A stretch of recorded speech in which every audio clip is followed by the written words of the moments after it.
果然是没福气的。大师都说了，你肚子里的是女儿，让你落了还不乐意。这下正好，还省了我的药钱。要怪就怪你这肚子不争气，既生赔钱货。你说吧，这往后不能再生了，我们刘家也不能断送在你手里，现在该怎么办？我也不是那种不容人的恶婆婆，现在给你2个选择：一，你拿着休书回娘家；二，你还留在这，但往后不再是我刘家儿媳妇，我会给东升娶新媳，往后你就是我刘家的下人。当然，我们刘家也不会要你欠卖身契，你留在这也不能白吃白喝，得和以前一样做活。想要休我，还让我当下人？你想什么屁吃？脑袋被驴踢了？随着这话刚说完，他脑海闪过很多画面，或者说是原主的记忆。他发现自己穿进了一本叫《重生农女的灿烂人生》书里，且是个连具体名字都没有的炮灰。书中的女主王灿是重生的，而自己眼下竟然穿成了那个早死原配，也就是王灿前世嫁的那个渣男的苦命亡妻。死因是刘氏这个恶毒婆婆一门心思要孙子，在找所谓的算命大师后，得知原主肚子里的孩子是女儿，就想要她流掉。原主自然是不肯，两人争执之下，原主被刘氏这个恶婆婆推倒在地，头很不巧地撞到墙角上，孩子当场没了。原主在昏迷了2天后也跟着死了。原主在死之前还有2个女儿，一个6岁，一个3岁。不过姐妹俩的命也不好，一个在原主死去的那年被卖到了花楼，一个在次年死在逃荒中。是的，逃荒。重生文的开头，女主王灿重生的时间点是在9月中下旬，没重生的上辈子是在10月初嫁入到刘家的。书中有写，王灿上辈子嫁到刘家的第1年，冬天特别冷，整个流云县冻死了不少人，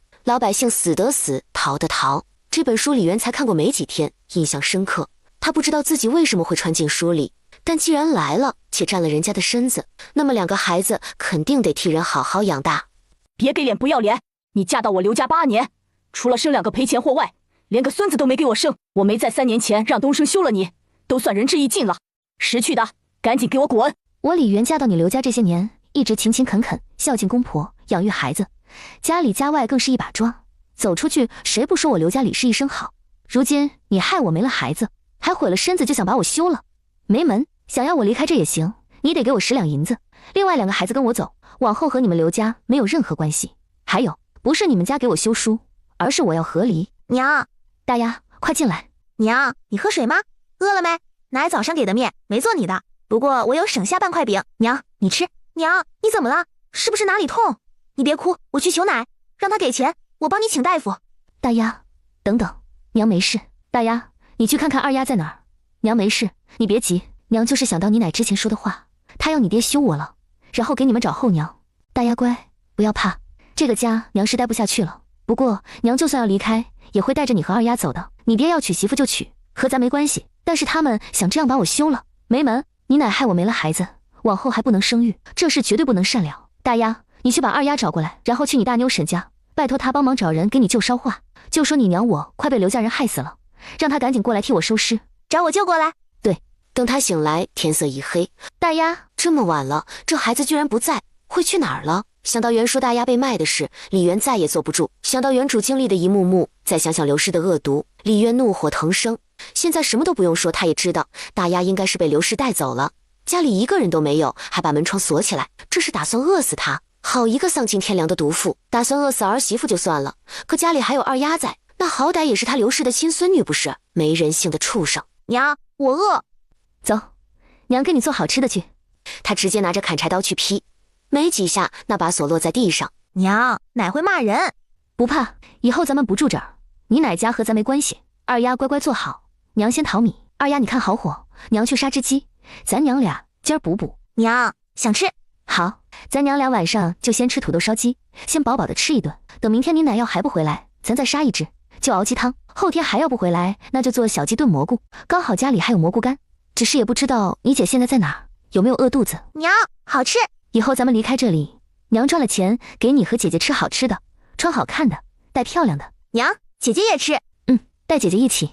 二丫乖乖睡觉，快快长大。好，长大了养娘。发现自己带了个空间，他想有这个地方要放刘家的这些米面等物是绰绰有余。李渊光明正大的进了屋子，视线在可能藏钱的地方扫过。现在他也是有资产的人了，刚才搜出来的钱可是有整整38两。原主给刘家生了2个孩子，还被害得没了1个孩子，另外又丢了命，这些算是长命钱。刘家的粮食都搁在地窖里，会等到来年开春，大伙儿青黄不接，且粮价最高的时候卖掉。现下这些都归他了。李元有空间，收粮食很快。醒了，快过来吃饭。等一会儿娘就杀只鸡煲汤，中午娘用鸡汤给你下鸡汤面。娘，我回来了。二丫不怕，姐回来了。你们等我，我这就去找人来救你们。二丫，你姐回来了，她去找人来救咱们了。你记住，一会儿看到人你就哭，说奶把我们关在家里，要饿死我们。娘为了你破开窗户给你熬粥喝，可是你奶把家里的米面和猪都带走了，咱们饿了只能喝水，知道不？你要说不了没关系，你看到人就哭，然后喊饿，剩下的娘来说。等今天过后，咱们就能离开刘家了。咱们去找舅舅，以后你们就跟着娘。大牛神，求求你救救我娘吧，我求你了。大丫，你有话起来说，用不着这样。对啊，大丫，你刚才说的救救你娘是什么意思啊？他奶不是说他已经死了吗？你奶昨儿去地里喊你爷的时候，还说是去镇上喊你爹回来，不然你娘的丧事也不好办。就是前2天就说大丫娘剩下一口气，他还说东升还年轻，现在又没儿子，想趁李氏死的100日内娶新妇来着。哎，你说的这事我知道。你们也知道我住杨大花家隔壁，这2天我听说刘氏给他家东升定了大花家的那个外甥女灿娘，昨天早上光是聘礼就给了5两银子整，听说等大丫娘头七后就让灿娘过门。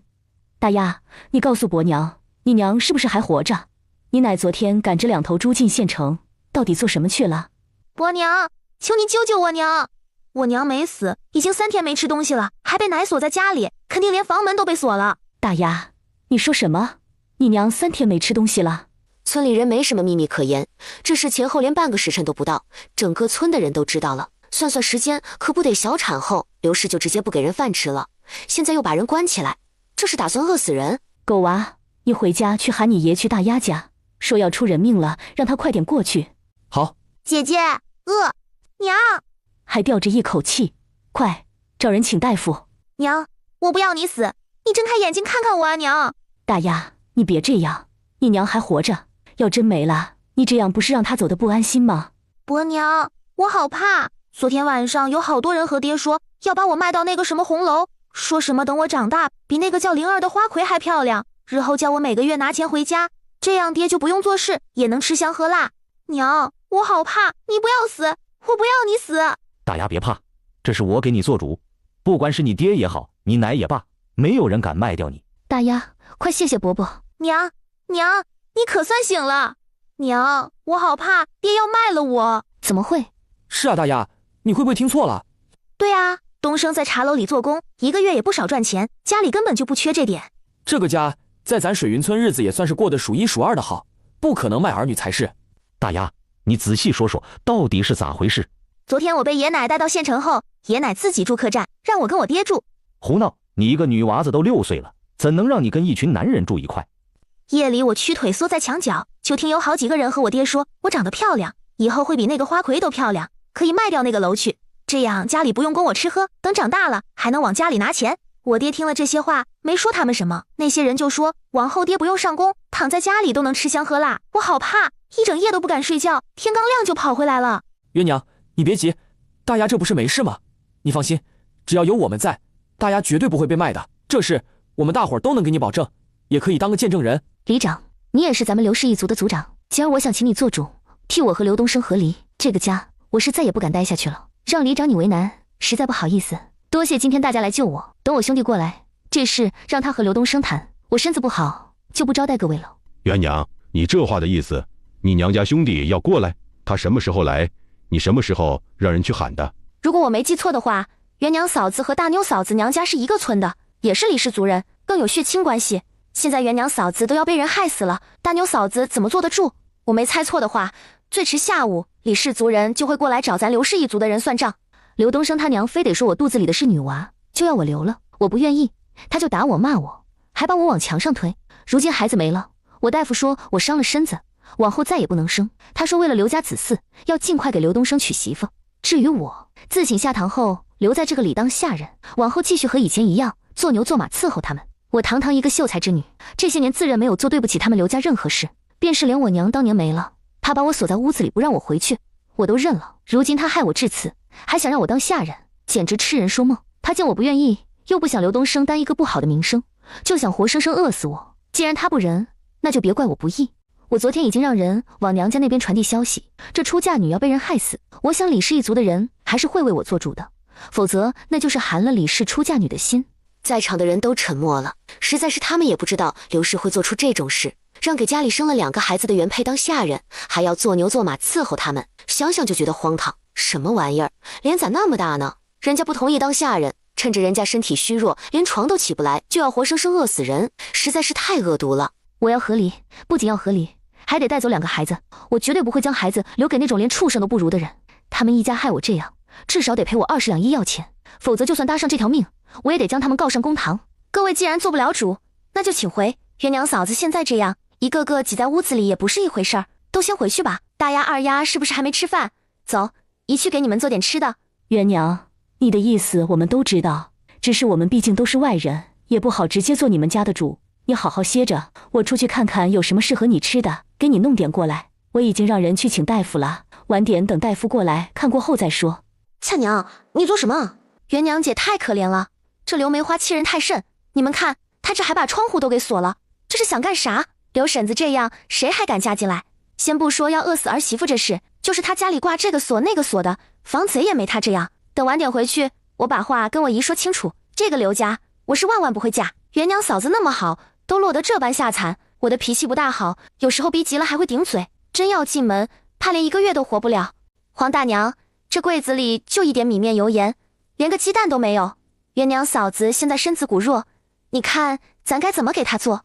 你看着随意做点2个孩子能吃的，我去鸡窝逮只鸡过来杀了熬汤。流云县里，东升，你娘把大丫娘关家里准备饿死的事闹开了，你赶紧和你爹娘说一声，快点回去。里长已经知道这事，你这事要是处理不好，往后咱们刘氏一族的儿女嫁娶都要成问题。你来的不巧，我爹娘去福光寺了，那里离咱们流云县比较远，一来一回要3天，我这边又要上工，一时半会儿走不开。听你话里的意思，元娘现在也没出什么事，那就这样吧。刘东林这个里长得知刘氏和她男人去什么寺庙，要3天才能回来，而刘东升也不愿回来时，给气得恨不得将他们一家除族。大妞姐，你咋回来了？急匆匆的到我这儿，是有什么事？娟子，快，你快跟我回去，你姐快被刘东升一家折磨死了。今儿他要是命大，兴许还能活下去，否则你过去刚好给他收尸。走啊，你站在这儿干啥？你还记恨你姐在你娘没的时候不回来？大妞姐，这事我知道了，你先去忙吧，稍后我就过去。行，那我去组里喊人。君子，你放心，兄弟我这就回镖局找几个人过来给你们撑腰。君子有需要我帮忙的地方，你只管说。多谢杨哥，谢哥。杨哥，喊人的事就不用了，你跟我一起走一趟就成。谢哥，你情况特殊就不去了，若是我姐那有什么需要，我一定找你帮忙。谢燕之是3人中年纪最大的那个，今年25岁，是个才华横溢的书生。当初10岁就中了秀才，可惜打那之后运道急转直下。第一次要秋闱前1个月，他爹突然得了疾病没了，为此他不能参加，只能等下一个3年再考。第2次秋闱，最初顺利进了考场，等熬了几天，他解答好所有的题目，准备收拾笔墨纸砚时，贡院内突然刮起一阵妖风，墨水直接被掀翻在卷上。从那之后，他越来越倒霉。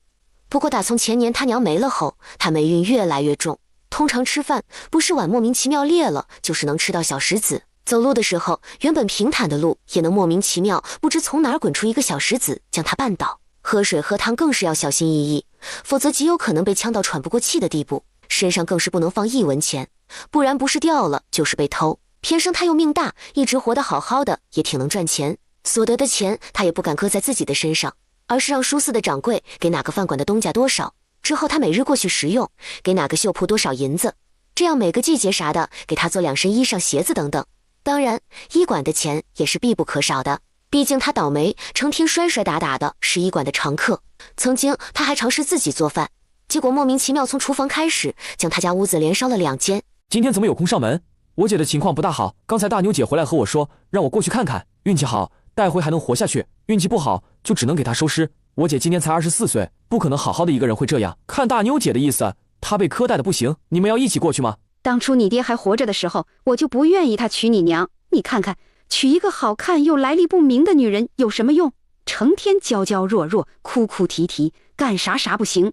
男人没了，又不管儿女，只知道躺在床上哭哭哭。看看他把女儿都教成什么样了。你姐小时候多活泼可爱，我教还不行，非得自己将她拘在身边教养。这下可好，自己那样，把你姐也教成那样，这嫁了人都要被折磨死了，都不晓得回来说一声。人都没了，你还说这个做什么？家里15岁以下的留在家里，其他人赶紧吃了饭跟我一起过去。咱们李家的姑娘绝对不能被外人欺负致死。大妞姐已经去族里喊人了，我过去看看。赶紧吃饭，吃完跟我走。水云村中，奶真是没用，和你娘一个模样。你爷和叔伯还有君子他们都来了，现在族长正和刘氏的族长在一块儿谈你的事，你什么都不要想，等他们谈好，奶带你回去。奶，谢谢你们。你要是能懂事一些，早些年听我的话，我们也能少操点心，君子也不会把日子过成现在这样。过去的就算过去了，往后我会带着孩子把日子过起来，不让你们操心的。至于君子，我也会好好给他相看个好姑娘的。你还是多想想你自己，要我看，2个丫头就不要了，这样你也好再改嫁。不行，不行，什么不行？你才24，往后的日子还长，带2个丫头要怎么嫁人？谁说我一定要嫁人？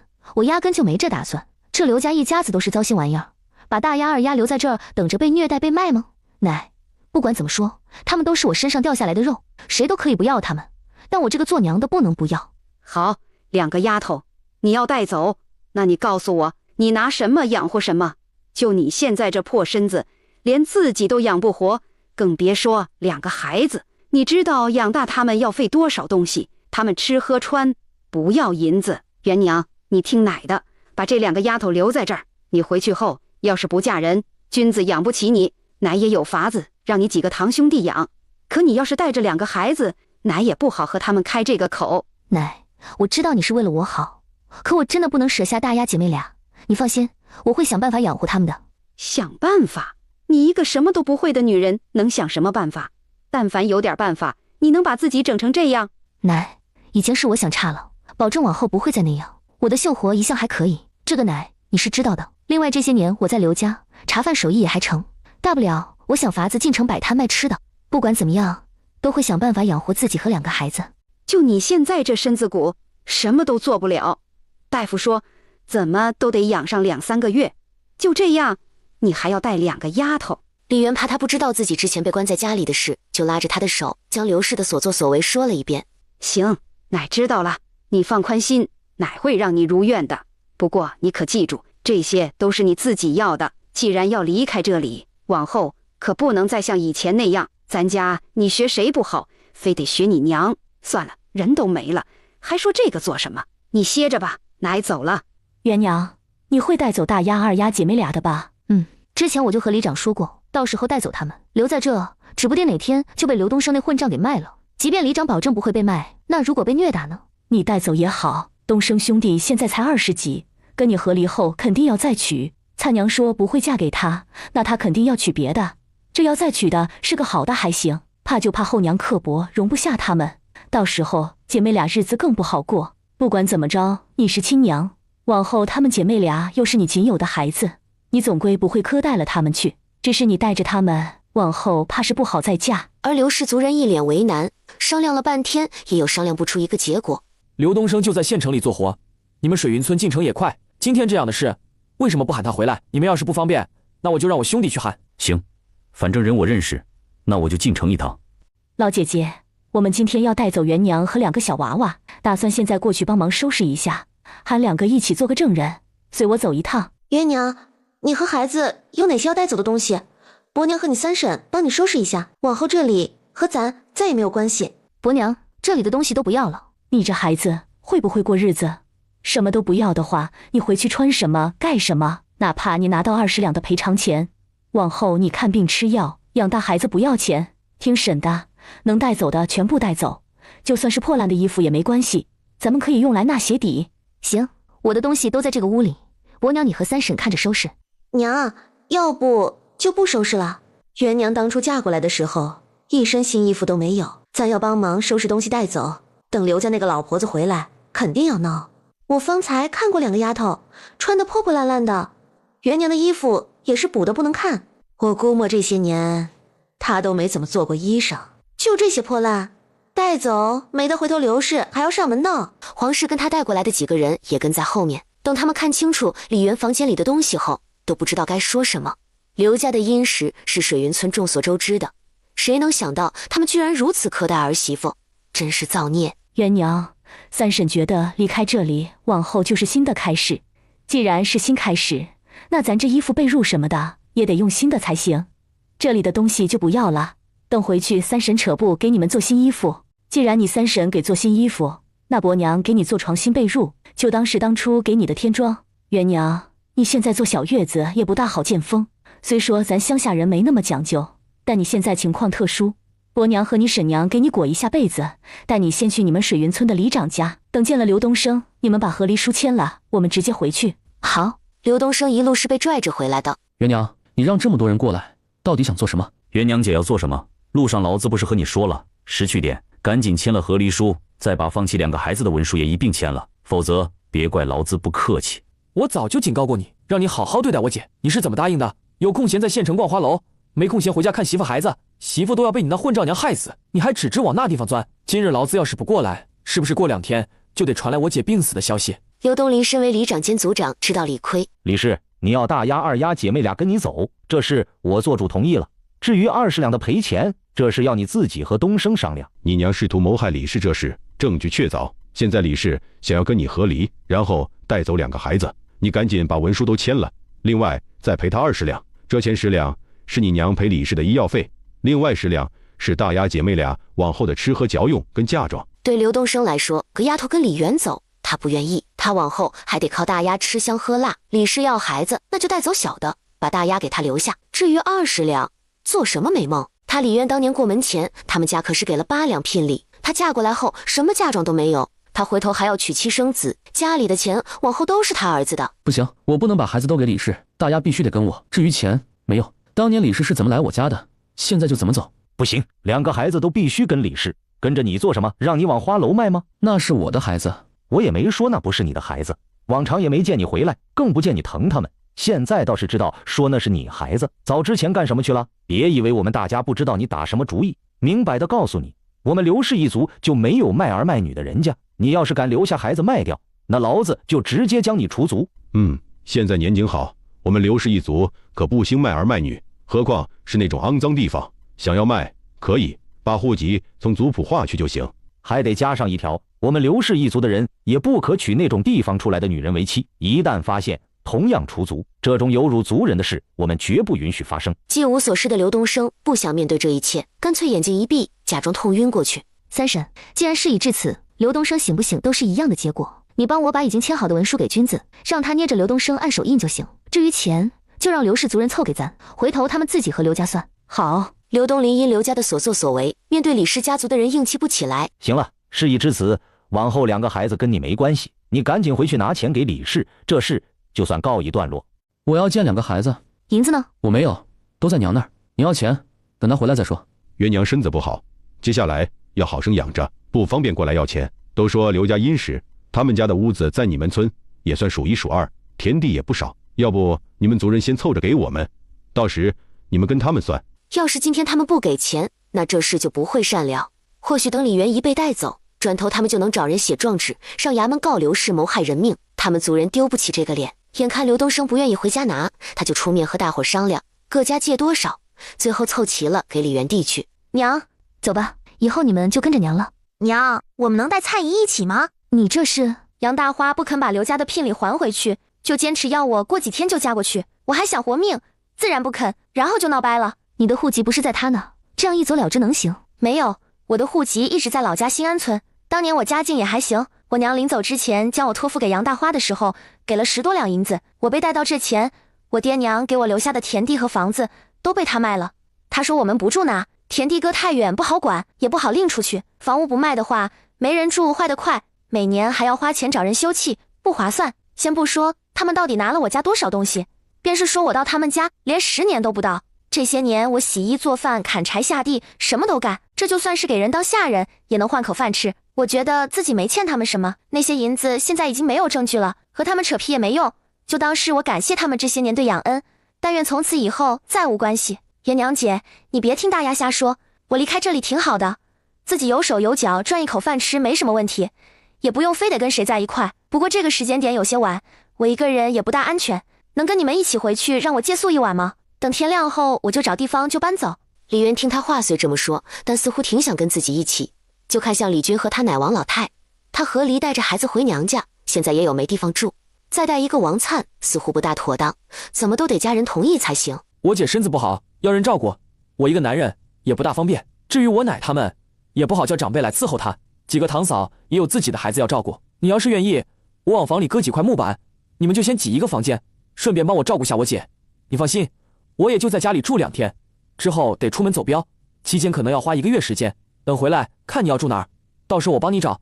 愿意，我愿意。一旁的王老太倒是看了看王灿，又看了看李军，心头琢磨开了。这姑娘看起来好像还可以，虽然听着是个孤女，往后没有娘家可以帮衬，但这对上面没有父母的君子来说，未尝不是件好事。两人要是能走在一起，上头没有岳家压着，也挺好的。爷，今日我姐的事，多谢各位族兄弟帮衬，你帮我和华叔说一声，后天我家请大伙儿吃饭。感谢是应该的，请客的事你不用管，到时候家里来弄。你要是有钱，把外头的债都先还了，往后你可不是只有一个人，你姐和2个外甥女还要靠你。爷，我最近在替镖局做事，能赚钱，还债的事你不用担心，我会照顾好姐儿和大丫二丫的。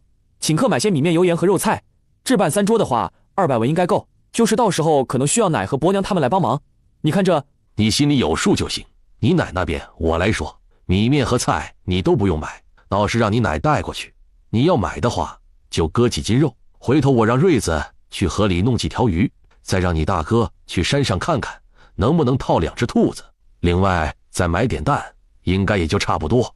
对了，你姐的钱你不能动，也不要去想，那是给她养身子和养娃娃的。我知道，那爷，我先回去了。谢哥，你这受伤让大夫过来看的时候，可有让人送些吃的过来？我们都没吃晚饭。我猜你们今天晚上应该要回来，怕你们还没吃饭，就让包子铺那边送了些包子馒头过来。我不敢帮忙热，这会儿正搁在灶房的铁锅里。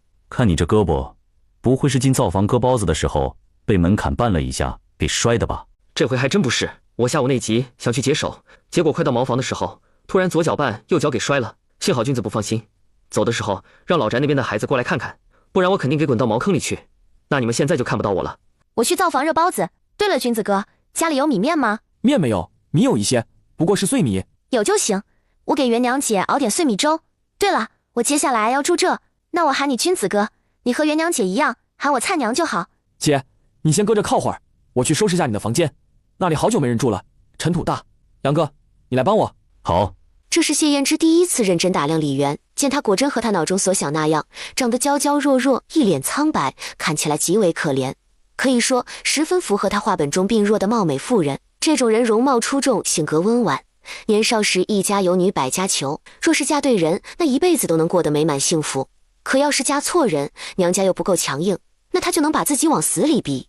眼前这位，看他现在这样，显然是属于后者。大妹子，我叫谢燕之，家住城东榕树巷第2户，和你兄弟李军是好友，头一回见面，没来得及准备礼物，等回头一定给补上。在李元看到的小说中根本没有这号人物。想来你应该知道我叫李元，不过我已经是2个孩子的娘，年纪可能比你大。你和君子既然是兄弟，要不喊我元娘姐。至于礼物，那倒不必，咱们相互人家不兴这个。要的，我和君子是异父异母的亲兄弟，他外甥女也是我外甥女，他的姐妹也是我的姐妹。不过我年纪大，今年20有5，大妹子你应该比我小1-2岁，可以和君子一样喊我谢哥。李元听他一口一句大妹子，再一句什么异父异母的亲兄弟时，整个人都有些懵。这人确定不是穿越来的东北汉子？看他那热乎劲，看他说话的调调，怎么看怎么都像现代人。嘿，该死！呵，该死！不是，我说大妹子，你怎么好端端的骂我该死？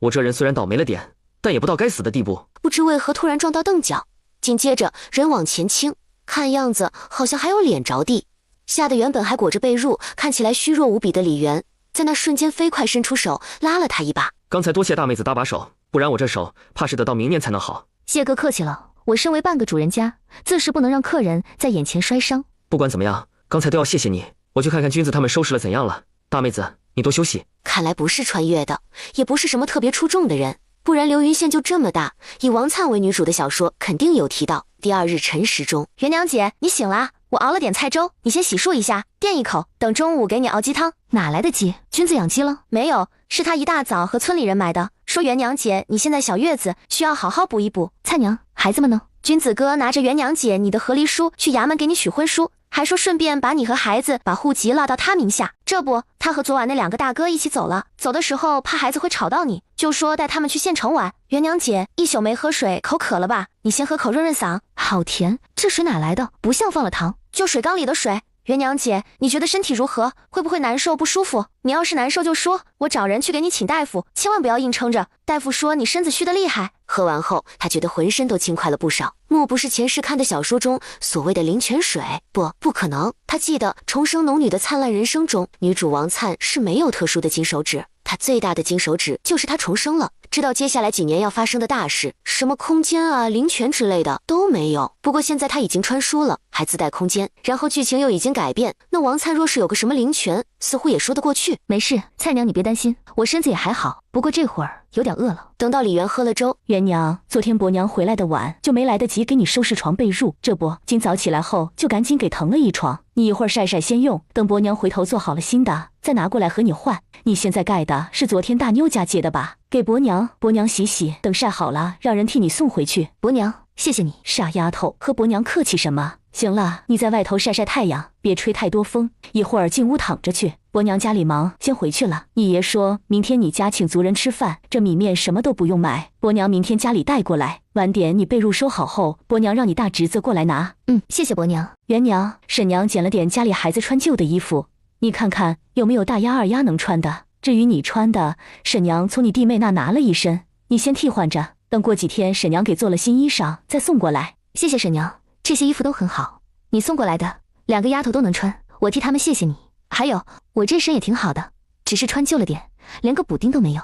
弟妹呢？没事，她衣服多，你先穿着，大不了等年底我再扯布给她置半身新衣。还是自己家养人，这才回来住1个晚上，连气色都好了不少。你这丫头都不晓得昨天我第一眼看到你后是什么感受，那会儿差点没把我心疼死。谢谢婶娘，要不是你们来给我撑腰做主，现在我怕是已经没命。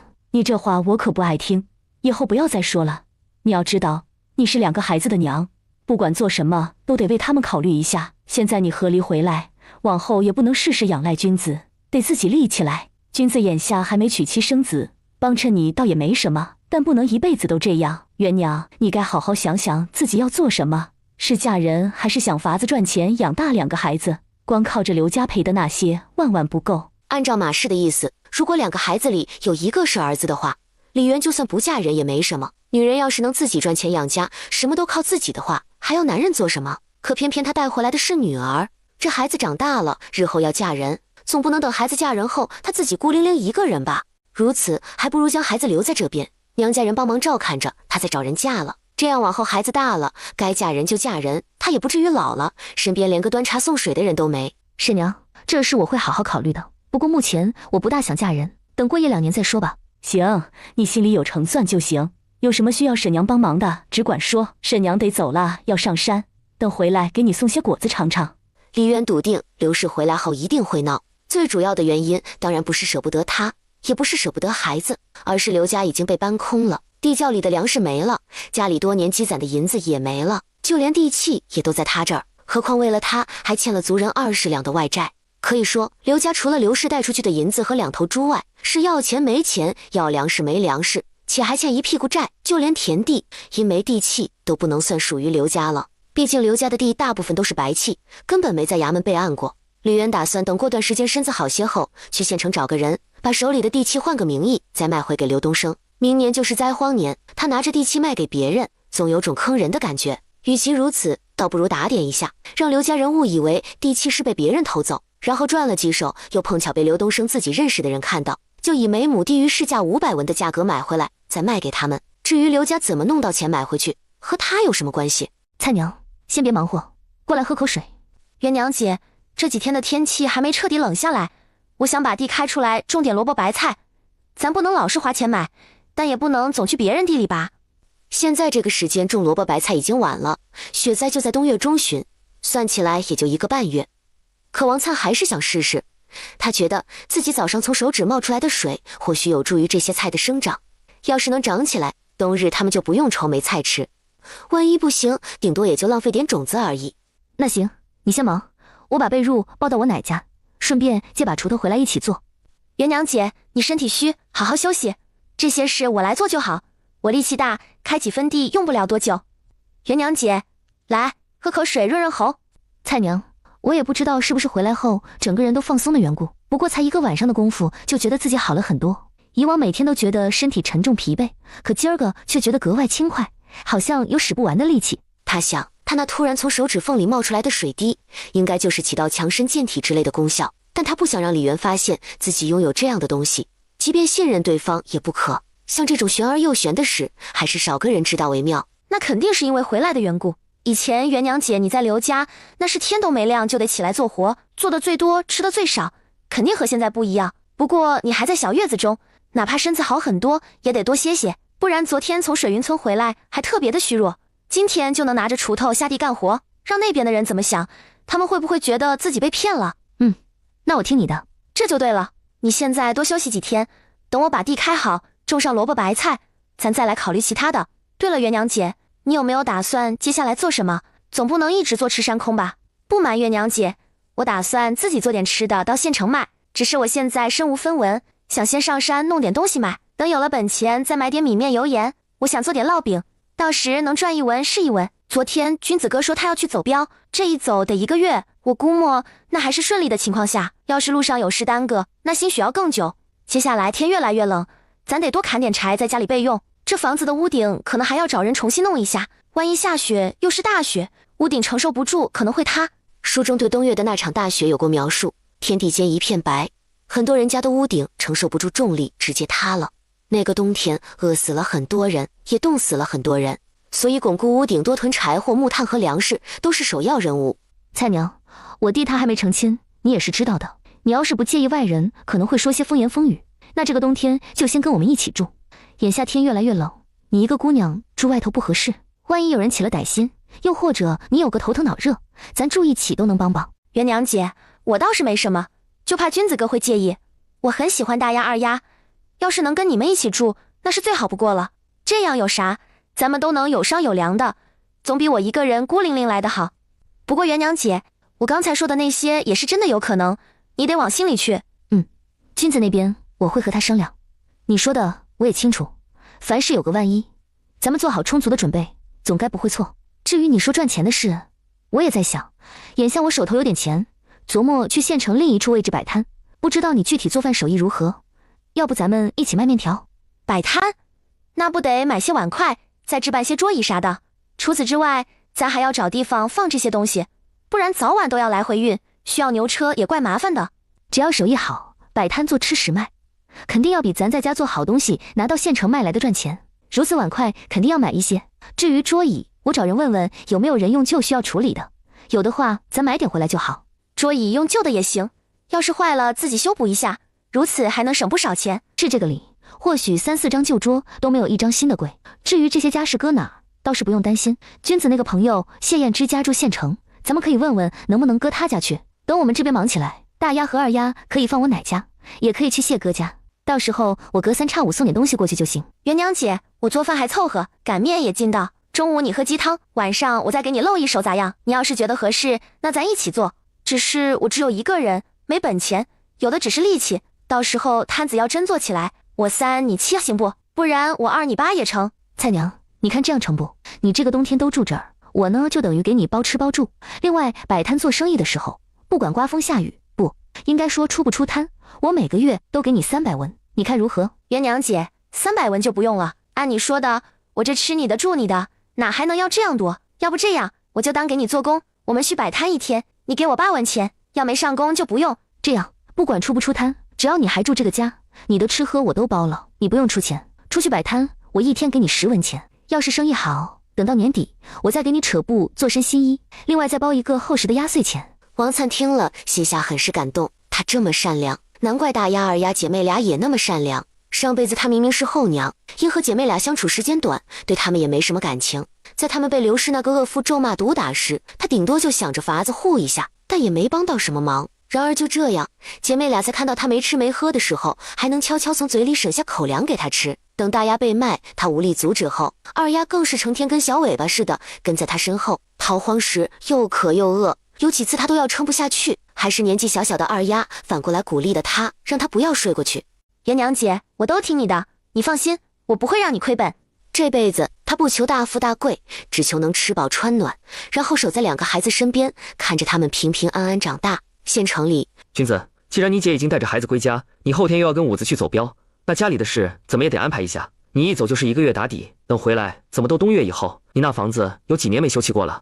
谢哥，你也知道我姐这事算是事出突然，押镖的事早已定下，时间不能更改。我家这屋顶肯定要修葺，到时我找人弄，回头让我几个堂兄盯着就行。你这边我有事想让你帮忙。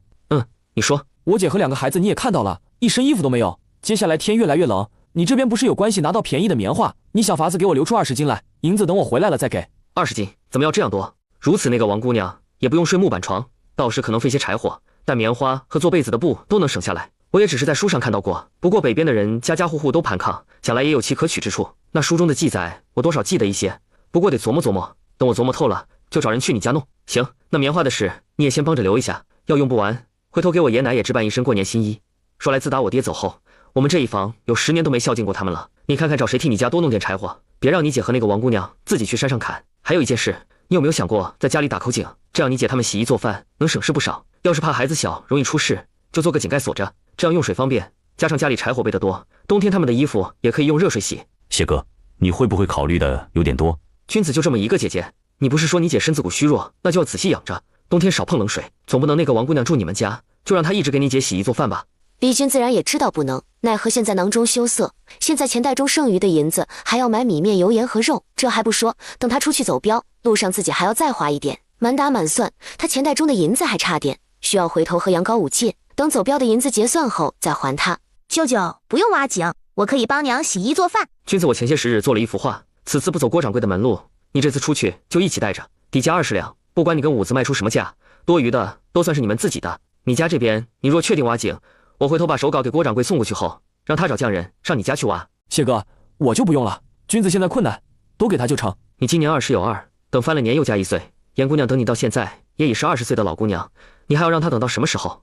这次等走镖回来，甭管你娘怎么骂怎么哭，哪怕拿着绳子去上吊，都不准给她钱，除非你想打一辈子光棍，让严姑娘另嫁他人。现在咱3人中，今年也就你有望先成亲。杨哥，我早和你说过，人可以孝顺，但不可愚孝。你的人生不可能只有你娘，往后陪你走一辈子的是你的媳妇。这些年你赚的还少吗？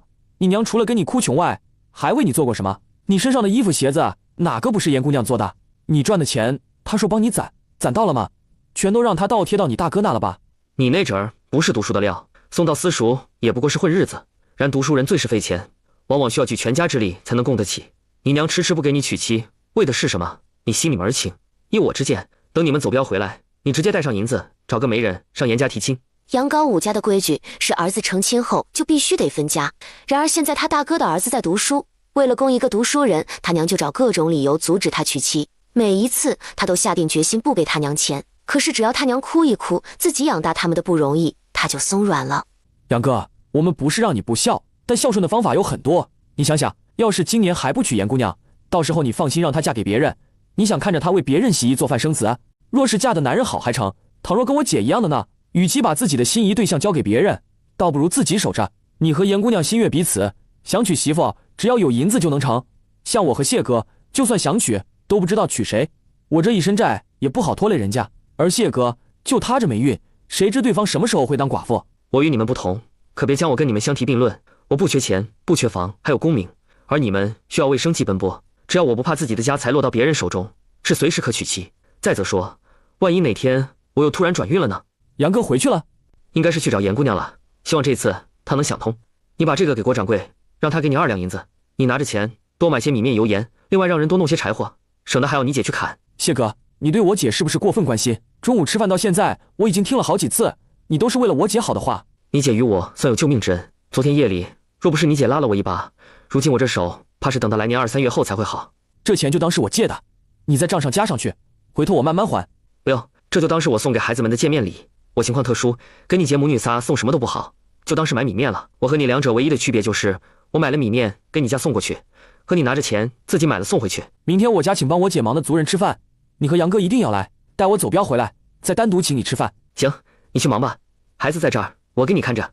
娘，舅舅说以后我们又是一家人了，还给我和妹妹改了名字，我叫刘彩薇，妹妹叫刘青纱。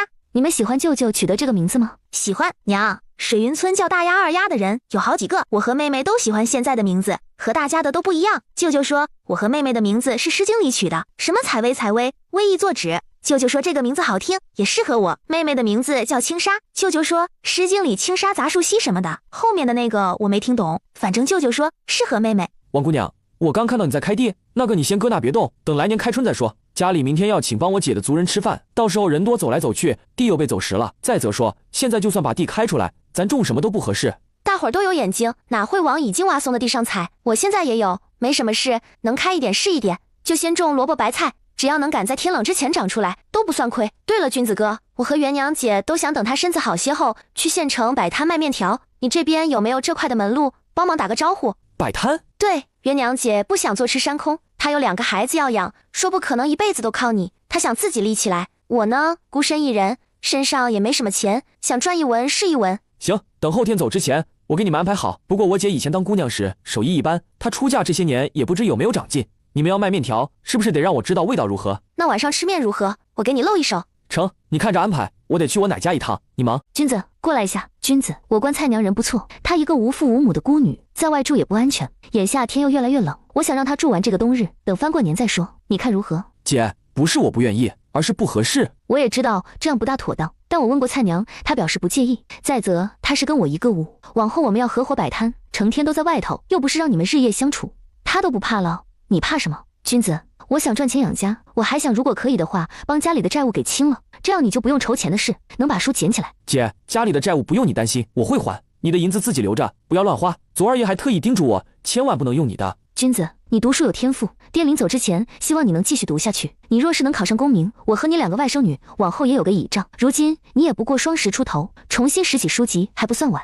姐，我觉得还是不用了，读书花销不少，我都已这个年纪，不能靠你供着。再说日后我也要娶妻生子，这读书考功名不是一朝一夕的事，总不能让你或者是我往后的媳妇儿劳心劳力的供着我吧？那我还算男人吗？更何况笔墨纸砚最是费钱，爹当年也是乃他们举全家之力供出来的。爹说我读书有天赋，那是年少时候的事，如今我多年没碰书，重拾起来费劲不说，也不保证一定就能考得上。君子，你不要管钱之类的外在因素，你只要告诉我，如果还有机会读书，你愿意吗？不想。姐，就算我没有功名，也能给你和2个孩子依仗，你什么都不用想，也不用管，安心就好，日子就行。我还有事要去老宅一趟。李渊见状有些心疼，这孩子自从爹没了后，就把所有压力扛在自己身上，哪怕他这个做姐姐的现在愿意分担，他却在拒绝的同时，还想用自己的双手为他们母女仨撑起一片天。这样的弟弟，他在有能力的情况下，怎能不帮？眼下他手头除了刘东升赔的20两外，还有之前还从刘氏的屋子里搜罗出38两，等过些天将刘家的地契出手，这些加起来怎么都得有100两，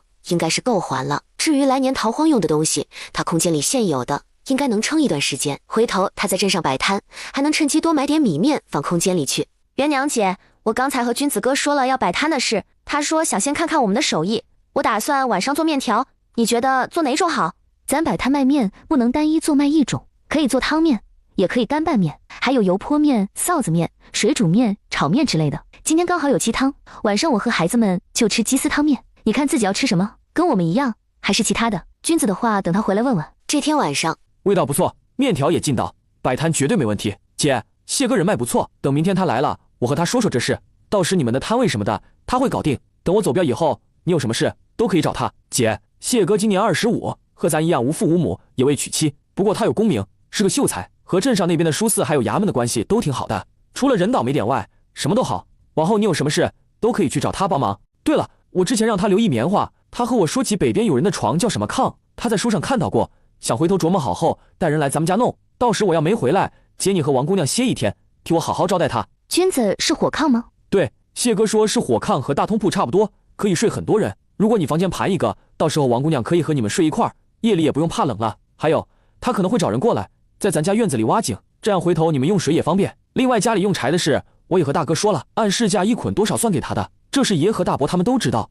我已经先付了300文，大哥说会尽快把柴火都送过来，等明天家里宴请族人后，爷会顺便与大伙儿说帮我修葺下屋顶。现在这房子漏缝，谢哥要是不提，我兴许会忘了。爷说到时候他会帮忙盯着。既然你都已经安排好了，那我也没什么不放心的。君子，你早点去休息，明日还有的忙。翌日晨光熹微之际，姐，这鱼是二哥三哥一大早摸来，兔子和野鸡是大哥和我一起捉的。大哥还没回来，他想趁机挑一担柴回来，今天将这些杀了，加上昨天买回来的肉，席面上的肉应该就差不多。一早你走后，奶就过来了。他说咱这边请族人吃饭的规矩是早上也得请，他帮我剁了白菜、木耳和猪肉，让我做包子，另外又熬了玉米红薯粥。奶先回去拿东西了，一会儿和伯娘他们再过来。君子，你把手上的东西先放好，去爷家把那2张桌子搬过来。去的时候顺道去磨坊看看，菜娘应该在那磨豆子。今天中午咱给大伙儿做豆腐。行，姐你别碰冷水，也别太累了，要是累就坐下来歇一下，这会儿时间还早，不着急。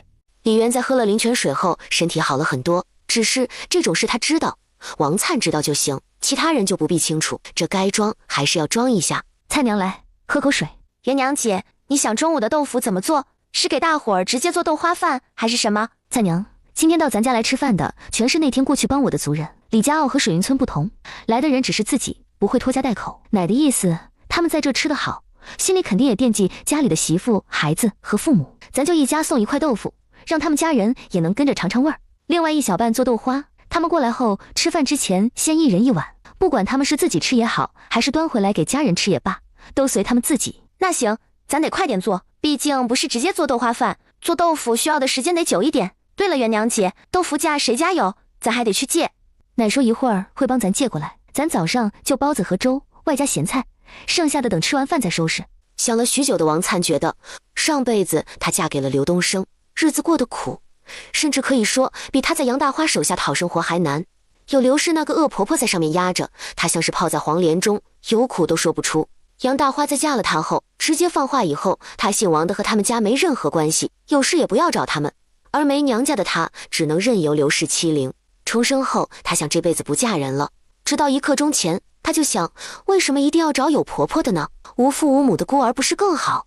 只要男人有担当，日子再苦再难，她也愿意跟着一起过下去。她思来想去，觉得李军是个很好的人选。虽说年纪比她大了5岁，但他是2个孩子的亲舅。这无父无母，姐姐人好，自己又有担当，既吃得了苦又识字，简直没有人比她更适合自己。只要嫁给李军，那她就能理所当然地跟2个孩子住一起，往后也跟着照顾他们。还有一点重要的是，李媛长得美，作为她的同胞兄弟，李军也长得好。元娘姐，你别看我是个孤女，没有娘家的帮衬，就感觉不大好。孤女有孤女的好处，起码不会总想贴补娘家，也没有只知道压榨女儿的娘家。我虽然现在没什么钱，嫁人也可能没什么嫁妆，但我可以去找杨大花，把她吞下的钱给吐出来。我娘给她的10几两银子，就当养我这几年的费用，但是卖我房子和田地的银子必须还我。等有了钱，我可以帮忙一起还债，还可以让君子哥读书。等等，菜娘，你让我先想想。菜娘，按你话，我可以理解为你想嫁给君子，是这个意思吧？你为什么想嫁给他？要说你对他一见钟情，我觉得不可能。既然不是，那你们才认识几天，也不可能说日久生情。所以你想嫁给他的原因，我想知道。元娘姐，如果我说我喜欢采薇和青纱姐妹俩，想陪着她们长大，你信吗？我本来想这辈子不嫁人，可是不嫁人的话，我又能以什么身份陪着她们呢？若是嫁人，我一个孤女能嫁到什么好人家？尤其是像元娘姐你这种，万一嫁得像刘氏一家那种咋整？我思来想去，觉得还是无父无母的好。李渊知道女主对青纱和采薇有执念，在重生农女的灿烂人生中，她的孩子难逃上辈子的宿命。大的被卖了后就没了消息，小的依旧是死在那场灾荒中。书中，王灿刚重生时有想过把姐妹俩带到身边，奈何因为各种原因，最终都没能如愿，这也成了他后面心头的一大憾事。元娘姐，我觉得君子哥挺好的，他长得好，人也有担当，虽说眼下家里还欠着钱，但总有还完的那一日。他很聪明，人也细心，这种男人特别适合过日子。如果我能嫁给他，往后应该会过得很幸福。元娘姐，你看我真的很喜欢采薇和青纱，如果我做他们的舅娘，肯定会一辈子都待他们好的。你若是往后再嫁，孩子可以留在家里，我一定会待他们犹如亲生。如果不再嫁人，咱们俩也不会有矛盾，我一定会将你当做母亲来敬重。毕竟那句老话说得好，长姐如母。先别说以后的事，我明白你的意思。你看上了君子，不是因为喜欢他，而是觉得他适合你，对吧？我要说喜欢，你大概也不信。既然不是喜欢，而是因为外在因素，那就算了。元娘姐，蔡娘，你虽然及笄了，但过了年才17，这往后的路也长得很，谁知道接下来会遇到什么样的人？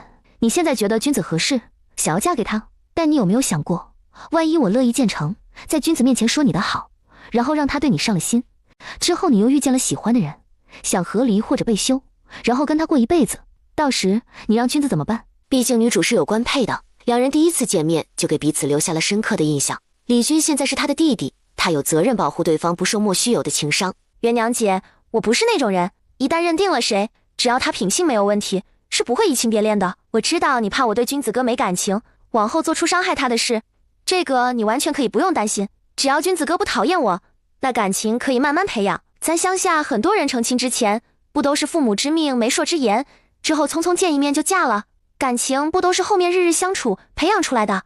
君子，今日这瓦片好，比往常大伙买的都要略厚一些。那瓦窑的少东家与谢哥相熟，这次拿到的货好，价格却和往常大伙买的一样，说来都是托了谢哥的福。大妹子今日气色看起来不错。谢哥还是和之前一般，不过人倒是俊朗了不少。谢哥，君子说你知道火炕，想在我家盘。是有这事，君子说要给你们被褥和袄子，让我找人留20斤棉花。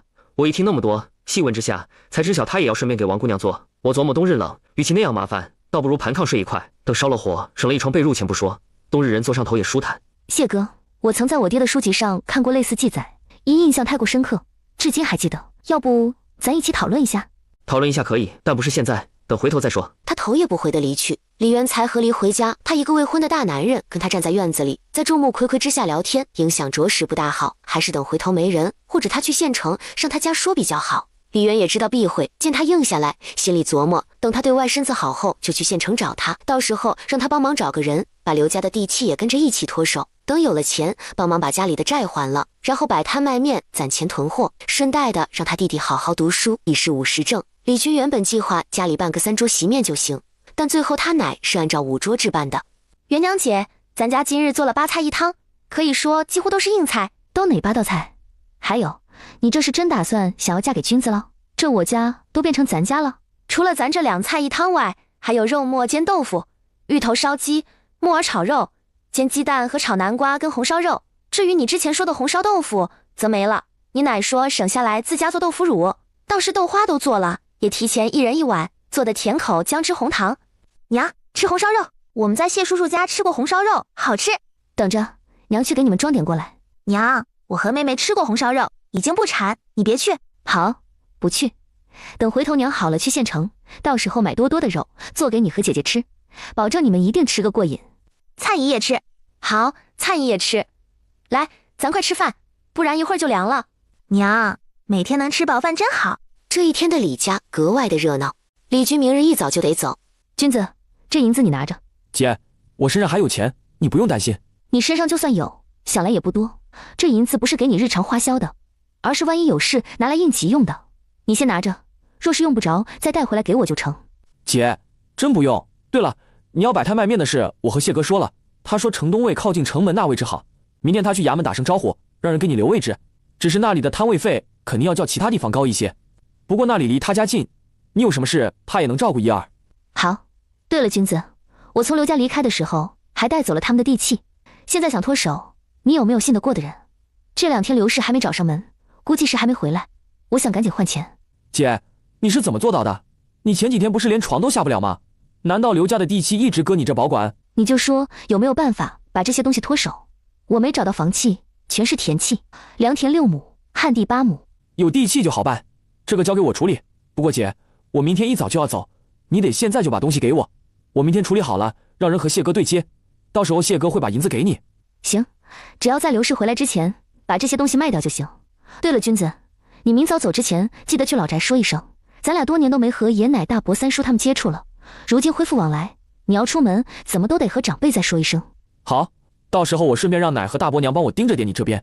那刘氏回家一旦发现地契没了，肯定要上这边来闹。不过当初姐你身子弱到不能下床，这是大家都知道的事，也清楚你走时连一身衣服都没拿，所以刘氏就是要闹，说是你拿的，也没有证据。姐，你回头什么都不用做，只要他一上门，你就抱着2个孩子哭，然后露出一脸委屈惶恐的模样，其余的自然会有人帮你。看来他这个弟弟也是个黑芝麻馅儿的。好，我回房去给你拿地契。君子，地契都在这，你看看。姐，这些你想怎么卖？现在有2个办法，一是你给我一个底价，到时候兄弟们买下后转手卖给别人赚差价；另外一个就是兄弟们拿钱办事，刚才你给的2两银子就直接给他们当辛苦费，至于后面价格能卖到多少，就凭他们的本事。就直接低价卖给他们吧，我这都是上等水田和旱地，市价我没记错的话是8两和6两。君子，你觉得给他们便宜多少合适？眼下年景好，寻常的地1亩便宜100文都撑破天了。不过姐，你这些不一样，虽然大部分都是白契，但到底不是正常的买卖变更。我琢磨1亩可能要便宜800文到1两，然后这些要怎么处理？包括最后完成红契变更，那和咱没关系。那就1亩便宜1两，我们只要钱，一手交钱一手交货，之后的事和咱们无关。另外我想最好他们多赚几手，找个与刘东升相熟的人，以意外看到买回为由，再以每亩低于市面100文的价格卖回给他们。如果你这边的人能做到，我愿意在1两的基础上再便宜50文，不过尾巴得给我扫干净，不能查到咱头上。行，只是姐，你为何要让他们买回去？难道就为了省去衙门变更的麻烦？其实现在年景好，这地很好脱手，尤其是那地还靠近县城。算了，你做事应该有自己的章法，这事我会和他们说清楚。姐，你先回去休息，回头我让谢哥把银子给你送过来。你别让他过来，过几天我身子好点后自己去县城，我要买米面，还有打2个摆摊用的铁锅什么的，到时直接去找他要，我怕他带着钱过来，办到就丢了。不是李元敏感，而是谢嫣之这人也太倒霉了点。今天不过是来他们家吃饭，光是好端端的走路他都给绊了2次，要不是今天家里人多，都被人及时给拉住，他现在指不定还怎么样。这左胳膊都没好呢，要是右胳膊再给摔了，他怕是接下来有段时间生活都不能自理。也行，你去了刚好认认家门，回头摆摊你有什么事也好找过去让他帮忙。对了，我今天有和他说，让他找人留意一下，谁家有多余的就桌以卖。好，那我回屋了。君子，你记得早点休息，厨房里还有奶他们晚上特意给你做的馒头和饼，到时候你带着路上吃。给你应急的钱你自己留着，不用再还回来。君子，咱们是一母同胞的姐弟俩，在有能力的情况下我也想帮你。如果我只有刘家赔的20两你拒绝，那我什么都不说，但是你也知道，只要这地契一脱手，我至少能再拿到80两以上。有了这些，加上之前的20两，你觉得我不够养2个丫头？还有蔡娘的手艺如何？你也知道，我们摆摊哪怕不赚钱，那也一定不会亏本的，怎么都能混口饭吃。李军心里还是有点难受，总觉得自己有些无能，需要姐姐帮衬。不过他也知道自己的情况不适合矫情，这几天他花了不少，哪怕谢嫣之又借给了他2两，也依旧是不够。毕竟除了给大哥的柴火钱外，还买了许多青瓦。除此之外，怕姐姐见粮食不多舍不得吃喝，然后米面豆子就各买了100来斤，加上今日席面上的肉还有油盐等物，他现在全身上下也就剩下600多文。这个钱里他还得置办1身御寒冬衣，外加2双鞋子。他们这种在外行走的人废鞋，在没人给做的情况下，自己又不会，就只能花钱买。加上天越来越冷了，他前几年买的冬衣也越穿越薄，只能再买一件新的。如果他还是自己一个人，倒也不用买，顶多咬咬牙忍一忍，这个冬天就过了。但是现在不行，他有姐有外甥女在，他在外就必须得先照顾好自己才行。万一因为舍不得花钱，最后得了风寒，反倒因小失大不说，还没得让他们担心。不过他也不能再这样下去了，得再想个赚钱的门路。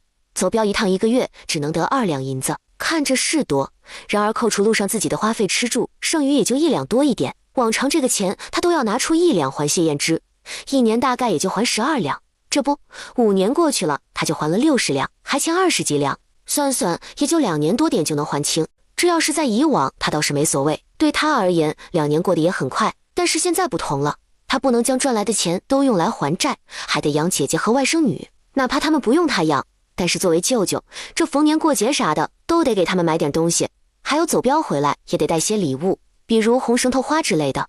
所以还不够，远远不够，他得另想法子赚钱，最好能在年前就把谢哥的债给还了，免得他姐知道后想掏钱帮他还，谢哥那边还得交代一声，万一他姐有问起来，让他只说不知道。李元一夜辗转反侧，这会儿就走？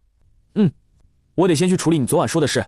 姐，这会儿时辰还早，你回去睡觉吧，我走了。我送你。不用，这会儿冷得很。姐，你身子弱，回屋休息，别受冻。我去一趟老宅，和爷奶他们说一声。要不是这趟走镖是之前就定下的，李军还真不放心把他姐和2个外甥女留在家里。他姐身子还很弱，别看气色好了不少，但他始终记得前几天看见他的时候，那只剩下一口气的模样。他就这么一个亲姐姐，盼着他能好，不想他再出任何岔子。没事，我就送你去老宅，之后送到村口我就回来，左右也没几步路，我又穿得厚，不碍事。姐，真不用这样，我又不是小孩，还需要人送。你回去休息吧，再过1个月我就回来了。你和王姑娘摆摊，要是遇到什么事，记得找谢哥。家里边的事有爷奶他们在，没人敢欺了你们去。你把门带上，我走了。元娘姐，天都没亮，你怎么起了？元娘姐，厨房还没开火，君子哥估计还没吃饭，也没带水，要不咱把水给他送过去吧？这会儿他应该还没走远，咱快点，应该能赶得上。李渊听他说什么带水之类的，就知道他应该是添了灵泉水，这可是好东西，喝了不说是起死回生，至少强身健体是没问题的。尤其是君子这种出门在外走镖的人，喝这水比吃什么大补丹都来得强。行，那咱走吧。等两人到李家老宅的时候，姐，你怎么来了？还有王姑娘，你怎么也来了？是我想起你好像没带水，就让蔡娘装了些。这不，我身子弱，她怕我赶路急累坏身子，就陪我过来。君子，这里头的水你留着自己路上喝。大伯早上好，你这是送君子去村口？对你奶和伯娘都不放心，这几天好像冷得有些快。是啊，也不知道为什么，我总觉得好像天气有些异常。君子，我也觉得天气好像有些异常。往年这个时候就算再冷，也不会像现在这样。我估计今儿有霜，且还不小，你在外一定要顾着自己。行，我知道。姐，你赶紧和王姑娘回去，别给冻着了。还真打霜了，奇怪，这降霜不是还有2天，怎么就提早了？你爷爷一到变天，腿就疼得厉害，怎么今天没反应？只是天气冷降霜罢了，又不是什么大雨大雪天，爷爷肯定没反应。也是，不过也不知道为什么，在听了那个王姑娘和元娘的话后，我这心里隐隐觉得有些不妥。大伯，你要是觉得不妥，那家里就多准备点米面，然后柴火和炭多囤一点。另外房子该加固就加固，这样就算真的哪天下大雨大雪的，家里这些准备充足，也不用慌。也是，君子你说的有理，回头我和你三叔商量一下，看怎么安排。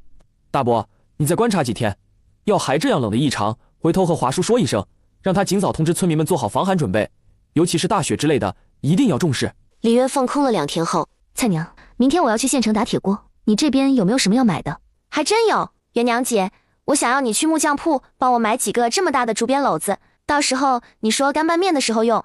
另外，能不能多买点辣椒回来？我想这几天把油辣子做出来。元娘姐，我想去水云村向杨大花要回钱，只是我只有1个人，现在又没明确证据，他拿了我家那么多，你说我该怎么办好？要不趁着咱还没摆摊之前，你先回一趟老家，到时候找你那边的热心老人，让他们帮你作证。当初杨大花卖你家房子和地时，你都没10岁，哪里做得了这个主？村里人应该有知道这事的，只要有人愿意作证，你又拿得出杨大花昧下你银子的证据，那到时候要拿回银子不难。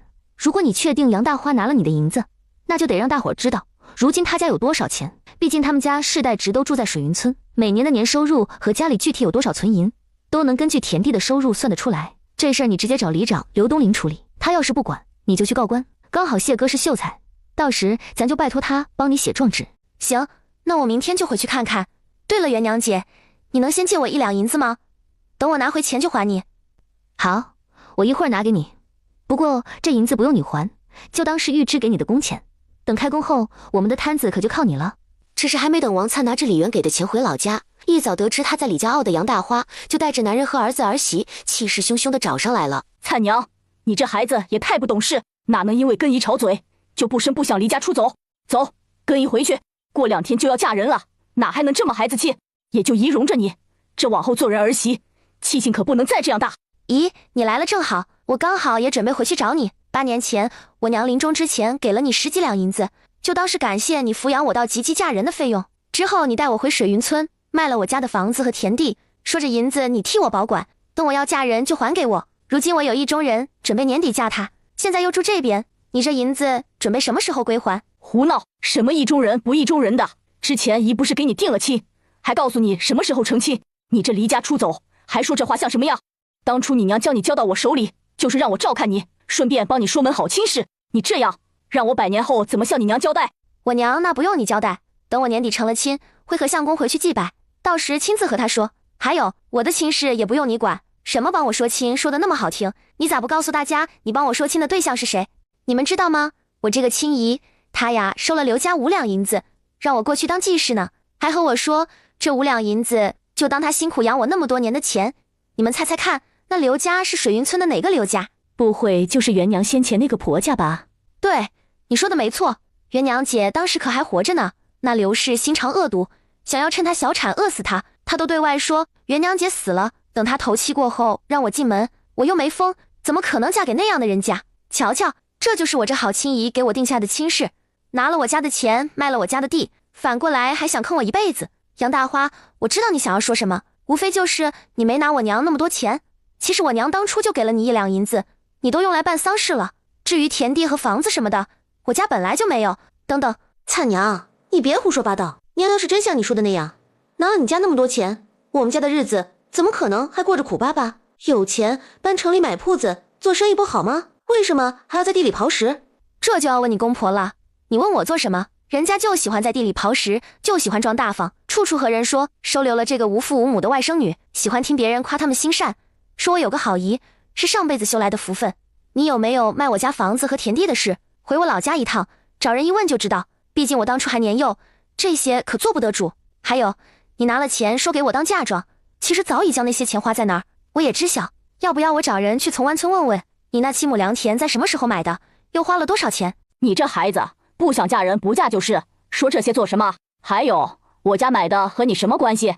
最近几年的年景好，就不允许我家省吃俭用买的了。你夫家世代都在水云村地里刨食，兄弟姐妹多，田地又少，想要一下子拿出那么多钱，根本就不可能。你说这要不是用卖我家房子和田地的钱买的，那你这笔钱是从哪来的？谁会好端端的送你们那么多钱财？难道是杀人劫财来的不成？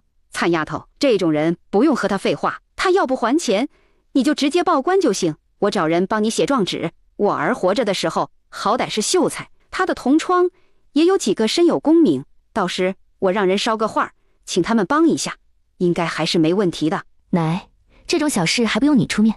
君子那个兄弟谢燕之就是秀才，今儿我刚好要去县城，到时拜托他帮忙写一张状纸就行。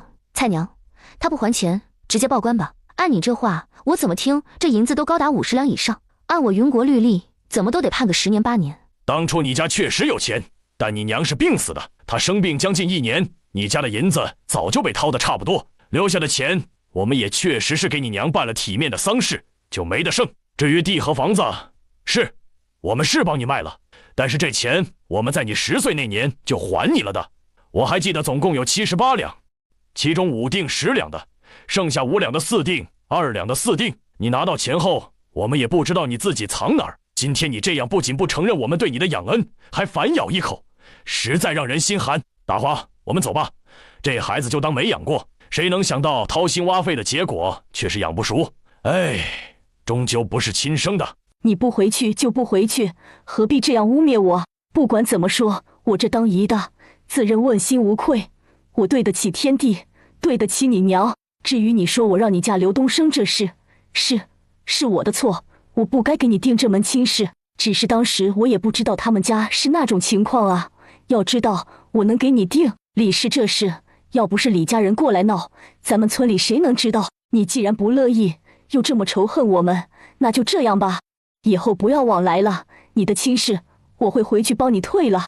赵叔这戏唱得可真好，避重就轻，不正面回答蔡娘的话，转移话题倒是一把好手。既然你承认了，拿了蔡娘的钱就好。蔡娘跟我说过，他娘给你们的钱就是你们的，当这8年来你们的抚养费。至于你在他10岁那年就给了78两这事，还有待商榷。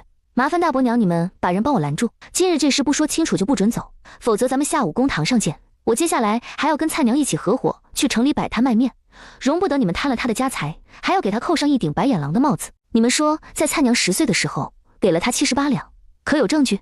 别说你们彼此为证之类的，毕竟你们要撒谎的话，是可以帮对方彼此做伪证。各位乡亲，如果换作是你们的话，你们会在对方只是个10岁的孩子时就把大笔钱财归还吗？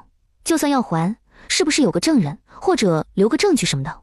再者说，你们还没回答蔡娘的话，你们在从湾村买的地，钱从哪来的？蔡娘可是说了，有7亩良田，市价1亩良田8两银子，这可是整整56两，加上去衙门上契，还有衙人的介绍费，这可不是一笔小钱。你们的钱难道是打家劫舍来的？李氏，你不觉得自己的话可笑吗？谁家的银子从哪儿来的，是不是都要告诉你？要是不告诉你，都是打劫来的。你以为你算老几？有本事你去告，老子随时奉陪。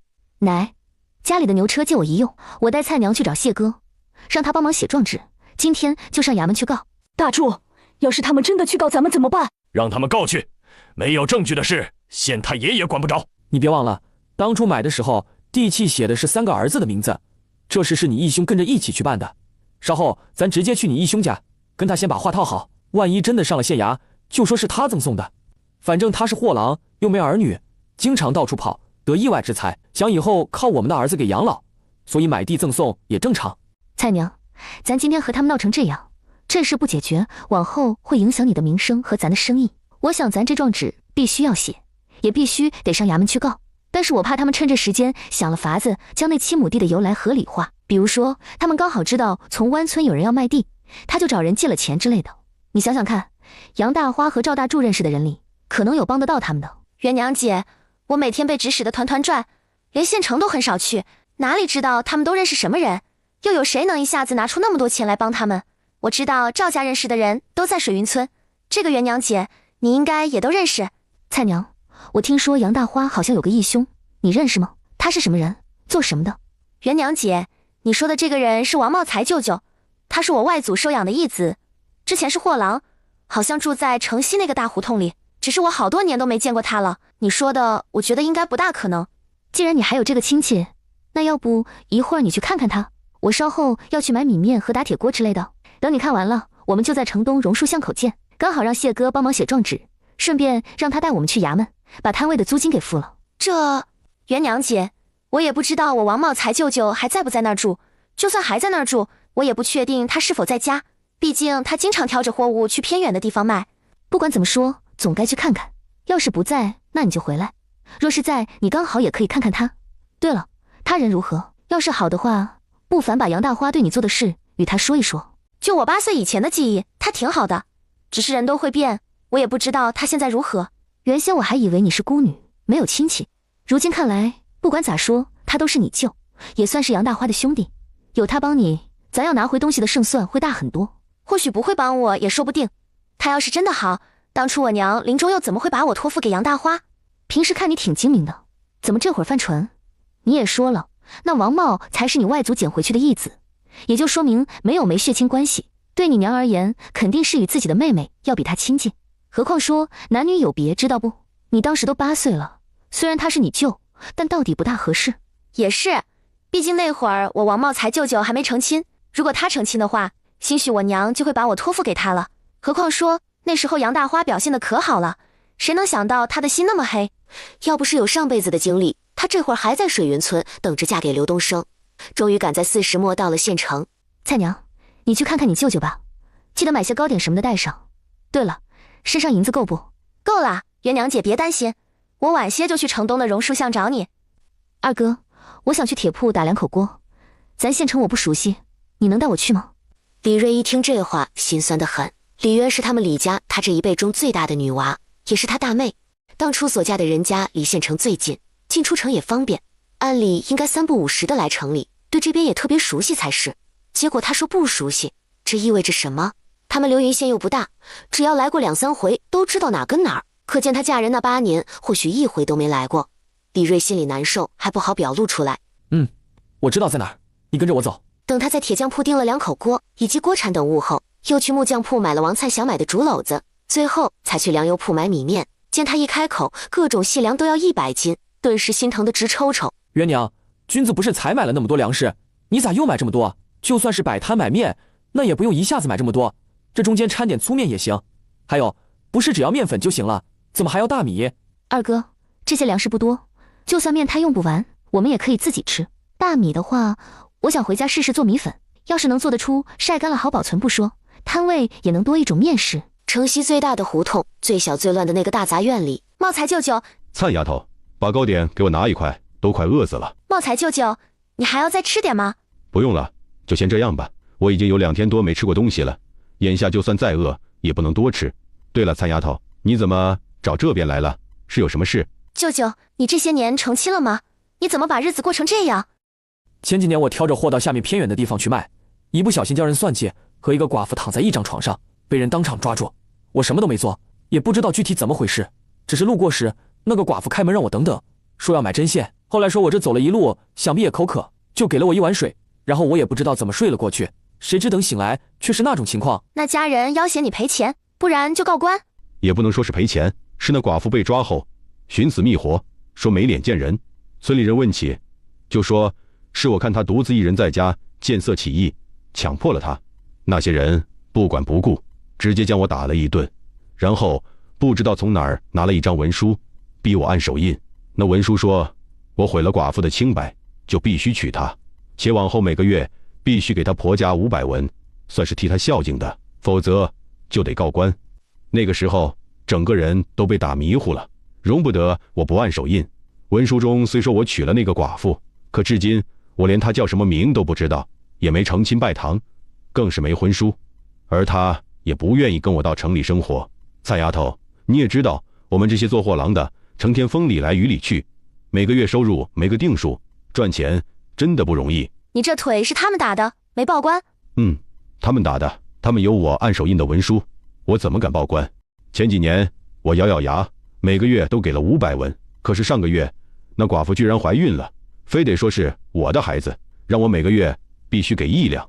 我这么多年碰都没碰过她，怎么可能愿意当冤大头给这钱？这不，他们就带人过来，把我打成这样。舅舅，这事必须报官，不能这样纵容下去。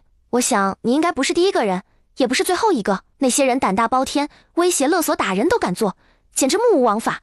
你等着，我晚点让人帮你写诉状。对了，舅舅，我今天过来是还有事找你来着。他说到这儿，将自己当年怎么到的赵家，还有杨大花夫妻俩做的事给说了一遍。舅舅，我想来想去，他们可能会找你帮忙，这事你可得帮帮我。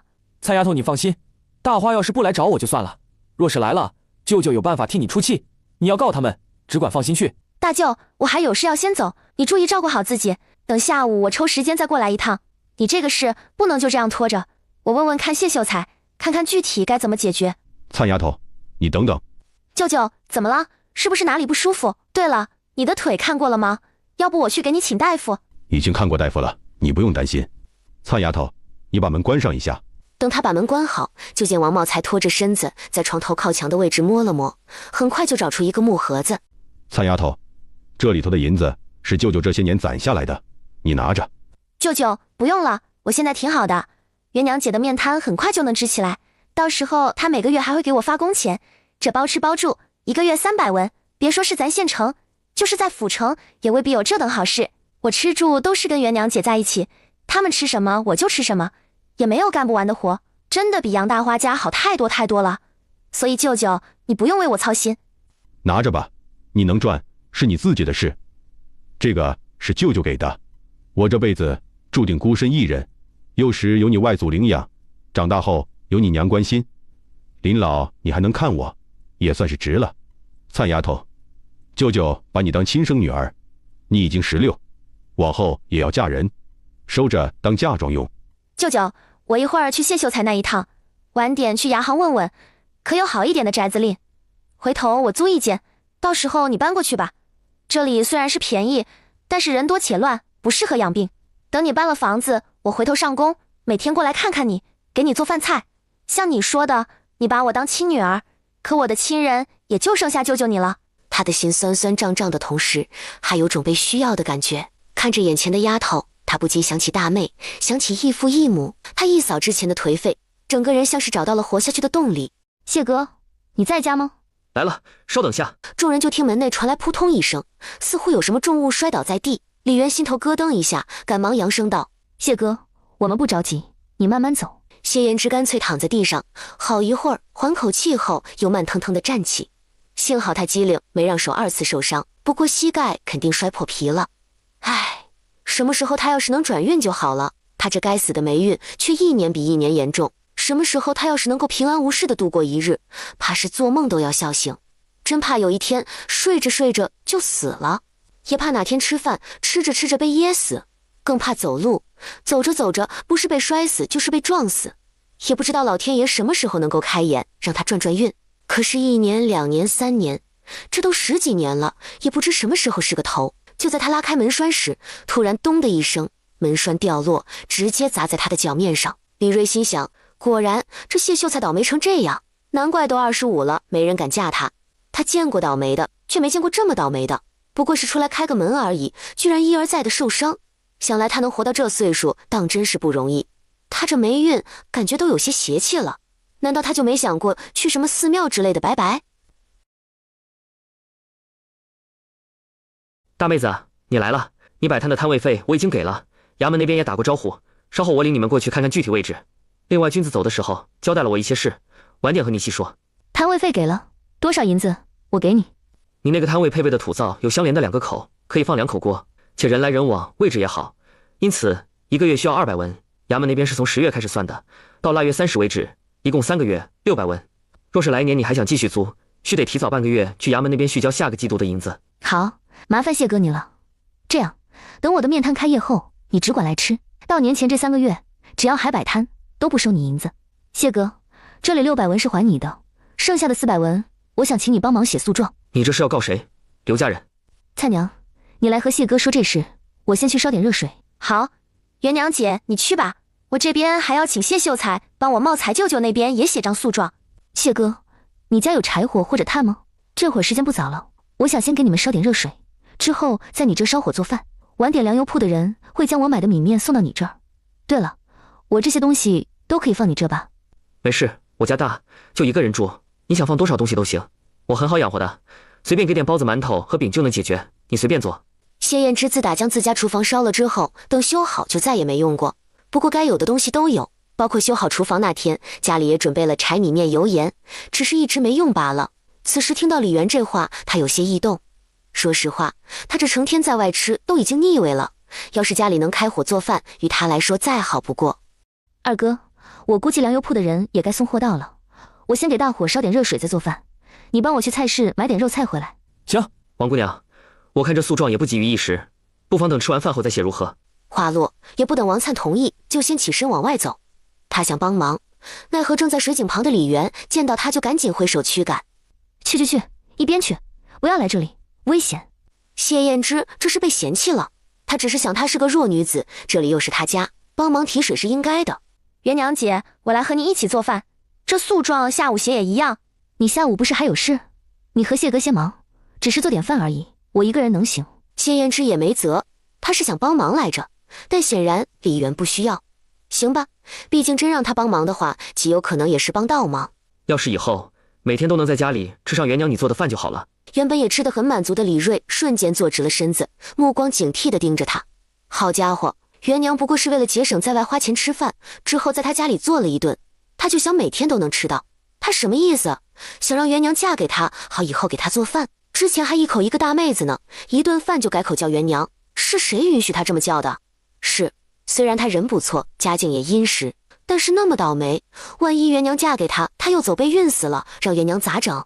寡妇是那么好当的？不行，无论如何都不能让他有想娶元娘的想法。谢秀才要是想每天能吃到元娘做的饭，那简单，等元娘的面摊一开业，往后你每天过去照顾下生意，吃上一碗面不就好了？我本来就有这想法，我这成天吃外头，在哪吃不是吃？与其银子给别人赚，倒不如多照顾一下元娘的生意。大妹子，我还是跟大家一样叫你元娘吧。你那摊位就只卖面食吗？要不也蒸点米饭，回头也炒点菜之类的。到时我1日3餐都在你那解决如何？至于银子，我一天给你50文的伙食费，你看着安排。当然，如果我有想吃的，尤其是肉，那额外加钱。行，一天收你50文，管你3顿饭，不管你来不来吃，银子都不退。哪怕我下午收摊早，你的晚饭肯定也会提前给准备出来的。元娘姐，万一碰上雨雪天气不能过来呢？那就不说不来的那一天的。谢言之很是爽快，准备把李元之前给他的1两银子拿出来，先定个20天。然而他任凭他的手怎么在袖兜中摸，都没摸到银子在哪儿，这才想起自己身上搁不得银子。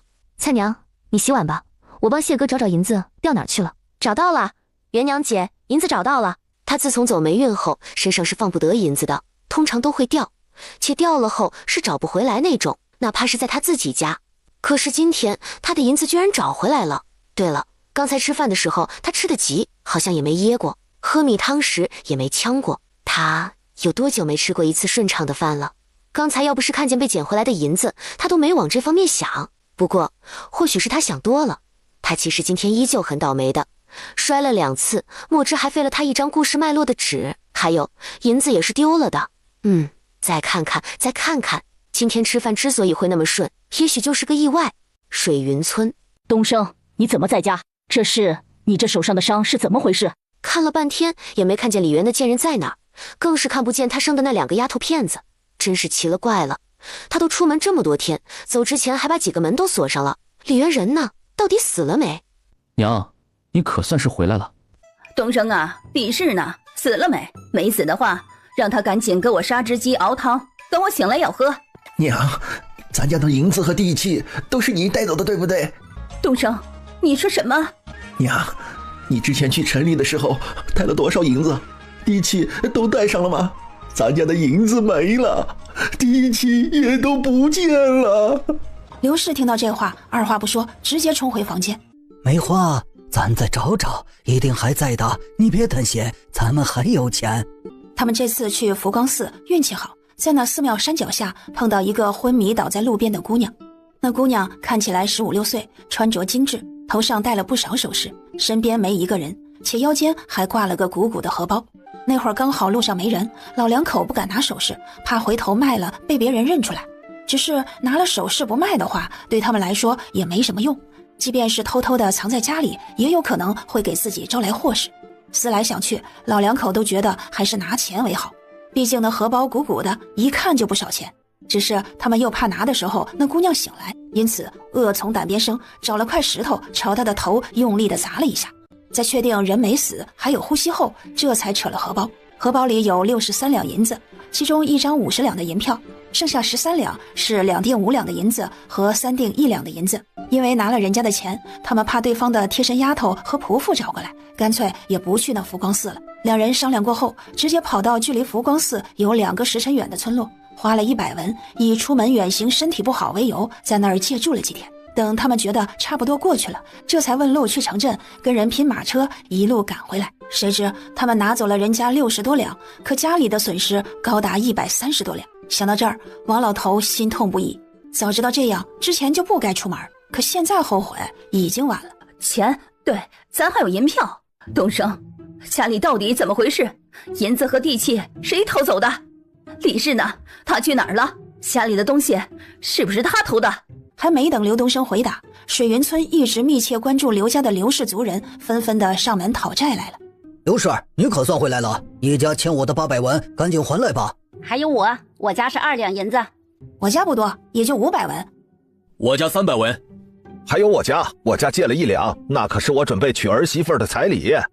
怎么，你家欠钱还不准备还是咋的？族里可有你家东升亲手盖印的欠条，那会儿可是说了，你家要是不还钱，就拿地来赔。好啊，我说家里的地契和银子怎么都没了呢？原来是你们偷的，一个个趁我不在家就惦记我家的东西，也不怕挨天打雷劈吗？哼，识相的赶紧把我的东西还回来，否则我就去报官了。你个恶婆娘，自己是杀人凶手，还敢说我们是贼？要报官好啊！哼，报了我们就去作证，你要蓄意谋杀了李氏。呸！真是好心没好报。要不是我们为了族里的声誉和李氏族人那边谈条件，让他们不去报官，你以为你现在还能站在这儿？要报官可以，先把我们的银子还了再去报，到时候你被关几年或者秋后问斩，我们也管不着。对，不过报官之前，先把他们一家子的名字从族谱划去。呸！族里有这种人，真是晦气。梅花，怎么回事？家里的地窖空了，里面的粮食、米酒和咸菜什么的全都不见了。疲惫至极又气得半死的刘氏听到这话，一口气上不来，双眼一翻，直接昏死了过去。东升他爹，我们家好心好意借钱给你们家东升，这银子不管怎么说，你们都得还我们吧？就是，当初可是说了，没钱就用地跟房子还，要不你们把这房子给我，多出来的钱我家算给你。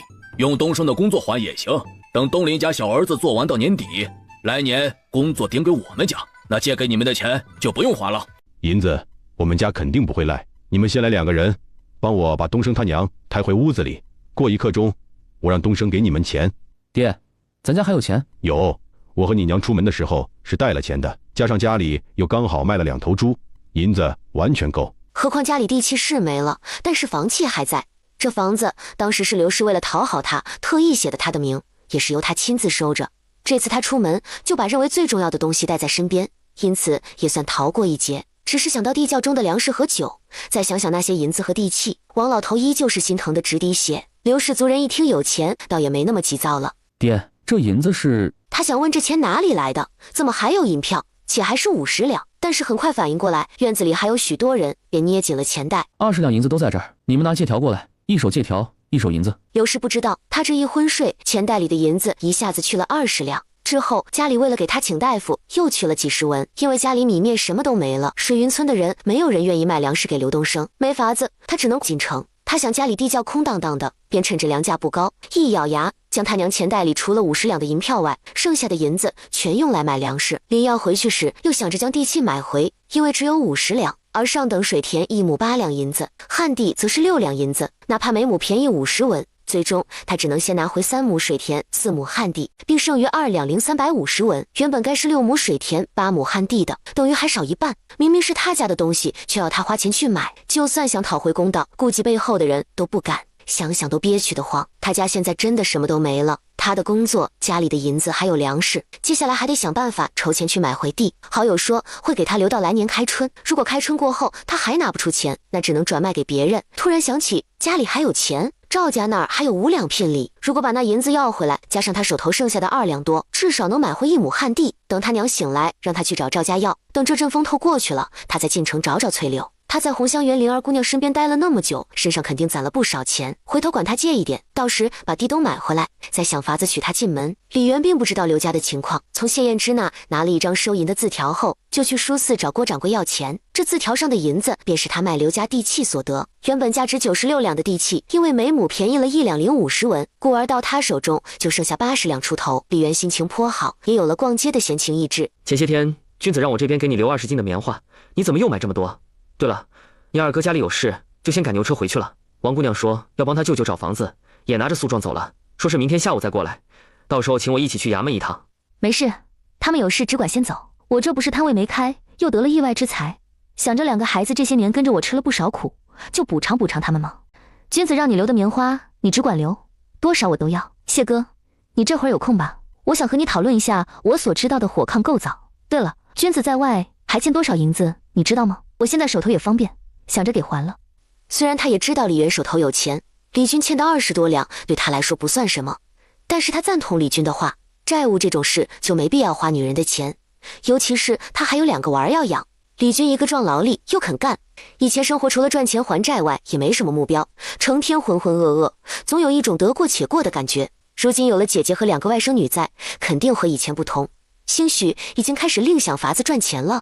君子欠谁欠多少我并不知道，他不与我们说这些，如果我知道的话也会帮他还的，也省得他总是活得那么累。至于火炕，我原先也只是在书上看过，时间有点久远，我需要好好回想一下，不过心里隐隐有个想法，具体还要琢磨琢磨。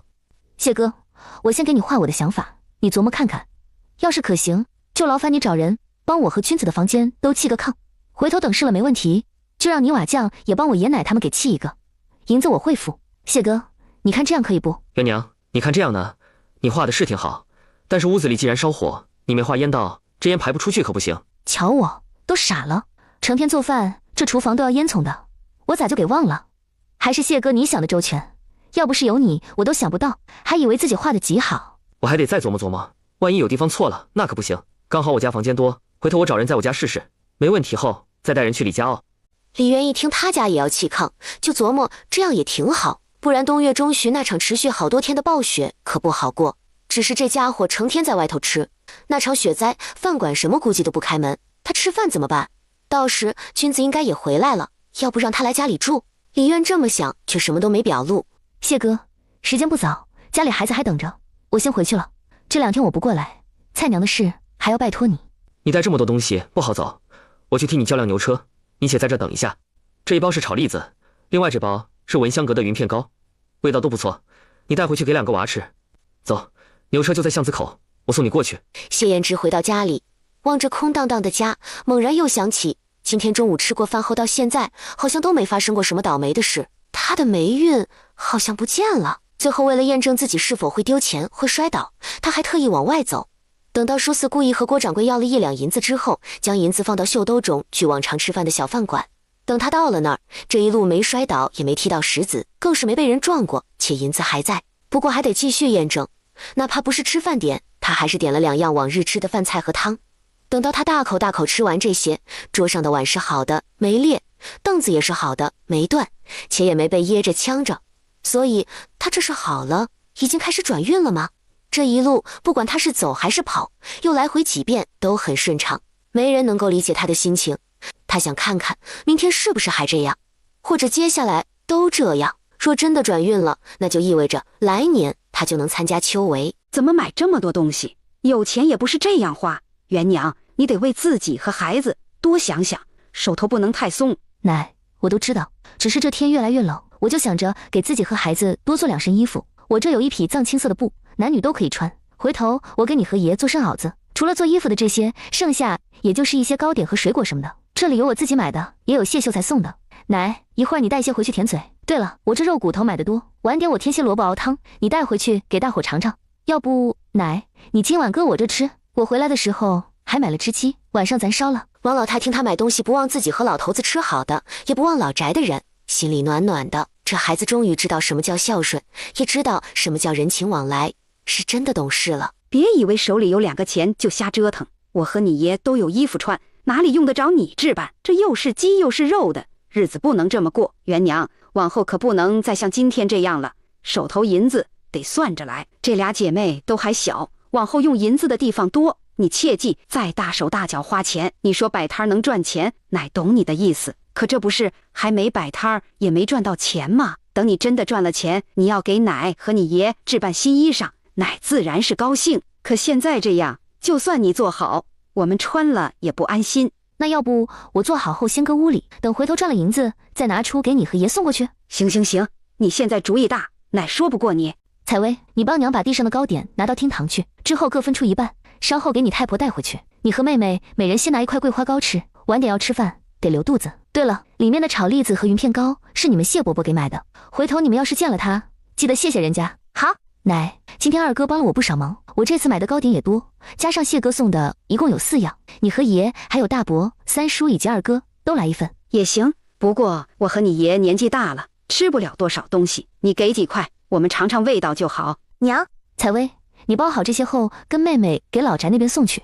这龙须酥给你3奶奶，云片糕给太公，桂花糕给大奶奶，剩下的这个炒栗子你给二舅，和二舅说是娘谢谢他今天帮的忙。要是二舅不在，你就给大奶奶，也记得和他说这话。还有，回来的时候请太公过来吃饭，说娘已经把饭做上了，太婆也在咱家吃。好。元娘这孩子真不会过日子，手头有2个钱就乱花。瞧瞧，这些都是什么？别人过年都未必有他吃的好。可不是这样，这孩子手头松得很，我都不知道那点银子够他造多久。唉，但愿他那个面摊能做得起来，不然我真得愁死。对了，老头子，你还不知道，这丫头买了好些布和棉花，说要给我们俩一人置办1身袄子。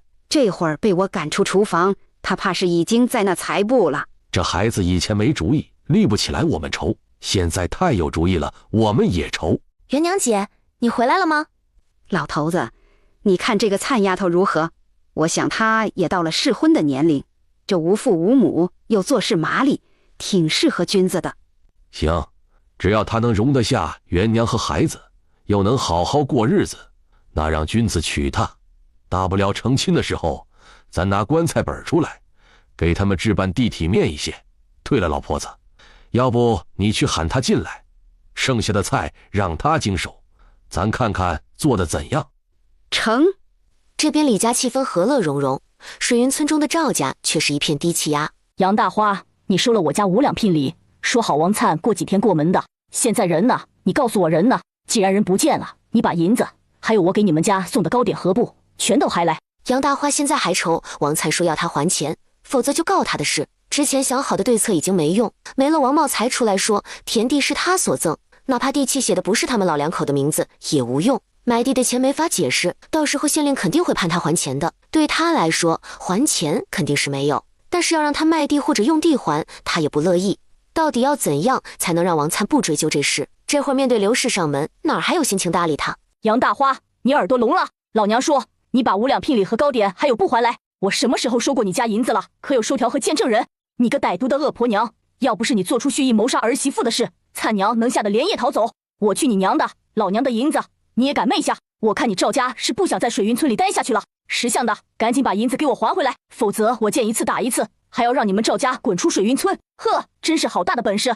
还把我们家赶出去，你以为你是谁？信不信刘氏一族的人最想赶的人是你？是你让刘氏族人和咱水云村的人丢尽了脸，要不是他们护着，你以为自己还能站在这？滚，给我滚！老娘没收你的银子，想倒打一耙污蔑我，你做梦！姓赵的，我再给你一次机会，银子你们还是不还？没拿过你的钱，又上哪里还？刘氏看他到现在还嘴硬，心里是彻底的记恨上这件事，哪怕想将杨大花千刀万剐，也知道现下不是动手的好时机。等他回到家，把最近发生的事都给我说说。家里的银子还有米面是什么时候没的？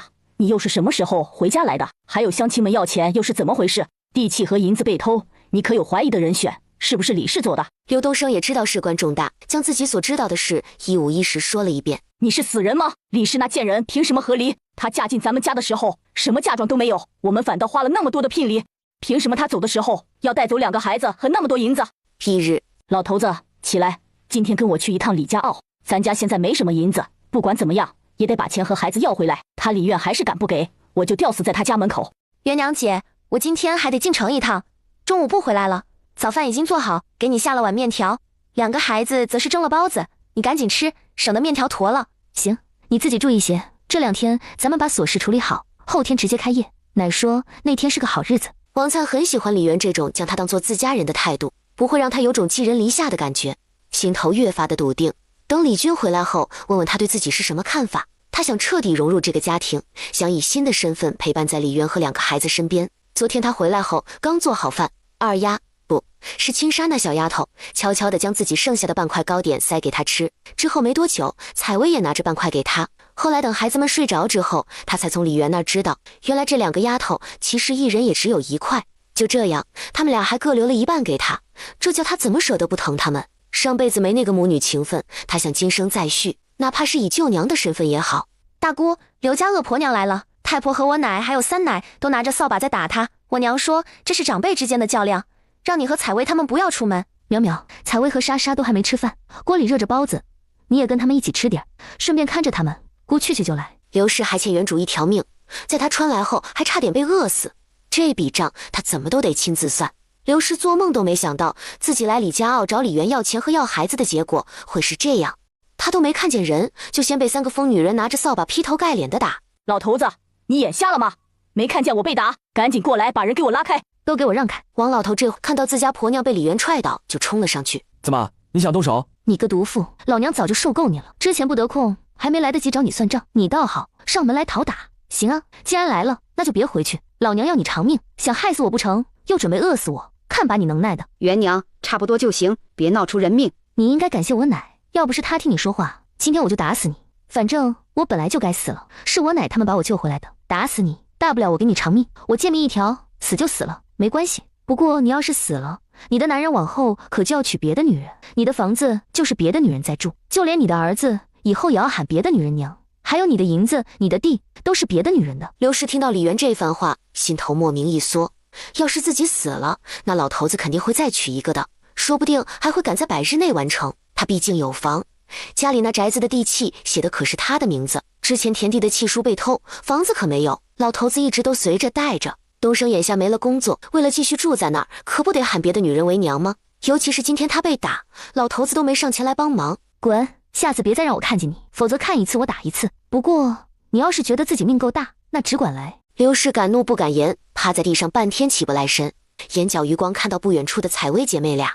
今天早上临要出门时，东升和她说，大丫长得好，如果能带回来的话，到时卖到红香园肯定值不少钱。他家现在就2两多银子，别说继续将剩下的田地买回来，就是到明年夏收这段时间的口粮都是个问题。时下年景好，卖儿卖女的少，因此价格要较往年的高一些，都给他等着。李氏这贱人，今天这仇要是不报，他誓不为人。还有大丫这个不孝子孙，且现在让他这养些时日，等模样长开一些后，就将他卖掉，或许到那时价格还会更高一些。大伯娘、三婶，中午家里就别做饭了，都搁我家吃吧。昨天还买了些下水，菜娘已经收拾好了。中午咱就做爆炒腰花、猪肚炖鸡、干煸肥肠、猪肺炒白菜、糯米大肠。你这丫头，就说你不会当家，眼下这天又不热，这些东西洗干净后多搁几天都不会坏。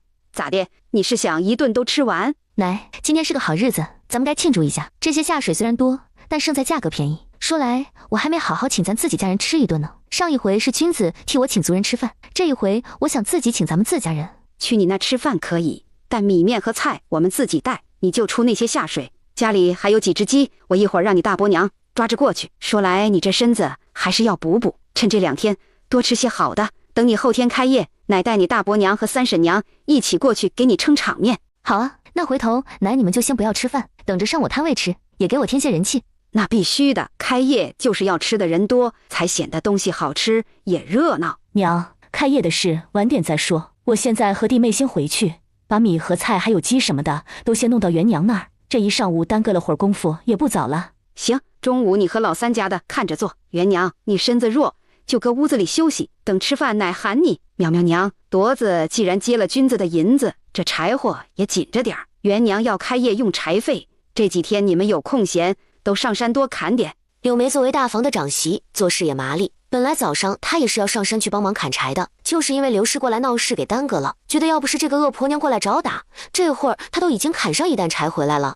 梅花，你还能走得动吗？走不动了。哎，你伤得这样重，不看大夫是不行的。只是咱家现在没钱，这可怎么办是好？这些年他自认对王永胜够好的，哪家的赘婿日子有他过得好？以前他还不觉得有什么，但经过这几天的事后，他才觉得兴许这个枕边人早就对他有诸多的不满，只是一直没说出来罢了。或许他老早就盼着自己能快点死，这样他也好另娶媳妇儿。再想想现在糟心的日子，他也不知道怎么突然之间他好好的日子就变成这样。分明前些天没回来时，他是要钱有钱，要房有房，要地有地，地窖里的粮食更是不老少，可以说衣食无忧也不为过。儿子是村里出了名的出息后生，工作好，每个月能赚不少钱。除了没有孙子，他是什么都有。可谁知回到家里后，什么都没了。眼下连一直陪在身边的老伴好像也离了心。他家咋就成了这样？到底是哪儿出的岔子？梅花，李氏把你打成这样，怎么都该赔点医药费。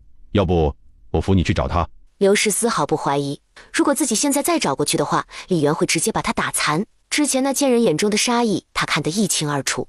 要不是李家那个老太婆出面，搞不好他现在就死了。所以去要医药费，还是算了吧。不过家里确实也没什么钱，如果老头子自己能去要点过来的话，那也行。他爹，我难受，走不动。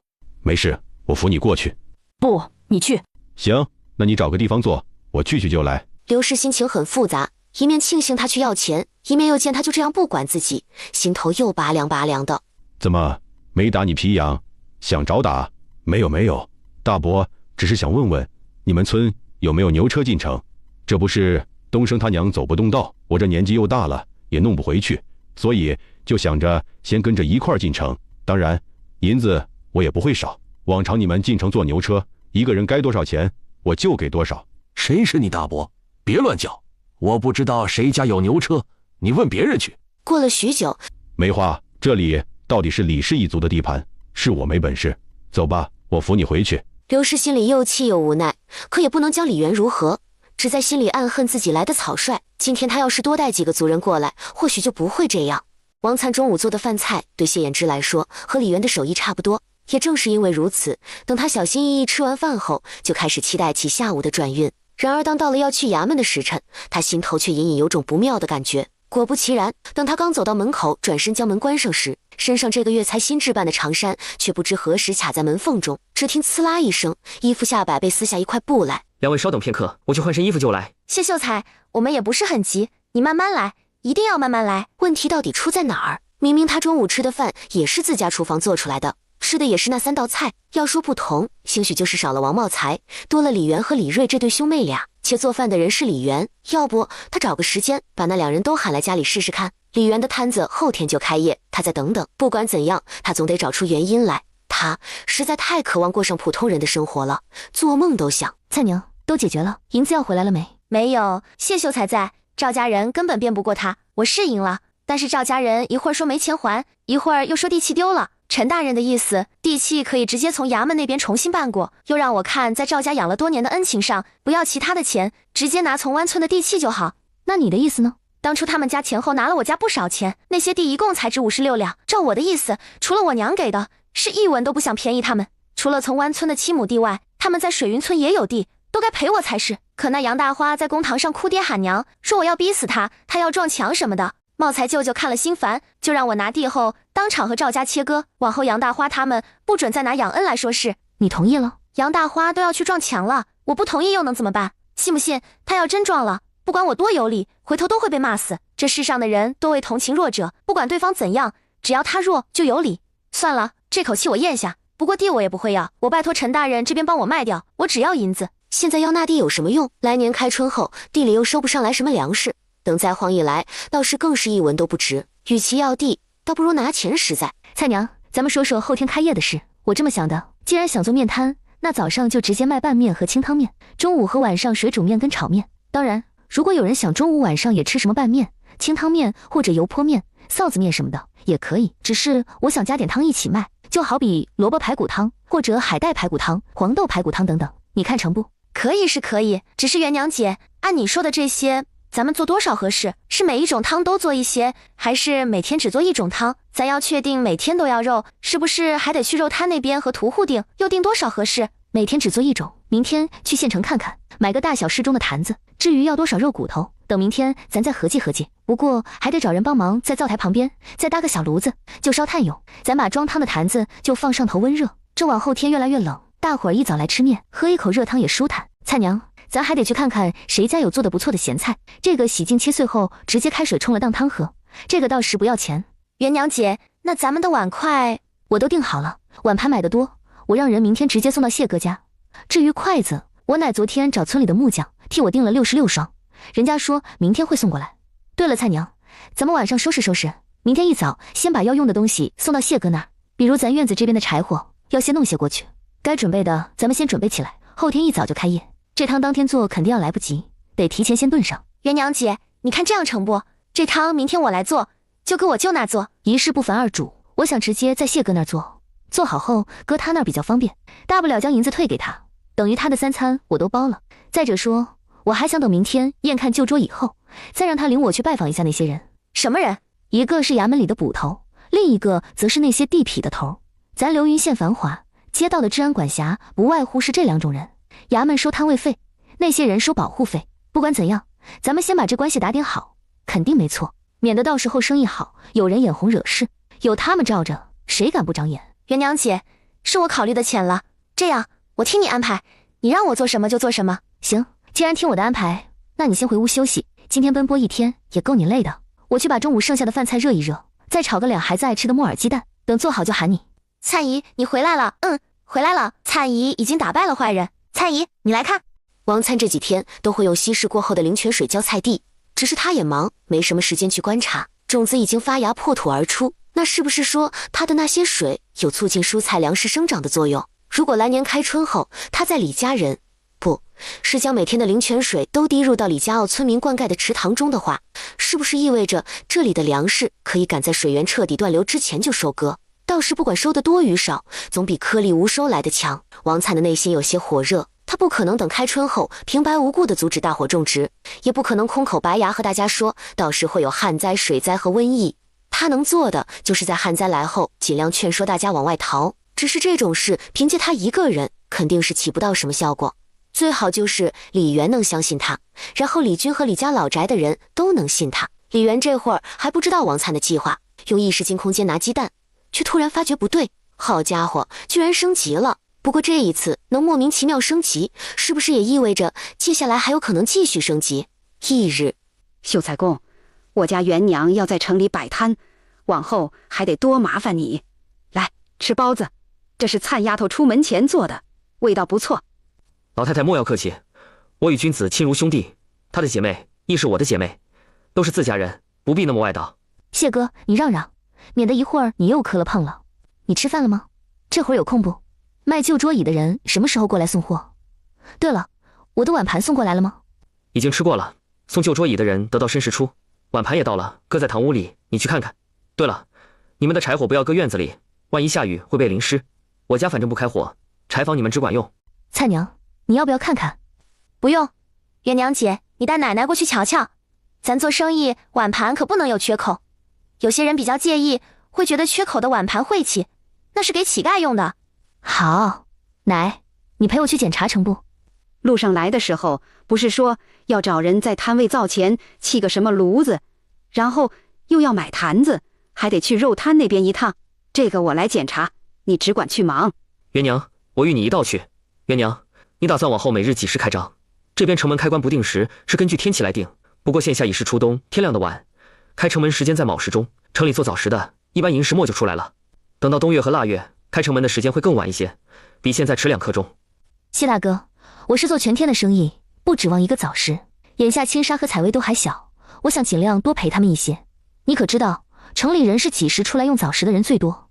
入冬以后，城里需要雇人做活的少，几乎都是城里百姓在外吃，因此吃早时的人相对要少一点，且大部分都是天亮以后。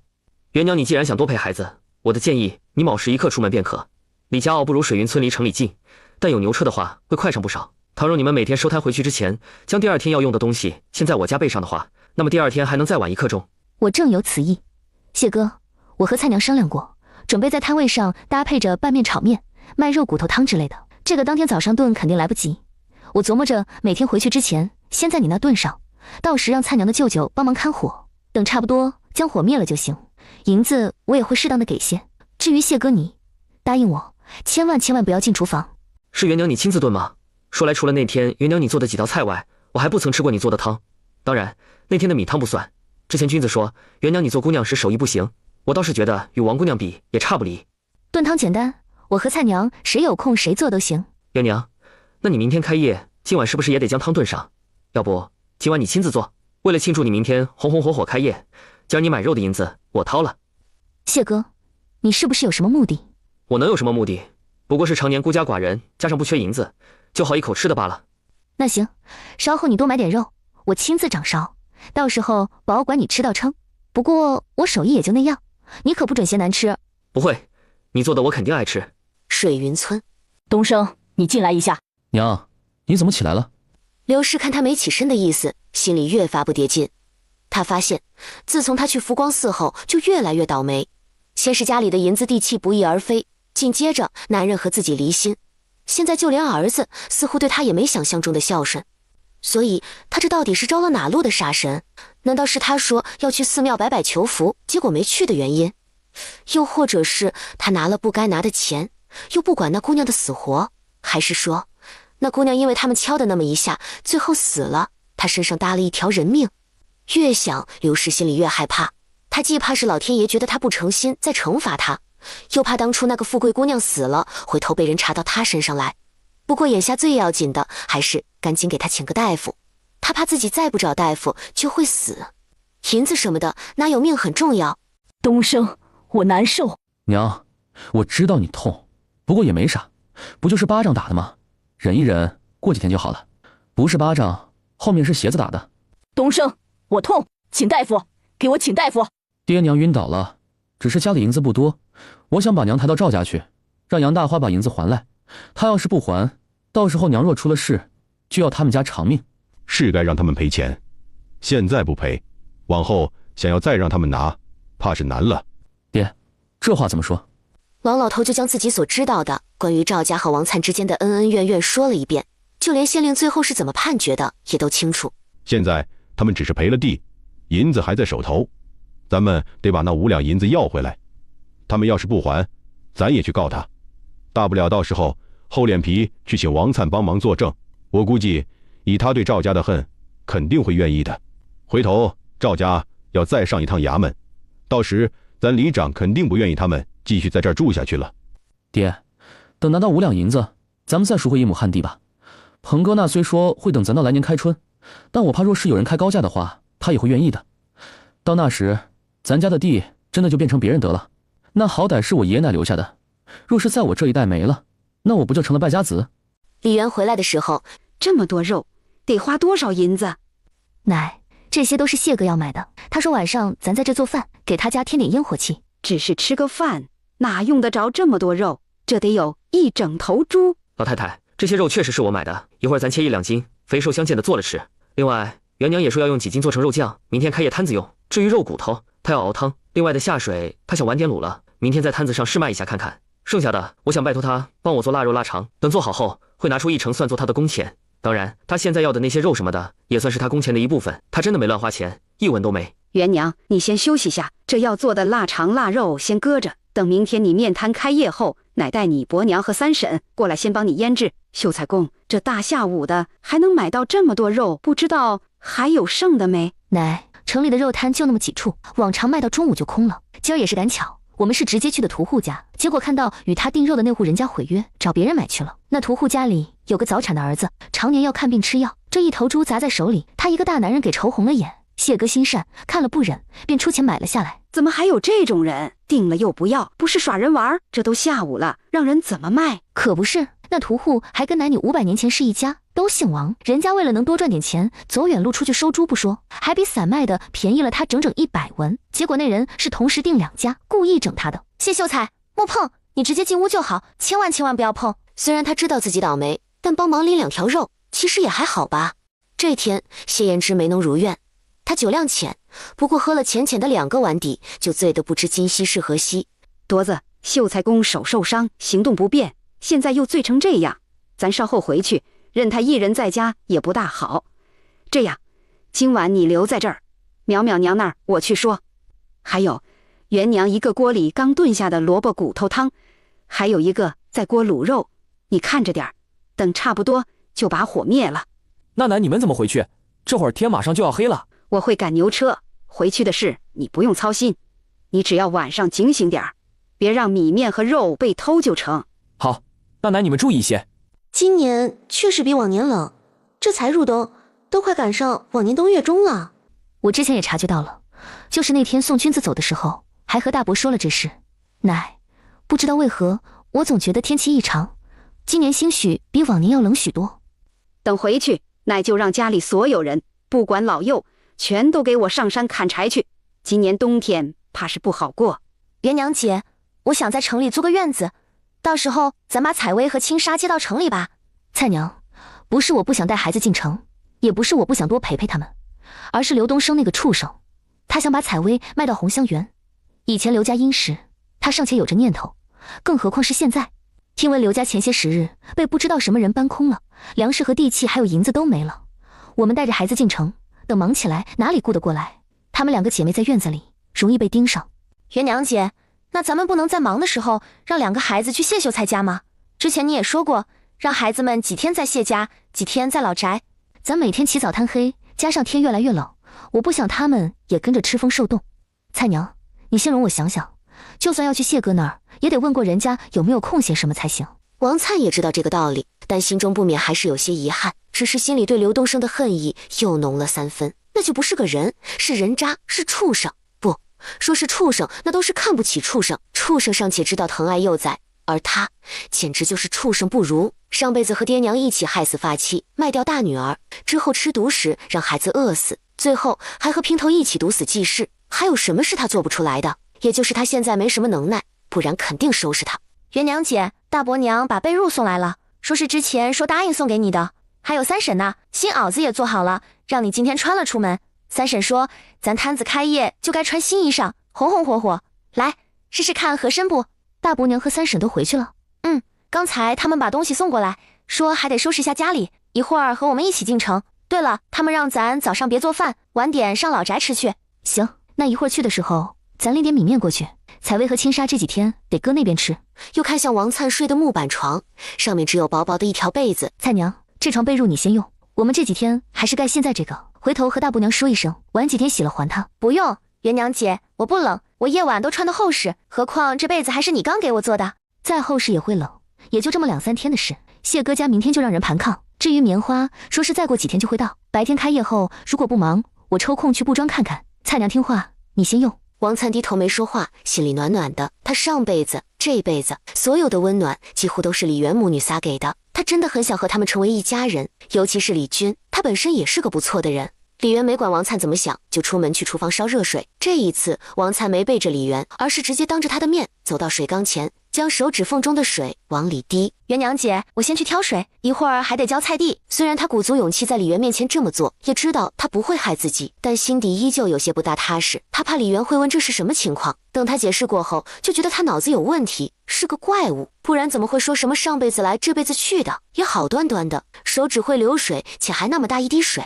而李媛也琢磨了起来，既然女主敢将最后的底牌暴露给自己，那么他好像也可以信任对方，他有空间。接下来发生的事，光靠他一个人还是不行的。女主她很善良，那么有他帮忙，肯定要比他一个人来得好。之前之所以打算摆摊卖面，也是因为这样总是要买些米面，只要生意还可以，到时候他隔三差五买这些也不容易引人注意。等王灿回来，他就若无其事当着他的面突然凭空变出一个鸡蛋。王灿心里的震撼不亚于他当初知道自己重生，也不亚于知道自己的手突然可以往外冒水，且这水还是个好东西。王灿心里的震撼不亚于他当初知道自己重生，也不亚于知道自己的手突然可以往外冒水，且这水还是个好东西。元娘姐，菜娘，我不知道你的手指为什么会冒水，但我相信你不会害我们。或许这水是个好东西。我呢，情况好像跟你一样，但也不太一样。我有个小房子，随身携带，别人看不见那种，可以存取东西。这个房子出现的很突然，是在我快被刘氏那个老钱婆害死那天出现的。元娘姐，真的吗？有小房子，看不见的，多大？可以放东西多少？我的房子有些奇怪，最初的时候很小，也就咱家院子大，但前几天不知道为什么突然又变大了一些，差不多就是君子房间加我的房间，还有加上堂屋这么大。元娘姐，还能变大吗？以后也会变大吗？你变大那天有没有什么特别之处？哎，我和你说这个做什么？来，元娘姐，我有些话想要告诉你，接下来我说的每一句话都是真的，我可以对你发誓。王灿话说的有些语无伦次，接下来要发生的事全都说了出来，尤其是明确到雪灾的具体时间。突然想起两个孩子的遭遇。元娘姐，我活着的那辈子，大丫二丫真的好惨。大丫就是在今年雪灾后被刘东升那畜生给卖到红霄园的，二丫最后在逃荒的路上饿死在我怀中。他虽然告诉王灿有空间，但没说自己是穿书来的，就让他以为自己就是原主。之所以没像王灿记忆中那样死去，一是有了机缘，二是醒悟了。因着他就当接下来所有的事都不知道。菜娘，也就是说咱得多囤点粮食什么的，对吧？必须得多囤，要不是现在去哪儿都要录音，我都想逃跑。之前会跟着元娘姐你到这，一来是我舍不得两个孩子，二来是手头没什么银子，且也不知道该何去何从。元娘姐，我也知道叫你们现在就离开这里不现实，毕竟李家在这，族里人也在这，就算我说了，但没有发生的事也没人会相信，甚至还有人会觉得我这是在散播谣言，兴许会被关进大牢。这种事不能说，至少目前不合适。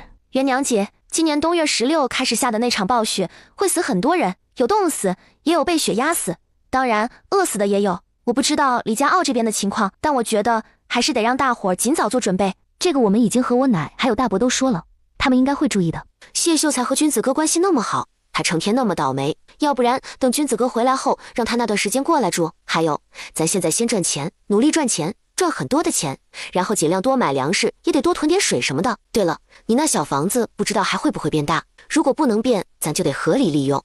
元娘姐，你房子那天发生变化，可是有发生过什么事？元娘姐，等我把衙门那边卖地的银子拿回来，都给你，到时候你抽个空去府城或者相邻的县城去买粮食。虽然我可以去买，但是买了没地方放，带回来也会引人怀疑。李元手头里有100多两银子，也决定回头找个时间去其他地方看看。流云县不大，粮油铺进货都有定数，粮食一下子买多了，必然会引人注目，这不是他想要的结果。只是王灿说起他空间变大的事，他仔细想了想，好像和往日也没什么不同。不对，好像有。那天早上他打了刘氏，下午请老宅的人吃饭，所以这两者有其中一个是出发点吗？李元这么想，也就这么和王灿说了。元娘姐，我看老天爷对我们厚爱，是因为某些人作恶太多，照我说，肯定是你打了那个毒妇的缘故。要不咱回头找个时间，把刘东升那畜生也狠狠揍一顿，最好让他后半辈子都躺在床上，过着生不如死的生活。到时候说不准你那随身房子能变得像咱李家傲这么大。好，回头咱找个时间，带上麻袋，往他们头上一套，狠狠给他揍一顿解解气。随着天越来越亮，他们也到了县城。元娘，我不知道你早上要做多少面条，就先帮你揉了8斤面，也不知道会不会太多。还有柴火也替你搬了一些到摊位那儿，卤的肉和汤也重新给热上了。对了，还有咸菜，已经洗净切碎，你去看看大小行不行？多谢大哥，8斤面差不多，咸菜没所谓，若是切大了，回头再切一下就成。奶，你和菜娘先替我把东西张罗到摊位上去，我写点东西就过去。谢哥，早。元娘，早，价格定好了。这就贴到摊位上去。对了，谢哥，你今天让人过来盘炕，不知道能不能带我大哥一起？谢燕之脑子活泛，知道这炕一旦懂得怎么盘，到时候李家这边也算是会了这门本事，这可是手艺。往后李铎完全可以靠这个吃饭，或者还可以带其他几个兄弟一起。行，那你先去忙，稍后我去你摊位吃面，到时让你大哥跟我一起回来，我让郭掌柜替我约的泥瓦匠。陈时墨回道。等来到摊位上的时候，元娘，来一碗拌面，要带肉酱的，汤也来一碗。郭叔年纪大一些，要一碗汤面，也要带肉的。元娘姐，我叫严娇，与你兄弟李军相识。我听谢哥说你摊位今天开业，便过来凑个热闹。我也跟谢哥一样，要一碗带肉酱的拌面，一碗汤。原本正在给谢燕之舀汤的王灿，一听这梳着姑娘发髻的女子自称和李军认识，心头下意识一紧。他知道李军好，但别的人肯定也会知道。这姑娘年纪看着也不小，一直没成亲，莫非是在等他？元娘，严姑娘与杨高武不出意外的话，年底会成亲。说实话，如果弟妹人选可以让李媛来选择的话，她希望是王灿这个女主，不为别的，只为这姑娘的秉性是真的好。当然，倘若这个严娇是他弟的对象，那他也不会做恶人去搅散他们。好在他并不是。我可以叫你娇娇吗？说来我和离那天多亏了高武兄弟，若不是有他帮忙，我的事也不会那么顺利。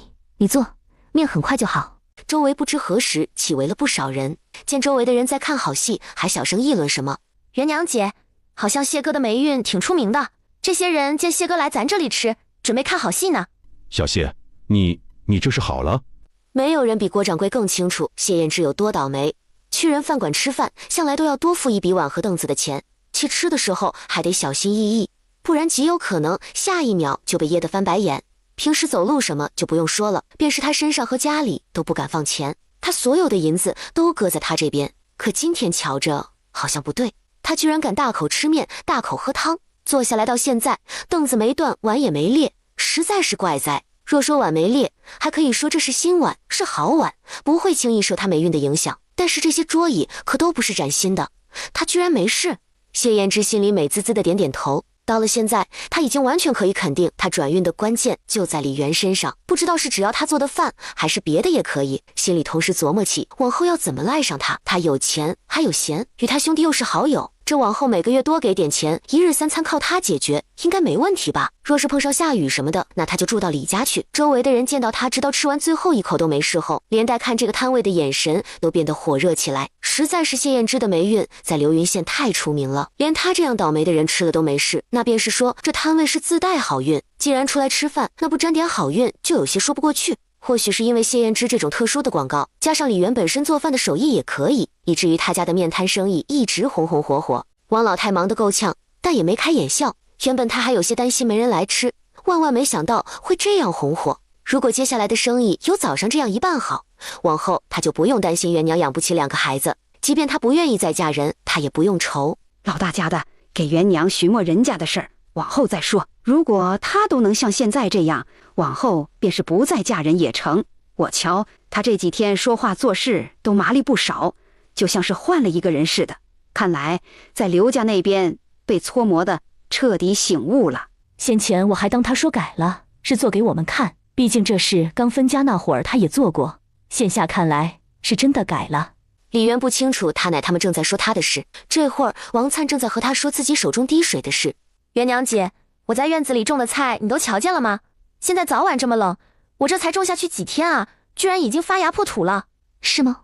那我回去看看。如果你那灵泉水有促进生长的作用，那这是天大的好事，不只是对我们来说，对李家傲也是。你先前给我喝的水，我觉得特别甘甜，就是这个吧？我觉得喝完后身子好了许多。就是这个，我自己也喝，觉得身子轻快不少。对了，元娘姐，我想等开始春耕后，就每天抽个时间去下池塘那边，到时候都滴到里边去。还有，我想回头手头宽裕点，去定做些瓷瓶，到时候稀释后放瓷瓶里去，回头找个理由说是神医送的，届时谁真的有什么，到了攸关性命时，咱也好拿出来救人。这个可以有，但是不能太多，也不是什么人都给。蔡娘，咱的事千万不能暴露，这可是攸关咱俩的性命。元娘姐你放心，我知道的，除了你我谁也不说，你也是千万不能说，有什么咱俩可以互相打掩护，这世上除了咱俩，哪怕是采薇、青纱和君子哥他们都不能叫他们知道。请问你们这面摊是早上谢秀才吃的那家吗？是的，谢秀才早上是在咱家吃的面。客官来一碗吗？是和谢秀才一样，还是单点其他？谢秀才早上点了什么？你同样给我们各来一份，价格不是问题。谢燕之心情好，灵感爆棚。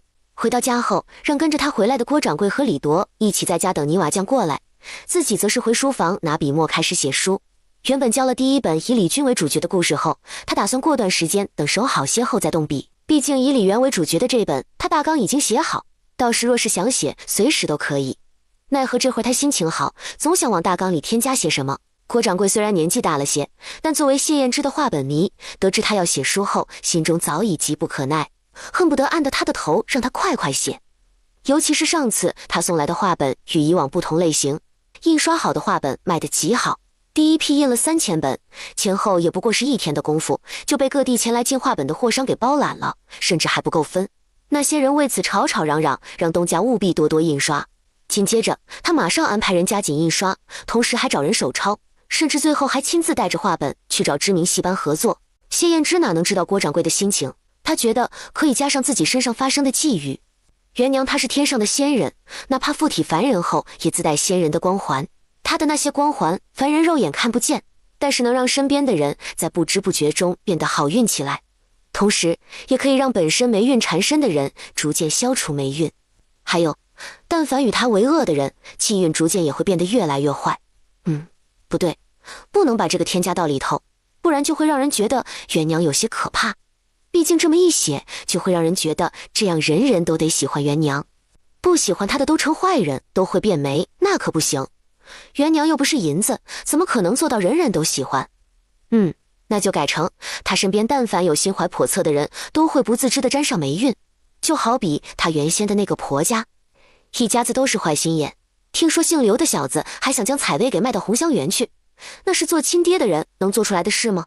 这种人的报应，就该是从此往后孤身一人，穷困潦倒在床上度过一生。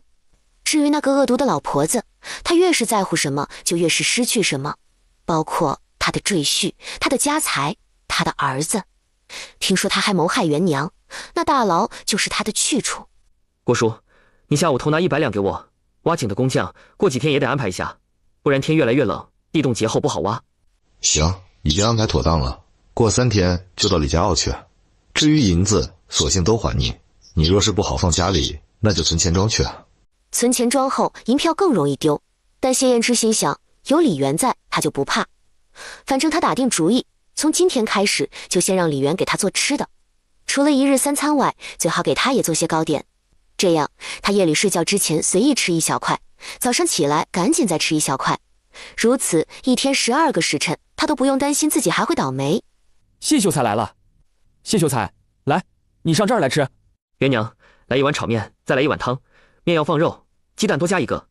郭叔要1碗煮面，同样要肉，鸡蛋也多加1个。多加的银子回头一起结算。快看，谢秀才他居然敢大口大口吃面，我的天，他居然没被噎着。这谢秀才居然转运了，就在这面摊吃的。这些年，流云县大大小小的饭馆、酒楼，还有各种摊位，他可是都吃过的，就没有一次他能像现在这样。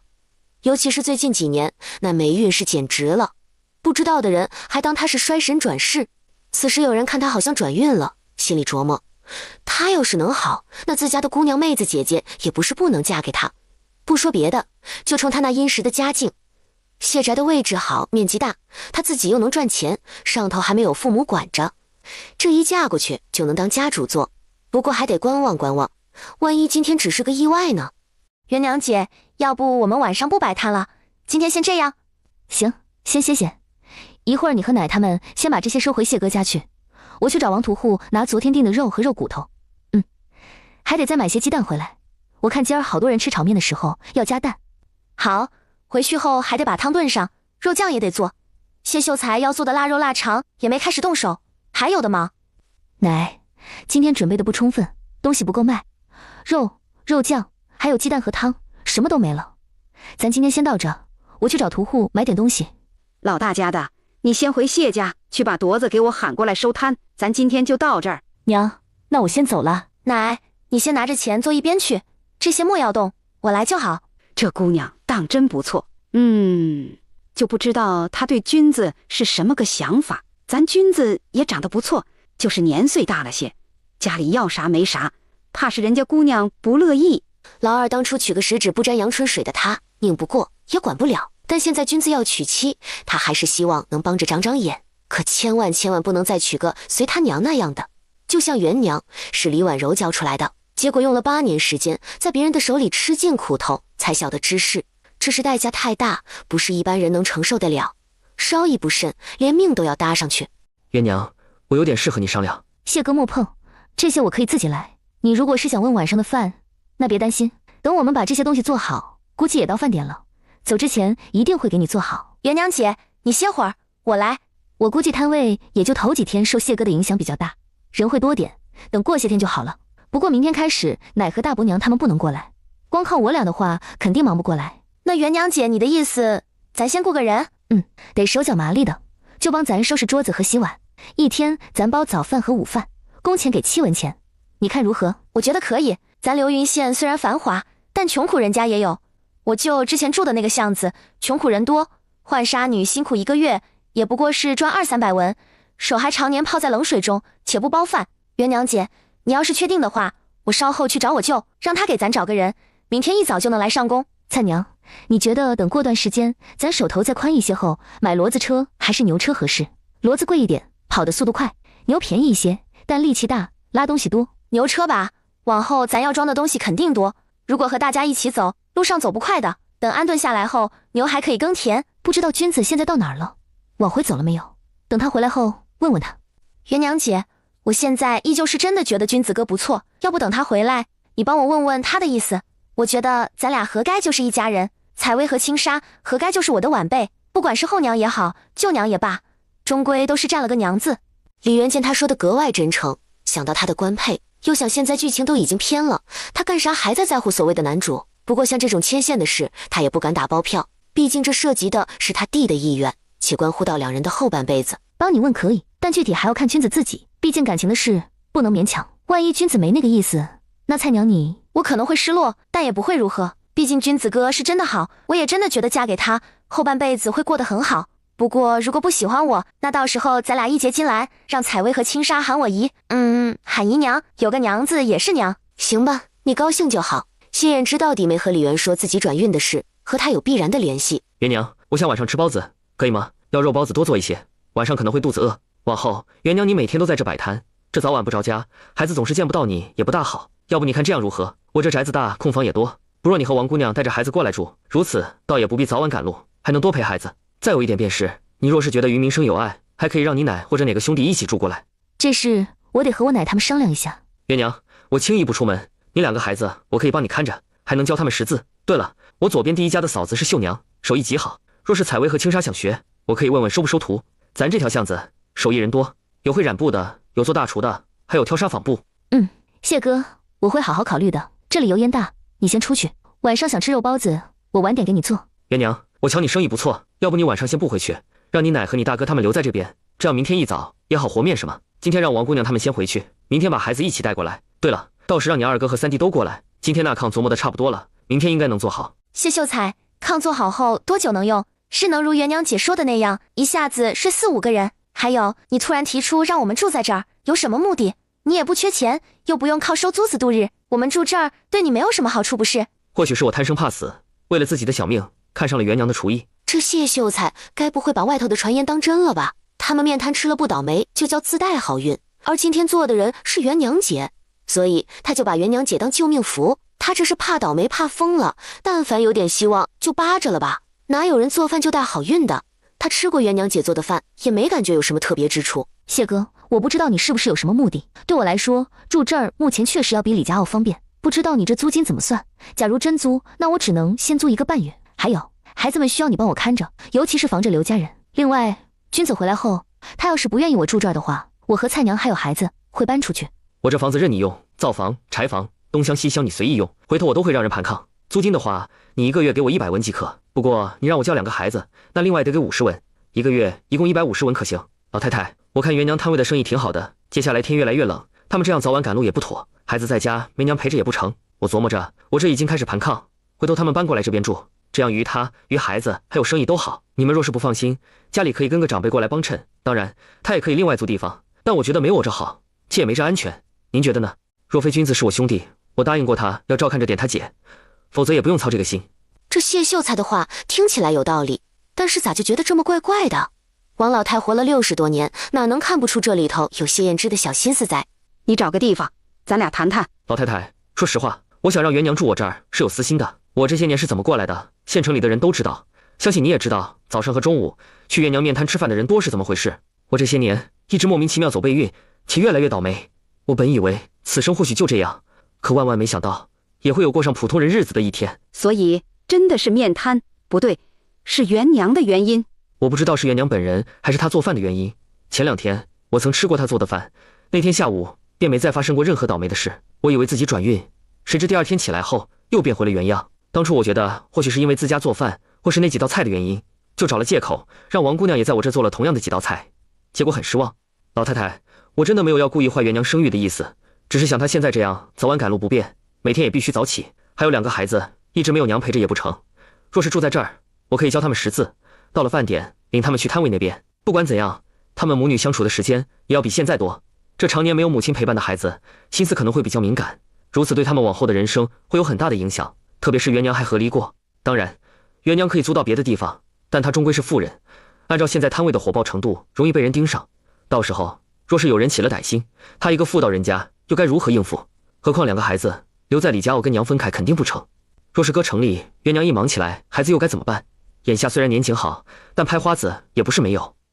元娘，奶觉得秀才公说的话有道理，这天越来越冷，你们这样在外跑不妥。奶现在打算和你大哥去牙行看看有没有合适的宅子，给你租一间，到时候让你大哥大嫂带孩子也一起住过来陪你。奶，大哥现在学气炕，我听说好像已经解决了烟道的问题，明天应该就能做好，加上大嫂一直都挺忙的，会有时间吗？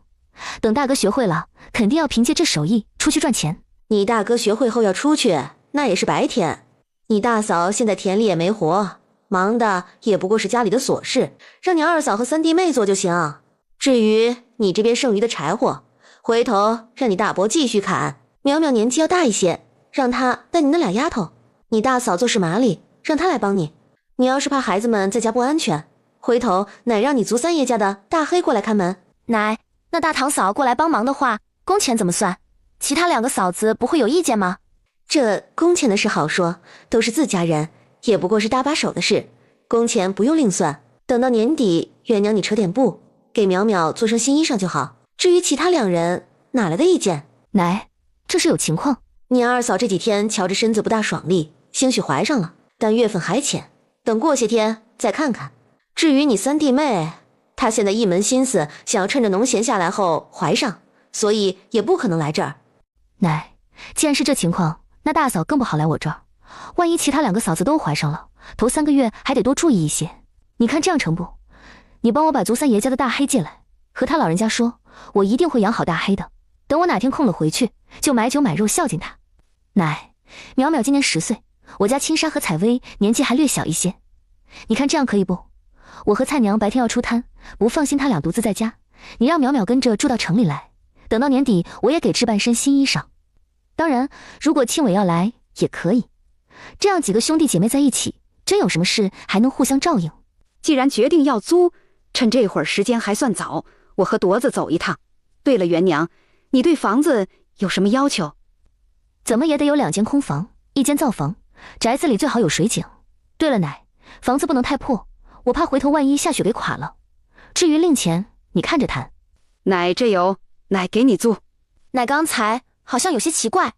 李渊这些天将原主所有的记忆都捋了一遍，自然知道他奶那突如其来的感叹是为何。原主的死，除了刘家人的恶毒外，说起来有他自己的懦弱，但同时也有娘家人的冷漠因素在。站在旁观者的角度，他完全理解他奶，也理解老宅的人。然而身为原主却不能理解，在原主看来，他们是一家人，是亲人，在他们最有需要的人，亲人就该伸手拉一把，而不是将他们推出去。所以原主的怨恨不理解，他也清楚，但不好说什么。他相信不仅是他有这想法，怕是李军之前同样也是这么想的，只能说立场不同，所以选择不同。如果当初他是老宅的人，是他娘的妯娌，他也会先顾自己的。他也没有无私到赚钱就是为了养别人一家，尤其还是扶不起来，只会让他一个劲儿往里贴的那种人。随着时间慢慢推移，天色逐渐变暗。不是，我说小伙子，你说出租房子的人不会是秀才公谢燕之吧？谢秀才今天在面摊那吃面转运的事儿，不知道你听说了没有？他现在已经不倒霉了，所以这房子你只管放心租，不会沾染霉运的。他家价格便宜，2间房和灶房随你使用，1个月只要100文。这价格，这地段，整个流云县除了这，你上哪儿都找不到。王老太有些无语，她先前看了几个地方，见不是太小太破，就是周围住的人有些杂乱，然后问有没有好一点的地方，价格贵一点也没关系。没想到这牙人说要回去找别人问问，谁知没多久功夫就说有，就在榕树巷这边。他一听和谢燕之同一个巷子，心道这地方好，那就去看看。哪知道看的居然就是谢宅。他要是愿意自家孙女住这儿，哪用得着通过牙行？娘，这是怎么回事？我和奶去看了几个地方，都不是很好。这位大哥说榕树巷这边有符合条件的，奶就说过来看看。谁知道他带我们来这儿。他觉得这一切都是谢燕之搞的鬼。他不认为谢燕之一边和他说住他这儿，然后又提早去牙行那边叫人帮忙将房子租出去。他常年都是一个人住在家里，又不缺钱，怎么会好端端的把房子租给陌生人？而王灿则是一副疯了吧的表情。在王灿看来，谢秀才真的是被倒霉逼疯了，所以但凡有点可能让他转运的可能都扒着不放。现在他已经将袁娘姐当作救命符，所以千方百计的想叫她住在这儿。我说大娘，原来你们和谢秀才认识，那就好办了。要我说，你们直接租着得了。你看看这房子，看看这院子，还有东西厢房，不多符合你的要求。谢秀才人好，又不多事，相信我，没有比他更好的东家了。谢燕之是算着时间回来的。秀才公这是出去做什么了？难道是见家里落空不得劲，急着把空房租掉？老太太，我这些年因为气运的问题，家里一直都很冷清，如今运气有所好转，袁娘他们又不打算住在这儿，我琢磨等你们租好房子就会搬走，这不就想赶紧将房子租出去，回头也热闹点。关老太太这神色，莫不是觉得还是我这地方好，想住这儿？如果是真的，那我自是欢迎。我与君子是兄弟，他的家人就是我家人，谈银子伤感情，咱也别说什么租不租的，你们想住多久都行，只要没经过我的允许，不进正房和书房就好。李元什么话都叫他给说了，还让别人说什么？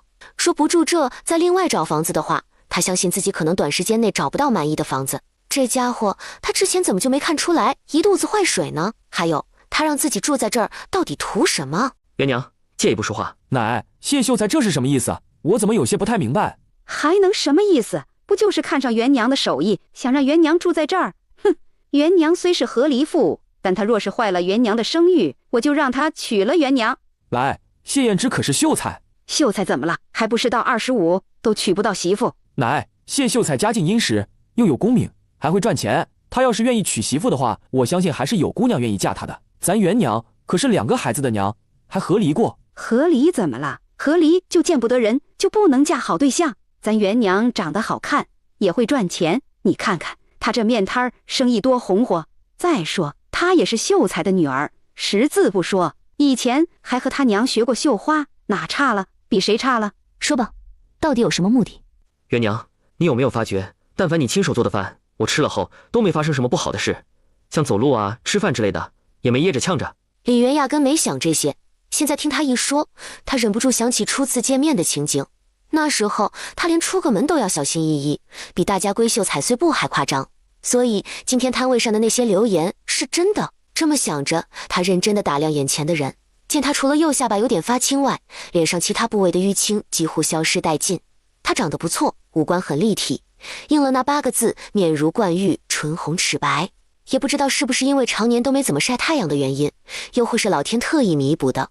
总之，皮肤又白又细腻，让人见了忍不住羡慕嫉妒恨。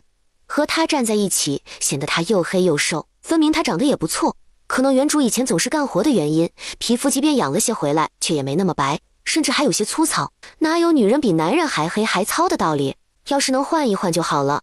不行，晚上睡觉之前，他得回空间敷一片美白面膜。袁娘，你在看什么？我才发现你的皮肤原来这么白，这么好。要是我也能这样就好了。袁娘，回神。根据谢哥你的意思，我做的饭你吃了后会转运，然后你就想我能尽量待在谢宅的时间长一些，对吧？谢言之没否认。可以这么说，我不知道吃了东西后可以持续多久，但我想最好是1日3餐，外加睡觉之前再来一点，也不用多麻烦。你每天做晚饭的时候多做1块饼或1个馒头包子，等回头炕做好后可以搁上陶，也不用怕凉了。谢哥，你知道怎么烧炭吗？我说的不是自家平时做饭攒的那种炭，而是从炭窑里烧出来的这种。曾经有看过这类书籍，不过印象不深。袁娘，你是想……如果你能找出法子教我大哥二哥他们，那我便住这儿。往后你的一日三餐我包了，不收你银子。若是声誉坏了，我也不怪你，我会自己担着，你看如何？我相信你不会敷衍我，对吧？君子重诺，其心荡荡；小人背信，其心暗暗。我自认不是小人，元娘你大可放心。成，那就如此说定了。我奶呢？我去说服。对了，我需要你与老宅那边签订契书，一旦烧炭成功，出售后扣除人工和运输成本，要30%占比，这30%需要你代持，实则是给君子。谢燕之一听这话，心里没来由的烫了一下。君子苦了那么多年，看来是要苦尽甘来了。奶，大伯娘，三婶，我们吃饭吧，一会儿该关城门了。有什么事我们边吃边说，稍后还得赶回去。这事儿我不同意。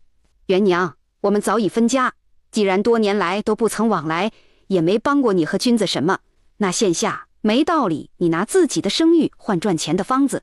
要赚钱，我们有手有脚，也有田地，不用你操心。烧炭的法子固然叫人心动，但老太太不愿意拿孙女的名声去换。本来她和离说出去就没那么好听，再和一个20多岁未成亲的男人同住一个屋檐下，指不定被说成什么样。眼下她不仅得考虑自己，还得为2个娃考虑。娘，我知道你在想什么。你要是担心元娘被人说3道4，那我过来陪她。刚好现在面摊忙，我还可以搭把手。嫂子，如此家里的事，往后就要辛苦你了。娘，我也赞同3弟妹的话。现在家里的事也不是特别多，我完全顾得过来。有他在城里给元娘搭把手，我们也放心。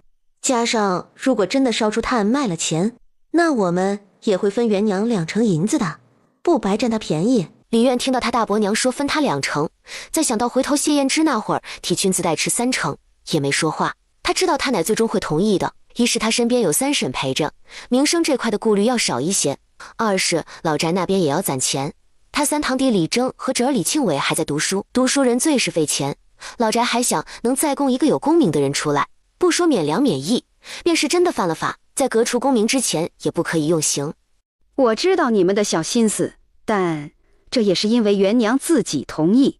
今天她要是不愿，我是绝对不可能答应。不过做人得感恩，不管能不能烧出炭来，老三家的，你都得在县城帮元娘忙到年底，且不得拿她1文钱。好，娘你放心，我一定好好帮忙干活，且也不收元娘钱。老大家的，到年底你得给元娘和2个孩子置办1身新衣裳。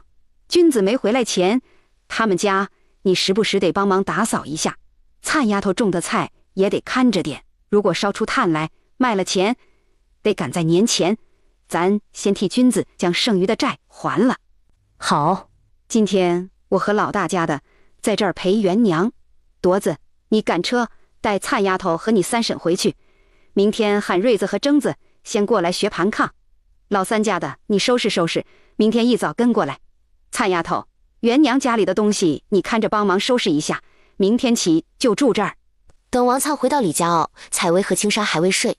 灿姨，进城后我们住在哪儿？你们谢伯伯家现在已经在盘炕了，到时候咱们和现在一样，都住一间屋子，在一张炕上。谢伯伯家真好，他家有很多书。灿姨，你说我能让谢伯伯也教我和妹妹读书认字吗？应该可以，到时候你问问。灿姨，我想把这些给苗苗姐姐和庆伟哥哥送去，这些我打算带到城里去，城里离水云村近，回头要是看见熟人，我想托他帮我送给大妞婶。之前要不是他，我和妹妹还有娘现在也不会在这儿。灿姨，以前我和妹妹总是肚子饿，有时候去采猪草，大妞婶家的何苗姐就会给我带吃的。何苗姐说是大妞婶让她带的。采薇，以后刘家那边和你们没有任何关系，你喊李大妞不用喊婶，直接按李家这边喊姨就成。你虽然没办法改姓，但是称呼可以改。还有李大妞这边，你娘已经安排好了，等这2天不那么忙后，灿姨会抽时间替你娘去那边一趟。东西都是我们商量好的，有3尺布、2封糕点、2斤红糖和20个蛋。灿姨，我不想姓刘，可以改姓吗？我觉得叫李采薇也很好听。我和妹妹在刘家过得不好，每天要干活，吃不饱，奶还打骂人。我爹，不对，是刘东升，他还想卖掉我，我不想跟他们姓。灿姨和你们娘也不想你们姓刘，可是目前做不到。当初刘氏一族能让你们跟着你们娘，条件之一就是不能改姓。偷偷改，他们不知道也不行吗？不行，刘东林他是里长，时常往县衙里跑，和里面的人关系不错。你这边要是改了，那边要不了多久就会知道，到时候等于是你娘毁约，他们可以把你们带回去。李氏一族的人，到时就算是想阻拦，也找不到理由。灿姨，如果我娘改嫁，我可以跟后爹姓吗？如果元娘姐改嫁的人声望比较好，那你改姓应该是可以的。只要你年纪大了没意见，对方也没意见的话，刘氏一族的人不足为惧。蔡薇歪头想了想，自己认识有声望的人，想来想去，最后觉得应该就是他谢伯伯了。他是个秀才，那是了不起的人。如果娘能嫁给他的话，那他就可以改姓。谢伯伯是舅舅的朋友，人很好，对他和妹妹也好。家里没有做不完的活，也没有爹娘，房子还那么大，娘要是能嫁给他也可以的。谢采薇，比刘采薇好听。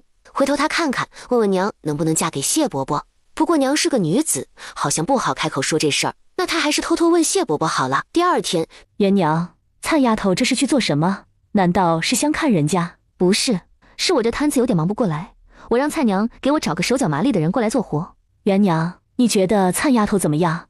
如果嫁给君子的话，好吗？三婶怎么会有这想法？这不是你奶和我，还有你大伯娘，都觉得这丫头不错。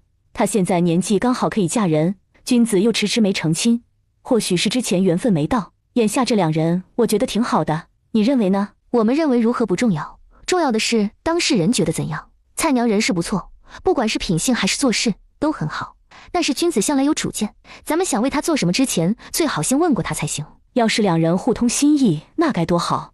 妹妹是在元娘姐摊位上做活吧？不知道怎么称呼，这急匆匆的是上哪儿去？娇娇姐，我叫王灿，你可以喊我灿娘。我准备去找我舅，想让他帮忙问问，可认识手脚麻利的浣纱女，帮忙介绍一个到元娘姐的面摊上来做工。元娘姐的摊位要招工，灿娘，你看我怎样？我自认做活还可以，要不咱先试一天，你看看。娇娇姐，这事我做不了主，你可以先把东西放回去后，来摊位上问问元娘姐。对了，工钱是1天7文钱，包一顿早饭和午饭。燕娇一听待遇这么好，更上心了。面摊的价格她是知道的，跟着一起吃，总归不会太差。如果将吃食的银子算进去，1个月下来至少是300-400文。做的活又不难，无非是吃饭的点忙碌了一些，可比在酒楼饭馆中做活待遇高多了。他叔父家就在这附近，晚上下工后回去，他还能再打几个烙子。杨高武走之前和他说，等他走镖回来就会来家里提亲，还说会想办法分家另过。他现在要做的就是为了以后的家多攒点钱。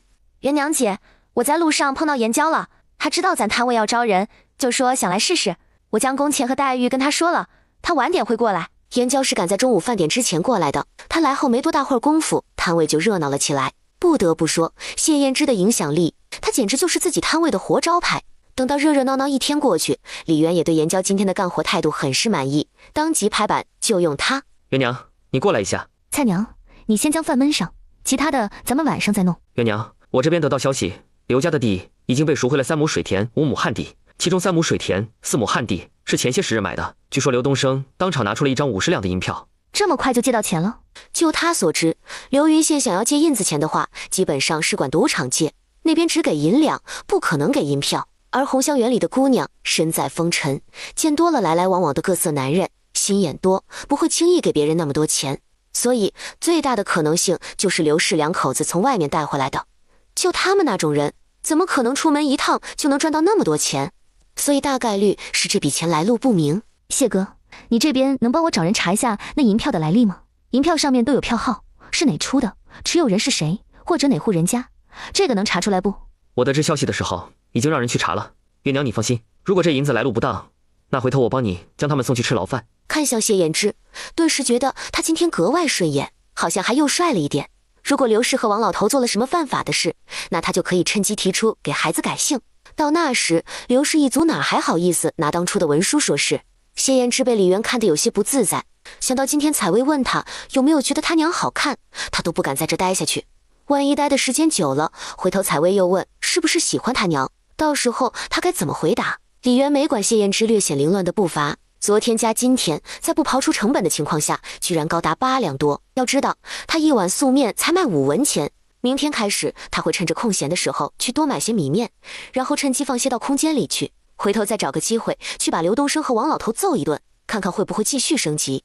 夜里关于刘家的事，李渊从来没有打算瞒着王灿。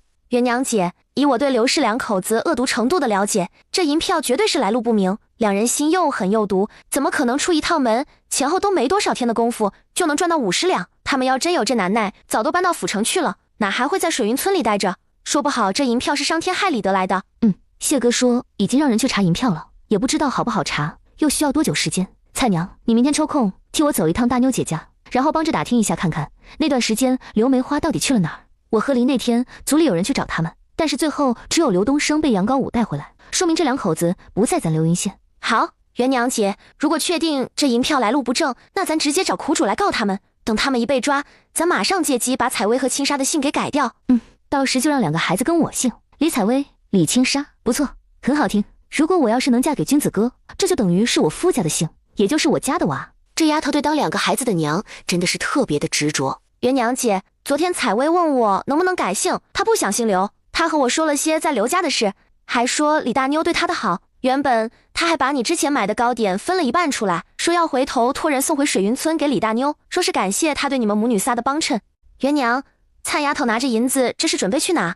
我之前在水云村和两个孩子都得了大妞姐的恩惠，先前要不是她来李家傲喊人，哪有我的现在？大妞这人不错，想来原先在水云村对你们母女仨也颇有照顾。先前你不得空就算了，现在就在城里，离水云村近，是该有所表示。不过你到底和刘家闹得不好看，灿丫头愿意替你过去一趟，那是最好不过。说来也是我们的过，回头跟你奶和大伯娘说一声，让他们去大妞娘家那边表示一下。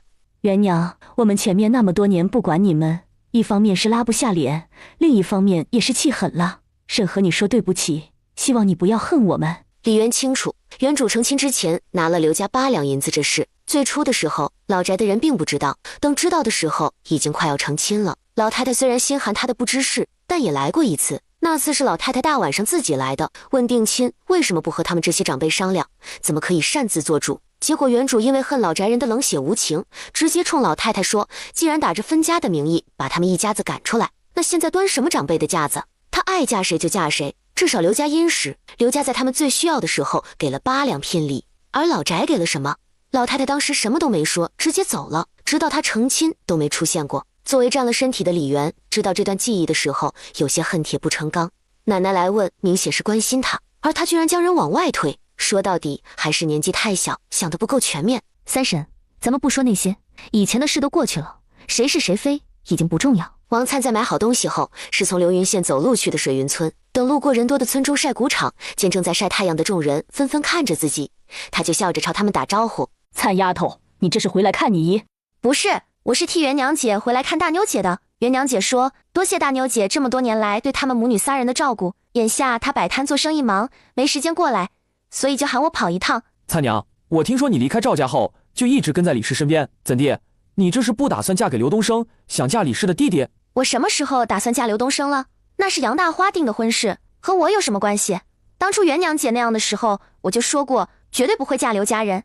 还有元娘姐的弟弟人很好，如果他愿意娶的话，我也愿意嫁。”“灿娘，我跟你说，那些读书识字的人一肚子弯弯道道，全是坏水，你不要被李氏骗了，嫁给他兄弟，他也就现在手头宽裕，拿走了20两，我估计那都不够他兄弟还债的。你要是嫁给他，回头有你哭到时候。”“灿丫头，你陶婶说的有道理，你可别被骗了，不然回头你把田卖了都不够替李家还债。”“灿娘，你听我说啊，李氏娘家兄弟你可不能嫁，你要是嫁了，往后不仅要养自己的孩子，还得养李氏娘仨，你说你这是何苦给自己找罪受？”王灿在上辈子逃荒时看过很多人为了一口吃的打得头破血流，还有为了活下去各种算计的，至于难听的话比这10倍100倍的他都听过，因此眼前这些人自以为是的话他压根儿就没放在心上。多谢各位对我和元娘姐的关心，我们很好，不用你们操心。还有你们不用担心我卖田养活李家人，元娘姐自己争气，在城东开了一家面摊，生意还不错，目前我在那给她做工，1个月200文钱。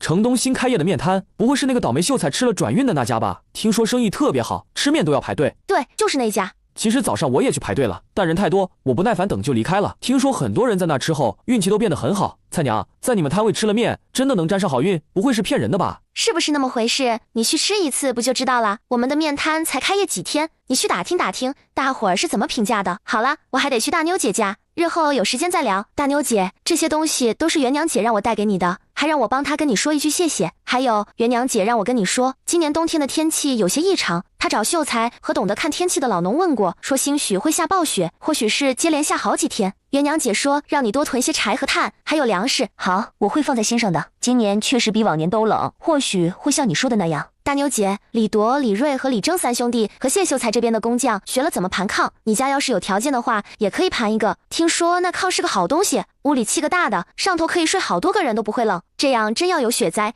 家里烧了炕也会暖和很多。成，那我回头去问问。大妞姐，你知道元娘姐和离的时候，刘梅花两口子去哪儿了吗？我听说刘氏家族的人去县城里找过他们来着。我听说去什么福光寺，我也不知道那是哪。听人说要去什么3、4天，结果也不知道怎么回事，反正回来都有些晚。呸！烂心肝的玩意儿，赶着2头猪带着大丫出门，说什么元娘死了，要进城喊儿子回来办丧事。这要是我们李氏一族再厉害点，这事哪能这么轻易接过？说来说去都是元娘的爹没了，要是他爹还在，看不扒了刘家的皮。大妞姐，大丫二丫已经改名了，叫采薇和青纱。还有元娘姐现在身体好了，在城东摆面摊，回头你要是得了空闲，可以过来坐坐。这会儿时间不早，我得赶回去，咱们回头再聊。行，菜娘，你告诉元娘，说刘家遭报应了。怎么回事？刘梅花那个赘婿王永胜，他在外头有人了。真消息可靠，大妞姐见过没？禾苗他爹见过啊。我听说这段时间刘梅花受伤在家，也不知道受了什么刺激，成天在家骂骂咧咧。王永胜不耐烦，就总找机会出门。听说对方是从湾村的寡妇，还年轻着呢，才22岁。行，等回去我就跟元娘姐说，让她也高兴高兴。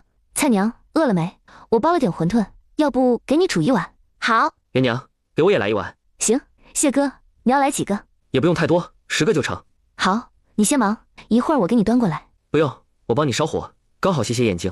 谢燕之用火折子点燃引火用的松叶，看着火慢慢燃起来，心中不免有些感慨。他都忘了自己有多少年都不曾帮忙烧过火了，好像是自打10岁中秀才后，这10几年来他都没想过自己还会有过上普通人生活的一天。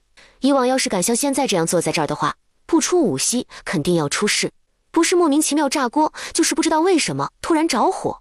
总之各种不可思议的事都会发生在他身上。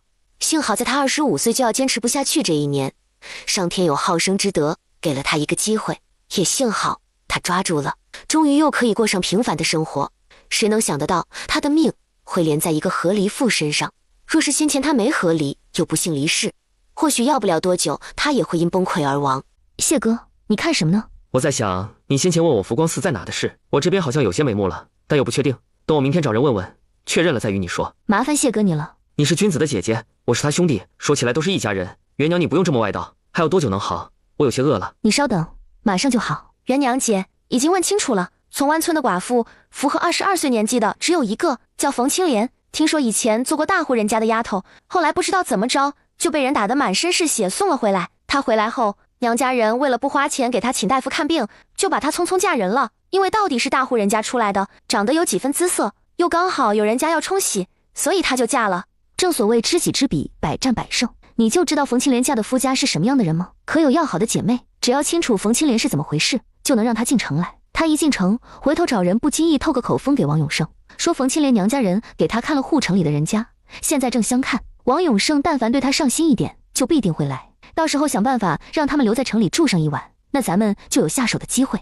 元娘，你们说的王永胜是刘家那个赘婿？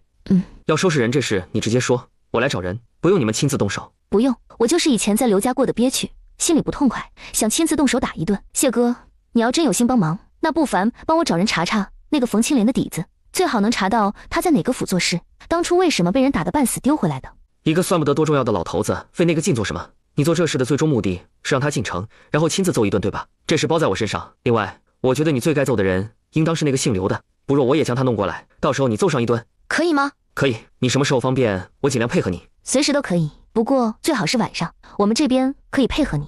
谢哥，你可真是个大好人。谢燕之在被罚好人卡时，目光却放在被他紧握住的双手，他只觉得双手和耳根都有些发烫，心里总有一种说不上来的奇怪感觉，整得他脑子好像有点晕，心跳好像也有些不正常。菜娘，你紧张吗？紧张？元娘姐，我觉得可能我揍一顿后也会变得不一样。想到他每天只有一大滴水，又想想自己还能升级的空间，突然也觉得有这个可能。不管怎样，咱们都要试试，哪怕没变化，打一打能解解气也行。走吧，咱把这些洗了，回屋睡觉，明天还要早起。菜娘，绿豆我已经用温热水浸泡了，就在火炕边上。你要不要加点那什么？好。回到书房的谢燕之，久久不见翻一页书，她的心跳动的也有些快。这情况怎么就像他写的那些话本中女主对男主心动的征兆？难不成因为夜色的问题有了那么一丝心动？时间不急不徐流淌，刘东升和王永胜这段时间一直窝在家里没出门。得知刘家人不出门，是刘梅花身子逐渐好转，加上王永胜和冯青莲的事，好像被从湾村的人碰到过，给闹开了。冯青莲的婆家人强势，直接带人浩浩荡荡的上门，将王永胜给揍得躺在地上起不来，才罢休。而本就伤势未愈的刘东升也跟着挨了一顿揍。李元和王灿只能按耐住那颗揍人的心，决定只要能赶在雪灾之前将人揍一顿就行。这段时间，李元面瘫的生意非但没有因为天气的变冷和谢燕之不再被人围观后变淡，反而却是越来越好。这期间，李元托人捎口信回李家傲，让他爷过来陪着去了一趟牛市，买了一辆牛车。不过要说赚得最多的，那便是王灿。这丫头利用自己的灵泉水，不仅在谢宅发了豆芽，还在外立了2间相连的宅子。经过和2个屋主商量过后，将里面的床都给移了，请李铎兄弟仨每间都砌上大炕，之后在上头种菜。他种出来的菜成熟时间短，只有原先的1/3，又透过谢燕之和县城的酒楼、饭馆之类的合作，因此虽然没多少天的功夫，但赚得真不少。眼下李元的空间悄悄摸摸已然囤了不少粮食，或许是有钱有良心不慌，两人对即将到来的雪灾已没了那么多恐慌。元娘，这天越来越冷，现在咱也不缺钱，要不这面摊就先不摆了。不行，现在正是赚钱的时候。其实我也不是那么冷，毕竟摊位3面都已经围起来了。元娘，我这边已经着人准备好了，你晚上动手。谢哥，你刚才说了什么？原先商量的事，今天可以进行。蔡娘，晚上咱出来逛逛。这么冷的天，晚上铺子差不多都关了，不好好待在屋里，出去逛什么？马氏最近心情好，家里人都学会了烧炭不说，就连儿子学的盘炕也因为天冷找他们做活的越来越多。家里烧出来的炭一车车都不用他们自己拉着出去卖，就有人主动过去拉。不仅如此，由于公爹也主动教了族人烧炭，现在他们家在族里的地位越来越高。听说每次只要族人卖炭赚了钱，就一定会买肉往他们家送，而这一切都要得益于元娘，是这孩子不计前嫌，用自己的好运化解谢秀才的霉运，从而给他们换来的这个赚钱法子。倘若他自私一些，那现在哪有老宅乃至整个李家傲的益处？眼下别说是无条件给他做活到年底，便是来年1整年，乃至接下来3、5年，甚至更久都行。他虽说没工钱，但在这儿吃喝不用他花1文。甚至前几天元娘说天冷，还主动给他添了一件新的厚袄子。马氏始终不认为李元做饭才让谢燕之转运，而是他认为大难不死必有后福。现在元娘是在用自己的后福来替谢燕之化解的霉运。三婶，我还从来没在夜里逛过咱县城，听说兰香阁出了一款新的胭脂，怪好的，这不就想约着蔡娘一起去看看。那你们晚上好好逛，2个孩子今晚跟我睡。元娘，你还记得曹哥吗？他就在隔壁和那对父子喝酒。曹哥管着整个流云县的暗中势力，他的面摊之所以能开得那么顺利，且没人来找麻烦，也是亏了有他的人暗中照看。谢哥，你怎么说动的曹哥？曹哥想要王姑娘这边的菜，除了每日固定供应的那几家外，剩余的全都给他包圆。我瞧他给的价格不错，就擅自做主替王姑娘应了下来，没有事先与王姑娘商量，对不住。不过价格没便宜，只是省去了王姑娘这边的零售，且曹哥答应过我，这些菜不会再在流云县恶意高价卖出，流云县便是有卖，都会与王姑娘定的价一样。谢秀才是为了我好，不用说对不住，如此说来我还得感谢你。刘东升做梦都没想到，就在他觉得自己伤势好多了，琢磨着进城找翠柳时，他就率先托人捎口信让他进城，说是他怀有身孕已经2个月了，为了2人的日后，他去求曹爷指点赚钱门道。之后在观察了几天后，终于得知一个稳赚不赔的买卖。线下市面上的新鲜菜越来越少，多为萝卜白菜，偏生这个时候不知道从哪儿冒出了一些新鲜蔬菜，每天供应有限，没人知道这些菜打哪来的，只知道这些东西在大户人家之间疯抢，价格越抬越高。曹爷身为流云县暗地里一把手，自然是有自己的消息来源，如今这些都握在他的手中。他也是求了好久，还让小姐妹将曹爷身边的人伺候得服服帖帖，这才托得关系寻了这个门路。刘东升本来想自己单独去的，曹爷这人有个规矩，生人他不见，见了得有人带，小辈他不见，必须得有长辈跟着。刘东升不想让水云村的刘氏一族人知道这事儿，更不想叫他们回头，以此借口分一杯羹，最后只能找他爹一起陪着。刘东升一脸献媚，他不知这是个局，心里不无得意，虽然她因为李氏和李与王灿死活不愿意嫁给他，感觉脸面被那2个贱人踩在地上碾，但在她的眼里，那2个始终都是乡下人，是没什么见识的粗鄙村妇村姑。而翠柳不同，她在灵儿姑娘身边伺候了多年，各种形形色色的人见识了不少。在这种情况下，她还能从一众男人中脱颖而出，被她所看见、所重视，这也就意味着她要比那些人都要来得优秀。倘若有朝一日她家财万贯，过的又是使奴换婢的日子，族里那些人哪还敢爬到她头上来，又哪里敢硬是不顾她的意愿，将2个丫头片子都给了李氏那贱人，还强压着她在那文书上盖章，且逼她认下那欠条。这一切的一切，于她来说都是奇耻大辱。眼下翠柳替她找了这么好一个机会，她必须得攀上，不能叫她失望才成。她肚子里的或许是个儿子，是她娘盼了多年的孙子，是他们刘家的香火，她得赶在儿子出生之前将人娶。元娘，后面的筐子里有木棍，咱们在这儿等，一会儿有人扶着他们路过这里，咱们见机行事。你放心，只要没把人打死，都查不到咱身上。曹哥的人会把尾巴扫干净，只当是意外。谢哥，我决定明天过了午时就收摊，晚上你随意点菜，只要我会的都给你做，就算不会，只要菜娘会，她在一旁教我也成。对，谢哥，你只管点，只要我们会，就一定给做。元娘，特意做饭就不必了，你做什么我吃什么。不过我观你和王姑娘这脖子上围的东西不错，且衣服看着厚实，实则轻飘，不知能不能也帮我做一身。当然，这银子该多少就多少，我会按市价给你的。你也知道我穿的衣裳都是外头买的，看着厚实，却也笨重。眼下我运道有所好转，书字是要捡起来，以备来年参加秋闱。这衣服笨重，抬手书写多少有些不便。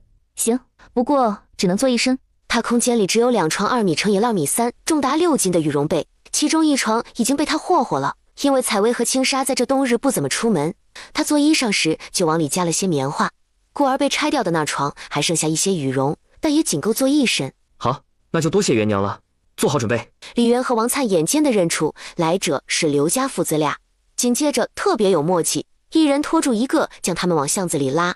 李渊和王灿什么话都没说，安心揍人。一个心想为原主和没掉的孩子报仇，人渣就该揍；另一个则是想着上辈子被毒死的事，心里的恨。李渊和王灿心情大好，从巷子里走出时，脚步都雀跃了不少。3人兴致高昂地回家。谢哥，我准备做疙瘩汤，你来一碗不？李渊和王灿坚持打刘家父子，肯定有他们的用意。现在打过后，或许有自己的话要说，他还是先避开一下，等稍后他做好疙瘩汤喊自己了再过去。厨房中，李渊拿西红柿的时候，发现空间果然有了变化，居然从2居室变成了4居室，面积更是扩大到160平。元娘姐，这是什么东西？还有变化了吗？他也没等李渊回答，而是开始验证自己的灵泉水。等他看到手中的水不是以滴的形式，而是水流状，且还是持续一会儿后，整个人惊得都不知道该怎么形容内心的欢喜。元娘姐，你看见了？蔡娘，我的房子也变大了，是原先的翻倍大。元娘姐，果然老天爷是看不过有些人作恶太多，才给了我们重新来过的机会。你说我们什么时候再打一次好呢？要不过年前吧，到时候一家3口一起打，说不定到那时候我的灵泉水要多少有多少。而元娘姐，你的小房子兴许像皇宫一样大。你这丫头真贪心，有现在这样我已经很满足了，你还奢求更多更大。不过你说揍人也不是不行，等回头他们好点吧，若是能将他们都送进牢里，那就更好了。这样采薇和青纱往后都可以跟我姓。也不知道谢哥那边查得如何了，现在他没说，估计是不好查。元娘姐，君子哥都已经出门1个月有余了，怎么还没回来？不是说1个月就能回来的吗？也不知道他现在在哪儿，是不是在回来的路上？照他的记忆，上辈子是在腊月后才看见李军从外面赶回来的，且异常疲倦憔悴，也不知道他到底发生了什么，现在又在何处。只是他清楚李渊不知道这事，说了也只是让他徒增烦恼，与其如此，还不如不叫他知道。说不好过2天就回来了，这天这么冷，他心里还挂念着我们，不可能在外多耽搁，除非有什么要事不得不停留。依我看，正在赶回的路上。娇娇姐已经20了，她说如果这次杨高武回来不提亲的话，就要另嫁他人。但真要那样也太可惜了点，他和杨高武大哥好了5、6年了吧，从15岁及笄后一直等到现在。不是所有的等待都会有结果，相信你多少也知道杨高武的家是什么个情况。其实我不是很看好，如果杨高武有那个魄力，也就不会让娇娇一直等到这岁数。他的性格还有家庭都是他的败笔，如果改不了，娇娇还嫁过去的话，往后的日子会很难过，最后成为怨偶都有可能。谢胭脂被喊过来喝疙瘩汤的时候，感觉霉运已消失，不过不妨碍她继续喝上一碗，多加持一下。眼下他可以肯定的是，吃李媛做的东西，再吃别的也不会发生意外，但一定要在过子时后再吃一口他做的东西，否则就会和以前一样霉运连连。奇了怪了，他这见鬼的运气到底是怎么回事？别人都没他这样。这些年他也翻过不少野史和志怪小说，甚至各个地方的地质书也看过不少，偏偏这种情况的只有他一人。不知元娘什么时候才会喜欢上他？他想与他携手共度余生，然后一辈子都吃他做的饭。只是目前看来，心动的只有他一人。看元娘面对他有意无意的示好，反应和憨憨也差不多。难道是他示好的太过含蓄，又或者他被姓刘的一家伤得彻底给冷了心？唉，都怪那天夜色太过朦胧，以至于他迷了眼，动了心。这段时间他仔细观察过他，发现他虽然每天和陀螺斯德忙个不停，但却丝毫不见憔悴，整个人神采飞扬，变得越发的吸引人。也不知是不是他情人眼里出西施，总之感觉他越来越好看了，不管是肌肤还是气色，又或者是整体给人的感觉。和初次相见时的模样相比，除了那双眼睛依旧清澈灵动外，像是脱胎换骨了一般。他除了年纪稍稍大一些，又是和离过，且还带着2个娃，但真没比谁差到哪儿去，模样和他画本中的美妇人相似。他还发现最近去面摊吃饭的男人中，还有人在偷偷观看他，甚至还会有事无事的故意叫住他，就为了多和他说2句话。他知道他脾气好，耐心足，长得好，会赚钱，是很多娶不到媳妇或者丧偶的官夫首选的对象。但他心里始终存着一丝庆幸，他好歹住在他家里，正所谓近水楼台先得月，他的机会总要比别人多一些。何况不是他自负，他自认比起他人，他的优势更大。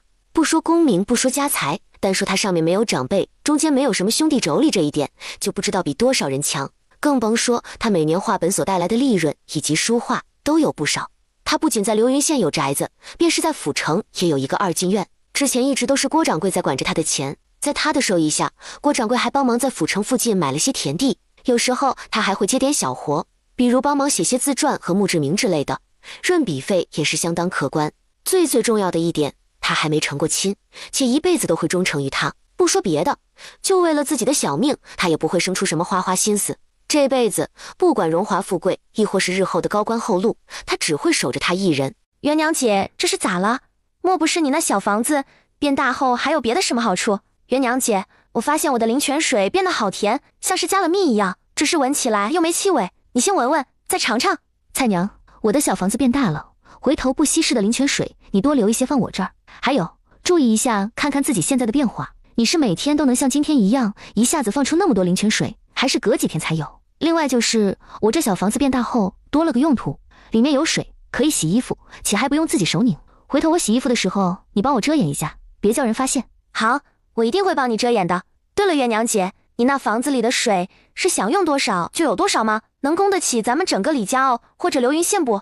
菜娘，实话与你说，我也不知道自己那房子里的水每天能提供多少，但我想供自己家人用应该没问题。若要一天12个时辰流不停，估计也不现实。现下我只能保证，若是旱灾来临，尽量不让自己人缺水。到时要是李家傲的人愿意跟着一起走，我只能保证不让他们渴死。元娘姐，之前咱吃的那个疙瘩汤里的东西，你可还有没有种子？我想种种看。还有，忘了一件事没和你说，上辈子流云河上游在流丰县那段溃堤了，咱李家怕是直接会被冲没。到时候旱灾来临，咱尽力劝人走吧，不然留下来就是等死。好，这个事到时候再说。你要的东西叫西红柿，回头我做西红柿炒鸡蛋的时候，将里面的籽掏出来给你。现在时辰不早了，赶紧睡，一会儿还要早起。多谢元娘姐。王灿总觉得有李媛在就可以安心，就像是上天在告诉他，他不是独行者，而是不管做什么，一路总有人相伴，且那个人是他最在乎的2个孩子的母亲。或许是他上辈子太苦了，所以老天爷不忍见他如此，才将元娘姐也送回悲剧的起点。这辈子一切都来得及，且时间又是那么的刚刚好。李军是在冬月初8回来的，他回来的时候并不是一个人。元娘，君子回来了，现下就在我家里。他不是一个人，身边还跟了一个看起来17、18岁的姑娘。怎么回事？那姑娘叫什么？打哪来的？就他自己一个人？还是……我没问，君子也没介绍。不过我看君子一脸不耐的样子，似乎心情不大好。行，这事我知道了。元娘姐，有什么事吗？君子他回来了。真的吗？太好了。君子身边跟了个姑娘，听谢哥说大概是17、18岁的样子。是吗？那也很好。君子哥都已经过了弱冠之年了，早都该成亲了，他挺好的，有人知道他的话，愿意嫁给他，那是再好不过。元娘姐，等君子哥成亲后，咱们俩一结金兰吧。元娘姐，之前君子哥走之前说，我在李家坳那边可以住到他回来，既然他现在已经回来，那过些天我就不跟你们回李家坳，我陪茂才舅舅在城里住。看你的意思，想住哪都行。不过现在我也不知道什么个情况，所以说这些都有点早。或许那姑娘不是君子喜欢的人呢。没人规定跟君子哥回来的人就是他喜欢的对象。君子，你就是李军的姐姐。你是？你好，我叫苏明山，李军未来的媳妇。灿灿，你等一下，苏姑娘休要胡说。李某人已说过有未过门的媳妇，这位王灿姑娘便是李某人的未婚妻。你要嫁人，请另择夫婿。灿灿，我不过回来路上好心救了这个苏姑娘的父亲，结果就被他赖上了。他从镖局人那边打听到我上头没有父母，家中只有一个早年出嫁的姐姐，没有别的亲兄弟，就想让我入赘他们苏府，还说为了感谢我的救命之恩，第一个孩子跟我姓李。灿灿，你说他们这是不是恩将仇报？我好心救人，却被人因此给赖上了。这苏姑娘一路赶都赶不走。苏姑娘，我和君子哥腊月就要成亲了，你想招赘，只管找旁人，没必要夺我夫婿。我俩的感情是情比金坚，还望你给自己留给脸皮，不知道毁人亲事，天打雷劈吗？我的天哪，这两个小的什么时候在一起的？他们怎么都不知道？亏他之前和婆母他们一直想着试探一下灿丫头，看看她愿不愿意嫁给君子。现在看来，人家早就愿意了。他和元娘的关系那样好，也是他想与大姑子处好关系。不管是婆母还是他和大嫂，终归都能放心了。没有比灿娘还更适合君子的，哪怕那个什么苏明山，看起来家里更有钱一些也不能。他们李家的子孙，哪怕早已分家的，也绝对没有给人当上门女婿的道理。李大哥，我自认样貌、家世、才华都不输你这未婚妻，你若是不愿做上门女婿也没关系，我们可以多生几个孩子，只要有一个儿子跟我姓就行。我可以和这个姑娘比一比，只要你没成亲，我都是有机会的。苏姑娘，咱们乡下人可不讲究什么才貌之类的，你要比可以啊，来，我们来比做饭，比劈柴，比下地种田。咱农家人过日子也就做这些，洗衣做饭、洗碗扫地。对了，还有上山下地，你也别说什么，这些都有下人做之类的。咱农家人讲究自己动手，丰衣足食。你要我娶你，那你就必须会做这些，且还做得比灿灿还好。就算比我能干也不行。好，我们家灿灿最好了，谁都比不过，就算是我姐也比你略逊一点点。苏姑娘，冬天白日短，眼下时候不早，你一个大姑娘在外不安全，不妨先回客栈休息。我知道李大哥在外还欠了不少银子，更清楚你们赚钱不易，这样我反正吃住在客栈也是花钱，与其如此，倒不如将银子给你们，你们只要管我1日3餐和住宿，一天我给你们1两银子，怎样？王灿一听1天1两银子，就特别心动。他觉得这姑娘人傻钱多，这银子赚的可比他和李元辛辛苦苦摆摊容易多了。要是不赚，他都感觉对不起自己的良心。但是他又怕这姓苏的留在这儿，到时他的婚事出变故，因此这会儿矛盾的不行。谢大哥，这是你家，现在这苏姑娘想住这儿，不知道你是什么个想法？现下家里除了正房和书房，其他地方我都是租给元娘你了。这苏姑娘要住，那也是管元娘你租，与我无关。苏姑娘，你确定每天要花1两银子住这里？要知道，有这银子可以住流云县最好的客栈，也可以吃到酒楼大厨做出来的饭食。若是住在这儿，没有单独的房间给你，你得和大家睡在一张炕上。另外，我们也不会特意给你做吃的，我们吃什么你就吃什么。就这样，你还要住这儿吗？就住这儿，今天我就要住，先住5天。那行，1天1两，先说好，你要受不了提早走，那当天的那1两不退。没问题，不过我不睡那什么炕，我要睡床。我的丫头还在客栈，晚点我会让她过来。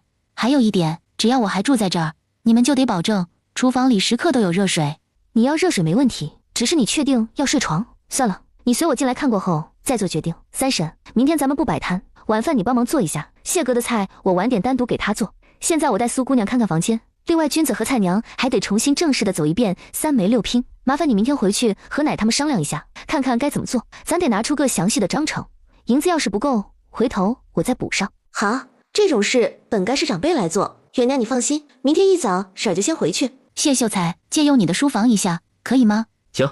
李大姐好本事，将我给你的食宿费直接用来当李大哥的娶亲的银子，你就不怕我生气，一会儿甩手走人？这样的话，你还得退我4两。没办法，农家人赚钱不容易，家里穷实属无奈之举。再说，君子救了姑娘的父亲，我也就厚颜当你这5两银子是谢礼。如此，君子用这钱娶他心爱的姑娘，那也算是苏家对他的诚挚祝福。苏明山听了，莫名觉得憋屈，想反驳都不知道该怎么说。难道说人家救了他父亲，他们苏家连个谢礼都不给不成？还有，人家真要结婚了，他们还能不祝福？那他们岂不是成了忘恩负义之徒？李大姐，这就是你说的炕，不知道有没有图纸？我管你们买。今年格外冷，苏明山从这炕已经看到其中的赚钱门道。身为苏家独生女，从小他就跟着接触生意，这点判断力他还是有的。而且他也知道，这叫炕的东西肯定不只是这家人才有，这县里估计许多人家都做了，但他家在府城还没有啊，或者说也有，但他没听说过。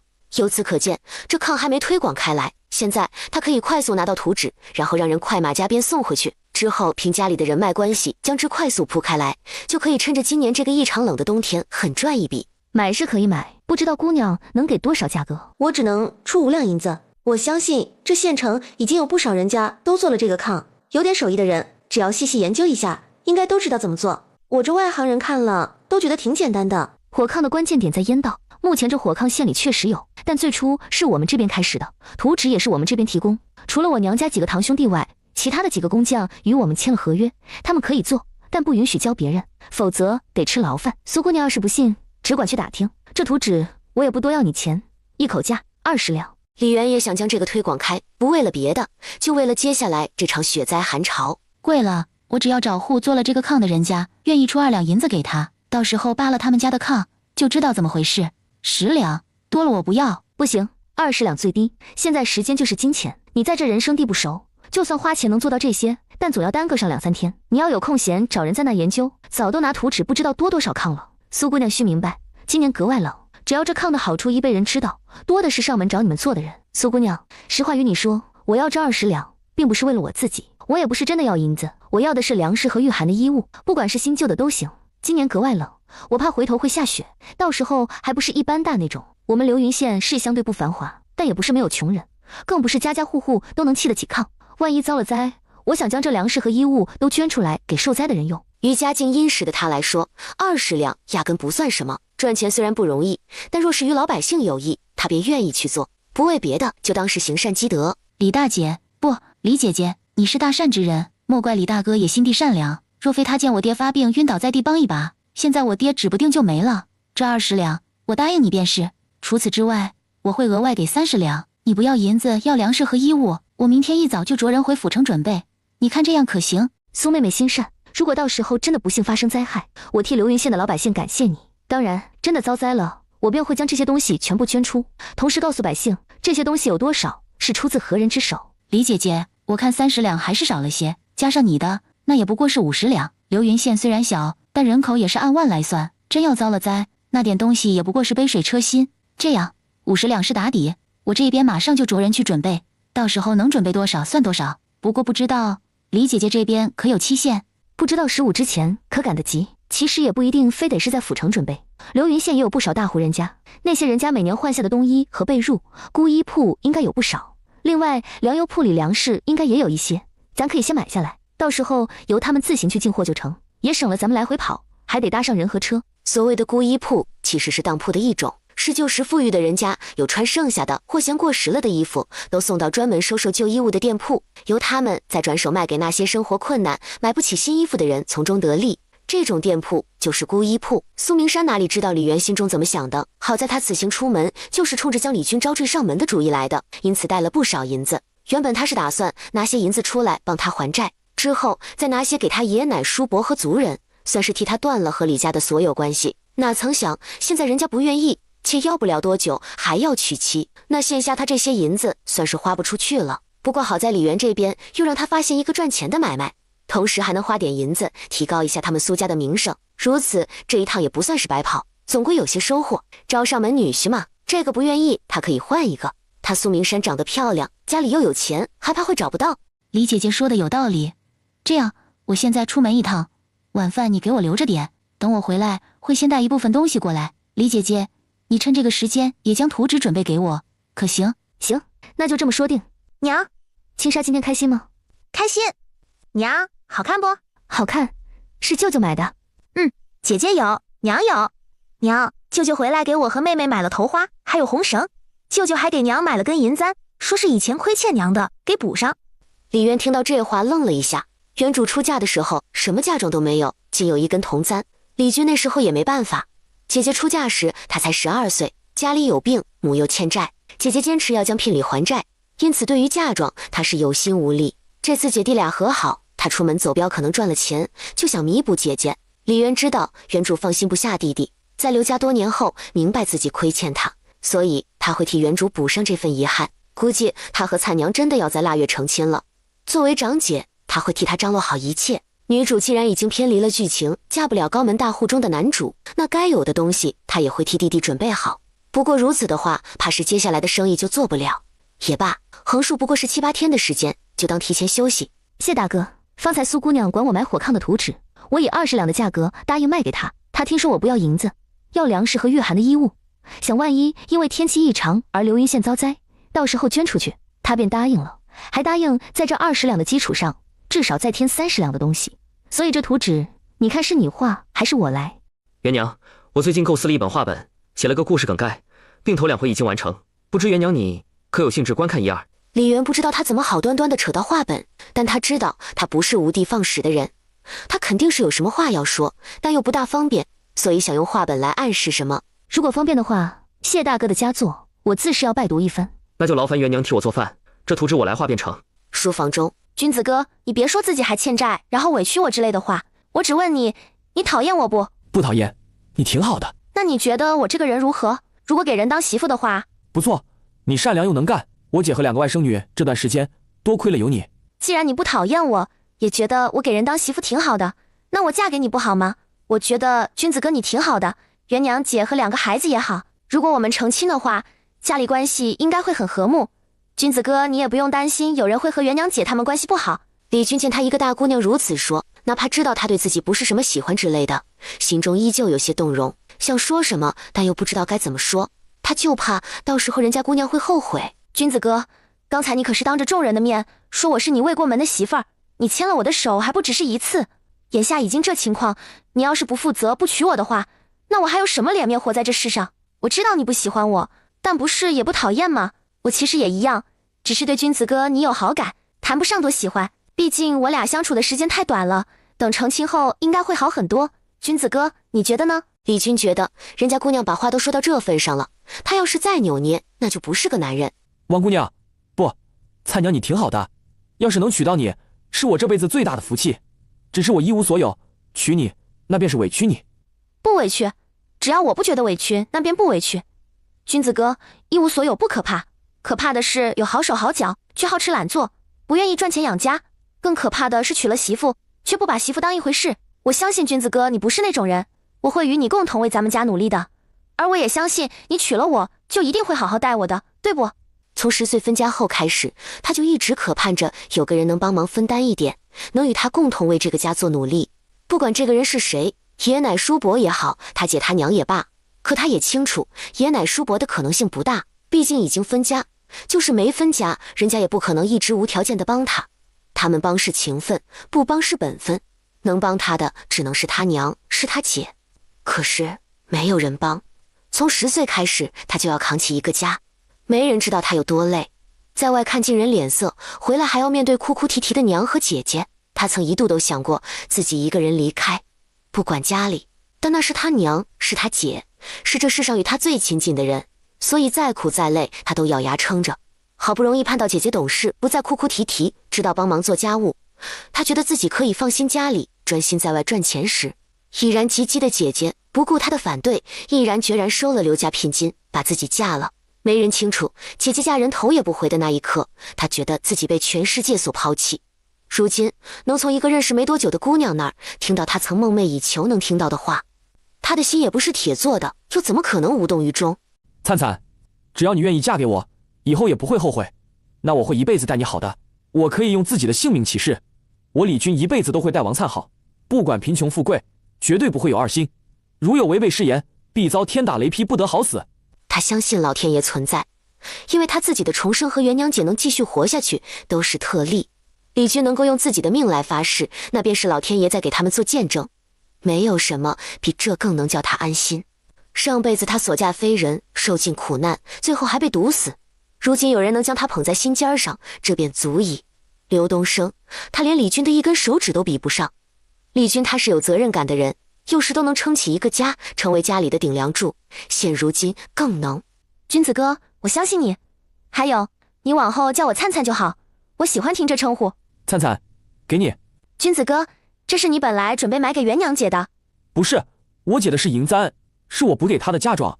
这个桃木簪是专门给你买的，本来买的时候也没想能有机会送。我走镖之前听到你和姐的话了，说想嫁给我。他没想到，早在他在李家傲和李元说的话会被当事人听了去。这要不是他们现在有那么个意思，回头估计得尴尬死。不过尴尬过后，王灿又是开心的。李军知道自己想嫁给他，然后买东西也下意识买了他的那一份，且还是簪子这种有特殊含义的东西，哪怕只是桃木做的，没有什么银簪值钱，但也够叫他开心的。这意味着他应该有把他放在心里，或许他还不自知罢了。这事谈好了，你头上的木簪是君子买的？就和刚才说的那样，我们会成亲。元娘姐，君子哥说会待我好的。不管你嫁给谁，只要不后悔，会幸福，我都会祝福你。当然，能当我弟妹那是再好不过。灿娘，李家欢迎你，很高兴我们能够成为一家人。灿姨，我很开心舅娘会是你。书房中，谢哥，这里头有30两银子，其中20两是你卖画的钱，剩下10两是我还你的，你数数看。这次出门一趟只赚了10两，不止。谢哥，你新做的画本在外头卖的火爆，连带画的价格也高了不少，一幅画卖到了35两。除了你给的底价外，我和杨哥等于一人7两半，加上我走之前我姐给我的2两银子，我用这些做本钱，又和杨哥要了那7两半，就拿货倒卖。这1个多月，我这边加上本钱，一共赚了18两。谢哥，本来加上走镖的钱，我至少该还你15两的，只是我和灿灿，我想将婚事办得好一些，所以从钱袋中掏出2两银子递了过去。成亲是大事，尽量办好一点，别委屈了人家姑娘。这银子是我的随礼。谢哥，兄弟之间随礼不用这样多，你往常也没少帮衬我，之前又拿出画来让我帮忙卖，其实就是白送我银子了。谢燕之没去琢磨李俊心里怎么想的，见他不要，便起身从书架中抽出一纸合约递了过去。眼下李家老宅那儿还未与我结算银钱，待年底结算了，我再将钱与你。对了，听闻李家老宅那边想年底之前替你还清了债务，你怎么想的？是到时候等他们帮你还钱，还是我这边直接从这利润里扣了给你？谢哥，我不认为我姐会懂得烧炭的方子，然后借由你交给我老宅那边，这方子极有可能是你给的，只是你无缘无故为何会拿出方子来，又为何将本该属于你的那份利变成替我代持？他不知道这3成具体有多少，但清楚这天冷，炭肯定极好卖。总之，这银子必定不会少。谢哥他做人有自己的原则，绝对不会无缘无故出方子，还将自己的利益拱手让人，尤其还是应他姐的要求，所以他和他姐之间应该还有什么是他所不知道的。谢燕之见他挑明，也不遮着掩着，当即一五一十将自己靠吃李元做饭而转运的事给说了一遍。君子，你是知道我的为人，也清楚我的抱负，我渴望过上普通人的生活，也想为一方百姓能做些什么。如今有这机会，我自是想紧紧抓住。你放心，我若是娶了你姐，就一定会待她好的。你的2个外甥女，我也会当做亲生女儿。君子，元娘还年轻，总不能一辈子都守着孩子不嫁人。倘若嫁人，你觉得嫁给什么样的人家合适？谢哥，我姐那边是什么个想法？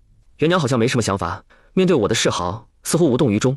我琢磨着，她是被刘家人给伤透了，暂时没有这个想法。不过这不打紧，我不差这一时半会儿。对了，君子，你要成亲，我估计元娘这面摊的生意暂时做不了，到时候得跟你回李家傲。元娘自打进城做生意后都没怎么回去，你家挖井那天她要跟着回去，也被我劝住了。我琢磨着往后与你家往来可能会频繁一些，总是与你住在一个屋也不是一回事，就擅自做主给你加盖了一间房。当然这不属于我，是你李家的房子，只要我过去的时候能让我住便成。这次我就跟你们一道过去住你家，你看可行？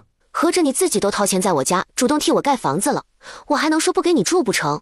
你要住可以，但是我不会帮你在我姐面前说好话的。你想要娶她，得她自己同意才行。谢燕之心情大好，用力点点头的同时，心里在琢磨，元娘或许还真是天上的仙人下凡的事，不然她和王灿神神秘秘的在那么短的时间内种出来的那些菜，还有她的转运的事，又该如何解释？今天她的话还被他抓到一个关键词：灾害。似乎他认定雪灾寒潮一定会发生，他不过是一个妇道人家，又是如何笃定这件事的？哪怕他用的是什么假设之类的词，但他却清楚，他话语中透露出的坚定。眼下他刚好可以用自己写的话本内容梗概，以及头2个回合试探下他，看看他是何反应。倘若真的是仙人下凡，那便是他的机遇，他会替他掩饰好他粗心的地方，不叫任何人发现。元娘，你先看看上面那几张纸的内容。这开篇怎么那么熟悉？虽然地点人名不一样，但这被婆家苛待死的妇人被仙人附体，然后打脸婆家之类的桥段，不就是和他的经历相似？等李渊一口气看完头2个回合，神色很是复杂地看着谢燕之。这位大爷是他肚子里的蛔虫不成？还是写书的人脑回路都和别人不太一样，能构思出常人想不到的东西？我说谢哥，你这脑子可以啊，不愧是靠笔吃饭的人，这脑回路和文笔让人不佩服不行。元娘，你不觉得这话本内容和故事梗概有些熟悉？说来，今年气候异常，似乎你还担忧发生灾害。气候异常成这样，谢哥不担心吗？今年格外冷，照这样下去，冻死人是很正常的事。倘若下雪，我估计也不是小雪，若是暴雪，那房屋被压塌什么的也是正常。咱不管如何，事先做准备，总归不会有错。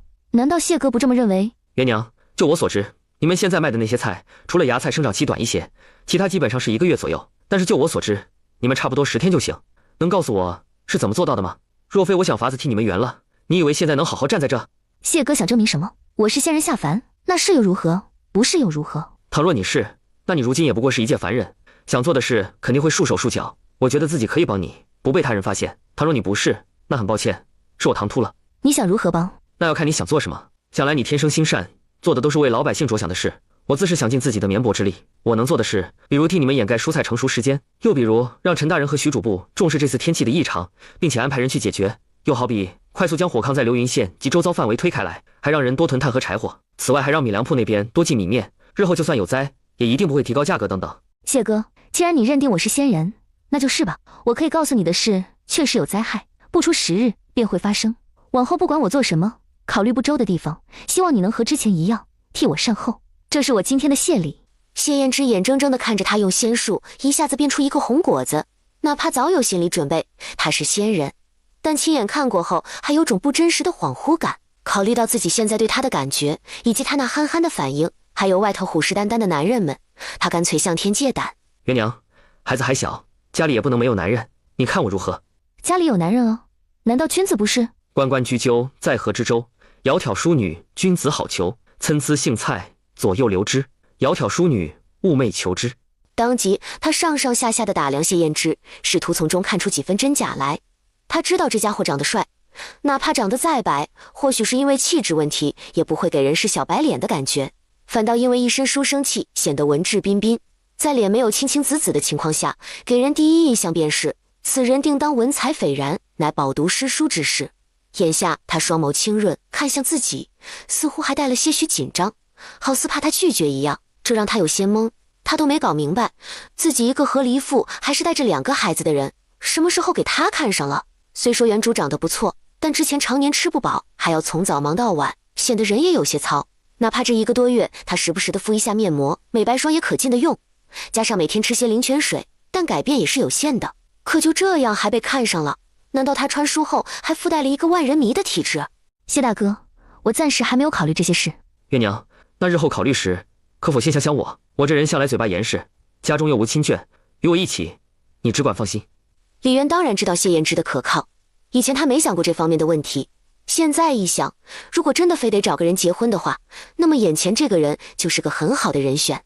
谢燕之是个做事有原则的人，不仅聪明、细心、有才华，而且赚钱能力也是杠杠的，这些全都是他的加分项。最重要的一点，他有些不耐烦处理婆媳、妯娌之类的关系，而这些他全都没有。好，元娘既然算出有灾害，加上君子的事，想必接下来也暂时不摆摊了吧？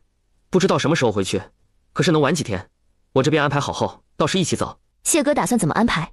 徐主簿的妻室乃是我启蒙恩师之女，县令陈大人身边的方师爷，是我当初在县学的同窗，陈大人的嫡亲表兄，如今在翰林院任侍讲。亦是我当年在府学的同窗好友。左右不过我总是年纪最小、最受照顾的那个，因这些关系，我在县衙那说话还是能得几分颜面。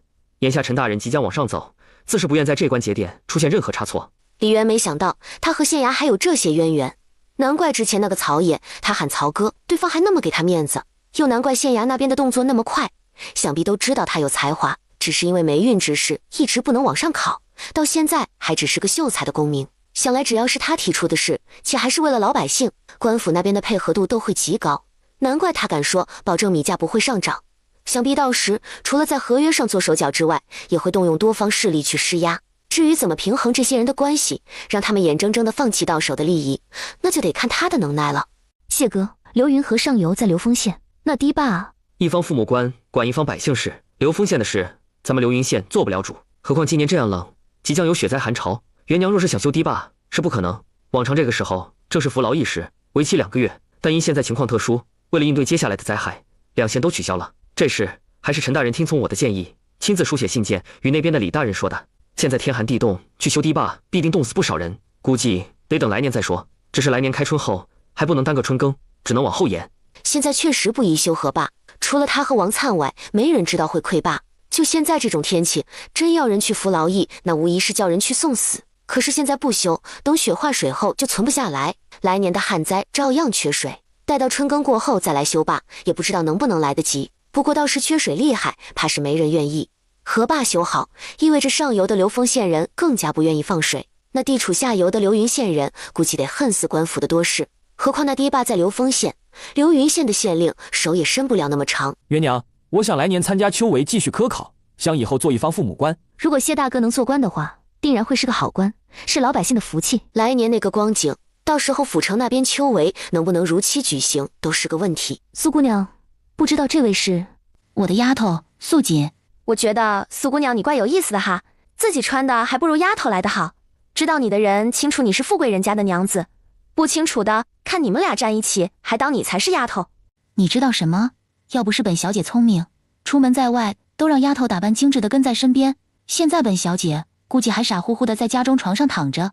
你这话什么意思？还不是我娘一把年纪了，还想老蚌怀珠。之前也不知道打哪儿听来的，说那什么福光寺求子很灵，就不顾身子虚弱，趁着我和我爹不在家，非得带着丫头婆子出门。这不是我们回来后，我爹得知了不放心，非得让我去将人接回来。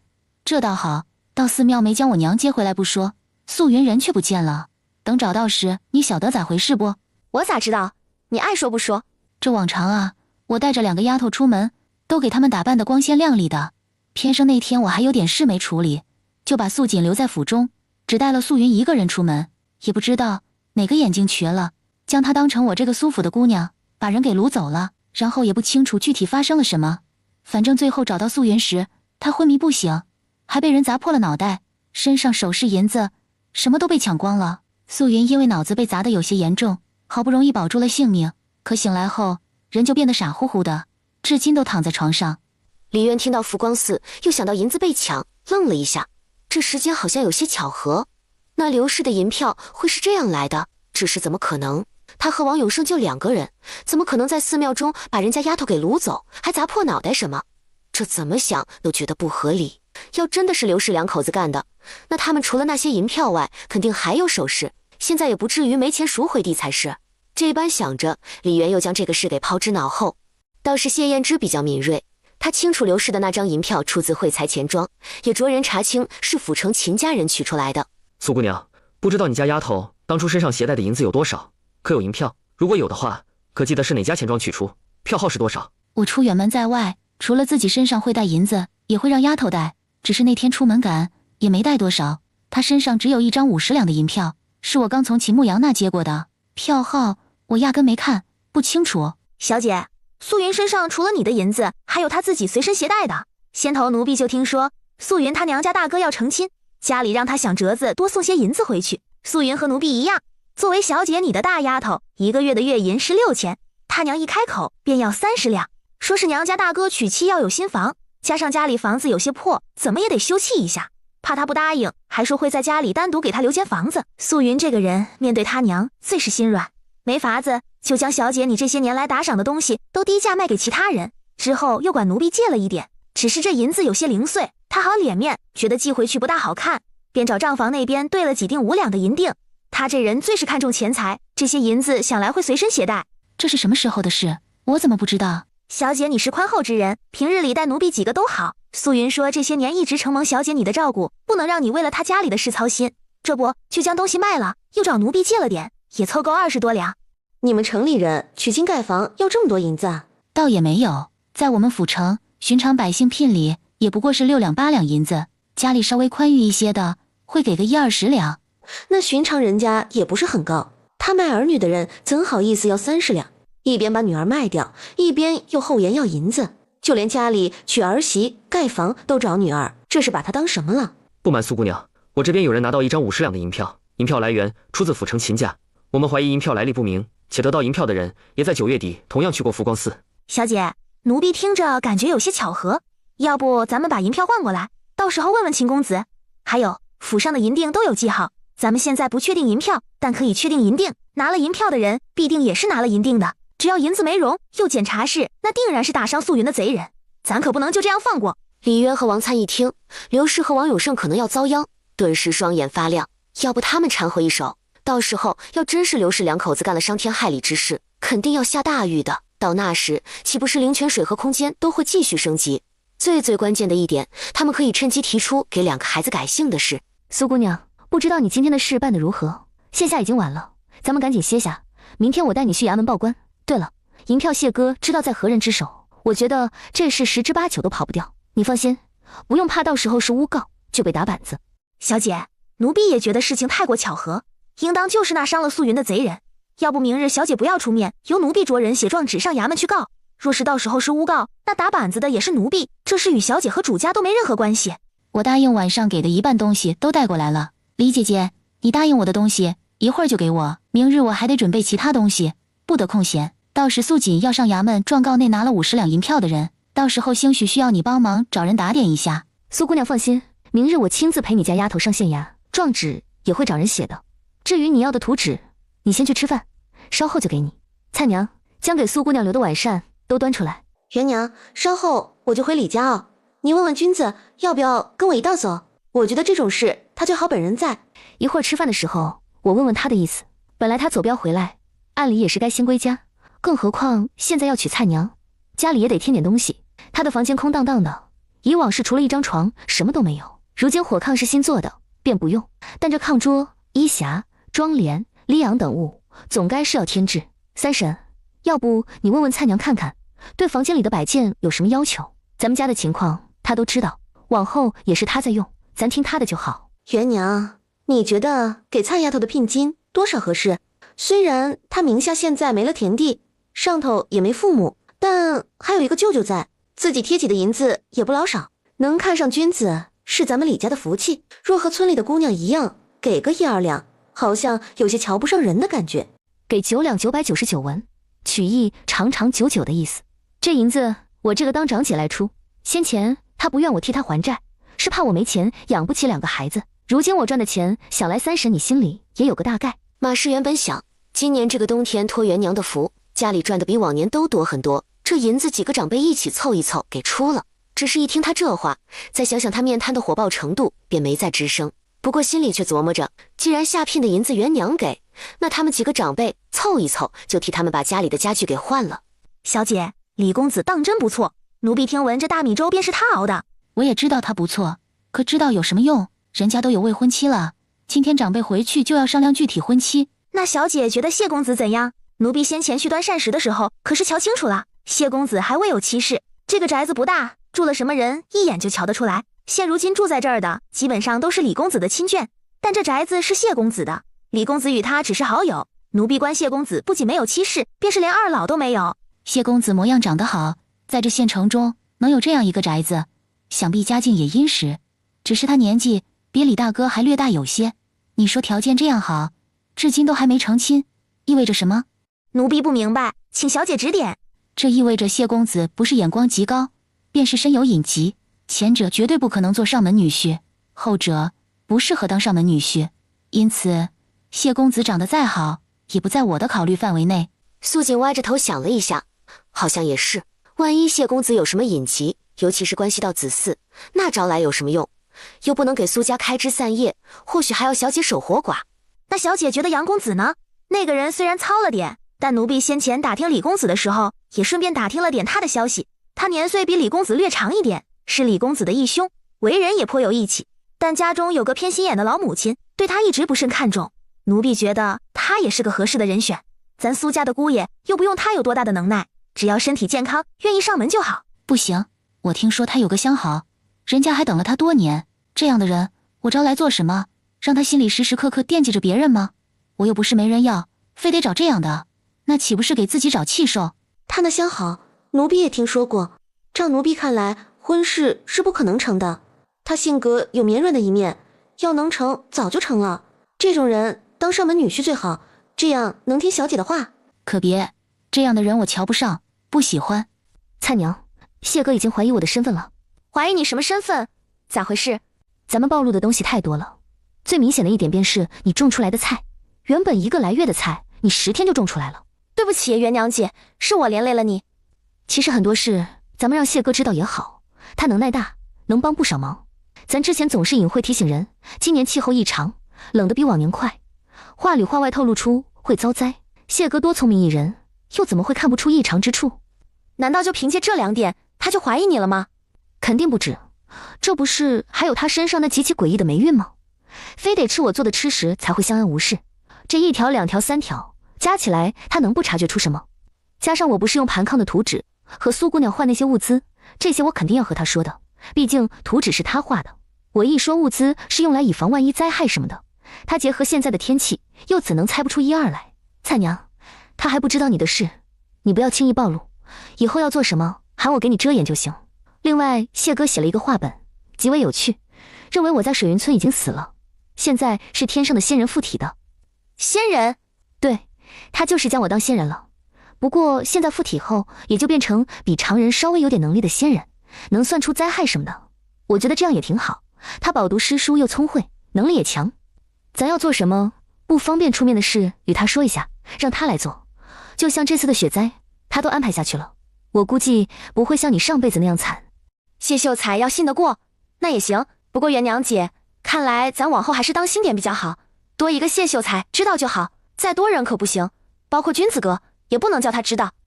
我清楚，往后你和君子成亲了，日夜相处就悠着点，别大意。好，突然觉得谢哥知道也挺好的，他虽然不知道我有个看不见的房子，只当我是仙人，会仙术，能把东西变出来，变没掉，这样往后我囤点什么或要拿出什么，他也会帮我遮掩。尤其日后我们离开这里时，蔡娘，我突然觉得今天带素锦去衙门告状，好像有些莽撞。咱都觉得那银票是刘梅花伤天害理得来的，但现在这个也证明不了什么，毕竟苏明山他们都不知道票号，不能仅凭此怀疑就去告，最好是找到确切的证据，像是银锭和首饰这种。之前刘家不是因为元娘姐你和离，就欠了刘氏族人20两银子，这钱怕是在刘氏族人那儿。元娘姐，要不我今儿去打听打听，在谁人手里，又花没花出去，再找机会确认下有没有印记。若是真的，那马上可以让谢秀才写状纸，叫素锦去告，这样就比较稳妥，也免得到时候衙门查起来，刘氏族人包庇，就将印记弄花。也好，蔡娘，跟你商量一个事。元娘姐，你说。我想趁着暴雪下来之前，和谢哥去一趟府城。一来，你和君子要成亲了，你的银子什么都在我这儿，我想帮你置办点嫁妆。二来，反正谢哥都觉得我会仙术了，那我趁机去府城囤点粮食、御寒衣物，还有防水的油布之类的。行，横竖接下来也不摆摊，至少在腊月15之前都不做。那趁着还有几天时间才下雪，元娘姐，你走一趟最好不过。对了，元娘姐，你那银子够不够？要不我先找人预支接下来几天的菜钱。不用预支，我这边够用，咱先一点一点囤，毕竟面积有限。对了，要是确定了刘梅花2口子的罪名后，你这边想法子让素锦拖一下，等我回来再判刑。我想看看到时候能不能浑水摸鱼沾点功劳，让房子再变大一些。好，那采薇和青纱这些天也先跟我，外头天寒地冻，你别带他们出去。行，我看看府城那边有没有好一点的皮靴子，到时候给买几双回来，不然接下来连路都不好走。还有，蔡娘你这些天要还住在这儿，那就喊娇娇过来陪你住，刚好也问问她和杨高武的事怎么样了。好，我在这边，元娘姐你安心就好，不会有什么问题的。实在不行，就把银子退回给苏明山，让他们主仆回客栈住，到时我去茂才舅舅那住也一样。只是元娘姐，我有个疑惑，你和谢秀才这孤男寡女的出去，是不是不大好？要不问问他对你什么个感觉？若是不讨厌的话，元娘姐你要不然和他凑合着过日子。元娘姐，我不是因为要和君子哥成亲，就想着让你离家嫁人，而是真的为你好，毕竟往后你也还要和谢秀才凑一块的，总不可能都不接触吧。不说别的，单凭谢秀才要一直吃你做的饭这事，就意味着不能远离你。不仅是接下来雪灾这段时间，便是过年期间也一样。雪灾这段时间，他若是跟着去李家坳，别人或许不会说什么，想着可能是跟君子哥关系好的缘故。但要是过年呢？到时候我和君子哥都成亲了，咱们自己家过年聚在一块儿，他一个外人也跟着凑一起，想让别人不多想你们都不行。你说的话我会好好考虑，要实在不行，谢哥那只要没意见，到时候我们和你们同一天成亲都成。元娘，你说的是真的？你要嫁给我，打算也在腊月吗？那我现在去找兵人，这就准备一下，明天上李家坳那边去提亲。对了，你对婚礼有什么要求？咱这房子你看下要不要怎么修葺一下？还有家里你看看要不要添这些东西？不对，还是得添些，咱得把西厢重新改一改，当采薇和青纱的闺房。不过这宅子到底有些小了，不如我重新买个2进院，再采买几个下人。谢伯伯，你是要当采薇的爹了吗？只要你们娘同意的话，谢伯伯随时都可以当你们的爹。采薇和青纱讨厌谢伯伯吗？不讨厌。娘，你什么时候嫁给谢伯伯？我可以和他姓吗？采薇，娘知道你不喜欢姓刘，但你要知道，不管娘嫁给谁，你最好还是跟娘姓。好，跟娘姓。那娘嫁给谢伯伯的时候，我可以改姓李吗？不出意外的话，会很快的，都不用等到那时候。娘，我喜欢谢伯伯当爹，他是个大好人，待我和妹妹都好。谢伯伯，如果我娘不能再生弟弟了，你还会要他吗？你不要嫌弃我娘好不好？我娘特别好，长得漂亮又能干，还会赚钱。我虽然是个姑娘，但可以向你保证，以后一定会给你和娘养老送终的。你别看我还小，但我现在会洗衣扫地和做饭，只是饭做的可能没那么好吃，不过等再过1年，我再长大一点就好了。你谢伯伯不是这样的人，只要能娶到你娘做媳妇就好。等娶了你们娘，你们就是谢伯伯的女儿，这可是等于谢伯伯白捡了2个孩子。谢伯伯还有什么不开心的？要是没有遇上元娘，他或许因崩溃没了，又或者是终于倒霉死了。如今能娶媳妇儿，却还是自己喜欢的那个，他还有什么不满足的？至于孩子，他可没想那么多。先人都嫁他了，他怎还敢奢望那么多？李渊看着他们3言2语直接敲定自己的婚事，瞬间就不知道该说些什么。元娘，我刚才可是听清楚了，你说只要我同意，就会可以跟君子他们同一天成亲。不过是随口敷衍下蔡娘的话，谁晓得会被当事人听了去？现在想不认还来得及吗？元娘，你不会是后悔了吧？你可是仙人，仙人说话必须算数的。我不管，我都听到你答应了。现在时辰还早，等再过半个时辰，我就去找郭掌柜，叫他给我拿个主意，看看提亲都要准备些什么东西。等买妥了，我就去找兵人，跟着一起去李家坳。对了，你们已经分家，那你说我是向君子和你提亲，还是向你爷奶他们？谢哥，提亲的事也不急于这一时，等等再说。我现在想和你说的是，你上午能不能将接下来该安排的事都安排了？我想下午去府城一趟，你要不要跟着一起？你要去府城？咱新阳府？对，我想囤点粮食，然后再帮蔡娘置办些嫁妆，她所有的银子都在我这儿。是该置办嫁妆，元娘我替你置办，你要什么只管罗列出来，回头我陪你去买，银子的事不用操心，我这有。等咱们成亲，咱家的银子都给你打理。不过今天要走怕是不行，明天你看可以不？元娘姐，谢秀才这是有什么事吗？我见他眉心紧皱，面色似乎有些沉重。我与他说了天气的事。那谢秀才这是出去做安排？带了几个烙饼，说是中午不回来吃饭，我估计他们有的商量。蔡娘，我突然想起出门还得有路引，我需要先回李家坳那儿找里长申请，等他们核查无误后，再递交到县衙这边来进行公验。元娘姐，这路引是什么样的你知道吗？你这回去申请，然后衙门又要公验，岂不是得一直耽搁？那这样还来得及吗？李家坳那一片的里长就是我们李氏的族长李庆华，我找他申请比较简单，不用查，之后到衙门就让谢哥找人帮忙通融一下，应该不用那么久。至于录影什么样，我倒是清楚，又是我爹魏仲秀才之前我见过。录影申请的时候，上头有注明姓名，是男是女，然后年龄、籍贯和住址，要去哪里，什么时候回来，有没有人同行，对方年龄多大，叫什么，另外有没有带什么的东西，比如自己赶车去的话，是牛还是马，是公还是母，什么毛色。最重要的还有描写人的体貌特征，比如说是男的，就身高几尺，有无胡须，什么脸型，好比方脸、圆脸这样，然后脸上有无印记，肤色如何，是胖是瘦。这只是针对普通老百姓，如果贵族或者官宦之家的人，他们会有专门的令牌，进出城、出远门，只要出示令牌就行。再好比谢哥，他是秀才，有秀才文书，出门去哪儿，只要带上文书即可。那君子哥出门走镖，是不是也要录引？他在为镖局做事，录引的事镖局会帮忙解决，不用他自己特意去办。当然，如果路途不远，是不用录引的，只有超出一定的范围就必须得有，否则一律按照逃亡人口来算。届时按律法处置。王灿想到以后逃荒，头皮发麻。如果提早离开，这陆隐又要怎么办理？要是他君子哥是秀才就好了，到时候大不了就写去哪访友，需要多长时间？元娘姐，跟你打个商量。你说。元娘姐，我看谢秀才身家不错，如果你嫁给他的话，到时候看看能不能让他去河东郡安家。他有才华，到时去那边府学继续念书，回头就顺带在那边安家了。到那时，我和君子还有老宅的人就去投奔你们，回头尽量提早走。陆隐就写去探亲，然后时间长一点，尽量避开那段时间。李渊知道重生农女的灿烂人生中有写流云县这一带的灾荒瘟疫持续了大半年，只是女主王灿重生后第1年冬天在这边遇上男主，之后灾荒来了就跟他去了京城，打那之后就再也没有仔细描述过流云县这边的事，因此后面流云县的情况他也不是很清楚。以后这世道外头乱得很，手上没点功夫要吃亏的。君子哥或许会好点，他走镖的人没点能耐不行，但是谢秀才一个文弱书生，元娘姐你是不是去提一下？行，那等住到李家坳的时候，让君子带着他一起锻炼。要外头实在冷不方便出去，那就在室内打拳，若不行还能劈柴锻炼臂力。我估计咱家现在柴火挺多的，应该都没劈好。元娘姐，谢秀才的手是拿笔用的，我知道，所以我想了想，到时候也不能直接喊他锻炼，咱们都一起吧，只要身体好，日后不管遇到什么人也不至于太被动。也对，横竖接下来1、2个月都没什么事，不然腊月15后也不摆摊了，等开春后再说。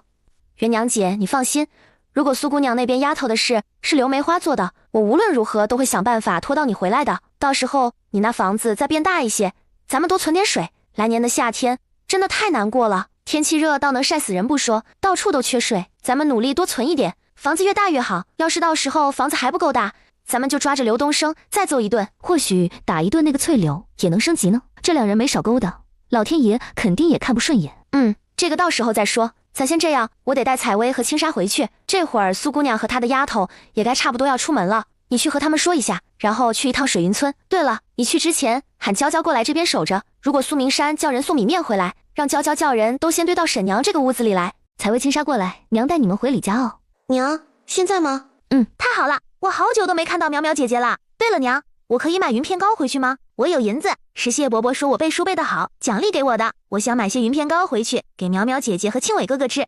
还有我，姐姐还有我，莎莎也有钱。好，娘先带你们去买糕点，然后雇一辆车回去。舅娘，再见，我们先回家了。采薇、莎莎再见，等舅娘回去给你们做好吃的。这2天记得乖乖听舅舅的话。都还没嫁过去呢，就自称舅娘，脸皮可真厚。我再不要脸，那也是孩子们名正言顺的舅娘，即将和他们舅舅成亲，可不像某些人不要脸皮，千里迢迢追到这边。缺男人也没你这样的。我现在可是你们家的租客，你们收了我那么多银子，就得叫我住在这儿，有种宾至如归的感觉，否则我不住了，你得把银子退回给我。瞧你给抠的，昨天拿出5两银子的时候，感觉天下就你有钱，我们都是没钱没见过世面的乡下人，这才1个晚上你就说不住要退钱，咋的？昨天买太多东西，这是兜里没钱舍不得给了，不然找什么借口说啥宾至如归？谁没钱？你才兜里没钱，你全家都没钱了，我也不会缺钱，就是你的态度差，我才不高兴住这里。现在我有些不大高兴，你要是能叫我高兴，那我就继续住这儿，不然你把银子退还给我，就算今天的不退还，那也得给我3两银子。那你要怎么才能高兴？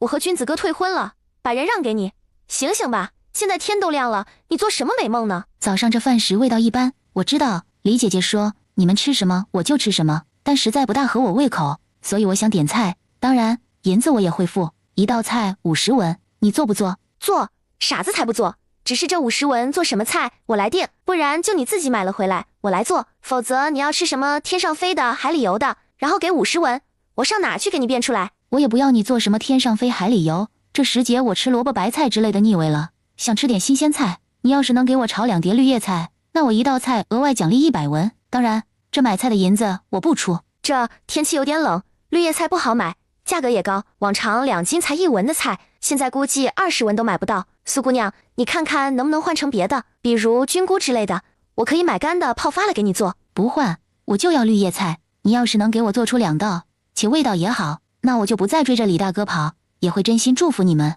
等你们成亲的时候，李大哥作为我们苏府的恩人，府上定然还会送上一份大礼的。说来你买不到绿叶菜也正常，这个时候这种菜都是富贵人家才能吃得起。你一个乡下姑娘吧，往常这个时候只能在家里就着咸菜喝点粥，也就是李大哥人厚道，先一步被你遇上了。否则跟我成亲的话，凭咱苏府的关系，他想吃什么随时都能吃到。和你说这个做什么？我还得去准备李姐姐要的东西，没闲工夫和你在这扯。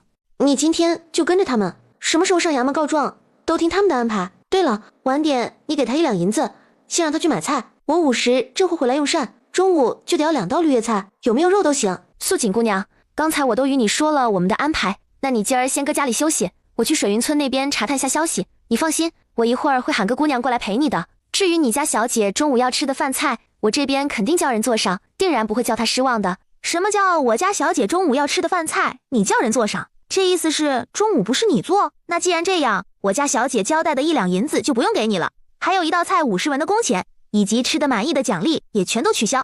那可不行，你家小姐又没有强调非得是我来做，她只是说早饭不合胃口，然后要点菜。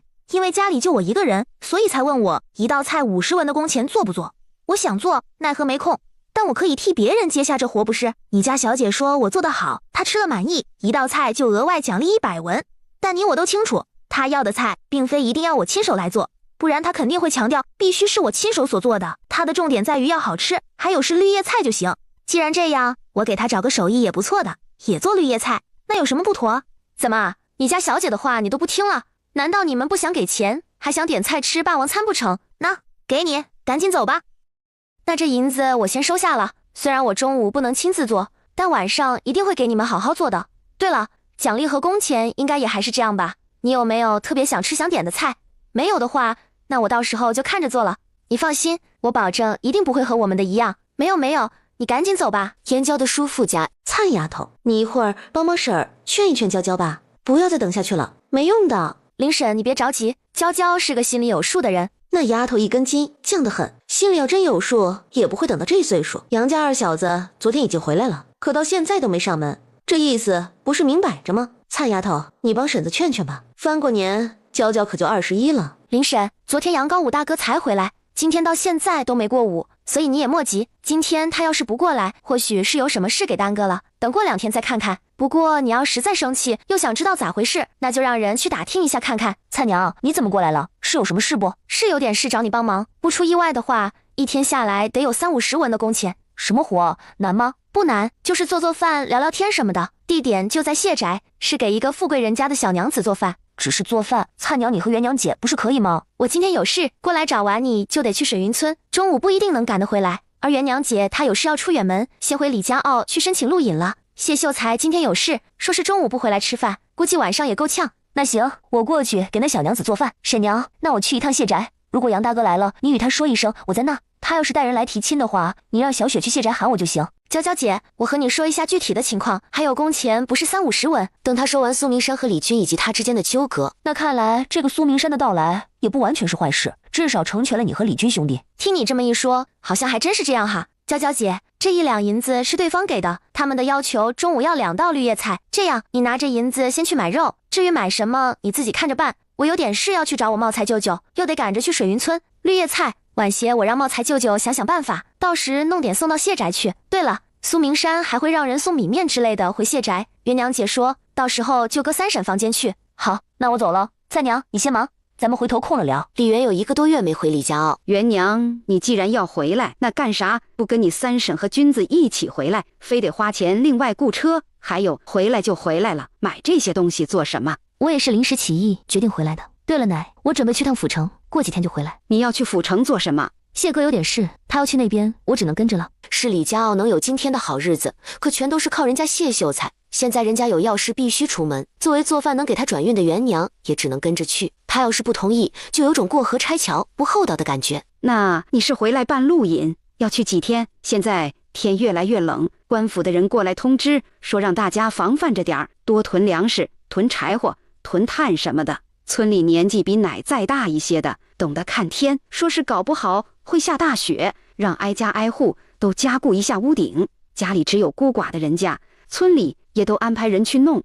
元娘，你这次出门的话，是不摆摊了吧？那这2个孩子搁老宅这边来，奶给你看着。还有，你尽量早点回来吧，不然奶怕到时候真的有大雪封路，回头回不来，君子不出意外，腊月就要和灿丫头成亲，你这个长姐可得在。奶，你放心，我会尽快回来的，撑死不会超过半个月。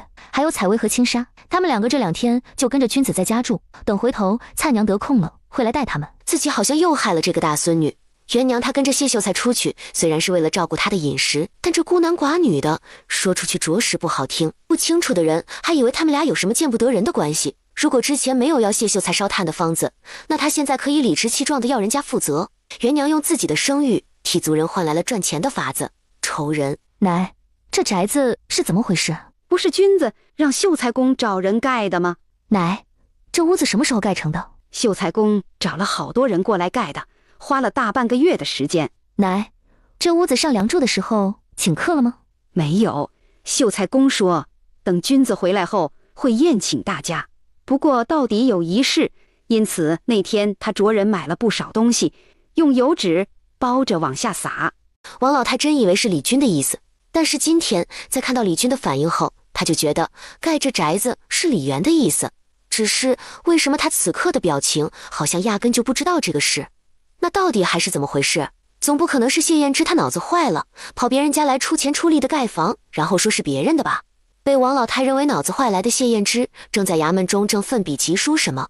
应对之策都在这边，各位大人先过目，有疑问之处只管提出来，咱们再详细商谈。咱们流云县地处流云河下游，根本不缺灌溉水，为何还要挖坑攒雪水？现在天寒地冻，如果真有暴雪，老百姓巩固屋顶都来不及，哪有功夫挖大坑？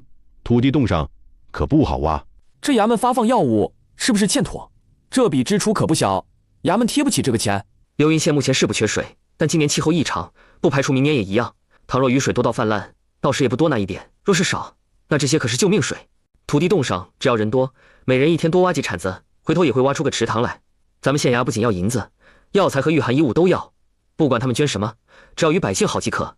线下等他们捐银再去买药材，时间可能会来不及，倒不如让做药材相关生意的商户参与进来，安排他们先着手去联系，时间越快越好。现在我们等同于和老天在抢时间。还有这次的事，布局现在我们流云县周边的几个县城同样如此。陈大人，你看看，要不要与其他县城的大人联络，告知此事，并将这事往上报？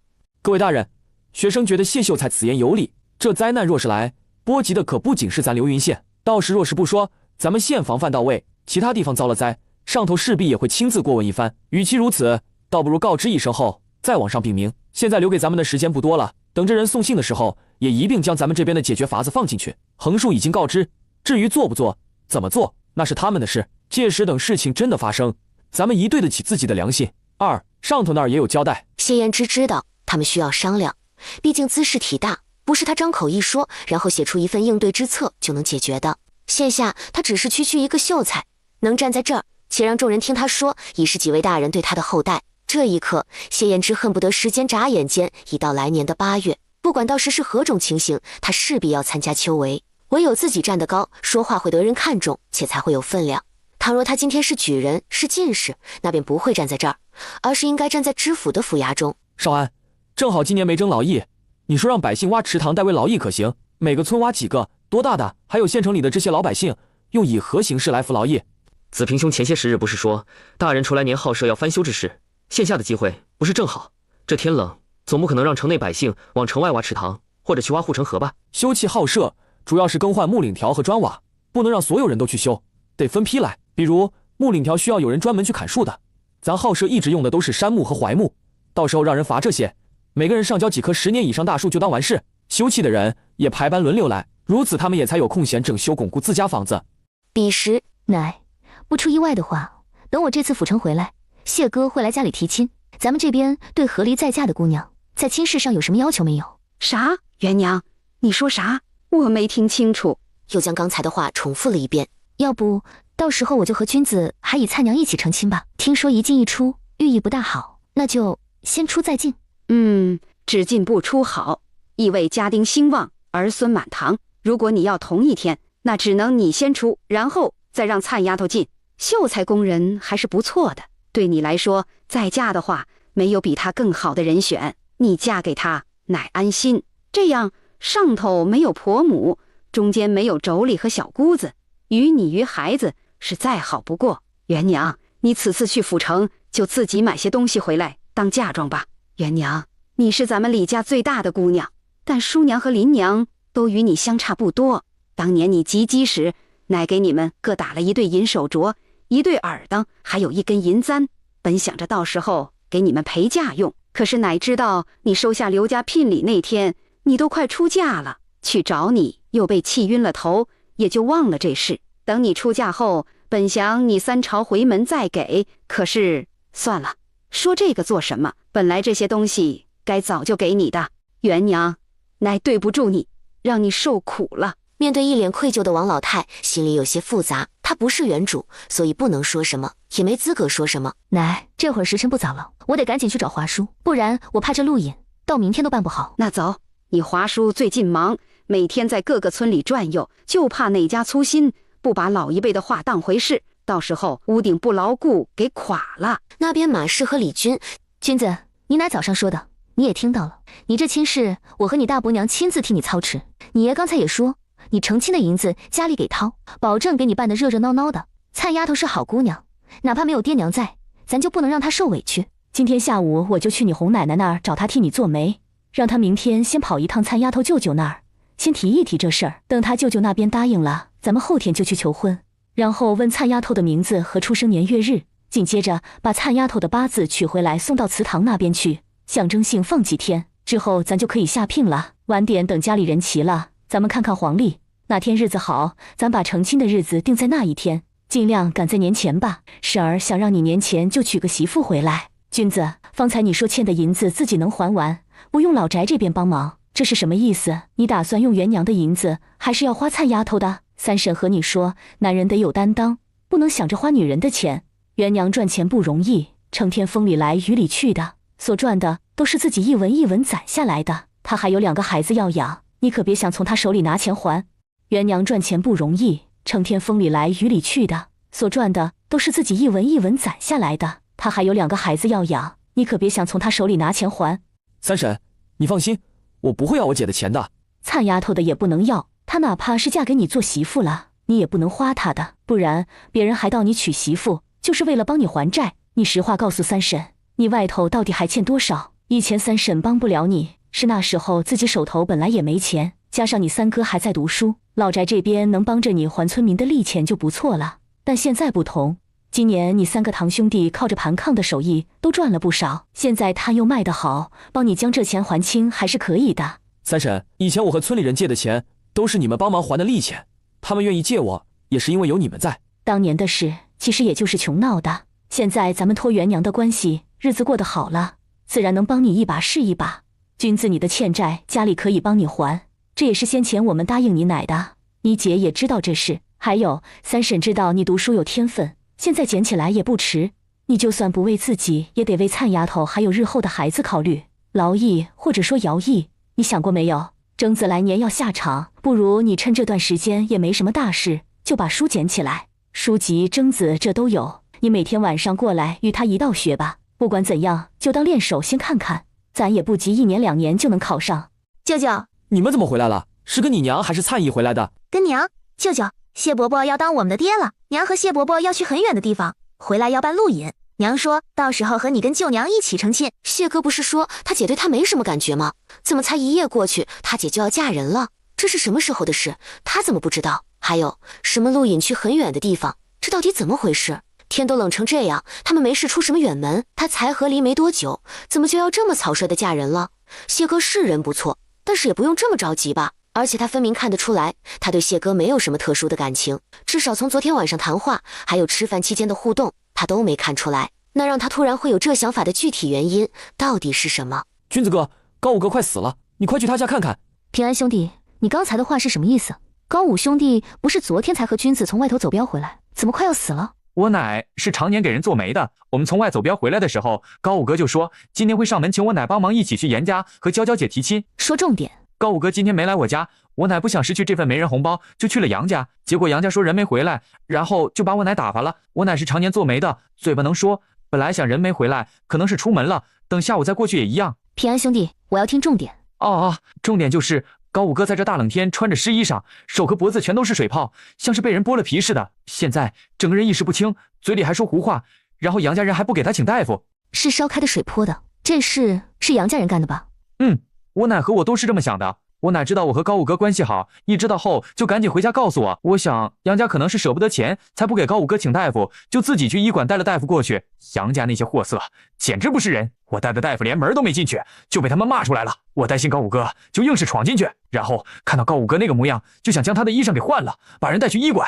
高五哥那个娘和嫂子简直不要脸，为了不让我把人带走，一个拉着我，一个往我身上蹭，然后还大声喊非礼之类的，哭哭啼啼说要去告我。这事娇娇知道吗？应该还不知道，我一知道情况后就去杨家了。之后看高五哥快不行，就跑回镖局借马过来找君子哥。大姐，我这就去通知娇娇姐，先走一步。好，采薇，咱们中午直接吃这道菜就好了。娘吃完后得先进城。你和妹妹还记得舅舅的朋友杨高武叔叔吗？记得。你们杨高武叔叔被坏人给伤到了，现在情况很严重。以前他和你们舅舅去水云村帮过我们，现在我们知道他情况不大好，也得去看望一下，所以娘就去看他。你们在家里好好跟苗苗姐一起玩，好不好？等娘从府城回来，就给你们买礼物。那娘你现在去吧，刚好我焖饭的时候把咱带回来的包子也热了。娘你先垫一口再走，我现在做饭还没那么好吃，等我再练练，练好了再给娘做。淼淼，大姑有事要出门，会有些天不在家，你帮大姑照顾好妹妹，等大姑回来给你买一对丁香耳当行不行？大姑你放心，我一定会看好两个妹妹的，除了家哪儿都不去。你们两个在家乖乖听话，你们舅娘一得空就会回来带你们。娘出去一趟，会尽快赶回来的。娘放心，我和妹妹会很乖的。你出门在外要记得照顾身体，不要让自己生病，知道吗？好，那娘先走了。彼时，杨家正在唱大戏。娘，小五还没把银子拿出来，不能让人把他带走。他要是走了，昌儿明年的束修怎么办？君子，高武兄弟现在这样，不好骑马颠簸。你先把人放上来，咱去医馆。君子哥，马我得先还给镖局，你赶车带高五哥去医馆，我稍后就来。都是你这个狐妹子，要不是你，小五怎么可能会不听我的话，又怎么会忤逆我？有爹娘生，没爹娘养的贱蹄子，小小年纪开始就知道勾搭人，没男人你活不下去了是不是？好你个强词夺理、不要脸的老太婆，张口就毁人家姑娘清白，也不怕天打雷劈。娘，你怎么样了？是不是伤到哪儿了？娘，你说说话，别吓我！你们把我娘从车上踢下来，害得现在受伤倒地不起，这事准备怎么解决？你想怎么解决？我娘年纪大了，身子骨不好，你们现在害她这样，没个1年半载好不了。按照我娘这岁数，哪怕是接点换纱的活，一个月也能赚个200-300文，何况她还要帮忙洗衣、做饭和带孩子。呸，还接点换纱的活？从我认识高五哥开始，就没见过他做过活，还帮忙洗衣、做饭、带孩子，那也是你们自己的事，跟别人有什么关系？谁生的孩子谁自己带。再说他伤哪儿了？指出来我瞧瞧。颜娇，你这是找啥呢？扫把、木棍、擀面杖、洗衣棍都可以，我找一根来打。不是说伤了吗？我瞧着没伤。既然他打定主意赖上，那我就把这事给做实了。不就是要钱吗？等我打断他的手和脚，就给赔。各位街坊，不知道谁家有大一点的洗衣棍，我可以出2文钱借用一下，等用完定然归还。这2文钱是借用洗衣棍的，另1文钱等于是押金。如果你们不想要回洗衣棍，拿着3文钱就可以买一根新的。大小张氏婆媳俩没想到，真的有人不顾邻里跑回家拿洗衣棍，顿时吓得往家里跑。苏姑娘，你和娇娇快去把门堵住，免得他们跑回去。君子，你快带高武兄弟去医馆，这边的事可以慢慢处理，但是高武兄弟的病情和伤势耽搁不得。这银子你先拿着，等这边的事解决完，我们再过去。无论如何，人最重要，先把命保住，懂不？姐，我有钱。元娘姐，我身上带的银子不多，早上就带了几10文，都买肉了。这银子是蔡娘给我的，我原本打算晚上做了饭后和苏姑娘再结算的。现在你能不能借我点钱？你放心，等回去后我立即还你。苏姑娘，杨家这2个都是皮肉伤，娇娇只是往他们身上肉多的地方招呼，根本用不着这么多。1两银子都多了，我只有100文，直接给买2瓶药酒擦就行。咱就算银子再多，也不能花在无关紧要的人身上，何况咱自己也不宽裕。不行，你们将我儿子儿媳妇打成这样，不赔个10两20两，这事儿没完，我要去衙门告你们。行，去告啊！正好我心里有疑惑，也想让大人查一查高武兄弟身上的伤是怎么回事，伤他的人是不是该判刑？还有，你家这宝贝儿子杨高文长得跟你一个模样，矮矮瘦瘦，还一脸猥琐相，而高武兄弟长得高壮挺拔，和他完全不同。我倒是好奇你是怎么生出这样的儿子的？难道一个儿子像娘，一个儿子像爹？老杨生前可不高，也是瘦瘦矮矮的。还别说，我们不少人都说小五不是杨家的种，和杨家人一点像的地方都没有。呸！老娘10月怀胎生个儿子，你居然说不是老娘的，你到底安的什么心？呸！瞎了你的狗眼，还你的儿子？要真是你的儿子，这俩兄弟能差那么多？真要是你的儿子，你能这样偏心对待？就是，虽然一个巴掌的指头各有长短，但是那都是自己手，自己的孩子，真要伤了，能不疼？瞧瞧你那模样，可有丝毫的心疼模样？我看你是巴不得小五死。呸！烂心肝的婆娘，迟早遭报应。老天爷，你睁开眼睛看看啊，看看我们孤儿寡母是怎么被人欺负的。这一个个丧良心的人，睁着眼睛瞎说话，非得说老儿不是我肚子里爬出来的。他爹，你当初走的时候，怎么不把我一起带走，留我一个人做寡妇，千辛万苦带大2个孩子，最后还有被人指着鼻子骂。他爹，你回来看看，看看老二这个丧了良心的，到底是怎么带人回来闹，回来打自己的兄弟。我不活了，我死了算了，反正活着也是遭人嫌，碍人眼，我活着还有什么意思？我去死算了。你们杨家人先别急着哭，听我把话说完，到时候想死就赶紧去死，别在大庭广众之下嗷嗷，这是嗷给谁看呢？真当大家都是傻子？真要死的人是不会有那么多废话的。大娘，我先介绍下我自己，我是李军的姐姐，之前和离的时候受过高武兄弟的恩惠，这不得知他家里的情况，就有心帮他和颜娇姑娘一把。你猜我这1个多月都查到了些什么？我查到高武兄弟不是你的亲生儿子，你也别给我虚张声势，你要是不怕的话，那我可就让颜娇上衙门去击鼓状告了。我不仅有证据，且还听你家那个比我还矮一点的大儿子亲口说的。要不是他那天醉醺醺的时候亲口说了，我怎么会去查，又怎么会掌握证据？你到底想要做什么？我家的事跟你有什么关系？是啊，老儿虽然不是我亲生的，但不管怎么说，我都养大他了。都说养恩比生恩大，我要他点钱，怎么了？打他又怎么了？要是从我肚子里爬出来的，我就算是要他命，但也得还给我。这要不是看在高武兄弟现在昏迷不醒，不知道你不是他亲娘后会有什么反应。你信不信我现在就上衙门去告你？是，你养大了又如何？你现在要的可是他的命。他不是你儿子，你知道这叫什么吗？这谋杀，知道吧？按照律例，谋杀他人成功的秋后问斩，未成功的至少得打50大板子，然后流放3千里。就你这岁数，就你这身子板，别说是50板子，估计连20板子都挨不了就死了，更别说还要流放。你确定自己能走到，而不是死在半路上？你到底要做什么？目的其实很简单，你现在立刻分家，并且和高武兄弟断绝关系，且日后不用他赡养。你要是不照实办，那我就让颜娇去告。不说当初高武兄弟是怎么到你家的，就凭借你谋杀他人这一点，你就算死罪可免，也活罪难逃。到时端看你自己命够不够大。高武兄弟现在这样，往后也不知道还能不能干活，这医药费也不清楚要花多少。对了，你要是不断绝关系也好，这样还可以把我家君子垫付的医药费还来。就他现在这样，怕是没10两20两都好不了。还是先别断绝关系，不然这银子我们管谁要去？娘，这小五都没成亲，怎么能分家？咱们家就没这规矩，现在还不能分家。你这分家还不要他养老？这天底下哪有这么便宜的事？我也没东西分给他，所谓的分家不过就是把他赶出家门罢了。怎么着？你们先等他成亲，然后把房子什么都分给他。还有他现在那样，这看病吃药不要钱啊？这银子你们帮忙出吗？等到拿到文书后，元娘姐，谢谢你。娇娇，高武兄弟不是大张氏生的，我刚才就是用这个诈的他，让他以为我手中握有证据。他要是不分家断亲，我就让你去衙门告他。元娘姐，谢谢你告诉我这事，我知道该怎么做了。等高武哥醒来，我会告诉他的。本来我有些瞧不上姓杨的，性格有绵软一面不说，一个大男人还让他娘拿捏这么多年，又让你等到20。不过我看你这架势，还是想嫁给他。看在你做饭不错的份上，我给你支个招。既然你家就你一个姑娘，姓杨的又不是杨家的孩子，那就让他当上门女婿。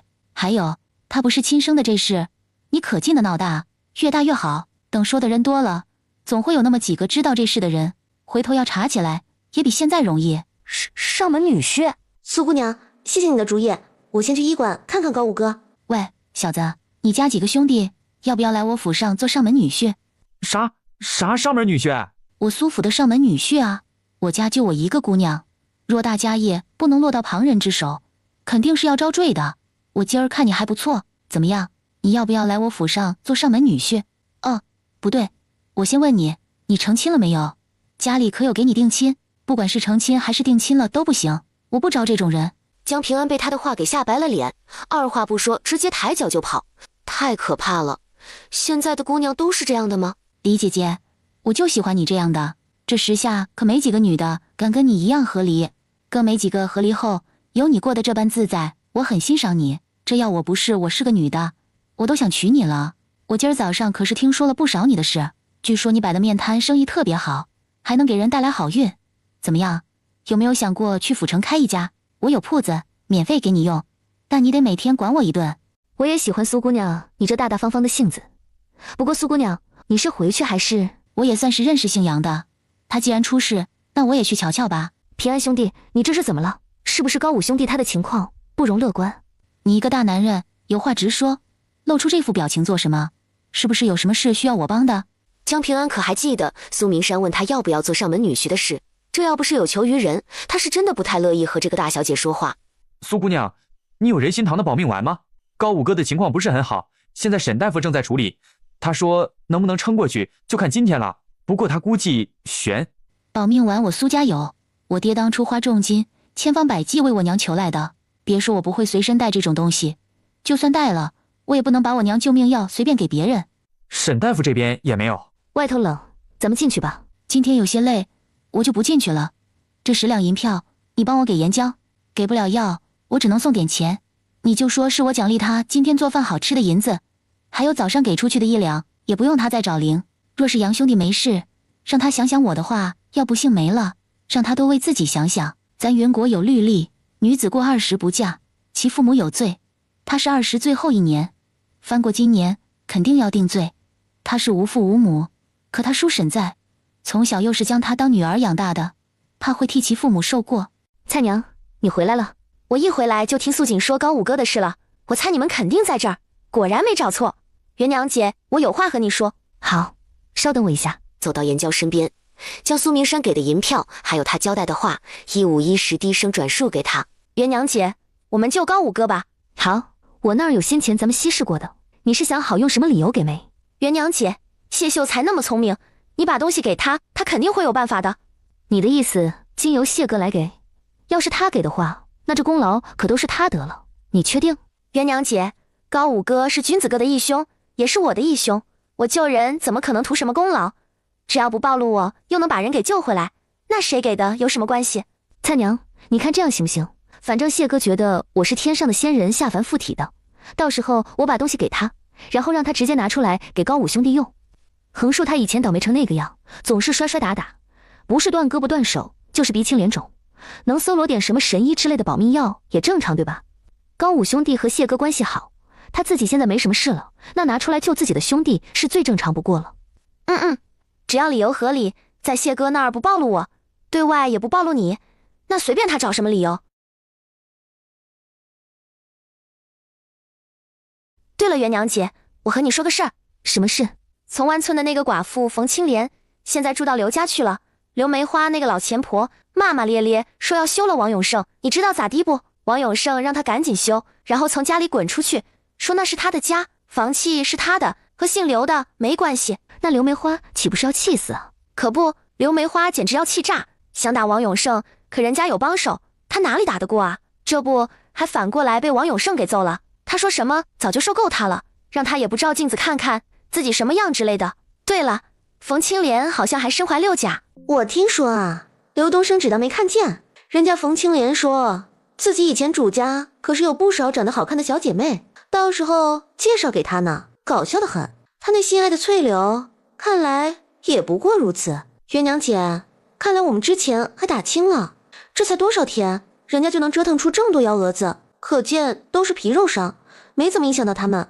下次咱们再稍稍加大了一些，把胳膊腿打断吧。对了，杨家是怎么回事？元娘姐，你说咱们要不要继续干一票？兴许老天爷也是看不惯这种人，想收拾呢。现在不行，我明天得和谢哥去府城，晚上要多做一些路上吃的干粮，等回来再说吧。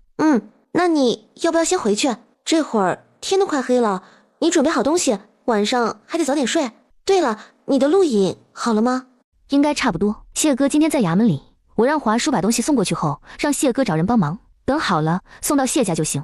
要是谢家没人，就送到隔壁秀娘家去，到时候我过去取也一样。那元娘姐，你先回去吧，我出去买点吃的送过来。我估计君子哥和娇娇姐一直到现在都还空腹，晚点我再回去。君子，我明天要去府城，这会儿不早了，得先回去收拾一下。你晚上守在这，让娇娇先回去休息，明天过来替你。等人醒后，看看安排住到哪去。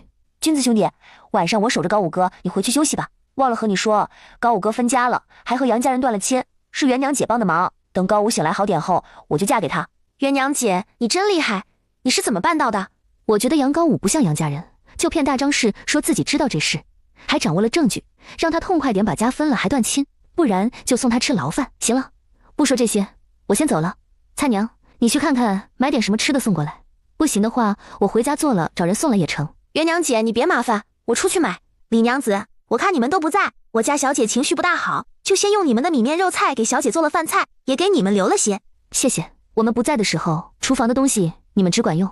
李姐姐，该准备的我这边都准备好了，东西全放在早上放的地方，你去看看。另外还差的一小部分米面，我明天一早就启程回府城，到时候再让人送来，可行？你明天要回去？对，你回去若是无事，能缓几天吗？实话与你说，事情是这样的。李媛就将自己和刘家的恩恩怨怨毫不隐瞒地说给苏明山主仆俩听。苏姑娘，如果你的丫头素云真的为刘梅花两口子所伤，我希望你能让他们最后被绳之以法。这样说实话，不仅是为素云报仇，同时也是为我出气。我知道自己不是什么人，没资格这么要求你。你这边在不明确的情况下告不告也是你的事，但我还是希望你能伸张正义。若是有需要我帮忙的地方，你只管说。我这边的路引到期还有10来天的时间，到时候再回去也不迟。你若是想要帮我，那就让我们主仆一直住这儿，不收银子如何？当然，感激不尽。不过我和谢哥明天要去府城，走得急，天亮城门一开就得出发。家里蔡娘会在，你有什么事只管找她。李姐姐，你这次去府城是？君子和蔡娘要成亲，我这个做姐姐的自然是得去准备些东西聘礼嫁妆。咱们流云县的东西也不错，但到底选择不如府城来得多。那你去吧，早去早回，最好回来看看那些人是怎么被关进大牢的。不过到时候我也算是帮了你，你是不是该意思意思一下？眼下天气冷，我看你时常往外跑，不若这样，回头我给你做一副棉手套，如此你出门也不用时时带着手炉。手套？对，你稍等，我去拿了你看看。原来这手衣就是你说的手套啊，不过你这个做的倒是可以，也行，反正银钱美食什么我都不缺，你真要送我，我也未必看得上。那等我将人送进去，到时候你给我送2件手衣吧，也要这么厚的，最好能缝2朵花。元娘姐，谢哥什么时候回来？我也不知道，我以为陆隐会在隔壁家，去问了也没有，估计到时候是他带回来吧。怎么了？是有什么事吗？高武大哥的情况不太好，气息越来越弱，娇娇姐一直哭，君子哥也留在那儿，都不敢走，就怕有个万一。蔡娘，我东西准备的也差不多了，剩下这些要做包子，你来接手，我去衙门那边看看怎么回事。一会儿我直接让谢哥去济世堂。好，元娘姐，你手中这是？我那刚好有能让人快速退热的药，我估计高武兄弟之所以情况越来越严重，和他发热退不下来有关系。这瓶小的是快速退热的，大的是消炎用的，一瓶管1天。他现在大面积烫伤，情况挺严重的，不用这个不行。不过晚上我先不打算让他用这个大瓶的，蔡娘你先替我收着，明天一早过去看情况再给。为什么今天不给，要明天看情况？那这个小瓶退热的呢？给你的都是以防万一，留下备用的，主要看谢哥那边。稍后我将退热的药跟你的灵泉水一起给谢哥，他去医馆后应该会先给高武兄弟服下的，要不了多久高武兄弟会退热，加上有你的灵泉水，情况应该会稳定很多，便是半夜再次发热应该也没这次凶险。所以你手中剩下这瓶小的多半不用给出去。至于消炎这个，看沈大夫到时候怎么说，他要是有办法治疗，加上有你的灵泉水辅助，那就先不拿出来。我明白了，咱们尽量做到不用元娘姐你留下的这些。对了，元娘姐，你把灵泉水再稀释一点，别太浓，不然好得太快容易引人怀疑。我知道，既然是神医的药，那肯定要有用，但也不能好太快。行了，你先把东西收起来再做包子，我现在出去。好。元娘，你怎么过来了？谢哥，高武哥的情况不太好，现在就在济世堂，沈大夫说能不能撑下去就看今晚兰花瓶子里的水是灵水，不多，有救命和强身健体功效。另外一瓶粉末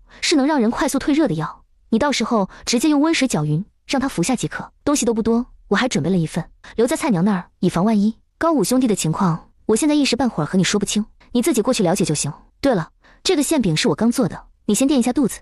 元娘，我知道你是仙人，心地善良，见不得有人受苦，但是这种天上的神药，往后莫要轻易给出来。匹夫无罪，怀璧其罪的道理，你须懂得。我知道，但是高武兄弟是谢哥你的兄弟，是君子的义兄，更是娇娇喜欢的人，我做不到眼睁睁看着他没了。东西给你了，你想想该怎么与他们说这是怎么得来的。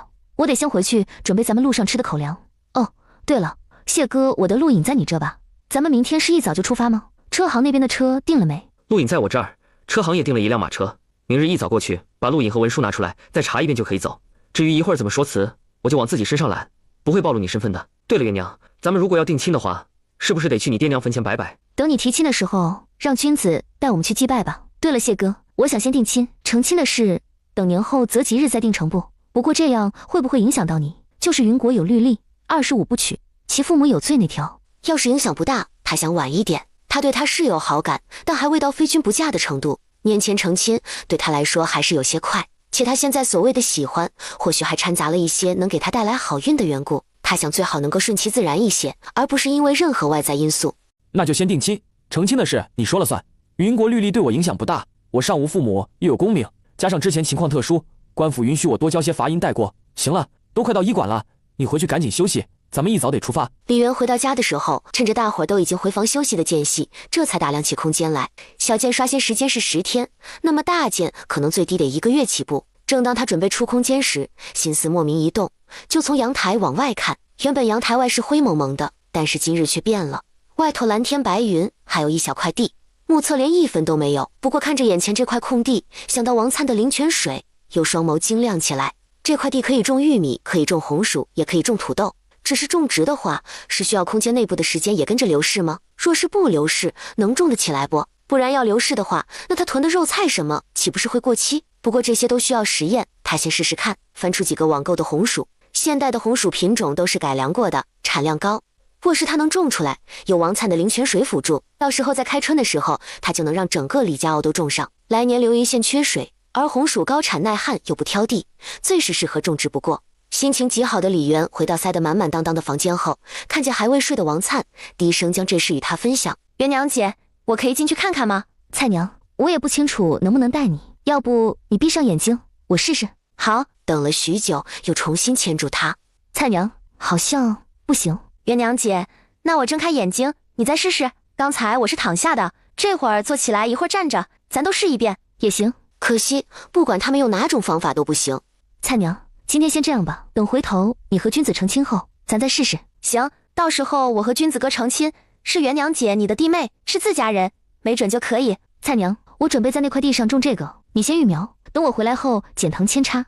好。元娘姐，你今天空间怎么突然发生变化了？难道是打了杨家人的缘故？你动手打了吗？我帮着娇娇拦了下大张氏婆媳俩，之后暗中悄悄拧了大张氏，这算不算？算。怎么不算？杨家最恶毒的就是那个老太婆。元娘姐，你说你那个看不见的房子，是不是必须要咱惩恶扬善才能升级？我也不太清楚。蔡娘，咱们歇息吧，等回头咱们找机会试试看就知道了。李元不知道谢燕之是什么时候回来的，等他被喊醒的时候，外头依旧一片漆黑。元娘，该出发了，车行那边要检查登记录影，然后开个条子，等到了半道的驿站处，我们才好更换马车。蔡娘，我和谢哥先走了，你照顾好自己，这2天若是得空，就回家看看采薇和青纱。好，家里的一切有我。元娘姐，你放心。谢哥，高武兄弟的情况怎么样了？吃过你给你的药后，约莫半个时辰就退热了。沈大夫得知后，还问我有没有想看看那药到底是何成分，我就怕会这样。故而连装药的瓷瓶都用水涮过。他中间醒过来没？醒过，可能药效过了，他给疼醒的。后来沈大夫给开了药，之后没多久又睡了。在我回来之前，他夜里发热过一次，倒是没之前那样凶险，用温水擦擦，不多时就退了。这些人都是城里富商府上的管事，这次不仅要大量采购风寒药、外伤药等基础药物，还要大量购买米粮和御寒物资。因时间有限，府上没那么多马车才会来此。不过他们会与咱们一样，彻夜赶路前往府城，只是他们与咱不同点在于，他们有自己的进货渠道，拿货速度快，甚至咱这里好些府上的敌支便是在府城。谢哥，你之前说粮食这块不是不用担心，也保证不会提高价格，怎么这次还要继续大量购买？另外，这次雪灾寒潮，整个信阳府的影响可不小。若是现在全从府城往回运送物资，对城中百姓的生活影响大吗？对百姓影响不大，信阳府四通八达，只要雪灾不影响那边的出行，完全不用考虑这个问题。至于米面这些，之前是米粮铺印县衙的要求囤着，这次出来采买的，则是县衙库银掏钱买来先囤着。若是有个万一，到时候不用开粮仓，就可以设摊熬粥赈灾。说来这次购买的银子，你可知道是何处而来？王茂才那个案件，你可还记得？谢哥，你的意思，衙门这次缺钱，然后就把那个案子结了？对，之前这个案件，陈大人早就盯着了，他想要那个钱，之所以一直拖着，也是陈大人在想，那些上缴的银子该怎么处置，是找苦主一一归还，还是用于他处？这不，现在既然有天灾，那就用于购买米面御寒物资，到时候再用于老百姓身上即可。至于苦主，衙门会想法子从旁处去弥补。那个村做的都是那种勾当，可搜出了大几百两银子，这些光是买米面都能买不少。元娘，此次府城受影响，有流运县大吗？我现在能力有限，也不是特别清楚，算到的只有咱流云县及其周边。想着他在天上好好的仙子，莫名下凡附体力难，现在很多仙术都没了，便有些心疼。没事，能力就算再有限，也能帮到数以万计的老百姓。元娘，你已经很厉害了，千万不要多想，也不要不开心。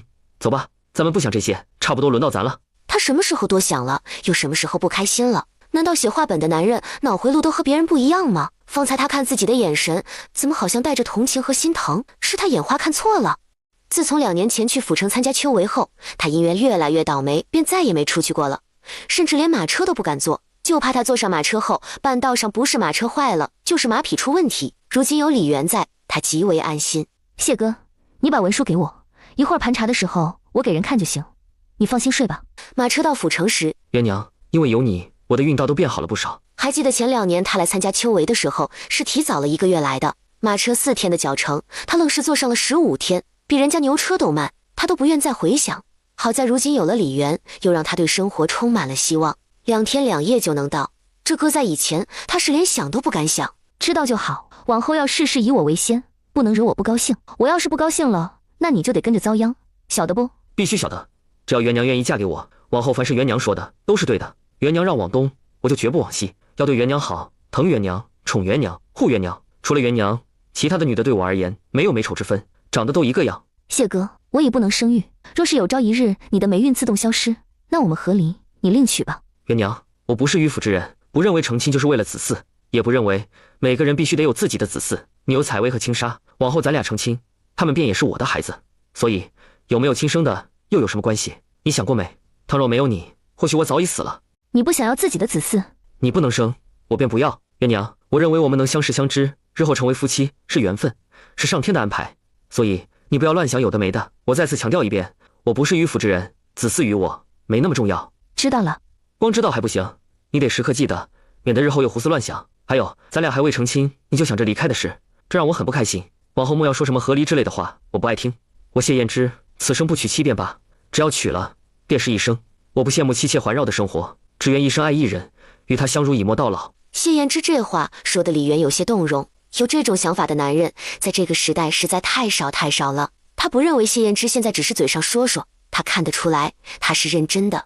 一生一世一双人，谁人不羡慕？谢哥，我不讨厌你，甚至因为你的不错，也产生了些好感。之前愿意说定亲成亲，也是因为如果非要成亲，除了你就没有更合适的人选。但是你现在说的每一句话，我都听进去了。如果往后余生能与你慢慢变老，那是我的荣幸。元娘，余生不长，我只想陪你慢慢变老。纵然有朝一日不用你，气运就变好，我也只是你一人的相公。外面的环肥燕瘦，又与我何干？这个男人该死的会说话。李军也赶着牛车，载着浑身是伤的杨高武回了李家坳。君子，我没有家了，往后能跟你一个姓吗？你我是结拜兄弟，想跟我姓，你没意见，我也不会有意见。娇娇，我现在这样，也不知道什么时候能彻底好。我很自私，还是想和你在一起。我不想看你日后给别人洗衣做饭生孩子，也不放心把你的幸福交给别人。高武哥，等你好了，我就嫁你。不，到时我嫁你。高武哥，你要跟君子哥姓李，然后给娇娇姐当上门女婿。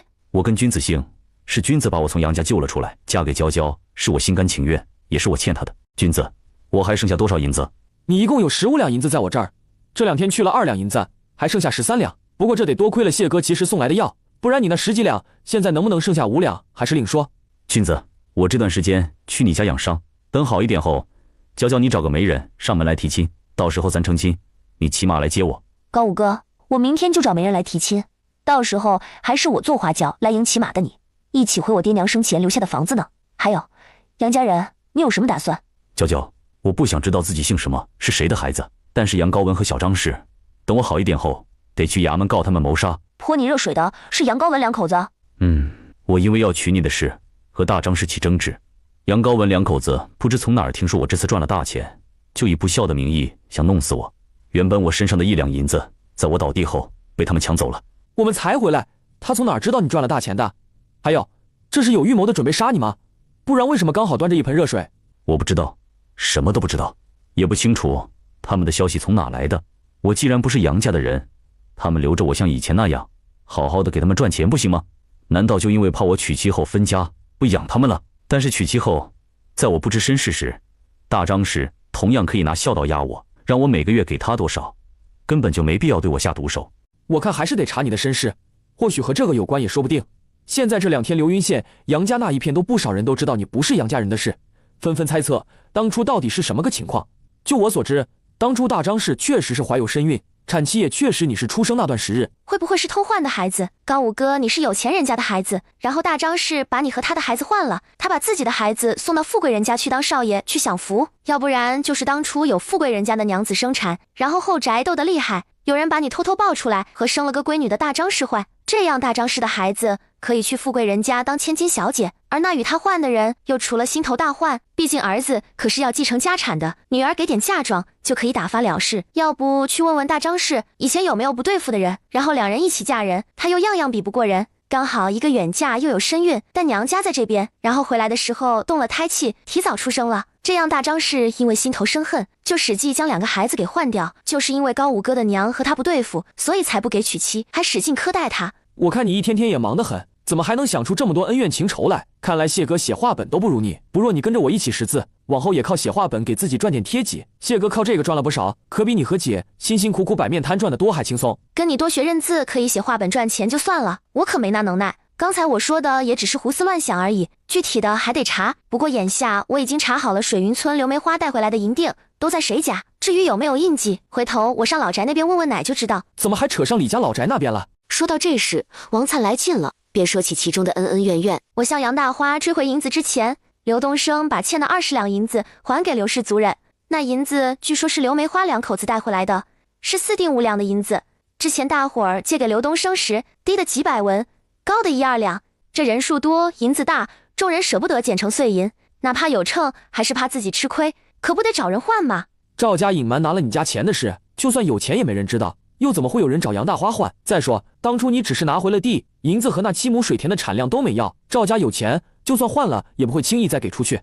我也不知道怎么会有人找赵家换，我只清楚赵家银子其实不多。杨大花3个儿子，一个读书，一个做学徒，一个地里刨食，读书的费钱，每年得花不少银子供着，笔墨纸砚都要用好的不说，逢年过节，夫子的节礼就得花不少钱。至于做学徒那个，没出师之前，别说往回拿钱，不管家里要都算不错了。赵家所有收入主要靠老大2口子和他们老2口，他们没什么手艺，只能从地里刨食，所赚的有限，这赚的少花的多，可不得将从我家弄走的银子给霍霍了。后来因为我的事，赵家几个儿子嫌杨大花丢人，闹分家闹得凶，杨大花的大儿媳妇觉得他太毒了，千方百计让他男人分家。杨大花可斗不过他大儿媳妇，尤其是在儿子只听儿媳妇话的情况下。前段时间李铎等几个堂兄被请去水云村盘炕的时候，杨大花的大儿媳妇闹得分家成功，然后让多起炕，杨家3个儿子各要1张炕，加上老2口也得要1张，这4张炕可要不少钱，外加分家也要分钱。据说杨大花在分家之前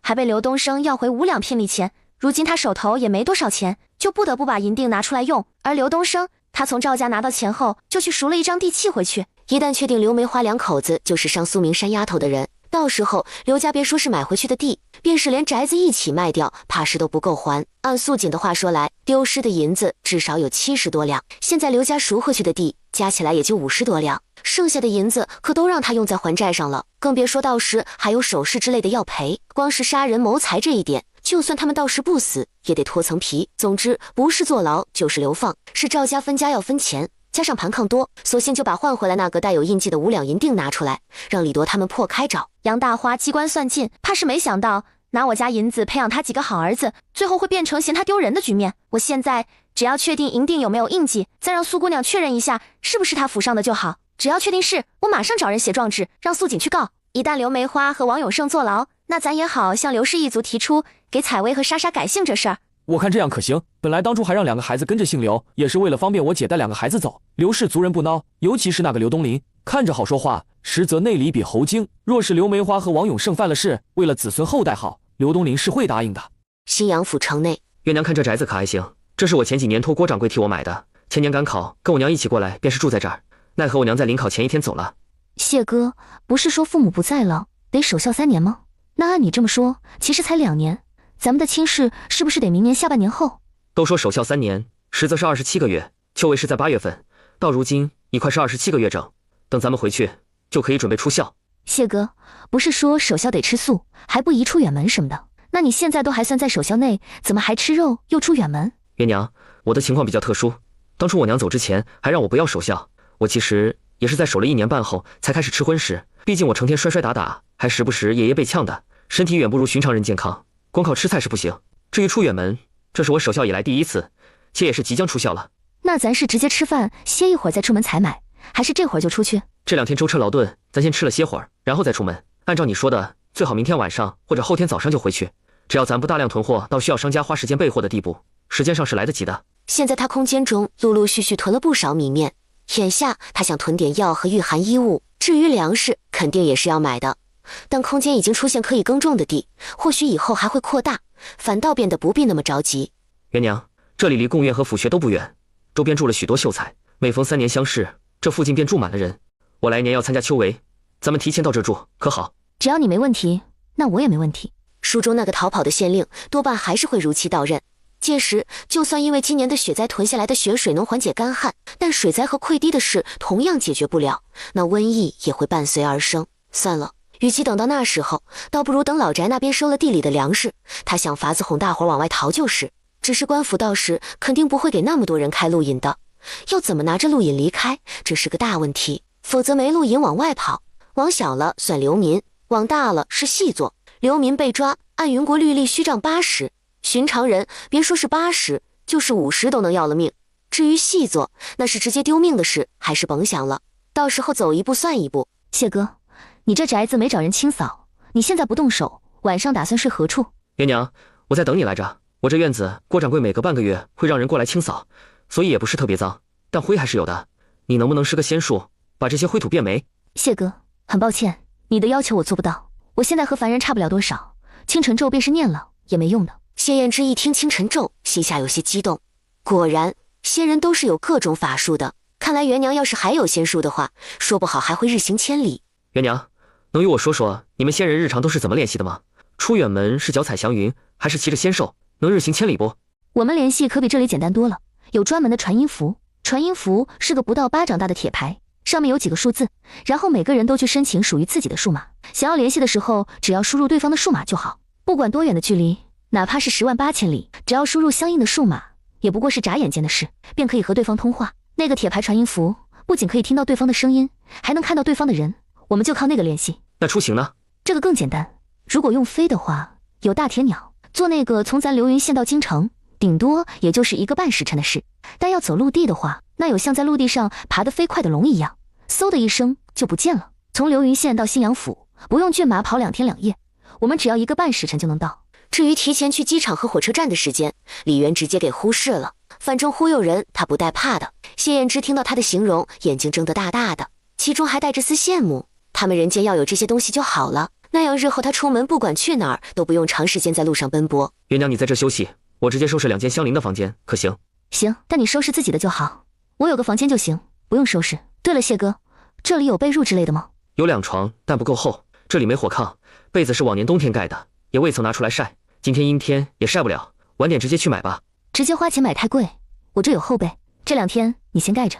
这次我出门带的银子不多，这里头的钱你先看着怎么用，要什么只管买，稍后出门咱们俩分开走。你先买君子和王姑娘成亲用的东西，剩下的米面和药材我来置办。对了，你知道怎么回这里吧？这钱我可以随意用。当然，你是我认定的媳妇儿，等回去我就上门提亲。我的银子不也是你的？我赚钱就是为了日子过得宽裕，不用为银子发愁，所以你只管用。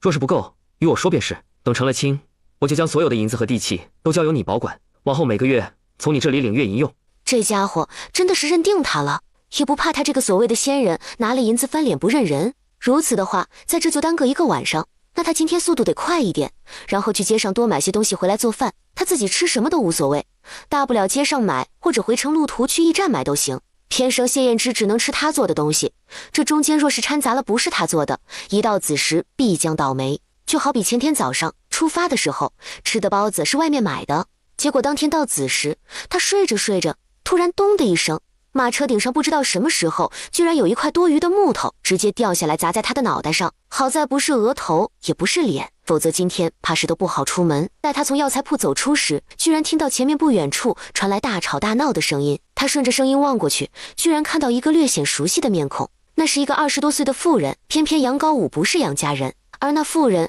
长得又像大张氏，这就让他不得不多想。元娘，你进人群看看。看什么？你进去看就知道。李元的好奇心被他勾起，等看见那依旧站在米粮铺门口大喊大叫的妇人时，他想他应该知道谢延之是什么意思。元娘，我们先回家。好。等到家后，那妇人夫家姓高，杨家姓陈，今年20有2，不管是高家也好，陈家也罢，都是府城出了名的富商。不过陈家地位不如高家，是20多年前搬到府城，慢慢富贵起来的，根基不如高家。谢哥说重点。莫急，且听我细细道来。陈氏，也就是陈青青，乃陈家原配嫡幼女。她的母亲在她出生那年身子日渐虚弱，之后不到1年便撒手西去。她头上有一个哥哥，一个姐姐，姐姐大3岁，哥哥大1岁半。只是哥哥在他娘死后不到半年，便因身子问题夭折了。后娘，也就是如今的陈家主母，乃是原先的小妾扶上来的。据说如今这个陈家的主母吴氏，也就是吴月儿，她是如今陈府老太太的娘家表姐女儿。至于为何进府做妾，这事就不得而知。只清楚她在原配西去之后不到3个月就被扶为正妻。又据说此人性格温婉大方，待人和善。陈青青自幼便是他一手带大。那陈氏，我说陈青青的夫家呢？按你这么说，她之前是富家千金，如今是富家夫人，不会做出如此失仪之事才是。月娘莫急，且听我继续往下说。陈家的当家主母吴月儿，据说当年为了照顾原配留下的3个孩子，可谓是日夜不眠。大姑娘不懂事，成天哭着要娘，中间的嫡子又隔3差5生病，需要人时时刻刻守着。最小的陈青青不足1岁，她又不放心让奶娘和丫头照顾，这不就成天守着3个孩子，教大的念书练字，给中间的亲子熬药喂药，小的是一得空闲就抱她哄她。据说就是因为如此，陈家老爷觉得她不错，才给扶为正妻。听闻陈家大小姐虽是幼时得她照顾，但与她不睦，未出阁之前处处唱反调，她给择的好亲事，陈家大小姐看不上，最后非要嫁给一个穷书生为妻。因这气得陈老爷和陈老夫人对外放话，不认她这个女儿和孙女。据闻还是这个吴月儿在中间周旋，才让陈大小姐如愿嫁给心仪之人，且嫁妆方面更是不曾薄待她。元娘，我打听到的消息，人人都骂这陈家大姑娘白眼狼，继母待她如此好，她却在外背地里说尽坏话，哪怕得了那么多嫁妆，让她的相公因不缺银钱得以安心念书，最后考中进士，却依旧不言继母的好。谢哥，那个陈青青呢？她与吴月儿关系如何？又嫁的是什么人？陈青青自幼亲近吴月儿，更是因为吴月儿没少和姐姐吵架，听说姐妹俩早年彻底反目，对外不认彼此。陈青青嫁的是高家的庶长子，因她自幼是吴月儿拉扯大的，出嫁时嫁妆比姐姐整整多了5成，据说其中不少是吴月儿私下贴的。哦，对了，如今吴月儿亦是生了1儿1女，女儿今年15岁，儿子10岁。那她今日缘何不顾颜面，在外闹成这样？那米粮铺是高家产业，米粮铺的掌柜却是吴月儿安排给陈青青的陪嫁管事。她家中有一个16岁的待嫁姑娘，是陈青青的陪嫁丫头，但这姑娘被主爬床，与高家大爷，也就是陈青青的男人勾搭在一起。听闻高家大爷想纳其为妾，但因陈青青善疾，仗着娘家就不许。是他的丫头，他肯定有卖身契，不愿意直接趁男人不在将人发卖不就好了？月娘知道什么叫捧杀吗？谢哥，你的意思，他的性格什么都不好，是吴月儿故意为之？就我先前得来的消息是如此。哪怕陈府的根基不如高府，但同为信阳府的1等富商，他一个嫡女嫁给庶长子，那便是下嫁。仗着这个，他在男人面前或许有些高高在上，这边知道婢女被主，他不许，之后抗议无效后，反倒被长辈训了一通。性格要不好还善疾，这样被训，岂不是要气死？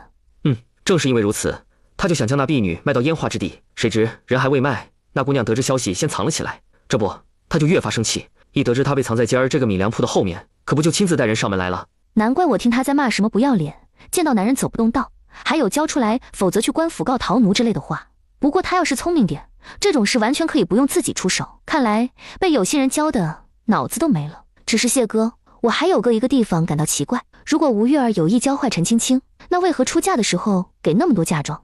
不是说比前面那个还多5成吗？这个我也不清楚，回头再查查。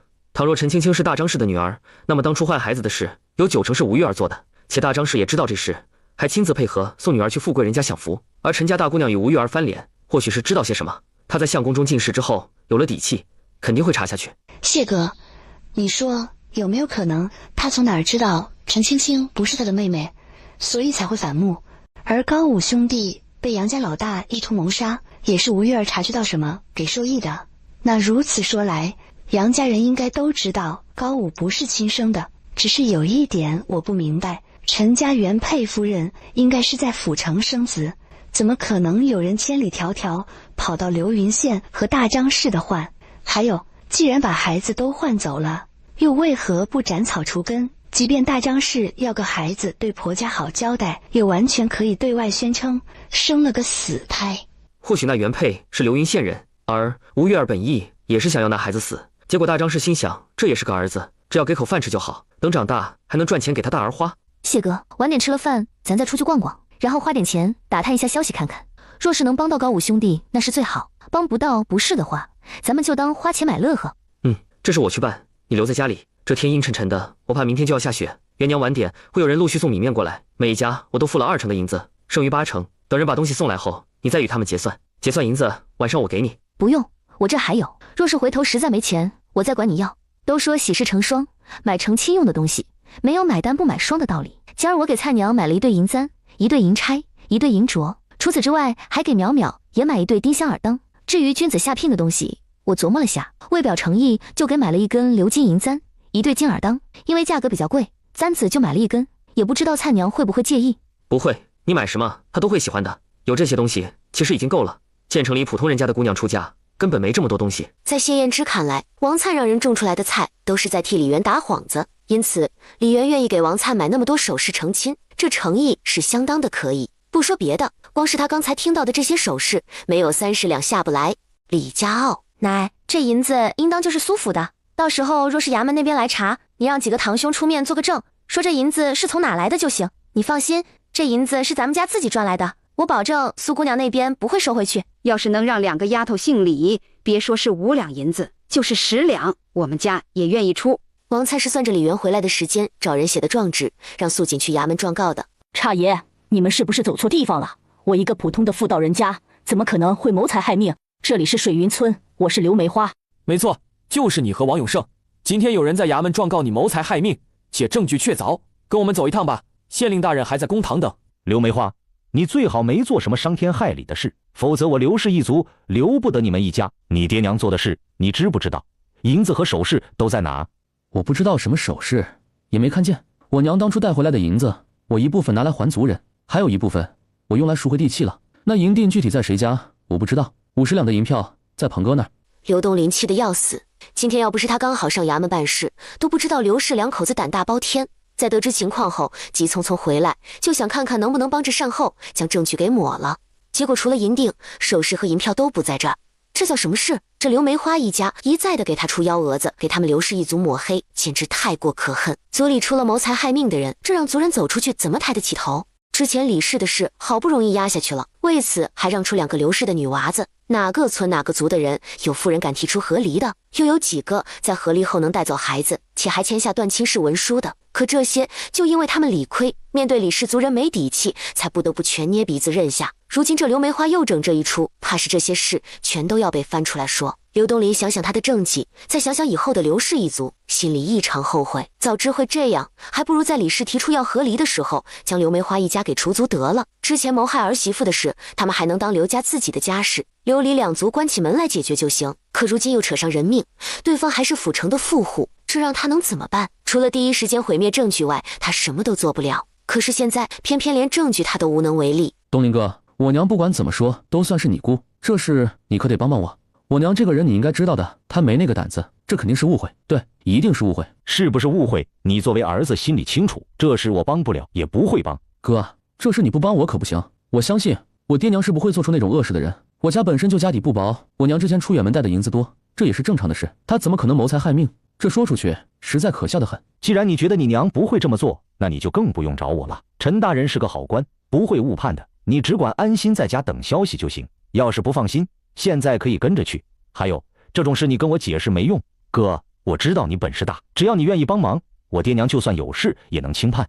这样我的工作就直接让给你家小的那个了，就算过了年我也不会再要回来的。你就帮帮我，就帮这一次，我会一辈子感激你的。我没什么本事，你也不用求我。至于工作的事，你想拿回去就拿，不过也得看看你爹娘到时候在哪儿。若是在大牢里，看人家茶楼的东家还能不能要你。县衙，王永胜、刘梅花，今日素锦状告你们俩在福光寺山脚下对素云谋财害命，此事你们是认还是不认？回大人，这50两银票乃是在悦来茶楼一个被人叫鹏哥之处得来的。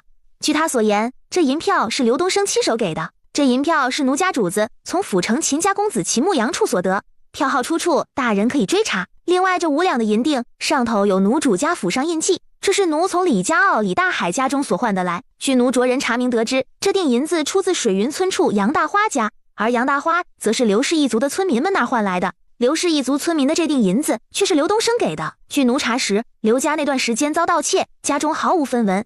这银子乃是刘梅花与王永胜归家所得，这事当初在场的刘氏族人可作证。除此银锭外，另外还有3锭在刘氏族人手中，分别在刘旺、刘大柱和刘铁山家中。大人可着人去查实。大人，这罪名草民不认，草民只是赘婿，家里家外只有听话的份。是，这银子是出自刘家，但却与草民无关。是9月底的时候，刘梅花意图谋害前儿媳李氏，想将小产的她活活饿死，因此将她锁在家中，特意带草民出远门。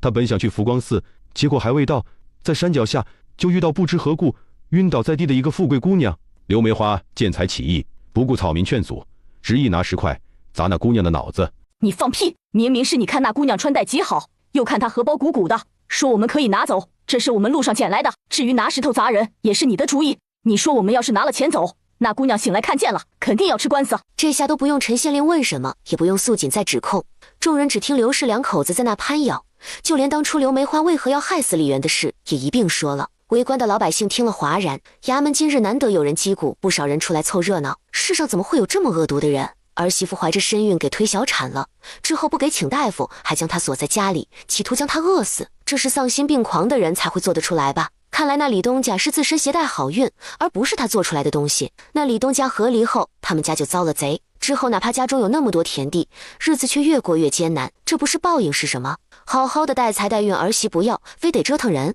这下把财和运折腾没了吧，活该。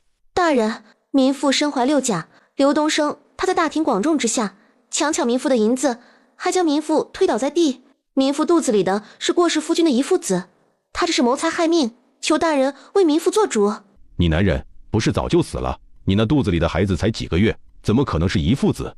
大人，这王永胜见民妇寡居，就3番2次对民妇行不轨之事，求大人为民妇做主，不然民妇只能一头撞死在这公堂上。等苏明山主仆和王灿离开的时候，刘家人的判刑也出来了，刘家归还所有银子，没钱就用地和房子抵押。除此之外，刘梅花杖30，刑5年，流放1000里。王永胜因为有冯青莲的控告，是罪上加罪，杖50，刑10年，流放3000里。刘东升罪名要轻一点，杖25，刑2年。李渊和谢燕之回来的时候，雪下的比他们预料中的早。灿娘、元娘姐，走，咱们回家。这几天发生了很多事，一会儿我和你慢慢说。谢秀才，你快点，外头冷，咱们别磨蹭。元娘姐，我都快担心死了，就怕你和谢秀才现在被堵在哪儿回不来。对了，外面现在什么个情况？外面的情况很糟糕。我和谢哥初11早出门，经过2天2夜，12早上到的府城。本来想耽搁2个晚上，14一早往回赶的，这样14一天，15一天，最迟16，也就是今天早上能到。但是我和谢哥都觉得天气不对，然后13早上匆匆买了东西后，就花重金在车行雇车往回走。那昨天下午也该到了，就算再迟，今早也得到，怎么耽搁这么久？难道外面早已下雪？你问谢哥，具体开始下的是那个路段，我不太清楚。我们往回走的时候，一路还挺顺畅的，但是在14这天下午，在临丰县地界就开始下雪了。等到流丰县，马车的速度想快都已经快不起来，之后越是靠近流云县，雪越大，速度就跟牛车差不多。元娘姐，你们在半道上可有碰到苏姑娘他们？他们昨天早上在衙门把刘家人告了后，下午就启程回去了。没有，我们回来的时候路上没什么，没有行人，马车更是少之又少。或许是碰到过，只是因为天冷，我们车窗都紧闭，所以根本不知道。对了，灿娘，你说刘家的案件判了，是什么个结果？王灿只能自我安慰，苏明山主仆没事，毕竟他在人走的时候，不仅给买了不少干粮，就连御寒的衣物也准备了不少，更甚者给了几瓶灵泉水，告诉他这是神医那得来的保命东西后，又亲自掏钱去镖局雇佣人护送他们回去，所以一定不会有事的。当即说起刘家的事来，尤其是王永胜和刘梅花在公堂上狗咬狗的情景，甚至连那冯青莲状告王永胜的事也都说了。那王永胜怕咬刘梅花的时候，肯定心想他只是一个赘婿，不管家里家外都做不了主，所有的事都是刘梅花做的，与他不相干，他顶多算是知情不报，罪名远比谋财害命轻许多。谁能想到，因为那个冯青莲的状告，最后他判的最重。我估计那50大板打完，就算不死，顶多也就剩一口气，绝对撑不过这个冬日。因为这个色老头，上辈子刘梅花一度怀疑他不安分，成天找理由刁难他。雪灾来后，别人家都是男人上屋顶扫雪，而刘家居然让他一个人做，他不愿意，就要被打被骂。那烂了心的杨大花，明明同在一个村，却充耳不闻，跟死了一样，又饿又累又冷时，也只有采薇和青纱关心他。这辈子刚重生时，他曾想，今世没有他，也没有元娘姐，他倒要看看，到时候他刘家会不会被雪压垮。不过现在没有这方面的考虑了，那宅子已经不属于刘家人。陈大人将这些全都判给苏明山后，人家不屑要，转手以捐赠的形式送给了衙门。不仅是宅子，就连地也是如此，还说衙门若是不用，到时候卖了换米面，赠与那些家境困难的孤寡之人。因他这一番举动，使得当场在公堂上听审的流云县老百姓都纷纷夸苏明山心善，夸苏府大气。采薇端着一个托盘，颤颤巍巍地过来了。采薇，你是一个小姑娘，都未满7岁，家里这么多大人，这种事不用你做，要你做的是让自己过得快乐一些，多读书，多识字。古人有云，读书使人明智，读书使人聪慧，也有古人云，腹有诗书气自华。你可知是何意思？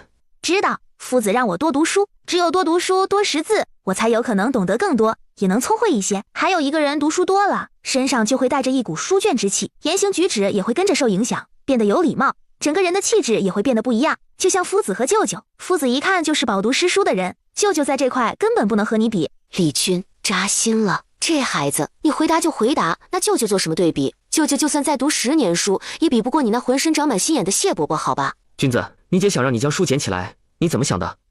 之前我姐也问过我，前些天我三婶也说过，原本我不大想，但是想到往后的徭役，我想要不试试，只要能考一个秀才的功名就行，这样可以免除徭役，免些赋税。我不想日后和灿灿成亲后生了孩子，让子嗣也要服徭役。既然你已下定决心，明天陪我回一趟县城，我得回去将之前整理的书籍笔记都拿过来，往后每日我会在早中晚各抽半个时辰给你示意。谢哥，那到时候可以喊三哥李正一起过来吗？他来年要下场，我想可以。谢哥，你先吃饭，我去老宅一趟，和三哥说说这事，让他明天下午开始就过来温书。君子，你等等，菜娘，你找找那个最小的木匣，里面有一副丁香耳当，这是我答应给淼淼的，你找出来，让君子带到老宅去。还有最大的那个包袱，里面全是御寒衣物，是从府城孤衣铺买的，里头衣物全是干净的，有7、8成新，老中小的都有。你将包在中间的糕点拿出来，衣服也让君子带到老宅去，让爷奶到时候看着是留着自家人穿，还是送给哪家族人。元娘姐，这些不给老宅那边送些？不用，那些到时候回头君子要给你下聘用。菜娘，我之前在城里给爷奶做的冬衣都带回来了吗？带回来了，昨儿傍晚开始下雪，我就提前替元娘姐你送过去了。对了，元娘姐，奶说要替君子还债，银子已经准备好了，他们已经知道银子欠的是谢哥的，说等谢哥回来会亲自过来还债。谢哥，要不你陪着走一趟？行，君子你等我一下。采薇，时辰不早了，你先带妹妹回屋睡觉，等晚点娘和灿姨就回去陪你们。至于礼物，等明天早上醒来娘再给你们。好。菜娘，幸好有你的灵泉水，要是没有的话，我们怕是回不来，外面太冷了，真的特别冷。换马车的时候驿站物资不足，我们也不可能因为这个就不回来，所以一路回来全靠我随身房子里的东西御寒。我和谢哥倒还好，吃食什么都提前准备好的，也不怕会受冻。但是马车夫他一直坐在外头，我怕出意外，就时不时的用本就不多的木炭烧水给他喝。用木炭烧热水其实是幌子，元娘姐给的是灵泉水，她喝了觉得身体舒服，就误以为自己是喝了热水的缘故。对，我和谢哥都不会赶马车，也不可能花了那么多银子，然后自己坐外面赶车。菜娘，我发现这灵泉水不是喝一次就能关几天什么的，而是喝了之后身子在当时会舒服很多，但随着时间推移，浑身会逐渐变冷，这种情况下还得继续喝。那是当然，难道元娘姐你真当是灵药不成？喝点就能管一辈子啊？我这灵泉水是让身子不好的人喝了保命或者强身健体，像你们坐马车里还好，而车夫要是不喝的话，不可能浑身一直暖和的。他坐外头赶车，就现在这种天气，和自杀没什么区别，身子也只会逐渐僵硬，最后冻死。但是喝了后会舒服很多，所以隔一段时间喝点，其实等于在给他续命。所以你的灵泉水，我们在回到流云县的时候已经用完了，没办法，太冷了，从驿站一路回来，花了2天时间。我们喝的全是灵泉水，不仅自己喝，马也要停下来休息，还要喂草，所以也得喝点。能帮到元娘姐就好，没了就没了。我这还有，咱接下来多攒点，往后用的地方还多着呢。对了，元娘姐，娇娇姐和高武哥提亲了，然后高武哥本来住这儿的，在定亲后直接被严家接回去了。娇娇和高武提亲，然后把人接走。对，高武哥要入赘严家，他来咱家住的那天，和娇娇姐说他入赘，然后娇娇姐当天回去后，不知道怎么和他叔父还有婶娘说的。第2天，两口子带着娇娇和媒人拎着东西过来提亲，在高武哥同意后，直接将人给接走了。蔡娘，我和谢哥在府城的时候，碰到了一个长得像大张氏的女人，年纪也高武一样，今年22岁。不会真叫我猜中了吧？大张氏为了把自己女儿送到富贵人家，就偷换别人的孩子？是也不是，如果我和谢哥推测没错的话，这还涉及到大户人家后宅的阴私。具体怎么回事？元娘姐，你快给我讲讲，你们这是查好了吗？没有，时间太短，我们查到的有限，我给你简单概括下，回头等见到高武再细说。元娘姐，你说。陈府20多年前搬到的府城，如今是府城的1等富商，长得像大张氏的妇人是陈府原配的嫡幼女，只是原配在生下她后不到1年就死了，留下3个孩子，嫡长女、嫡子和嫡幼女。之后小妾吴月儿没日没夜地照顾几个孩子，感动了陈老爷，就被扶上来。嫡长女与吴月儿关系不好，或者说和全家关系都不好。嫡子据说身子不好，被吴月儿给照顾没几个月，也死了。剩下只有嫡幼女，也就是长得像大张氏的那个女的，和吴月儿关系最好。这世上有些人长得挺像的，会不会是元娘姐你想多了？或许有可能，但我不认为自己这次看错了，包括谢哥也是这样认为的。蔡娘，你没见过那陈青青，她长得有多像大张氏，就连神态都特别的像，加上高武不是杨家的孩子，然后原配死了没多久，嫡子也夭折，她又被扶上来，你不觉得太巧合了吗？哦，对了，谢哥还找人打听，那个早逝的原配就是咱们流云县的人，但因时间太久远，很多事一时半会儿查不出，也不知道他娘家具体是哪儿的，是不是认识大张氏。元娘姐，之前我还和娇娇姐他们说，偷换高武哥的人会不会是大张氏和他不对付？要不找人查查大张氏娘家是哪儿的，做姑娘的时候有没有什么不对付的人，不然嫁人后人家跟他也没什么接触，说来也只有做姑娘的时候了。哦，还有会不会早年人家没搬去府城之前，其实2家人认识，然后前者做姑娘时不对付的人，这事可能性比较大，后者2家人认识什么的可能性很小。若是认识，陈府的老爷肯定认识大张氏，如此不可能还会养陈青青的。再则若是认识，那就是咱流云县的人，高武长得像谁，肯定有人说。现在这天气这样也不好出门，等雪灾寒潮过后让人去查查，这事不管怎样总得和高武哥说一下。据说陈府那个嫡长女与陈青青关系早已反目，对外不认彼此。据谢哥打听来的消息，她相公中了进士。我和谢哥有个猜测，这嫡长女是不是知道些什么？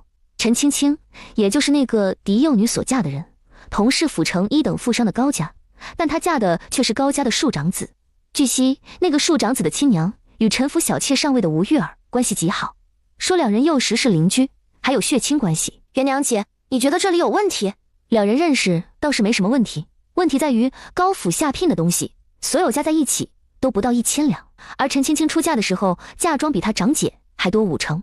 据说这里不少都是吴月儿私下贴补的，光是压箱底的银子就有3000两，更别说庄子、铺子等物。听说当初陈青青出嫁前1天晒嫁妆时，好多人都在讨论吴月儿厚道之类的话。如果陈府疼这个嫡幼女，家里又有钱的话，多给点也没什么吧？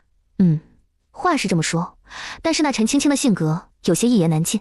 我们第一次碰见她的时候，人家可是不顾脸面，亲自带着丫头在米粮铺门口叫骂。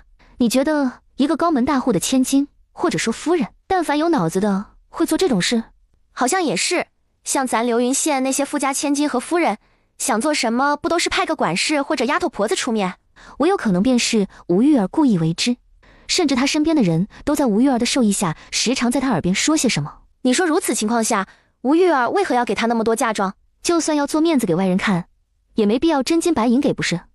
说不好高家的庶长子是现在这个陈家夫人生的，她给陈青青那么多聘礼，其实是贴补自己的儿子。现在这个吴月儿，谢哥说是陈府老夫人娘家表姐的女儿，至于当初为什么上门做妾，这个没人知道。蔡娘你说的似乎有可能。只是他要是能给高老爷生个庶长子，那为什么不进高府，跑来陈府做什么小妾？那时候的陈府顶多也只是算有点小钱吧。还有高府那个他庶长子的亲娘又是咋回事？不管事情怎么样，到时候让高五哥自己去查。元娘姐，你帮的已经够多了。还有，这是高门大户间的事，和咱们也没啥关系。如果高五哥真的是陈府的嫡子，他长姐也知道什么的话，肯定不会坐视不管的。能做的我和谢哥也都做了，接下来看他们自己。当然，这前提是他真的是陈府的嫡子。好了，菜娘你来看，我买的这些东西你可喜欢？元娘姐，这些全都是我的。对，全是你的。鎏金银簪和金耳当是君子给你下聘的东西，其他的银饰是我帮你买的陪嫁。菜娘，我如今手头银子有限，往后要用银子的地方也多，所以能替你和君子准备的也只有这些。等往后日子好了，我再给你置办其他的。不用，这个就很好，我很喜欢，谢谢元娘姐。日后我和君子哥会赚钱，想要什么自己买。元娘姐，你的银子自己留着。菜娘，往后你赚的银子就自己存着吧，要是怕会丢什么的，可以先放我这儿，我会给你记好每一笔是多少，等往后一切都好了，我再如数给你。还有，你不用全部都放我这儿，自己身上多少要留一些。君子那儿你就说是咱俩合伙种菜什么的得来的分红。好，不过元娘姐既然要分清楚，按咱干脆都算清楚吧。我这卖菜的线是走谢秀才门路，这分红是该给他的，只是他认为这是你做的，加上往后元娘姐你也要嫁给谢秀才，那这笔钱我就给你。我分你30%，你看可以吗？不用，谢哥不要这钱，我也不用。你要真感谢的话，灵泉水要是有多就多分我点，我房子里有地了，得先攒着。菜娘，你的灵泉水又升级了吗？有，但是不多，就多了一点点，和没有也没啥区别。菜娘，红薯育苗好了吗？我想看看孩子们睡了没，要是睡了就回小房子洗个澡，然后把地开出来种上。对了，我给小房子取了个名字叫空间。红薯我育苗好了，想着你说的地不大，也就没育苗多少。昨天见茂才舅舅过来住的时候，就一并带过来了。对了，元娘姐，还没和你说，我让茂才舅舅跟我们一起过来住，到时候提亲，家里要长辈在，加上他把所有的银子都给了我，我想往后给他养老，所以不太放心他一个人住在县城，是该接他过来。往后你和君子成亲，他也是君子的舅舅，只要他待你们好，你们给养老也是应该。今晚先这样吧，等明儿我问问谢哥的意思。眼下家里的柴火确实囤得多，但是接下来的天气像你说的那样恶劣，这柴火自然是越多越好，咱还是省着点用。我琢磨，谢哥要带君子和征子读书的话，到时候在那边找个光线足、屋子大的房间，让他们当书房或者学堂。如果到时候咱村里有谁家塌了什么的，我估计华叔会过来借用。到那时咱们搬到新房子去，这里就先借给别人。要是大伙宅子都好好的，那就先保持这样。等你和君子成亲前几天，我们再商量一下，看看具体怎么安排。我听元娘姐你的。流云县江家，苏明山躺一个小小的房间里，没想到居然都没到流丰县就被迫回来了，不然他怕自己现在还不知道困在哪儿受冻。本来他想回来后继续住到谢家去，奈何那边没人，大门也锁了。然后他又想住到客栈去，结果江平安说，他既然收了王灿给的2两银子的雇佣费，那有义务在送他们回去之前照顾好他们。可谁曾想到，这江家居然没分家，一家子10几20口人全都挤在一个一进院里。只是他万万想不到，江家人的眼皮子会那么浅，手脚也如此不干净。王灿给他准备的那么多吃食，他从马车搬出来后，不过和素锦去厨房吃个饭的功夫，就不见了一大半。若不是他们回来的及时，怕是连那些贵重的衣服首饰和银子也要被偷走。他质问当时就站在他房间里的江家人，结果人家一脸无赖，说那是他们的房间，刚进来想找床被子，压根儿没碰过他们的东西。要不是看外头的雪越来越大，他们又寸步难行，他真的不会在这住下去。倒是不管是住客栈也好，砸了谢家大门住进去也罢，只要能离开就行。当然，要是能跟李元住在一起，那就更好了。可是李元和谢秀才也不知道从府城回来没有，他住在这儿实在憋得慌。苏姑娘，睡下没？怎么，你帮我们把东西都找回来了？我能找回来的东西都在这儿，你们检查看看有没有出入，要有我再找找。想想他们胡搅蛮缠，歪了一大堆的嘴脸，他就气得肝儿疼。他想分家了，不想和这些迟早给惹出大事的人继续住在一起。这个家再这样下去，迟早得完蛋。以前他哪还管得住大家？那或许是在没有更大的利益诱惑的前提下。但凡有些更大的利益吊在前面，他估计这些人都能把天给捅破。他爹娘就生了他和妹妹2人，如今妹妹已经13，可以说亲了。再这样下去，妹妹能找到什么好人家？他想等雪停后就分家，到时候什么都不要，直接搬出去也胜过和这些人继续挤在这儿。他本来还觉得江平安知道自家人是什么样，也觉得他让自己到江家住是别有心思。现在看来，应该是他误会了。他要真有什么心思，先前和李元在一块时与他开玩笑让他当上门女婿的话，他应当不会是那个态度。他苏明山就算是找赘婿，也得找那种家庭简单的，最好毫无牵挂那种。他怕极品亲戚，更怕有一堆什么都不干，只想打秋风那种穷亲戚。照他看来，江家人就是这样，他怕自己在这里住下去，回头连清白都要没。谁知道这家人会不会起了邪念，想些什么下作的手段对付他？送我们去谢家吧。之前李姐姐和王灿都答应过我，我在那边想住多久就住多久，门有锁没关系，砸了就行。等回头我走之前，买新的还给他们。我家和谢哥家是2个完全相反的方向，现在这情况，没有马车靠双腿走的话，可能要走很久。没事，不管走多久，我都得过去。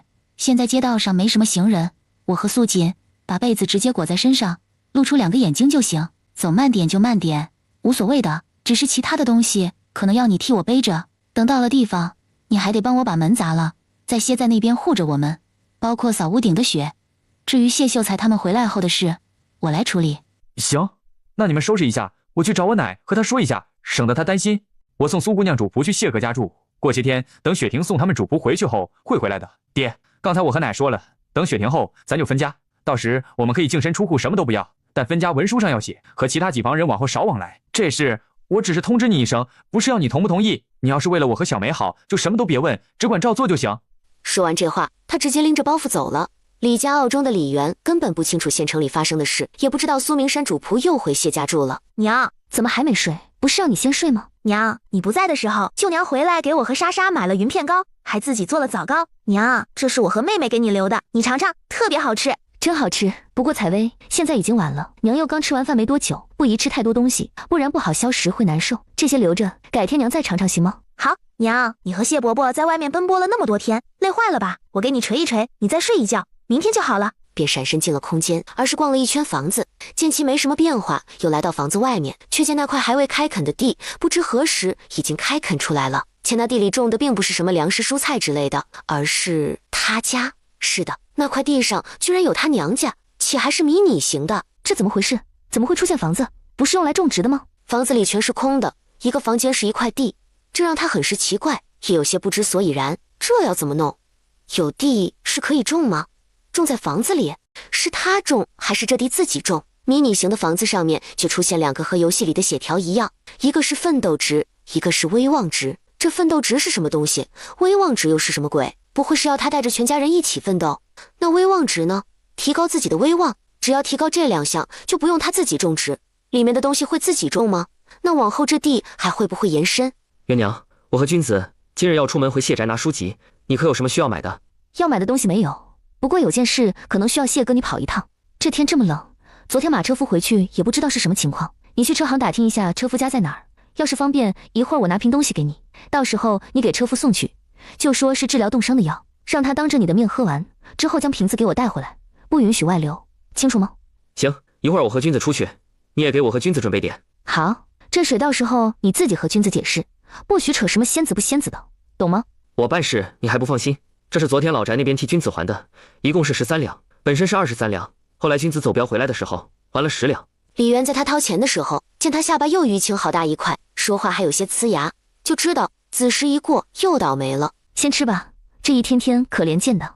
元娘，往后你可千万不能不要我，你要是不要我，我不想活了。我就知道你对我的喜欢目的不纯，放心吧，往后要是在一起且成亲了，你不会对不起我，我就保你小命。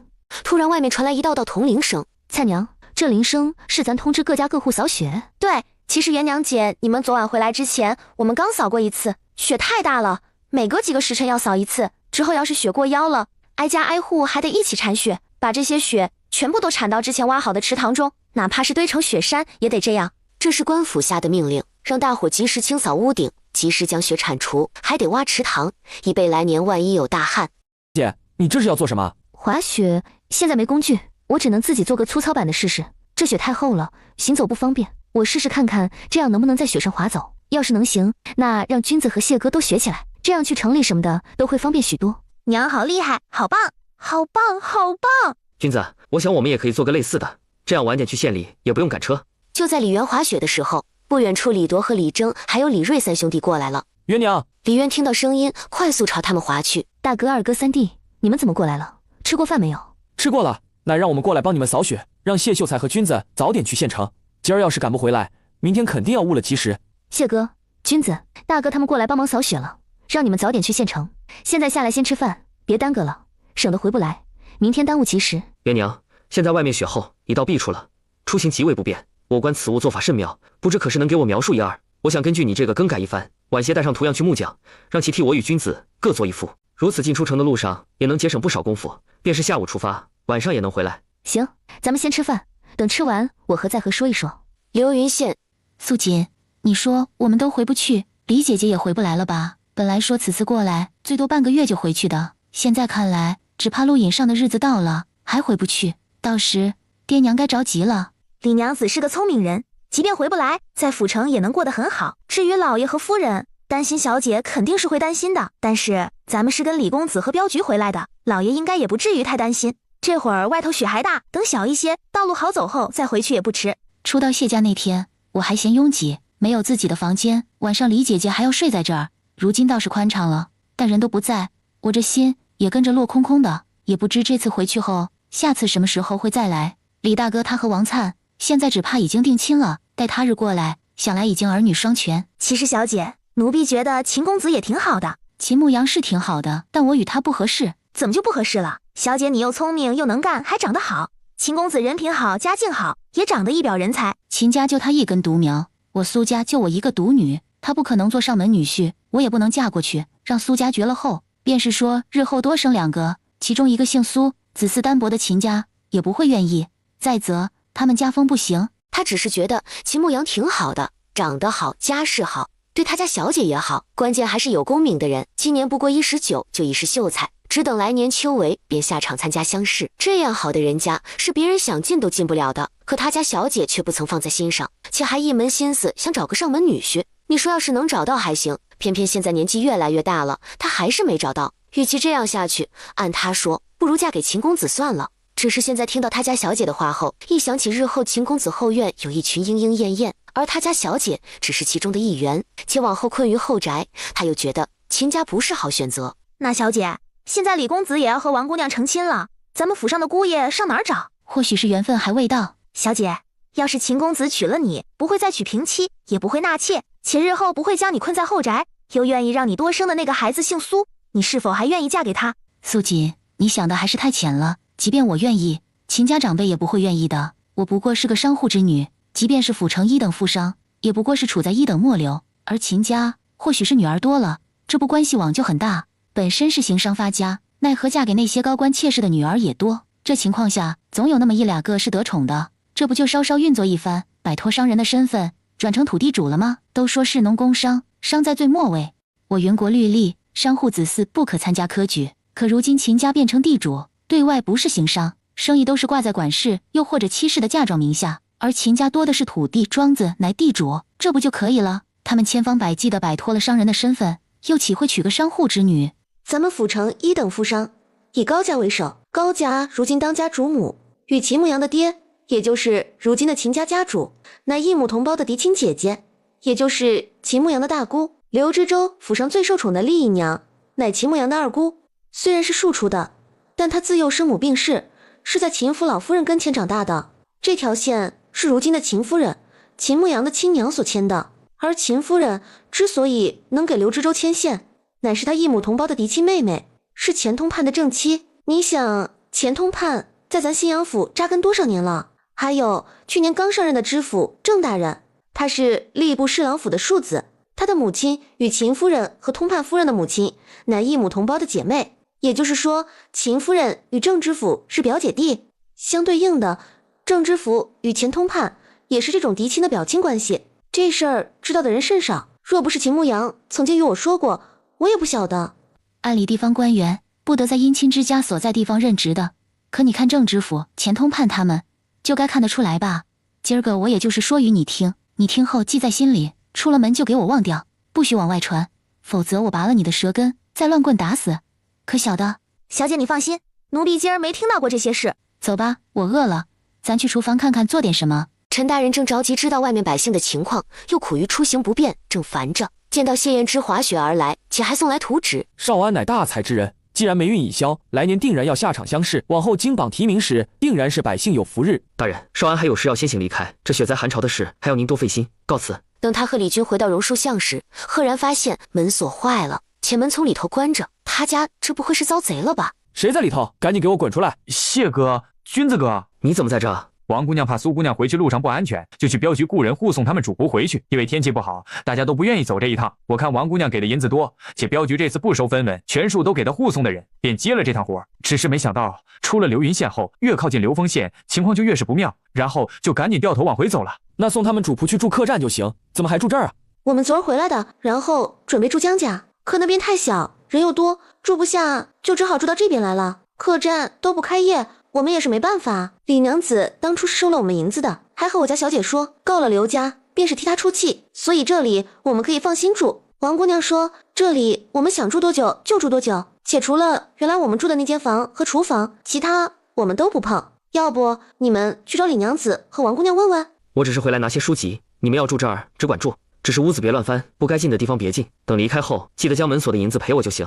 谢公子，你什么时候回来的？那李姐姐是不是也回来了？眼下这雪还是下得这么大，不若我去李公子家住，我想李姐姐了。且李公子要定亲成亲，我作为苏府的人，是该为府上恩人的大喜送上一份厚礼的。等李军和谢燕之回去的时候，不仅带了一堆书，还得带2名教客。你不是回去了？李姐姐，我本是前天下午就往府城赶的，奈何傍晚开始下雪，还未到流丰县，就被迫回来。只是回来后，许多客栈已经关闭，没法子，只能砸了谢家的门，住了进去。这事我得说声抱歉，因我和谢秀才还有江平安说的时候，是借用你和王灿允许我住在那儿的名义。你砸门住进去？李姐姐，实在对不起，我本想住客栈的，但是现在都不怎么开业，且昨儿在江家耽搁了功夫，大晚上临时从江家搬出，找不到落脚地方，实属无奈之举。我知道和谢秀才说的时候，借用你的名义不大好，我与你道歉。还有，也烦请你莫要生气，领我与谢秀才郑重道歉一番。李公子乃我府上的恩人，他与王姑娘定亲成亲在即，我苏府于情于理，应当送上一份厚礼。我今儿过来是想住在这边，毕竟客栈现在没法子住。谢家，我和素锦继续住，那也不合适。当然，你家里不宽敞，李大哥他们也未成婚，我住也不合适。你看看能不能替我找个有多余房间的人家，我会付吃住银子的。这是我送给贵府的贺礼，希望能喜欢。谢哥，对不住，我不知道苏姑娘会砸了你家的大门，他们主仆是因为我才不能及时回去的。你那大门要是坏了什么的，回头我找木匠给重新打过。房屋主人在这儿，你直接与他说句对不住就可以。另外，你接下来在雪停之前要找地方住的话，我奶家倒是有间空房，你要是不介意，我问问我奶看看。都说上门即是客，你也莫要说给钱的事。再者说，你们是因为我才回不去，要说道歉，那也是我与你说对不起。说到底，苏明山会耽搁在这儿没回去，也是因为他2个孩子能改姓，也是成了他的情。加上人家上门还送贺礼，即便没打开木匣子，他也知道里面东西价格不菲，故而没道理还要人家继续掏钱住在这边。谢秀才砸了你家大门的事，我很抱歉，这次不管出于什么原因，我的做法都不对，还请你莫要生气。另外，一人做事一人当，该赔的我会赔，待回头回城之前，我会将门锁给你换了。日后你若是和李姐姐成亲，届时不介意的话，就送张帖子到我府上，回头我即便自己不能过来，也定将贺礼送到。若是你要继续科考参加秋闱，我可以给你们安排幽静的住处。往后莫要再这样便可。元娘姐，我看谢秀才带回了不少书籍，你识字，要不去帮忙整理下？我带苏姑娘主仆去老宅那，正好也有点事和奶商量。好，你去的时候带些米面肉菜过去，一是苏姑娘主仆吃住的，二是明天下定，就算不宴请外人，自家人还是要聚在一起吃一顿，还是要的。好，李姐姐，我自幼跟秀娘学过几年绣活，手艺还可以。你家2个孩子还小，若是不介意的话，住在这儿的时间内，我可以教他们。那我替2个孩子多谢苏姑娘。第2天下聘的日子，聘金给9两999文，各色鲜艳的布6匹，家畜等物直接忽略，聘饼用糕点代替。另外准备给女方的下聘首饰，除了李元准备那些外，老宅这边老太太给添了一副银项圈，大伯娘和三婶一人一根银簪。王灿的聘礼算是整个李家傲有史以来最拿得出手的一位。李渊回到家，谢哥和君子他们都在青砖房里读书，王灿和孩子又在老宅呢，所以他在厨房煮包螺蛳粉应该没什么关系吧。实在是被馋劲占上风的他，果断拿着螺蛳粉进了厨房。谢伯伯，我娘掉鸡毛错了。谢哥，这中间可能有什么误会，元娘姐在厨房可能在做什么东西吃，只是做的不大好，所以才是这气味。刚才是采薇给误会了，元娘和我这次从府城回来，意外得到一种新吃食，这面闻着臭，实则吃起来极香。李渊见谢燕之替他圆了此物的来源，且还帮忙解释口感什么的，甚是感激地看了他一眼。这么有眼力劲儿的男人，说真的，他要是不嫁，感觉有些亏。不是每个男人都能接受他的异样，也不是每个男人见到新鲜事物都能很快接受，更不是每个男人在知道他是所谓的仙人后，而不起一些乱七八糟的心思，比如想要长生不老之类的。就像谢哥说的一样，这叫螺蛳粉，闻起来臭，但吃起来很香。我这还有一些，你们要吃吗？这东西珍贵不易，得闻着臭，吃着香。我也就买了这么点，吃完这顿就没了。娘，这粉真好吃，既然买不到，那咱可以自己做吗？娘的厨艺水平有限，不会做。咱们可以先把这个粉做出来，其他的到时候再琢磨。元娘姐，这个粉就是你之前说要做的米粉吗？刚好现在雪天猫冬，可以试试。不过蔡娘，你和君子成亲的日子定在腊月22，距离现在也就1个月多点，你还是以休假衣为主。我晓得，元娘姐你放心。君子哥，既然你喜欢吃，回头我和元娘姐把这米粉做出来后，再琢磨琢磨怎么做给你吃。这个不多，就不给你了哈。行，那到时候你们要是做出来的话，也做辣一点，像今天这样够味。好，你们赶紧去温书，这会儿时辰不早，我和元娘姐先去做饭，等好了喊你们。采薇，你有没有哪里不舒服？比如胃里辣的难受？因采薇年纪小，给装螺蛳粉的时候只装了半碗。没有，娘，我觉得很好吃。娘和你舅娘要做饭，采薇你回房陪妹妹去。对了，别忘了自己整理下针、线和布，还有绣棚。明天一早，娘带你去拜师。娘，舅娘，等我绣活编好后，给你们做新衣穿。好，舅娘到时候就等你做的新衣裳。元娘姐，今年这雪灾和我上辈子的不同，甚至可以说要严重许多，也不知道来年是什么个光景，我这心里有些愁。不过我琢磨着苏姑娘人不错，要是采薇顺利拜师，又能得她喜欢的话，来年开春后把采薇送到苏府去吧，让她跟在她师傅的身边。若是到时候真的要往外逃，咱也不用担心她的安危。蔡娘，我知道你是为孩子好，但是这想法要不得。你应该清楚苏姑娘为何提出要教孩子绣活的。咱们做人不能只想着自己，说到底，苏姑娘之所以到现在还在这，都是因为你我的缘故。虽说她砸谢哥家大门不对，但这前提终究是因你我而起，不是？是我想差了，对不起元娘姐，幸好你点醒了我，也不知道苏姑娘主仆在老宅那边住得惯不，一会儿我做些糕点送过去吧。今儿下聘后，我这还留了些糕点，晚点我亲自去送。万一他们吃不惯老宅做的饭菜，还能垫一下肚子。还有，从明儿开始，他们主仆的饭菜我们这边做好送过去，让奶他们也不用单独再做。蔡娘，晚饭你来做，这烙饼让谢哥记得吃。我现在就带采薇走一趟，要是晚回来，你们不用等我吃饭。李家老宅中，咱们也不用讲究那些虚的，只要跪下递一杯茶就好。今生你是我的第一个弟子，约莫也是唯一的一个。我对你的要求也不多，只要你记住拜师的目的是什么，之后坚守本心即可。是，徒儿谨听师傅教诲。苏姑娘，眼下这时节芹菜不好找，你看我用青菜先代替行不？还有，这糕点是我府城带回来的，你先留着夜里垫肚子，明儿开始1日3餐由我那边做好了送过来。苏明山这会儿心情极好，之后从手腕上褪下一个玉镯递给采薇。现在条件限制，你们拜师礼不全，我这回礼同样不行，所以咱俩谁也别较真这个。采薇是个伶俐的丫头，你愿意她拜我为师，也是对我的认可。既然如此，李姐姐往后喊我明山或者珊珊即可。这苏姑娘的叫也太客套了些。你喊我李姐姐，那我喊你苏妹妹如何？那感情好。对了，李姐姐，要不今晚让采薇留在这儿也好。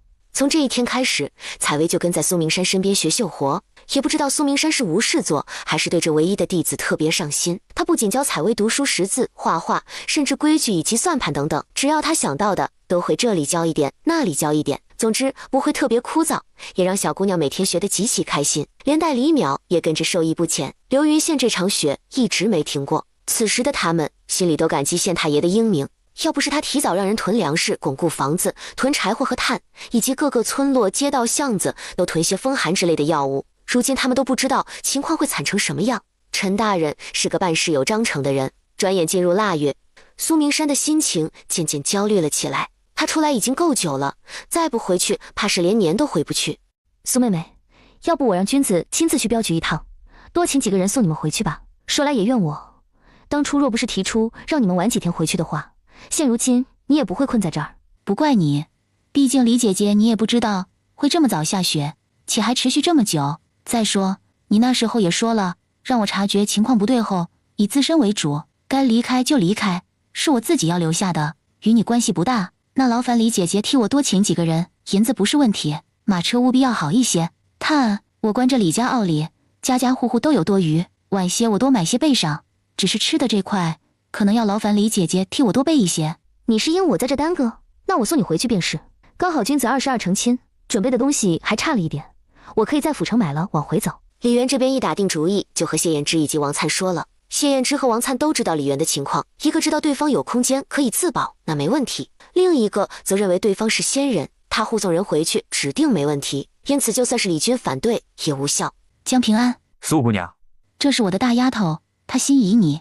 我这丫头模样长得好，既识字又算得一手好账，你看给你当媳妇如何？当然，你若是同意的话，我会放她奴籍，到时候送她一副嫁妆。我看你家，你爹娘和妹妹似乎撑不起来，要还不能分家，会被其他几房的人吞得连个骨头渣都没得剩。便是分家，只要你不在，怕也是容易被人欺负上门。这丫头除了手头有些松，脑子有时候有点自以为是外，其他都不错，能替你护住爹娘，也能撑起你家。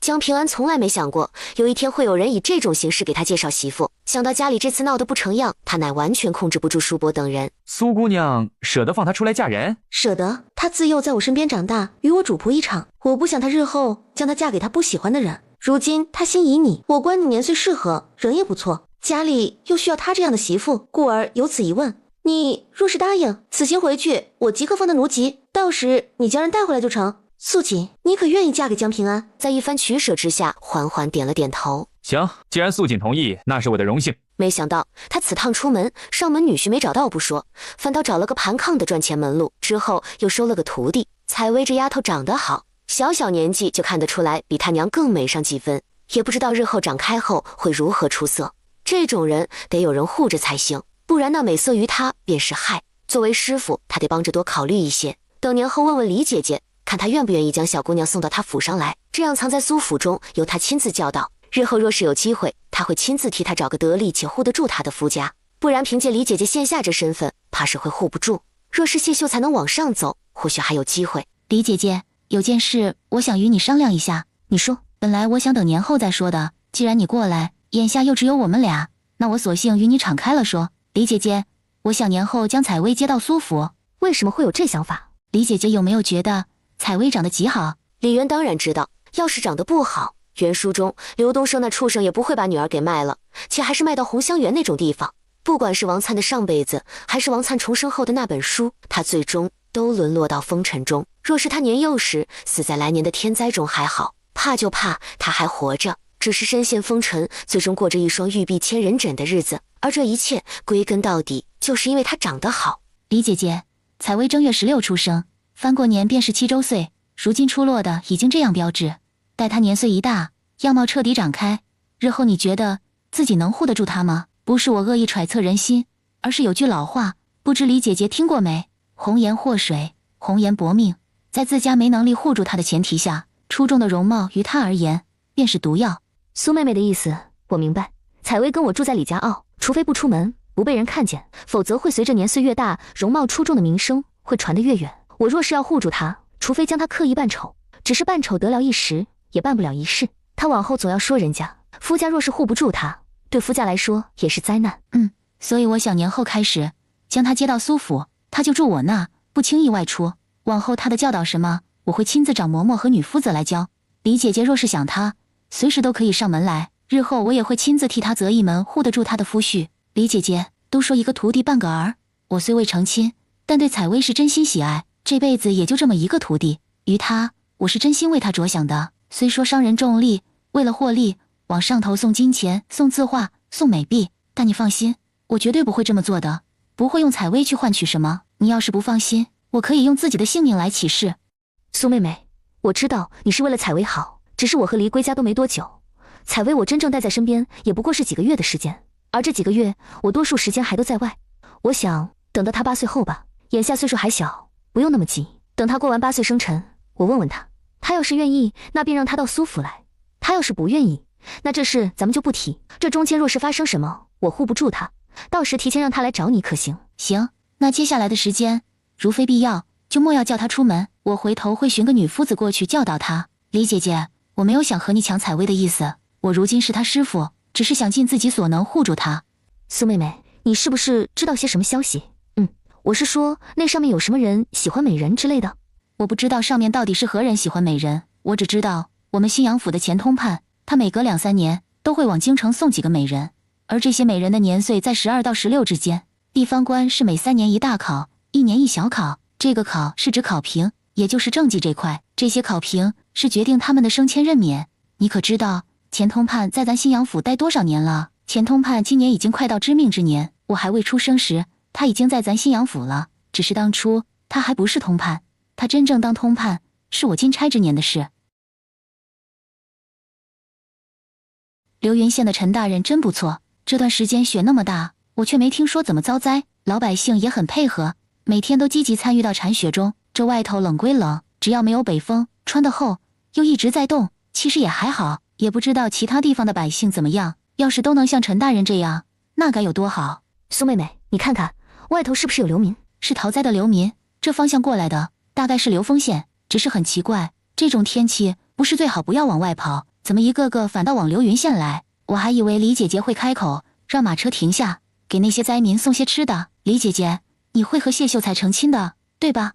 那她来年参加秋闱吗？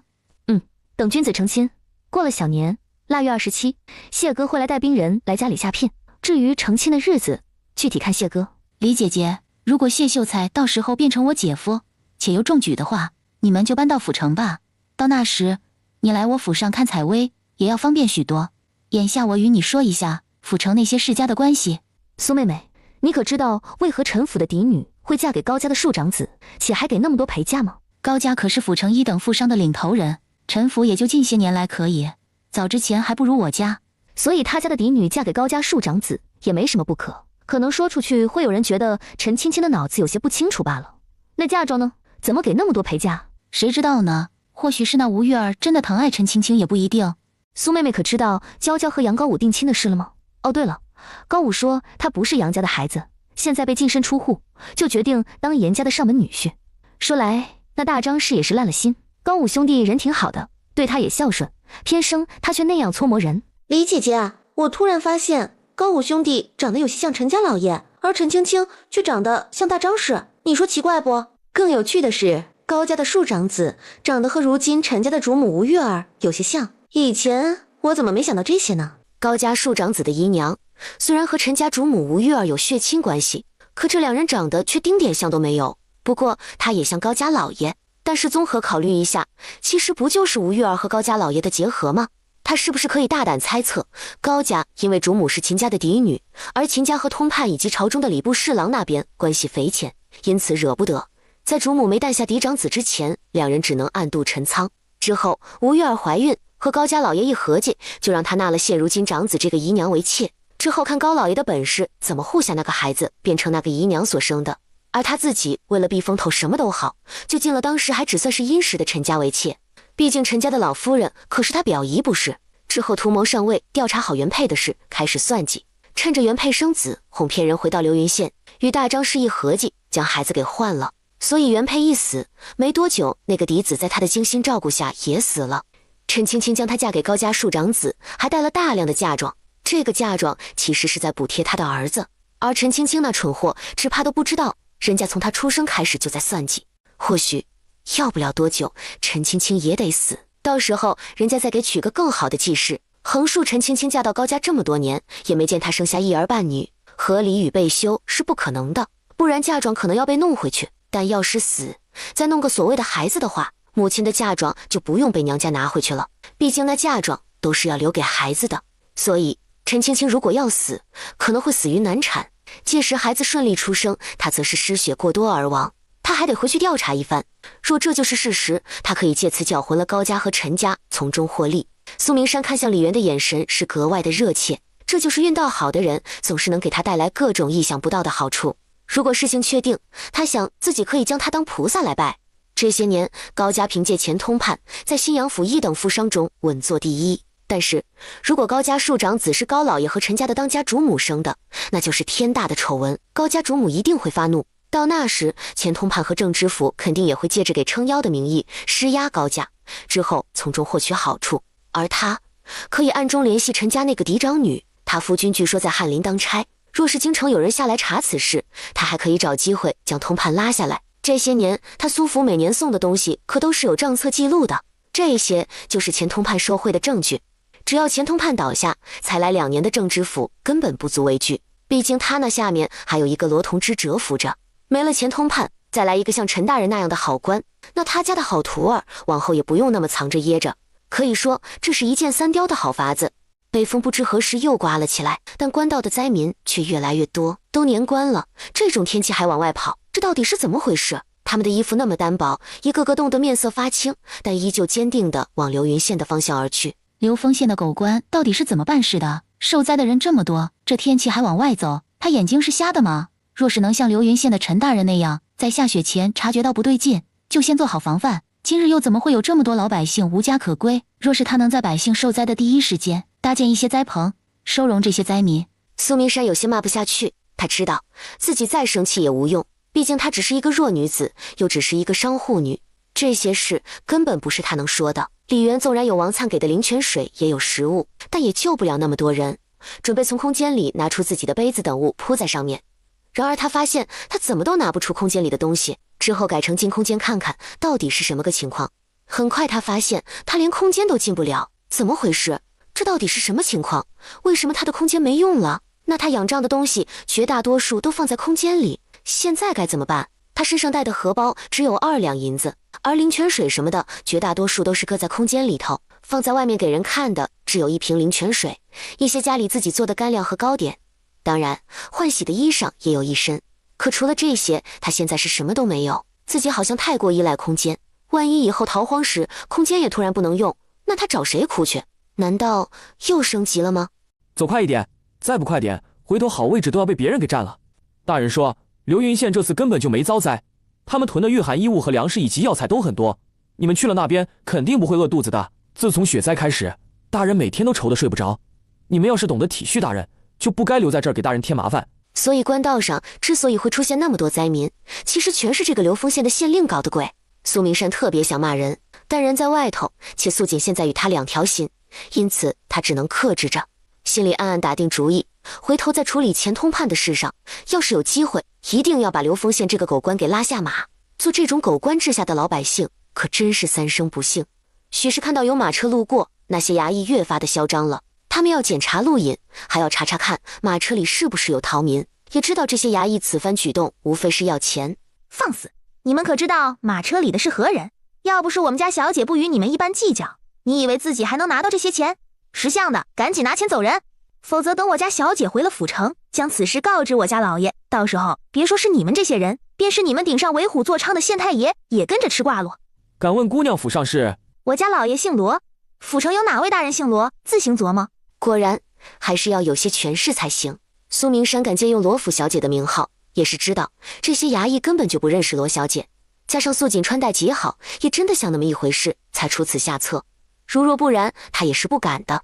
今日他若是达官贵人之女，像老百姓被捆着驱赶这事，他就有底气出面阻止。奈何他只是区一个商户之女。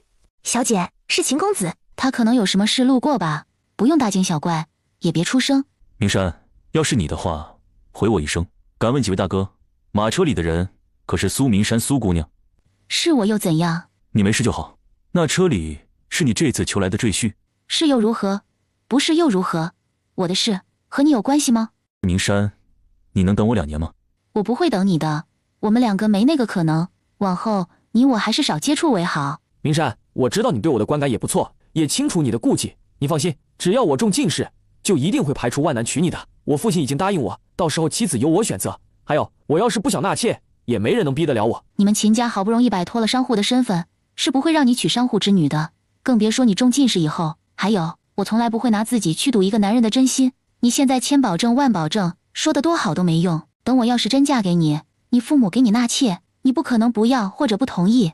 不是有句话叫长者赐不可辞？你若是当官，更要顾及这些名声。你们秦家一直以来妻妾都多，女儿更是多。我不想往后生了个女儿，却要被人拿来当做联姻的工具。再则，我家只有我一个，我得给苏家留血脉，这点你家绝对不会同意。齐牧阳，你已经不小了，用脑子多考虑些现实的事情。喜欢啊，好感啊，都不能当饭吃。或许你现在觉得我千好万好，过了几年，兴许又会觉得现在的坚持有多可笑。商户本身地位低，被人所瞧不起，你若是真的娶我，日后难免也被人说到。所以醒醒吧，你我不是一路人，你不耽搁我，我也不耽搁你，多好不是？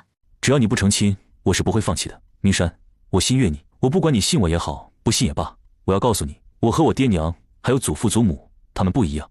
如果我嫁给你，然后发现我不能生，如此情况下，你还会不再娶平妻或纳妾？你要是真的不，那秦家的香火肯就要断在你手里。你对得起你们秦家的列祖列宗？何况他想要扳倒高家和前通判，而秦家和他们是姻亲关系。通判掌管水利、钱谷、户籍、赋税和诉讼等等，这些年前通判靠这个都不知道贪了多少。他苏府要是想发展的话，就必须将盘踞在新阳府多年的前通判连根拔起。所以他怎么可能因为齐牧阳到时候和钱家有所牵连？若是你不能生，那我也把自己弄不能生，回头我对我爹娘说是我的原因，他们要是不信，肯定会找大夫给我诊断，那时就不会有人逼你。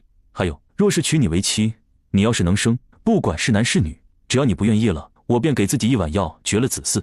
如此，再告诉我爹娘，我被人下毒伤身，往后不会有子嗣，他们也就不会再想着给我再娶妻纳妾之类的。我有个办法解决你我的难题，你要不要听？我可以不成亲，你也别成亲，但是我苏府要继承人，所以我可以未婚先孕，回头找个地方把孩子生下来，到时候寻个机会抱回来，对外就说是我无意成亲，孩子是抱养来的，这和你和你们秦家都没关系。你呢，只要知道自己有孩子就行了，不可对外说。不过到那时，你要想成亲也行，先如你自己说的，给自己1碗药，绝了子嗣再说。你若不愿意成亲，那咱们可以继续私下往来。你不想嫁给我，想当外室？我这叫去父留子，或者说借种。齐牧阳根本不知道苏明山心里的打算，他在听到那句去父留子时，整个人都傻了。他宁愿未婚生下子嗣，宁愿让人觉得孩子是抱养来的，都不愿意嫁给他，做他的妻子吗？他就那么不值得信任？分明他们也算是两情相悦。李姐姐，我知道你说去府城买成亲的用品，其实是借口，你真正的目的是送我回去。现在既然有人来接我了，安危你不用担心，这几天外面的情况不大好，你先在这客栈中住几天，等情况好些后回去吧。行，那我在这歇2天，等天气好些，路好走后再回去。说吧，打从你看见李姐姐后，总是若有似无的打量她，是怎么回事？我之前去京城，你是知道的。10月那会儿听说了，这些怎么在你这儿？这是素云之前戴在身上的首饰，他以为是被刘梅花2口子给偷了。但是之前在公堂上时，那2口子承认打了素云，还拿走了银子，但却否认拿过首饰。没想到居然会在秦牧阳这儿。我9月底去京城之前，你邀我一同前往福光寺，我去了，还没见到你，就听你的婢女约我在寺外山脚下见面，说是怕你娘看见，到时候扯不清。我一约到了那，才知道不是你邀我的，是你的婢女借用你的名义擅自做主的。你那婢女说你不会嫁给我，但是她可以帮忙相劝，条件便是日后我纳她为妾。所以你不愿意，又恼怒素云被主，看她要撵你，一怒之下将人打晕，自己走了。如果是这样的话，那素云倒在外面，周围没一个人，就可以解释得过去。刚好接上刘梅花2口子的话，他们怕人醒来，就用石头砸人，之后拿了钱袋就跑。可是这首饰是怎么回事？我把人打晕后就走了，等我从京城回来，才知道你那婢女发生的事。这些首饰是我花了些功夫替你找回来的，是有人看到你那丫头满头是血倒在地上，身上穿得那么好，起了贪心，拿了首饰就跑的，人我已经送到衙门去了，现在就在大牢里关着。你要见的话，回去可以去大牢中看看。不过你那婢女……反正他已经处理了素锦，也不在乎多一个素云。丫头大了，有自己的小心思，就不该继续留在身边。素云胆子真是不小，要早前知道，早就将她扔回她娘家去了，哪里可能还任由她在府上躺着？她还没善心到为了一个要抢她男人的丫头给贴钱看病吃药，还找其他丫头伺候的地步。这事暂且先不提，你一直打量李姐姐，怎么解释？我10月到京城，是跟着父亲出去见世面的，此次见到了不少人，当然也听了不少话。你是见到什么人？和我李姐姐长得相像的？是镇国侯府的3小姐，不过是庶出的。听说她长得和她姨娘极像，而她姨娘是我姨父当年送到侯府的美人。苏明山的心没来由的咯噔了一下，他想起李元和李军的身世，这姐弟俩的亲娘好像说是他们爹半路捡来的，然后他们爹本来有望考上举人，结果赶考的时候出了事，说是遇到盗匪，然后伤了肺腑，之后熬了2个月就没了。那这事好像有些复杂。送去京城的美人，半路捡到的人，他李姐姐和侯府那个姨娘的关系是什么？那是他亲姨，还是当初害他娘的人？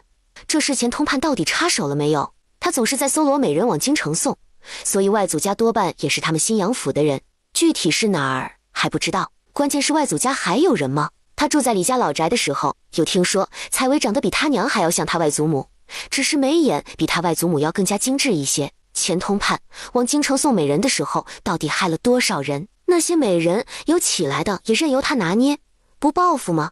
还是都一门心思攀富贵，心甘情愿的？牧阳，我李姐姐只是一个普通的村妇，只是容貌出众了一些。她嫁过人，还带着2个孩子和离了。这世上长得像的人多，所以你也别想有的没的。秦牧阳知道苏明山的暗示，前府的当家主母是他亲姨。他幼时曾听他姨父在感慨，说是有一年得了一对漂亮的双胞胎姐妹花，姐姐极其漂亮，但性格柔弱，是个没主心骨的人；妹妹容貌略逊一点，但有主意，野心大。而他为了得到那对姐妹花，花了不知多少心思。之后总算如愿，趁着姐妹俩年岁还不大，就好生培养了一番。等到年岁刚好，就在他准备将人送到京城，想托关系送进宫时，半道上出了岔子。听闻那个柔弱的姐姐不知何故得了天花，整个人发热不说，脸上身上都起了疹子。因害怕被她传染，护送的人本意想将她给杀了，但妹妹苦苦哀求，最后只是将人扔在野外草丛中，任由其自生自灭。可惜双胞胎姐妹花最后只剩下1个，她没能如愿送到宫里，不然现在不说是宫妃之类的，便是皇子府，后来的王府上的姨娘什么，都比侯府姨娘来得好，对他们助力也更大一些。他知道他姨父做的事不能被爆出来，不然有可能抄家灭族，而他们这些亲眷都会被跟着牵连进去。若想脱身，除非现在就斩断关系。不过现在家里不是他当家做主，他说了不算。等到翌日晨光熹微之际，夜里做贼去了。李姐姐，我有事和你说。李姐姐，你想不想知道你娘是谁？我说具体身份。怎么，你知道我娘的身份？可以说知道，也可以说不知道。李姐姐，接下来我要说的事都是真的，你听后怎么做决定是你的事，我只是觉得以咱俩的关系，有必要和你说一声。你说，我听着。李姐姐，秦牧阳说他这次去京城见到了镇国侯府的3小姐，那个3小姐长得和他姨娘极像，而他姨娘是当年前通判送到京城的美人。昨天秦牧阳见到你，就若有似无的打量，被我问出来的。你与他3小姐长得很像，加上你娘的身世不明，我想这或许不是个巧合。李元现代人看多了小说和电视剧，很多事只要给个开头，他就能想很多。像苏明山透露的这些，他就不免想到他爹的死是不是有人故意为之。至于他娘的身份，其实他不那么好奇，至少在他没能力的时候，好奇也没用，还会给自己添加负担。苏妹妹，谢谢你告诉我这些。第二天，在苏明山走时，李元又得知一个消息，此次雪灾受到影响的并不只是他们新阳府，便是连新阳府旁边的庐阳府，乃至向来暖和的南蛮都遭了灾。且这次南蛮派使者乘船到京城，请求云国皇帝的物资支援。这事在李元看到以王粲为主角的书中并没有发生。等到远远可以看见流云县城门时，李元心思涌动，心里想着大米，马车中就出现了一袋大米，空间又可以用了。娇娇，元娘姐，你这是成亲了？就前几天的事。不过因为下雪，加上高五哥做上门女婿也不是什么光彩的事，所以就没通知大家。想等着天气好些，到时喊大伙过来一起吃个饭。元娘姐，这是打从哪里回来？苏妹妹之前被耽搁在我那儿，这不是腊月了吗？她府上事多，必须得回去。我不放心，就亲自送送。结果到流丰县的时候，遇到前来寻他的人，我便回来了。周边几个县城的狗官好生不要脸，全把灾民往我们这边送。要不是之前陈大人让大伙囤粮食、囤御寒衣物，要不是城里的善人多，咱们县哪里收容得了这么多人？这些天陈大人给气得不行，听说已经派人去府城告状了，也不知道到时候会是什么个结果。希望这些人能回家过年，不然一直留在这儿，咱们也没有那么多粮食养他们。娇娇，这是我们家人的一点小心意，你熬了给大伙喝吧。我替大伙谢谢元娘姐。对了，元娘姐，谢哥被大人请到县衙，这会儿估计还没回去。还有这几天衙门也贴了告示，新县令会在正月16到任，陈大人要走了。娇娇，现在晚上关城门吗？什么时候关？关，不过会比平时晚一些，在酉时末。至于这外面，县尉大人会专门派人看守，不会出事的。我等熬完这一锅粥就回去。元娘姐，你是要赶着李家傲，还是今晚就住谢哥家？这会儿晚了，就在谢哥那住一宿，等明天再回去。那行，你先去休息，我们回头得空聊。好，那你先忙。看来他还是得多准备些银子才行。他看的那本书，新来的县令姓许，是个总能巧立名目管百姓要钱的人，可以说比流丰县那个狗官有过之无不及。元娘，是你吗？谢哥，你这是多久没休息了？元娘，这2天陈大人与我说了许多事。许大人，哦，就是那个年后来上任的县令，他不是什么好官，他到咱们这上任的主要目的是来敛财的。元娘，我这几天都没好好吃饭，你能不能随意替我煮碗什么，哪怕是白米粥、蛋花汤都行，我帮你烧火，顺便给你讲讲许县令的事。好，不过我自己做饭烧火就好了，你去打扫一下自己的房屋，顺便把炕烧上，免得一会儿要休息了，炕还是冰的。空间拿番茄的时候，这次他非常明显的看到，奋斗值是2，但是威望值却一下子上了3。这些威望值到底是谁的威望值，又是怎么上升来的？他很清楚，绝对不是他的。难道是老宅人的，亦或是谢燕之？这和谢燕之有关系吗？他之前空间用不了，又是怎么回事？是因为有地域限制，还是因为人的缘故？如果是地域限制的话，好像说不通，因为之前去府城时是谢燕之陪在他身边，他可以用的。难道是谢燕之？必须要有他在身边。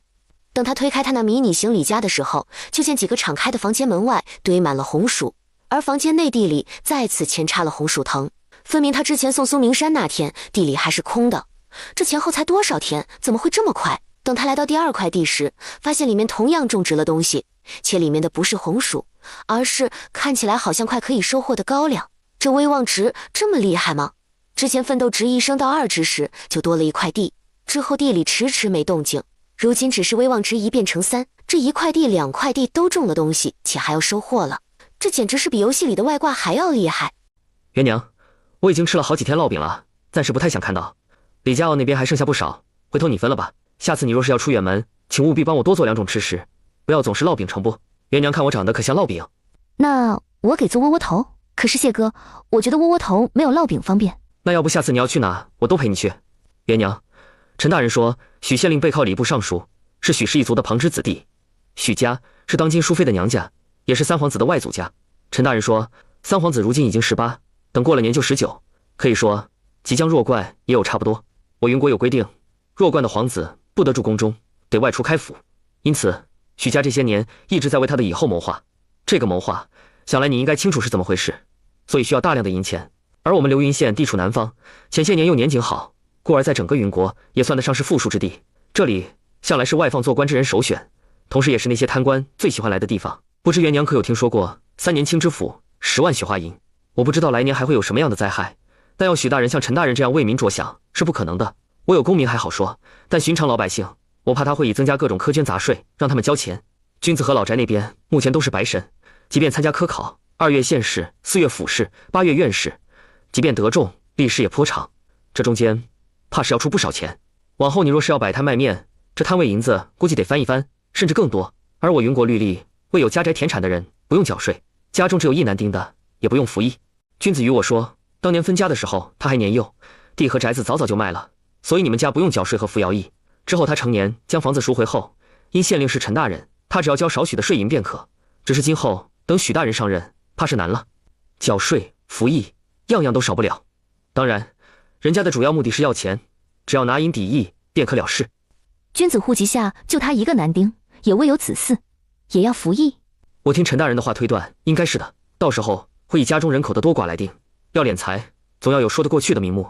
元娘，要不咱俩快些成亲，将你和2个孩子的户籍移到我这儿，君子应该能轻省不少。李渊也不知道谢燕之说了那么多，是想成亲呢，还是想成亲？或许想成亲是一方面，另一方面也是真的为了君子好。按照书中女主回忆看来，姓许的是真的能干出这种事的。如果到了来年4月，君子和征字府事都能过，他一定说服老宅的人跟他一起去府城。至于李氏一族，到时候再想办法，看看能不能寻个理由让他们大肆搬迁。元娘，我的话你好好考虑考虑。当然，你若是不想这么快嫁我，那到时候咱们多出点银子。横竖上回的话本火爆，今儿郭掌柜刚送了一大笔分红过来，咱不差钱，那些苛捐杂税还是交得起的。只是我觉得没那个必要，咱们的银子又不是用来做这种善事的，有那钱多买些米面和肉囤着，不好吗？谢哥，你让我想一想，定亲什么时候都可以，哪怕你想明天都行。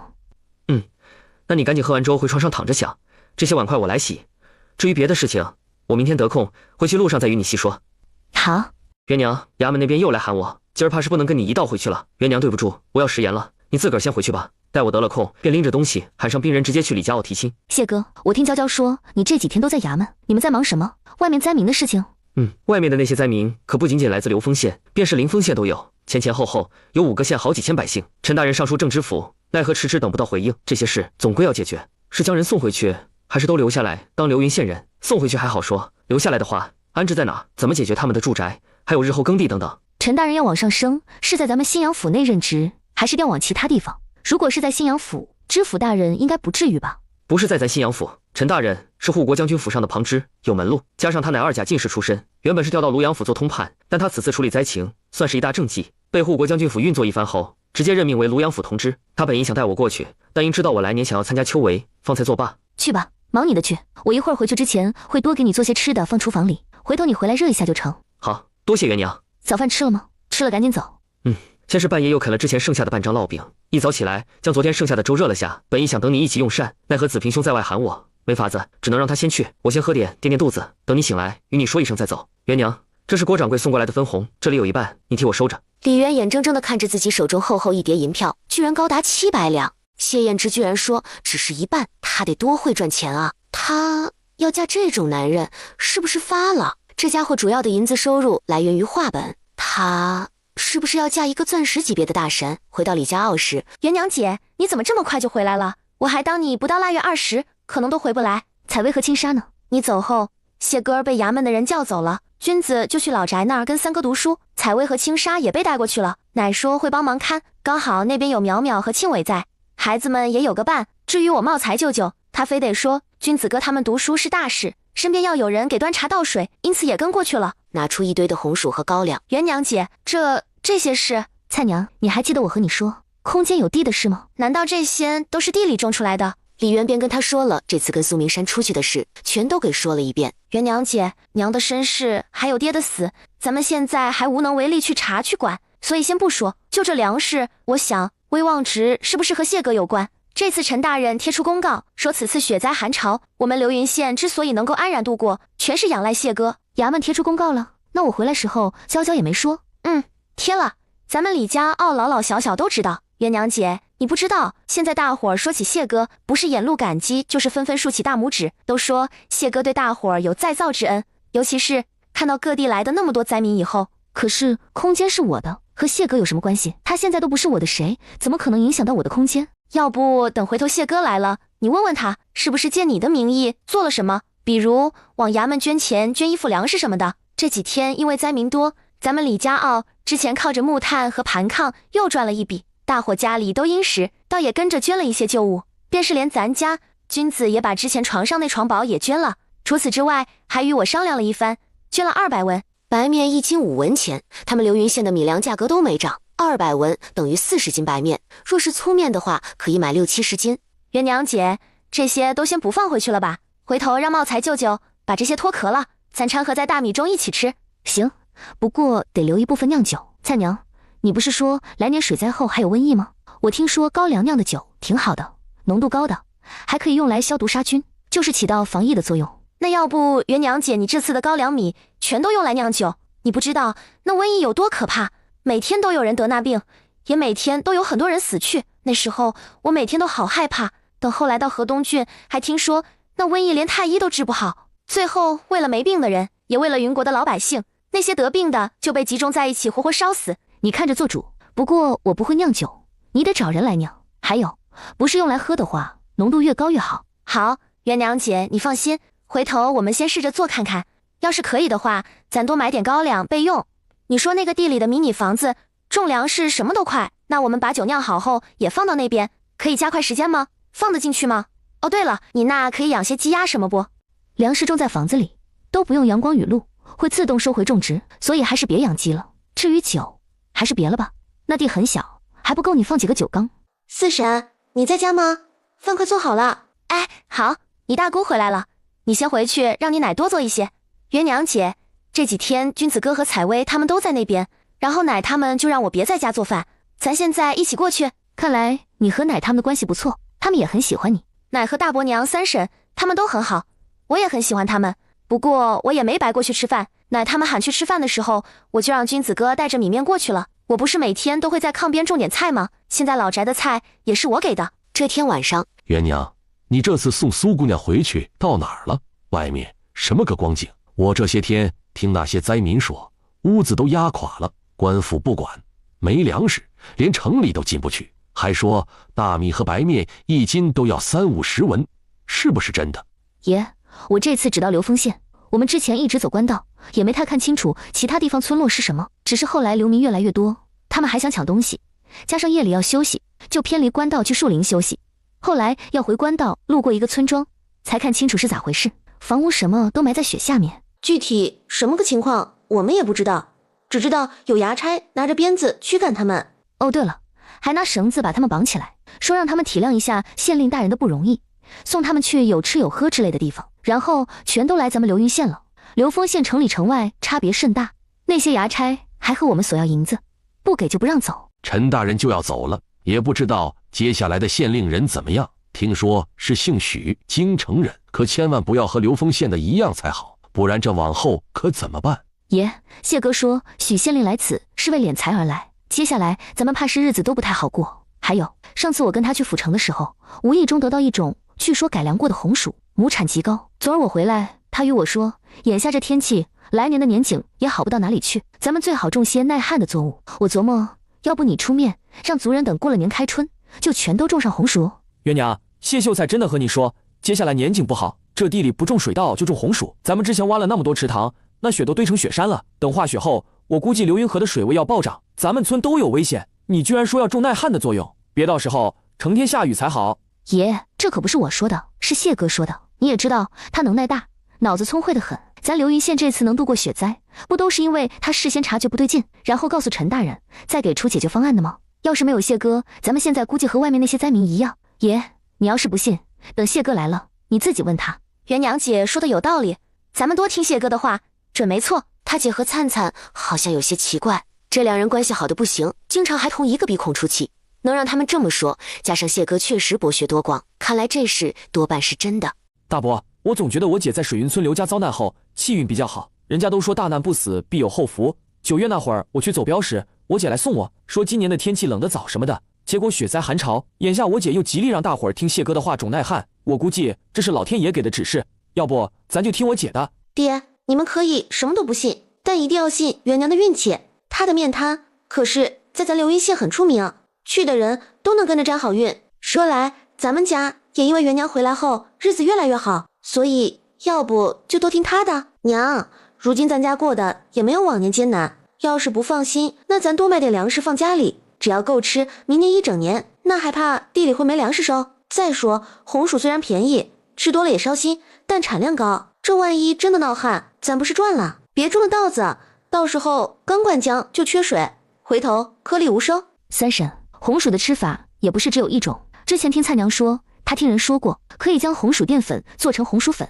这样晒干后还能保存很久，关键是既可以当菜，也可以当饭。对，那个红薯粉回头做的时候，可以炒着吃，拌着吃，也可以煮着吃，做法有很多种，回头过年我做几道你们尝尝。爷奶，你们要不放心，那等过几天再说。反正现在才腊月，到开年后地里耕种还有些天，也没那么着急。等谢哥过来后，你们问问他就知道。也好。君子哥，你是有什么事和我说吗？灿灿，你知道谢哥和老翟这边分红的事吗？我是说，谢哥是替我代持的。君子哥，你的意思也先前吃饭时说要把木炭分红给谢哥，这个其实只是明面上是谢哥的，但实际是你。之前我走镖回来时，谢哥给我看过他和姐签的文书，上面清清楚楚的写着是替我代持。我问过他怎么会那么好心，他也与我说了缘由以及对姐的心思。灿灿，这事你不知道？不知道，元娘姐没告诉我。君子哥，你是怎么想的？你不要这个钱？灿灿，你说这钱我拿吗？既然是元娘姐的心意，那君子哥你收下吧。元娘姐也不容易，她以前是知道你过得艰难，或许是想帮，但是也不知道该怎么办，所以眼睁睁的看着你小小年纪扛起一切。如今她变了，自己有能力又能帮到你，你收下，对她来说或许能减轻一些她以前的愧疚感。咱只要记住，姐心里其实一直都有你，也是关心你的。往后咱多对她和孩子好一点，别再让她受以前在刘家那样的委屈就好。灿灿，能娶到你是我三生有幸，你放心，我会一辈子待你好的，也会对姐姐和2个孩子好。这银子回头谢哥给我就给你保管。只是灿灿，我接下来可能赚不到钱，要委屈你。元娘姐待我的好，众所周知，我估计整个流云县都找不到像她这样好的大姑子，还有爷奶、大伯娘他们其实都很好。穷的时候就不说了，有些事他们力所能及的，能帮都会帮。君子哥，我之前听说咱娘躺在床上那几年，你拜托村里的尤大娘照顾娘，然后每次回来还要给她割点肉、拎些米啥的，对吧？可是我听说咱娘尤大娘照顾的不多，也就是你在的那几天，因为不方便给娘洗澡换衣，尤大娘才会帮忙。但是你走后，她自家老老小小都忙不过来，所以来的很少。可以说这些一直都是奶和大伯娘、三婶他们在做。灿灿，这些你是从哪听来的？华叔的大儿媳妇圆圆嫂子说的。灿灿，我本还想着过2天带你和姐去拜拜爹娘，然后再去尤大娘家一趟。去拜爹娘是应该的，但尤大娘那还是算了。走吧，君子哥，外头冷，你还要温书，我先回去了。若是时间晚，你就歇在老宅，不用赶回去。对了，元娘姐已经回来，明天开始咱在自己家吃饭吧。你明早有想吃什么的吗？我给你做。元娘姐这次带回了很多红薯，要不我明早给你熬红薯粥。你看着做就行，我不挑嘴。走，我送你回去，顺便找姐要些红薯。你要红薯烤着吃？反正有炕，也不用特意烧炭烤。灿灿，你真觉得来年种耐旱的作物好？我和元娘姐都觉得来年气候怕是不会太好，加上谢哥也说不好，所以还是种些耐旱的比较好。还有，君子哥，你有没有想过去府城念书？没有，我就算2月参加县试都不一定能考得上，去府城做什么？在那儿吃喝住样样都要钱。再说我去了你怎么办？去那边念不了多久，还得回来考试，没得瞎折腾。元娘姐，我忘了和你说一件事，也是晚上你们说许大人的时候我才想起来的。那个即将到任的许大人，他特别贪财，来年不是干旱后水灾吗？在那之前有人觉得不对劲，想往外走，然后不是要办理路引，那许狗官一张路引要收2两银子，之后还只允许10天时间，超过10天就得加钱，10天1两，不满10天的按10天算那样。你说我们到时候往外走，总不可能跟我上辈子一样当流民吧？我那是人多，大家逃灾，加上狗官跑了，所以法不责众，没关系。但是咱们提早走的话，就必须要路引，而这玩意儿到时候一个人要花那么多钱，怎么办？我琢磨，要不然等君子县试后，不是4月府试后，你和谢哥带着2个孩子去府城吧。谢哥不是8月要秋闱吗？可以提早过去，还有功名，又是要科考，想来许狗官不会为难他的。到时你在府城租个大院子，咱们就以探亲的名义去，到时候等2嫂出月子后，咱们就去。蔡娘，我爷他们对土地是深爱的，你无缘无故就要他们离开故土是不可能的。他们会离开只有2个可能：一，灾害来了，他们看得见，或许为了自己和家里的性命，他们才会走；还有一个，像是谢哥中举这样大喜事，谢哥回不来，然后写信让他们过去，或许还有可能，也仅仅是有可能。老一辈节约又爱惜民生，觉得去哪都要钱，与其瞎浪费银子，还可能给谢哥丢脸，倒不如就留在村里，等他哪天回来，到时候再请族人吃饭什么的。另外就是灾害来了，有些固执的人宁愿死在这，也不愿意离开。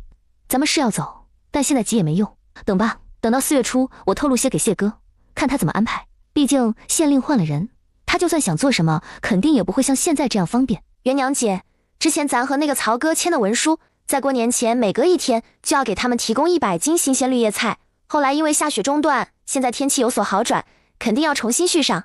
我想你能不能多想想办法，帮我多种一点，咱到时候就用这卖菜的钱给大伙儿办路引和租房子。要不明天把谢哥盖的那个新宅子炕都烧上，到时候在炕边都种上。老宅那边我去和奶说，就说是帮谢哥的忙，药水是谢哥调配出来的，只要老宅将菜种出来，1斤按多少文收。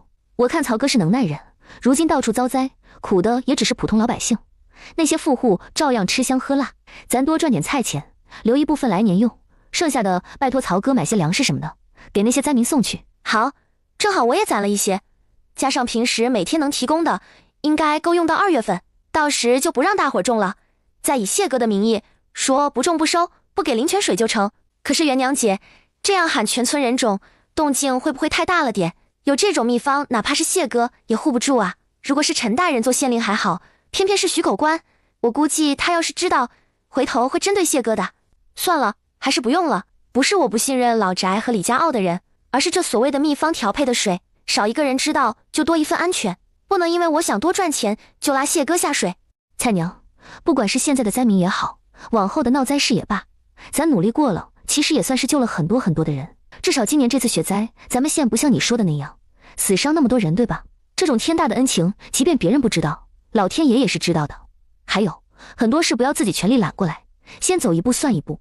现在想那么多有的没的都没用，咱们应该以不变应万变。再则你大包大揽，好比你说出录影之类的钱，这是不对的。蔡娘，你要记住有句话叫升米恩，斗米仇。你做的太多，初时别人会感激，但是慢慢的别人会习以为常。当你往后不再这样了，别人就会埋怨你。等咱们县城外别的地方灾民安顿好，我估计老天爷会给咱奖励。不说别的，就你这灵泉水，说不定会是现在的双倍多。而我空间或许要扩大，只是我觉得现在空间够大了，没必要一直无限扩大。若是能够给我把外面的地扩大，或者来个地下室就好了，最好是地下室的时间是静止的，而我房子里是流动的。元娘姐，你说有道理，是我想差了，总想我知道那么多事，想让大家跟着避开，也想帮大家的忙，可是我只有一个人，也仅仅有点灵泉水，又不是什么达官贵人、富家千金什么的。现在流云县老百姓能避免伤亡，也有我的一份功劳，算起来也是对得起老天对我的厚爱。元娘姐，咱洗洗睡吧，说不定等我醒来，谢哥他们那边已经有了解决灾民的法子，然后我这灵泉水升级了呢。腊月19，谢彦之带人上门来和李元下定。谢彦之找的兵人是县令陈大人的妻子林氏，陈县令也是跟着一起来了。谢彦之下定的东西粗暴简单，聘金800两，聘饼没有，折算银子60两，下聘首饰暂时也没有，银子代替100两，其余七七八八的东西，像是布之类的，一概没买，折合银子39两，反正最后合起来是999两，长长久久的意思。至于聘金800两，则是他知道当初李元嫁给刘东升的聘金是8两，若不是家产没那么多，他都想给88万两。这样他觉得自己比刘东升好的可是1000倍万倍，而不是100倍。这大手笔可是震惊了前来围观的人。谁能想到一个和离妇，还是带着2个孩子的女人，改嫁的居然会是个秀才，且得人家那样看重。这银子别说是他们流云县了，就是在新阳府，许多2等富商娶媳妇都未必有他给的多。李元也没想到谢彦之会给那么多，这家伙实在太高调了，都不知道财不露白吗？那么多钱，回头人家说家里困难要来借他，不管借与不借都不好。谢哥，你来年要参加乡试，我琢磨等年后去一趟府城，用这银子置办间宅子，到时候宅子就写我的名字，算是我的嫁妆，你看成不？有了宅子，到时你提前过去，也有个落脚的地方。客栈虽然方便，但是吵杂，怕是会休息不好。再者说，若是君子跟征子，或者是咱族里的人，往后都考上秀才了，想要继续往前走一步，参加乡试的话，也都有个落脚的地方，不是？李家妹妹这主意不错，但依我看，府城可以暂且不买。我家老爷说，少安兄弟是有大才之人，若是参加乡试，必定一举得中。妹妹与其在府城买，倒不如去京城。依少安兄弟的能耐，进士也是不在话下的，便是前3甲。或许都可以拼一拼，届时一举高中，就得留在京城翰林院任职。妹妹这聘金看似多，但在京城也只能买一些外城的宅子，且还得看地段，分房子的大小新旧。若是想买城西的宅子，就妹妹这些也仅够买个小小的一进院。妹妹不如趁着来年开春去京城走一圈，先订个小宅子，不然越是往后拖，到了下半年秋闱，外加来年的春闱，这价格只会越来越贵。妹妹的银钱若是不凑手，我这还有一些，到时可以先借妹妹。谢哥，你觉得呢？也成，只是这事需从长计议。元娘说是到时候确定去京城买宅子，华叔做主，族里凑50两给你添庄。华叔哪里用得着那么多？我与谢哥有手有脚，若是缺钱，自己可以赚。族里有这心意，我们知道就行了。往常大家嫁女儿如何，咱们就如何，切莫搞特殊。再有，你们若是给那么多，万一谢哥哪天做官后有与他不对付的人，上表奏折说谢哥借着我们要成亲，就让我李氏一族送钱送东西什么的，到时候即便说是添庄，也是有理说不清。毕竟李氏一族不是什么名门望族，也不是地方豪绅，只是普普通通的老百姓，寻常一年到头也只能攒个1-2两银子。李娘子的话有道理，还是莫要送那么多。寻常人家嫁闺女如何，那便如何，一下子添50两太出格。于少安往后仕途无益。五叔，咱村这次能够平安度过雪灾，且还能在冬日赚的银子比过去3年加起来都多，全是仰赖元娘和君子媳妇。这样既然不能添庄，那等元娘出嫁时，她的出嫁酒由咱族里来办。大人只是帮忙置办出嫁酒的话，应该没事吧？没事。华叔，我表子少安，你可以喊我少安。少安，元娘是个好姑娘，往后也会是个好媳妇。你既然要娶她，往后就好好过日子，切莫因为她和离过就薄待她，不然纵使你日后身居高位，我们也不会善罢甘休。华叔放心，元娘是我倾尽家财求来的，她的好我都知道，会尽自己最大的可能，不让她受委屈的。李元等众人一走，谢哥，你这些天都忙什么呢？怎么一直没回来，反倒让人过来取吃食？还有，你是不是借着我的名义做了什么？元娘，你不是天上仙人附体，为了老百姓来的吗？我看那些百姓受灾受苦，便在陈大人喊过去的时候，以你名义捐了100两。不过这事我都没说，元娘你是怎么知道的？莫不是你仙术又回来了些，自己算出来的？不是我算出来了，而是我有一种直觉，好像自己做了什么好事一样。我突然觉得你话本写得不错，你不是以我为原型写了个故事梗概？要不你有时间将话本写完吧？一则多赚点钱，咱们去京城置办宅子；二则你说姓许的不是什么好人，那咱拿他没办法，把他写进书里，让他倒霉一下，我们看得爽快一些，总该可以吧？元娘觉得以你故事为主的书，这许大人该怎么写，又该受些什么惩罚？还有这惩罚也别太重，不然影响现实不大好。姓许的过来肯定不会马上露出原形的，他怎么都得按捺一下，先观察观察各方势力再说吧。那就写他等主持好现事后，本不想去督察春耕情况，结果摔断了腿。如果他后面想借老百姓扶摇役收钱，那就写他拿了钱后磕断了门牙，夜里日日做噩梦，梦中将18层地狱体验一遍，说这是仙人对他不满的惩罚。怎么变成这么奇怪？先是仙人，再是妖魔，然后你又说18层地狱，这仙人鬼怪合着都占齐全了。不是你画本的本身就是这么设定的吗？到时候也别写什么君子多久考上秀才之类的，都写考上了吧，挂末尾上去的。现实中君子不一定能考上，但是在书中考上的话也够叫人开心的。那可不行，我写你的与君子的是上下2册，男女对应姐弟篇，君子的写了是3年，那就该是3年。将之前送苏明山回去时他说的那些事给151说了。谢哥，依你推断，我爹的死有没有可能是人为的？我娘她会是那个什么侯府姨娘的姐妹吗？人为的可能性不大。就我所知，10多年前从咱们流云县去府城的路上确实有盗匪出没，后来听说上面派兵来绞杀了。不过也有可能这些盗匪其实一直和官府合作，比如他们后面的人是钱通判，他这个人一直在替上面人做事，虽然不知道具体是哪位，但这些年他确实敛财不少。咱们整个新阳府都服输，他会弄点所谓的盗匪劫财也正常。若是你爹是那种所谓的人为，那便意味他知道你娘在这边，如此也不会轻易饶了你娘和你爷爷奶等人。对他们来说，随意按点罪名将人弄到大牢中，最后随意找个由头弄死，是再简单不过的事。元娘，王永生那50板子命硬活了下来，不过也去了半条命，这个冬天没大夫没药就没扛过去，在昨天死了。至于刘梅花，她虽然还活着，但只剩下一口气，在被关后没几天也疯了。那采薇和青纱需要去收尸吗？不用，采薇和青纱既然和他们断了关系，那就和刘家没关系，他们是李家的孩子，日后也是我谢燕之的女儿。当然怕这事万一传开，对他们往后不好，所以我回来之前就给了1两银子，让子平兄帮忙买副帛冠，将人给葬了。至于葬哪，不用告诉我们。刘梅花既然没死，年后也该被流放了吧？他那个样子都走不了多远就得死，不过这与我们无关，在流放路上死的也不用再替他收尸。谢哥，晚些奶他们会来喊咱们过去吃饭，爷之前说等你过来就把分红给你，这银子等回来后你给君子吧。今儿都19了，他22成亲，一个大老爷们儿，现在只念书不赚钱，心里虚着呢。好，咱们依合约办事。不过元娘，你要不要等他们成亲后去一趟府城？刚好现在路也好走了，咱成亲日期定在开年的12，这嫁衣什么的自己做来不及，直接买吧。以前你没风风光光的出嫁过，这次我必定叫你不留遗憾。行，那就刚好，我准备点年礼给苏妹妹送去。元娘姐，平安兄弟带着素锦来了，说是苏府来给咱送年礼的。你们这是成亲了？好家伙，苏明山可以啊，这速度够快的。说嫁丫头，果然回去就给嫁了。嫁了。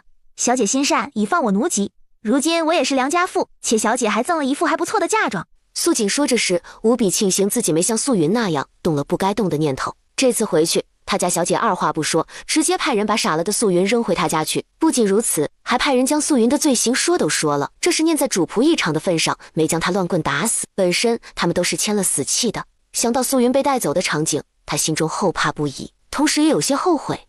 自己以为小姐好脾气，对他们好，他们是小姐无可替代的左右臂膀。好在他聪明的做了选择。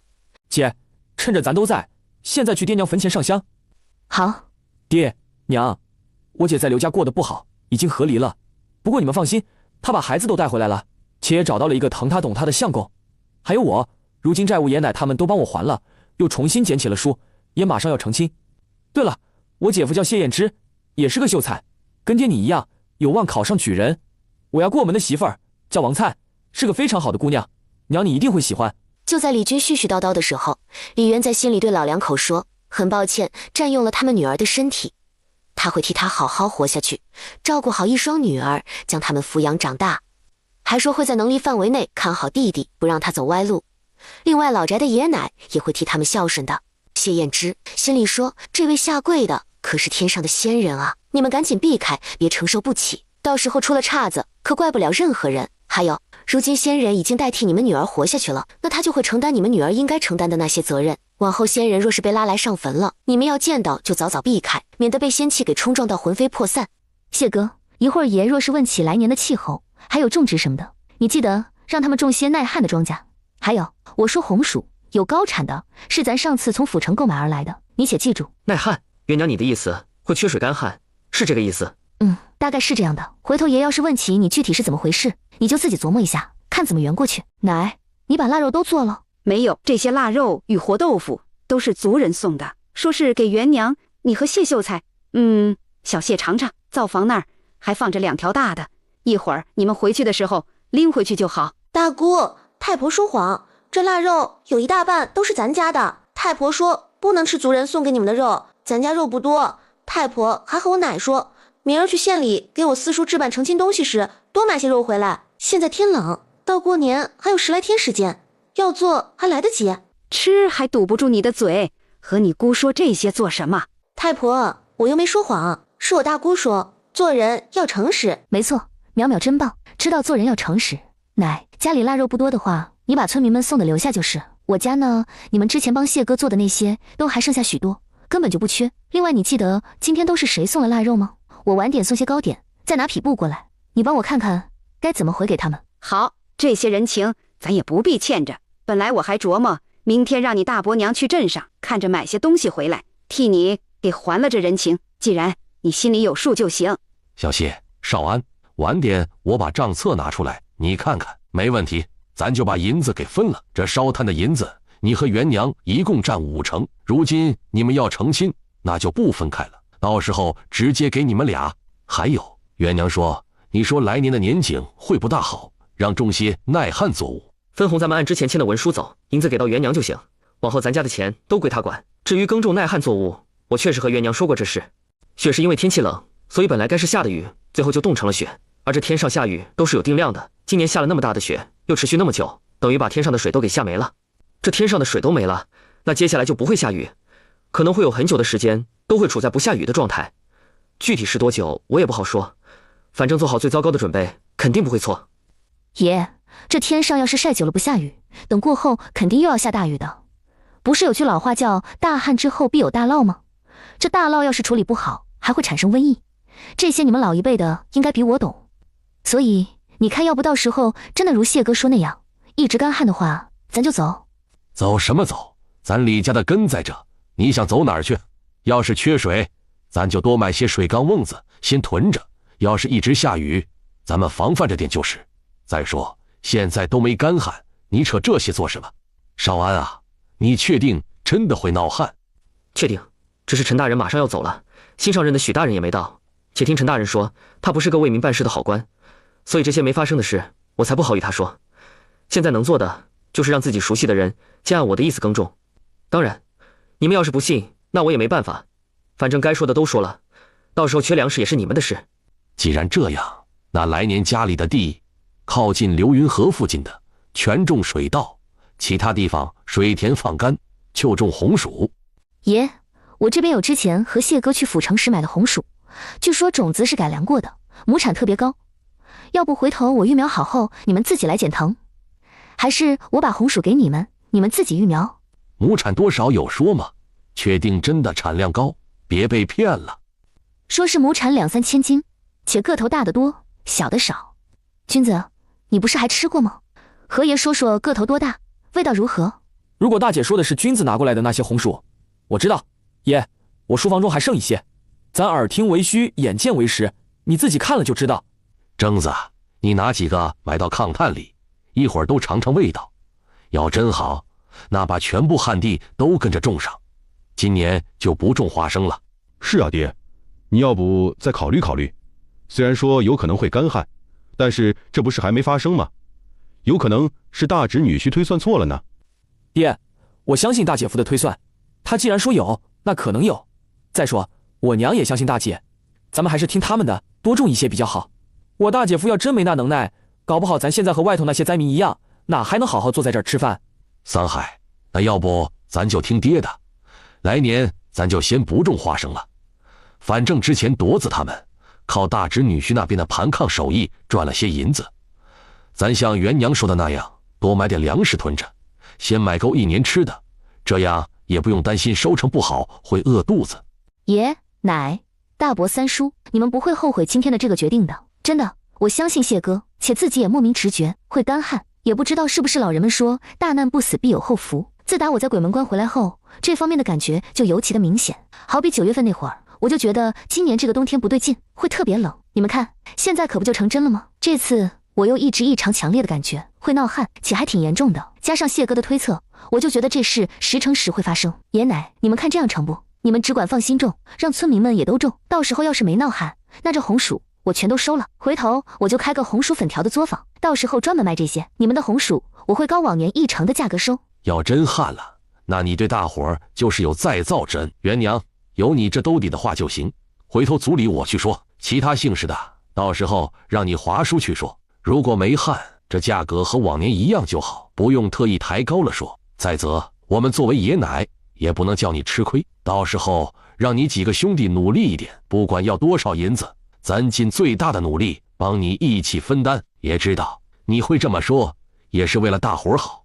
爷，要是真的旱了，这大旱之后的水灾，你确定不往外走？你要是不往外走，那出了事怎么办？咱这里可是靠近流云河，跟流丰县又是邻县，咱们闹旱闹水灾，他们肯定和咱们都一样。这流丰县的县令不作为，万一这堤坝出了岔子，咱们这里可全都要被淹。袁娘，这种话可不能乱说。奶，我有没有乱说？你们去外面听听那些灾民的话就该知道，外头应该不少人都是流丰县来的，你们和他们打听一下，看看流丰县是什么个情况。咱也不说别的，等2、3月你们看雪水融化后涨到哪里，然后找个时间去流丰县的上游再看看。要是觉得我说的话有道理，咱们还是早些做准备。好，如果真的像袁娘说的那样，那不只是他们要搬，是整个李氏族人乃至李家傲的人都得搬，只是搬哪里去，这是个问题。干旱、水灾真的来的话，像袁娘说的，瘟疫也不是不无可能，只是他们那么多人，哪里肯收留？不到万不得已，他们是不会抛弃自己的家、自己的根的。生时背井离乡，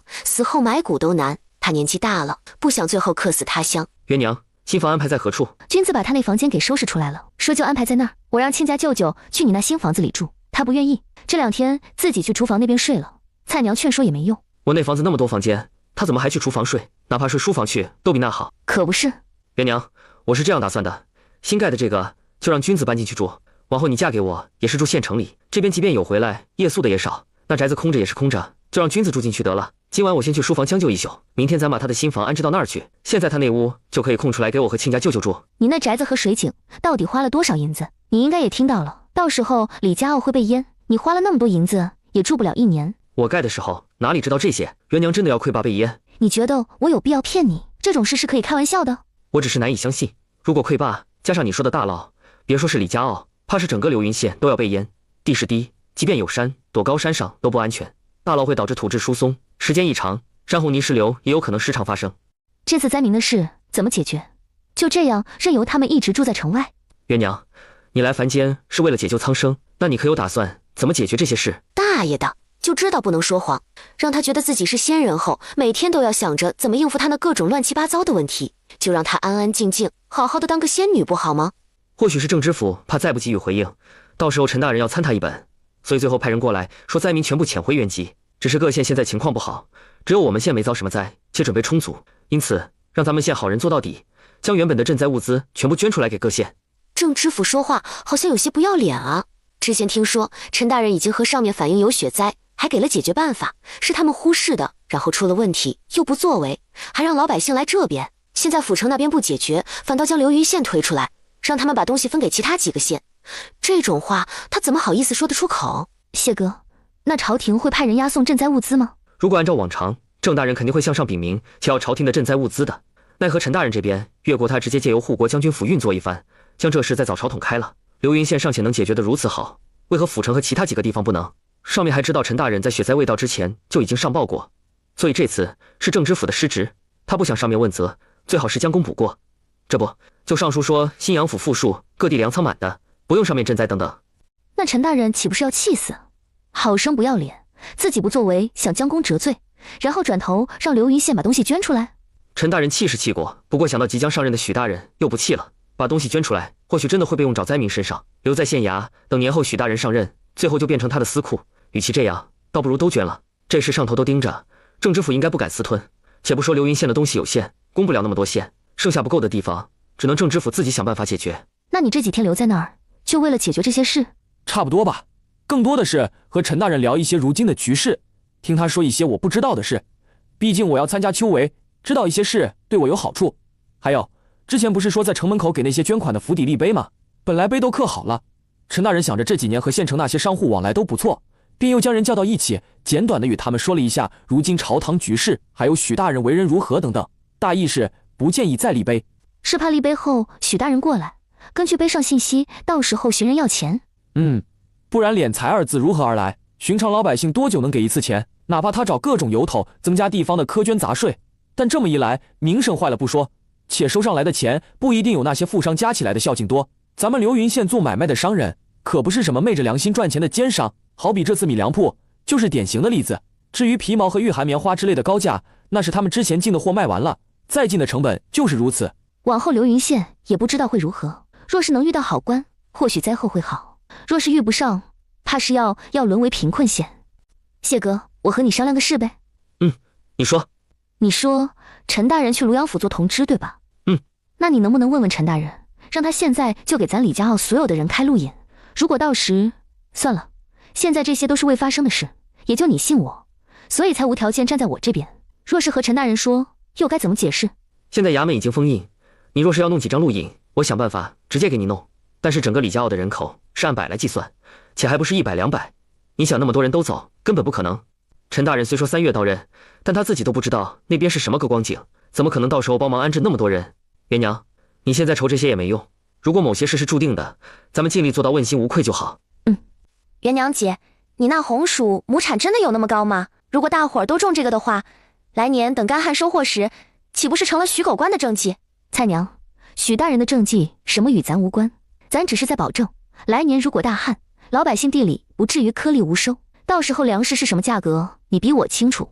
蔡娘，谢哥说明天把你们的新房搬到新宅去，他和你舅舅就住君子现在的房间，他那栋屋子往后就是你们的。好，那我和君子哥多谢元娘姐，不是多谢姐姐，一个称呼而已，怎么顺口怎么来。好了，早点休息，这几天你都得休息好，到时候好好做个漂亮的新娘子就行。元娘姐，我来小日子了，你给我的东西最后一片刚刚也用掉了，你那还有吗？蔡娘，你回头去济世堂找沈大夫看看吧，这总是不规律，别不是有什么问题，像是宫寒之类的，要有咱就吃药改了。若是无碍，那咱也能安心。不用，应该是对身体无碍的。元娘姐，你忘了我的灵泉水了吗？我之前有听人说，有些人天生就是各种不准时，还有人一季度才来一次。李渊听他这么说，突然又想起原主曾被大夫诊断过往后不能再生的事。想了想，他决定回头再找大夫看看。他自从和王灿这个原女主在一起后，可没少喝灵泉水，或许已经好了呢。元娘姐，这东西好用归好用，但是每次用完处理起来也太麻烦了点。还有，这可是老天爷给的东西，咱们这凡间可没有。你说，万一这往后君子哥给瞧见了，我该怎么解释？元娘姐，你说咱们有没有可能自己做？可以是可以，但是做出来的效果肯定不如现在的好用。现在这光景，你有心思折腾？那等后年吧，一切安定下来再说。不过元娘姐，万一因为灾害来年府城科举取消的话，那姐夫他岂不是又要等3年？要是后年能加恩科，那是不是说咱们也不能离信阳府太远？我也不知道。灿娘，咱们先过好眼下的日子好吗？总是提这些，我就没来由的焦虑。关键咱们是没办法解决，所以该让人预防的都预防了，提了愁了又有什么用？眼下你要做的是闭上眼睛睡觉，然后当个美美的新娘子。你要是不介意我是个和离妇不吉祥的身份，到时候我替你化妆容。我空间里有老天爷赏赐的东西，我敢保证，到时候君子掀开红盖头时，见你都要看呆。元娘姐是老天爷亲自选中的有福之人，这世上有几个有元娘姐这般大的福气？所以你给我化妆容，那我可求之不得。躺在床上略微琢磨了一下后，就进了空间。这次空间居然出现了第3块地，看那样子好像是李庆华的宅子，不过这地是空的，都没耕种，倒是奋斗值往上涨了2点，至于威望值居然又往上升了1点。这般想着，他快速回到老宅的迷你房前，见里面之前空下来的高粱居然又重新长出来了，且这次高粱的颗粒看起来好像比之前更大更饱满一些。李渊又来到自己家的迷你房前，这回房门依旧堆了一堆红薯，但这次居然没有扦插，地空荡荡，什么都没种。所以地是需要休息，还会停止耕种，还是需要什么触发的条件？第1块地种红薯，第2块是高粱，那第3块会是什么？同样是可以填饱肚子的作物，还是别的东西？比如棉花什么的。这破空间也没个说明书，不管是升级也好，能不能进去也罢，什么都靠他自己摸索，真的好烦人。希望老天爷保佑，明天就可以进去了。到时候会多出张什么说明书之类的，好叫他心里有底，知道什么该做，什么不该做。不然要像上次那样，那真是坑死人。翌日，李渊如愿进了空间，见地第1块空着，第2块门前又堆着许多高粱，而昨天原本该空着第3块，居然也种了东西。具体是什么，他看不清楚。老天保佑，是棉花。如果不是棉花，是玉米也行。就见地上突然露出一个暗门，里面隐约有些暗光，看着像是个地窖。自己所囤的粮食，居然在这分类摆得整整齐齐，这到底是怎么回事？空中突然飘下厚厚一叠纸，那堆纸化作一堆信息涌入他的脑海。原来这空间真的让他和王灿猜中了，需要善恶值，也就是需要惩恶扬善，但不是可以对陌生人出手，须得是他熟悉的人，或者说是与之相关的人。最初惩罚的对象是刘家人，所以扩大空间本身，之后做善事，开启耕种田地。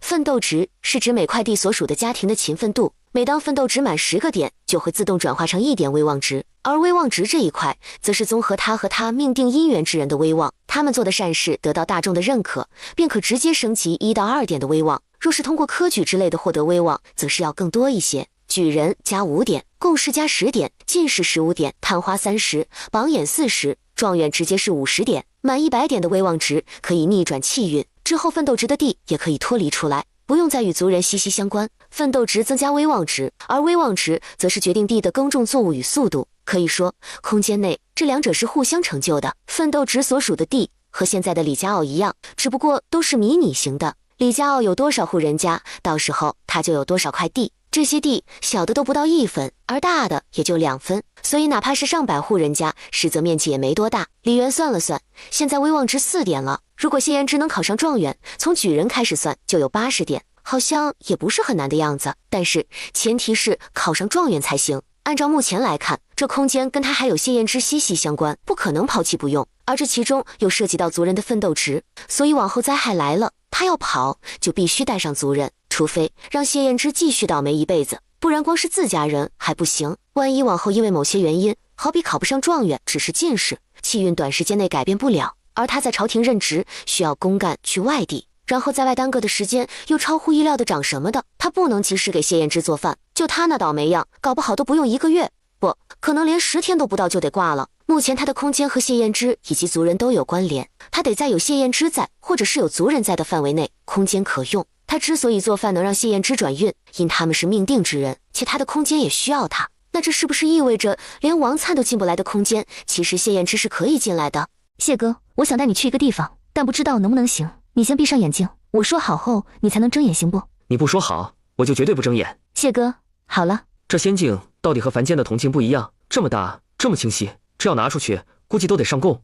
元娘，这是你的仙府吗？往常你们仙人就生活在这仙府里。是。元娘，这是因为你要来凡间没了仙术，只能借助这些外物吗？不然你不是可以是个仙术解决，又何必这样麻烦？对，我已经没什么仙术了，你知道的，能带你进来就已经是我的极限。谢哥，这仙府我来云国前已经设了禁制，这里的地与我李氏一族的人还有你都息息相关。当然，你若是不与我成亲的话，那和你没关系。不过如今你我已经定下亲事，不久之后就要成亲，故而也与你有必然的联系。元娘，这里的东西全是你耕种的？不是，是地自己会耕种收获。不过这是我到凡间之前设定好的，族人勤劳且积极向上，那我这奋斗值就会跟着增加，而奋斗值每满10点就要换成威望值。这里的威望值与你和我有最直接的联系。你若是想往后转运，我说是不必靠我做的吃食转运的话，这威望值必须满100，其实就是不管是谁，只要是我选中的，威望满100就能在对方身上起到逆改气运的效果。元娘，我好像知道自己为何一天天的倒霉了。此话怎讲？刚才你说这些话时，我脑海似乎有个声音在回响，说我透支气运。透支气运？你不是一直都倒大霉，上哪儿透支的气运？我也不知道，自从10岁中秀才后，我就没好运过，又怎么会透支气运？难道10岁那年不能参加县试？纵观我云国，10岁中秀才其还是领生者寥寥无几，但这不是说就没有。何况史上甘罗在12那年还任秦国宰相，与他相比，我又算得了什么？谢哥，你什么时候觉得自己开始特别倒霉？这期间你有没有做什么事？且这些年也一直在做。没有吧，这些年我唯一不变的就是每日都会看书，不管是什么书籍，我都会涉及一些。谢哥，既然说你透支运气，那肯定真有其事，你还是好好想想问题到底出现在哪儿。谢哥，你是从几岁开始写画本的？你画本中的人物有没有什么共同点？元娘，你的意思我写画本是在透支气运？我没这么说，只是有这个想法。你是什么时候开始写画本的？12、30对某些事懵懵懂懂的，又特别好奇，加上家中银钱不多，而我要走仕途费钱，故而想写点东西，为家中减轻一些负担。所以你12、3岁开始写画本？你这有些事懵懵懂懂的是指对男女之间的事感到好奇，然后又因为家里缺钱，所以开始写那些风花雪月的画本。你画本中的人有没有什么共同的特性？还有，你曾经有没有相好的对象，只是人家嫌弃你倒霉，所以不要你？没有，我怎么可能有相好的人？元娘，你是我第一次喜欢上的人，也是唯一的一个。我那时候只是好奇，周围的那些女眷倒是有见我考上秀才，找我娘，想让我择个对象先定亲。只是我这个人挑，一般人看不上，忍不住有些得意洋洋。他看中的人可是天上的仙子，莫怪乎之前那些凡夫俗子他会看不上，实在是他的眼光太高了。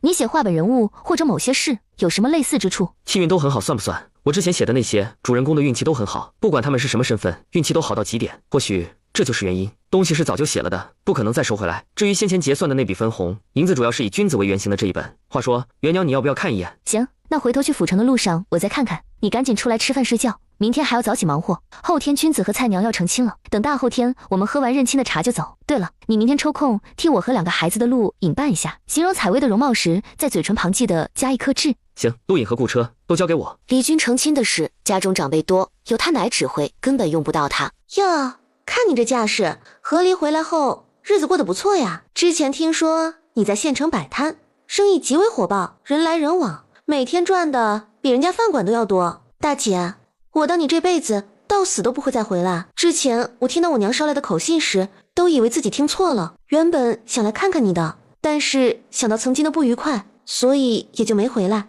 看来你贵人忘事，都记不清自己曾经放的狠话，这样也好，往后除了在娘家外，我们就互不相识。你富贵，我们不贪慕；你贫穷，也与我们无关。咱们就如你所言，出了李家就是陌路人。李娘，我们走。记忆深处想起，曾经原主三朝回门没回去时，这两人怕他出事来看过他，但是原主不领情，说自己不是李家人，和李家无关。之后他生下青纱时，这两人又来看过他，见他穿得破破烂烂，问是不是刘家人欺负他，他们去给撑腰。结果要面子的原主摇头说没有，还说刘家殷实，自己日子过得好，之所以穿得破烂是要做活之类的，让他们别多管闲事。眼下他变成原主，估计说什么人家也不会信，等回头得空了再联络一下姐妹感情。元娘姐，君子哥刚才掀盖头时真的被震惊到了。那当然，也不看看咱菜娘有多美。好了，起来将脸上的东西洗干净，咱先吃饭。君子那边我与他说过，这几天你身子不便，让他多有担待。对了，我昨儿还与他说，你年纪小，生孩子的事不用急，待再过2年身子完全长开后再说。元娘姐，谢谢你。傻瓜，谢什么？咱们可都是一家人。娘，明天一早咱就去府城见我师傅吗？对，不过不是一早，是等你舅舅和舅娘正式见过家里的所有亲戚后，咱再走。舅娘，你也一起去不？不去了，你娘和你谢伯伯去就好，舅娘要留在家里看家。娘，我想给师傅再送点什么，可是不知道该送什么好。我已经和人换了鞋底，想做了鞋面送给师傅，但是好像有些拿不出手。没关系，你只要有那个心，对你师傅来说就是最好的。再说，娘这次去府城也会给你师傅回年礼的，没有什么比能赚钱的买卖更得你师傅的欢心。娘，要不等年后我也跟着舅舅他们学功夫吧，这样往后我有自保的能力，你们也不用担心。要不行，那把我脸划一下。胡说什么？这脸划了不疼，要是留了疤，日后不会有后悔的一天。相信娘，只要我们自己强大起来，也知道怎么保护自己，就不会有事。采薇，往后娘就教你怎么遮掩自己。化妆可以将寻常人画得好看一些，也能将好看的人画得寻常一点。好，我学。元娘姐，这是我早上起来做的包子馒头，眼下天冷，马车里有火盆，你带上热着吃。菜娘，虽说我会在过年前赶回来，但也不是完全能保证那种。若是年30上午还未回来，你们就不必等我们一起吃年夜饭。姐，你的意思，要是年30上午不回来，就是在府城过年？虽然眼下是计划好回来的，但谁知道最后会不会有什么变化。现如今通信也不便，谢哥弄的录影日期可是写到初6，所以你们也不用担心。元娘姐，你等我一下。等再出来时，他手中拿着一个大瓷瓶，是李元往常用的3倍大。元娘姐，这个你带上。君子，你在看什么？难道菜娘帮我准备的蒸饭时，锅盖上的蒸汽水你舍不得？姐，你要这个水做什么？青纱年幼，我怕带她出远门，回头不习惯闹肚子什么的。我在水云村时听人说，这蒸饭时锅盖上的蒸汽水收集起来能治疗这方面的毛病，我也不知道是真是假，反正也不占什么地方，就索性先收着了。对，我在水云村的时候也听人说过，谁知道真假？孩子还小，最怕出门出岔子。反正这东西也不要钱，往常做饭的时候一点一点挤起来就是。君子哥，你觉得这样不好？倒也不是觉得不好，只是想知道你们怎么会想着出远门不习惯闹肚子，然后又提早准备这些。为什么不能这样想？苏姑娘是我们采薇的师傅，若是有机会，采薇肯定要去拜见她师傅的。她要是去的话，元娘姐肯定也不会让她自己一个人去。那既然元娘姐都去了，留莎莎一个人也不好吧？姐，你既然担心采薇的容貌，那将她留在家里就好，又何必带她出远门？君子，你这想法可要不得，总不能一辈子都躲着。采薇现在这样，你觉得不好？没有不好，知道怎么懂得遮掩自己的容貌，挺好。菜娘，你没和君子说之前我与你说的那些消息？没有，我觉得咱现在也没什么能力，说了也不过是徒增烦恼。姐，是有什么我不知道的事吗？我这次送苏妹妹回去的时候，路上遇到前来接她的朋友，这个朋友吧，见到我就说我与她在京城看到的那个郑国侯府的3小姐很像，而那3小姐很像她的姨娘，至于她姨娘则是当年钱通判送到京城的美人。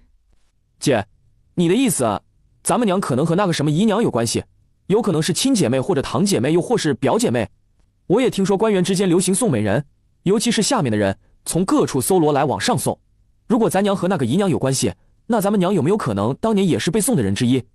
元娘，虽说你是和离的身份，又已经不能生了，但在外多少还是有点顾忌，别轻易叫人占了便宜。这个人即便是少安也不成。他乃这是说的什么虎狼之词？他谢燕之是那种人吗？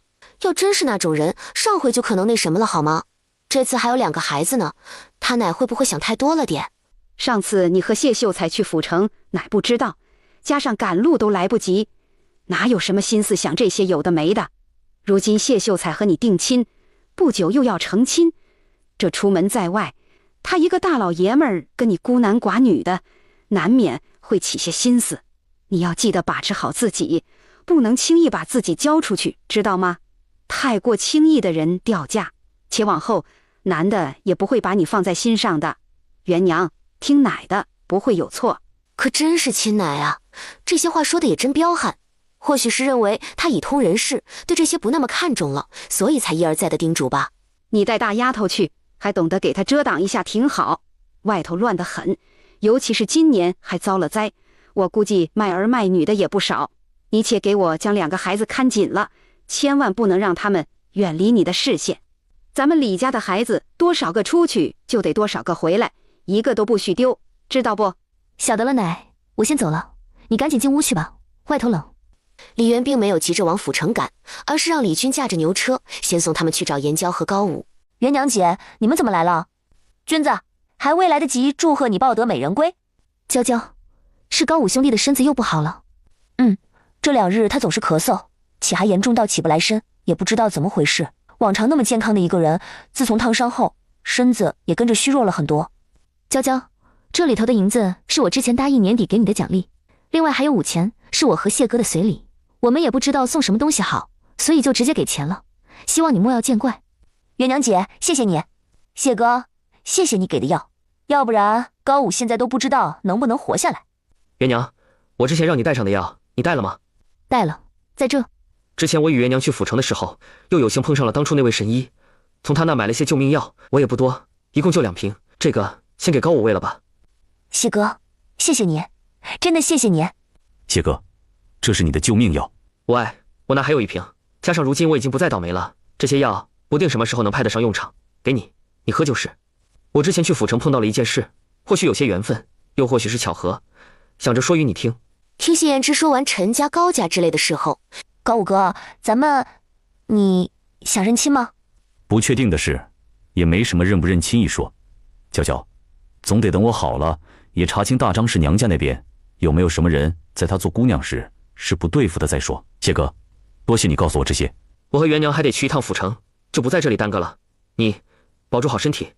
苏明山自从把素云赶走，又把素锦嫁人后，心情舒坦了不少。小姐，秦公子来帖，邀你明儿一起去西城的畅音阁听戏。不去，往后秦府的任何东西不准接下。你们看到秦府的人，全都给我避开。走。是，奴婢这就去门房那边嘱咐一下。小姐，奴婢听说最近祥云戏班出的新戏叫《青云录》，场场火爆，一桌难求。据说和你之前喜欢说书先生说的那个话本是一样的，只不过是改了名。小姐，你确定不去看吗？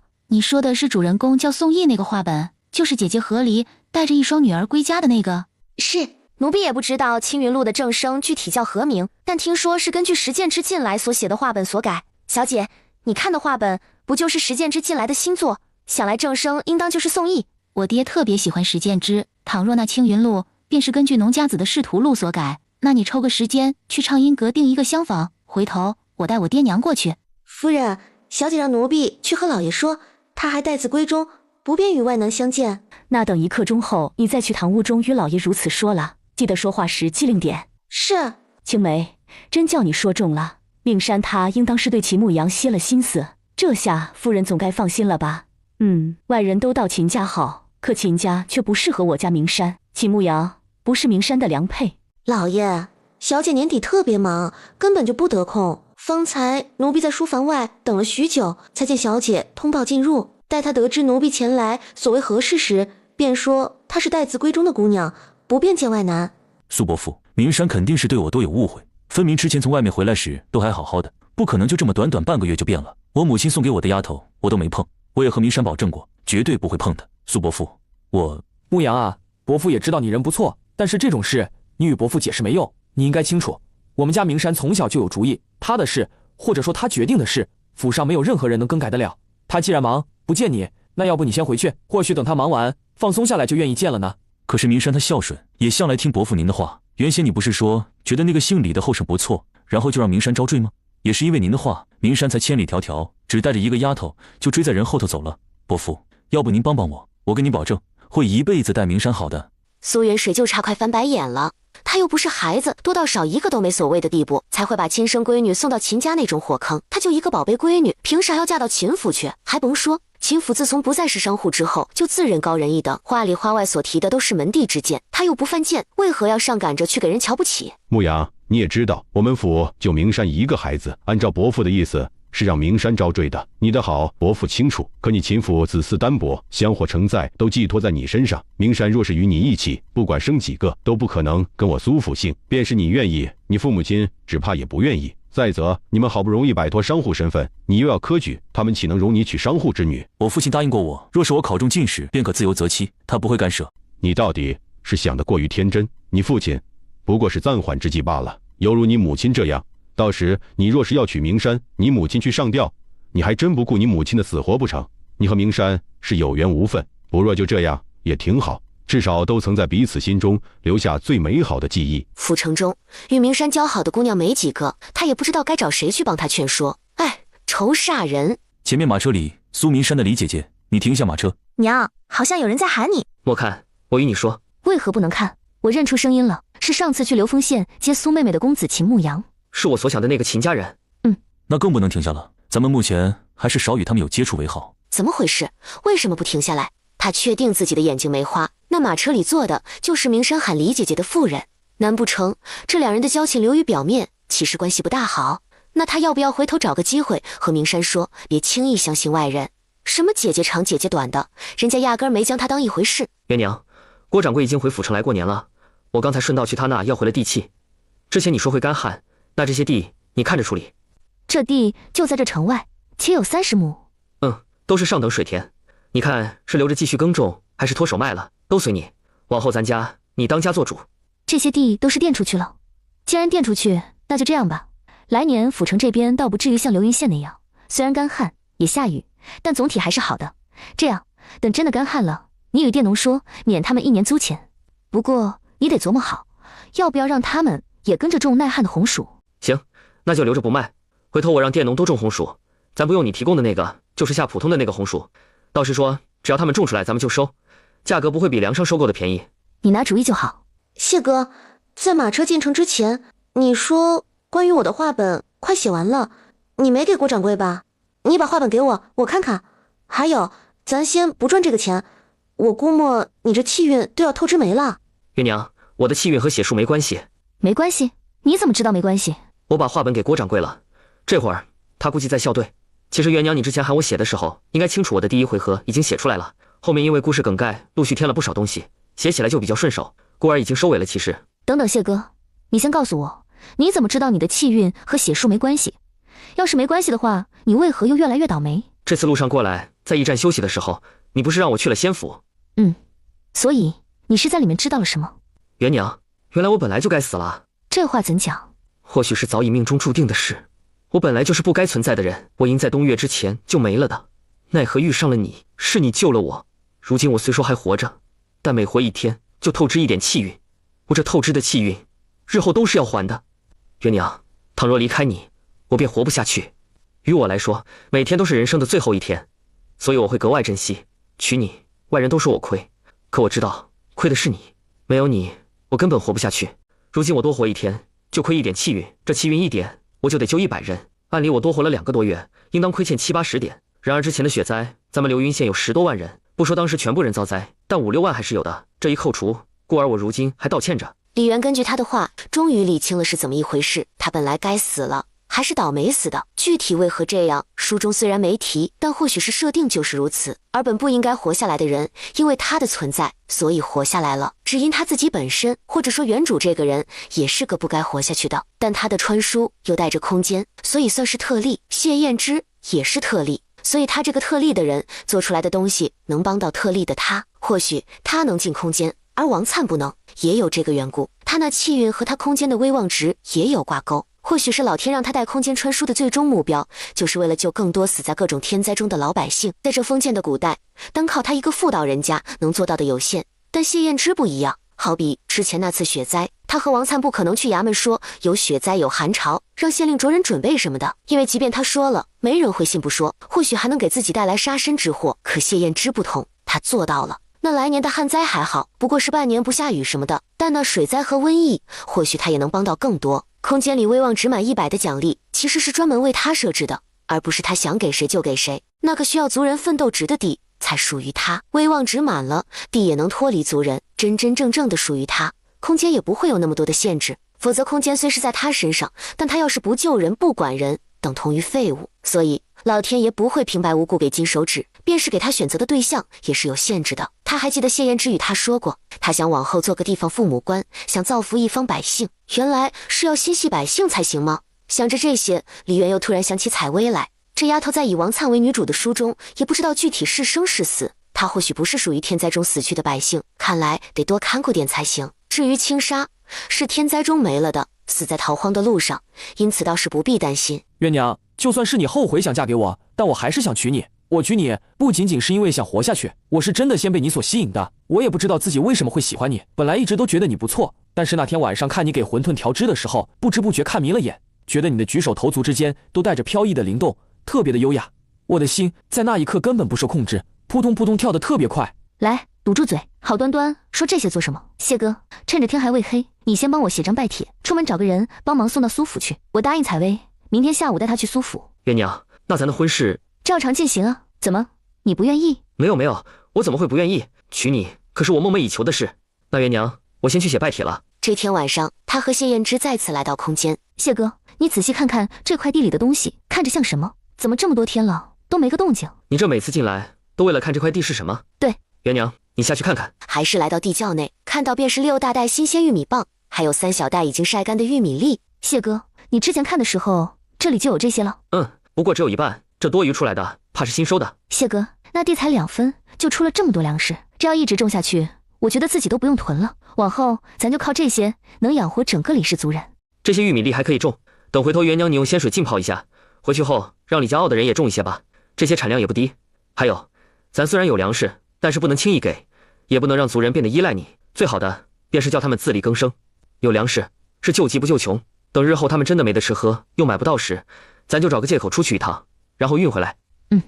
届时运回来的粮食也不会白给他们，要他们做下承诺，往后自己耕种，每年还多少。当然，这是在保证他们自己能够温饱的前提下。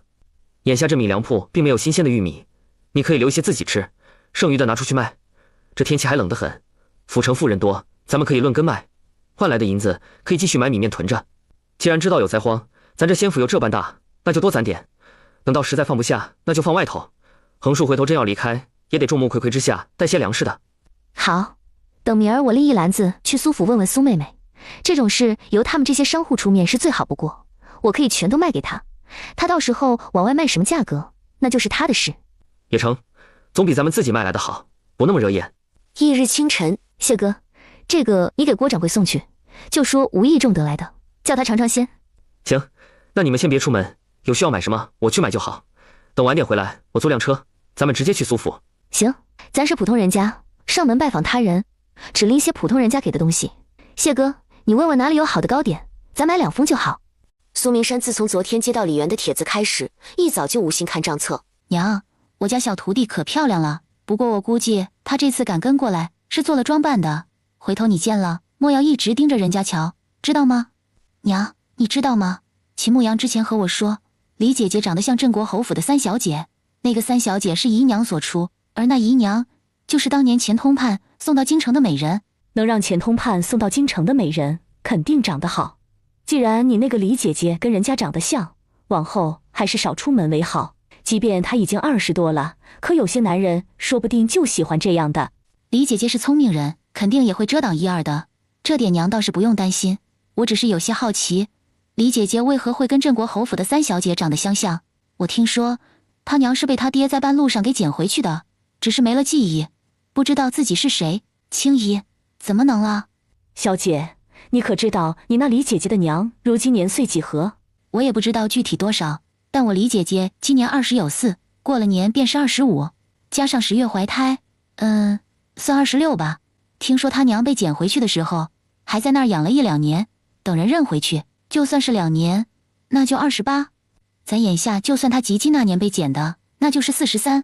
青姨，你问这做什么？莫不是你可能认识？小姐，你方才说他们下午要过来，可有说什么时辰到？横竖老奴现下也无事，要不先去门口替你迎一迎？行，那青姨你去吧。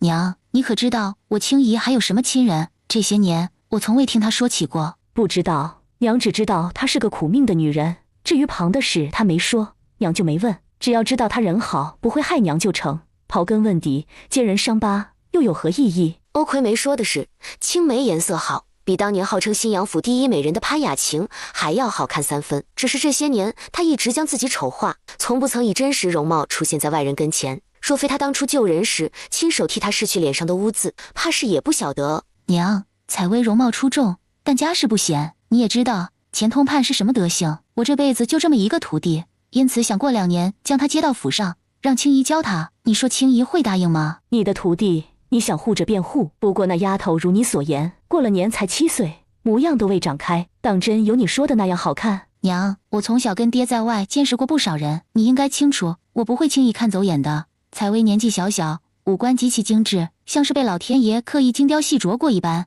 都说美人不一定五官精致，但五官精致的人必定是美人。我李姐姐就长得好，听说她娘更好，而采薇听说还胜过她外祖母几分，所以娘你就想吧。哦，那你倒是说说，她具体长何模样？我那乖徒儿面庞虽然稚气，但眉如翠羽，肤如白雪。她有一双明净清澈又灵动的大眼睛，眸光流转之间灿若繁星，玲珑逆鼻，小嘴不点而红。最重要的是，她还有一对浅浅梨窝。当她一笑时，你会觉得全世界都是甜的。采薇的笑容像是能治愈人一般，当她笑起来，你会觉得所有的阴霾都一扫而空。当马车停定，敢问是李娘子吗？是，我叫李媛，这是我即将成亲的未婚夫婿。另外这2个是我的孩子。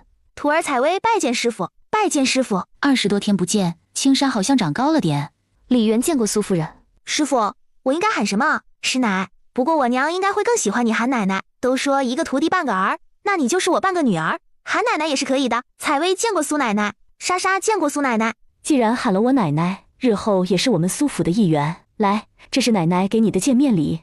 谢谢苏奶奶，采薇很喜欢，会珍惜的。娘，我李姐姐身边的人叫谢燕之，是位秀才，她身份比较特殊，当年考的时候据说还是位廪生，来年要参加乡试，想必能一举得中。老夫见过谢秀才，您请随意坐。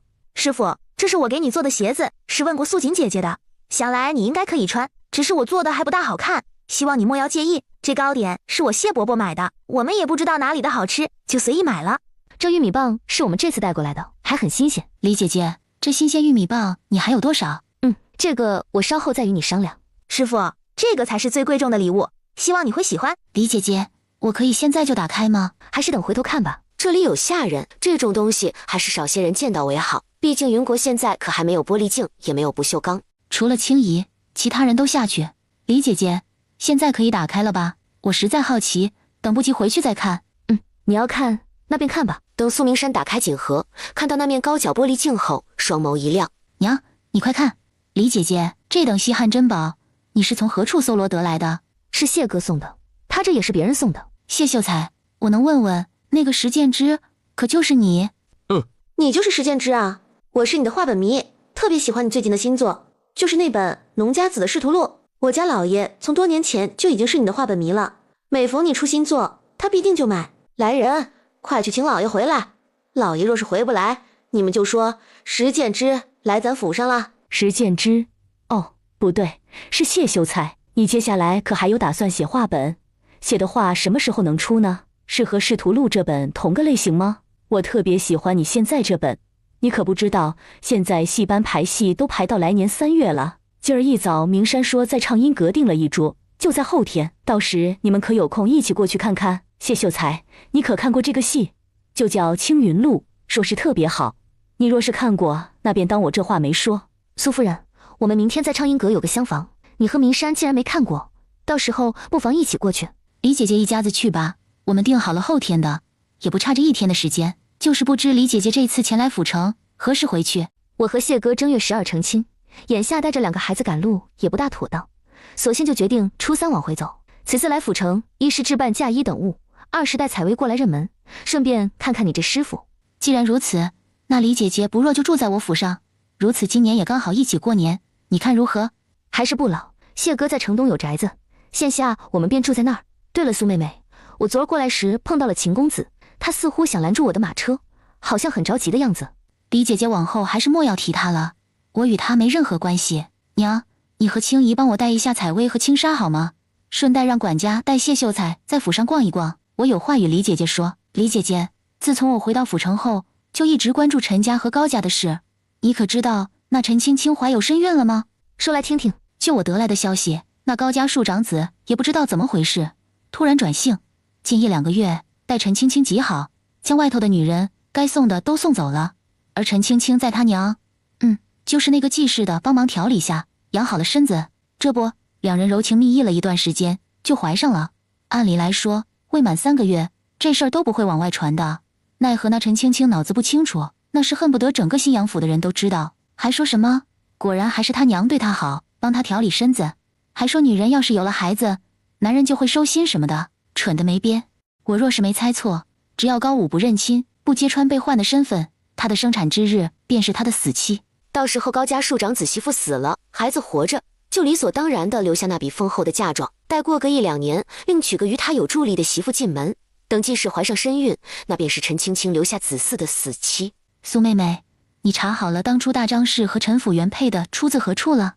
都是流云县治下的小阳镇人，两人是对门邻居，从小被长辈拿着对比长大。大张氏性子掐尖要强，见不得金氏，也就是陈府的原配，过得比他好。金氏远嫁外县，听说他还狠狠嘲笑过对方，但后来对方夫家越来越好，他心里不得劲，因此是能不回娘家就不回。但是偏偏有一年她怀有身孕回去了，且那一年是金氏也怀有身孕回去了，只是听说她当初身怀7个月，而金氏8个月。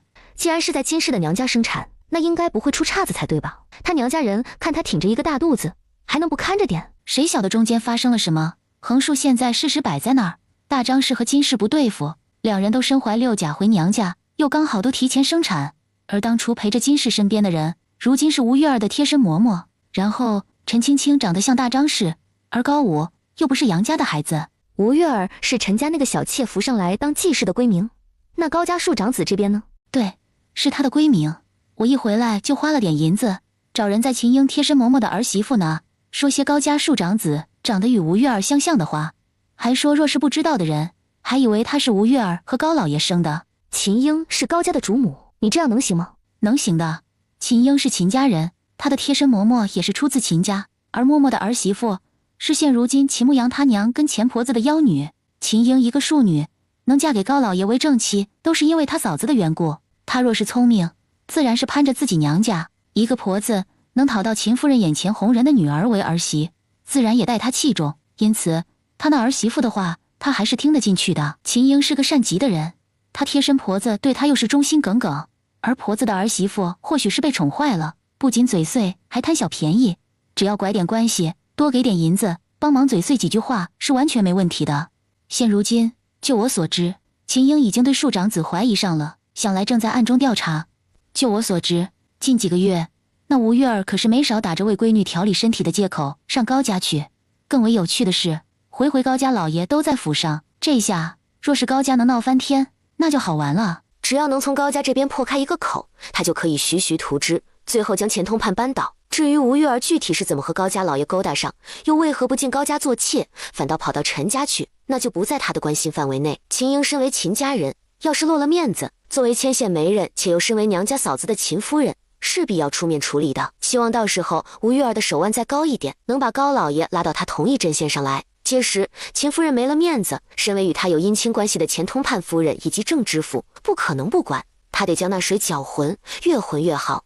苏妹妹，你府上可是有府医，能让他过来替我号脉吗？李姐姐，你可是哪里不舒服？没有，我不是和离之前才小产给伤了身子，大夫说我往后再难有子嗣吗？我觉得这几个月身子比过去那几年都要好，心想或许是流云县那边的大夫误诊呢。此时青梅与欧葵带着青纱和采薇来到珊瑚院中。小小姐，这里面都是各种胭脂水粉，是小姐日常化妆容的地方。老奴观你这眼角妆容有些粗糙，要不亲自教你怎么画？不用了，我本来就长这个样，还是别浪费那些东西。我看院中有10桌10椅，我和妹妹去那玩就好。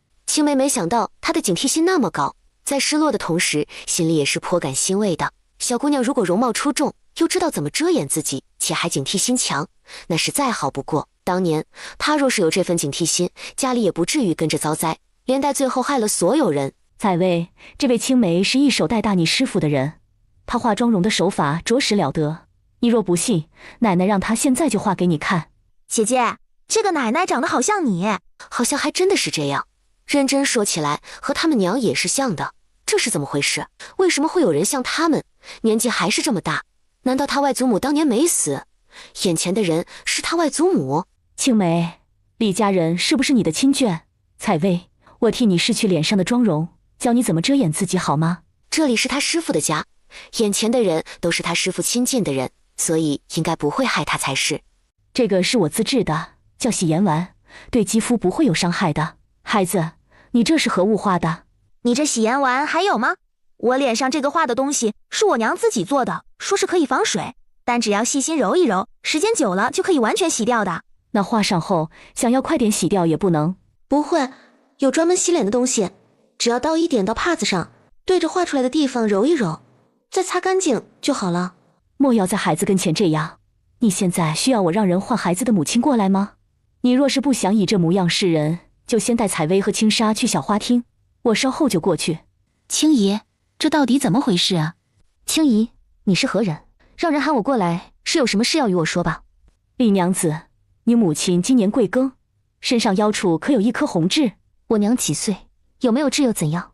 如果你娘今年42，腰间又有颗红痣的话，那我便是你姨母，你母亲的长姐。青姨，你这话什么意思？你怎么会是我李姐姐的姨母？我本名唤韩秀莹，是临丰县人，祖上略有薄产，父亲是位小地主。祖上从祖父那一辈开始，娶的媳妇皆是容貌秀美的姑娘。我娘曾是临丰县第一美人，打小爹娘就恩爱，日子过得极好。若说有不足，便是我娘只生了3个女儿，我身为长女，比双胞胎妹妹们大6岁。父亲继承祖母本就长得俊朗，加上母亲长得好，故而我打小便是美人胚。家中父母疼我，便打算留我到18再嫁。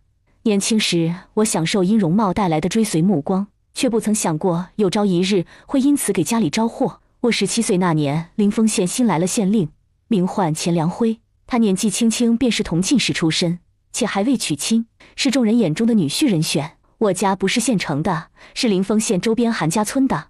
因为家境富裕，我喜欢在县城逛街。那日在临丰县一家绣铺门前遇到了钱良辉，不知道他怎么想的，就到处打听我的消息。之后明知我已定亲，却还是着人上门提亲。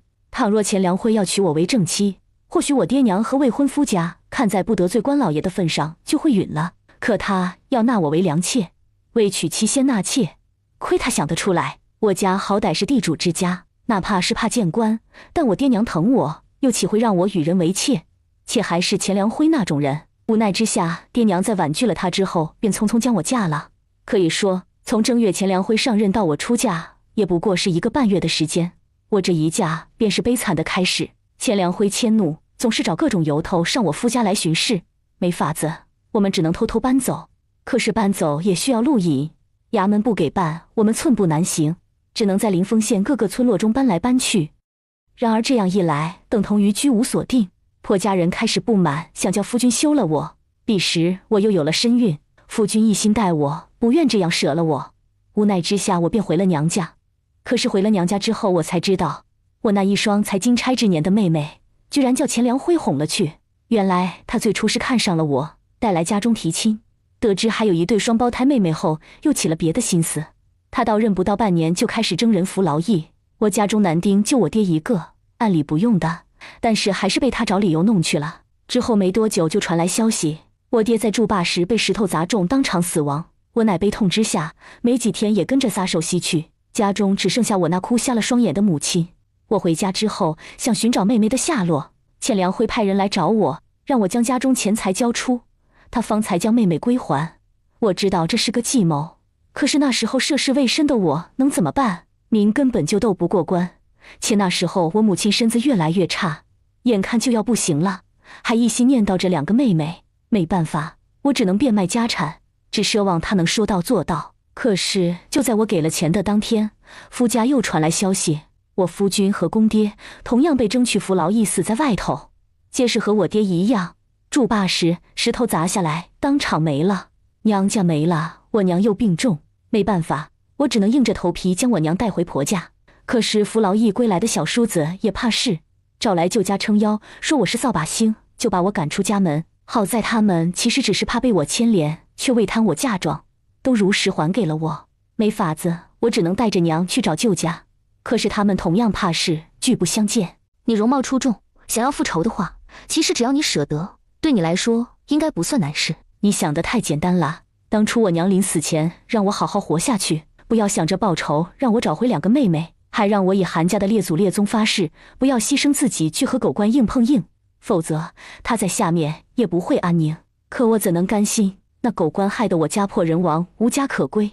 我知道自己必须得攀附上有权有势的人，然而我不过一个流民的身份，又得罪了县令，哪儿都去不得，谁敢收留我？最初为了活下去，我在躲藏时嫁给了一个妻子难产而亡的读书人为继室。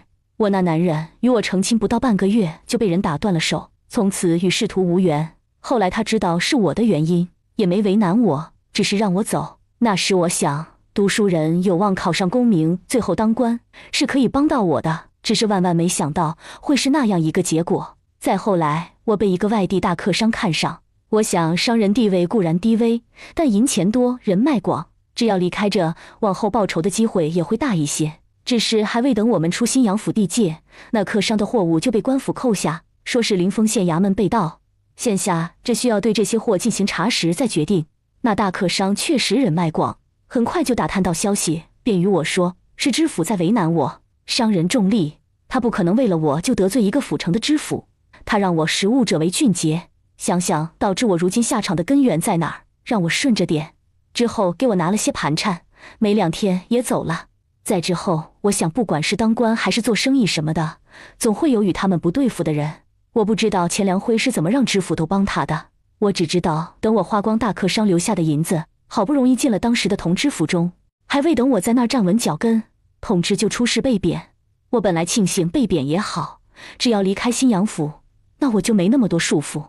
可谁知当时的主母骂我仗着皮囊魅惑男人，才知老爷被贬，若非我是良籍，都要被卖。因此最后他们走之前，把我和孩子赶出来了。那时恰逢深冬，被赶出来后，我那孩子就着了风寒，一直发热。当时没有一家医馆愿意替我孩子看病，我知道是何缘故，最后狠了狠心，就近找了一户老实的庄稼人，将身上值钱的衣物和仅有的1根银簪都留给了他们，让他们帮我养大孩子。日后每隔1个月都会过来一趟，也会拿钱与他们。我想报仇无路可走，只能投身进了青花楼，心底甚至隐隐期盼前去那种地方的人是什么牛鬼蛇神都有，指定有家中关系更好也不为权势的人。可我到底还是天真了，纵然我貌美，可我终究嫁过人，又生过孩子。当天他们就让我待客，接的人便是钱良辉。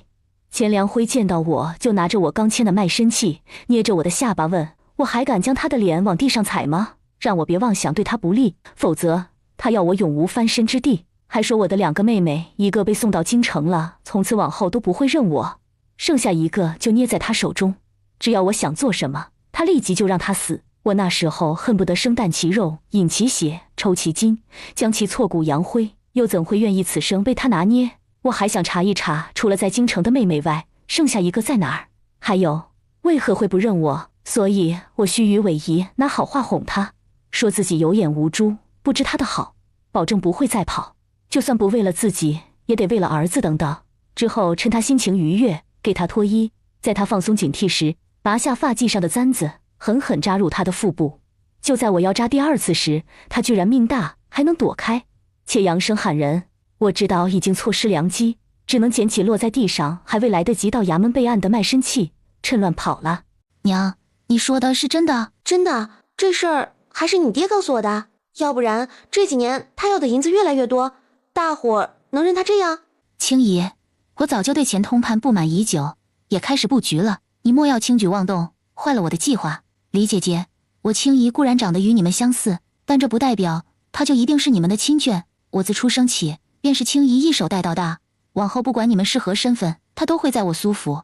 我会替他养老送终。不过方才青姨的话也有道理，采薇模样还未展开，咱们也不能与那些人直面硬碰硬，因此还是避开一些为好。原本我是想着将他藏在苏府中，不过有青姨这等本事的话，走在外头倒也无妨。其实有时候你越是藏着掖着，外人越发好奇。若是大大方方站在人前，又因模样普通，反而没人关注。姐姐你模样长得好，到时候若是有人问起这个孩子怎么与你不像，你便说像孩子爹就成。当然只要你不介意外人知道你和离的身份。只要采薇愿意，我没意见。娘，那我今儿开始住在师傅家可以吗？等30，我过去和你们一起住，之后再回师傅这来和喊奶奶学手艺。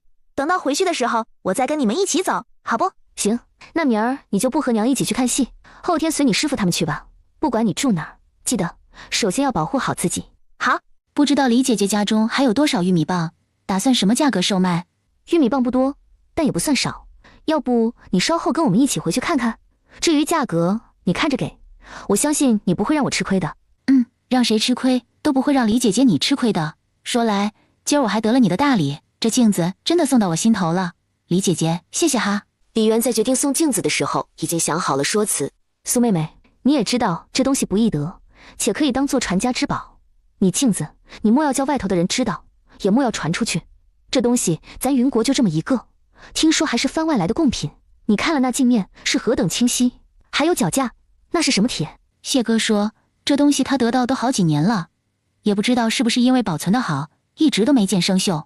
脏了什么的拿布轻轻一擦就好。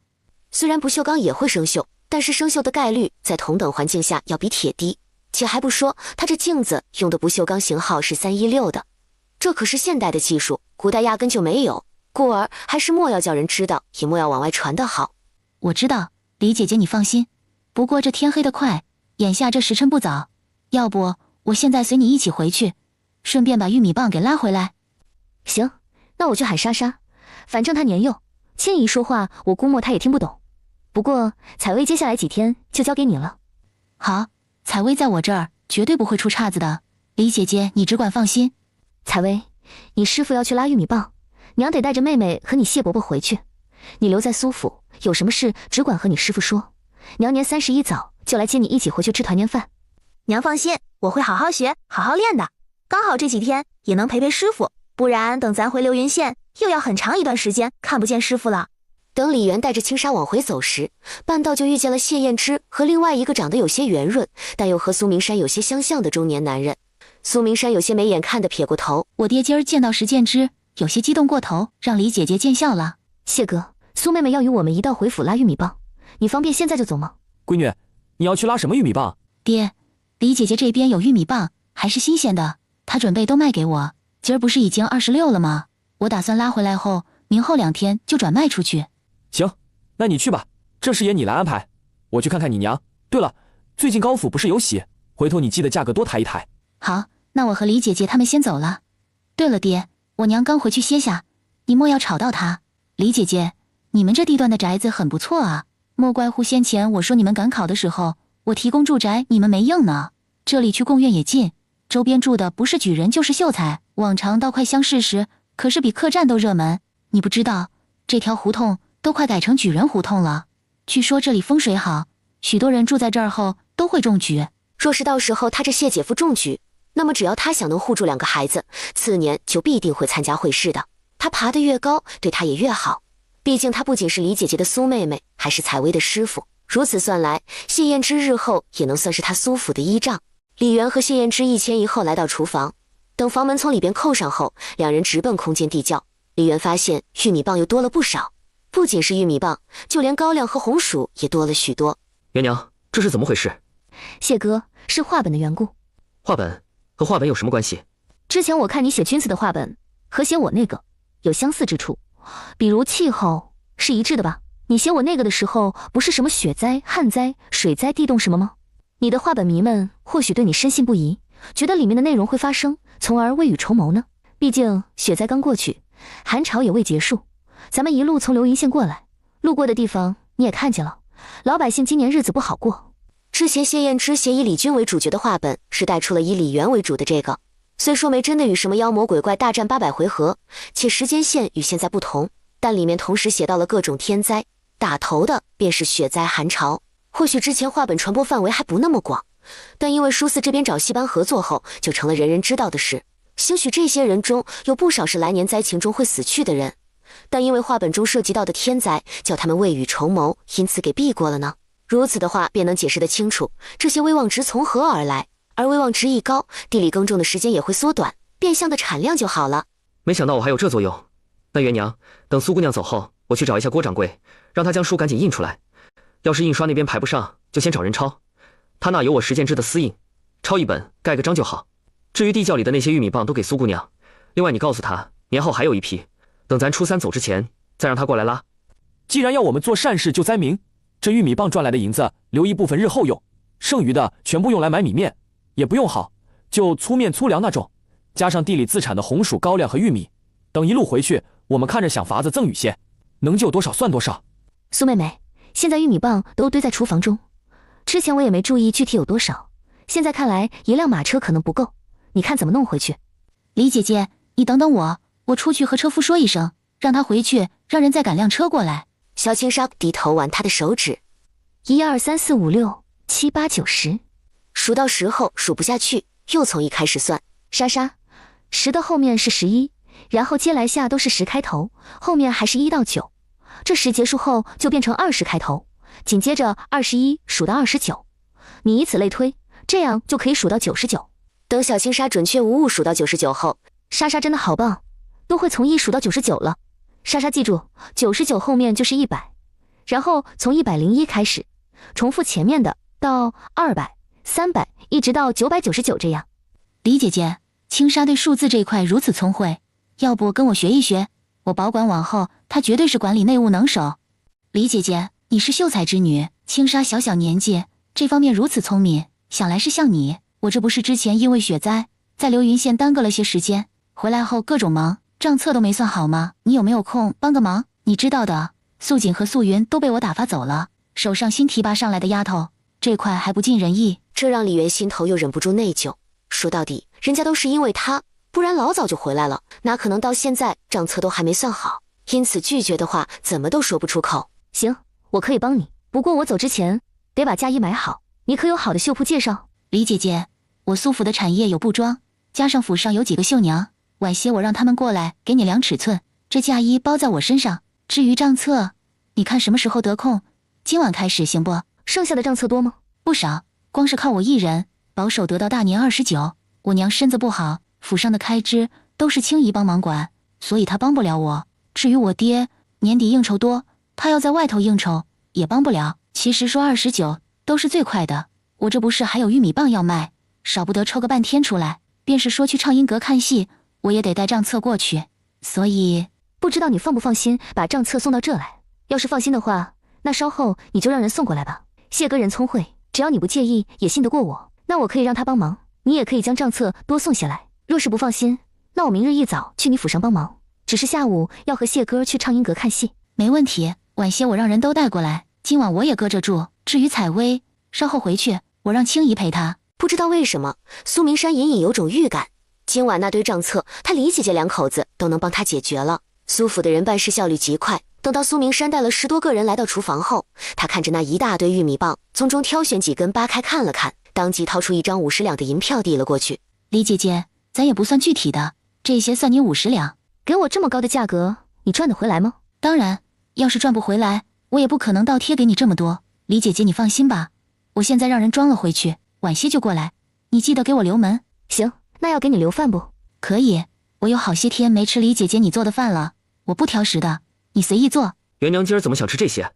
莎莎喜欢，晚些苏妹妹也要过来吃饭，你等一下，我很快就好。元娘，要不回头我也学着做吧，不然总要辛苦你也不是一回事。我琢磨过，往后咱多买些花生黄豆搁那，你炒好后可以放很久，我出门携带其实也很方便，这样我只要每天能吃到你做的东西就没事，也不一定非得是你亲自做饭了。行，从明天开始，家里的饭菜你来做，我教你。李姐姐，你做粉干了吗？还用了干虾和肉，还有鸡蛋。对，不过小青纱不能吃辣，我就放了1根辣椒。你想要辣味，拿根干辣椒碾进碗里搅拌一下，凑合着吃吧。对了，李姐姐，我账册都带过来了，你看放哪儿好？这里没有火炕，在哪儿都一样，随意你搁哪儿，就算是书房也行。对了，我晚上做的多，你那丫头吃了吗？不然一起吃。他们和我一样，都还未来得及用膳。李姐姐，你这若是有多余，便叫他们垫一下肚子就成。这干拌的粉干味道，就是不及这样煮的好。不过也是，这又是肉又是蛋又是菜的，不好吃那才叫奇怪。说来，李姐姐你不再开面摊，还怪可惜的。我还从未去你那摊子吃过呢，也不知道具体怎样。我这做给你吃，还比去摊位上吃差了。行了，赶紧吃吧，我看账册还挺多的。晚饭过后，灯火通明的书房传来噼里啪啦快速拨算盘的声音。他翻开账册，见全是大写的数字，忍不住有些头疼。谢哥，账册这样核算，要到何年何月何日才能算好？要不咱们就用你无意中学会的数字和算法来算。只要苏姑娘不介意的话，那倒是可以。李姐姐，你说的数字和算法是会更快吗？那当然，要不你让素雪看着时辰，我算10页，你看看用多久，然后你用多久。行，那你先算，用纸笔单独记录，等好了我再来算，到时咱俩核对，看用了多长时间，算出来的可有出入。谢燕之这会儿知道李渊还有新的算法，可能还是用仙人的那种算法。那文字他在仙府中有见过，只是以为是仙人的文字，又怕问太多的话会让元娘伤感，因此不好意思开口。如今想来，这些字是专门用来计算的。此时就见他家元娘连算盘都不用，提笔就在那儿写，之后画来画去，很快得出一个他看不懂的数字，然后就翻到下一页了。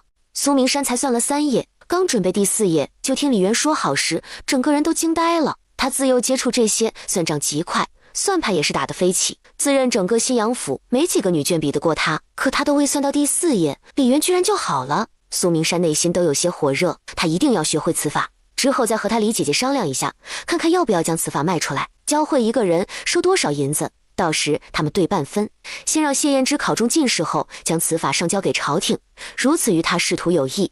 而他第一时间拿此法教别人，然后收一笔束修费。李姐姐，你是怎么算的？能教我吗？谢哥，可以吗？不然这样算确实费功夫。等他似懂非懂的学了半个时辰后，终于还是放弃。李姐姐，可能我比较愚笨，你说的我都会了，但是看到账册的时候，我还是没办法将它们一一对上。我下意识就是想要拨算盘，要不今天先算了，你能者多劳，多算些。我尽量不把压力都给你和我准姐夫，等回头空了，我再好好学。李渊这一觉醒来，娘，我在师傅府上听说苏兰和苏雪丑时才回府，心想你们可能忙得晚，今天都没人做饭，就妹妹一个人在家，便有些不放心，就央苏夫人送我回来。你这脸是自己轻易帮你画的？都是些不会伤肌肤的东西，只要不沾水就好，娘别担心。对了娘，你中午想吃什么？我给你做。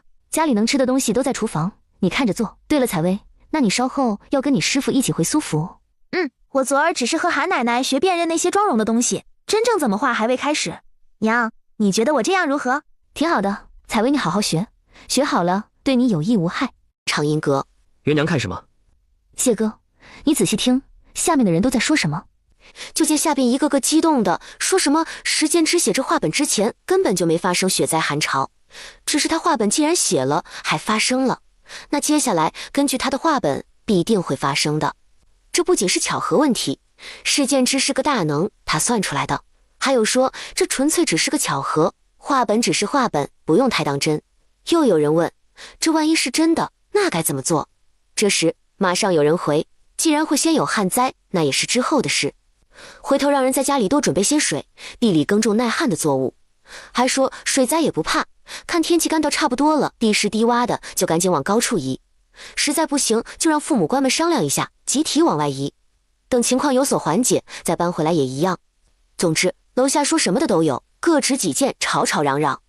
谢哥，你的影响力还是挺大的，不管这些人信也好，不信也罢，总之是引起注意了。这也是碰巧了，若不是杨东家想多赚钱，让人改了画本，将其排成戏的话，想来影响也不会这么大。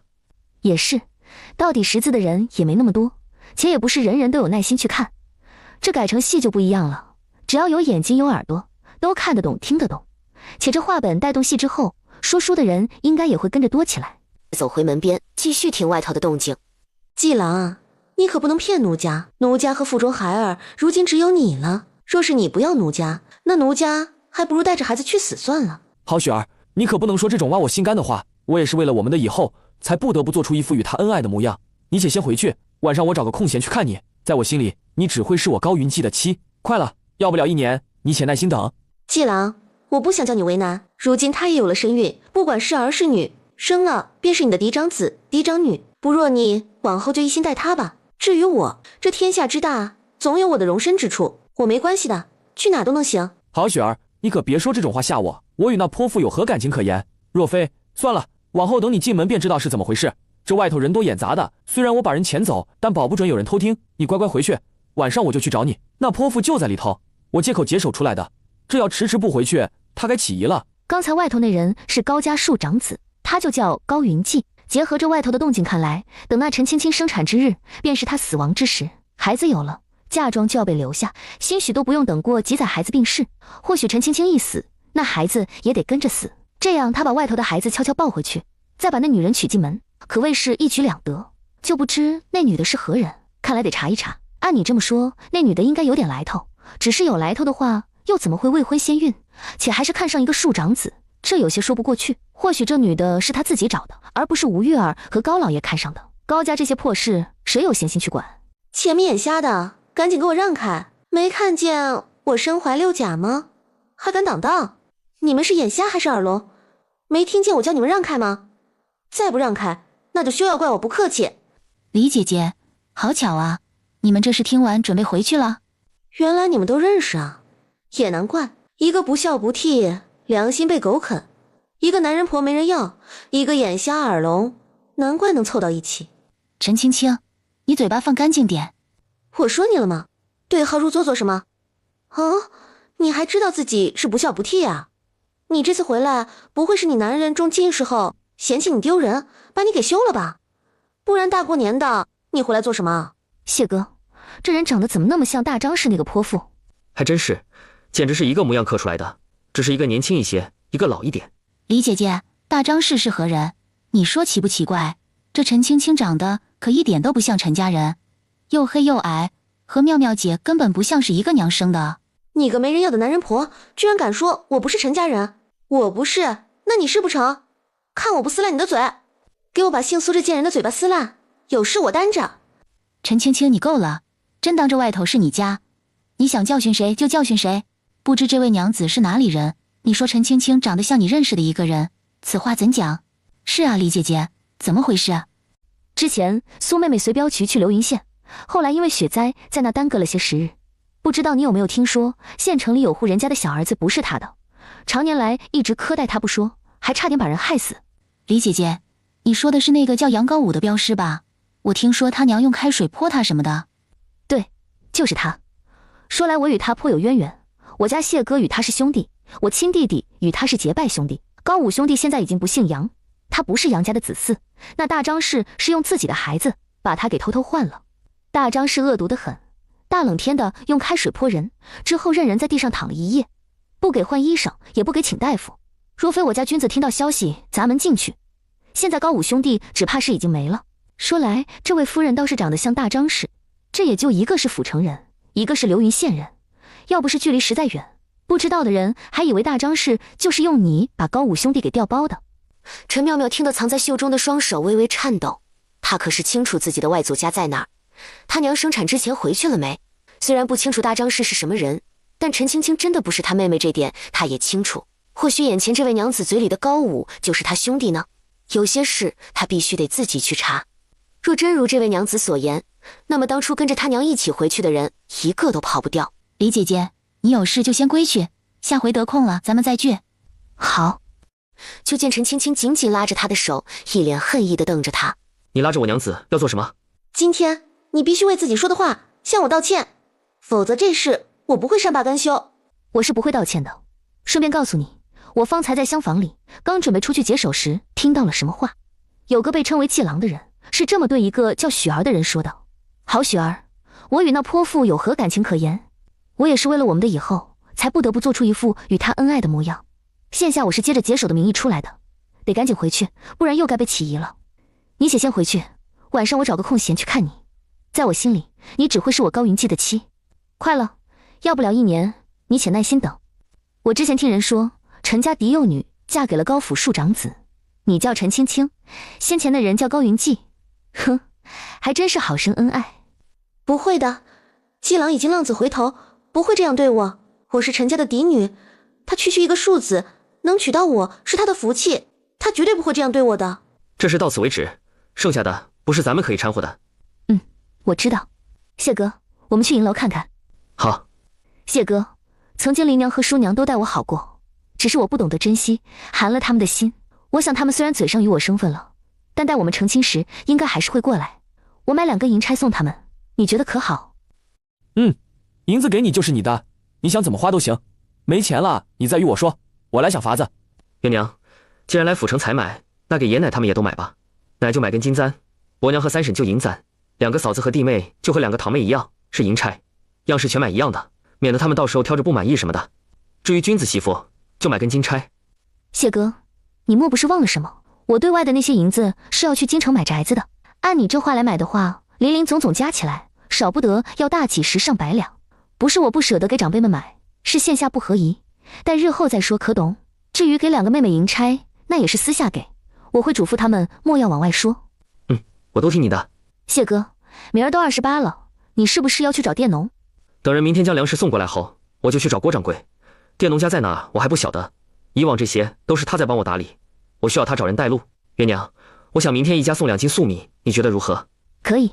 谢哥，要不一家再加5个红薯吧，也不用选大的，咱们选每个大概是4、5两那种。行，那你拿出来放那儿，晚点我来挑。这2天没什么事，你多休息。元娘，我打算回去后找陈大人商量，此次他去庐阳做同知，子平兄会随他上任。我琢磨来年灾情来后，许大人这边不作为，那咱就举足去投靠陈大人。只是这事一时间我也没想好怎么跟陈大人说。另外，这也不是他全权做主，我还得写信去京城，找几个同窗好友往下打招呼才成。只是我也未想好，提前半路引先放那儿，写什么日期好。从咱们流云县去庐阳府路途遥远，到那时我若在这准备丧事，他们又该怎么去？谢哥，要不到时候我让君子和灿娘都来府城，只要君子和征子能通过府试，就让他们都过来。这样，莎莎留给灿娘带，我回去带爷奶还有族人去庐阳府。这样一家子分开，怕是爷奶他们不会同意。但是要爷奶他们一大家子过来住这边，想来他们也是不愿意。他们更习惯和族人住在一起，所以到时候还得商量。另外，老宅人和族人分开的话，对你先府里的地是否有影响？元娘，你昨天没睡好，早点去洗洗睡吧。我明天回来后去趟书寺，多找些近几年的真题，到时候让君子和征子做。2月就要开考，我私心希望他们能够一举得中。谢哥，你明天出去顺便找人过来盘炕吧。这里往后冬天不清楚住不住，也不知道冷不冷，但砌几个炕放在那儿，还是有备无患的。行，要不我明天把东西给到郭掌柜，让他找人带我走一趟，顺便传达一下我让种红薯的事，然后我把真题买回来，就亲自盯着人盘炕，都行，只要能将这事办妥，谁去都一样。翌日，元娘，要不咱们买个下人吧，然后回去咱们自己买辆马车，家里的牛车就留给君子。行，谢哥你看着安排。对了，你身上还有银钱吗？够，银子的事你不用担心。拿着吧，一个大男人身上没钱可不行。元娘，真不用，我往年赚的银子，刨除买地和宅子外，还有几百两，即便添了一些给你当聘金，也还有的剩余。你把银票收好，我先走了，晚点就回。王灿趁着和李军吃饭的功夫，君子哥，我想来年的年景不好，到时候咱们大家都要往外走，要不咱趁现在手头有点银钱，就多买2头牛。咱家和老宅那边不都有牛了，买那么多做什么？我这不是想着，咱们村里有牛和驴的少，到时候要是往外走，大家靠脚，速度会慢很多。不行，牛车够用就行了，你买那么多做什么？真要往外搬，咱就随大众，太出挑，要惹事。有银子你们留着，财不露白。灿娘，你可别忘了，采薇娘对外可是说要去京城买宅子，到时候要差钱什么的。李氏族人对谢秀才可是寄以厚望，恨不得他中进士后留在京城。没听之前李氏族长说族里帮忙出钱如何吗？你觉得在众人认为采薇娘可能缺钱买宅子的情况下，你拿出那么多买牛什么的，别人会怎么想？那我不买了。君子哥，要是姐夫到时候中举进京赶考的话，姐和2个孩子肯定也会去的。姐夫有才，定然能够中进士。到那时若是留京做官，咱就跟着他们一起去吧。君子哥，姐夫身边就姐一个人，他是和离，还带着2个孩子。虽说姐夫不会薄待他，也不会叫他受委屈，但京城里别的人呢？他要是在外人那吃亏受委屈，又不能告诉姐夫的时候，该怎么办？咱到时候在他身边，多少能看顾着点，就算帮不上什么忙，也能开导1、2。我没去过京城，不知道那里是什么样。谢哥，不对，是姐夫。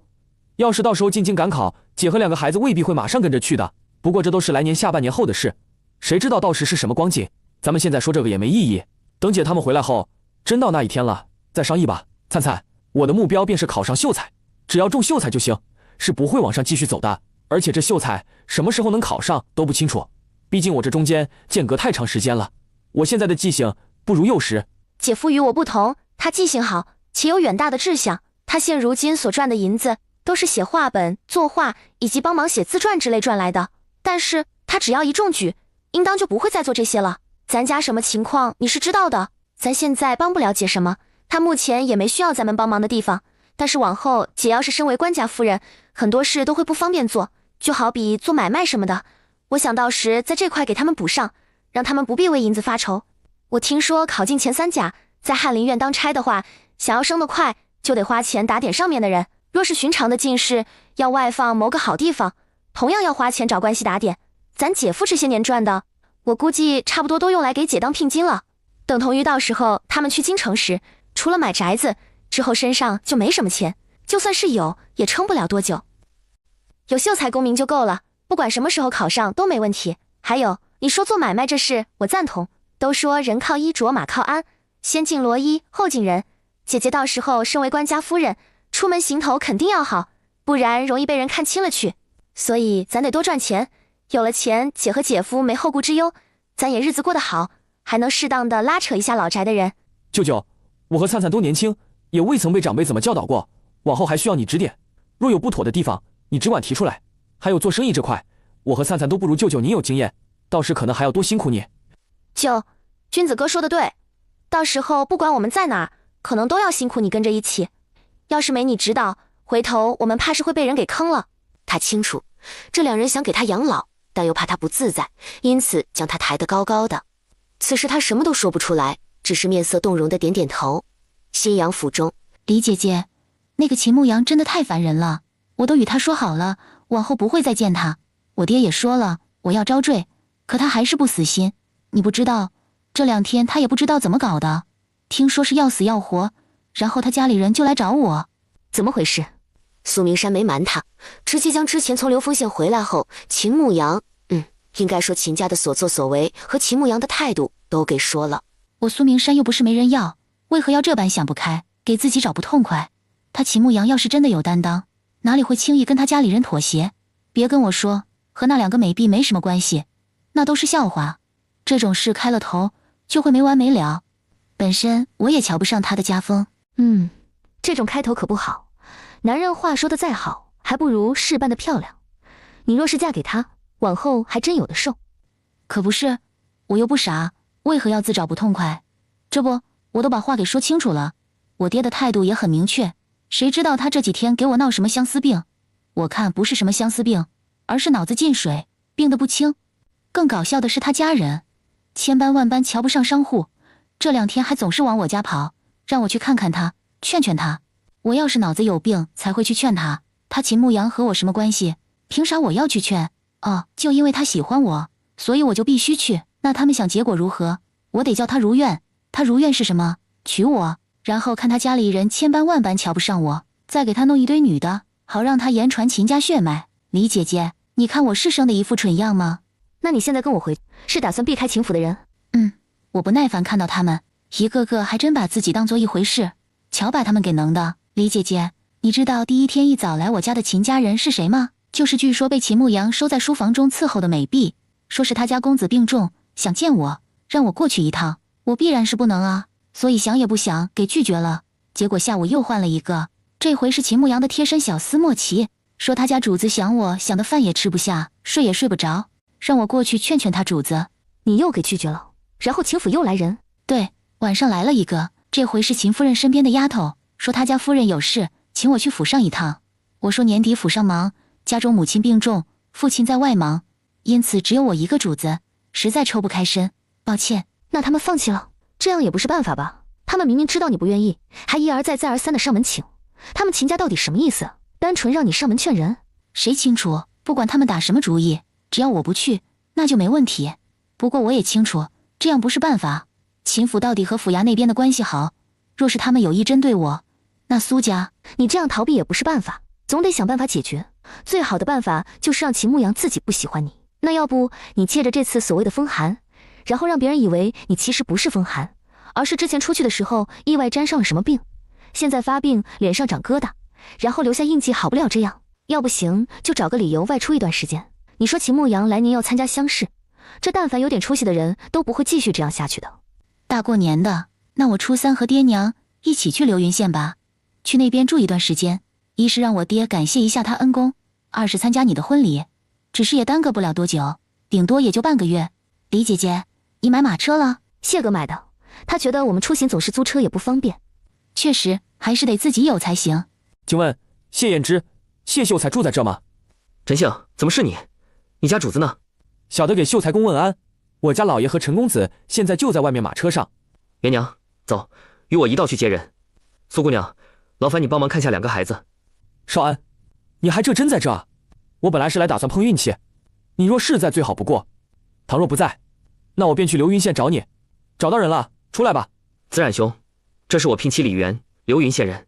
元娘，这是我在府学时的同窗好友孟鹏，字子冉，京城人，与我和亲兄长无异。当年他游学到新阳府，我一直得他照顾。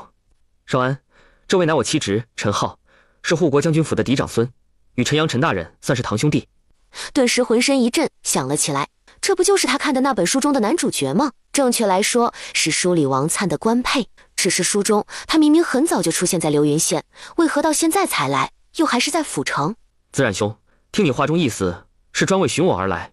是，若非当初你置办这宅子时与我书信，让我若是有来新阳府便来此处歇脚，那你我今日兴许就要错过。谢哥，今日除夕又恰逢贵客临门，那我先去厨房看看，不知2位在吃食上可有忌口？我等都是粗人，不挑嘴，弟妹随意做点就成。李姐姐，方才那2位是何人？我怎么瞧着好像大有来头？年长那位是谢哥的同窗旧友，年轻的是他妻侄，具体是做什么的我不懂，不过我听介绍，年轻那位陈公子是护国将军府的。李姐姐，你觉得我能不能请2位贵客帮个忙？也不用他们做什么，就是我府上宴请2位客人，然后让外人知道他们的身份便可。这样不管是秦府还是正知府，又或者前通判，他们就算是想对我苏府下手，也得掂量一下我背后所靠之人。当然，这前提是他们不介意外人知道自己的身份。苏妹妹，这事我可不敢允诺你，我与他们不熟，更是不知他们此次为何而来。那回头我直接去问那位年轻的公子吧，他要是方便透露身份，只需去我府上做客一下便成，也不用他做什么。若不是不方便，那就当我没问过。李姐姐，这豇豆干就是李家傲人自己晒的吧？看着就香，只是我看怎么都是事先准备的。难道这些你原本准备做年夜饭？对，这不是有客人前来吗？就提早给做了。幸好昨儿让谢哥去街上买了一板豆腐，我提前炸了豆泡，不然这会儿要凑齐6道菜，我还得琢磨一下。那你把晚上要做的给做了，那晚上怎么办？要不我让人现在去客嗣园来订一桌。不急，等会儿吃过饭，我问问谢哥。彼时书房中，子冉兄，你的意思让我找个理由，让郑知府和钱通判等人知道你特意从京城来看我，然后他们借机请你们去府上做客，从而摸清这几个府邸的格局布置。对，要不是这次新阳府治下除了流云县外，其他地方受灾严重，而陈阳又透过护国将军上书，皇上怎可能察觉新阳府不对？若不是找吏部尚书问了下，如今新阳府是何人在管，又怎会知道钱通判在这盘踞多年，始终没动过？细查之下，得知钱通判和郑知府还有姻亲关系，又怎么会觉得这其中有猫腻？便叫他暗中来查。他也是在接到密旨后，打着来探访好友的名义，连夜赶来的。如今朝中已经封印，皇上给他的时间并不多。他若是不趁着吏部侍郎府的人将信传过来之前把账册找到，这往后想再找就有些困难。你要查钱通判和郑知府等人，又怎么会打着前来探访我的名义？我家若是不在府城，那你准备怎么办？我不方便住官驿和客栈，横竖知道你在这儿有宅子，直接住进来便是。等我将事办妥后，临走之前会去流云县看你的。不过浩小子跟来，一是需要他帮忙，二是他知道你是石建之，算是慕名而来，三是他先留在这儿帮忙，等他堂兄去庐阳府时会随之上任，那边还有事等着他处理。你方才没进府之前说去流云县找人，是因在外特意如此说的。陈公子来帮忙，又是指浩小子身手不错，记性好，我想到时候要是进了对方的府邸，分开来，将走过的地方都记住画下来，加上为兄也不清楚你在哪儿，因时间紧，便叫他来了。如今你在更好，倒是咱3人分头行动。我这次是先行一步来的，就带了陈姓，后面接我的人估计得等开年过后，所以这段时间要多麻烦你。陈公子可是成亲了？还没有，我想等弱冠后再说。他母亲都快急死了，其他府中他这岁数的人，不是早已娶妻生子，并也是定了亲的，就他一直不着急，总说男儿志在四方，晚点成亲也无妨，可把他爹娘气个够呛。我有个法子可以帮你们，只是需要你们配合，但是现在没问过当事人，须得等我稍后问过再说。不出意外的话，明日钱通判和郑知府必定会有动作。元娘，子冉兄他们这次是为钱通判和郑知府的事来的，听意思上头要查他们，眼下他们要找可以当做证据的账册，但因为时间紧，又不便主动暴露身份，故而是以探望我这个好友的名义来的。我是这么想的，稍后你与苏姑娘说一声，让她与陈公子私下接触一下，当做故友，晚些正大光明邀人去府上做客，然后两人先回去，路上佯装亲密一些。这算不算打瞌睡时有人送枕头？之前苏明山还在说这事，只是他没办法替人允诺，这才作罢。我听闻秦家公子喜欢苏姑娘，若是他与陈公子众目睽睽之下走一起，必然会有人好奇陈公子的身份，到时秦公子也会知道，这秦公子知道，秦家人肯定就知道，等同于钱通判和郑知府都会知道。之后我们和子冉兄他们一起去苏府做客，让陈公子和苏姑娘在门口迎接，如此肯定有人好奇子冉兄的身份，届时我再叫人传出去即可。子冉兄是户部尚书嫡次子，现如今任大理寺少卿，乃天子近臣。陈浩是护国将军府嫡长孙，子冉兄的妻子便是护国将军的嫡女，也就是陈浩的嫡亲姑姑。而陈阳是护国将军府的旁支，他娘舅家表兄季明兄现任翰林院侍讲，年后要往上升一升。而季明兄乃是我当年同窗好友之一，与子冉兄也是好友，只是差了辈分那种。这些你暂时接触不到，也不用管。你稍后去找苏姑娘，透露下子冉兄和陈公子的身份，问晚些去他府上做客，愿不愿意？倘若愿意，你与我说一声，我再与陈公子说，让他在外时与苏姑娘假装熟人。行，元娘，我会想办法，到时候咱们也跟着一起去的。钱通判这些年得了太多的不义之财，现在外头老百姓还在受苦，咱们把账册留给子冉兄，将钱府的库房搬空，你看可行？如果可以的话，我当然愿意。反正收到先府中，咱们孤身来孤身走的，谁能查到咱们头上来？等回去路上咱们多帮些灾民。原说起孟鹏和陈浩的身份，还问这两人有点事，想借故去他府上做客，从而引起钱通判和郑知府的注意，问他行不行？可以，必须可以。李姐姐，你可真是我的好姐姐，每次遇到你，我都有好事发生。果然啊，好运面瘫的传说真不是造谣出来的，他李姐姐就是自带好运。等见到那位年轻俊朗的公子朝自己走来时，苏姑娘对吧？我叫陈浩，咱们去后边花园逛逛。陈公子不用外道，咱们就当做是生意在合作，直接去书房谈就好。行，月娘，我想将时间选在晚上，到时光线暗，即便有灯笼什么的，也比白日来得好。现下又是过年期间，府上众人应该容易比往常放松警惕，到时咱们见机行事，你觉得如何？可以，但是保证没问题吗？一定能找到库房。我听说大户人家每个人有自己的私库，还有府中的库房等等。你能知道钱通判把不义之财都藏哪儿？只要愿意花点钱，应该还是没问题的。我们不会马上就答应那边的提议去赴宴，也不愿意在外边被接风洗尘。只是如此一来，可能要推迟2天回去。要是能把事办成，还点也没什么。陆隐不是到初6，那到时候我找人安排。元娘，你当什么都不知道？等查清楚，我就告诉你，钱夫人和钱通判的库房都在哪儿，把钱夫人的嫁妆端了都行。不过我有点担心，到时候要是东西太多，咱们仙府装得下吗？元娘，仙府是不是可放大缩小？要不你把仙府弄成像咱们这宅子这么大，可行？有个脑洞这么大的男人，他容易吗？谢哥，咱们不能把所有东西都搬走。按你话中听来，上头可能要清算的，总得留下做证据。咱们要些金银细软就行。到时候你看着拿，咱们不能便宜了他。我估计我们不拿，到时他能不能被抄家还是问题。就算抄了，他要是提前有准备，转移走那些呢？他能在新阳府盘踞那么多年，可见上头还是有人的。若是有人提前通知，他必定转移钱财。那到时候看吧，能多拿我肯定多拿。书房中，他简单的给陈浩讲述了一下府城各个关系网怎么回事，以及他苏府现在所面临的困扰。陈公子，不瞒你说，我其实巴不得你们到我苏府去做客，我需要借由你们摆脱秦家人。你若不在乎外人如何看待，那稍后我送你回去，路上去一趟银楼和布庄，我给你买些东西，咱们表现的亲密点。比如我拉你的手，喊你山妹，你就害羞点，叫我浩哥这样。拉手可以，你喊我山妹也行，不过我还是喊你浩哥哥吧。然后买东西的银子我提前给你。不用，这点钱我还是出得起，就当是我占你便宜的补偿。谁说男女拉手亲近什么的就一定是女的吃亏？他总觉得两人就算是拉手了，那也是他占了便宜才是。这么好看的公子，又岂是别人可以染指的？何况说他还出身高贵，可是什么护国将军府的，好像还是嫡长孙。也就意味不出意外，日后那个府邸是他继承。像这种人，在往常他想要凑近套近乎，人家都不屑，或者说他还没那个资格。所以他现在要说是自己占便宜，给他付钱的话，那他会不会因此恼羞成怒？苏姑娘，山妹，你在想什么？可有听到我说的话？浩哥哥，我在想一会儿该怎么行事，所以有些走神，对不起，刚才没听清楚你在说什么，可以再说一次不？我的意思，现在天短，恰好今儿又是除夕，想来街道上的铺子也会提早关门，要不咱们现在就走，不然越拖越久，街道上的人就越少，或许会达不到咱们要的效果。行，我去和李姐姐说一声。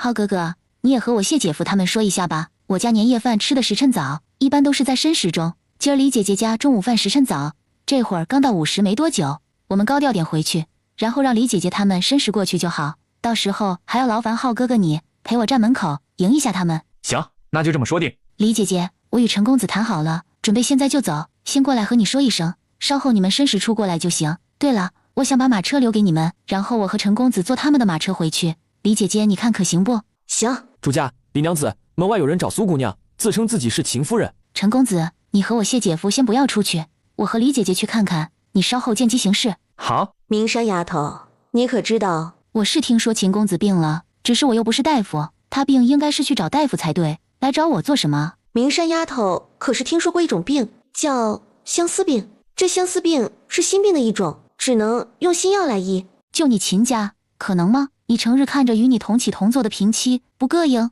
看着上头的几位婆婆能笑脸以待，都说己所不欲勿施于人，显然这话根本就不存在你这儿。你最好记住自己现在说的话，你现在有多嚣张，他日我就要你有多痛苦，跪下爬着求我。山妹，不介绍一下这位夫人是谁？浩哥哥，门外这位秦夫人便是我与你说的秦牧阳的母亲，也不知道怎么回事，她这几日总是想我去看望秦牧阳。浩哥哥，你可别误会，我与他一直都很清白，没什么的。原来就是那个你说以前是商户，后来是地主，然后和知府等人关系颇深那个秦家。对，往后莫要与他们往来，我不喜。好，明山，不介绍下这位公子？浩哥哥，可以说吗？我又不是见不得人，有什么不能说的？讨厌，都说过了，不要捏我的脸，不要捏我的脸，你怎么总是改不了？秦夫人，这位是我浩哥哥，全名叫陈浩，是护国将军府的嫡长孙。他们家娶妻只看眼缘和姑娘的品性，不在乎对方出身。还有一条家规，男子娶妻到30，若是还无子，方可纳妾。我瞧着浩哥哥，不管是长相、出身还是家风，哪都比秦公子强。所以你觉得我看得上秦公子？没多久，李姐姐，你不知道，刚才秦夫人知道陈公子的身份后，那脸上的表情有多精彩，也不知道她怎么就相信了。但是我估计这事要不了多久，消息灵通的人家都会知道，所以我打算与你说一声，现在就和陈公子去街上买东西。不管怎么说，在外人眼里，他今日作为小辈桃次上门，这送长辈的礼还是要的。我爹喜欢龙井茶，我娘喜欢玉镯，我得趁铺子可能还没关门，赶紧走。谢哥，现在可以按计划执行了，稍后申时才去苏府，这会儿时辰还早，你是去歇会儿还是怎么着？不了，我得给陈浩跟子冉兄收拾2间屋子出来。元娘，这被褥什么的，你那可有多余的？若是没有，我还得出去买。有，不过客人可以用的被子只能铺1间屋子的，若是他们不介意的话，我把咱们新婚的被褥先给你用，然后把你的给他们用。那就铺1间吧，到时候让子冉兄与我一个屋就行。横竖我那床也大，被子也够宽的。李家傲中的王灿，灿，你不是说姐说早上没回来，那就留在府城过年吗？有姐夫在，她和采薇还有青纱都不会有事的，你只管把心放到肚子里去。君子哥，这是姐给我的红封。之前她摆摊时说每个月不管做多少天，也不管出不出摊，都会给我300文，等到年底还要给我一个大分红。我以为她离开忘了这事，今儿我忍不住去她屋子收拾的时候，才发现这个是她刻意留下的，里面整整有5两银子。姐给你的，你留下就是，不用给我。君子哥，我觉得姐给太多了，我们真正摆摊的时间不长，哪怕姐赚的再多，那也是她的事。我没出本钱，也没出什么人脉关系，出的只是一身的力气，可以说做的活和娇娇姐差不多。可是娇娇姐除了一天所包的吃喝外，工钱也只有7文钱，且还不会因为没上工就每个月都给。这银子我拿的有些烫手。灿，姐既然给这些银子，说明她觉得你值这价。还有这大过年的，可不猩红眼睛，要不然一会儿去哪家吃团年饭，他们说不定以为我在惹你生气。还有舅舅，要是瞧见了，指定也会多想的。君子哥，我现在很幸福，可这幸福让我感觉自己每天都像是活在梦中一样，我好怕这一切都是假的。等醒来后，我依旧过着不如意的日子。不是梦，这一切都是真的，咱们不会过不如意的日子。灿灿乖，别胡思乱想。君子哥，现在时辰还早，要不咱去看看爹娘吧，告诉他们我们成亲了，让他们在下面不用挂念，现在日子过得挺好的，以后还会更好。君子哥，你把米面肉菜都准备好，一会儿我们直接拎着去老宅。去墓地之前，和爷奶还有舅舅他们说一声，免得他们不知道，最后找不到人。好。李家老宅中，征子媳妇过门才多久？你这么着急做什么？子嗣这种事是靠缘分，你这一着急，他能不跟着着急？娘，过了今天，征子都要22了，别人到他这岁数，孩子都好几个。你看铎子和瑞子，那再不济都是有个姑娘的不是？我这不琢磨着，琢磨什么？你没事瞎琢磨什么？眼下征子要不了多久就要科考，少安说征子考上的希望比君子大，现在你要做的就是不要分了他的心思。你这一着急，雪娇能不急？有你这么当娘的？一个个不省心的，要气死我不成？家中添丁是好事，但这是在以往。你说说，要是来年真的像少安和元娘说的那样，那又能好到哪里去？这万一要远离故土，这一个个身怀六甲，你让他们怎么奔波？这几天我愁的都不知道该怎么是好，你却还想添麻烦。娘，情况应该不至于那么糟糕的，你别胡思乱想。我也想不是胡思乱想，但不得不往深了考虑。万一要真那样，你自己算算瑞子媳妇肚子多大？要不是即将临盆，就是在坐月子。还有铎子媳妇的，她才1个多月，到时肚子多大？娘，我都听你的，我这就回去和雪娇说，让她不要着急子嗣，先让征子好好科考，别给分心了。子嗣，等下半年后再要也不迟。说来年也行，咱们不要着急，先看看情况。征子媳妇进门都没多久，且也年轻，咱们不着急这事儿。好。等马氏出去没多久，李军拎着东西与王灿过来了，还顺带提了一嘴要去墓地祭拜爹娘的事。君子，乃和你们说个事儿，说完你们再走也不迟。奶你说。早年把你们分出去，也没管过你，按理来说，我不该再与你说有的没的，但是现在我还是要和你说一下。灿娘过了年才17，这姑娘年纪大一些，生孩子好，所以你们别急着要孩子。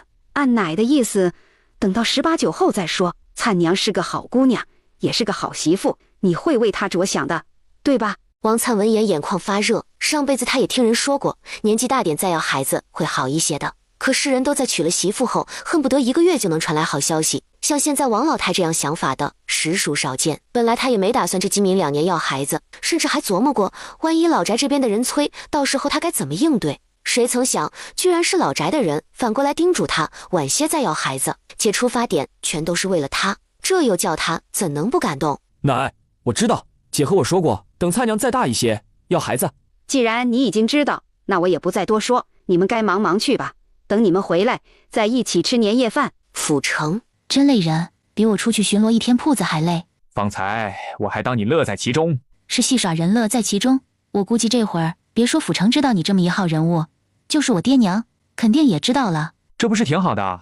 你我要的目的皆能达到。陈浩是他目前认识的所有弱冠以下最出众的男子，在见过这等出色的男人后，他想日后他要再朝着这方向找一个，怕是有些难。不过他也没心大到觉得自己配得上他，然后起了不该有的念头。秦府中，牧阳，明山那丫头另有所爱，你还是忘了她吧。不可能，明山她是心仪我的，她怎么可能喜欢上别人？她就是气我房中有了婢女，气我说话不算话。娘，你是为了我死心才编造的谎言，对不？你在骗我，对不对？娘怎么可能会骗你？牧阳，你醒醒，苏明山是真的移情别恋了。娘亲眼所见，与他一起的那位公子姓陈，是护国将军府的公子。娘，你骗我！这大过年的，怎么可能有人不在府上过年，还跑来这边？那人肯定是明山找来骗你的，目的是要我死心。不行，我得去，我得自己去和他再解释一下。娘，你跟我一起去，然后和明山说，往后不会给我纳妾，也不会逼我娶平妻。只要你说了，保证了，明山就肯定回心转意的。哦，还有，往后生下子嗣，会有一个跟明山姓。秦牧阳，你给我醒醒，看看自己为了一个女人变成了什么模样。你到底知不知道自己在说什么？不管怎样，我都得自己去看看。我不相信明山会这么快变心，他肯定是生我的气，气我刚答应的好好的，转头就收下了丫头。我得去和他说，我和丫头之间没什么，往后也不会有妾室通房和平妻。李渊不知道秦家这边的闹剧，他算了算时间，谢哥，时辰差不多了，你去喊孟大人起来，咱们该准备出发。不用，我已经醒了，现在就可以走。好小子，出去多久了？吃完饭没多久，和苏姑娘谈好后就走了。不出意外的话，现在郑知府和钱通判应该都知道他来府城。不过，我估计他们就算知道，也不会亲自去请陈公子，但或许会派人去确认身份。稍后，等陈公子和苏姑娘站在苏府外迎接咱们，然后我派人将子冉兄你的身份透露出去，将来明日一早便会有人下帖。如此甚好，走，咱们现在就出发。苏府书房中，爹，反正我都是要招赘的人，无所谓什么名声不名声。我看陈公子挺出众的，你与他一起，没起心思？爹，我有自知之明，不会有不该有的心思。现在陈公子愿意帮忙，对咱们来说是百利无一害。说有，也就是我的名声问题，我不在乎这个。等回头陈公子走之前，我会央他陪我在当众演一场戏。演戏？演什么戏？我琢磨回头在外听书什么的，然后他在众目睽睽之下让我等他，说会带父母前来提亲什么的，然后我就说咱苏府就我一个姑娘，我不想远离父母，也不想嫁到高门府邸，怕会不习惯，也怕会被人所瞧不起，更怕会让他因此被人耻笑，所以就当有缘无分，他回去当他的贵公子，娶他的高门贵女，我留下当我的商户之女，招我的上门女婿。人家这次帮了咱们的忙，虽说咱们是互帮，但是往后若是想靠这关系搭上人家，那爹你别吝啬，回头人家走之前，你多给点东西。这几天趁着还在合作的时候，你与他多亲近一点，这样往后就算我与他在外人眼里没什么关系了，但与他却还是在走动，如此外人知道，即便不能在一起，但他一直关心着我的，也就等同于护国将军府始终会是他苏府的靠山。不管事实真相是不是这样，只要别人这么以为就可以。行了，我知道该怎么做。你不是要带人接人吗？赶紧去。他家丫头可比他有能耐多了，不过是出门一趟就引回来2个大人物，这可是他以往花大钱都找不到的关系。名声差就差点，只要这丫头守住自己的本心，到时候不会因此伤心难过就行。哎呀，这大理寺少卿孟大人要来他府上，他也得赶紧去迎一迎才行。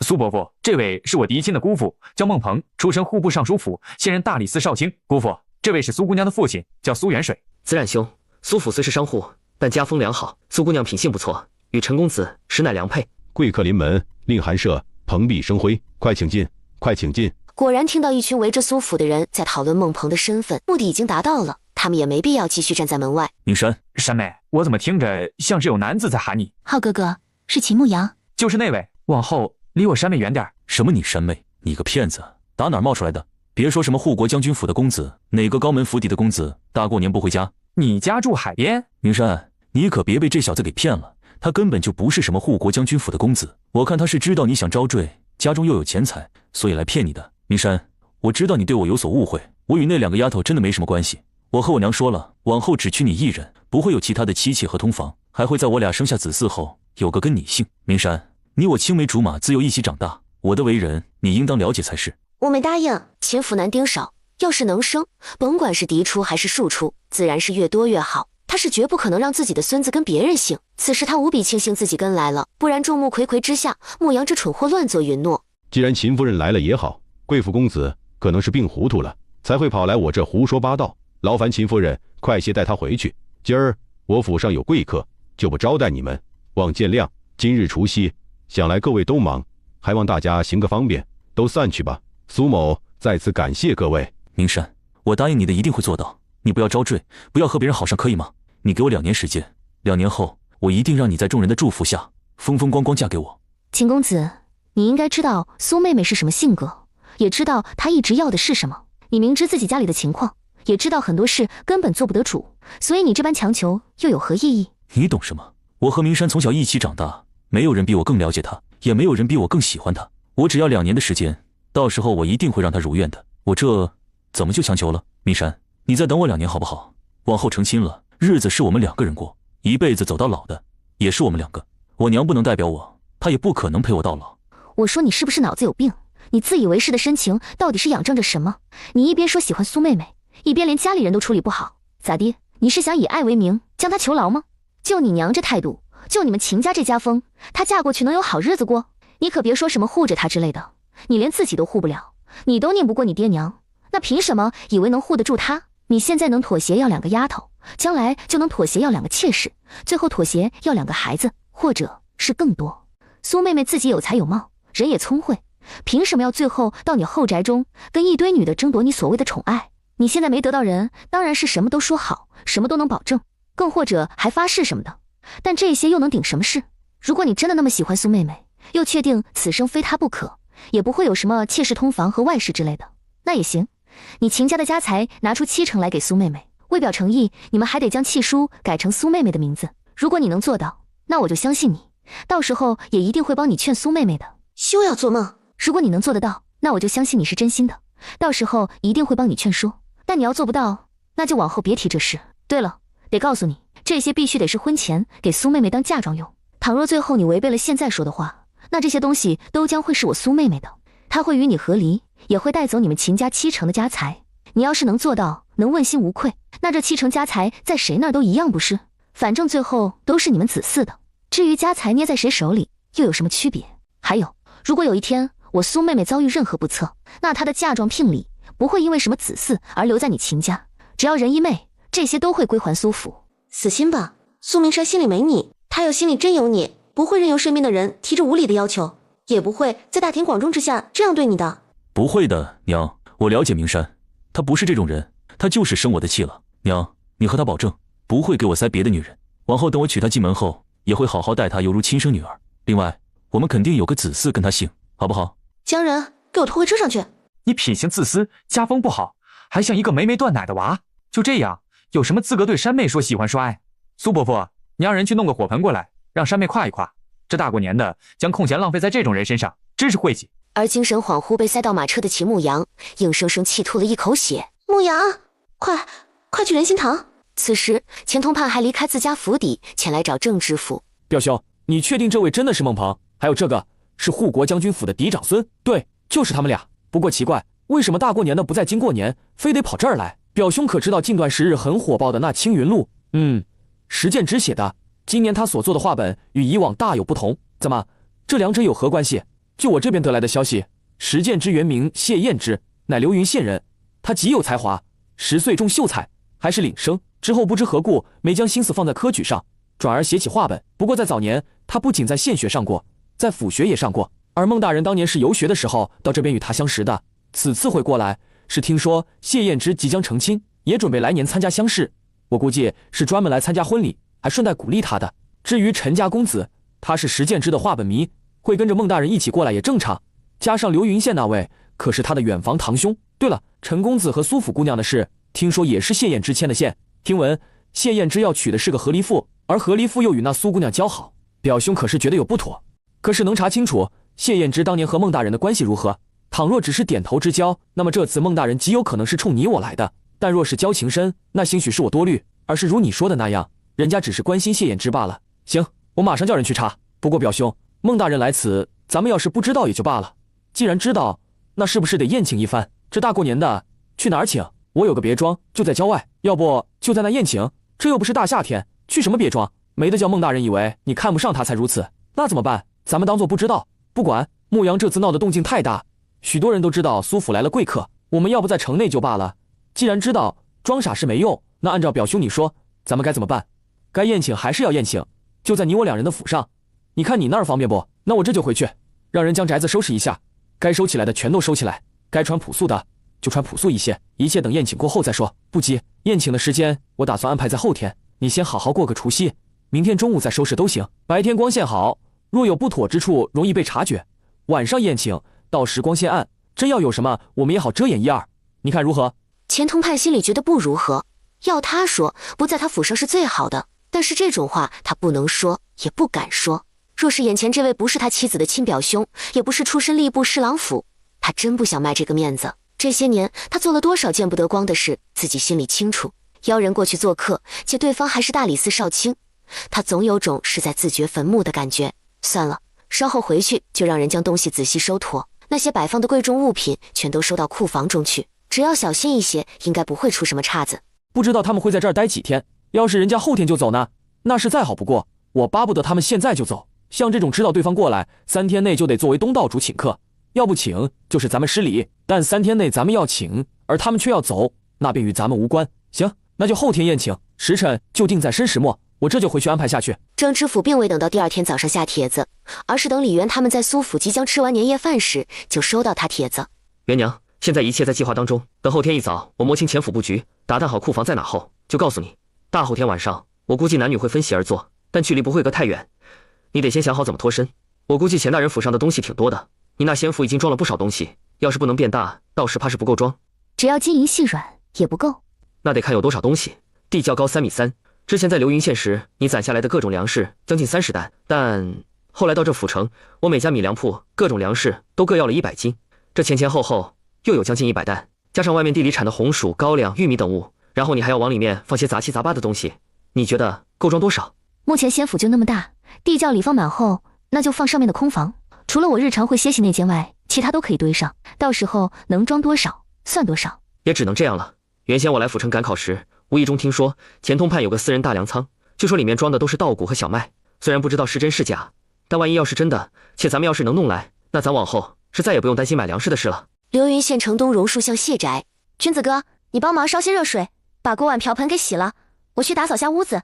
姐夫不在家，咱也不能放他这屋子蒙尘过年。好，谢哥，是你在家吗？见到严娇两口子和江平安两口子都过来了。真的好了？好了，谢哥不是又从沈姨那得了药，我吃过后没2天就好了，现在身上被烫过的地方也好了许多。娟子，今儿除夕你不在家里，怎么跑这来了？我姐和姐夫去府城，要年后回来，灿灿琢磨过来收拾下屋子，所以就来了。巧了，我们也是这样想的，本来以为谢哥这2天会回来，然后一直关注着这边，没想到没回来，然后就琢磨过来帮忙收拾一下。我也是这样想的，刚好和素锦过来时碰到了高五哥和娇娇姐。那赶紧进来，都站门口做什么？君子哥，你多烧点热水。偌大的一张床下面好几个泥疙瘩，谁也想不到王灿光是打扫谢燕之的房间，从地上捡来的钱林总加起来就超过3两银子。灿灿，怎么了？君子哥，我刚才帮姐夫打扫屋子，你猜我找到了多少钱？灿灿，姐夫的房间你能打扫出这么多钱，那书房中肯定也能。走，我跟你一起去，要是能凑够6两银子，那咱就可以帮他把婚礼办得体体面面的。行，不过君子哥，正房我还没用水擦拭，你得先帮我擦洗一下才行。好，都仔细打扫一遍后，一共搜罗出将近8两银子。我怎么都没想到，自己在这住了这么久，这堂屋也没少来，结果还能在靠门边的地方挖到2块碎银。谢秀才不缺钱，为何不将屋子的地都铺上青砖？若是铺上了，掉了钱，应当就能看得到，也不至于因各种缘故不小心踩进泥地而不自知。谢哥的情况比较特殊，他以前特别倒霉，总是鼻青脸肿的。这地儿是泥地，磕了碰了，其实也还好。要是换成青砖，你觉得会是什么个光景？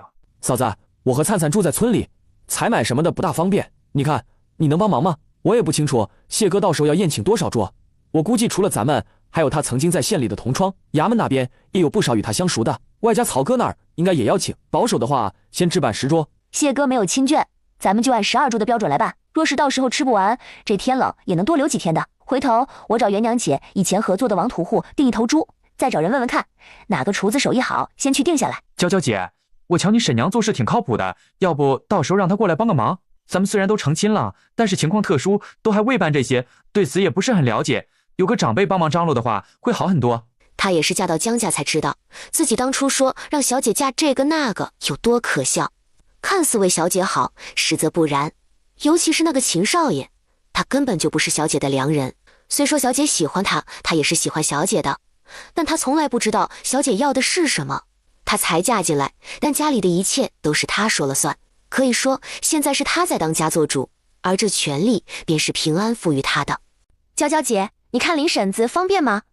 要不方便，那我回去问问大伯娘。没事先说，怕是不太方便。我婶娘过年期间比较忙，要回娘家，还要招待亲家什么的，加上我弟妹又怀有身孕，所以……既然这样，那我明天回去和奶他们商量一下，看看家里或者族里哪个长辈方便，倒是帮忙张罗一下。到时候可能还要娇娇姐你帮忙。娇娇姐，你不会也打算要孩子吧？高五哥的身子不大妥当，之前吃了挺久的药，那药也伤身。沈大夫说最好隔1年再要孩子。就听严娇问他和素锦是不是准备要孩子。没有，我离府之前，小姐和我说，我年纪不大，近2年最好别要孩子，否则对母体有碍。元娘姐也是这样跟我说的，让我18、9以后再说。现在君子哥要读书，我们也暂时不打算要孩子。你们既然都决定不要孩子，那是怎么避开的？济世堂沈大夫那有药丸卖，是咱们男的吃的。沈大夫说药性温和，只要不是常年累月吃，只吃1年半载什么的，是没问题的。蔡娘姐，之前你们不是住在这儿吗？这屋子都不打扫，要不今儿怎么还能找出这么多钱来？打扫啊，但是之前每天都忙，哪里能想那么多？这屋里屋外都是泥地，看到凹凸不平也只当是泥疙瘩。毕竟大伙家里的地也都是这样的，哪还能想着是银子？再者说，我们自打住进来后，除了有一次见姐夫转眼没了1两银子外，是再也没遇到过。谢哥这个人对自己的宅子挺在乎的，不喜欢生人进来。以往他这宅子也只有我、方师爷和郭叔，也就是那个书肆的郭掌柜来过，其他人他是不会请进来的。后来认识了君子后，他与君子也投缘，才加了军资。不信你问平安，他到这边来的次数有几次，是不是多数都是在门外？所以他这宅子都是他自己在打扫？对，开始他打扫的时候拿扫把都要打到自己，我和君子还亲眼看过，他扫着扫着，不是扫把突然飞起来打到自己，就是莫名被绊了一下，然后脸朝下给磕伤。后来次数多了，他反应快了些，就改用手撑着，所以到后来大伙能看到的，他不是脸上青紫交加，就是手挂在胸前。后来为了他的小命着想，我们就不让他弄，有空就会帮忙扫一下。只是我们在外走镖，回来的时间有限，因此他什么时候掉了钱，在哪儿掉的，谁也不知道。谢哥他这些年能活下来，是真的不容易。可不是不容易吗？整个流云县的人都知道他倒霉，曾经还有人专门跟在他后面，就是为了捡走他的钱。要是他的内心不够强大，或许早已崩溃而亡。他这样的人，只要霉运不在，不管往后能不能继续科考，必定都会有一番作为的。蔡娘姐，我今儿听到一个消息，不知道你有兴趣知道没？什么消息？平安的奶奶不是给人做媒，消息灵通吗？今天我们是去那边吃的团年饭，奶奶知道李娘子，袁娘嫂子给我们送了一床后背的事，然后就顺口与我说，刘东升在红香园的那个相好，他肚子里的孩子没了。翠柳那贱人上辈子和刘东升一起毒杀他，他永远都忘不了自己闭眼的那一刻，那贱人嘴边挂着的那胜利的笑容。这辈子重来过，他都没找对方麻烦，没想到他倒是把孩子给弄没了，活该。对，没了。她不是叫翠柳，是花魁林二姑娘身边的丫头吗？我听说林二姑娘和县太爷的小舅子走得近，这次县太爷上升要到庐阳府上任，然后县太爷那小舅子也准备举家搬迁跟着一起，林二姑娘想跟着一起去，所以这段时间就想方设法让林老爷带她走。这不，她还没磨得林老爷答应呢，就意外听到林老爷说要带翠柳走，让她给卖身契。之前听说刘东升的相好怀有身孕，不会是翠柳这肚子里的孩子是林老爷的吧？那要这样的话，她为什么之前会想嫁给刘东升？谁知道具体怎么回事？反正奶奶那边听来的消息就是，翠柳的卖身契就捏在林二姑娘手里。她听到林老爷要翠柳的卖身契，再联想到翠柳腹中的孩儿，就知道自己想要跟是没指望了。因恨婢女被主，再拿好话哄了林老爷后，等人一走，她就直接让人熬药把翠柳给灌了。听说她下手重，翠柳直接给毁了身子，往后是不能再生了。王粲只觉得心里无比痛快，对他来说，翠柳这个贱人日子过得不好，那就等于是在为他报仇。这事约莫是姐夫做的。粲粲还记得那个冯青莲吗？记得，就是从湾村那个和王永胜勾搭的寡妇。对，他有把柄在姐夫那儿，他会去刘家搅和，去告刘东升，也都是姐夫事先安排好的。这次翠柳的事，应该也是他做的。不会是他曾经待的大户人家就是林府吧？对，林老爷是县令夫人一母同胞的兄弟，他虽然出身官宦之家，但因为是旁支，又是庶出的，分家根本没能分到多少东西，他自己没什么能耐，只能靠姐夫，所以陈县令在哪，他就跟着在哪。那冯青莲曾在林府做丫头，她有些姿色，又想往上爬，所以前后相好的人有几个，等后来被林老爷收进房后，因怀有其他人的子嗣，才被人仗打扔回去的。他虽然被扔回去了，但因为曾经的那些露水姻缘，想要办什么事，那些人倒也能帮衬一二。像是翠柳这事，本身林老爷的夫人就不喜他在外拈花惹草，所以翠柳怀有身孕，冯青莲也不用做什么，只是叫人透露个口风给林夫人，林夫人那边自然有办法借力打力。到那时，林二姑娘不可能跟着，翠柳的孩子也留不住，人更不可能跟着一起。至于冯青莲，林老爷早就厌烦了她，她自己也还年轻，只要豁得出去，还能再找个人嫁。她什么把柄捏在姐夫手里？君子哥，你是怎么知道的？什么把柄就不说了，至于我会知道，当初姐夫找人查的时候，有告诉过我。他还问我怎么处理刘东升和他那个相好，我的意思，刘东升是个畜生，先让他因为女色坐1年牢。至于翠柳，他本就不安好心，那就让他尝尝被主被抛弃的滋味。王灿才突然想起一件事，他每次灵泉升级都和刘家人有关系。这次虽然不是刘家人，但那是翠柳，是上辈子害死他的凶手之一。虽然他没亲自动手，但谢燕之马上就是他姐夫不是？所以或许有用呢。灵泉水从手指缝流出的那一刻，果然是增加了，水流柱比以往要大双倍不止。等旱灾、水灾、瘟疫什么来了，他就可以救更多的人。哪怕有一天真的要和他元娘姐分开，那在这之前，他也能准备出足够多的灵泉水给他元娘姐。此时已是大年初一。谢哥，钱良辉这些年做过太多亏心事，这次他敢在府上宴请，我觉得他可能会让那个能人对你们出手。他只管叫那个所谓的能人来，也好叫我看看是什么样的厉害人物，才会叫人都忘了自己的过往，还能给编造一个新身份。元娘，这事你别担心，是绝对不会发生在我们身上的。我有看过记载，只要心智坚定的人，是不会被轻易抹去记忆的。子冉兄是大理寺的，他这些年经手过多少案件，什么样的事没见过？要是能被轻易影响，那这官他也是做到头了。至于陈公子，他可是将军府出身，作为下一任的继承人培养，日后云国若是有需要，还会上战场那种，又怎么可能会被轻易影响？真要那样，那敌国派个细作过来，什么都能解决了，又何须打仗？我从10来岁就开始倒霉了，且越来越严重。要不是我心智坚定，也心态好，元娘你还能看到我站在这吗？很快他似有所感，愣了一下后，带着人进了空间。元娘，你是打算今晚住在仙府里？这还是他头一次要在仙府休息，他有些激动，怎么办？那今夜是和元娘一个房间，还是各睡各的？他要先洗漱吗？若是不洗漱，似乎不大好。万一元娘有意与他亲近，但又嫌弃他臭怎么办？可要洗漱的话，他都未带换洗的衣物进来，这时候要开口叫元娘让自己出去拿换洗衣服，是不是有些煞风景？谢哥，你快出来！合着他这个时间带自己进来，不是要这样那样，而是仙府又发生了什么变化？谢燕之失落固然失落，但是很快他就打起精神往外走去。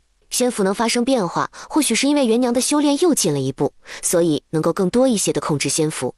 现在外头能叫他惊喜的，莫不是装粮食的问题？就见原先属于李家的2块地变大了很多，怎么像几个粮仓拼凑起来的超大粮仓？谢哥，你过来看。元娘，这里能储存大几千上万石吧？应该可以，咱们先试试把地窖的东西搬过来，看看能占用多少。李渊心随意动，地窖里的东西全都出现在粮仓中。这是谢燕之见李渊在仙府中施展仙术，他家这个仙子媳妇，他可得好好伺候才行。现在他的仙术应该恢复的比以前的好，他要是没眼力劲儿惹怒了他，到时候直接飞回天上，那可如何是好？到时他真的是叫天天不应，叫地地不灵，想上天都不知道该怎么做那种。这里够大，地窖里的东西也不过是占了小小一角。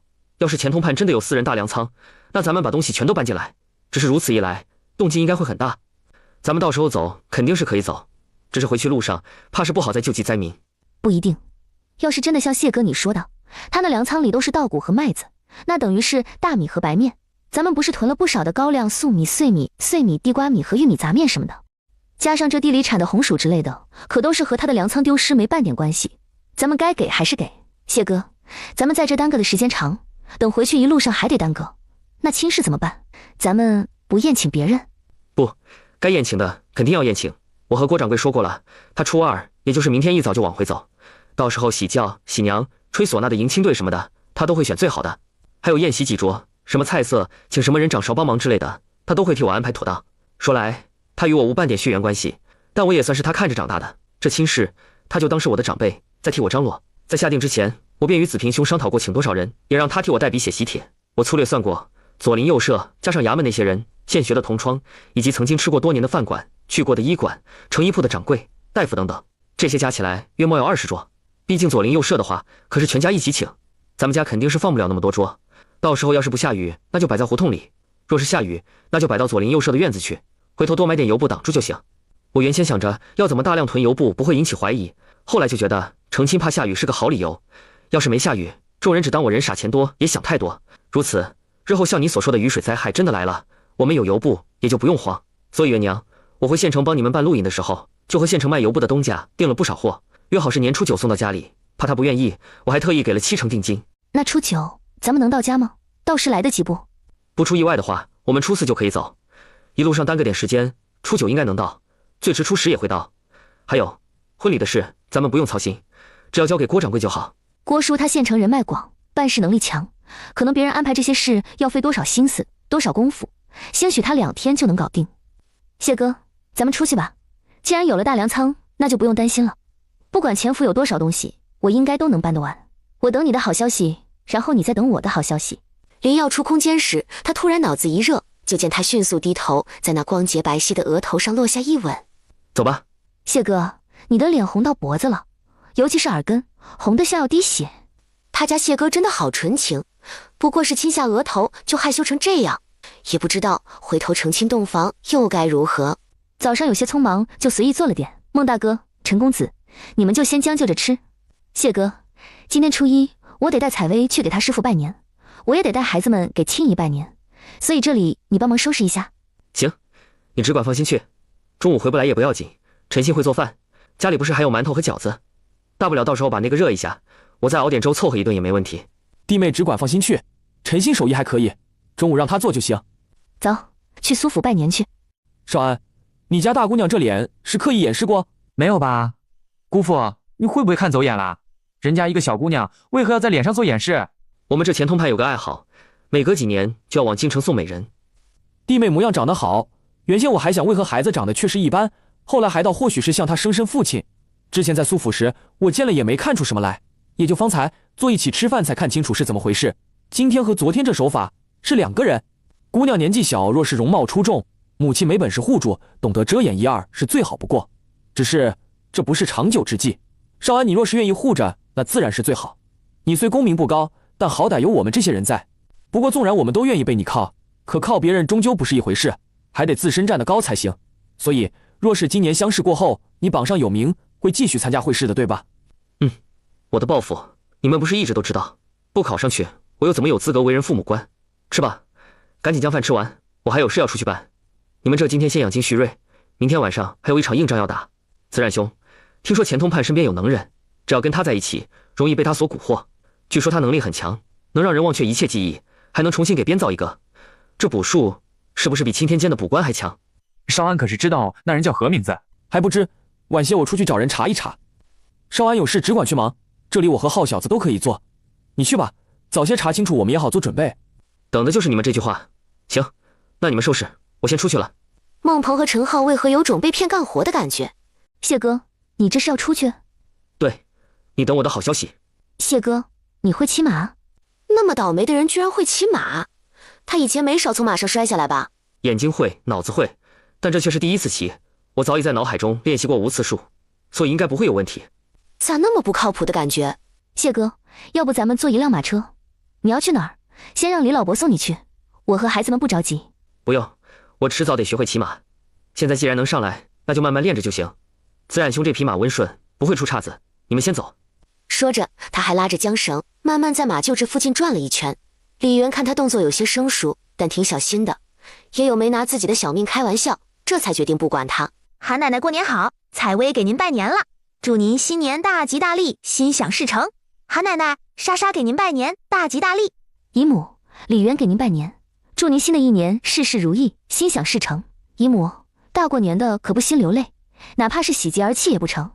你看，两个孩子都瞧着呢。好孩子，这是姨婆给你们的压岁钱，拿好。采薇、青纱，还是喊韩奶奶吧，听着也亲切一些。好。李姐姐，我分明只收一个徒弟，也只喝了一杯徒弟茶，现在却变成了2个。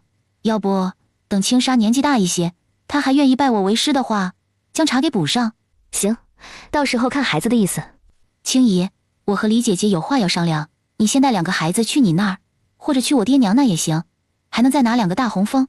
青纱离开时，连脚步都是雀跃的。今年是采薇和青纱第一次收到压岁钱，所以2个丫头都很开心。青纱年纪小，对银子还没什么概念，但采薇不一样，以前过年她就特别羡慕有压岁钱的孩子，只是那时候我自己都没钱，又上哪去给他们？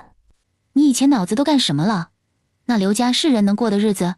你说你有才有貌，自己也会做绣活什么的，哪怕家里情况不好，但你勤快点，等你挑的人也有大把。你怎么眼睛就跟瞎了一样，嫁到那种人家，害了自己不说，也苦了孩子。你说谁还没有个眼瞎的时候，对吧？这不，后来就想开，决定不过了吗？你看我现在不也挺好的？就算再找，那也是在有限的条件里，找最好那一个。也是，谁还没有个眼瞎的时候？李姐姐，昨天秦牧阳吐血了，被送到仁心堂的时候，听说情况不是很好。舍不得。我与他到底是青梅竹马，从我懂事时就听周边的人说她的好，后来少女情窦初开时，自然而然就喜欢上了。这么多年，哪怕知道不能嫁到他家去，但这感情也不是说不喜欢就能马上不喜欢的。我不喜他的性格，也不喜他后来不为我想，还为难我，但我也不想他真的有什么事。我知道自己与他注定是不可能，不仅仅是因为他性格，还有他们钱家和钱家，还有郑家的关系。凭借这一点，我要真嫁给他，不说苦了自己，往后郑家和钱家出事，秦家肯定也要出事，到那时我苏家也会被牵连的。我现在想，要是对秦家的影响不大，他能考上举人也好。你与他都这样了，还盼着他能考上举人？幼时他对我多有照顾，别说幼时，就是近几年也一样。就像之前他在暴雪期间来找我，这说明他对我的感情是做不得假。李姐姐，我心里很复杂，盼着钱家被连根拔起，但又怕秦家跟着没落。他那么骄傲的一个人，要是到那境地，还不知道会怎样。李姐姐，我昨天临睡之前在琢磨，要不我买个小庄子吧，到时候因为钱家、秦家受牵连的话，只要他没出事，那就把庄子改成他的名字，如此算是我感谢他曾经对我的照顾。苏妹妹，昨儿陈妙妙来找你，是有什么事吗？李姐姐，陈妙妙她来找我求证一些事，还想见见你和我谢姐夫，不知道你什么时候得空。还有，她说不出意外的话，明天陈家还会上演一出好戏，让我等着看戏就行。她不是知道我去过流云县，还听人说过杨家的事吗？就是来和我打听杨家的事，但是我不好说我认识高武，不然他指定能猜到是我故意引他去唱音阁。就算高家乱了，那也只是和秦府有关，跟钱通派有何关系？他和秦老爷是连襟，这连襟出嫁的庶妹夫家有什么？他要是插手的话，这手未免也伸得太长了些。你不了解他这种人，只要有好处，他都能像闻了腥的猫一样，怎么可能不会想着横插一脚？高家多有钱啊，那可是府城一等富商之首。苏妹妹，要不你现在让人去问问看，陈妙妙下午得空不？你应该知道，我和谢哥12就要成亲，因为时间仓促，我们许多东西都未来得及准备，在这府城是耽搁不了多久的。今天来你府上拜年，最迟下午就得回去。回去之前，我会将彩薇留下来，等初3再来接她。不出意外，初4一早就得走。而这中间的时间，我不仅得参加钱府的宴请，还得准备路上的吃喝，另外还要看看嫁衣之类的进度。得空的时间真的不多。还有，谢哥说之前得益于画本大卖，赚的银子不少，就想买些粮食，一路回去的时候赠与那些暴雪寒潮中受灾的百姓。我让人去陈府看看他有没有空闲，若是不得空，那回头再说。成。苏妹妹，青梅应当就是我嫡亲姨母，她的事我不好管，也管不了。我估摸她是不会跟我走，所以还要劳烦你多看顾一些。我知道她自幼照顾你长大，你与她也亲厚。我说这话拿这银子有些不像话，但这是我仅能为她做的事，也劳烦你。若是她真有什么，就让人来通知我，或者君子都行。就算青姨想去你那儿，我也不建议她去。本身她和你们就不熟，哪怕真有血亲关系，这也是不争的事实。你和李军姐弟2人早年分家，上头父母全无，又各自成亲。青姨去了，不管住谁那，都无意给自己找个长辈在上头压着。到时你们不自在，青姨也可能不自在，所以还是在这里待着吧。家里吃喝都少不了她，病痛也有府医，从小她帮我带到大呢。现在她老了，我帮忙养老送终也是应该的。苏妹妹，你府上不是3个绣娘吗？我怎么看里头现在有6个人？怕时间赶不及，就多找了几个。解开挂在腰间的钱袋，从中掏出1张10两的银票。苏妹妹，我想将这银票破开，不知道你府上账房那儿是否可以帮我换成10个1两的银锭？你若是为了给绣娘们发红封，那就算了，我请他们之前就先高额付了1半的银子，剩下的等做完给。至于绣娘，也是提前说好的，真要想图个吉利，那就像刚才那样，给个1000银子就好。你们娘这样穿不好看吗？怎么都不吱声？心里难受。娘，你嫁人后，就不只是我和莎莎的娘了。小小年纪别胡思乱想，不管我嫁不嫁人，你们都跟我生活在一起，不管我嫁给谁，你们都是我的孩子，这点是永远都不会改变的。李姐姐，你回去的时候，我和青姨也跟你回去吧。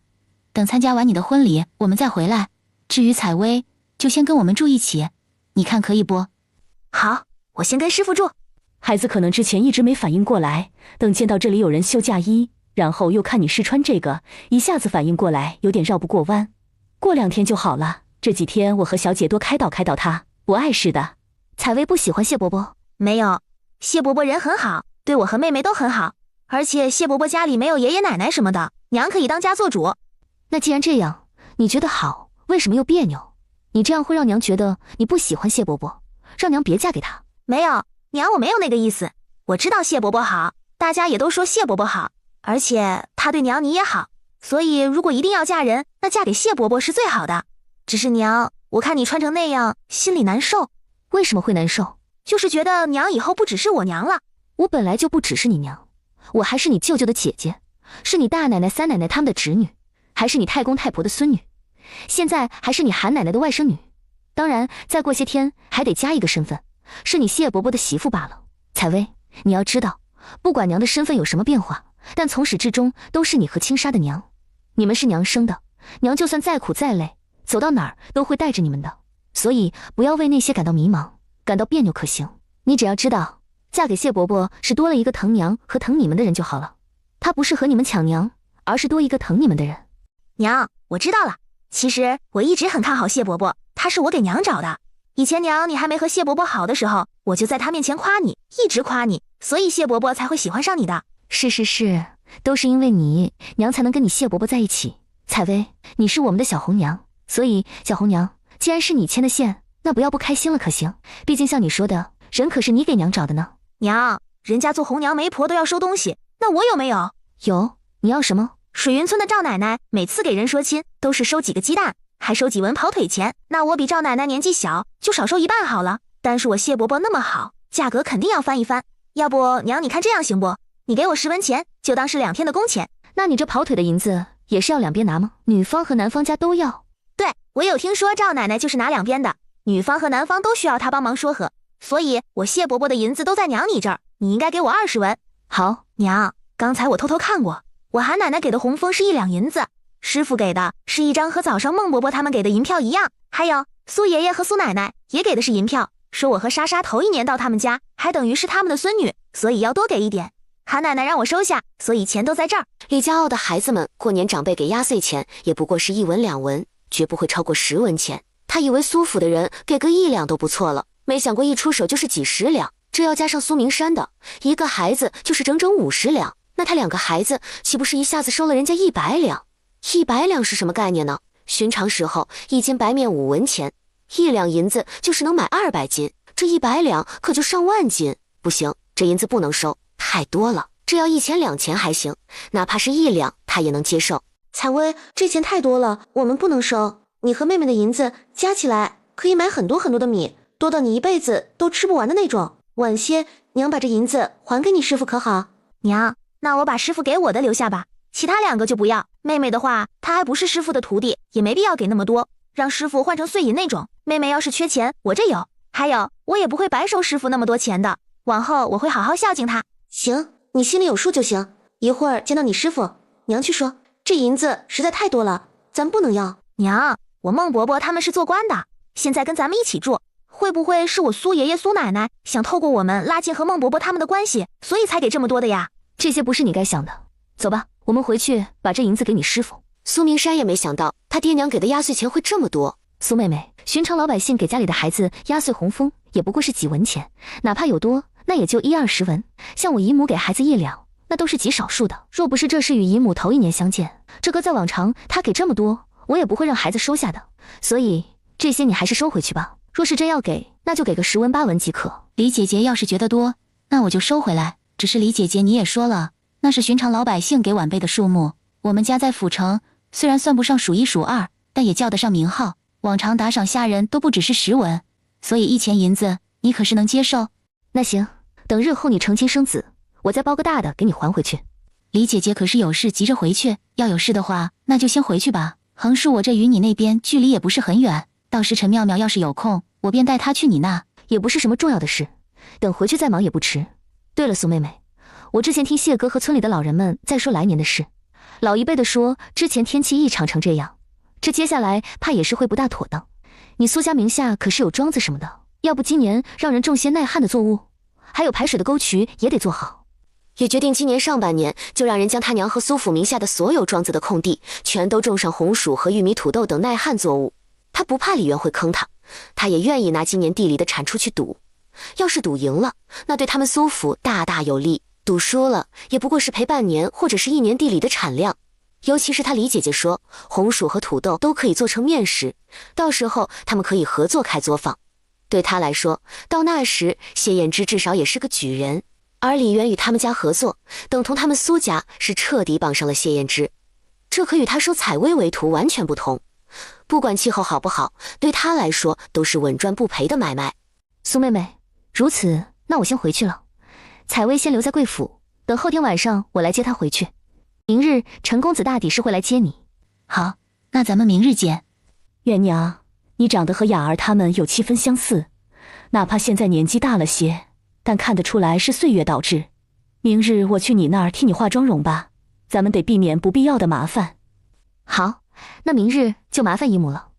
那我明日用过午膳就过去，到时你们去前府，莎莎我带回苏府。好。李渊已经将饭菜都准备好了，而谢燕之依旧没回来。准备和李老汉出门找人时，就见孟鹏跟陈浩从外头回来。弟妹穿成这样，是准备去找少安？对。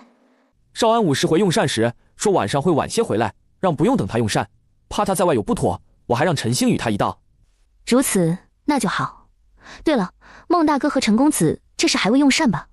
我已经做好了，咱们先吃饭。翌日晨光熹微之时，谢哥，你说我是该和你说早上好，还是晚上好？行了，去洗漱一下，我马上去蒸点馒头和饺子，顺便打碗鸡蛋汤过来。你吃完再睡，有什么事等睡醒再说。元娘别担心，我很好，事情也很顺利。子冉兄，你和陈公子先看看，若有不明白之处，等我吃饱醒后再说。好。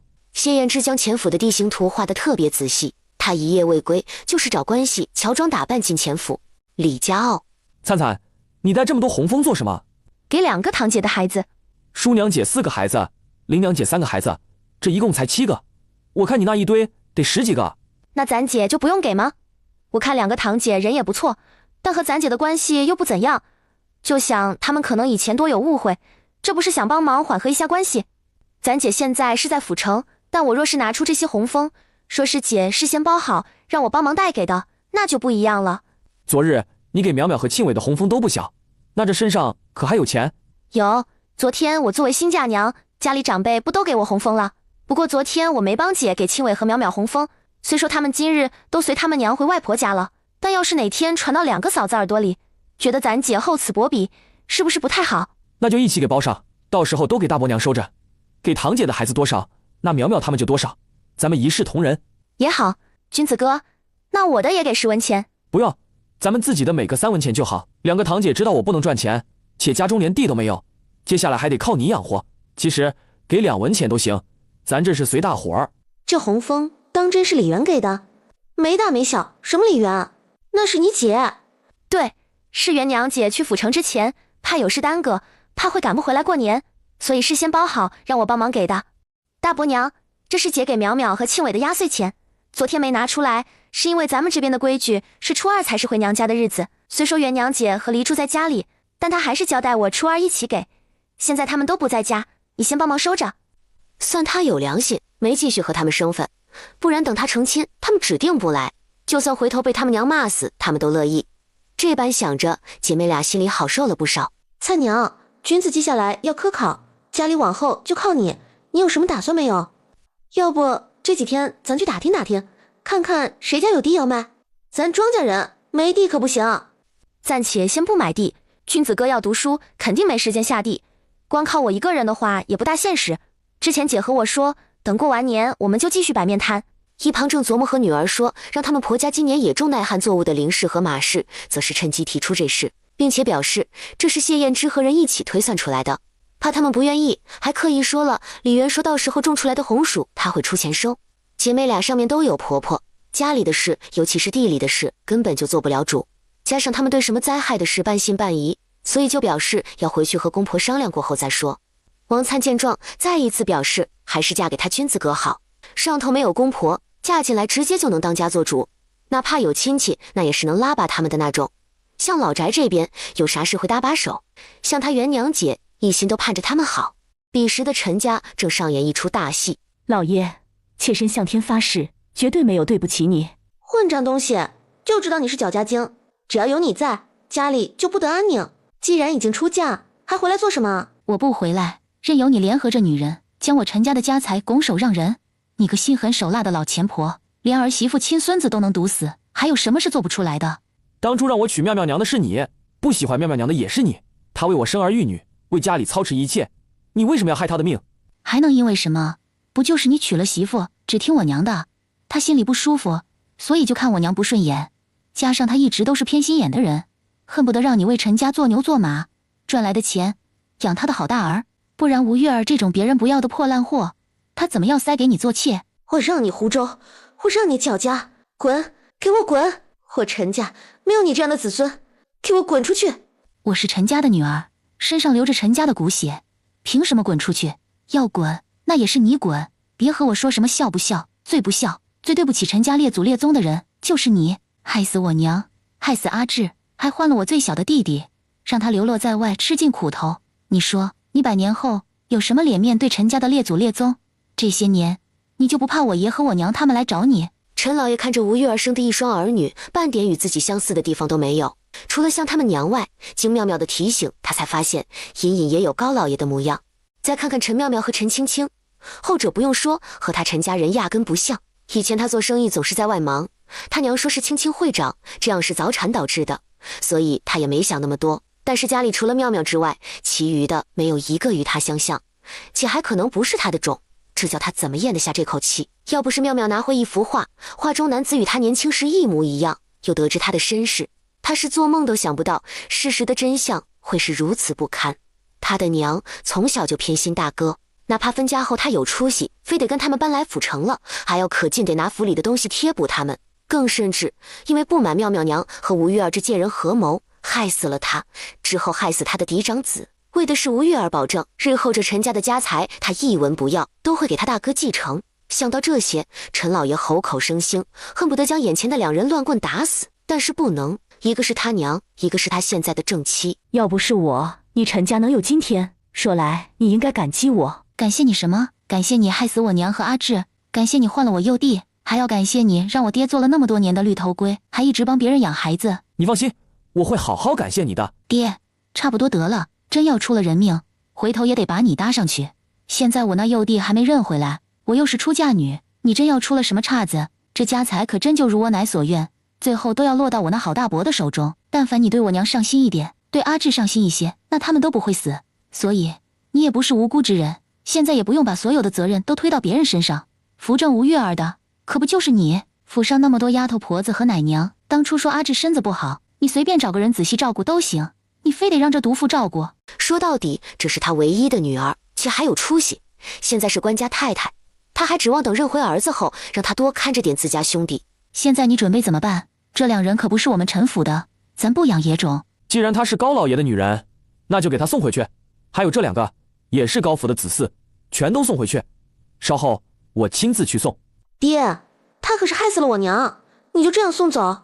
还有，她是你的妻，你直接送妻与人为妾，就不怕被说？进衙门那才叫放过她，但要是送到高夫人手中，那就不一样了。还有，她从今天开始就不再是我的妻，一会儿我就直接写封休书即可。然而还未等陈老爷把休书给吴月儿，原本初2该陪妻子回娘家的高云髻，此时被人五花大绑堵了嘴巴，送到陈府。陈老爷，我家夫人说此人不是我高家子嗣，是陈夫人与人苟合所生，又故意让府上吴姨娘所养。现在事实已经查清楚，吴姨娘也全都招了，今日给陈夫人送回来，你们自行解决。陈老爷觉得今天里子面子都丢光了，因为吴月儿他的脸被人按在地上碾。怒急之下，他飞快回去写好休书，之后让人捆了吴月儿母子3人，不是4人，匆匆往高家走。只是还没等他到高家，而是在半道上碰上骑马而来的高老爷。大过年的，陈兄这是做什么？高兄装什么？我要做什么你不是很清楚？怎么这些年你们将我蒙在鼓里，是觉得我会一直任由你们玩弄下去？今日我已经休了吴氏，他害我原配，毒死我嫡子，我是要上衙门告他。至于其他3人，那是高兄的子嗣，他们的去处与我何干？这大过年的，陈兄可真是会开玩笑。今天才初2，府衙年前封印到现在都还没开印，你去衙门能做什么？再说你陈府的子嗣怎么就变成我得了？今日云髻被送到陈府，那也是因为我夫人见他不陪身怀6嫁媳妇回娘家，这才气急之下令人捆绑送过去。这中间或许有下人误传些什么，才叫陈兄误会。无是你眼瞎了吗？你看看，这就是你为他生了一个又一个孩子，甚至不惜谋害一条又一条人命的男人。他听见我要把你送官了，都不敢认下你。是不是别人的媳妇就特别的刺激，觉得自己特别有本事，特别有能耐，能让一个女的心甘情愿为你做到这地步？哼，本来还想着你我是亲家，你们夫妻多年，有什么事回家自行解决就好，没必要闹到外面来叫人看笑话。既然如此不识好歹，算我多管闲事。高兄是不是忘了还有这2个？陈兄还是莫要开玩笑，我与贵夫人总共都见不了几次面，且回回都是陈兄你在场。他生的子嗣，即便不是陈兄你的，但也赖不到我头上来。看什么？赶紧给我回府！陈老爷不能拿他如何，心里有气无处发，想了想，就将手中的马鞭直接甩向吴玉儿生的一双儿女身上。这2个是野种，是他的耻辱，枉他曾经掏心掏肺的去疼他们。姚郎，府城的人都知道，高老爷全名叫高宁瑶。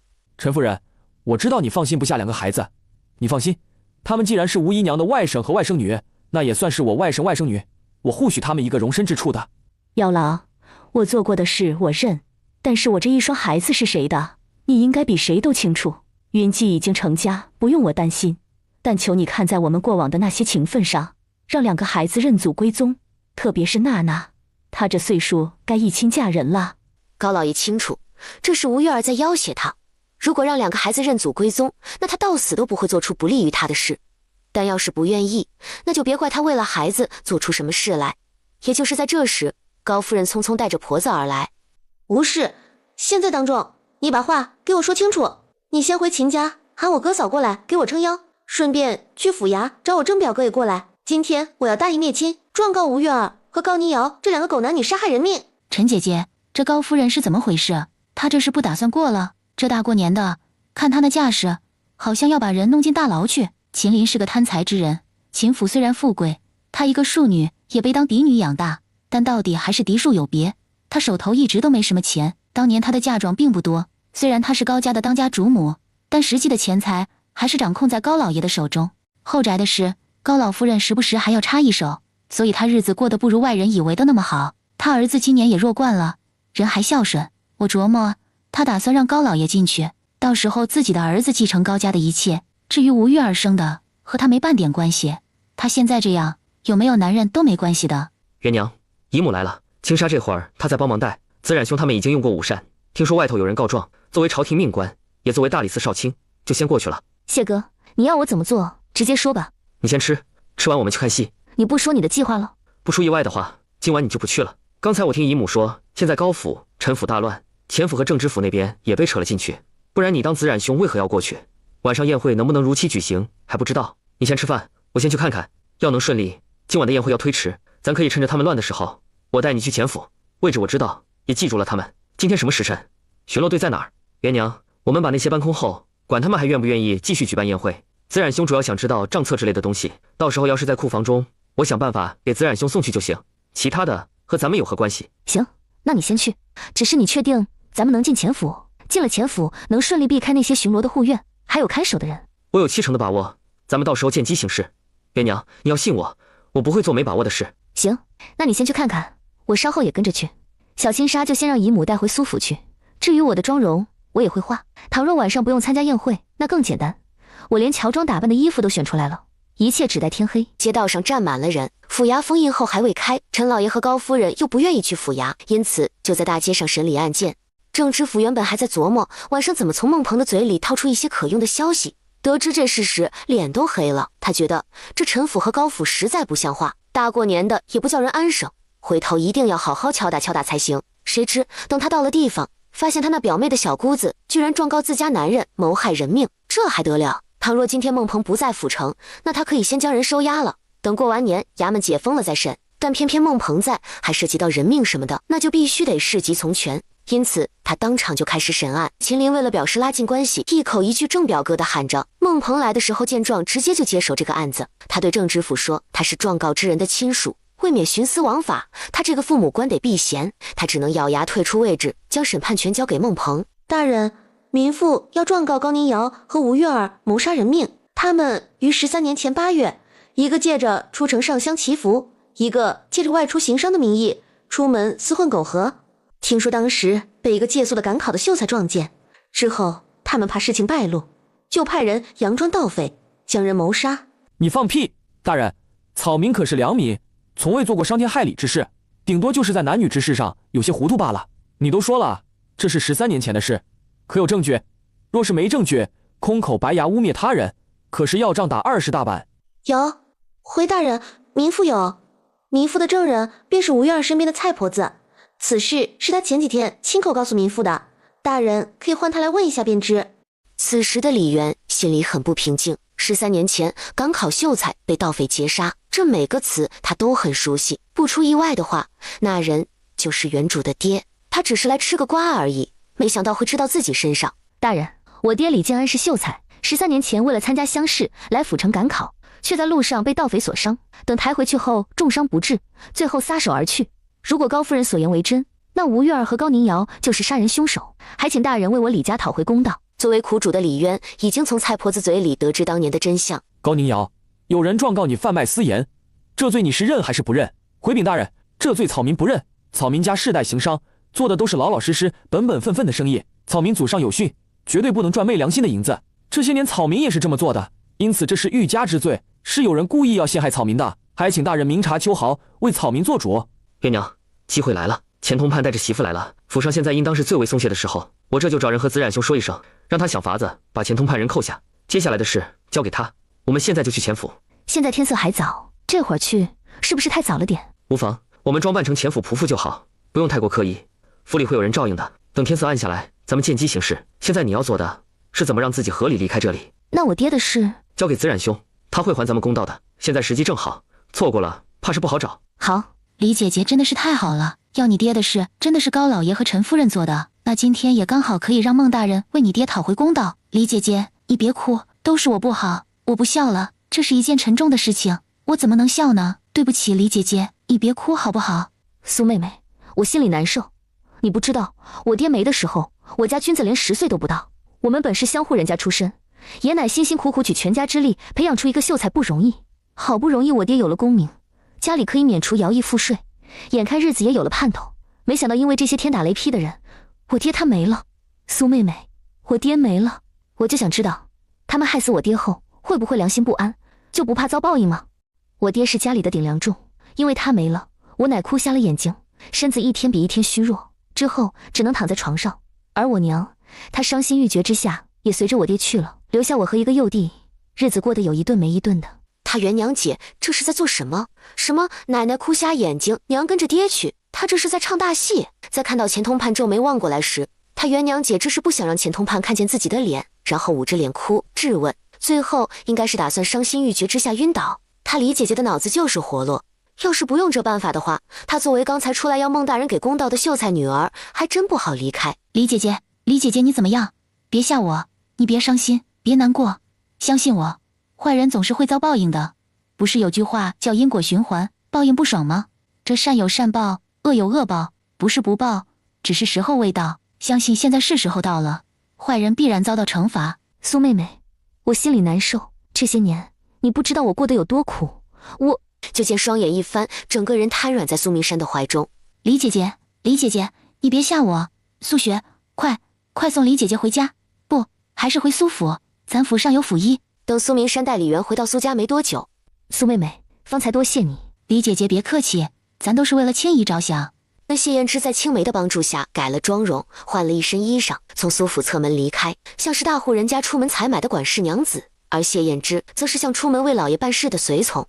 元娘，那个是钱府的库房，旁边不远处是钱夫人的嫁妆库房，咱们把这2个里面的东西搬走，我再带你去北院那边。北院那边可以直接出去吗？可以，但是地方不是很好。甭管地方好不好，只要能出去就行。元娘，你速度快一点，我在这儿给你把风。前后连2分钟不到，钱府这个大库房的东西全都堆在他的空间里。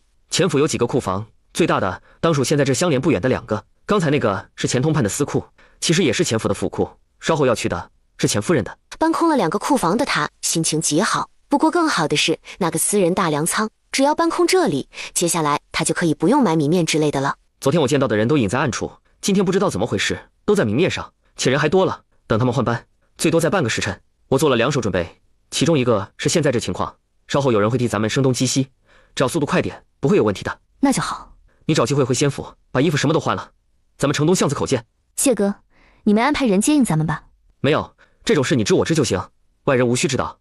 来，我数3下，你速度快一点。他迅速走进粮仓，在他挥手将粮食收进空间，在走到昏暗地上的瞬间，带着人进了空间。谢哥，虽然现在过年又因为天冷，大晚上街上没什么人，但你穿成这样多少有些不便，万一被人看到，那才叫坏事。你先在仙府里待着，顺便去外头的大粮仓里看看，帮忙整理下东西。我换好衣服就出去，等我到家你再出来。谢哥，你饿不饿？要不要吃点东西补补体力？还有，你是打算在这里洗洗睡觉，还是出去洗漱睡觉？我这会儿有些亢奋，睡不着，得去整理一下那些东西才行。谢燕之内心的喜悦丝毫不亚于李元，他直接拉着人走到外面，指着突然蹦到10的威望值让李元看。10点了。对，元娘，大粮仓好像又变大一些，不是很明显，我也不知道是不是自己的错觉。现在里面我看了看，里头有些乱，可能需要你自己整理。你现在得把地方分出来，粮食一个地方，库房的东西一个地方，还有银子，全是一箱箱的金银锭，也不知道他是不是要往上交，又怕出岔子，并没有烙印。大部分是银子，也有银票，不过这银票咱们不能动，银子也不能要全部，等子冉兄这边看情况，如果能将钱通判扳倒，那咱们想办法弄出去一些。像那些古玩字画、银票和珠宝首饰等等，那些到时候要充国库。按你说的，今年开始年景不好，到时受灾的老百姓多，我们能帮的有限，最后还是要朝廷来管。当今圣明，心里有百姓，会将之用在百姓身上。谢哥，你说的对，贵重的首饰和古玩字画等物都见不得光，与其贪财留着，倒不如到时候充国库。你放心，我心里有数，能分我们一点钱其实就够了，更何况还有那么多粮食。谢哥，粮食我是不会交出去的。这个不给。元娘，洗洗出去睡吧，我估计今天外头要大乱。爹的案子我让陈公子帮我写状纸了，等事情有进展会来传唤的，不过我估计没那么容易。高宁瑶这些年能在府城坐稳1等府上的头把交椅，谁也不能小觑了他。想要撬开他的嘴扯出钱通判，难度不是一般大。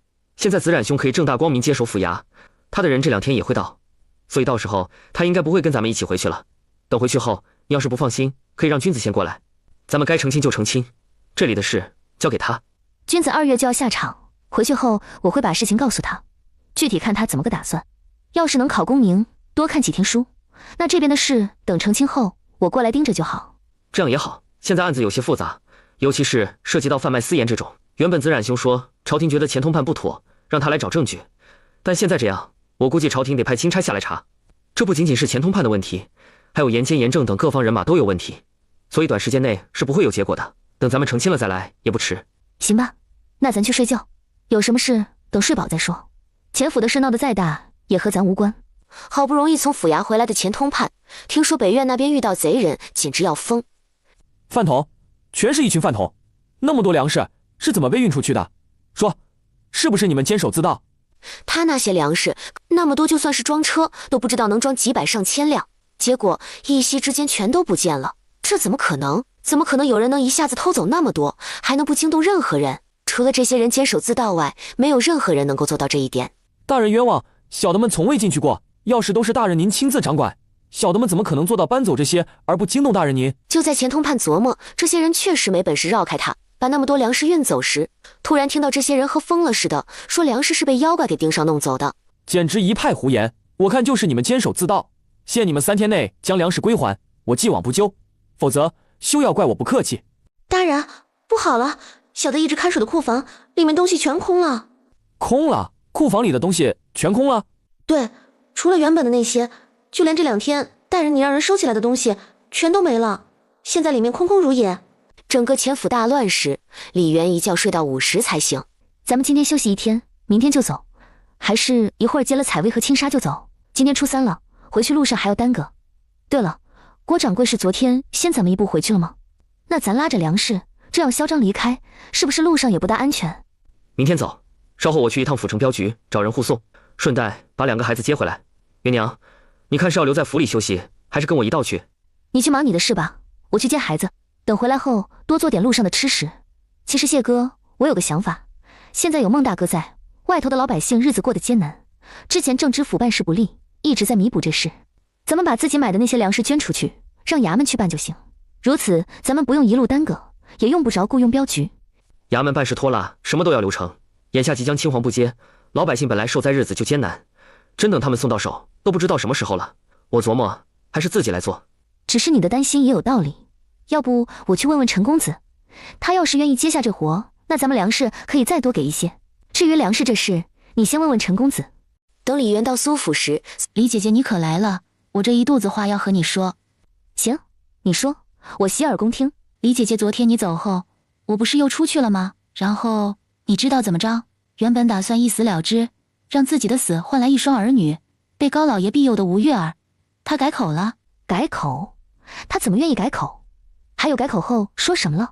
她改口是钱夫人来后，不知道和秦牧阳的娘说了什么，然后秦牧阳的娘又和高夫人说了什么，哪知道高夫人不愿意，不给她这个嫂子面子，还一口咬定高老爷贩卖私盐，甚至说他有证据。之后他亲自回去了一趟，等过来时手中拿着一本账册，这账册有些年头，据说里面记录了每个月贩卖私盐所赚的银子，且那银子分了多少给钱通判。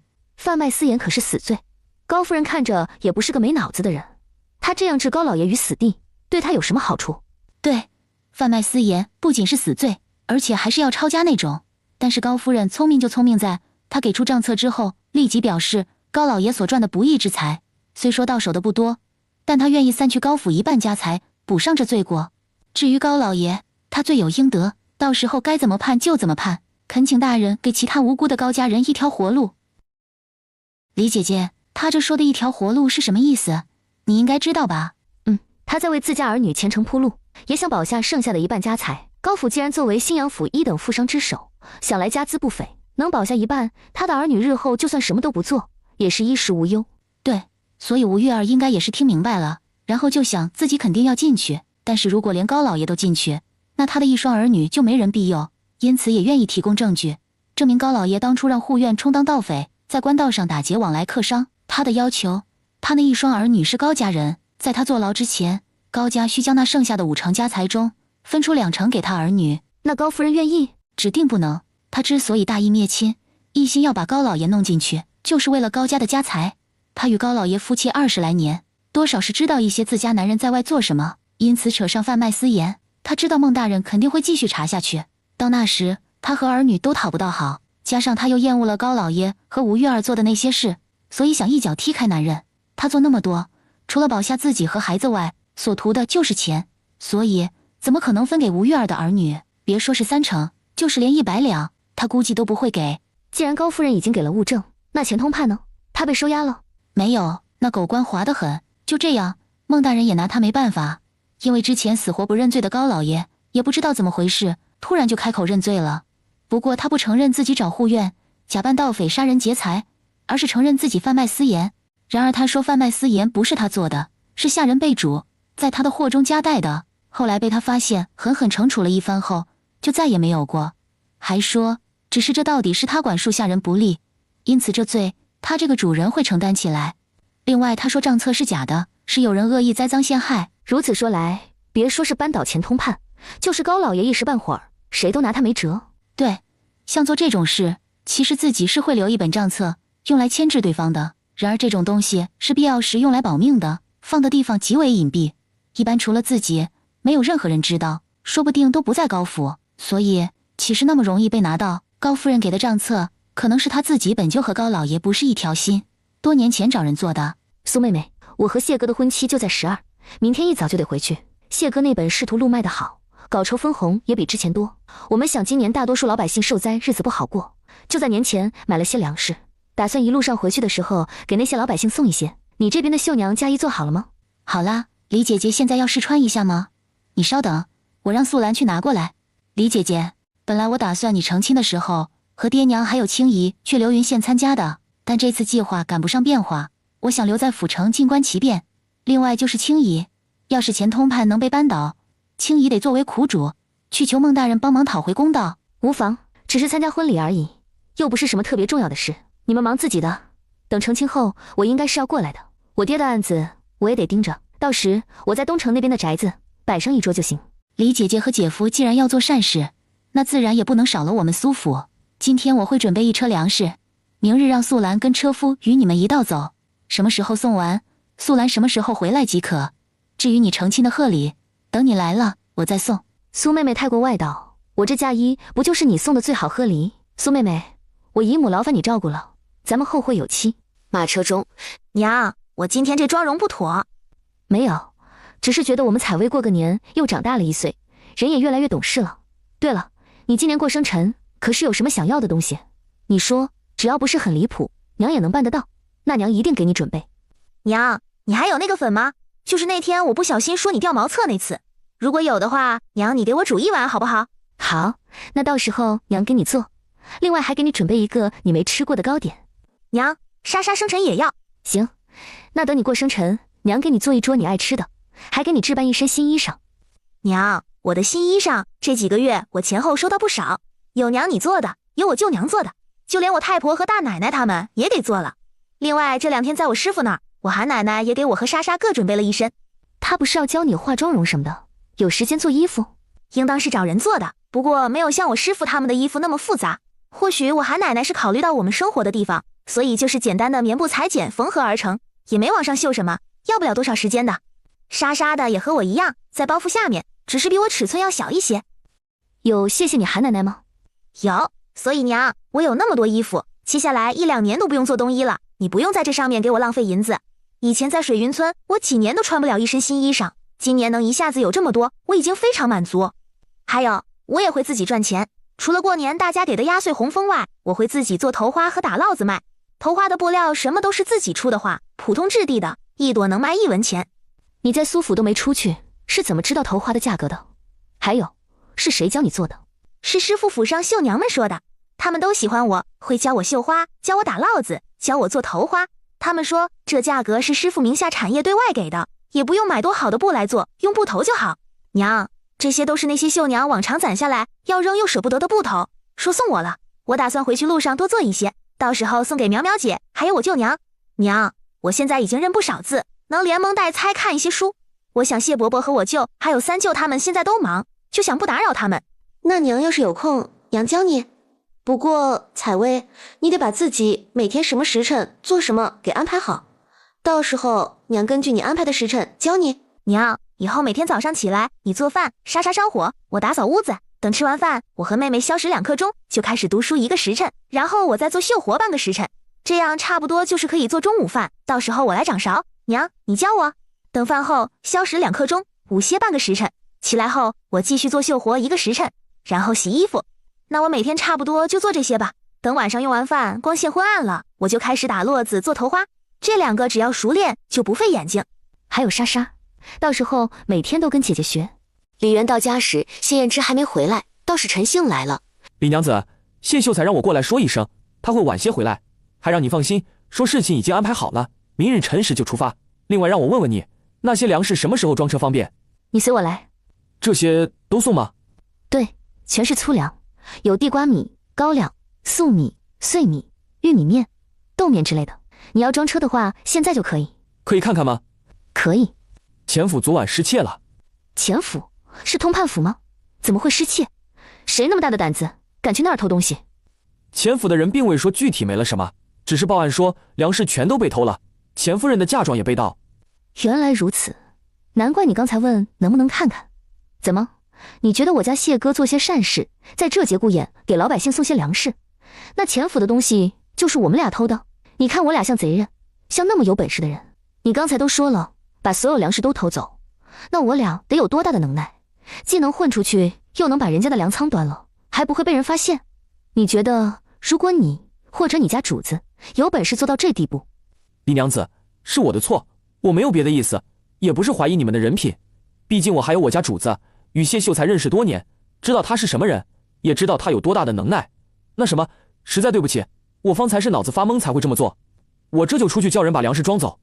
对了，李娘子，我家主子说给老百姓送粮食这事就交给陈公子去做，你和谢秀才成亲时间赶，没必要在路上因为此事多做耽搁。到时候主子会让陈公子给老百姓送这些米面时，告诉他们这是何人送的。知道了，谢哥只是单纯因为画本赚了银子，不忍老百姓受灾，所以想买些粮食送给他们。既然你们没误会就好，这些粮食交给你处理。对了，苏府的苏明山知道我们要给老百姓送粮食，他说苏府也想尽一份力，会安排人明天跟着一起出城。你看你是和那边说一声，还是我找人去说一下？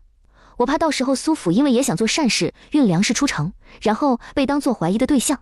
等两个孩子睡着之后，就见青梅一手提着一盏灯，另一只手抱着一个大锦盒。姨母，这么晚你怎么来了？是不是有什么事？元娘，姨母没本事，害得你外祖家破人亡，害得你娘和小姨早年纪离家，姨母这么多年都没能为家里报仇。姨母，这都是过去的事了，再说这些也没什么意义。咱们朝前看，说不定那狗官很快就遭报应了呢。元娘，你说的对，那狗官遭报应了。今天小姐和我说，她府上遭贼，把值钱的家当都偷了。最搞笑的是，我听说原本他府上打算宴请孟大人他们，怕被看出不妥，把值钱的东西都收起进库房。这一偷，等于把钱府都差不多掏空了，真是活该。要不是怕引人注意，我都恨不得点几串鞭炮庆祝一下。元娘，苏府这些年待姨母不薄，吃喝住用都是府里掏钱，所以这些年姨母把月银和打赏都攒了下来。你小姨身在侯府，想来也瞧不上咱这些，所以姨母把那些贴己的钱和东西分成2份，姨母自己留一小部分，大部分都在这儿。姨母，我不要。元娘，你听姨母说，姨母年纪大了，又无儿无女的，也用不着这些。现在这里的东西也不全是给你的，你分出一半给你弟弟。你不是说他年前才成亲吗？我算了算你的年纪，估计他今年也不小。既然年纪不小，又到现在才成亲，加上之前你说父亲没了，母亲也跟着去什么的，想来日子过得艰难。这些你留着，哪怕现在谢秀才有钱，但这意义到底不同。姨母给的，你出嫁当压箱底用，自己有钱，在婆家腰杆子也直。至于你弟弟，拿了这些钱，日子能过得宽裕一些，他那媳妇也能待他好一点。都说贫贱夫妻百事哀，有了这些，日子或多或少都能得到改善。姨母，我自己是真不缺钱，虽然还没成亲，但谢哥的银子基本上都在我这儿，加上之前你应该听说了，谢哥亲缘浅薄，我一嫁人就能当家做主。另外君子的媳妇儿是真的好，特别的好。姨母，这宅子是谢哥的，我会和李老伯说一声，往后你要过来随时来。还有，若是有一天想跟我们一起过了，你只管来找我们，就在流云县城东榕树巷，你随便找人问就知道。县城里的人基本上都知道谢哥家在哪儿。你娘要是还在，说不定现在也长成这模样。元娘看见你，姨母心里就愧疚的慌。要不是因为姨母，你娘和小姨又怎么会小年纪的就……算了，说这些做什么？元娘，明山是个孝顺的孩子，他一直待姨母好，所以姨母在苏府，你只管放心。只要姨母知道你们都能好好的，就比什么都强。想姨母了，来苏府看看。好，等君子科考后，不管考得如何，我都会跟他还有蔡娘，也就是君子的媳妇，一起来看你的。姨母，我这次回去成亲，可能要耽搁些时间，我爹的案子这边你帮我盯着点。姨母路上注意安全。东西都给出去了？都这个点了，夫人怎么还未睡？老爷和明山这孩子不知道在筹谋什么，父女俩还关在书房中讨论昨天高府和陈府的事，加上今天又听说钱通判这事，不知道为什么总觉得好像和明山有些关系，我这心里隐隐有些不安。夫人，老爷和明山都是心里有成算的人，不会乱来的。你身子不好，不宜操心，早些睡吧，不然他们又该担心你了。明山这孩子不知道从哪弄来的神医保命药水，我这段时间喝了，精神好不少，感觉身子比之前也有力气多了。青梅，你不用担心我，我的身子自己心里有数。老奴也觉得夫人精神好许多，就不知道神医在哪儿，那药水可还有？依老奴看，这保命水比人心堂的保命丸好多了。青梅，这种好东西不易得，能得几瓶，将身子养好一些，咱们该知足，不能奢望太多。这事你可别和明山提，省得他还得为我操心。行了，这会儿时辰不早，你也早些回屋休息。还有，你我虽是主仆，但胜似亲姐妹。明日我将卖身契归还于你，你若是愿意继续留在这儿，那往后你还是和现在一样，只是别一口一句老奴自称。若是想离开，那我赠送你一笔安家费。不用，咱们以前该怎样，现在还是怎样。老奴在夫人身边待习惯了，只要夫人不嫌弃，日后就老死在夫人身边。你要真的一直待在我身边，我还巴不得。接下来的事，你别轻举妄动。咱们虽然有这些年网上送礼的账册，但就我们一个府，这并不能代表什么。咱先静观其变，必要时落井下石就好，万万不能当出头鸟。爹，我知道，你放心，我不会乱来的。只是现在李姐姐要走了，我和孟大人也不是很熟，就连陈公子之前也只是互相利用而已。我们想他们帮忙，或者跟他们说上话，这无缘无故的也有些难。我琢磨，要不咱还是备些粮食，明日我跟着陈公子一起去给灾民们赠粮。还是别了，咱们现在有粮食，也能运出一车来，但都是细粮。眼下钱府刚被偷，咱们这时候运细粮出城，容易被盯上，哪怕最后查明不是咱们，但也会落不得好。至于粗粮，咱府也没有。这大过年大晚上又碰上钱府的事，爹上哪儿去给你弄一车？李元一觉醒来，元娘，我托关系买了些东西，你过来看看。这是蜀香阁的胭脂、口脂、清代和妆粉，我买的有些多，我琢磨到时候就当回门礼时送给几个嫂子弟妹和堂妹。另外这里还有些布，是比较软和的细棉。听你说二嫂还有身孕，我想也不能厚此薄彼，就多买点，到时候每家给3尺，也够刚出生的孩子做一身衣裳。还有这里有些糕点，是我拜托有人帮忙找人做的，有云片糕、龙须酥和枣糕，这天气经得住放，到时候你看看要怎么分。此外剩下的都是书和我让人找来的历年真题，我琢磨只要君子和征子能在接下来的1个多月里把这些做到我觉得可以的话，那应当能考个挂尾秀才。我把东西装车去，稍后我们就得出发。对了，谢哥，李老伯这边咱们具体怎么安排？只留足够的粮食给他们就好。粮食留他们2人2个月的粮，另外月银先给1个月的，不出意外，等君子他们现世后，咱还得过来一次。好。李娘子，老奴这小孙子本也是读书人，现在因为家境的变故不得不中断，只是老奴想着他还是能多认几个字为好。现在他已经9岁，人也机灵，老奴恳请李娘子能给个机会，让阿泰能跟在老爷身边，即便不说识什么字，就是能跟着跑跑腿开开眼界也好。这个事得你们老爷才能做主，我与他虽然要成亲，但在这方面我不干涉他。若是你开口，他愿意收你做小厮，那最好不过；若是不愿，你也别气馁，毕竟你这年纪不上不下，有些尴尬。谢言之和青纱采薇已经吃完早膳，就见李太进来。采薇本着她苏奶奶教的，就忙躲到李元身后，等娘仨上了马车。采薇，你能告诉娘，刚才你为何做那番举动？就是看到李太，你躲到娘身后。娘，苏奶奶说我容貌出众，即便化了妆容，也要懂得回避，还说7岁算是大姑娘，大户人家男女7岁不同席，所以不好再见外男。采薇，你也说了，是大户人家的姑娘，咱们是普通老百姓，你娘我相互出身，嫁给你爹刘东升，他家也是相户人家，和离后就算改嫁给你谢伯伯，顶多咱娘仨的身份跟着往上稍稍抬高一些，但与咱们往来的都是普通老百姓，所以你根本没必要多此一举。难道你回李家傲还能躲在家里不出去见人？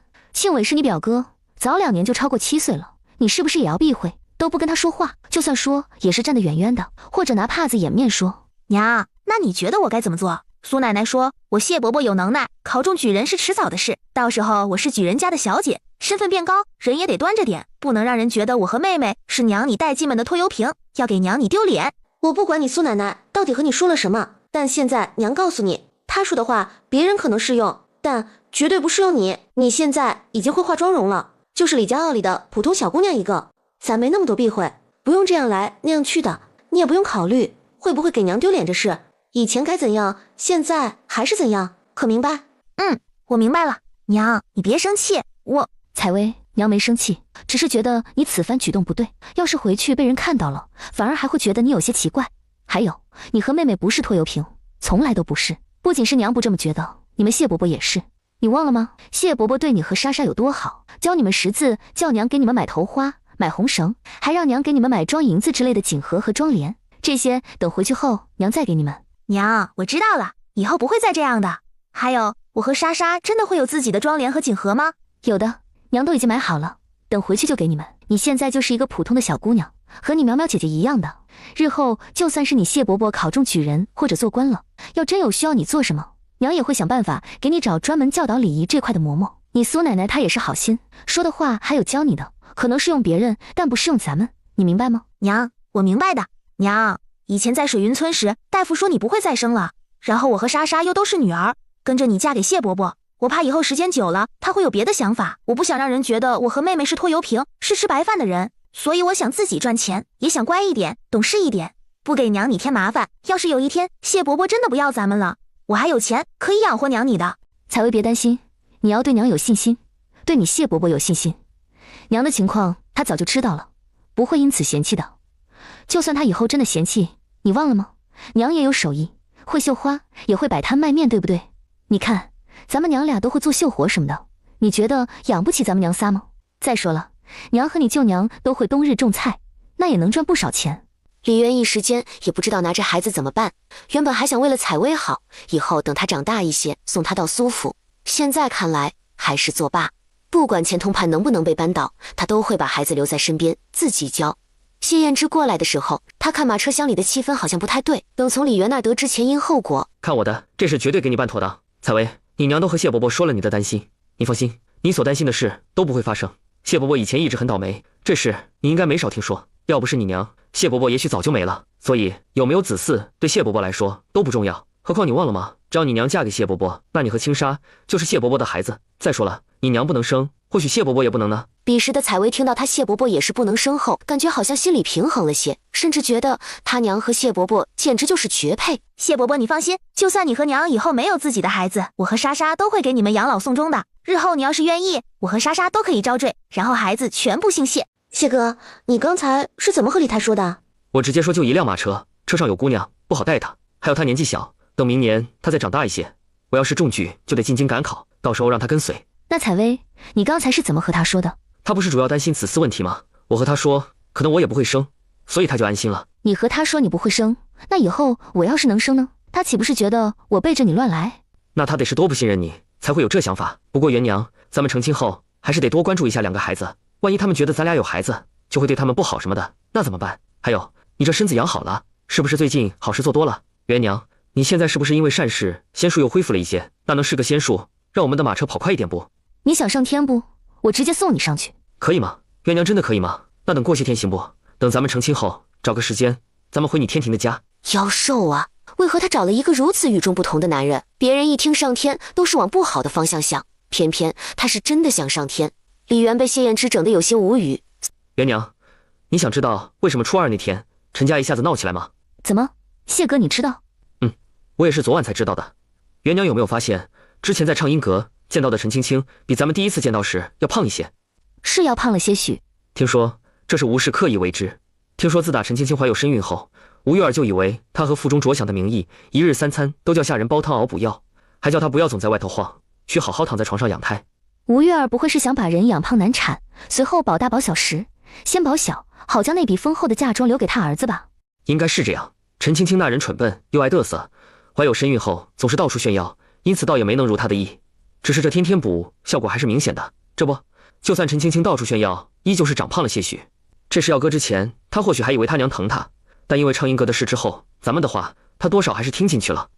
就算他听进去，那他应该比谁都怕这事是真的吧？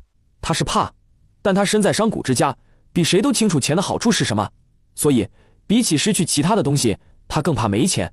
而陈家大姑娘陈妙妙这时候找上他，告诉他自己有证据证明他不是陈家的子嗣，但同时又表示知道他当初还年幼，就算是换子也和他无关，只要他愿意初二那天出面把吴月儿的面皮扯下来，那么当初的嫁妆会分他一半。不是，陈妙妙就那么一说，他就信了。可能他自己心里也有怀疑，毕竟他长得和陈家人真的丁点相像都没有，加上陈妙妙给他说他现在的处境，尤其是说身怀6甲之后不能补过头，也不能总躺着不动，那样极容易难产。元娘，不管你日后还能不能再生，咱还是别生了吧。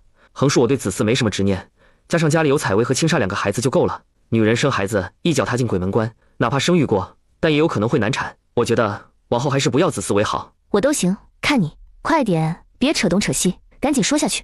陈青青也不知道是不是想到高云记外面有身怀6甲的女人，加上陈妙妙说的头头是道，甚至还拿出一幅画，说画中的人才是他的嫡亲弟弟，等上元节后他就会去亲自把人接回来。还说他陈青青要是聪明，就配合他把吴玉儿的面皮子扯下来，到时候会把陪嫁分他一半，否则这事他可以自己做，但是等他把人接回来，那日后陈府可没有他陈青青的位置，且既然他不是陈府的嫡幼女，那么嫁妆是要被追回来的。听说陈青青看到画中人，自己坐在那想了许久，最终答应。这回他难得聪明一回，自己亲自去抄了嫁妆单子，然后在后面写上以上的东西。陈妙妙代表陈府，自愿分他一半。陈妙妙并不看重钱财，否则当年她也不会嫁给一个穷书生。她只想还她娘和2个弟弟一个公道，只想把当初参与的人面皮撕破，最后绳之以法。然后初二那天，就让陈青青一早回娘家，在她爹面前说吴玉儿要害她。谢哥，你怎么知道的这样清楚？不知道的人还当你一直跟在后头偷听。哪用得着我去打听？这事昨晚都已过亥时中了。苏明山去找陈公子，听说他要出去给受灾的百姓发放粮食。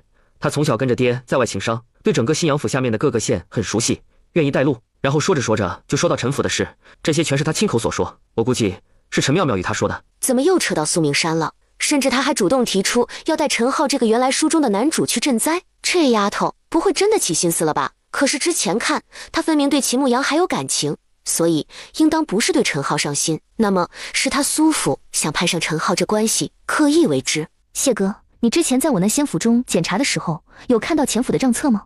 没有，咱们毕竟只有2个人，也没什么功夫之类的，能去的地方有限。像账册这种东西，多半不是放在书房，就是他们的起居室，而敢放那种地方，就代表一定有暗示，所以还是要子冉兄他们自己去查。李渊一听就没再问下去，这些事他管不了，也轮不到他管，甚至都可以说离他很遥远。能吃一次瓜，能知道害他爹娘和外祖一家的凶手是谁，就是最大的收获。他家谢哥说当今盛名，所以应该会还他们公道的。李家傲随着婚期越来越近，家里这边该准备好的都准备好了，而李元和谢燕之迟迟未归。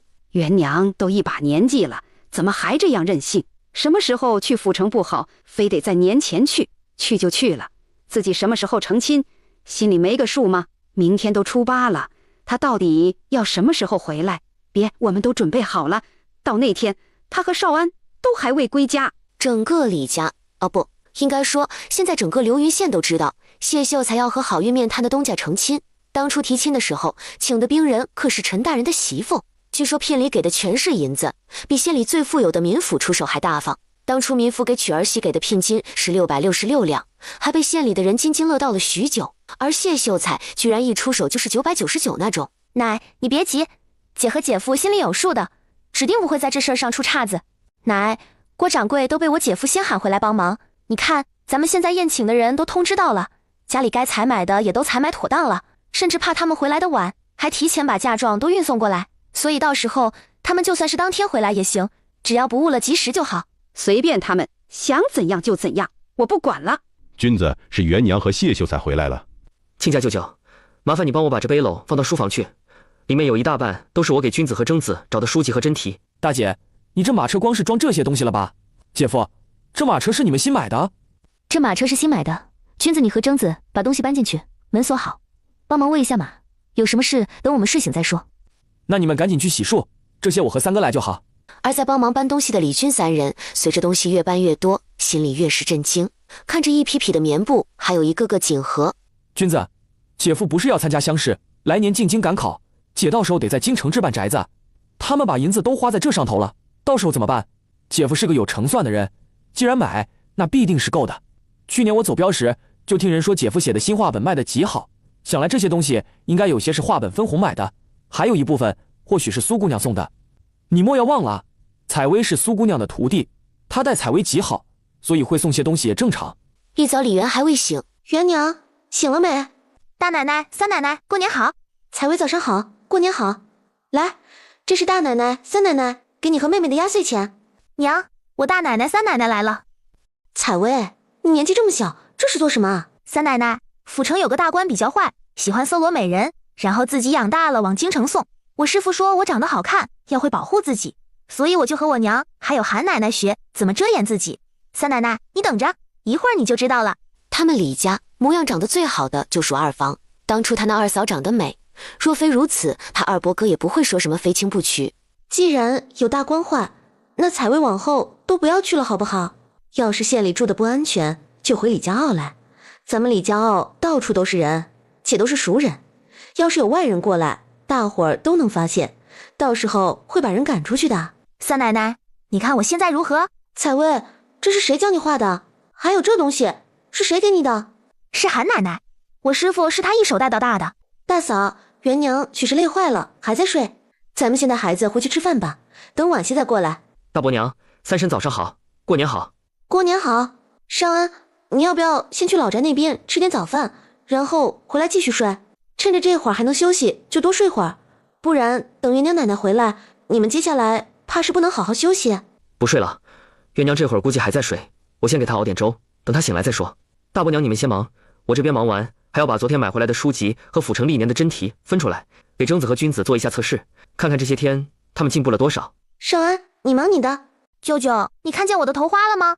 我娘昨天带回来的，是我路上做的，我准备送给苗苗姐，还有其他几个姨家的表姐表妹。都在堂屋，钥匙在这儿，你打开自己去找。彩薇，这些都是你们娘带回来的？对啊，我找到了。大奶奶，我们走吧。灵氏震惊的根本说不出一句话，她估计等她婆母回来看到这些东西又该骂人了。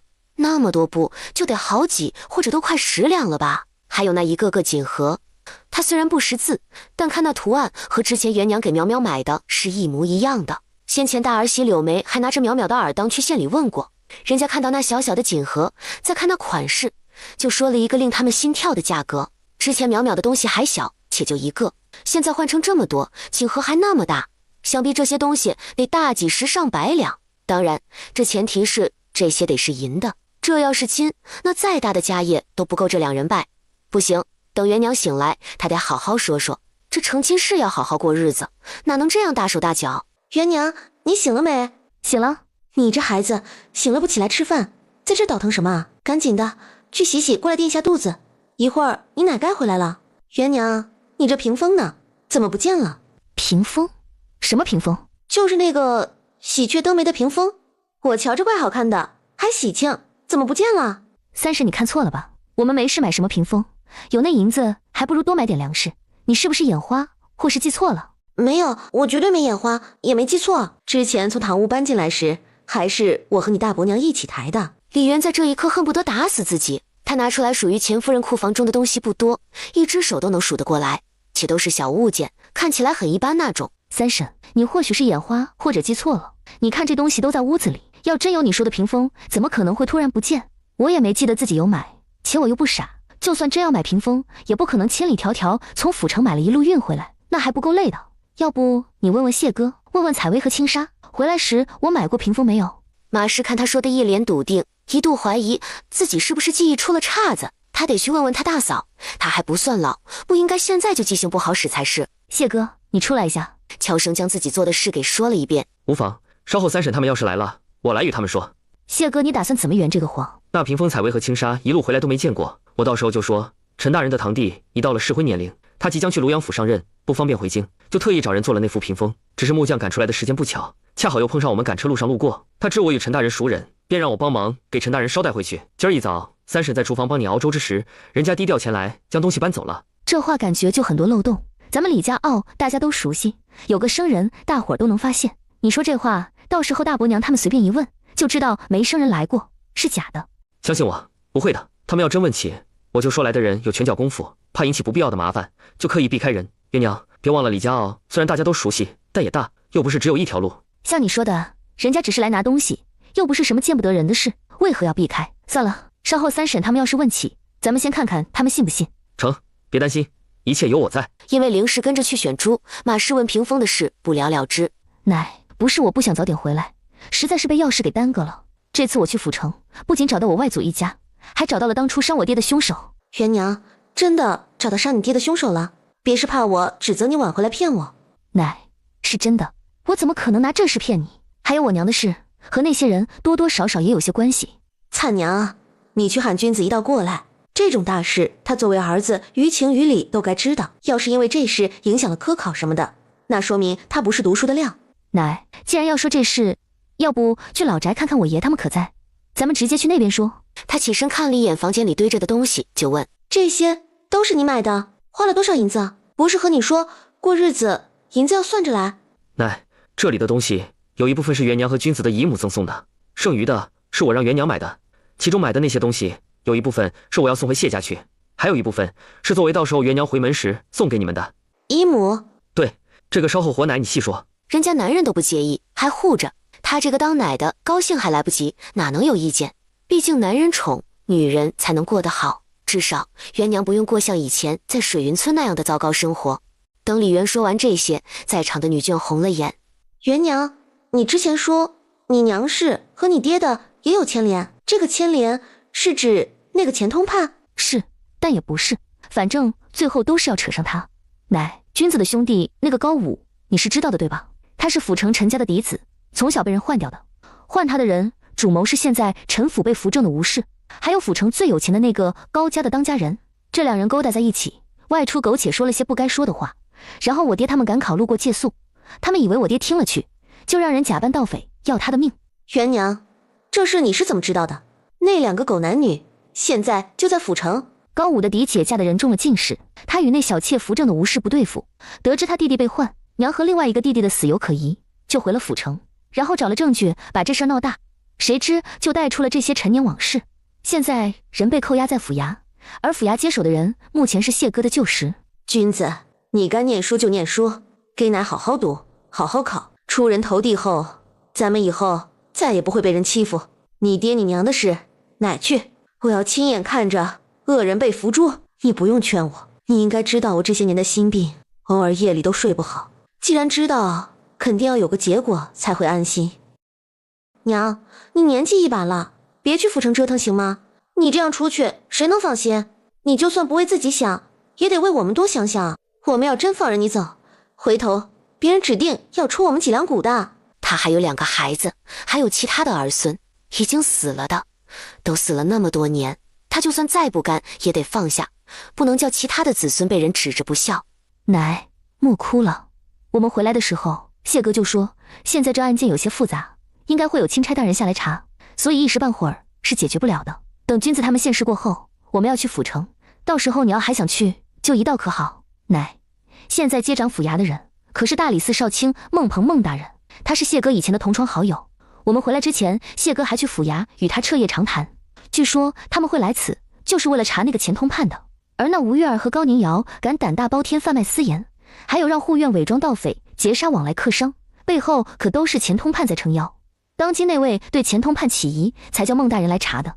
所以你只管把心放回肚子里去，他们一定会有报应的。元娘，等你去府城，奶跟你一起去，奶要亲眼看着他们被砍头。好，奶，这事苏妹妹和我姨母都会帮忙盯着，所以有什么风吹草动，他们和孟大人那边有联络，会提前知道，也会提前告知的。你现在什么都不要想，就想着再过几天就要嫁孙女就对了。对啊，奶，姐昨天晚上才回来，到现在还什么都不知道。咱是不是先看看她都买回了什么东西，还有谢家那边现在怎么布置什么的，也得和我姐夫说一下。对了，不是说成亲前不要见面，我当初情况是特殊，但我姐和姐夫不一样，所以今儿都初8了，奶，你是不是该让我姐夫先回去？你还知道要回来呀？也不看看今天是初几？你也说了，府城那个姓钱的不是好人，既然这样，还敢1次2次的去，自己去就去了，反正年纪一把，又嫁过人，还生过孩子，估计除了少安，也没人看得上。但你带着2个孩子去，咋的？你这是要准备把2个孩子也弄丢不成？我可告诉你，要是敢把我2个李家的子孙弄丢了，那你也甭回来，甭喊我一声奶。年纪越大，越来越不懂事，以前脑子不清楚，现在是翅膀硬了，什么都敢做。真要孩子丢了，我看你上哪儿哭去？不是说买了嫁妆什么的，走，拿出来奶看看。是谁说孩子的脸就像6月的天，说变就变的？分明他奶也是这种人。上一刻还沉浸在悲伤中，感觉要死要活的，现在又生龙活虎，就和以前没啥两样。得，反正这一顿骂总归少不了，只要他老人家开心乐意就成。姐，你买嫁衣了对吧？快回去穿上我看看。哪里是我买的，是苏妹妹府上的绣娘做的，我最后也就给了点布料钱，其他的绣娘工钱什么的可都是苏妹妹给出的，做的挺漂亮的。现在过年你已经4岁了，可以学着做绣活，以前你都是在玩就算了，但从今天开始你先认真起来，今儿就先练习披线。姐姐就是因为学的时间太短了，到现在只能披成16根丝。师傅说真正厉害的绣娘，一根线可以披成好几十甚至上百根丝，那线细到眼睛都快要看不见那种。所以姐姐还要继续练，莎莎你也是，你先练习8根丝，等下次去府城披给师傅和韩奶奶看。姐，一根线真的能拆成几十上百根丝？对，采薇再往前进一步就是32，然后就是64、128、256。不过绣娘的手是珍贵的，采薇要真走绣娘这条路，按她说的什么洗衣做饭扫地还是甭想了，但凡手有丁点糙都容易勾丝，不过那是对顶级绣娘的要求。姐，刘东升那个畜生的相好被灌药没了孩子后伤了根基，往后是再也不能生育了。君子哥说这是有姐夫的手笔，我也不知道具体是什么原因，反正我的灵泉水突然多了很多。什么时候的事？大年30那天。姐，你的空间呢？有什么变化没有？李渊这下终于猜到为何会突然间冒出个超大粮仓了。菜娘，我空间多了个超级大粮仓，特别的大。你现在已经是我弟妹了，又是老天爷给的福气，叫我俩继续活下去。要不咱再试试看看能不能进去，要是可以，我让你看看里面的情况，再与你细说。好。一会儿李渊消失不见，一会儿又出来，如此反复了3次，这才作罢。对于结果，王灿虽然有些失望，但也算是在他的意料中。既然不能就算了，姐，你别勉强自己，就像我这灵泉水，也只有我自己能弄出来。对了姐，我自从灵泉水变多后，只要一想把水放出来，脑海中就有一个泉眼一样的小水井，等我察觉到小水井里的水被放的只剩下3成时，就怎么都放不出来。既然变多了，那就是好事。希望这次你姐夫的同窗好友能把钱通判和郑知府弄下来，到时候换个清明的人上去，不然接下来咱们整个新阳府都落不得好。琪儿都初8了，许县令16之前要到任，也不知道回头是什么个光景。姐，我上辈子活的时候，不知道是不是我都没进城过，所以不知道姐夫这号人物。你说咱姐夫在县里也挺出名的，那许县令哪怕是来谋财，总归不会喜欢杀鸡取卵吧？你说姐夫口才那么好，有没有可能说服他不要做糊涂事，多为老百姓着想？这个谁知道，我连那个许县令啥样都不清楚，而你也只是道听途说，所以先看看再说呗。这事儿咱操心也没用，我现在算是看明白了，凡事都有高个头顶着，有你姐夫在，他既然知道接下来的情况，那这事还轮不到咱们操心。姐，我知道了，那接下来我除了每天攒灵泉水给你外，就是多赚点钱，其他的不去想了。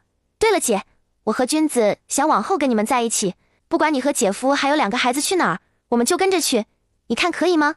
有什么不可以的，我还巴不得呢。不过菜娘，我也弄明白了空间的情况具体是怎么回事。李渊说着开始说起空间的规则，但没说谢燕之是特例，需要什么救人之类的事。姐，采薇现在已经长大，也会做饭带妹妹什么的，所以莎莎可以放心交给她带，到时候她们姐妹俩和姐夫在府城，实在不行去他师傅那也行。我跟你一起回来带大伙儿去庐阳府，我有上辈子逃荒的经验，还有灵泉水，到时候咱俩一起也比你一个人来得好。就是2个嫂子到时候是个问题，二嫂估摸那时候生产，而大嫂肚子差不多也是7个来月，这一路怎么奔波？要不到时候让大伯娘先带他们俩离开，等庐阳府那边安顿好了再送他们过去。姐，要是能换个知府的话，估计到时候府城不会像上辈子那么糟糕，如此我可以在那儿买房子。对了姐，你有去牙行那边看看都是什么价位没？要可以的话，咬咬牙，咱先买个1进院，然后也不用留院子，直接找人加盖1、2间屋子，让奶和大嫂、二嫂先去我们那儿住。你姐夫在府城有个2进院，面积不算大，但房间不少，奶他们要是愿意去，像你说的，再买个1进院，咱一大家子挤一挤，还是能住得进去。只是你觉得爷奶会愿意住孙女婿家吗？还有，到时候走肯定要和叔娘、林娘说的，他们还有各自的家庭，要是一起走，那么多人怕是住不开。先看情况吧，万一君子哥运气好能考中秀才，到时候我就先在城里另个大宅子，然后再买一个。不过姐，你那钱要是多的话，到时候我缺了，你能不能借我点？说什么傻话，别说是借，就是白给我都愿意。你怕是不知道，自从我总是服用你给的灵泉水后，身子完全好了。我找苏府的府医给看过，说我身子没问题，不存在什么不会有子嗣之类的事。不过说到这事，菜娘我觉得有必要和你说一下。我知道你心善，也清楚灵泉水的妙用，但往后还是莫要轻易给人用。像我，像大嫂，原本大夫都诊断往后难有子嗣，现如今身子都好了不说，大嫂更是能再次有孕。想来你应当知道，这都是你灵泉水的功劳。姐，我知道该怎么做了。其实经历过上辈子，我也清楚子嗣艰难，想要生下一儿半女和那些身子虚弱想要治好的人，通常四处找名医不说，还会到处求神拜佛，最后不管是药钱还是香油钱都得花不少。若是被人知道，压根不用如此麻烦，只要抓到我或者抓到我的家人，然后威逼我每天给所谓的神医保命水的话，那我才是真的完蛋。咱不说别的，就说苏明山的娘。姐，我还记得当初苏明山说他苏府花了不少银子灌人心堂买了保命丸这事。姐，到时候苏姑娘若是要来，那我还给吗？那你自己觉得该给吗？你想给不？说实话，姐，我不太想给。当初会给是因为雪灾，怕他回去路上会有性命之忧，只是我给时说药水是神医给的，现在他没事，要知道灵泉水的妙用，那说明家里即便有身子不好的人，应该也是得到了调养。如此情况下，我觉得没必要再给。神医哪是那么好见，也那么好求药的。既然不想给，那就不给了。苏府就苏夫人身子骨不大好，但我见到她的时候气色都还行，不至于太糟糕，想必应该是在服用。按你说的，当初给了苏妹妹3、4瓶，且都没怎么稀释，如此等那些都用完，身子就算不能痊愈，那也差不到哪儿去。姐，你对我和君子哥真好，能嫁给君子哥，能当你的弟媳妇，我很幸福。姐，之前在老宅的时候，我感觉你说话只说一半，姨母的事，你能和我细说吗？行，那我与你说了，晚上你自己和君子说。姐，你说吧，我洗耳恭听。对了，府城发生的事你都给我说说呗，就是那个陈府和高府的事。按照姐你之前说的，估计这几天就会有人来找高五兄弟吧。李渊见他一脸好奇，当下快速将在府城发生的事一五一十给说了。姨母她很苦，往后见到她，咱待她好一点。等中午吃完饭回来，我再把姨母送的东西拿出来，你看看哪些有用，都挑走。对了，姨母还给了不少银子，说是给我添妆以及给君子改善生活的，让你看在银子的份上，待君子好些。等君子哥现世过后，我们一起去府城看姨母。还有，就算姨母不给钱，我也会对君子哥好的。接下来2天，老宅这边没了往日的喜气，气氛一直都很压抑，直到初10这天，李叔和李林姐妹俩带着男人和孩子回来为止。就见李叔一脸别扭的从怀中掏出一条帕子，里头也不知道包裹着何物，直接给塞到李元怀中。那这是我们俩合起来给你的添妆礼。待李元打开，看到里面的一对梅花银耳，当时以前做姑娘时，你总说梅花衬你，还说以后要搜罗各种梅花的首饰。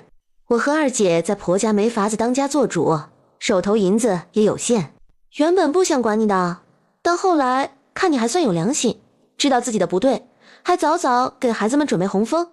想了想，过去的就过去了，姐妹之间没必要这样老死不相往来，所以前几天县里的银楼开业，就合起来买了一副这耳当，很漂亮，我很喜欢。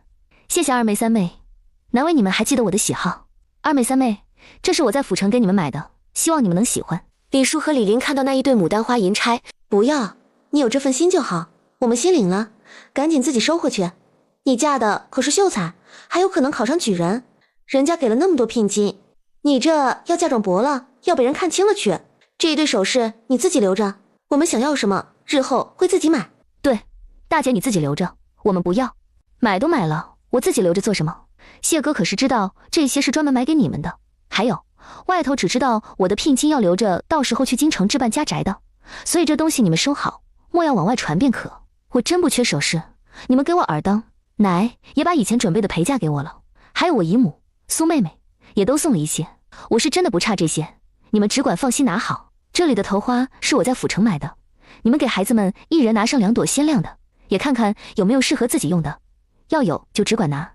另外，采薇现在也会做头花和绢花了，她回来的时候做了不少，也说给表妹们都准备了，到时候应该也会给孩子们送。李叔和李林姐妹俩怎么都没想到，自己不过是提前过来添妆，结果送出去的东西却远远抵不上收回来的。这银钗，就这做工，一根怎么都得几两银子，可以说这是他们生平收到最贵重的东西，没有之一。所以大姐这是真的想开，真的要跟他们和好。对了，你们提早回来，婆家那边没什么意见吧？当初下聘时，现在整个流云县谁人不知，谁人不晓，婆家人又不蠢，怎么可能不巴望着她们姐妹能多联络联络，到时候好跟着沾光。那行，等谢哥考上当官了，你们好好沾沾光。姐，你这是给姐夫做鞋子啊？对，奶说他家没长辈，不用给长辈做衣服做鞋子，那就给谢哥做。我之前做了1双，奶说不够，得好事成双，所以还得做1双。姐，你嫁过去能当家做主可真好。我婆母虽然人好，但是家里兄弟妯娌多，难免会有小心思。她偶尔还会偏心，因为大家都一个锅里吃饭，我就算想吃点什么，都要自己花钱买东西，往多了做。以前二伯还在的时候，说皇帝爱长子，百姓爱幺儿，我家却刚好相反，婆母偏心眼儿都偏得没边了。要不是我男人不愚孝，且我也早早生下儿子，其中还有一对是龙凤胎，我怕是在那个家都没立足之地。这几年我就一直盼着分家，家婆对我不冷不热，有时候嫂子挤兑我，她都视而不见，想想真的憋屈得慌。不过自从大姐你和姐夫定亲之后，她和几个嫂子的态度就有所收敛，今儿得知我要回来，还破天荒的给我100文随礼钱。一旁的王灿听到李叔姐妹俩吐槽婆家的话，心里再次感慨自己的幸福。她没亲妯娌，家里也早早分家了，嫁进来就能当家做主。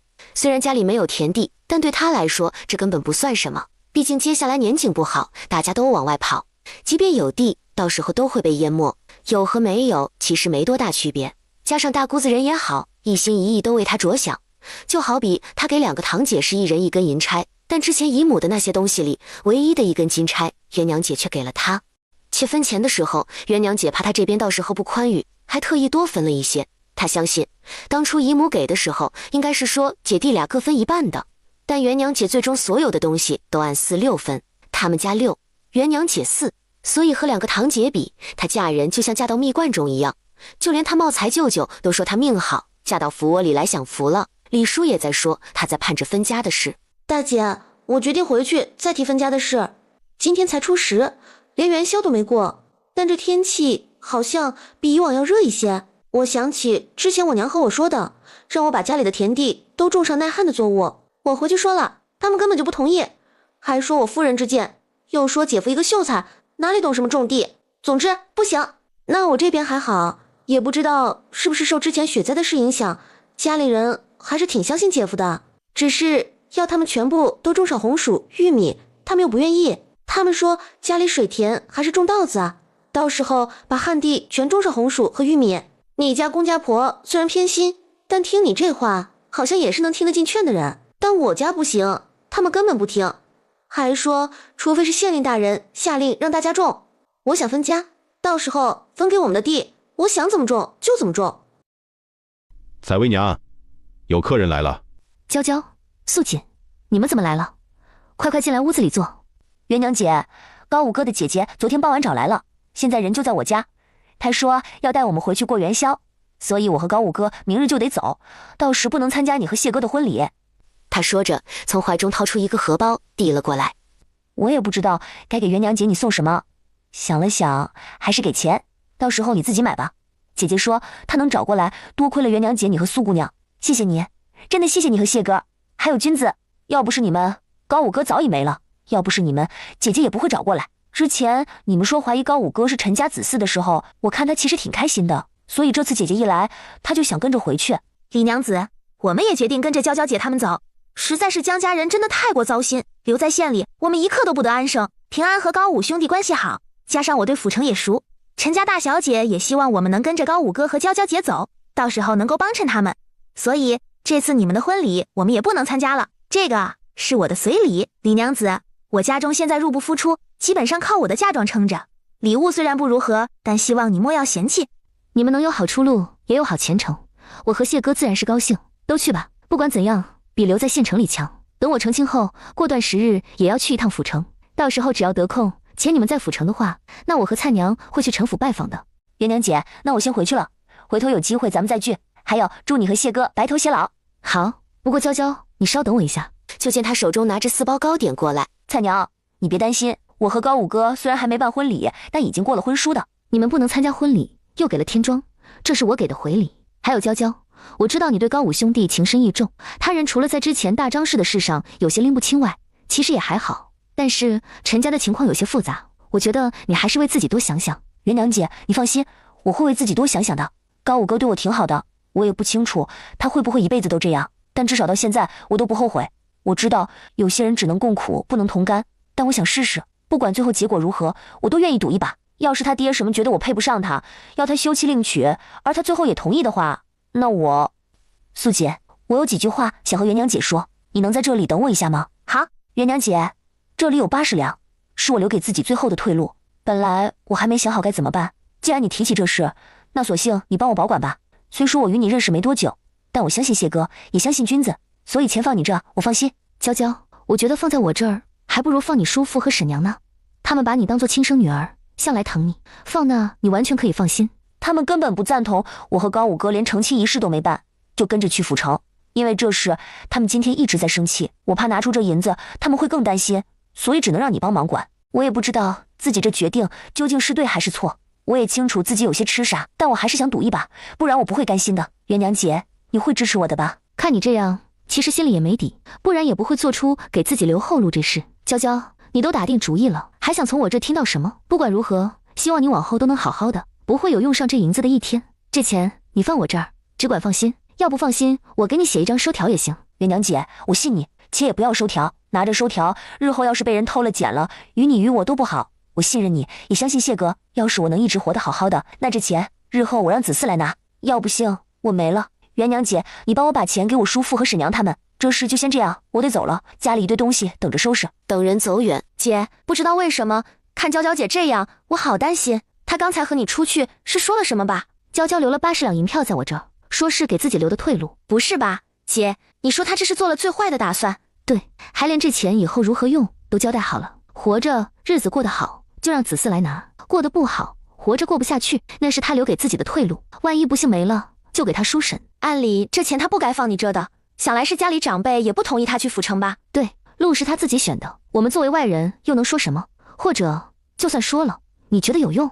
也不知道那陈府现在是什么个情况。按元娘姐你这边说的，那个府有些乱，不只是主子不和，连下人也乱七八糟。他们这样回去能讨得了好？再说高五哥现在是陈家唯一的男丁，你之前说他们府还什么小妾扶正之类的，这往后不会想着让高五哥多开枝散叶，然后给他纳妾什么的？转眼就是正月12成亲这天。大姐，我怎么听人说新县令明天就要到了？这事你有听说吗？明天到任？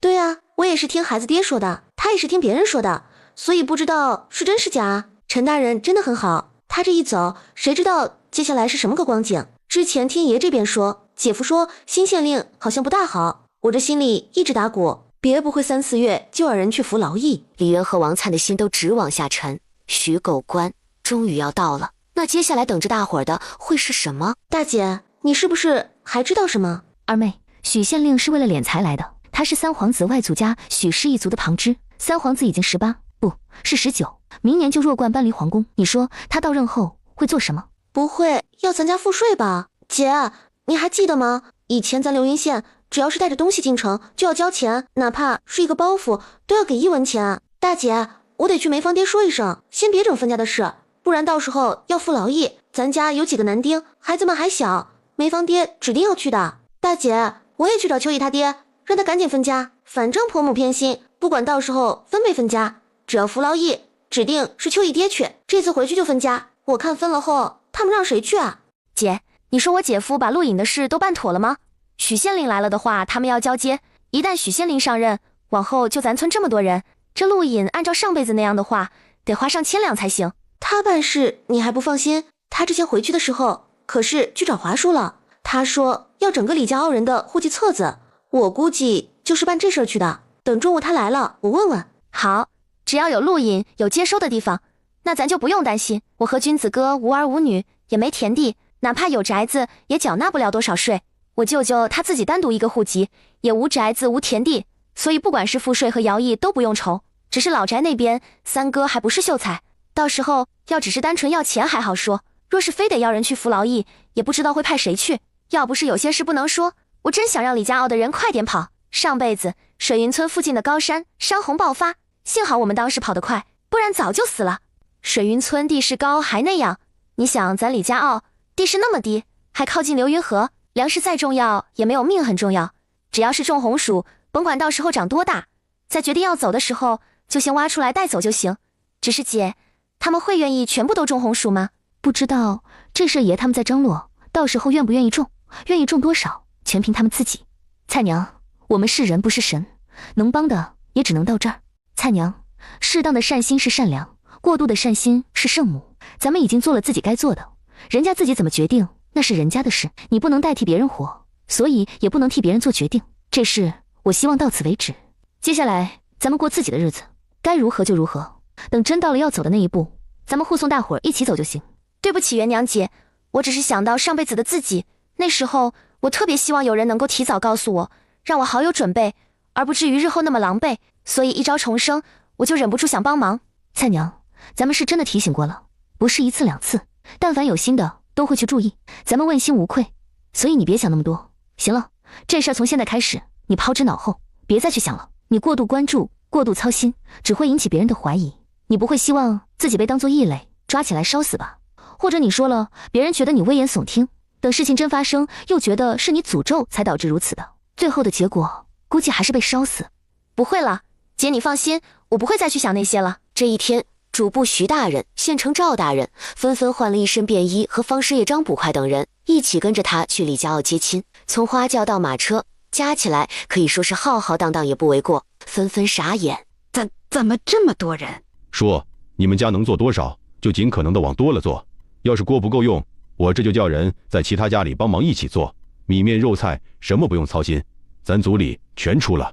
快让大伙儿都回去看看自家有什么可以招待人的，赶紧做了拿过来。桌椅不够的回自家去搬。咱们李氏一族可从来没这么风光过，一定要好好招待人，不能叫人给看清了。试问整个流云县谁家嫁女儿有他们李氏一族来的风光？县令不是同知保媒，他媳妇儿是兵人，县城和主簿还有什么师爷、捕快之类的，亲自赶车来帮忙迎亲的。这估计是整个流云县有史以来的头一份。今晚是他们的洞房花烛夜，谁知这个时候居然有人破坏他的好事，最好他有天大的急事，否则别怪他不客气。你就是石建之，跟我走吧，大人要见你。少安，这位是许大人从京城带来的白师爷，另外那位是许大人身边的随从元宝。他们说许大人在流丰县金马受了伤，让你亲自去接。赶紧的，大人在等你。白师爷是吧？许大人受伤，我很遗憾，但你们的要求恕我难以做到。首先，许大人受伤之事与我无关。其次，他上任若是要人相迎，县衙自是会派人去，这是你找陈大人即可。最后，我不是大夫，找我也无用。今日我成亲，你们若是前来讨杯酒水，我自然欢迎，但要破坏我洞房，趁早给我走，免得我赶人。子平兄，你带这位白师爷去找陈大人，这种大事该找衙门就找衙门，该找大夫就找大夫，上我家来能顶什么事？只听房门砰的一声就给关上了。这许大人一来就要求你去接人，你这样拒绝不会有事吧？月娘你放心，只要他不是个蠢货，就该知道，最好不要得罪我。我昨天收到消息，陈公子明天也会到这儿，回头我带着陈公子去衙门走一趟就成。正当谢燕之再次端起酒杯，房门又被敲响了。谢秀才，我家老爷可是你的话本迷，他看了你那本瑶池仙子的凡尘生活，说自己这次会金马，就是和你在话本中写的一段情节相似。我家老爷让你去接人，你若不去的话，到时候要追究书的内容，你写的书都有问题。上一本青云录说雪灾寒潮旱灾什么的，结果真的雪灾寒潮了，加上我家大人又金马，未免也太过巧合。这还是他当初让谢燕之写的，这狗官不会来真的吧？谢燕之听到这话，他心头恼火。今日我成亲，连交杯酒都还未来得及喝，现下城门已关，你们要我出城去接人，那怎么也得叫我喝了这杯交杯酒吧？我看你们并不着急，想来许大人并无性命之忧。想到许狗官是为了敛财，估计是知道自己写的话本赚得多，又想他不过是区区一个秀才，所以故意如此刁难，只等那狗官来了后，寻机会一起清算。他赚的每一文可都是媳妇孩子的，不相干的人休想从他这里拿走一文钱。行，我们大人也不是不讲理的人，你赶紧喝你的交杯酒，喝完我们就走，大人等着呢。谢秀才，未免你稍后假意醉倒，还是请你将屏风撤开为好。你谁啊你？上我们这来还要人家新人把屏风撤了，当你的面喝交杯酒？滚！赶紧给我滚！什么玩意儿？哪来那么大的脸？听说你家大人受了伤，让我谢兄弟去接。走，今天是谢兄弟的好日子，我们别打扰他。不是要接人吗？你曹爷我替他去。兄弟们，咱们去接新县令了。你们是谁？我家主子可是指名道姓要谢秀才去接人的。兄弟们，告诉他爷我是谁。我们曹爷和谢秀才可是差一点就能拜把子的兄弟。你们不是要谢秀才去接人吗？我们爷去接也一样。兄弟们，你们先把人带到城门那边去等我，我去看看。谢兄弟就过去。对了，既然是帮忙接人，那这出行单个做工的费用可不要忘了谈。是，曹爷你只管放心。白师爷听到这儿，顿时又气又恼，他们是来要钱的，可不是来送钱的。这人怎么回事？怎么这么蛮不讲理？曹哥，方才多谢你。弟妹不用客气。谢兄弟呢？他现在情况如何？谢哥一杯倒。曹哥，你应该知道，方才许县令身边来的人应当是来要钱的。谢哥写的话本卖得好，他们就打起了这主意。话里话外，谢哥的书有问题，要追究内容。谢哥不想如他们所愿，干脆就把交杯酒一口喝了。这会儿醉得厉害，整个人躺在床上不省人事。行，弟妹你放心，接下来的事交给我。麻烦曹哥你了，等过2天，谢哥这边在京城的故交过来就好了，不会给曹哥你添麻烦的。弟妹，不知那京城来的故交是何人？到时我可是能请他喝杯酒水。护国将军府的嫡长孙陈浩，陈公子。弟妹只管放心，我这就去帮忙接人，不过只能拖2天，2天时间够吗？行，多谢曹哥，我送你。元娘姐，刚才吓死我了，那可是师爷，我居然伸手推他了，我居然敢伸手推人。元娘姐，我……好了好了，别激动，刚才的事多谢蔡娘你。蔡娘，你还想套麻袋吗？姐，是给刚才那2人。不是徐狗官，你想吗？敢不？姐，我想也敢。那好，你先回去休息。2月君子他们要现世，咱先缓缓，反正来日方长，到时离开流云县之前，一定会找到机会的。那我等姐你的安排，我先回去了。你也早点休息，明天一早我起来给姐夫熬解酒汤。还有采薇和莎莎，姐你也别担心，有淼淼在，他们今天都累一天了，睡得早，也不知道方才发生的事。谢燕之的酒量是真的差，她这一次一杯倒直接睡到翌日午时才醒。看着满眼喜庆的房间，又想想错失的洞房花烛，她满心懊恼。天知道为了洞房花烛能够给元娘留下一个深刻的印象，她做了多少准备。可是临到头，她居然一觉睡到现在。都怪徐狗官，居然还拿他的话本说事。要不是顾忌2月君子和征子要现世，怕他们最后会被狗官迁怒，他昨晚一定不会客气。可惜计划赶不上变化，想的都白想了。元娘，怎么了这是？我的洞房花烛夜。只听咔一声，屋顶莫名其妙掉下一块碎瓦，碎瓦直接砸到他脑门上。谢哥，你怎么样？吃，赶紧吃。姐，我姐夫醒了没有？我和灿灿他们准备回去了，你明天一早记得回来。君子，你们现在走。对，3哥先带淼淼去雇车了。那行，你们路上注意安全。我明天和谢哥就带着2个孩子回去。姐夫呢？还没醒？醒了，这会儿脑子疼，躺在床上。姐夫是不是出什么事了？你姐夫一觉睡到现在，中间没醒来吃东西，然后屋顶掉下碎瓦砸在他头上，现在头破血流，脑子反应迟钝。我刚给喂了灵泉水，君子马上要科考，压力应该挺大的，我怕他看到了要瞎担心。那姐你多喂点灵泉水，要是不够了你和我说，我多给你留一些。姐，我和君子睡的屋子，火炕上水瓮里装的全是灵泉水，你记得收好。行，谢哥受伤这事你别和君子说，不然他会担心，不说还会琢磨谢哥好的怎么那么快。我不说，姐你别担心。谢哥，我没和君子说你受伤的事，你先在这里待会儿，我送下菜娘，马上就给你端饭过来。我也一起送。我刚照镜子看了，头没包扎，也没血迹，有头发挡着看不出来。你还是多躺一下，睡了那么久，躺够了。我还得把户籍册子个君子，然后还有那堆录音。和陈大人谈妥了？对，他3月之前到庐阳上任，那边到时候他想办法划出一大块皇帝出来，安置李家傲的人。那你呢？付出什么代价？想办法让他3年后可以回京任职。这官员任职调遣不是吏部的事，你一个秀才能做到？谢燕之没回他这话，只是说了句别担心，就穿衣服出门去了。趁着谢燕之去书房的功夫，把这事与他说了。姐，有姐夫在，咱们什么都不用操心的感觉真好。姐，今儿已经13，县城里的铺子摊位全都开业了，咱的面摊什么时候开好？明日14我回门，那索性就过完元宵吧。等元宵节过后，16这天我们就开业。开业第一天我们不用准备那么多，下午早些收摊给采薇过生辰。行，那16、1早就开业。这样的话，我和君子哥15就过来吧，刚好晚上有花灯，我们还能逛一逛。只是姐，你说让3哥和3嫂过来，到时候君子哥和3哥跟姐夫一起学习，咱就多一个3嫂，人手够吗？够。前些天3婶和我说，到时候她也过来帮忙，家里的活就让奶和大伯娘多担待一些。他们现在以君子和征子的科考为主，到时候君子和征子住一间屋子，你和3弟妹还有3婶一间。不过你要是不习惯的话，那就和采薇、青纱一间也一样，反正都是炕，住得开。那我和2个孩子一起住。对了姐，也不知道为啥，天气暖和的越来越明显，我让我舅不用继续种菜了，我那租来的宅子准备和东家商量一下，是就那样留着给他们，还是我找人拆了弄回原来的模样。只是如此一来，我茂才舅舅的工作没个着落，他是个闲不住的人，要不咱就让他给咱挑水洗碗什么的，你看可以吗？也不用给我舅工钱，就是让他有个活做，然后给口饭吃就成。我去年靠着姐你和姐夫卖菜这块没少赚，给舅舅养老完全没问题。我只是不想他多心，觉得自己是个没用的人，我要真什么都不叫他做，估计他还是会继续当货郎。只要你没意见，我肯定没有。不过我也不会让他白忙活，工钱和3婶3弟妹的一样，到时候他看着打打下手也成。这样回头咱俩等君子考完去府城时，这摊位他们也能撑起来。只要每天少做一些，少赚一点，应当是没问题的。菜娘，这次我就不给你工钱了，咱们按分成比例走，米面油盐所有我出，每个月扣除买东西的成本以及为摊位费，还有人工的工钱，剩下的咱们4、6分，你4我6，怎么样？姐，我拿3成就好。就46。不过我打算等我们去府城的这段时日，这摊位就给三婶他们用，到时候他们赚的钱是和亲家舅舅分还是如何，那他们自己商量着来。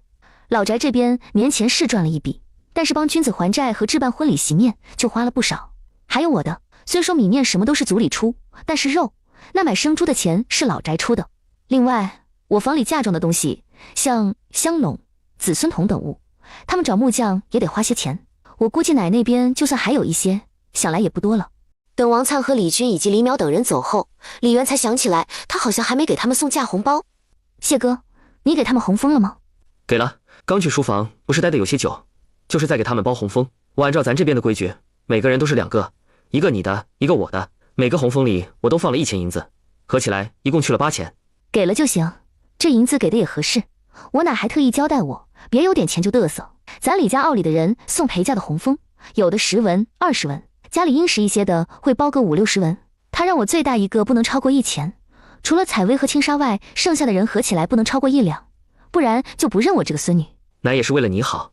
好元娘，我饿了，能先吃饭吗？元娘，咱们的洞房花烛今晚补上，要是你不介意的话，我其实也不太饿，现在就可以先补上。喝了点水，头上的伤就忘了疼。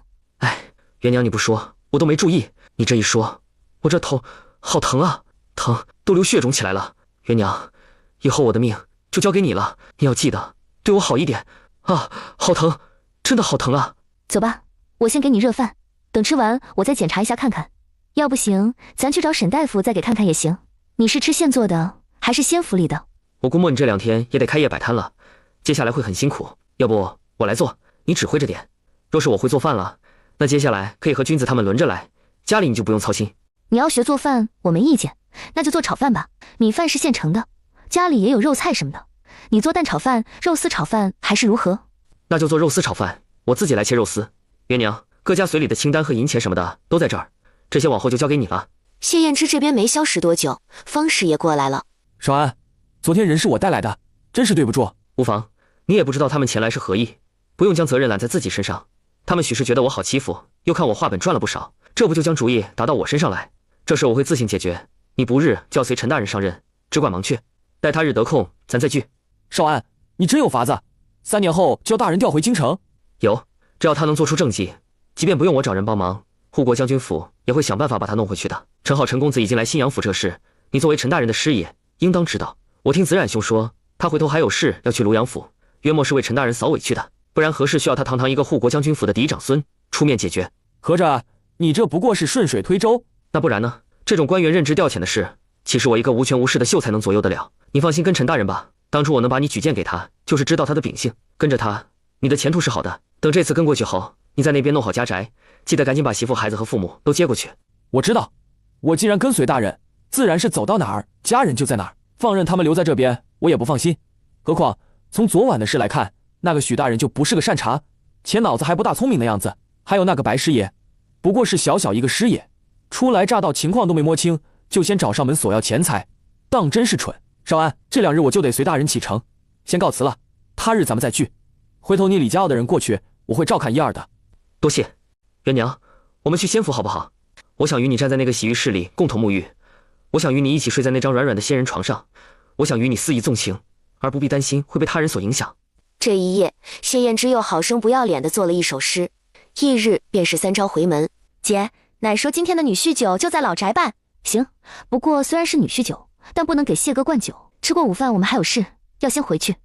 指定不会的，姐你放心。大姐，灿娘说咱们明天下午就去你那儿，你看有什么需要我们带的不？也没什么要带的，该有的东西家里都有，你们带自己日常换洗的衣服就好。那我们就带衣服和口粮吧。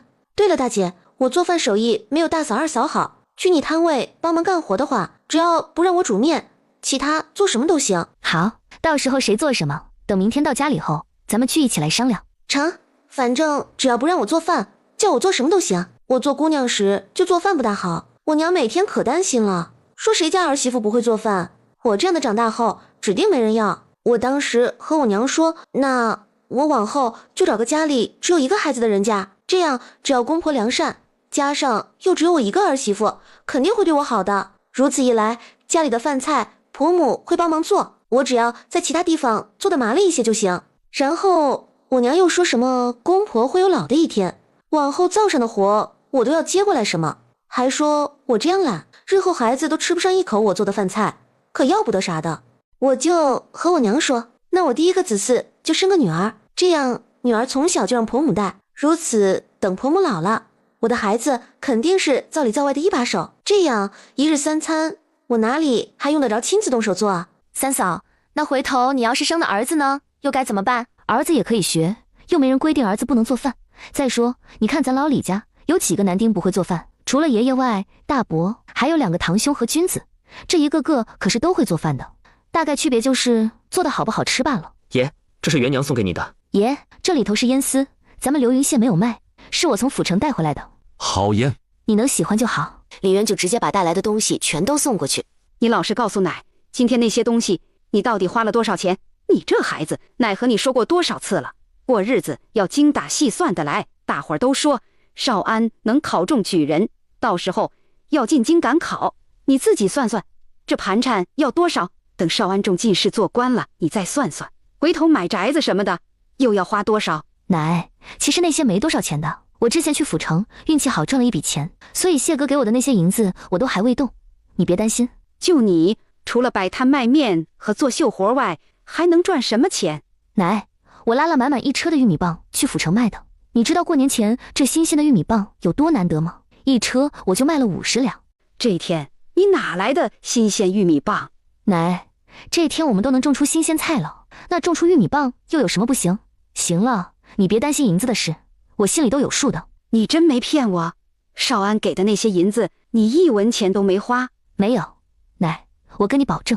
还有，谢哥写的话本在府城那边很是火爆，所以他分了许多银子，年前又给了1本。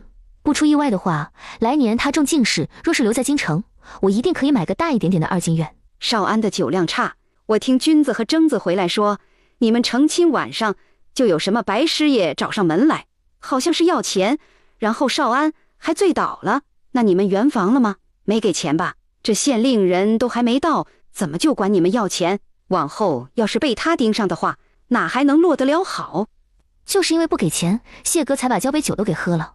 奶，你别担心，那许县令不会拿我们怎么样的。谢哥说今天有人会过来，大概是在下午，所以奶，我们吃完饭就得往回走。这人下午来，不会是许县令吧？不是，是护国将军府的嫡长孙，跟谢哥关系好。他姑父就是之前和奶你说的，现在接手府衙的是大理寺少卿孟大人。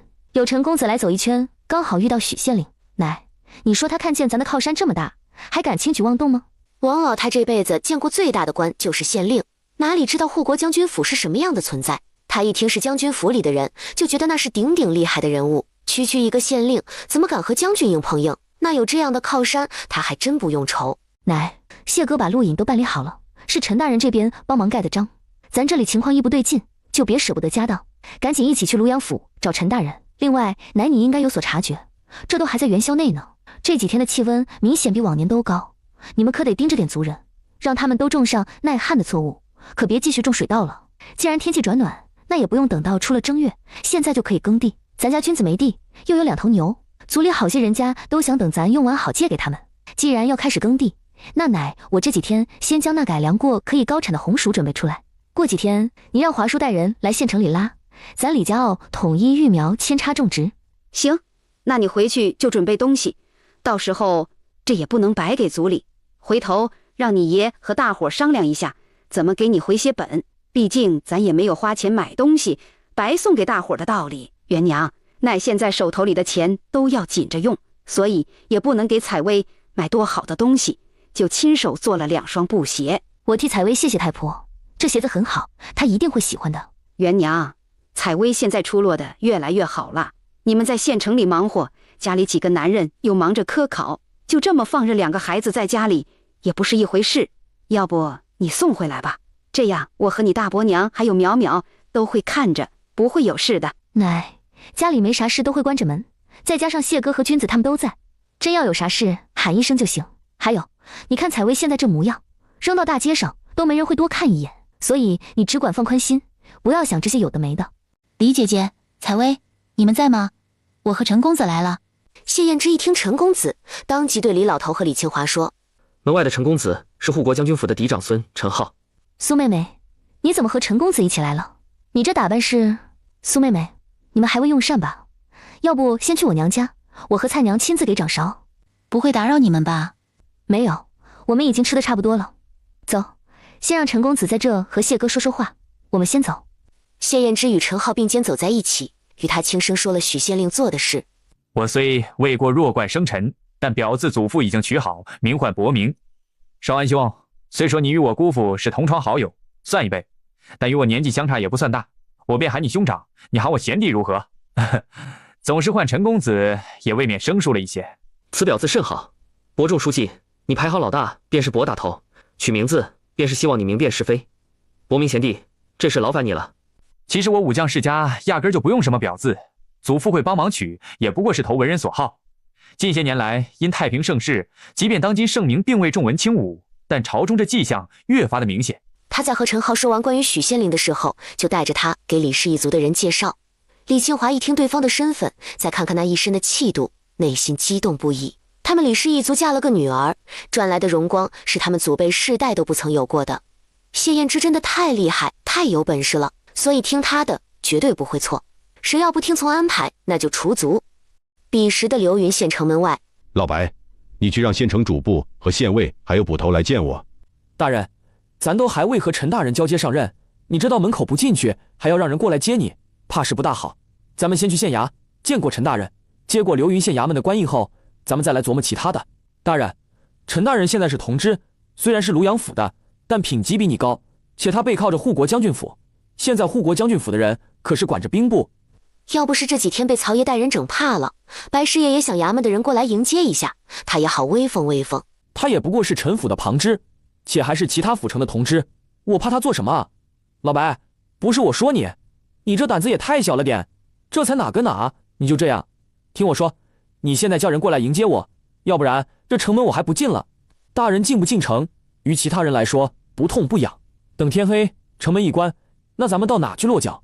咱是可以先耗着，但后天16就是大人到任的期限，到时大人还未进城与陈大人交接，我估计陈大人会直接往京城递折子。老爷，柔姨娘问何时才能进城，她身子不爽利，想早些息下。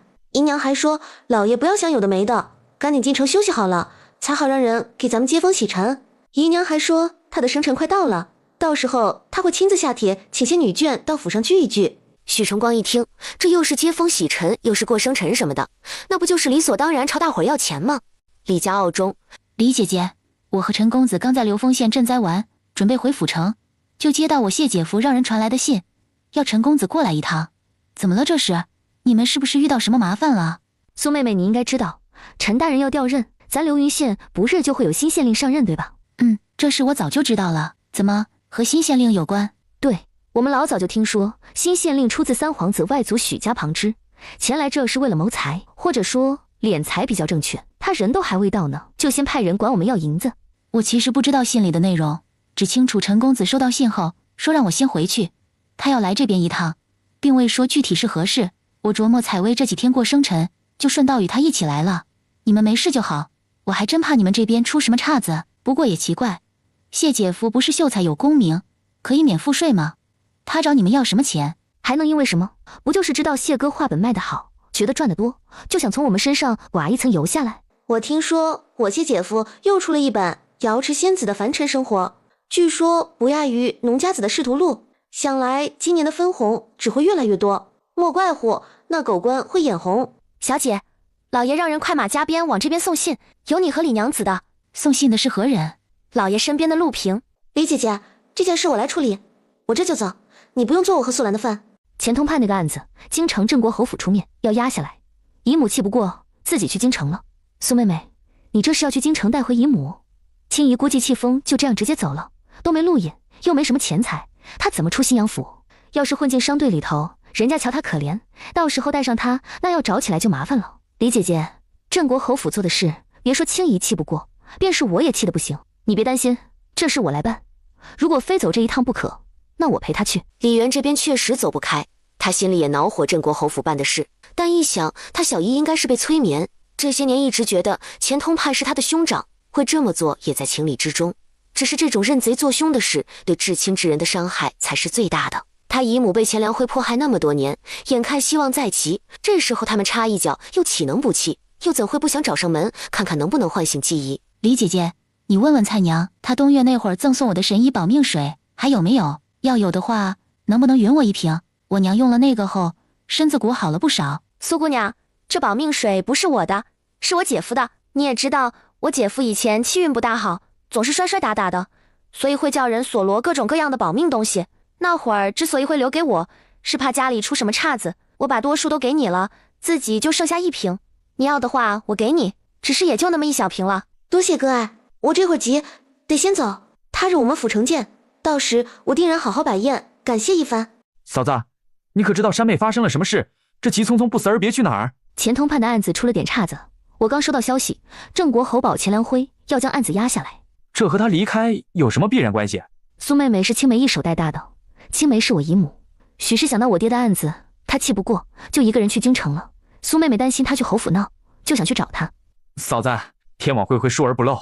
钱粮辉若是罪有应得，我一定不会让此事轻易接过。我和你保证。谢谢。你找找苏姑娘在哪儿，护着她点。还有，不要忘了给我留记好。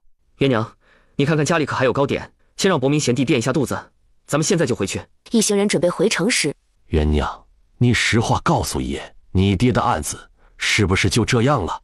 爷，情况没你想的那么糟糕。目前这案子是谢哥的同窗好友在审理，等钦差大人到了，会交由钦差来查，所以不可能不成的。刚才说得到消息，郑国侯出面要将这事压下，也就说有很大可能不会有钦差，这事最后不了了之，对吧？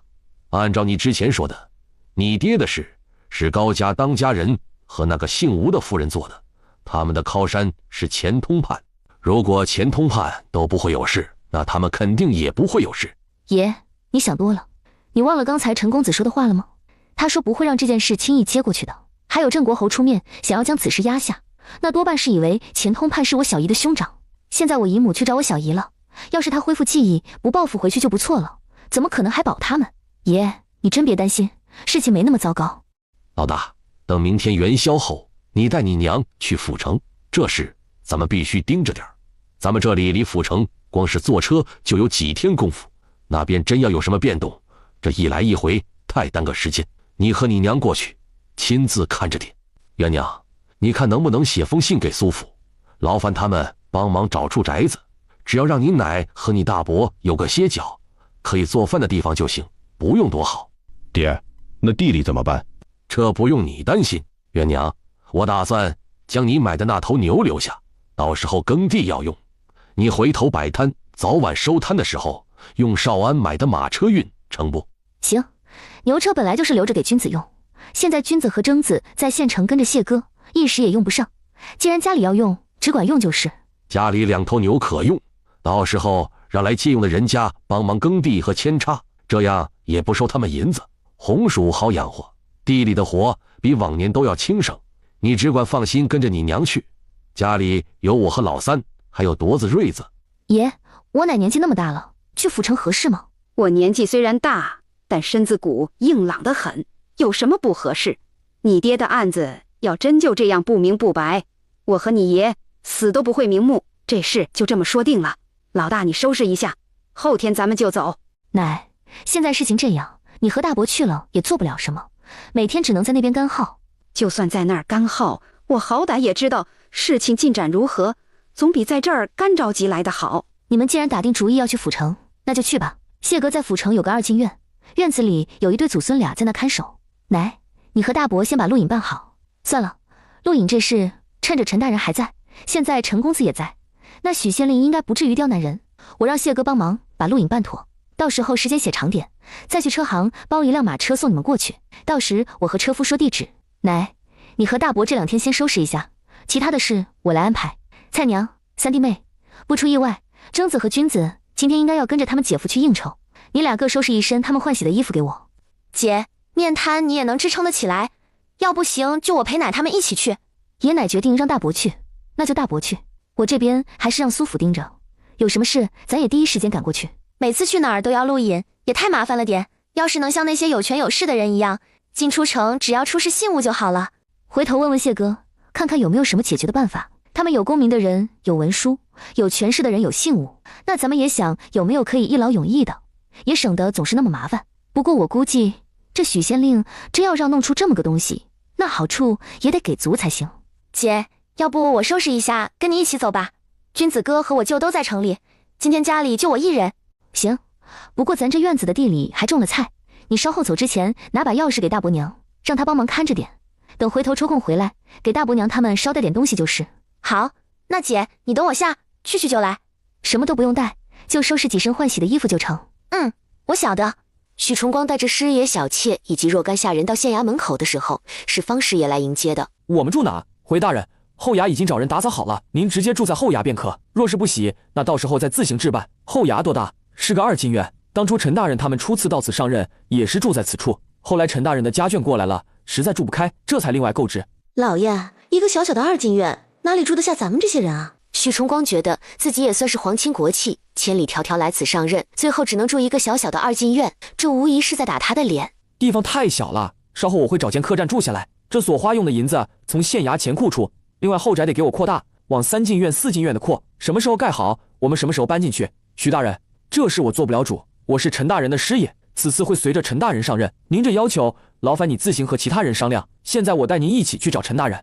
老爷，既然你忙，那你先忙你的。那2进院也不知道多久没收拾，妾身还是先不住进去了。妾身这就带人去找客栈，等安顿下来，再让人告知老爷你。柔姨娘在丫头的搀扶下，就坐上马车走了。我们大人一路舟车劳顿，也累得不轻，能先带我们去后衙看看吗？至于交接的事，改成明日可行。不用，那后衙我们不住，就按我说的，先住客栈，等后衙什么时候扩到3进院、4进院了，我们再搬。白师爷心里恼怒的同时，也开始后悔自己为什么要跟着出来。这一个两个又蠢又贪，他这是何苦来哉？方师爷没辙，也懒得再搭理他，因此连招呼都没打，就直接去找陈大人。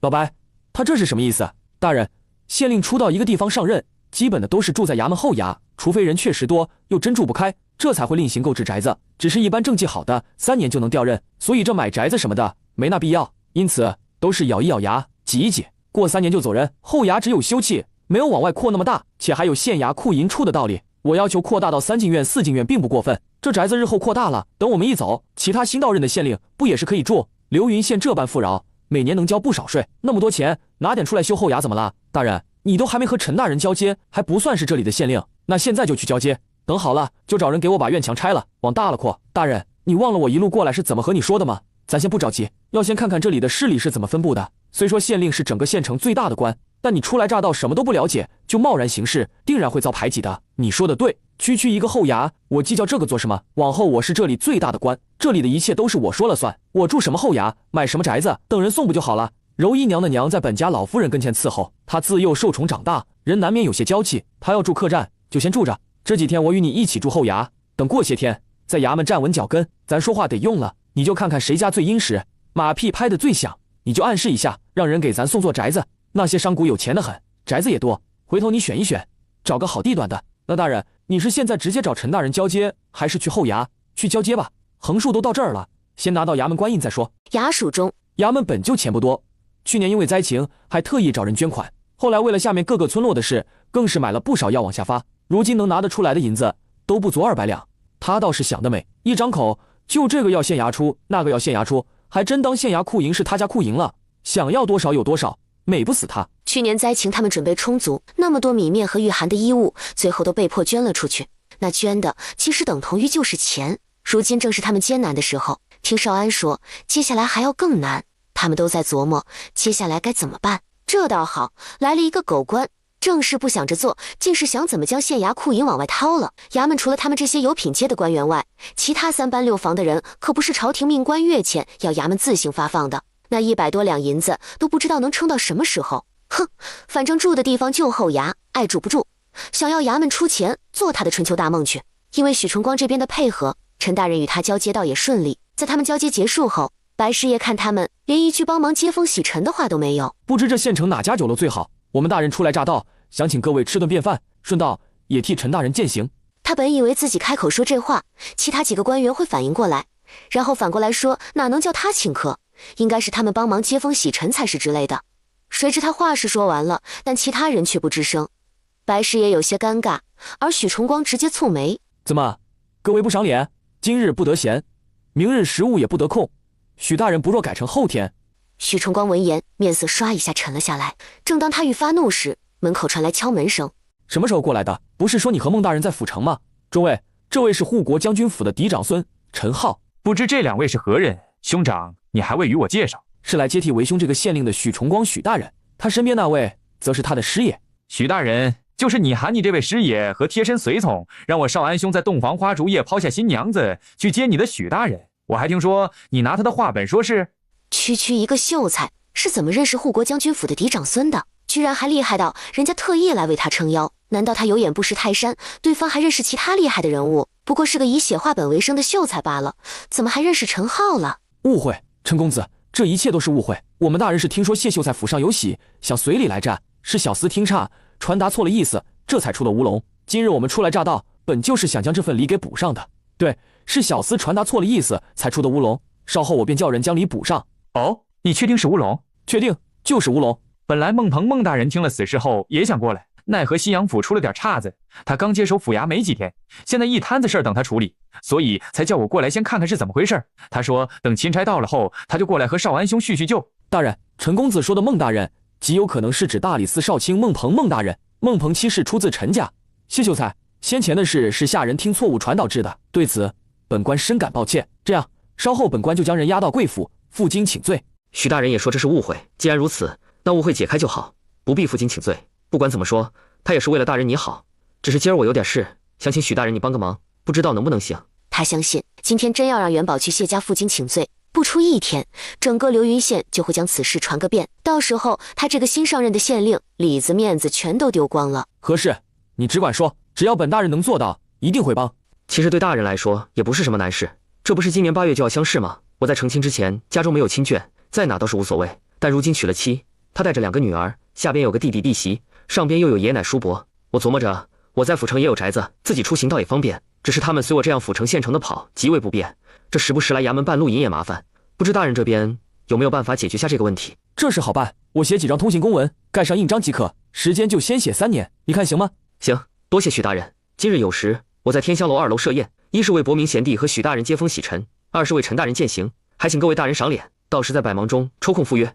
约莫等了半个时辰，多谢许兄的帮忙，眼下我还有事，也先回去一趟。今晚有事在天香楼给许兄接风洗尘，到时候还请许兄赏个脸。谢贤弟有事只管去忙，晚上咱们不醉不归。谢秀才，稍等一下，这位想来就是护国将军府上的陈浩陈公子对吧？陈公子你好，我叫闵卫忠，是流云县民府的当家人。今儿得知你前来流云县，作为东道主，我已在天香楼2楼设宴。少安兄，我知你今晚宴请是何意，但你之前已经买了那么多粮食赠送给老百姓，这不该花的银子还是不必花了。横竖都有人请客，不妨叫他出钱，我们到时候直接过去便可。伯明贤弟的话有道理，那就这么办。闵家主，今日陈公子前来，又恰逢许大人上任，我便在天香楼2楼设宴宴请众人，时间定在酉时。流云县的镖局便是闵家的，闵家主经商多年，又岂能不知道里头的门道？谢秀才你只管宴请，到时候结账银子算我的。就是不知谢秀才你订的厢房多大，可还有空位？伯明贤弟，你先进去，我有话与闵家主说。闵家主，我知道你是什么意思，陈公子是来找我的，加上我与许县令关系也不错，为他们接风洗尘的同时，也为陈大人饯行。你若是有这意思，那晚上这局算你的。请客还是谢秀才你请，只是到时候结账我来就行。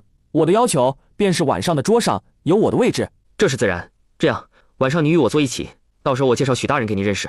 许大人此次来此上任是何目的？闵家主你应该知道，只是我发现他脑子不如陈大人转得快，或许会想法子敛财。到时他要是暗示你送东西，你便当作不知。接下来的事都交给我。咱们流云县以往对陈大人是什么规矩，对他是什么就行，万万不可开了先例。行，那既然宴请许大人，要不我多喊几个人？当然，对他们我会叮嘱的。行，你不也是订了厢房在2楼？到时候让人换到一起，回头也好说话。对了，把曹哥也喊上，许崇光应该处的。曹哥要是不去，你就和他说是我叫他去的。好，那就这么说定了。晚上你主局，人都是谢秀才你喊的，算你请客，我们结账就是。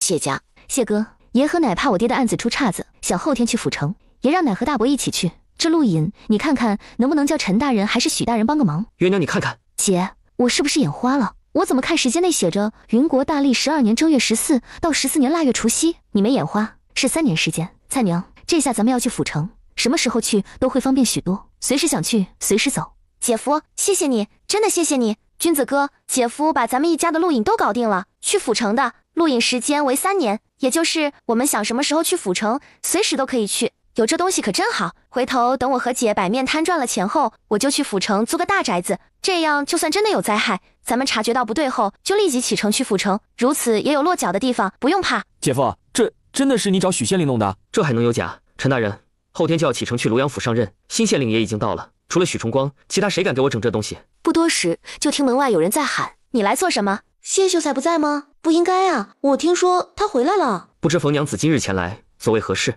谢秀才，能否借一步说话？有什么在那说就行，这里都是自家人，用不着避讳。谢秀才，我知道你有本事，我看上新来的县令了，想进他后院。我听说他这次就带了一个姨娘，我想你应该能办到的吧？只要你能让我进许县令的后院，往后我这条命也算是你的。有什么事需要我做的，你只管吩咐。我老早就打听好了许县令的年龄，本来想他这次要是带着妻室过来，那我就打消这个念头。偏偏他就带了一个妾，那我想为自己争取一把。谢延之本来还在心里琢磨要怎么牵制许崇光，那人脑子不大好使，又贪得很。冯青莲倒是个好人选，野心不小，容貌过得去，对自己也够狠。当然，最重要的一点，他有他所有的把柄。只是这年纪，这出身，别说是做县令的姨娘，怕是做丫头都会遭嫌弃。许大人那个妾，我亲眼看着他带着一群人浩浩荡荡去了咱们县城最大的悦来客栈，且还大手笔的包了下来。我听到他们和掌柜说这银子和县衙结算什么的，我琢磨这不是什么好货色，与其留着吹枕边风祸害老百姓，还不如想法子叫他缠绵病榻，比如千里迢迢前来此地，水土不服。说说你为何要进许县令的后宅？林老爷的夫人不知道怎么回事，突然前些天见了灵儿姑娘，然后灵儿姑娘开始针对我。我本想等林老爷随陈大人走后，再找个老实人家好好过下半辈子，但因为灵儿姑娘现在日子过得艰难，娘家婆家都回不去，自己独自一人在外又不得安生，加上之前王永胜和刘东升的案子，叫流云县许多人都知道我除了嫁给乡下汉子过苦日子外别无选择。只是我不甘心，想我冯青莲容貌长得不差，年纪也不大，为什么要去过苦日子啊？我也打听过，她好像名声不大好听。我想谢秀才你和陈大人一样心系百姓，或许会有需要，这不我就上门自荐，咱们可以互相合作，不管你要做什么我都可以帮你。我要的是富贵的生活，你若不信我，我可以把自己的命交到你手里，你随便弄些毒药来，我可以现在就吃下。只要能进许县令的后院，不管付出什么代价，你都愿意。对，割断血亲，改名换姓也成。会唱歌，会弹琵琶吗？唱歌会一点，据我以前那几个相好说，唱的也还行。琵琶的话不会，我从小乡下长大，早些年被转手卖来卖去，最后才到林府。反正不管在哪儿，都是当下人的命，哪可能学这些东西？那行，你留个地址，等我这边安排妥当，就会找人与你联络。从踏出这个门之后，你便不再是冯青莲，具体叫何名，要做什么事，会有人告诉你。你放心，我一定不会忘了自己该做的事。你这边有什么吩咐，也只管找人告知我就行。这妇人胆子不小。是胆子不小，不过之前合作过，办事倒也利索。奔波了一天，不去休息下，这会儿倒有时还早。晚上不知道要应酬到几时才能归来。怎么，打算今晚梳宿醉一宿，然后再歇一天，不急着去找苏姑娘了？找了又如何啊？他的家世注定不会让他娶一个商户女的。身为他的夫人，高门大户之间的应酬并不可少。他一出去，哪怕代表着陈家，但私下必然要因出身低微遭人嘲笑，加之有心人针对的话，兴许会叫人算计了去。想到这些，陈浩按捺下想去找人的心思。苏明山通过这段时日的接触，这姑娘的性子是真的好，他很欣赏，且他也是通透之人，想必真敞开了问他，估摸也不会同意的。毕竟他苏府就他这么一个子嗣。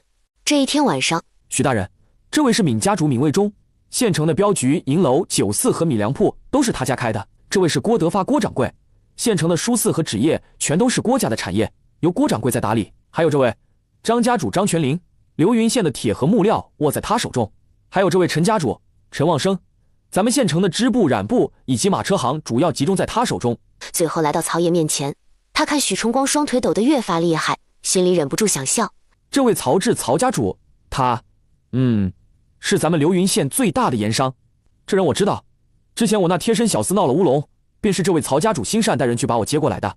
许大人，这2位是我七弟，因今年初次参加县试，心里没底，我今日特意带他们出来放松放松，也顺便见识见识世面，希望你莫要见怪。不见怪，不见怪。既然是谢贤弟的七弟，等于也是我七弟。谢秀才，我们大人喝多了，说话有些不经脑子，他没有别的意思，只是想说这2位后生不错，挺好的。老白，你瞎紧张什么？谢贤弟知道我是什么意思啊，你不要自己思想龌龊，把别人都想得那么不堪。谢贤弟，我说的没错吧？咱俩谁和谁？你的七弟必然是我的七弟，自家人应该多照顾。来，喝，咱们不醉不归。君子、征子，还不敬许大人一杯？谢家中，姐，明天15了，接下来咱们都得忙，我想趁着空闲去探望一下刘东升，你看如何？去看他做什么？看他倒霉的样子，我高兴，看了开心。上辈子他元宵这天喝得烂醉，回来就打我，如果只是单纯的打，或许我忍一忍就算了。可是刘梅花那个老贱人，非得说我勾搭王永胜那个老头子。刘东升说我既然那么犯贱，那就让大家也都一起看看。然后他就把我的衣服扒了，逼我跪在刘家大门口。蔡娘，姐，都过去了。我虽然恨，但现在那一切对我来说都像是一场噩梦。我现在过得很好，只是可能是节日的缘故，我就忍不住会想起来，然后气不顺。我其实只是想去看看他的惨状，好平复下我内心的伤痛。我知道我偏心青纱，但我做不到不偏心。采薇虽然也好，但她被卖得早，陪在我身边的时间有限。给我最大温暖的是青纱。那一天我受尽屈辱，是小青纱懵懵懂懂地脱下自己的外衣挡在我身前，又是她怕外人看见我的身子，就穿着单衣紧紧趴在我的背后。好了好了，咱们不说这些，你想去看那就去，要是气不过，给牢房里的人点钱，让人隔3差5揍他一顿。这种畜生活着也是浪费粮食。上辈子杨大花一家子根本就不管我，恨不得离我远远的，茂才舅舅也没来过。我不知道他是不是因为被骗钱财的事早早就没了，没人给我撑腰，我受尽屈辱，又长期被刘梅花谩骂，我越来越沉默，哪怕心里恨得不行，却连逃走的勇气都没有。我虽然8岁就到了水云村，但刘氏一族的人即便知道刘家人做的那些事不对，却没有一个人为我做主。蔡娘，到时候我陪你去，既然要看笑话，2个人一起才好。这辈子你和刘东升什么关系都算不上，你这贸然去看人，或许别人会多想，但若是跟我一起，那就不一样了。走吧，咱们收拾一下，早些睡，明日早上起来咱们就去。咱们早去早回，免得孩子担心。谢哥，蔡娘熬了醒酒汤就在锅里，你先送他们几个人回房，帮忙洗漱一下，我去端醒酒汤来灌，不然明天早上起来肯定头疼。嫂子，这会儿时辰不早了，你先去歇息，这里我和少安兄来就好。元娘，你去休息吧，这里有我和伯明贤弟，君子和征子晚上喝的有些多，可能要人看着，我今晚不回房睡觉。行，那我先去睡了。对了，谢哥，快此时了，你记得吃东西。还有，明早我和蔡娘要出门，你们要是醒来没看见我莫慌，我会给你们留早膳。你带2个孩子一起出去？没，采薇现在每日什么时辰做什么都安排得满满的，青纱会跟着她，所以不用我操心。我和蔡娘出去一趟，5时之前肯定回来。等翌日，姐，你来看看，这些陈公子可是能吃的习惯？够了，挺丰盛的，且也算清淡。他们昨天喝酒，今早吃这个刚好。娘，你和我舅娘是要去哪儿吗？这话怎么说？我舅娘做好饭就回房换衣服了，她往常可不会这样。娘和舅娘要去牢中看看刘东升。有什么好看的？他和咱们不是没关系了吗？娘，万一你去了，他看见你就想起我，等他出来后又一门心思把我卖掉怎么办？他没那么快出来，我去看他也是有事才去的。采薇，你别担心，娘不会。姐，不去了，我不去了。采薇，娘知道你怕刘东升，也厌恶他，不管是他还是刘家的人，你都讨厌。但是娘要告诉你，他们并不可怕，只要咱们自己强大起来了，他们其实就是纸老虎，要不然现在也不会被关在大牢中。你说对不对？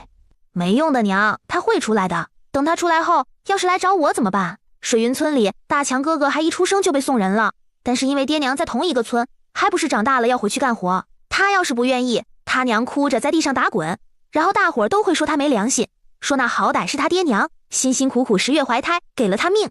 采薇，你的情况和大强还是不一样的，他只是过继，而你和莎莎是断亲。断亲你懂吗？就是往后你和莎莎跟刘东升也好，刘梅花王永胜也罢，还包括刘氏族人，你们姐妹俩和他们没任何关系，这些娘可是有文书的。当初为了带你们走，他们提出的唯一条件是你和妹妹不能改姓，但后来不也是因为刘家犯事改了吗？对，断亲和过继还不一样的，过继只是喊别人爹娘，在别人家养大，往后给别人养老送终什么的，但没说不能和亲生爹娘有往来。而断亲就是不往来了，以后没关系，是陌生人。况且你和莎莎不仅是断亲，还改了姓，那就更没关系了。你舅娘说的对，所以你根本没必要怕刘东升。来，咱们吃饭。吃完饭你仔细收拾一下，娘带你和妹妹去大牢，到时候你亲眼看看刘东升有多狼狈。他其实并不可怕，你就当看他最后一眼，之后斩断父女缘，从此不相往来。县衙大牢中，元娘，救我，救我出去！救你？凭什么？一日夫妻百日恩，元娘，你看在孩子的面上，就帮帮我吧。元娘，你本来就长得不错，又是秀才的女儿，我看你现在穿戴也好，想来应该是攀上高枝了。你和你那相好说说好话，让他找人来救我好不好？元娘，我没有对冯青莲那贱人如何，我是被冤枉的。我娘是嫁人了，才不是什么相好。告诉你，我爹对我和莎莎可好了。你看我这衣服，我这头上戴的，你再看看莎莎的，没有你和你们刘家人，我们只会越来越好。告诉你，我和莎莎改名换姓了，从此和你没有任何关系。你是坏蛋，我和姐姐有新爹，不要你。你是大丫？呸！你才叫大丫，你们全家都叫大丫。我和妹妹的名字都是舅舅从《诗经》里取的。哦，你知道什么叫《诗经》吗？我估计你不知道，你要知道的话，就不会给人做端茶倒水、点头哈腰的活。你这死丫头和谁说话呢？我是你爹，你这样对我也不怕遭天谴？还有，你这脸是咋回事？是不是抹了什么？死丫头，等她出去后，还是找个机会把她卖掉得了。这等不孝女留着做什么？如今她长得越来越好，再过个几年，应当会出落得越发标致。到那时，价格也能比之前再高一些的。只是现在这鬼样子，谁会要？李氏，你到底对孩子做了什么？为什么他会变成这样？还有，他的规矩呢？谁教他这样和长辈说话的？你算哪门子的长辈？采薇和青纱现在姓李，和你刘东升一文钱关系都没有。他们的爹可是谢燕之，我们爹叫谢燕之，还是秀才。没想到你还有点本事，居然能勾搭上谢秀才，不错不错。他是天煞孤星命，那么倒霉，迟早倒霉死。他的家宅地段好，家产应当也有一些。你嫁给他，等他一死，这些就是你的了。好，元娘你做的不错。等我出去后，咱们一家4口。我让你胡说八道，让你诅咒我，你这臭嘴，既然不会说，趁早给我闭嘴，要惹恼了我，小心我拿针线给你缝上。蔡娘，我没力气了，你来帮我狠狠揍几下这人渣。我让你嘴臭胡说八道，我让你打妻儿，我让你想卖女儿，畜生，你就不配做人妇，不配做人妇。哦，忘了告诉你，翠柳肚子里的孩子不是你的，她已经被灵儿姑娘给灌了药落胎了，从此往后再也不会生育。怎样，是不是觉得很开心？李元带着2个孩子和王灿从牢房中出来的时候，还刻意给了狱卒2钱银子，叫他多多关照刘东升后，王灿和李元突然同时有了感觉。怎么变了？可以养牲口了？应该是有小鸡仔和小猪仔，且我也不知道是公还是母。这些估计也不用喂养，会自动变大，然后下蛋什么的。元娘，你还没说你做了什么？怎么地变了样？就连鸡和猪都可以养了？李元没瞒着他。如此，那是再好不过。元娘，你且等着，过些天我去找许大人商量商量，给你弄一个自由进出牢房探望的令牌，隔1个月打1次，咱看看能不能多几只鸡和猪。有了这些，咱肉和蛋什么都不用愁了。要是能再打出一条河或者一个池塘就好了，到时候应该有鱼虾什么的，往后都可以不用买菜。我也有这想法。谢哥，这地没了上边的房子，终于像正常的地了，我们也可以走进去，还能触摸。比之前好。等过些天李家傲的人全部都耕种上红薯后，等于挨家挨户都积极向上奋斗，这奋斗值一下子上升，地就会变很多。只是这奋斗值上涨，威望值也跟着上升，这回不晓得能不能把这些地再扩大一点，这1分2分地实在有点小。不急，慢慢来。走吧，我们出去，不然在屋子里久了，别人要胡思乱想。蔡娘，你还好吗？我很好，姐你呢？相当好。2人这暗语说完，又相视一笑。这一幕再次落到谢燕之眼中，就变了味儿。不是，这2个女人可都是有男人了，咋回事？这是搞什么？元娘，这会儿时辰不早了，今儿是元宵，咱们是不是该出去买菜？你明日要摆摊，这该定下的，是不是还得再次去确认一遍？走，我陪你去。弟妹，这几天气温上升，现在也不用烧炕，君子和蒸子饮用的水什么，你注意着天气。还有米饭你看着蒸吧，多蒸点，家里几个大男人都能吃。好，谢哥，你怎么想陪我一起买菜了？君子考上的可能性不大，但多少还是抱持这些希望的。万一呢？这万一要是能过县试，之后府试院试都能过，那他可就是秀才了。将是元宵，我总得多陪陪媳妇孩子。至于君子和蒸子，能教的我大姨都教了，剩下的就靠他们自己掌握。县试其实并不难，只要学识扎实，很容易通过。前面主要考诗赋，后头考四书五经，以及默写些文章。谢哥，君子这中间空的时间太长了，你看他过县试的把握有多大？今儿才元宵，还有时间，不着急。我之前把那些书都提炼过，君子先看那些，加以理解。只要能完全吃透，要考上应该还是可以的。没关系，考不上也正常，就当是去熟悉环境了。等来年兴许就能考上，实在不行后年也可以。这话别当着君子的面说，便是征子那也别说，他们俩压力都不小。我知道，因为是元宵节，这一天中午的饭做得格外丰盛。采薇拿着和妹妹一起先解解馋，等舅娘做完最后一道蒜蓉青菜，咱们就开饭。谢谢舅娘。娘，这糟菜好吃，这样炒出来，咱们用来夹馒头或者夹饼都很香。你说，咱家的摊位也卖这个怎样？现在天气暖和了，这糟菜咱可以提早炒好。至于饼和馒头什么也一样，总比娘你和舅娘辛辛苦苦揉面下面煮面要方便许多。不过咱可以先试试，明天先做点试卖，看看效果如何。要是效果不好，这馒头和饼拿回来咱自己吃，糟菜可以娘煮面或者炒面的时候一起跟着卖。你说的有道理，娘和你舅娘会考虑的。娘，其实比起绣花，我更喜欢做饭。虽然刺绣的话，做出来的东西价格高，但娘你也说了，那样费眼睛不好。而比起一直坐在那儿一动不动，我更喜欢做饭时的烟火气。你想做什么就做什么，只要以后不后悔就行。要是能把一门手艺练到精，那也是很棒的事。不管是厨艺也好，绣艺也罢，在娘看来没有雅俗之分，未来你都可以靠此谋生。娘，我想靠自己卖头花和绢花攒钱，等我攒够了，你能不能出面替我盘一个铺子？到时候我自己招人做吃的卖，只是这时间可能要久一点，得等我11、12岁以后。得到李媛的肯定，采薇很开心。等她以后赚了钱，就能和师傅一样，可以给父母倚靠，可以帮父母养老。到水云村后，禾苗姐姐，我来看你了。禾苗姐姐，我给你带了我亲手做的头花和绢花，还有我舅娘做的枣糕，跟我娘买的绢花。好，就该这样。没了他们刘家，往后咱只会越过越好。大妞姐，这是我男人谢彦之，他表字少安，你喊他少安就成。水云村来看热闹的村民也过来了，心里泛酸。这李氏也真是命好，都不会生育了，还能嫁给一个头婚的秀才。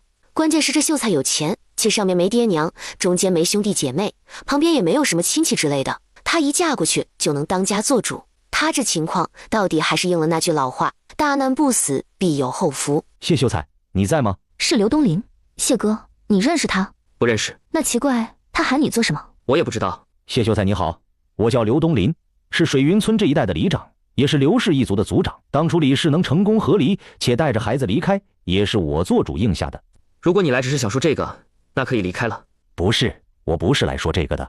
谢秀才，是这样的，我听人说你推算出今年的年景不会好，会闹旱灾，所以建议大伙儿种耐旱的作物，有这回事吗？是说过。你的意思是？我听人说你这有一种改良过的红薯，据说亩产很高，所以不知道你这边能不能允我一些。你从何处得来的消息？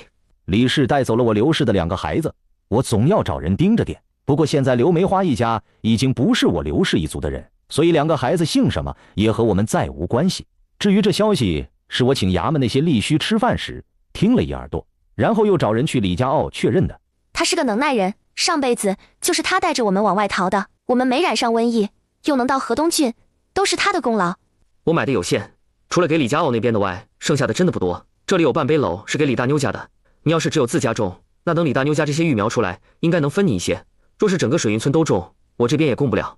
打定主意一定要让村民们都种上耐旱的东西，反正跟着谢彦之这个博学多才的人走，指定没错。既然如此，那就算了。不过还是多谢你。我说今年3年这话，在众人看起来无凭无据，你怎么就信我？我花大钱托人买了2本画本，一本是农家子的仕途录，一本是瑶池仙子的凡尘生活。看了那2本书，再想想你去年在衙门中做的那些，又想起你往年的倒霉样，便有了70%的肯定。加上这几天的天气要比往年暖和，这叫我不得不提前做好最坏的打算。虽然水田都用来种红薯，有些可惜，但万一真的闹旱，那还是我们赚了。即便没有，那也没关系，顶多就是花钱买粮食罢了。何况红薯本身也是粮食，可以饱腹。我现在愁的是，接下来该怎么办？要只是单纯的闹旱，我们提早种耐旱的作物，之后多囤下些，等这段时间缓过去就好了。可是万一要下雨，像你书中描写那种雨怎么办？我水云村那几座大山，万一雨下多了，极有可能山体滑下来，或者是山洪爆发。别杞人忧天，你一心为大伙儿好，是个好里长。放心吧，天塌下来还有高个子顶着，真要有不对劲就赶紧走。谢秀才，新县令人如何？和陈大人比的话又如何？人和人不能比，你要问许大人如何，我能说的是人还可以。谢秀才，真的会闹旱？这几天确实要比往年这个时候来的暖和。要按之前雪灾寒潮来看，现在这时候应该正是冷的时候。往年2月和现在差不多。元娘，你能带着孩子和相公来看我，我已经很开心了。干啥还费这个银子买东西？往后可不行再买了，不然连家门我都不叫你进来。这些东西是谢哥让准备的，你安心收下。还有这红薯，真的是改良过的，亩产量很高。闹旱的事也不是说假的，这些要怎么处理，你们要不要自己种植，就看你们自己。李大妞和她的婆家人此时面容都严肃了不少。如果最开始谢燕之拿出这个，并且表示今年的年景不好，会闹旱什么的，或许他们还不会往心里去。但经过刚才刘东林来访的事后，让他们不得不重视这个问题。谢秀才，这红薯真的是改良过的？对，每亩能增产不少。元娘，今年地里全都种上耐旱的作物啊。听我的，就全种上红薯。真闹旱到没水，起码地里不至于颗粒无收。若是天气正常，那你们这种出来的红薯也别担心卖不出去，可以全都卖给我。往年外头卖什么价格，我全都按照那个价格收。大妞姐，我和灿娘明天在县城的面摊要重新开业，下午事也不少，就先不在这久待了。是啊，大妞姐，三哥和君子也打算今年下场科考，现在都要姐夫指点，所以姐夫也忙。我本想让你们在这边多待会儿，稍后在这吃了晚饭再回去。刚好今天元宵，县城有花灯，城门会关得晚一些，也不怕到时候进不了城。既然你们这边都忙，那只能改日了。走，我送你们去村口。杨大花听到王灿过来的消息，就急匆匆来了。我听说你这边有什么改良过的红薯，给我来一点。听他开口就要什么红薯，当即翻了翻白眼，理都不理他，直接拉着李元上了马车。王灿，你个死丫头，白眼狼！我对你就算没有生恩，也有养恩，把你从8岁一直养到16。要不是我家，你一个孤女，早就被人给吞得连骨头渣都不剩了。我要你点钱怎么了？收你点钱也是应该的。没有我，你的坟头草都不知道长多高。我听说你家得了不少红薯种子，分我一些吧。李大妞才不理他，直接将人推出去。之后众目睽睽之下，大门砰的一声就关上了。杨大花会来要红薯，是听村里人说了刘东林和谢燕之的对话。如今他手头已经没钱，他之前攒下来为数不多的几两银子，也被3个儿子以分家的名义给刮得一干二净。在这情况下，3个儿子只是商量轮着养老头子，没有一个人愿意管他，更别说是照顾他了。他们只是每个月固定给他多少口粮，勉强让他能吃个半饱。他现在日子过得苦，感觉自己像是泡在黄连中一样。儿子儿媳不孝顺，村里人也不愿意与他多往来。他仔细琢磨了许久，觉得就是因为自己手头里没钱才这样。那杨大花还在做梦，想拿长辈架子压我，美不死他。用不着为那种人费心思，你该好好想想，晚上我们吃什么。娘，你们明天早上的面摊要开业，稍后回去要做许多准备，要不晚上就不用做那么复杂，咱们吃粉干行不？娘，那我来做好吗？晚上人多，要做的分量大，你铲不动，回头吧，等人少了，你要做随你意。那行，等做少分量的时候我来。娘，你看看那里。姐，你看看前边，那是大张氏一家吗？哪儿呢？你前面左手边再往外一些。这是犯事了。极有可能是高武回到陈家后，陈家主气狠，直接给报官了。当年换子，不管怎么说，这大张氏也是主谋之一。还有高武身上的伤，虽然差不多了，但疤还在。陈老爷看他那样，难免不会想杨家人是不是想杀人灭口。府城陈家，陈妙妙怎么都没想到，自己不过是一回来就帮忙把他奶送到他那个好大伯家，回来眼角就走了。要早知道你是个这么没担当的人，我还这么费尽心思带你回来做什么？你自己摸摸你的良心，问问自己，你对得起娇娇吗？他跟你几年呢？你那时候有什么是他可图的？你被人害得要死了，还是他不离不弃的照顾你，且愿意嫁给你？怎么，你以为回来是陈家的大少爷，厉害了，有了花花心思，嫌弃起他了是吧？没有娇娇，你早就死透了。我告诉你李高武，做人要讲良心，你这般无情无义，往后也别认我这个大姐。姐，我没有嫌弃娇娇，我这辈子就她一个媳妇，怎么可能会嫌弃她？来，那你告诉我，这个丫头是怎么回事？我也不知道是怎么回事。我昨天喝了汤后有些犯困，等醒来时身边就躺着一个人，我那会儿睡得有些懵，下意识以为身边的是娇娇，刚一伸手把人搂在怀中，门就被推开了。分明是少爷你昨天喊奴婢去房里伺候的，奴婢一进去你就抱着奴婢，奴婢不愿意，你就威胁要把奴婢发卖掉，奴婢是死气，没办法只能从了。后来你就说奴婢让你很满意，要让奴婢给你生儿子，等有身孕就会纳奴婢为妾。我不可能做对不起娇娇的事，也不可能让除了娇娇外的人给我生孩子。说，到底是谁让你做这些的？在流云县时，大夫说我身子不好，让我和娇娇晚1-2年要孩子。娇娇顾及到我的身子，至今我俩都没圆房。我跟姐你来这边之前，还特意去济世堂找沈大夫买了男子吃的避子丸。这种情况下，我怎么可能说让一个丫头给我生孩子？你昨天晚上喝的汤药是谁端来的？还有，娇娇不是和你住一个屋，人呢？她昨晚住哪儿？怎么好端端的早上回来，又那么碰巧发现？我也不知道，我才回来没几天，连府里的人都认不全，哪还记得住这些？不过娇娇昨天晚上没回来，是爹说我入赘严家的婚事不算，我现在不能和娇娇住一个房间，得择吉日成亲后才行。我琢磨自己欠娇娇一个婚礼，所以和娇娇商量过后，同意了。娇娇在府城人生地不熟，身上估计也没什么钱，你还不去找找？人在哪儿？在家里待着，等他自动回来不成？你们这事我一定会查出来，给你一个交代。陈武只要一想到娇娇失望离开的眼神，就心如刀割。一想他可能就此离开，更是心痛难忍。得先找到娇娇，到时候和他好好解释，他没有对不起他。这陈府才住没几天，就这样闹幺蛾子，坏他们夫妻感情。实在不行就搬出去住，这里他还不住了。苏府，娇娇姐，我得回去了，不然平安要到处找我。要是平安问起我在哪儿，你就说不清楚。今日只是回苏府和小姐妹叙旧。娇娇姐，你真的不打算回去了？那里又不是我的家，回去做什么？娇娇姐，我觉得这会不会是个误会？五哥他不是那种人，他的身子都没好呢，怎么可能跟人乱来？或许是觉得人家姑娘年轻漂亮呢。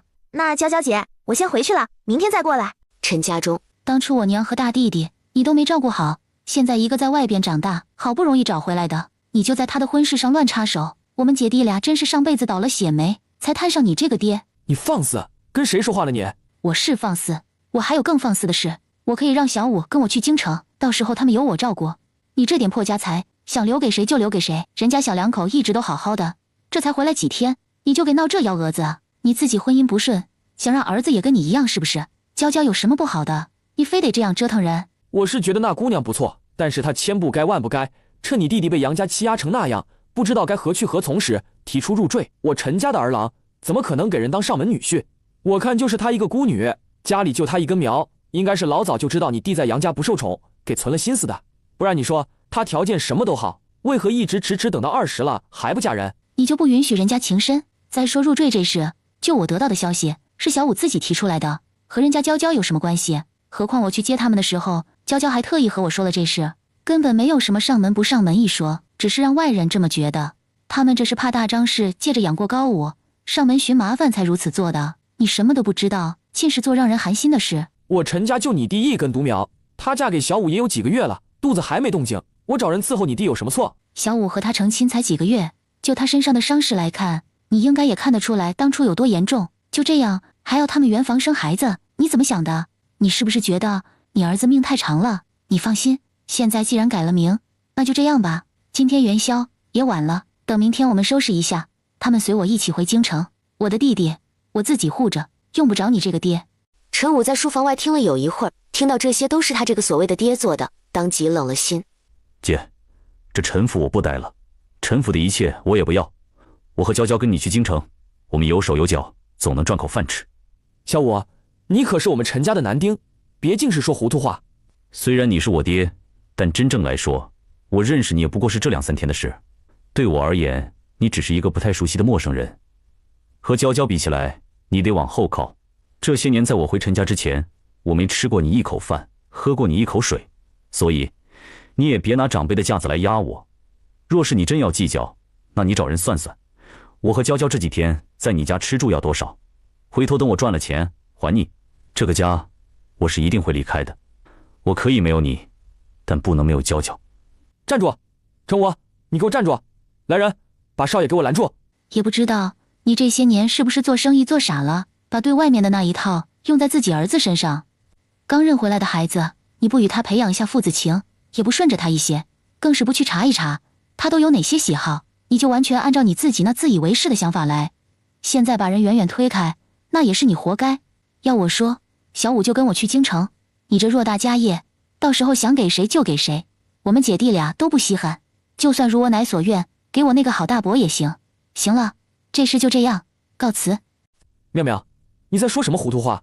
我是你们的亲爹，辛辛苦苦攒下这些家业是为了什么？小五才回来，对家里的这些都不太了解，又对我有诸多误会。你这个做长姐的不帮着缓和一下，怎么反倒落井下石来了？我告诉你，就算你们想走也不行。我前几天已经去衙门状告大张氏和吴玉儿偷换我子嗣，又谋害我妻儿的事了。不管怎样，小五都得留下做个证人。难道你不想为你娘和大弟弟讨回一个公道？留在这也行，不过我们不住这里，我在城里也有间宅子，我们去那儿住。等这案子结束，我就带他们回京城。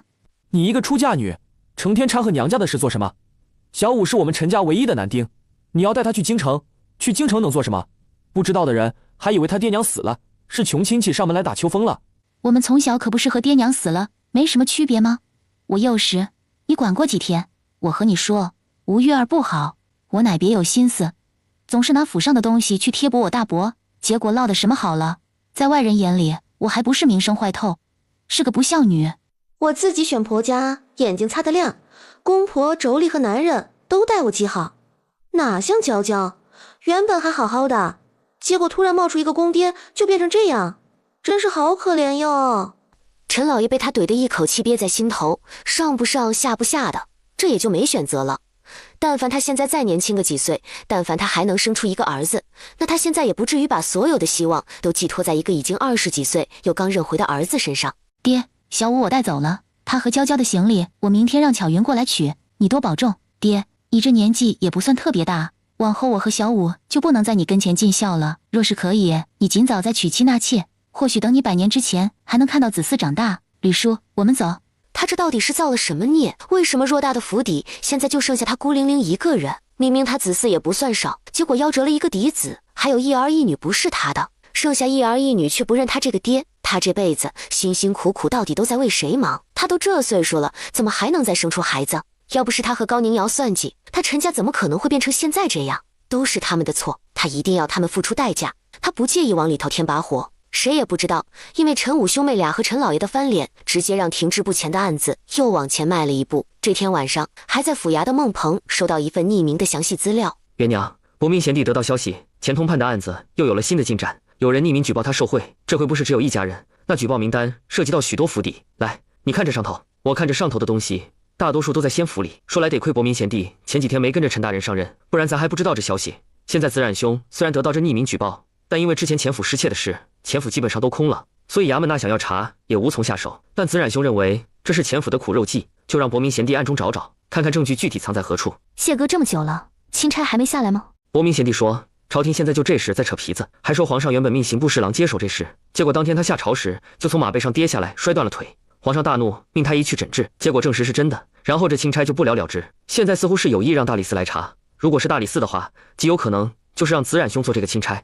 谢哥，如果是孟大人的话，是不是对咱们更有利一些？这是自然，目前没人比子冉兄更清楚这件案子，且他也一直在接管府城。再者说，他是皇上暗地里派下来的，我估计皇上本意是让他留在这查，但怕其他人反对，这才绕了一大圈。此话怎讲？如今几个皇子现在年纪都大了，各存心思，他们背后的外族便代表着各自的势力。钱通判这上头是何人还不知道，肯定有人不愿被查，会加以干扰。而想要在朝中立功赚表现的皇子们，又会想借此机会拉其他兄弟下马的同时，也好拉拢些朝中大臣。皇上正值壮年，哪愿意看到自己的几个儿子盯着他的龙椅？元娘，往后京城的水会随着皇子们年龄越大越浑，等我中进士后，我会找机会外放的，离京城越远越好。元娘，我想有朝一日做官后，往后外放的话，找个相对来说不那么富庶的地方，不然越是富庶，争夺的人就越多，相对的勾心斗角也厉害。若是贫苦些的，人人都不愿意去，只有那种地方才能不引人注意，且没那么多勾心斗角。这使到绝大多数人只要有钱还有权，就会想些有的没的，也才会互相去算计。然而等到连饭都要吃不饱了，底下全是贫苦老百姓，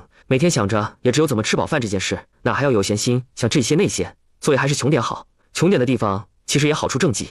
谢哥，你看见和田玉观音了吗？清单上记载大概有3尺高。没有。那王羲之、兰亭序的真迹呢？也没有。电窑玉壶春瓶呢？也没。李元接连把他找不到的东西全都问了一遍，最后发现只有少部分能找到，剩余的都不在他搬来的那些东西里。元娘，我估计不见得都被钱通判送到京城去了。现在这边名单上有的，虽然也贵重，但要说价值连城的，却没有一件是。眼下咱们找出来的这些，得想办法，在不惊动任何人的情况下，重新送回钱府去。不过这有一定的难度。我听说钱通判自从弃兔血后，到现在都还躺在床上起不来身。也正是因为如此，钱府一直闭门谢客。之前咱们钻出来那个地方，我估计也被堵上了。病得这样严重，都这么久了还起不来，那是不是该治事告老还乡了？真病假病，你能猜不出来？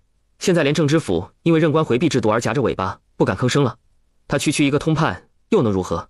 如果之前子冉兄的护卫没到，身边又没有伯明贤弟的话，或许他们心一横，悄无声息地把子冉兄做了，到时候推一个替死鬼出来，兴许这事还能就此结果。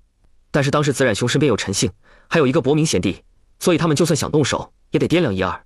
毕竟伯明贤弟的身份不一般，他祖父手握兵权，父亲又在兵部任职，这后果不是他们乃至他们背后的人能够承担得起。虽然他们终于等到伯明贤弟离开了，但偏偏在这之前，子冉兄的护卫也已到，所以他们都只能继续缩头假尾做人。我记得咱云国的官员治世的年龄是60，难道真要等他到花甲之年才能治世？现在钱府进不去，其他地方也不成吗？比如钱家在城外有庄子之类的，到时候把东西放那边去呢？这种可能性也不大，他们到时候可以说是别人故意栽赃陷害。现在我们找出来的这些东西，只是近3年来的东西少不说，价格方面10件都抵不上被送走的1件。那没办法了吗？有，名单上只是写送的东西，但未包括送金银和钱票。若是加上一定数目的钱，外加粮仓中1半的粮食，那应该可以直接定罪。咱们收起来粮仓的粮食不少，他一个通判掌管粮运水利等方面，那这么多粮食从哪弄来的？可有购买记录，又为何囤这么多？可以说粮食和银子就是铁证。那么多粮食也不是谁都能拿得出来的，除了主人家，其他人就算是想栽赃陷害，也不可能不惊动庄子里的人。只是谢哥，那你的意思，咱去一趟府城，回头看看，找机会拿出一部分粮食和钱，另外把金银细软之类的东西全都塞到那个庄子里去，等孟大人带人过来查。如果只是单纯的银子，那倒不用你跟着去，但是有粮食，还有那些名单上的东西，所以是得走一趟。元娘，银子少了我会赚，粮食不够咱就继续囤。何况这在仙府外头的田地耕种收获也很快，所以不用为往后担忧。咱们就拿出1半的粮食，剩下的那些只给李家傲村民的话，也够他们吃许久，咱就分出1半，好吗？谢哥，我觉得既然要扳倒钱通判，这1半的力道可能还不够，要不金银和粮食我只留30%，其他的到时候都给他还回去。这东西越多，就越是能给他定罪。像钱通判这种狗官，能少一个都是老百姓的福气，不然一下子摁不死他，接下来还不知道多少百姓要遭殃。行，那就按你说的做。元娘你放心，我会选好时间地点的，等东西一放好，子冉兄的人就会过来搜查，不给那些庄子里的人有任何转移的机会。至于拿出来的东西，除了被妹收回国库，到时候押送往京城的外，剩余的只要在新阳府内，我就会想办法让他用之于民上。你收拾一下，明天一早城门一开，咱就出发。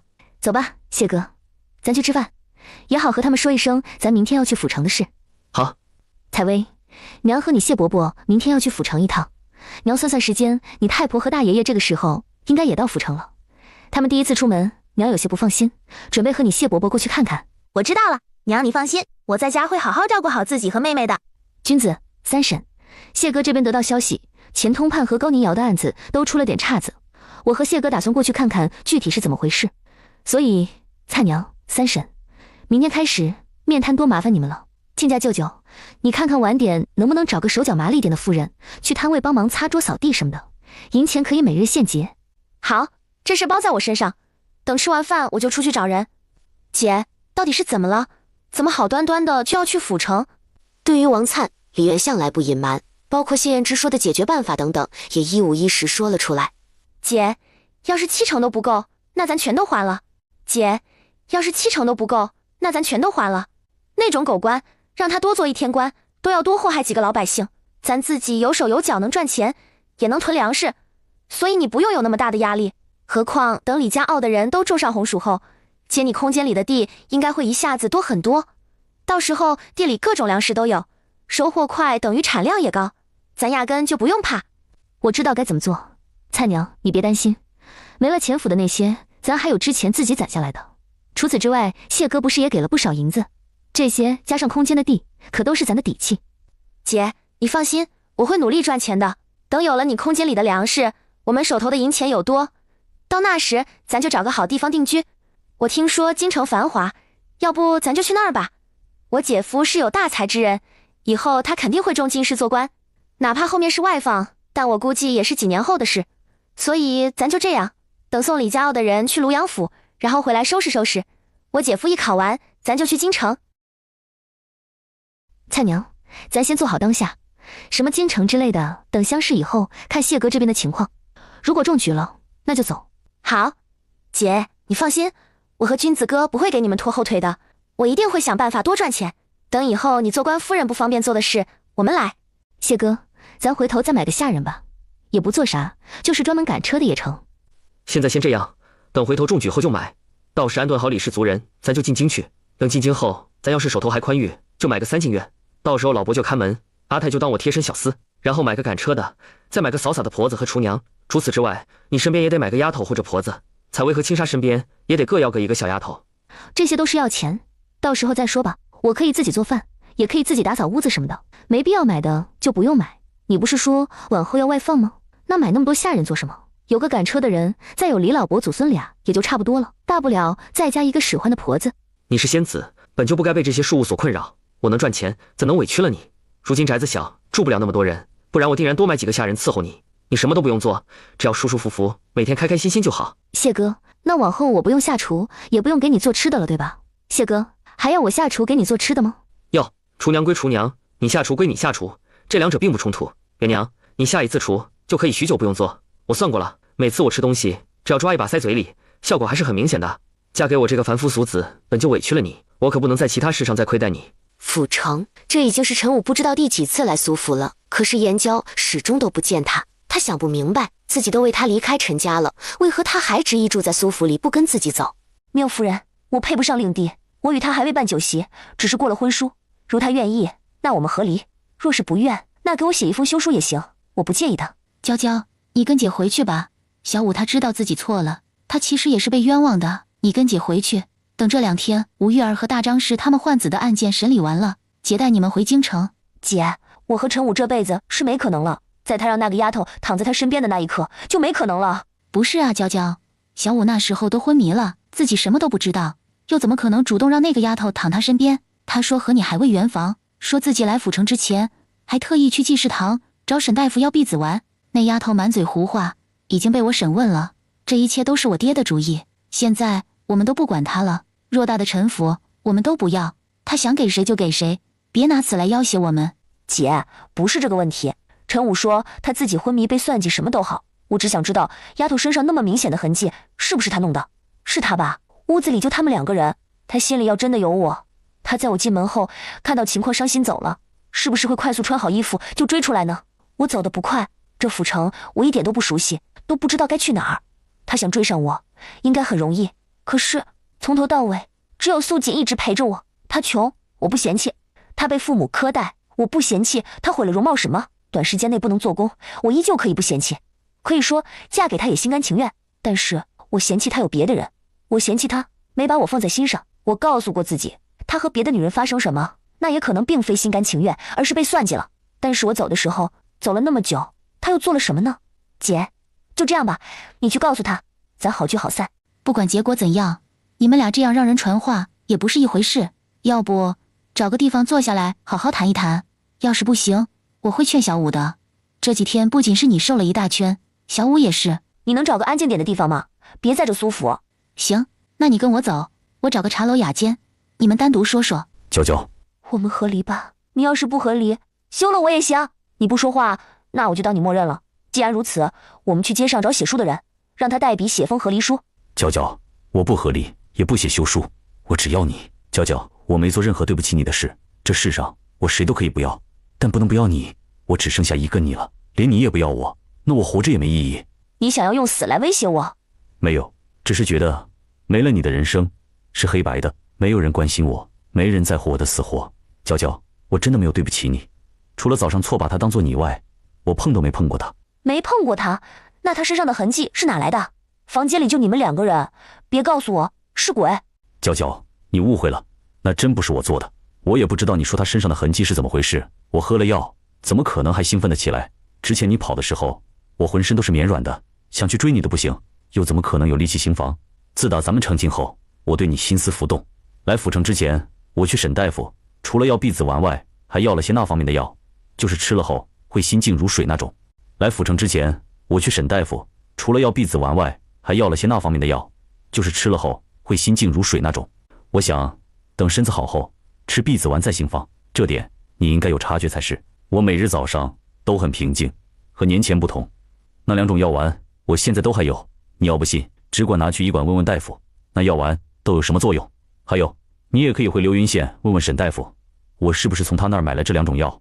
娇娇，你别离开我好不好？我没有对不起你，也没有不把你放在心上。你看这样成吗？等大张氏他们的案子审理完后，姐要带我们去京城。去之前，我让他带咱回一趟流云县找大夫。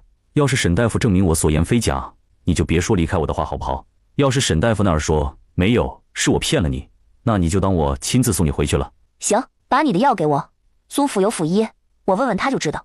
那你随我一起回去拿药，你亲眼看着我的药是从哪里拿来的，免得到时候就算府医说是让男人起不来的药，你都会怀疑是我花了高价临时从外头弄来敷衍你的。陈妙妙在府城的宅子看到门口拎着一个包袱蹲在那的人后，直接黑了脸。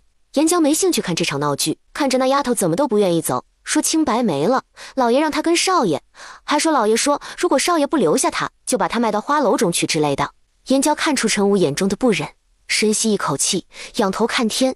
陈武，就这样吧，我们好聚好散。你不给我和离书，也不休我，也没关系，本身就是我娶你，那我给你一封休书吧。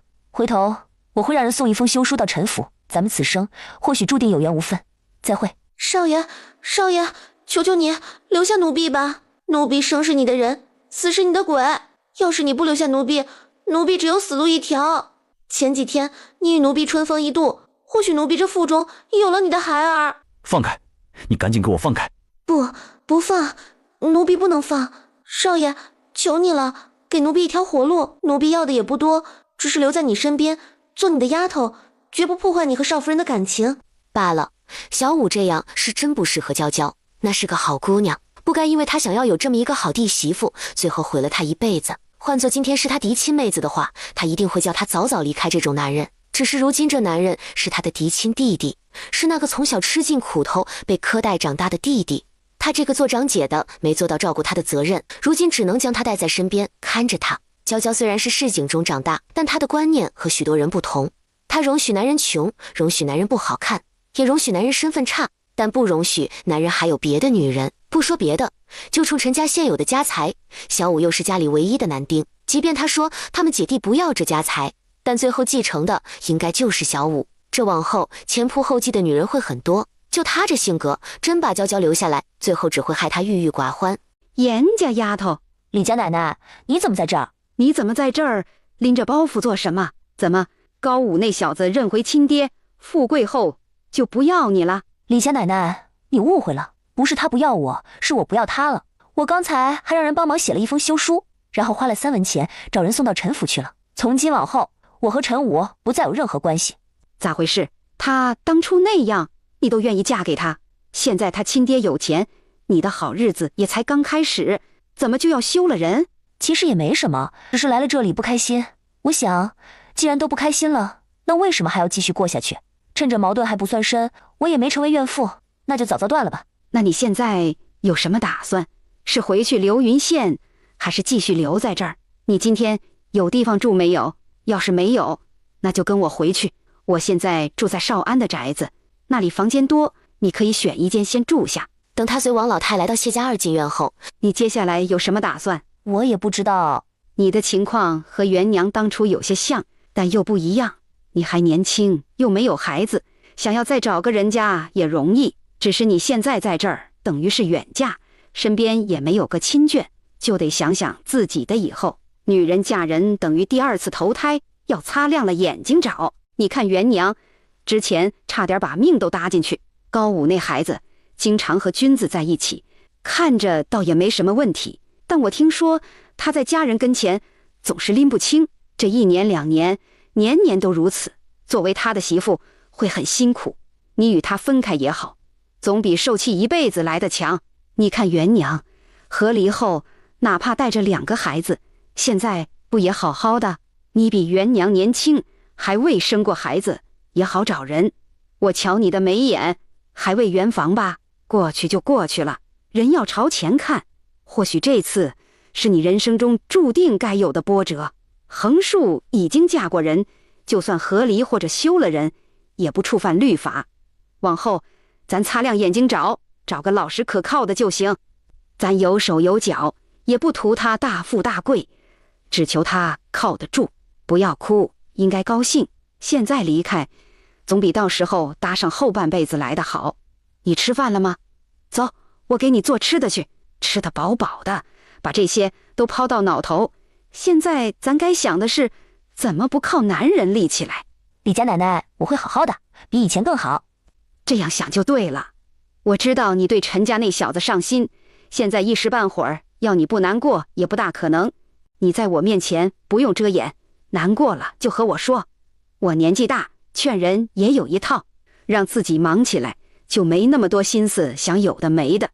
严家丫头，你现在在这府城也没找活做吧？那要不回流云县的话，也不好坐吃山空。你看，咱们一起合起来做点吃的卖如何？我看元娘来钱挺快的。李家奶奶，你想做什么吃的卖？咱是租个铺子做，还是和元娘姐一样摆摊卖？都不是，不管是摆摊还是租铺子，后人不说，前面也要花不少钱。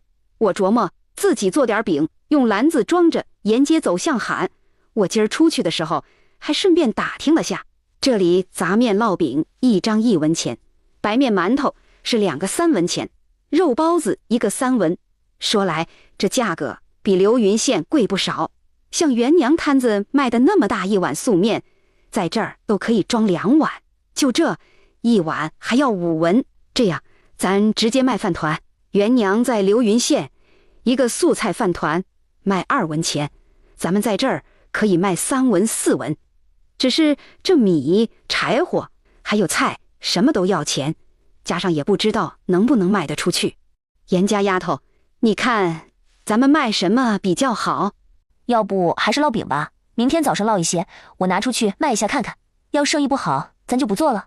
李家奶奶，你就在家里种点菜，养几只鸡。至于我，年轻也有手有脚，要找个活应该会容易一些。这里是府城，工钱要比流云县高，也只能这样了。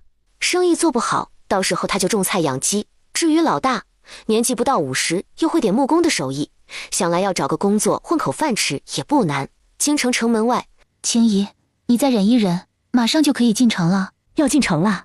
对，真好，真好。他马上就可以见到秀雅了，也不知道他现在到底是什么个情况。见到他这个大姐后，可还能认得出他来。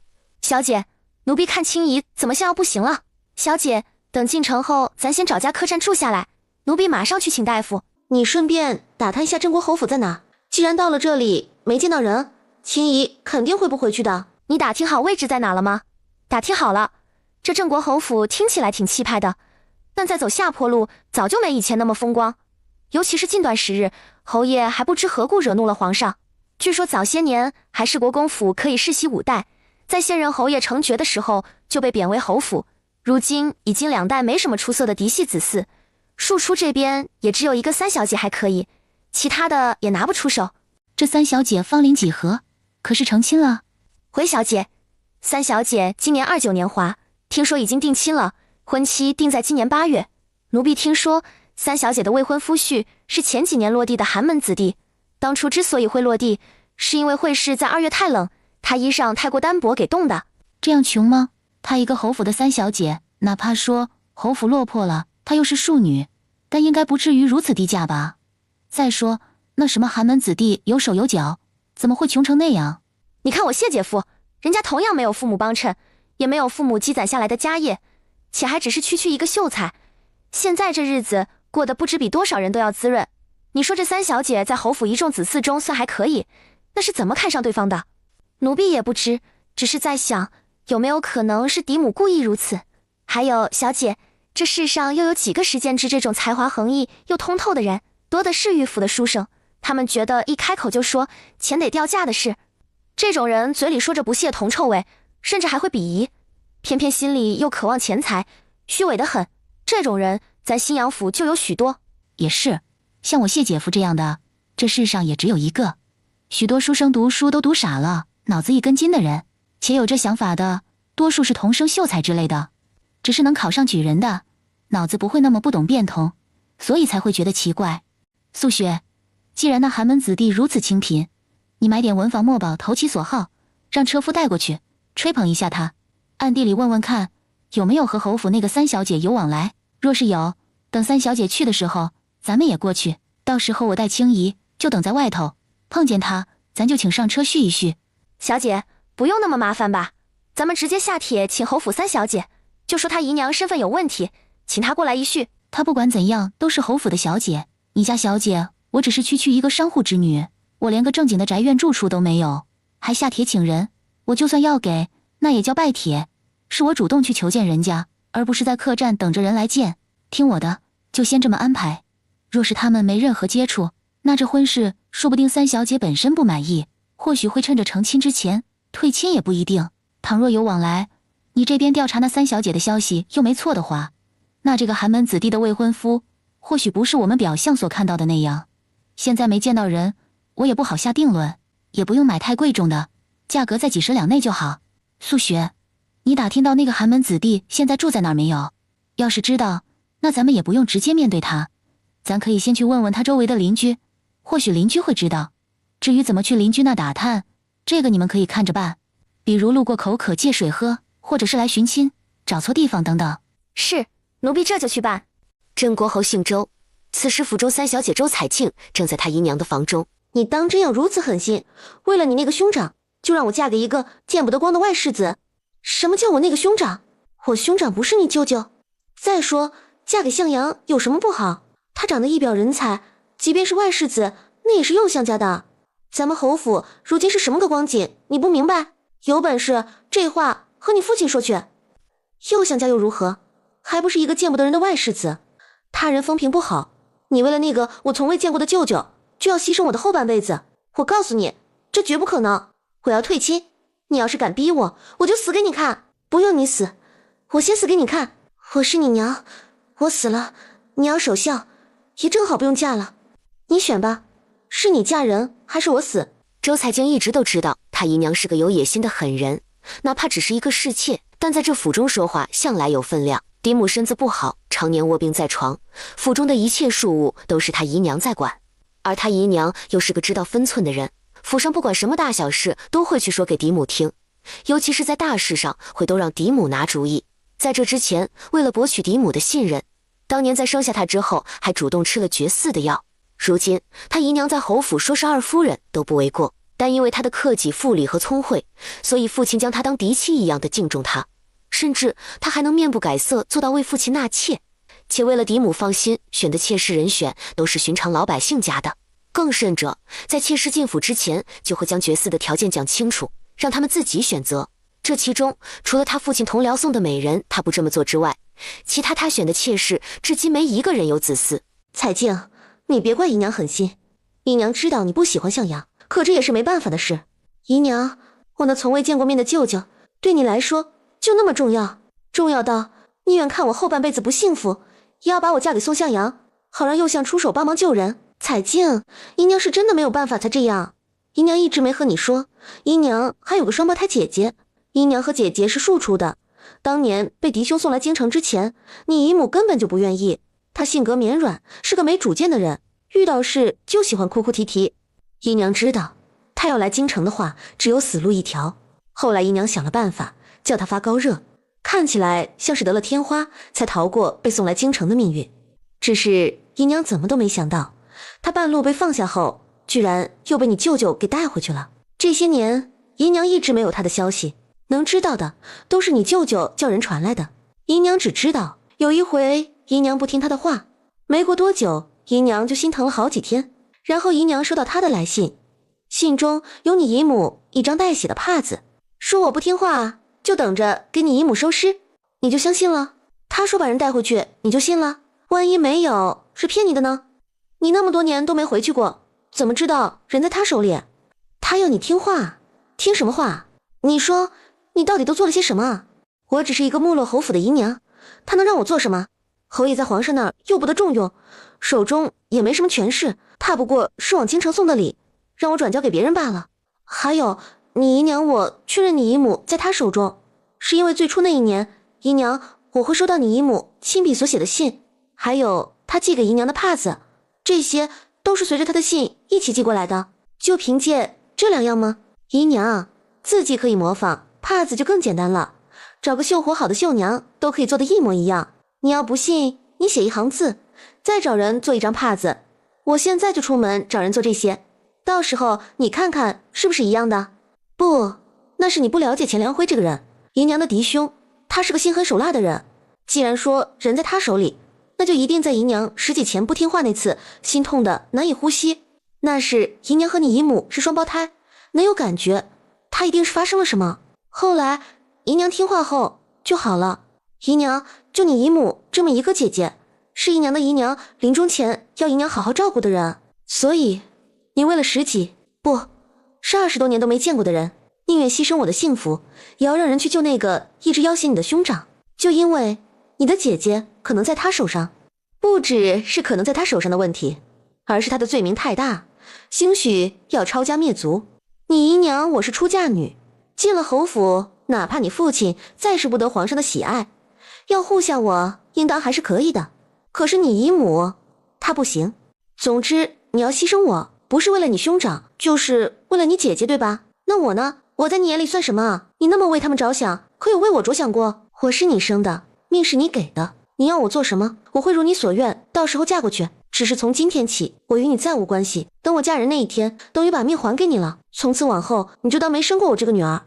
我的一切，不管是好是坏，是生是死，都和你再无相关。青姨，他们去新阳府了，咱的录影时间也快到了。你看咱们是回去，还是在这等？那就回去吧。回去之前，我写一封信。明善，你帮我送到镇国侯府去。好。素兰，你让方叔驾车送你去镇国侯府。这封信不管你花多少银子，请务必送到3小姐的姨娘手中。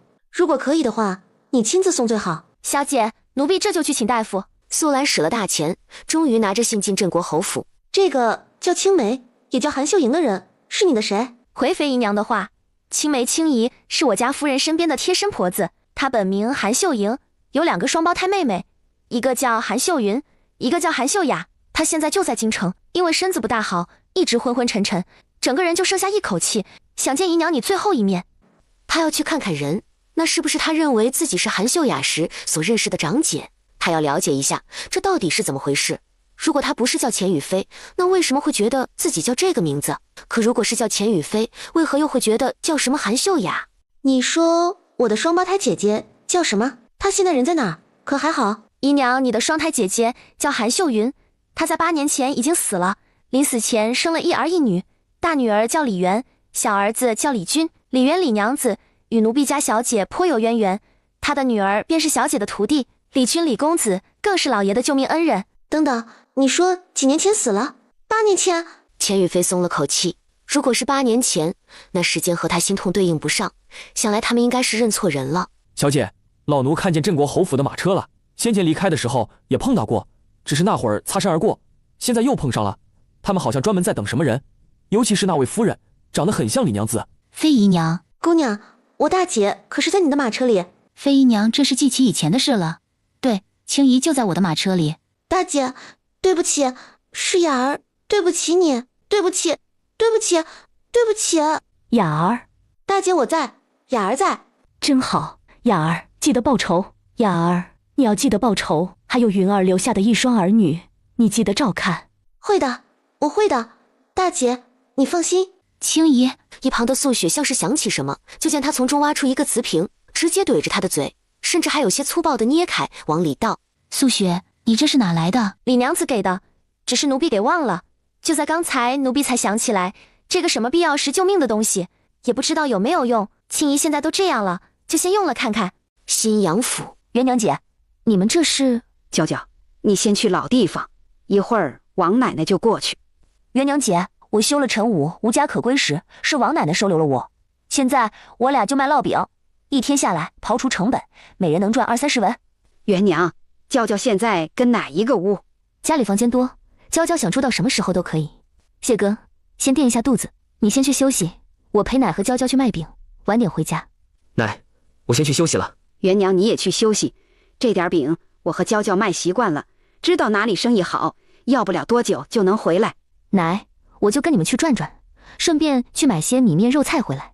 谢哥赶马车，这一路上都没怎么吃好。听奶的，赶紧去休息。你要的米面肉菜，等奶和娇娇卖完饼，顺手买回来就是。王奶奶说的对，元娘姐，你和谢哥一路奔波过来也累得不轻，赶紧去休息吧。你要买的东西晚点我们顺手买回来就是。这天的中午饭是严校长勺的。奶，我大伯呢？他前天刚找了活儿，从昨天开始就在东家那儿吃住，每天15文。这活儿是一个叫陈星的人给介绍的。元娘，陈星你知道不？他说自己是孟大人的贴身小厮，然后又说和少安认识。知道，之前也在这里住过。既然大伯的活是他介绍的，那就没问题。陈星说，目前钱通判的案子没那么好判，但高老爷的应该还可以。只是我想了想，高老爷的案子怕也没那么好判，不然也不会拖到现在都还没动静。元娘，我瞧这里挺好的，我打算过段时间，如果还一直不下雨的话，就把你大嫂、二嫂还有大伯娘接过来。早点接过来也省得肚子大了，在路上奔波出什么岔子。是这个理，所以我打算等手头的银子多一点后，就租个大一点的房子，到时候让你三叔他们也一起搬过来。这府城的银子也好赚，只要肯吃苦，赚一口吃的，总归没问题。至于我和你爷，就跟族人走，要是搬到庐阳府的话，那我们也一起去。奶，你的意思，我大伯和三叔一家留在府城，你和我爷跟族人走？不是，你这样的话，我大伯他们肯定不会愿意的。你让族人怎么看他们？族人会理解的，我们年纪大了，不想和族人们分开。族人在哪儿，我们的根就在哪儿。至于你大伯他们，也不可能一辈子住在府城，到时候玩大一点后，也会来庐阳府的。那我三叔他们呢？你这样做是打算分家？分啥家？万一征子能考上秀才，那就可以免徭役免赋税，全家辛辛苦苦供他出来，不就是图这个？不然一考上秀才就要分家，生怕大伙儿沾他的光，也不管别人分家后是不是要服徭役交赋税的话，大伙儿凭什么一开始辛苦赚钱供他？你晓得这叫啥不？白眼狼，过河拆桥。对，就是过河拆桥的白眼狼。元娘，你老实告诉奶，你是不是还恨着奶当初说分家的事？觉得既然要分家，为何不在当初你爹中秀才的时候分？凭什么在你爹没了后说是分家，其实看你们孤儿寡母，把你们赶出来。当初你爹读书科考，光靠我和你爷是供不出来的。你自己问问少安，读书每年要费多少银子？咱乡下人靠地里刨食，一年又能赚多少？你爹读书幼时，你大伯三叔有好吃的，自己舍不得，都留给你爹。一年到头，一件新衣都舍不得穿，只要家里买布，都说留着给你爹做，省得别人瞧不起他。等长大了，就开始赚钱供他。后来成亲也是这样，可以说你爹是你大伯三叔两家人辛辛苦苦一起供出来的。奶，我以前年轻不懂事，是曾经怪过，但是现在经历的多了，知道也多后，就没再怪过。我清楚家里为何举全家之力供一个秀才，不就是像奶你说的，为免赋税和徭役吗？只要不分家，那些都将和咱们没关系。王老太看他这反应，心里稍微宽慰了些许，有愧疚上来。他觉得都是穷闹的，当初但凡有钱也不会分家。老二家的立不起来就立不起来，要哭随便他哭，只要房子大了，自己在一边的院落去哭，没人听得见，心里也不烦。他要哭垮自己的身子就哭垮，反正不差钱，用药吊着就是。只要有钱，元娘和君子姐弟俩，一个何至于辍学，另一个又何至于那么轻率把自己给嫁了？说来说去，就是因为家里穷，所以还是要赚钱，赚很多的钱。你爹当初考上秀才的时候，你大伯和三叔除了沾了几年光，不用服劳役和徭役外，其他也没沾到什么。你爹一个秀才，还要继续往上考，每个月赚得钱，便是他自己抄书所得。但他有妻儿，所以那些钱家里都是让他自己留着，没往上交。像你娘自己绣花赚了钱，只少部分给我，剩余的都是他自己拿着花用，这是家里默认的。而其他人，不管你大伯娘也好，三婶也罢，每赚1文钱都要交到我这儿，为的是给你爹1教束修，2买笔墨纸砚，3攒赶考盘缠。其实这事儿要搁在别的家，或许你大伯娘和三婶早就闹开了。辛辛苦苦那么多年，都是为别人，有几个做得到？咱家也就你爹当秀才那几年，因为不用交赋税，所以能攒下来的钱多，日子过得宽裕一些。说来说去，就是因为没钱。家里有钱的话，岳父读书不用其他2个兄弟供，即便是岳父没了，李家也养得起岳母和元娘还有君子，所以还是要多赚钱。奶，过去的事已经过去了，往后别再提这些。家里的情况我了解一些，我觉得分家其实也好。虽然君子和元娘苦了几年，但也磨砺了心智，姐弟俩在同龄人中都属于佼佼者。元娘只是听说你和爷要跟族人一起走，把大伯和三叔他们留在这边，所以有些吃惊，也没别的意思。今年的年景是真的不好，这天气，奶你应该察觉得出来吧？如果要让他们搬到这边来，那趁早，别多耽搁。地里的粮食该舍就舍，要舍不下，看看留谁在那看着。其他人反正有路引，随时可以过来这边，到时候多囤些粮食和水什么的，然后看看能不能做点什么买卖，或者找份管吃住的活都行。我也不知道这情况会持续多久，咱保守一点，粮食囤够1年吃的即可。这里到底是府城，即便真的出现灾害，应对物资也要比小县城来得多。我估摸地里差不多也该育苗了，要不到时候让你三叔和大哥留在李家，其他人先过来。不过元娘，你之前让灿娘找人做什么酿酒这事儿，我给拦下来了。像你说的，都要灾年了，这粮食得多珍贵，你居然要拿来酿酒，是怎么想的？是我想差了，奶你别生气，粮食既然留下来，那就留下来，到时候大伙儿还能多吃几顿饭。娇娇，咱们说会儿话。这是你之前来府城时让我保管的钱，另外还有卖宅子的。元娘姐，今年的年景真的很不好吗？对，所以你看看要不要和你叔父和婶娘说一声，让他们提早搬到府城来。元娘姐，不知道你手头方便吗？如果我想在这儿买个小宅子，钱不够的话，你能不能借我点？看你要借多少，不是很多的话没问题，只是娇娇，你得老实告诉我，你和陈武是改名叫陈武了吧？你们是怎么分开的？只要不是你的过，我去帮你要钱，该你的一文都别便宜他。元娘姐，我一直觉得自己的感情是不可以用银子衡量的。如果我要了陈家的钱，是不是就显得我以前不值当的感情就莫要再继续付出？有句话叫及时止损，现在其实还来得及。至于什么金钱衡量感情的话，那就是个屁，都不要的感情了，哪还有什么高尚不高尚一说？要是能换来银子，那才是最重要的。人活着不过是为了柴米油盐酱醋茶，你有了银子，自己过得好不说，还能惠及你想惠及的人。娇娇，咱就是个俗人，也是个寻常的老百姓，还没到视金钱如粪土的地步。每天辛辛苦苦的忙碌，不外乎就是让自己和身边的人过得更好一些。再说是陈武对不起你，你要了钱和你曾经付出的感情并没有什么冲突。你和他在一起的时候，并不知道他别有身份，是在他最落魄的时候在一起的。你的感情是纯粹的，并不掺杂任何因素。要是陈武觉得你是因为银子，那我非得骂死他不可。他也不看看自己当初是什么样子，被伤了后又是个什么情景。说句难听的，你现在离开，对他来说才是对他更有利的。不管这事陈武是不是自愿的，但他的态度已经说明了一切。或许最初他是被算计，但在被你看到后，如果他的态度能摆出来，我估计以你的性子，你们也不会走到今天这一步。所以你不要他是正确的，除非你能容忍他以后有众多的女人，然后你只是他众多女人中的一个，哪怕是正妻。娇娇，他的态度不坚定，已经很能说明问题了，你并没有什么错。他是陈府唯一的子嗣，有妙妙姐在，哪怕他们嘴里说着不要陈府，但最后一切肯定都会是他的。等他继承，都不用继承，就会有各种各样的女人前仆后继。他态度不坚定，面对一个一起算计的丫头都能心软，更何况是别的。我的性格与他不合适，就算勉强自己与他继续在一起，往后也不会快乐。对，看着那么多女人不快乐的后果，容易生心病，也容易影响寿数。而且女人多的后宅，是非和阴私也多。你现在离开，等于是在救自己，所以从头到尾都是他陈武亏欠你。娇娇，咱要他钱，只是对你的补偿，而不是拿钱买断以前感情的意思。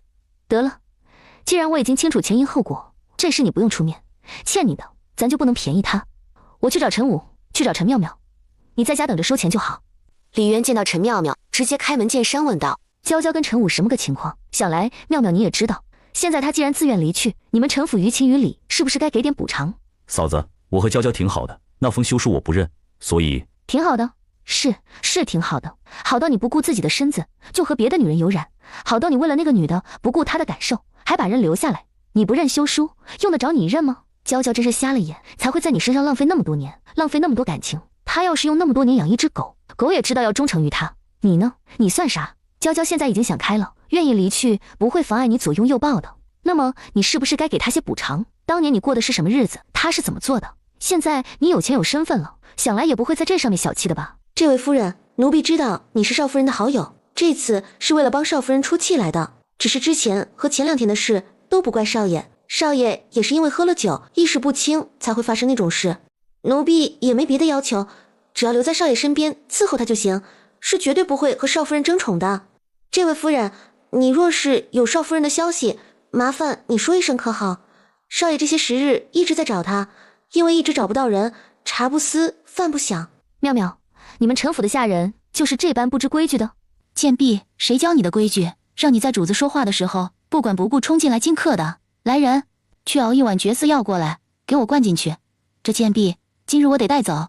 小姐，求你放了奴婢，求你，少爷，求你救救奴婢，求求你，奴婢这腹中说不定已经有了你的骨肉。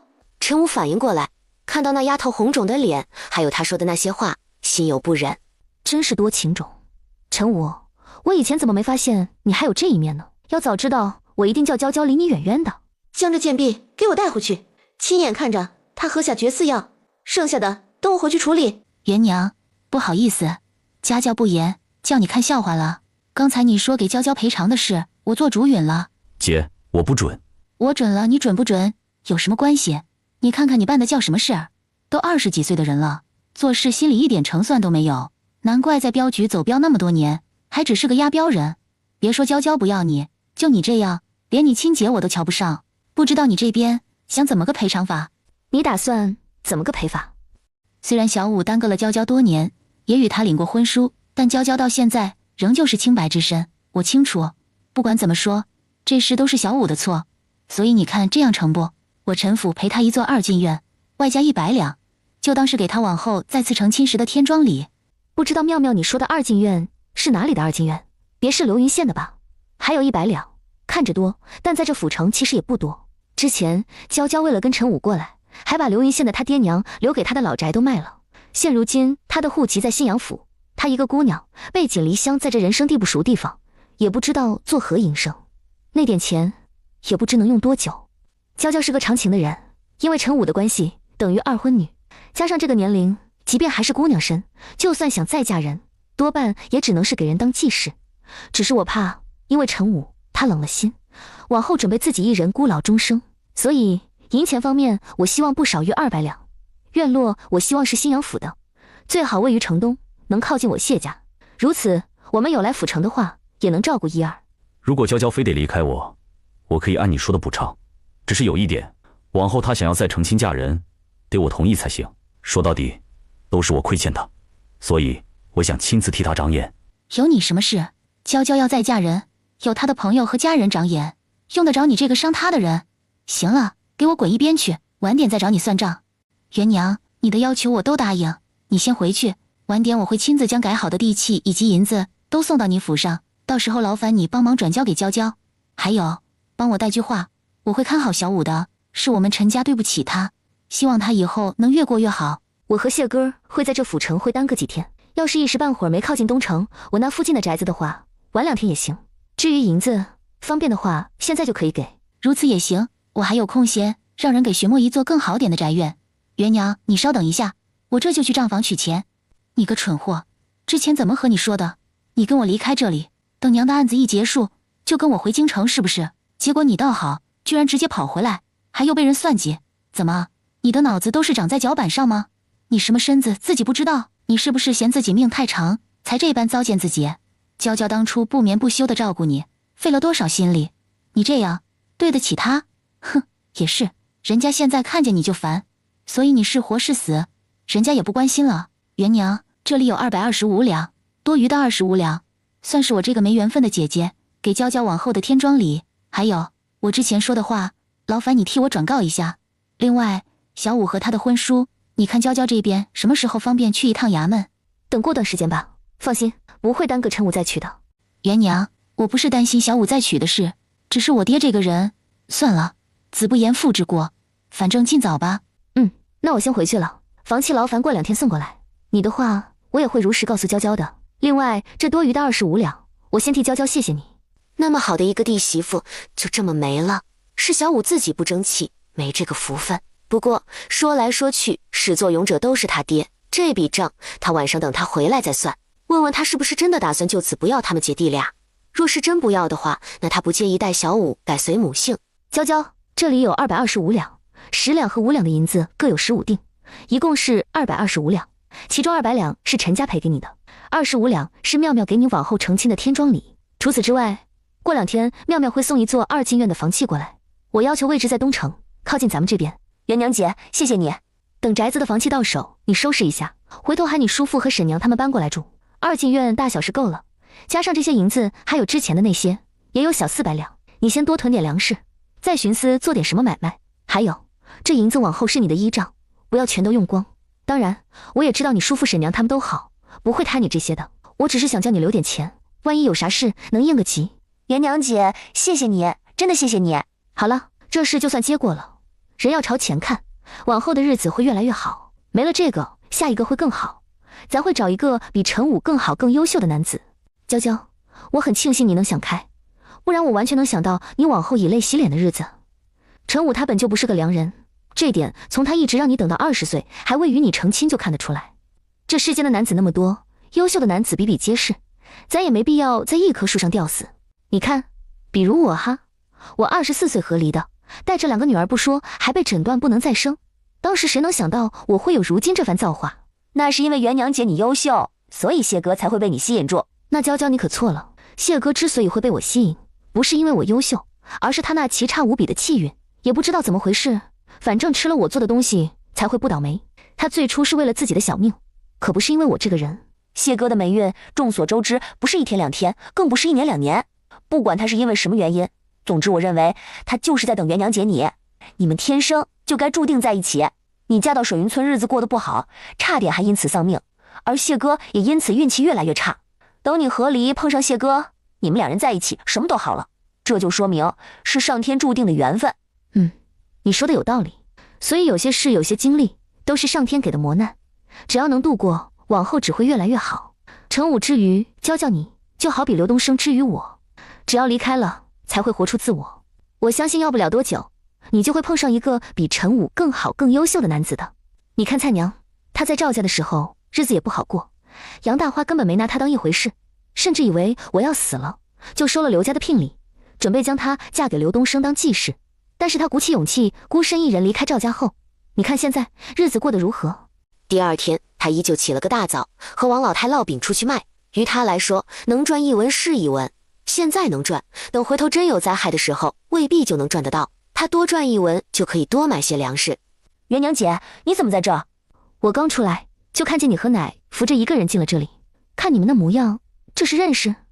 元娘姐，要是没什么急事的话，咱们边走边说。我得去给应公子请大夫。那什么应公子是咋回事？应公子全名叫什么我也不知道，我只知道是刚才那座宅子的主人。之所以会认识他，是因为他不会做饭，每天都要管我和王奶奶买烙饼。是那宅子的主人？那宅子我看布局似乎有些奇怪。之前我也曾好奇问了一嘴，听应公子说是用来租给前来参加乡试的秀才的。咱这里离贡院近，又因为有举人巷的美称，所以很多秀才都愿意花大钱住在此处。只是这边的宅子不多，且基本上都有人住，因此就算有人想住，这也没办法。应公子就想了个办法，除了原本的布局外，在空院中盖起了屋子。这屋子到时候1个月就要收5两银子，最低1个月起租。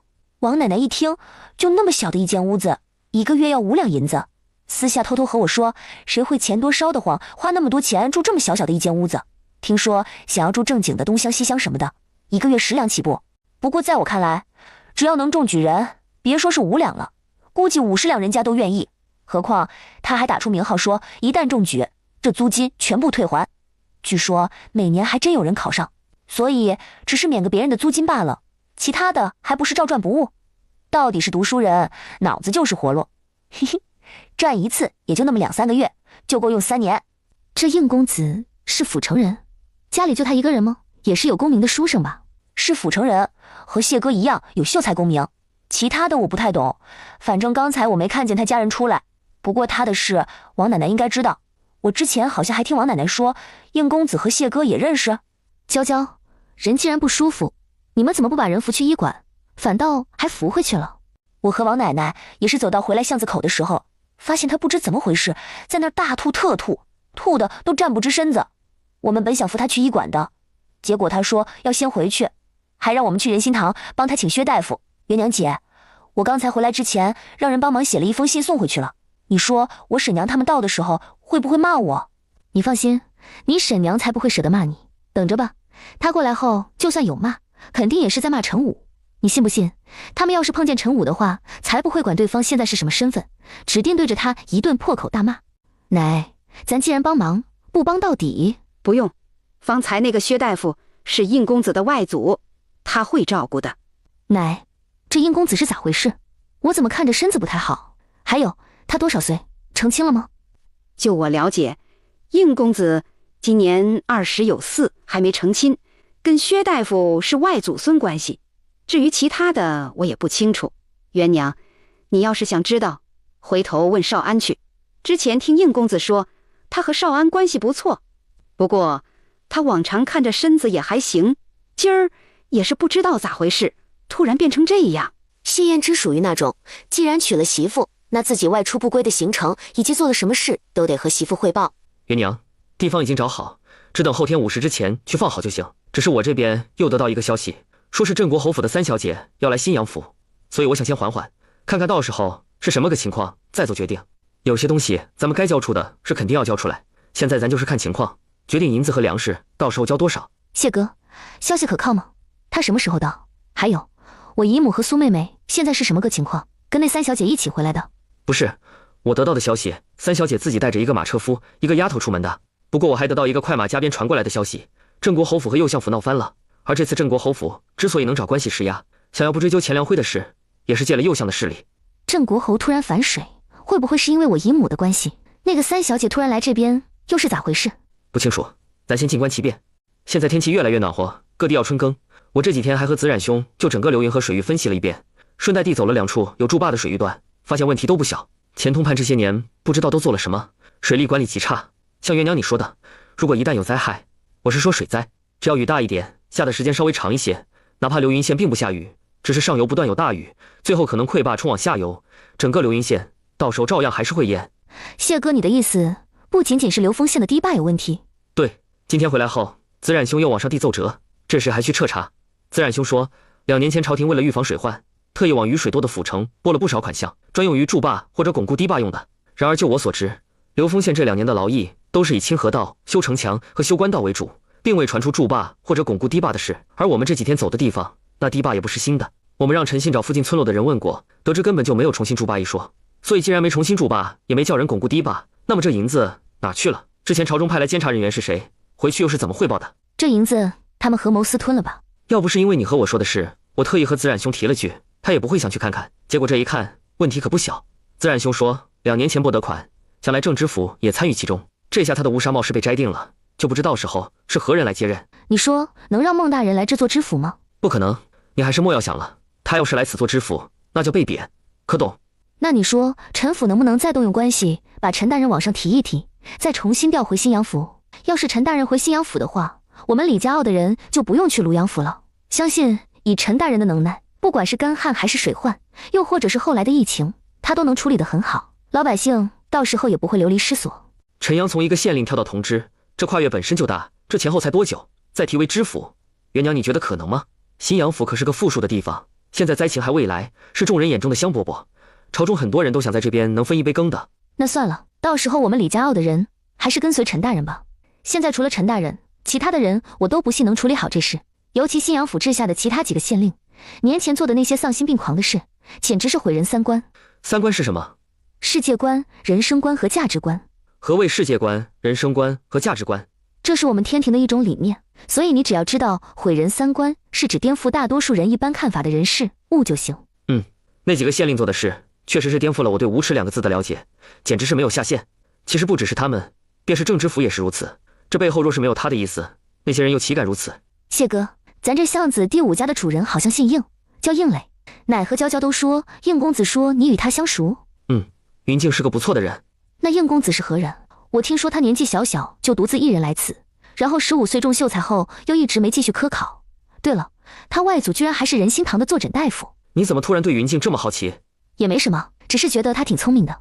然后又想娇娇现在是这个情况，他的条件好像也挺不错的，要是有可能的话，或许能成一对良缘。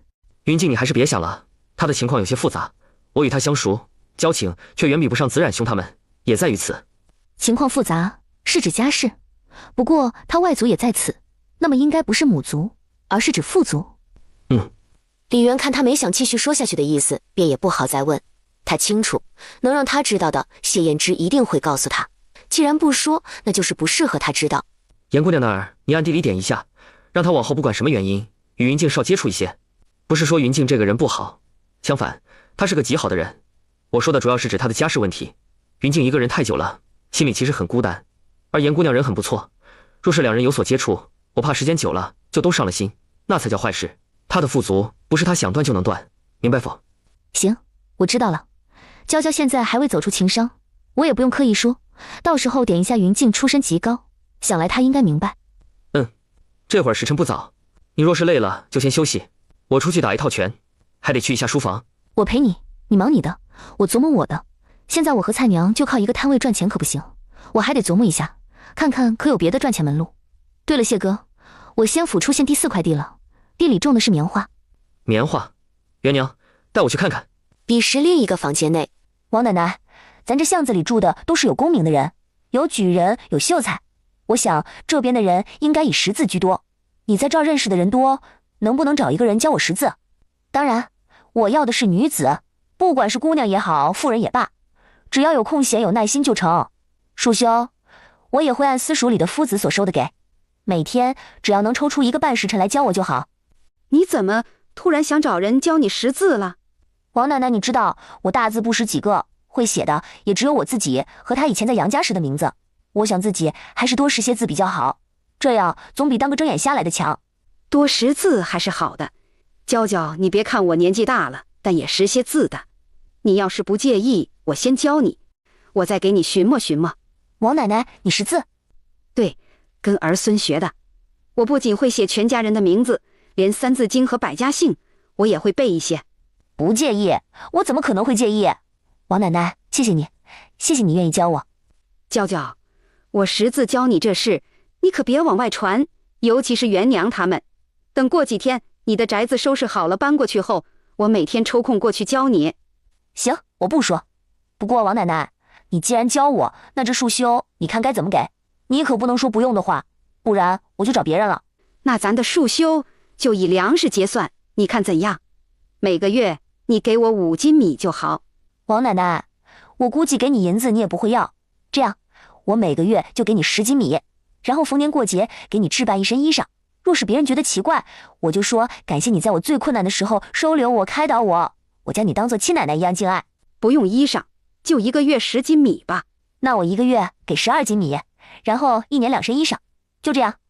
王奶奶，你要不同意，那我就自己找别人教。大张氏吴月儿和高年瑶的换子杀人案，没等到真国侯府3小姐到来就开审了。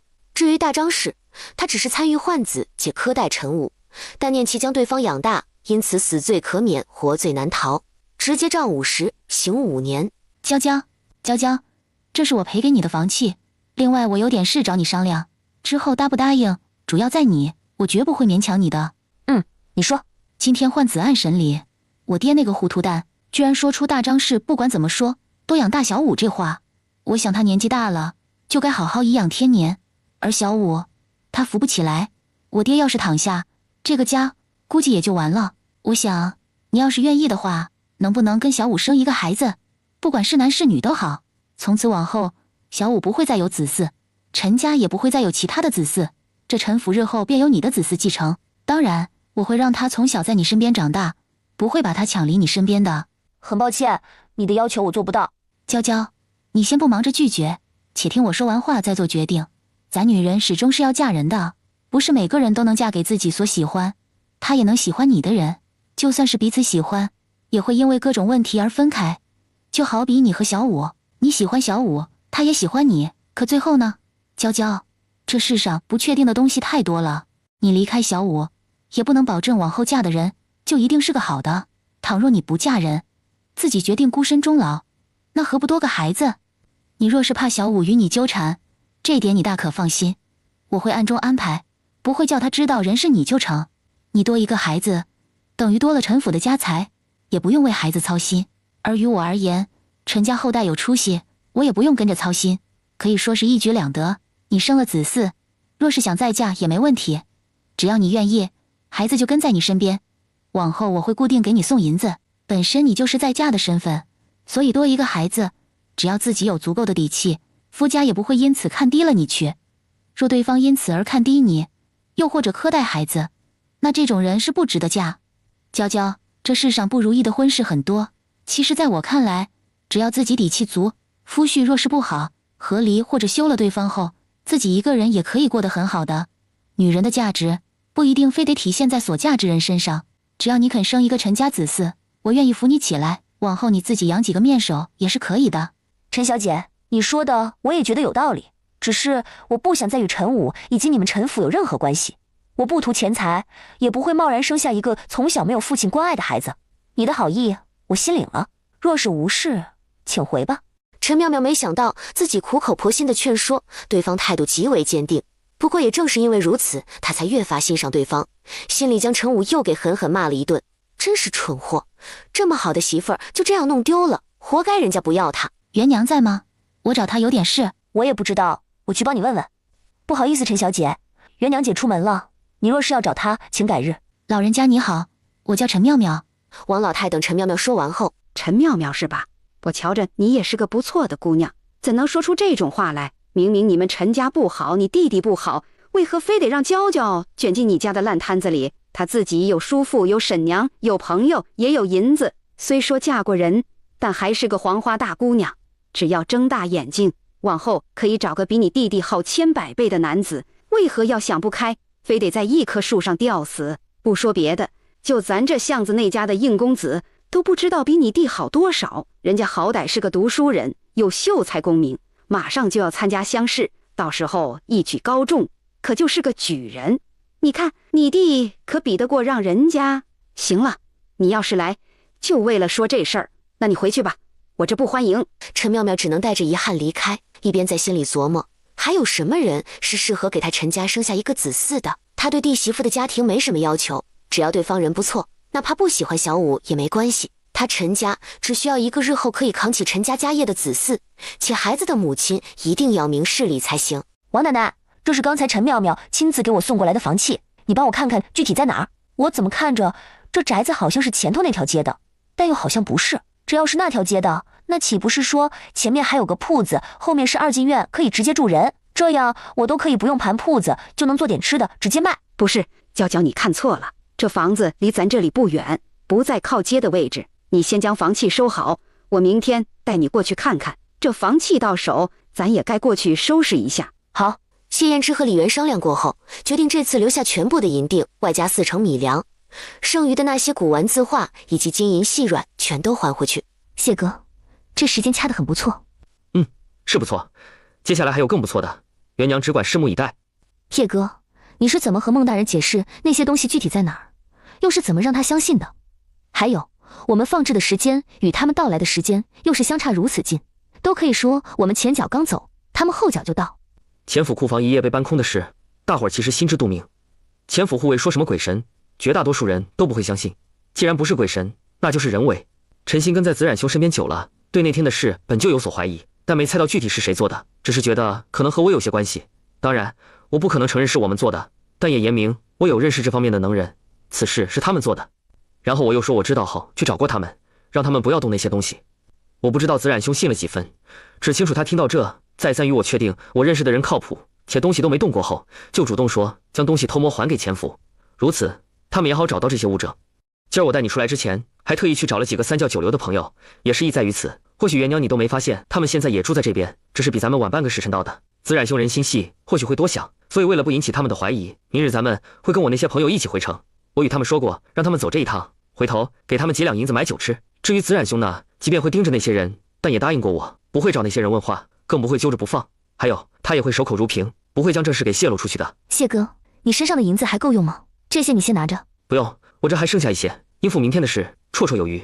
有个只会上交钱财，从不主动要钱又护着他的男人，李渊欢喜的同时也有些郁闷。他也不知道这是咋回事，就觉得自己好像被豢养了一样。给你就拿着，没必要把自己排除在我之外。没钱了还要自己另想办法赚钱花。谢哥，咱俩是夫妻，你就算再赚的钱也应该告诉我从哪儿赚的，有多少。我不太喜欢你一次性给我多少，之后再赚的我都不得而知，然后又时时担心你没钱的那种感觉。往后我即便只是赚1文钱，也告诉你是怎么来的，然后我所需要的银子都由你统一给我。这样才对。咱们是夫妻，本来就是一体的，而不是将自己排除在另一方之外。一天天胡思乱想，赶紧睡觉去，别想有的没的。要是睡不着，我不介意与你大战300回合。就你还大战300回合？谢哥，你听过一句话吗？没有耕坏的地，只有累死的牛。嘴欠是要付出代价的。娘，钱通判昨天夜里被抓了，陈星和我说，今天孟大人要审1天的案子，都和咱多少有些关系。你这烙饼，要不先给严姑娘去卖，咱今天去衙门观看。娇娇，要是今天元娘她爹能沉冤得雪，那这烙饼咱今天不卖了，到时候我就发送给大伙儿。当然，该你赚的银子，晚些我给你。王奶奶不用给我，咱今天就不卖饼，去看看那狗官的下场。要是被判死刑，咱回来路上就去买鞭炮。这位姐姐，你等一下，我有事找你。不知道这位姐姐叫什么，家住何处？家中母亲可有兄弟姐妹？镇国侯府3小姐周彩静。对，我是。不知道姐姐你怎么称呼？来这又是为何？彩静你好，我是你的表姐，叫李媛。如果不出错的话，我娘和你娘是双胞胎姐妹。我来这是为了看钱狗官的下场。此话怎讲？如果我没记错的话，钱良辉可是我姨娘的嫡兄，是我的舅舅。如果你娘和我姨娘是亲姐妹，那么此人也该是你舅舅才是。如果你真的认为他是你舅舅的话，那你现在应该出现在钱府，而不是这里。所以真相是什么？我娘姓韩，出身小地主之家，一门3姐妹，长姐叫韩秀莹，我娘排第2，下面还有个妹妹叫韩秀雅。你若是来寻找真相的，那今天就好好待在这儿，看看具体真相是什么。我外祖一家因钱良辉家破人亡，现在除了姨母和你娘外，韩家没有别的人。而我家也因为钱良辉的撑腰，他的爪牙杀了我那前来府城参加乡试的爹，新仇旧恨。今天作为苦主，我得为我爹娘与韩家讨回公道。高宁瑶，你说为派人杀害李建安，可有证据？回大人，草民是良民，从未有过杀人之心。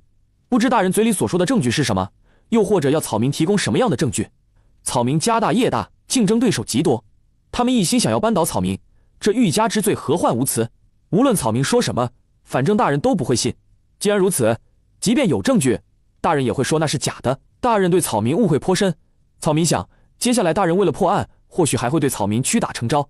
云国顺元9年5月2，你在流丰县街上第一次碰到高宁瑶，见其容貌俊俏，风度翩翩，且穿戴不俗，自认容貌秀美，便起了心思。之后悄摸跟在其身后，见人进了流丰县最好的酒楼唐香楼，就去赌房借了利钱，也跟着进去。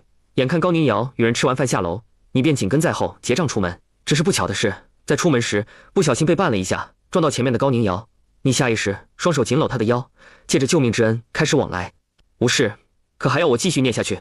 大人，民妇自知死有余辜，不知道提供高宁瑶让护院伪装盗匪的证据后，可否将高家的家财拿出1成分我那1双儿女？若是大人能够做主，那民妇愿意提供证据。如果你能提供确切的证据，那本官愿意将你1双儿女带离此地。你那1双儿女已大，尤其是女儿，正是谈婚论嫁的年纪，留在此地对她也不算好。那他们住的地方和银子？他们年纪已大，有手有脚的，不管做什么，总能赚口饭吃。住的地方，本官相信只要你能提供证据，高夫人还是愿意出个1年半载的租钱。大人所言甚是，民妇愿意给他们姐弟俩50两的安置费。大人，民妇还有一事求大人做主。何事？陈家这些年因为民妇得到不少益处，民妇被休，那民妇和孩子的东西理应归还民妇，只是当初被赶出门，什么都未来得及收，恳求大人做主，让那些东西全都归还民妇和2个孩子。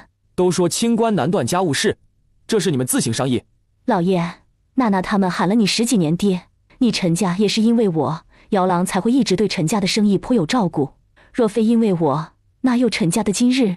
如今你休了我，请你看在我算是为陈家做贡献的情分上，我那些珠宝首饰还有孩子们的东西都让我们带走可行？这个女人害死他妻儿，还常年给他戴绿帽，更甚者还让他给别人养了10几年的儿子，最后陈家的家财可能还会落入他人之手。就这还和他讲什么情分，简直不要太搞笑。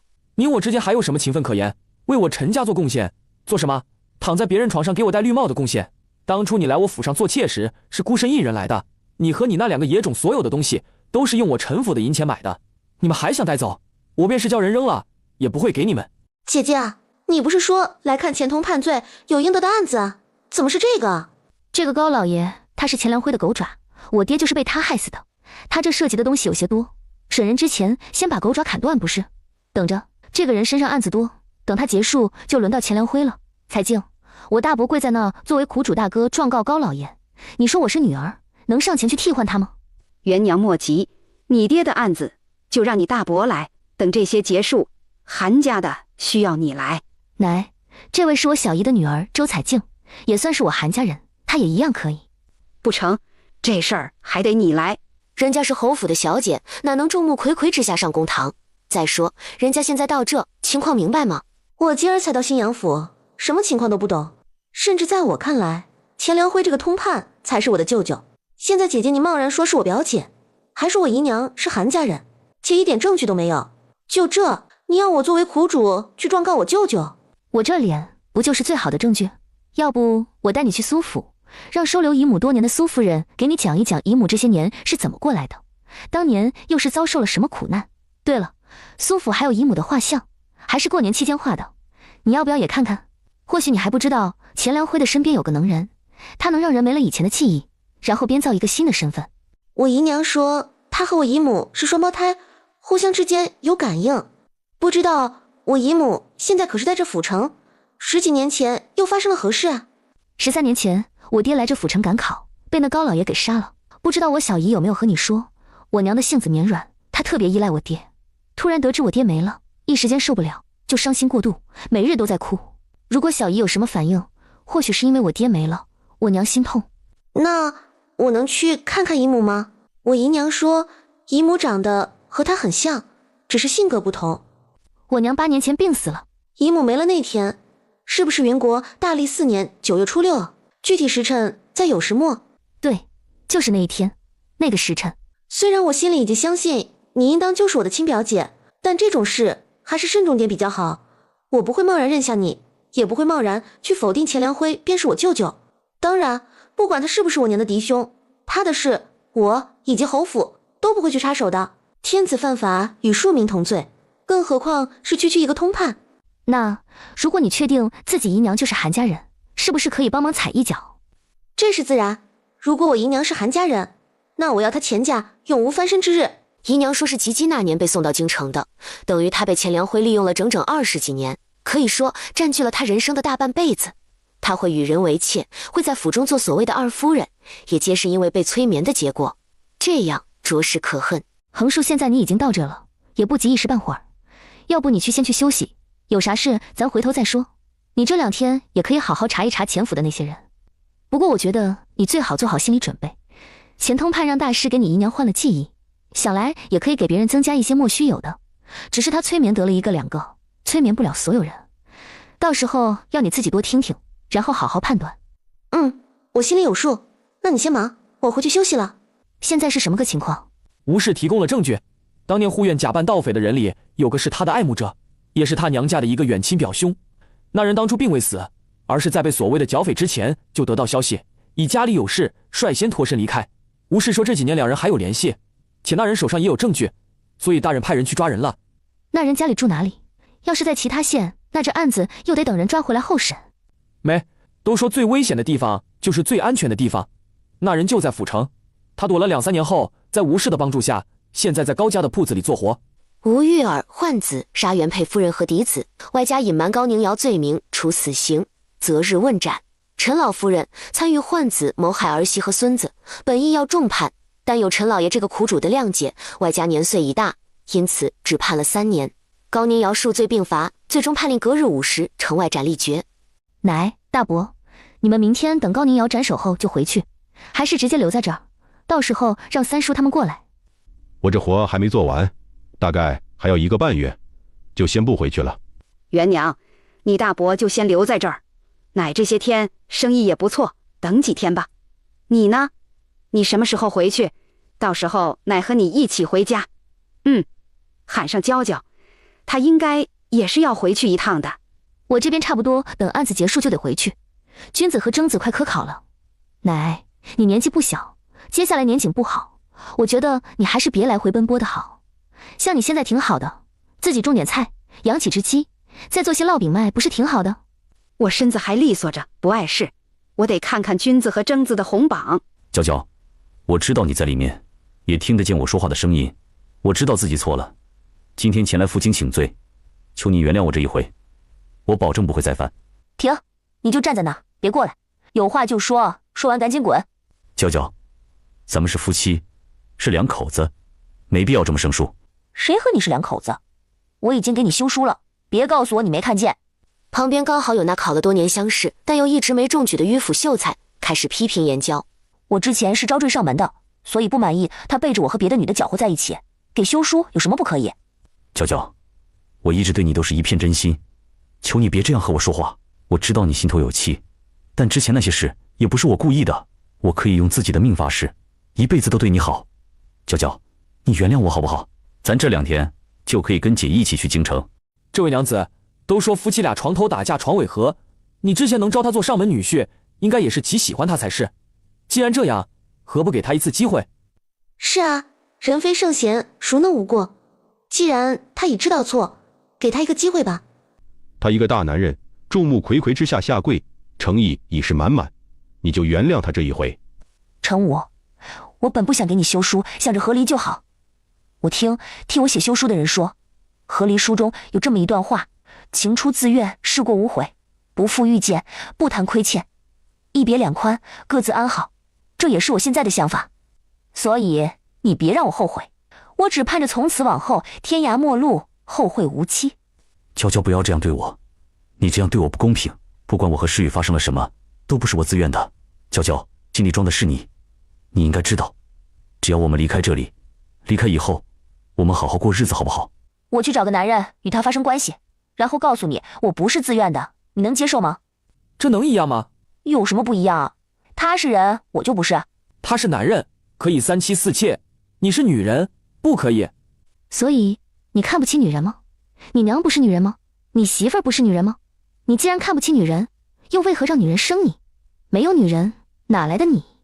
唯女子与小人难养也，我不与你一般计较。别以为我不知道这话是什么意思。孔子这话的女子可不是指女人，而是指汝，也就是你的意思。你话中意思，像你这种人和小人最难相处，所以敢问你认识我几天，又知道我什么品性？如果不知道的话，凭什么说像我这种人难相处？元娘姐，不要与那等迂腐的人一般计较。像这种人一般来说，难以考上什么好功名，就算考上了，日后也是个迂腐不懂变通的官宦。你和娇娇不是没关系了，还过来做什么？嫂子，我娘的案子已经审理好了，我姐说过2天就回京城，让我跟着她一起走。我舍不得娇娇，我想娇娇跟我一起走。我知道娇娇对我有很多的误会，可是之前发生的事也不是我自愿的。我想只要我们离开这里，往后就不会有那些乱七八糟的事，可以好好过日子的。陈武，我咋不知道你脸这么大呢？什么都是你以为。你问过娇娇的意思没有？还有，你总说娇娇对你有误会，你告诉我，误会你什么？误会你和别的女人一而再的发生关系，还是误会你没有处理好那丫头的事，就厚着脸皮让娇娇理解你？走吧，给自己留点体面，不要到最后2个面上都难看。娇娇，你也是这样想的？我现在在你的眼里就是这么的不堪？原本还没有，但是在你一再的说你也不是自愿的后，就变得很是不堪。你总说要我原谅，我到现在都不知道你打算怎么处置那个丫头，所以你说的再好听，在我看来也很是可笑。陈武，以前我们也有过美好，有过甜蜜，就让我们都怀着对以前最美好的记忆分开不好吗？我不想等以后年老时想起这些，剩下的只是不堪。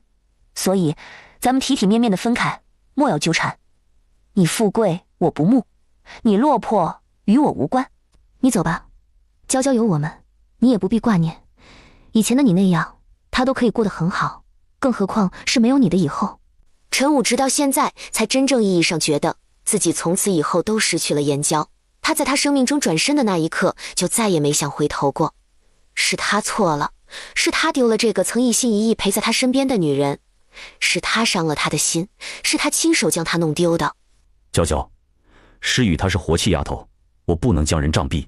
如果一开始我不心软，直接把人灌了药送到庄子里，那我们还会走到今天这一步吗？我要的从头到尾都是你的态度，可是你的怜香惜玉，你的不忍，都是对我的残忍。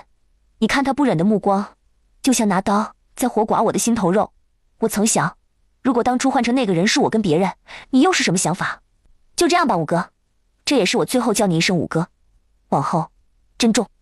元娘，我娘的案子已经处理好了，我打算后天一早离开。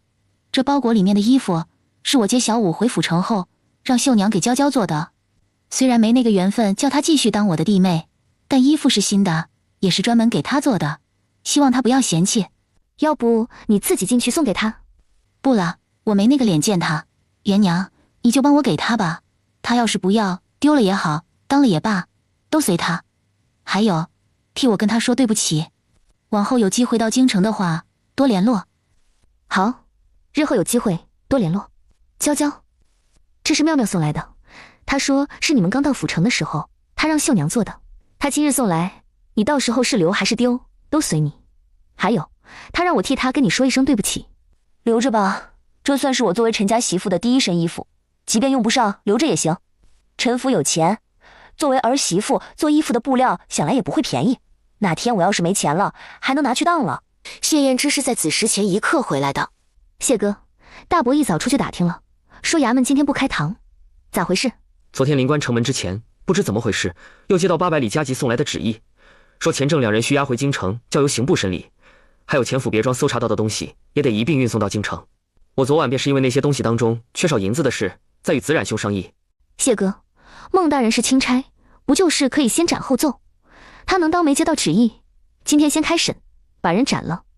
还有银子的事，没问题吧？不行，送旨的人是宫里的，至于银子也已经商量好了。贩卖私盐一案抄了好几个府邸，抄出来许多银子。用那些银子去替代，是你的意思还是孟大人的？子冉兄的。之前咱交出那些东西前，我就与他说过，钱家的那些银子是要给到那些兄弟的，其他东西会原封不动。他当初答应我的同时，也想好了对策，就是用贩卖私盐案得来的银子补上。我昨晚留下来，就是在商议具体往里填补多少，那被抄的几家各挪出多少来合适。对了，子冉兄说郑知府出身吏部侍郎府，现有的证据中并没有直接的证据表明他参与贪污朝廷拨下来用来筑坝清河道解决水患的银子。他一旦被带回京城，上头要是有意睁一只眼闭一只眼，那这事就会大事化小，小事化了，顶多因为官员任职规避，被革去新阳府的知府一职。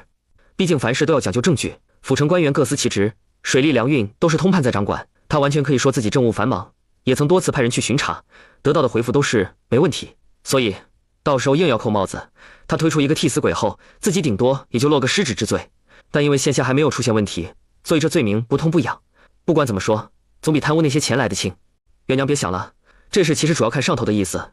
子冉兄人不错，他说回去会盯着，想来应该也不至于太糟糕。再说钱通判的罪名铁板钉钉，谁都更改不了。至于郑知府，倒是看郑侍郎的政敌能耐多大了。元娘，我得到消息，你小姨好像恢复记忆了。我想他应该比谁都清楚钱良辉的罪名，他到底是人在京城，又有侯府这个关系在，要是有他的介入，那这案子咱们完全不用担心。谢哥，昨天我那表妹郑国侯府的3小姐周彩静来了，现在就住在客栈呢，我去找一下她，说说这事。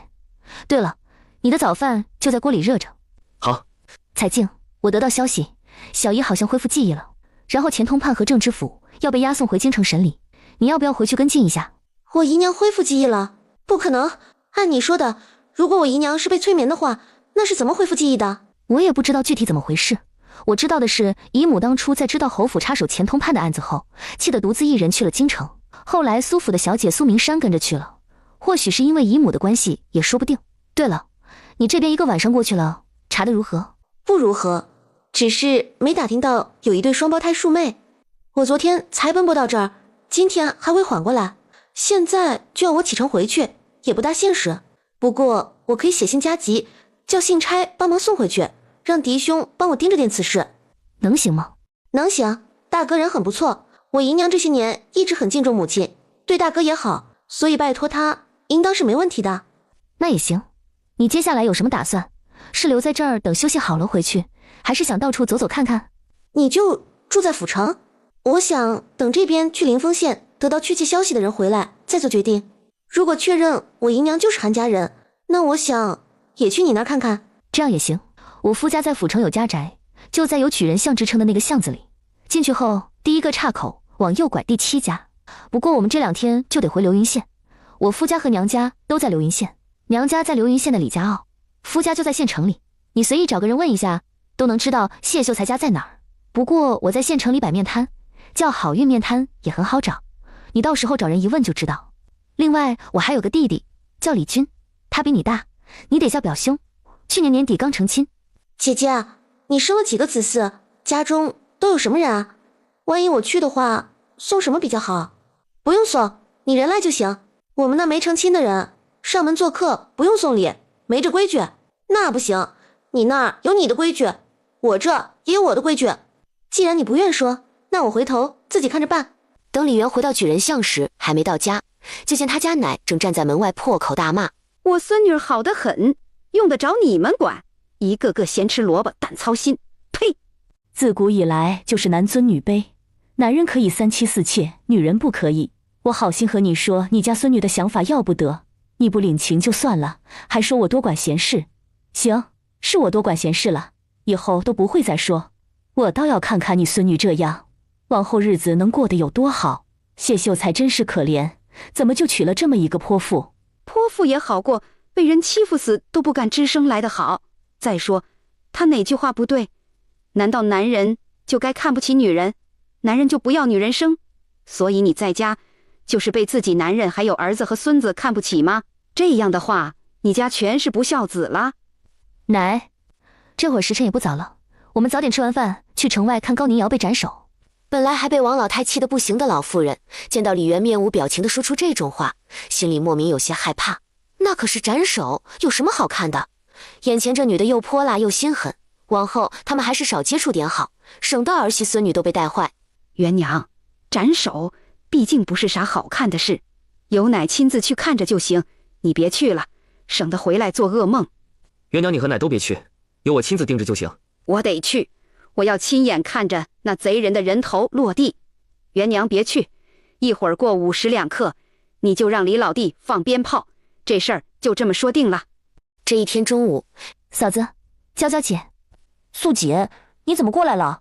我听说陈妙妙姐弟俩这2天就得去京城。之前你们会跟着来这里，是因为我和陈武，但我和他没关系了。你们呢？接下来有什么打算？是回流云县，还是留在这儿？又或者跟着去京城？娇娇姐，这是武哥给你的，说他知道错了，给你的补偿，往后不会再出现在你面前。还有陈家大小姐说，我和平安可以跟着去京城，也可以留在这儿。我和平安商量了下，觉得去京城也不知道能做什么，就想留在这边。陈家大小姐说，那我们就留在这儿帮她看房子。需要签长工契约，每个月会给我和平安各300文钱月银。另外，我们不管做什么，都不能打着他或者陈家的名义。这样也挺好，你对府城熟悉，做点什么都比京城来得好。有免费的大房子住，不用给租钱，除了正房之类不能用外，我想你们住的地方再差都比外头花100-200文租的好。何况就这样，人家还白给你们300文。陈妙妙大气，想来是在补贴你们。拿着这些月银，你们随便做点什么活，日子都不会过得太差。平安也是这么说的。平安决定看看能不能在府城的镖局找个活儿，而我以前好歹是小姐身边的大丫头，不管想做什么，应该都会好找许多。我小姑子和婆母和以前在流云县一样，做些简单的缝补还有换纱。至于公爹，他以前是在米粮铺给人扛粮袋的，到时候看看能不能找些差不多。娇娇姐，你呢？你接下来打算做什么？五哥也不知道是不是出于愧疚，给了平安20两银子。我们手头的银子不太多，我和平安就想趁着还不想要孩子的时候多赚点钱，到时也在府城买个自己的宅院。等有了孩子，我想让婆母别再做换纱的活，帮忙带带孩子，顺便做些家务就行。不然她这一天天的帮人洗衣服，手总泡在水里也不是个事。过几天我叔父和婶娘他们会过来，我想到时候和他们一起看看能做些什么。眼下我每天和王奶奶一起做烙饼卖，这个虽然赚不了大钱，但辛苦钱还是有的。不过要看天气，若是天气不好，那只能待在家里。对了，苏姐，听谢姐夫说今年的年景不太好，你们家记得多囤点粮食。不过水的话，我想你们现在住的地方应该有水井，这个倒是不必。我到府城后也听了不少关于这方面的消息，好像说是石剑之画本中有这方面的描述。之前在陈家的时候，就有不少陈家的下人在暗中囤粮。我仔细琢磨了下，现在确实比往年要暖和不少。这才2月份，天气都要赶上以往的3月了。娇娇姐，你放心，我们这几天会陆续买的，囤个1年半载的，之后边吃边买，无论何时都保证家里剩下的粮食在不买的情况下能吃半年。娇娇姐，我得回去了。我和平安现在住的地方你也知道，等嫂子他们回去后，你要是有什么事，只管来找我们。一般来说，我婆母和小姑子都会在家的。嫂子，娇娇姐知道我们住哪儿，我估计你这2天可能要回去，等回头你要是得空了，就过来坐坐。行，你回去路上注意安全，我们就不送了。不用送。嫂子，娇娇姐再见。娇娇，就你现在手头的银子，还有这宅子，就算不做任何营生，也不会饿肚子的。不过握在手中的银子是死的，只会越用越少，等同于坐吃山空。只有将银子合理利用起来，才会钱生钱。元娘姐，我看素锦是苏姑娘身边的大丫头，之前应当是跟着做买卖的。你说我要是跟他们合伙做小买卖的话，好吗？你们要是合伙的话，这个我不发表意见。不过真确定要在府城做买卖的话，你得琢磨好做什么不那么容易亏。我的建议最好等来年再说。元娘姐，我现在手头大概有多少银子你是知道的。你说我留下今天的这些银子，把其他剩余的用来买宅子，弄得和应公子家一样好吗？8月就秋闱了，到时候府城会有很多赶考的秀才，那房子应该很好拎出去。不过地段很重要，还有乡试3年才一次，我做不到像应公子现在住的那个2进院那样，除了那段时间，其余时间都是空着的。还有收钱时，要是碰到耍赖的不给又怎么办？这些我都得考虑进去。这些你慢慢琢磨，等你叔父他们过来后一起商量也行，不急于一时。元娘，你爹的大仇已报，咱们今天晚上做些好吃的庆祝一下。对了，少安说会晚些回来吃饭，记得做他的量。好，奶你休息下，晚上的饭我和娇娇来做就好。王奶奶，你就不怕吗？我说看人砍头。不怕，有什么好怕的？要不是不能杀人，我都想把那贼人千刀万剐了。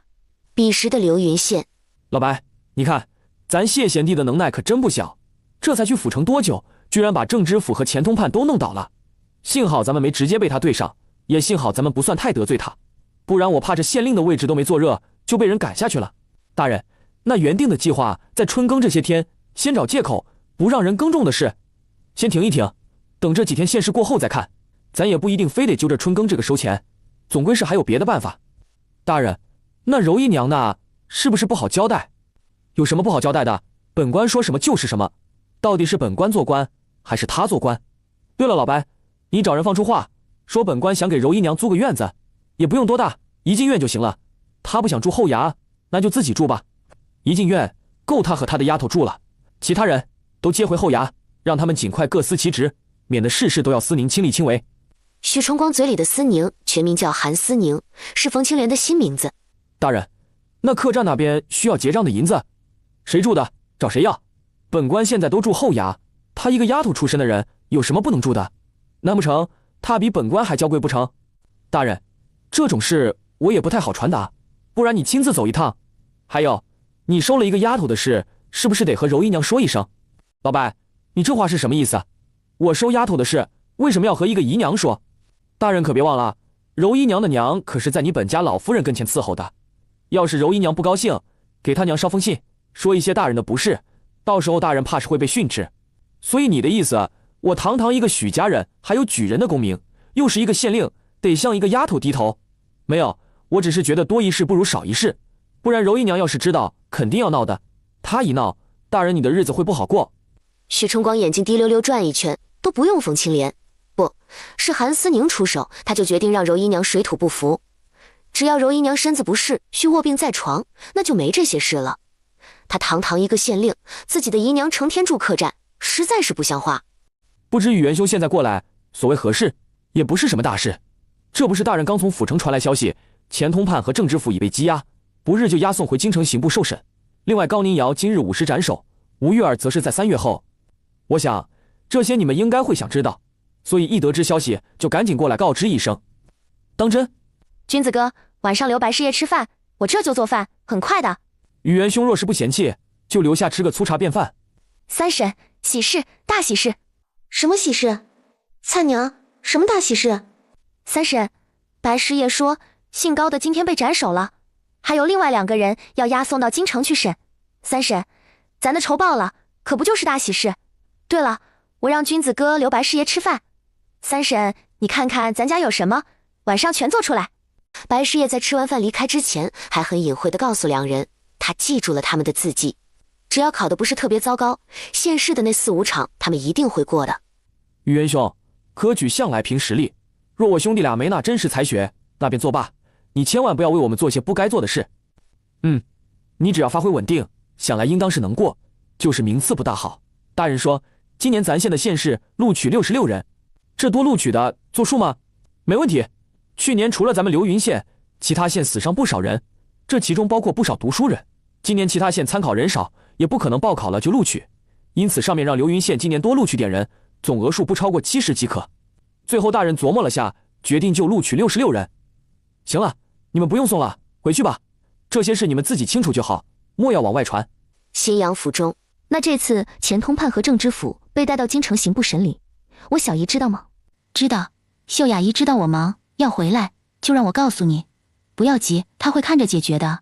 还说府中侯夫人身子不好，她不好离开侯府，希望你和李军姐弟俩有空的话往京城去，让她能见见你。这里面有600两，秀雅姨说给你和李军的1人1半，算是她给外甥和外甥女从小到大过年的红封，以及成亲时的天妆和给外甥媳妇的见面礼等等。我小姨被催眠那么久，怎么会突然好了？我也不知道具体怎么回事，反正听说她好像磕到头了，然后记忆反反复复，一会儿说自己叫韩秀雅，一会儿又说叫钱雨飞。后来见到青以后，我就没见她再反复过。不过她时常会脑子疼，侯爷给她喊了太医来检查，也没检查出什么。明山，高老爷被斩首了，你爹这几天乐得每天都叫人回来唱曲。真的？那高家的财产呢？都充公了吗？高家那些生意被其他几家瓜分了吗？李姐姐，我有点忙，咱回头有时间再聚。行，刚好我也要回流云县，那回头有时间再说。就见秦夫人的马车停在苏府门口。明山，我有话与你说。明山，牧羊县的情况很糟糕，只剩下一口气了。我求你，作为母亲，我求你去见他一面。秦夫人，你找错人了，我不是大夫，去见了又如何？不管他是生是死，是好是坏，都与我无关。明山，我说的是真的。大夫说，也就这1个月的时间了，他现在很虚弱，已经许久都没进食，整个人昏昏沉沉，瘦的只剩下一层皮。不管怎样，我求你去看看他。秦夫人，秦公子要是病重，有人心疼的大夫，要是因为与我的种种以至于如此，那你让钱大人身边的那个能人帮忙改一改记忆，我相信你应该知道对方的能耐有多大。所以你这是何苦想不通，自己不待见我，还得硬着头皮来求我。明山，我需要和你好好聊聊。我与你没什么好聊。如果我同意牧羊娶你，往后不会有任何妻妾通房，妾生的子嗣不管是男是女，有一个跟你姓。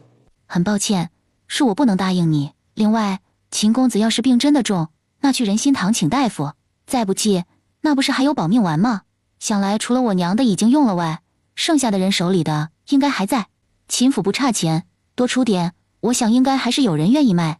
最近几天，本就火爆的好运面摊，流云县之下几个镇和村落的读书人都本着沾沾好运的心态，每天都要上面摊来吃上一碗。等到他们晚上收摊时，还是第1场考完的李军和李征兄弟俩来帮忙的。到第1场放榜这一天，李军在倒数第8，而李征他基础扎实，在前20。在他们考第2场时，蔡娘，过来。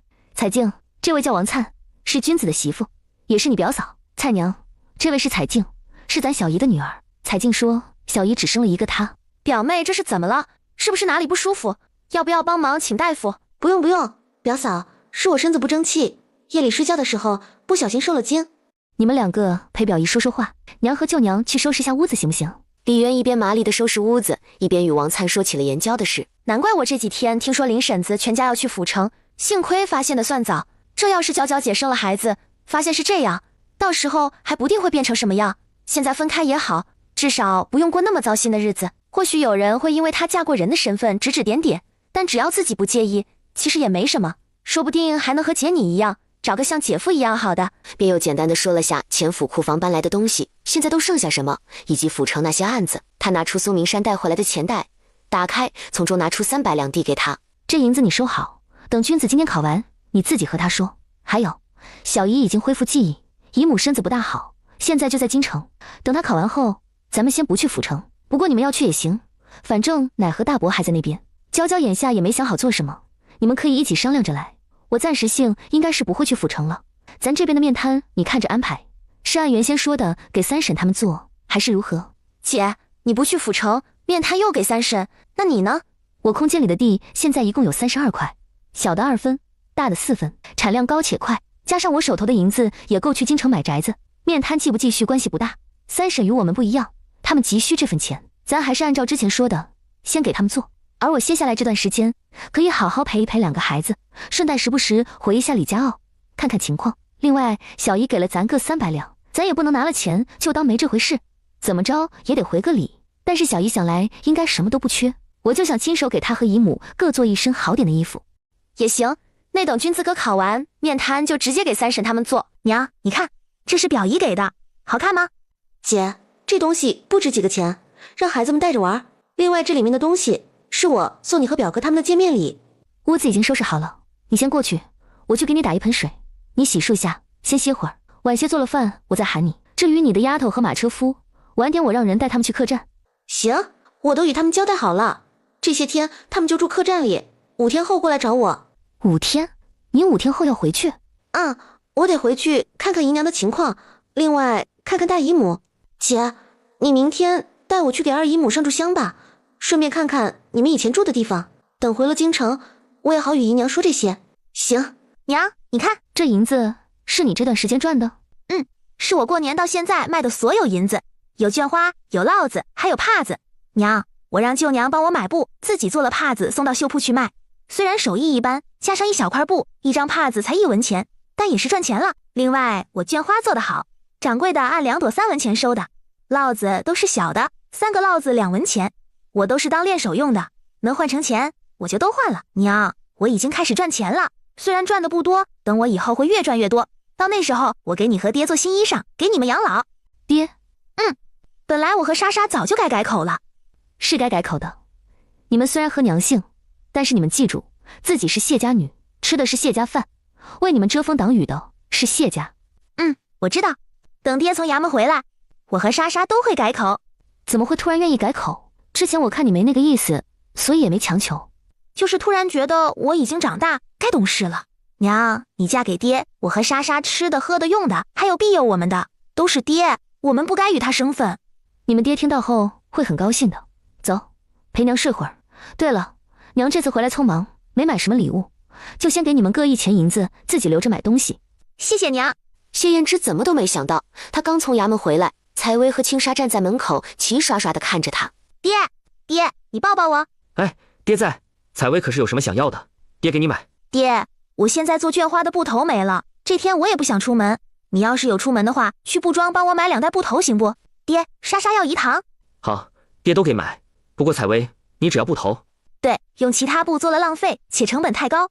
布头刚好，大一些的可以做绢花，小一点的可以用来纳鞋底。爹，莎莎要饴糖。行，不过莎莎你还小，不能吃太多饴糖。等爹买了饴糖回来，你得问问娘，一天吃几块合适，不能吃太多，不然对牙不好。还有，晚上不能吃糖睡觉。好。爷，你怎么过来了？家里一切可还好？都好。元娘，你是今天刚从府城回来？那边现在什么个情况？我前几天听君子让人捎口信回来说，姓高的被斩了。已经被斩了，是奶和大伯亲自去看的。不过吴氏要到3月份才斩首，所以奶就继续留在那边。而大伯他在那边找了活，还有1个多月的时间才做完，说是等做完再回家。那就好，那就好。我和你二哥把这几天的口粮都带过来了，等征子和君子考完，我们再回去。爷，你也太见外了，哪有来孙女家里还要你自带口粮的道理？元娘，少安人好，我们作为娘家人也得心里有数才行。少安是一个人，你嫁给他，他是我李家女婿不错，但没帮你养娘家人的道理。你说1天2天还行，但时间长了可不成。再说你三婶和君子他们都一直住在这儿，没有几个人愿意让自家给别人住的。人一多容易产生摩擦，不说别人，就是自己的嘴巴，有时候上下牙齿还打架，咬到腮帮肉。现在也就情况特殊，君子和征子科考需要少安，不然我不会让他们一直住在这儿的。不像话，这宅子这么大，本来你们一家4口住很是宽敞，有客人上门也不至于没地方住。现在呢，这里住的人有多少个是你娘家人？等他们考完，我会让他们离开这，就算要摆摊做生意，另租宅子住就是。元娘，你说家里有教课，这会儿时辰不早了，赶紧去做饭。姐，你说这巷子里有人家往外租宅子吗？我看爷说的有道理，咱们全都住你这也不大好。以前他没想那么多，只是觉得谢家的房间多，住在这边挺方便的。现在听老爷子一说，他觉得挺有道理的。一直以来，他和君子哥都在被姐和姐夫所照顾，他们有手有脚，手头也有钱，不一定非得同住一个屋檐下。谁家有我也不知道，不过你不去府城了？本来我是想去的，但是想一想，姐你和姐夫不去的话，不管君子哥能不能考上，都不去为好。君子哥才重新捡起书没多久，就算侥幸考过县试，那接下来的府试还不得要姐夫好好指点？去府城光靠他自己一个，那我觉得都不用考了，指定落地。所以不管能不能考过，我觉得还是另租一个院子为好。看你自己的意思。对了，菜娘，你看咱做几道菜合适？姐，你说你空间的地一下子变了很多，那都有什么？有菜吗？有的话就先拿出来吃，到时候要是他们问起，你和姐夫通口气，说是从府城或者回来路上哪里见到带回来的也行。有菜，但是现在速度特别慢，估计和外头这些地里种的没什么区别。我昨天还用你的灵泉水浇灌过，也没多大的动静，不过里面新增的有水稻，其中水稻占了5块地，是水田。另外土豆、芋头、山药这些都是可以当粮食，也可以当菜。除此之外，有花菜、莴笋、萝卜、白菜、青椒、甜豆和毛豆等等。对了，甚至还有杏鲍菇。姐，是所有的一起变慢，还是后面这些地的慢？你说能拔出来外面种吗？咱试试看。要可以的话，那到时候我用灵泉水浇灌，咱和之前一样合作。但是这回咱就5-5分，你看成不？是新增的慢，之前的4块地不变，不过可以先自己种试试，只种大伙都知道的菜，没出现的还是别了，免得到时候还得找借口。咱多一事不如少一事。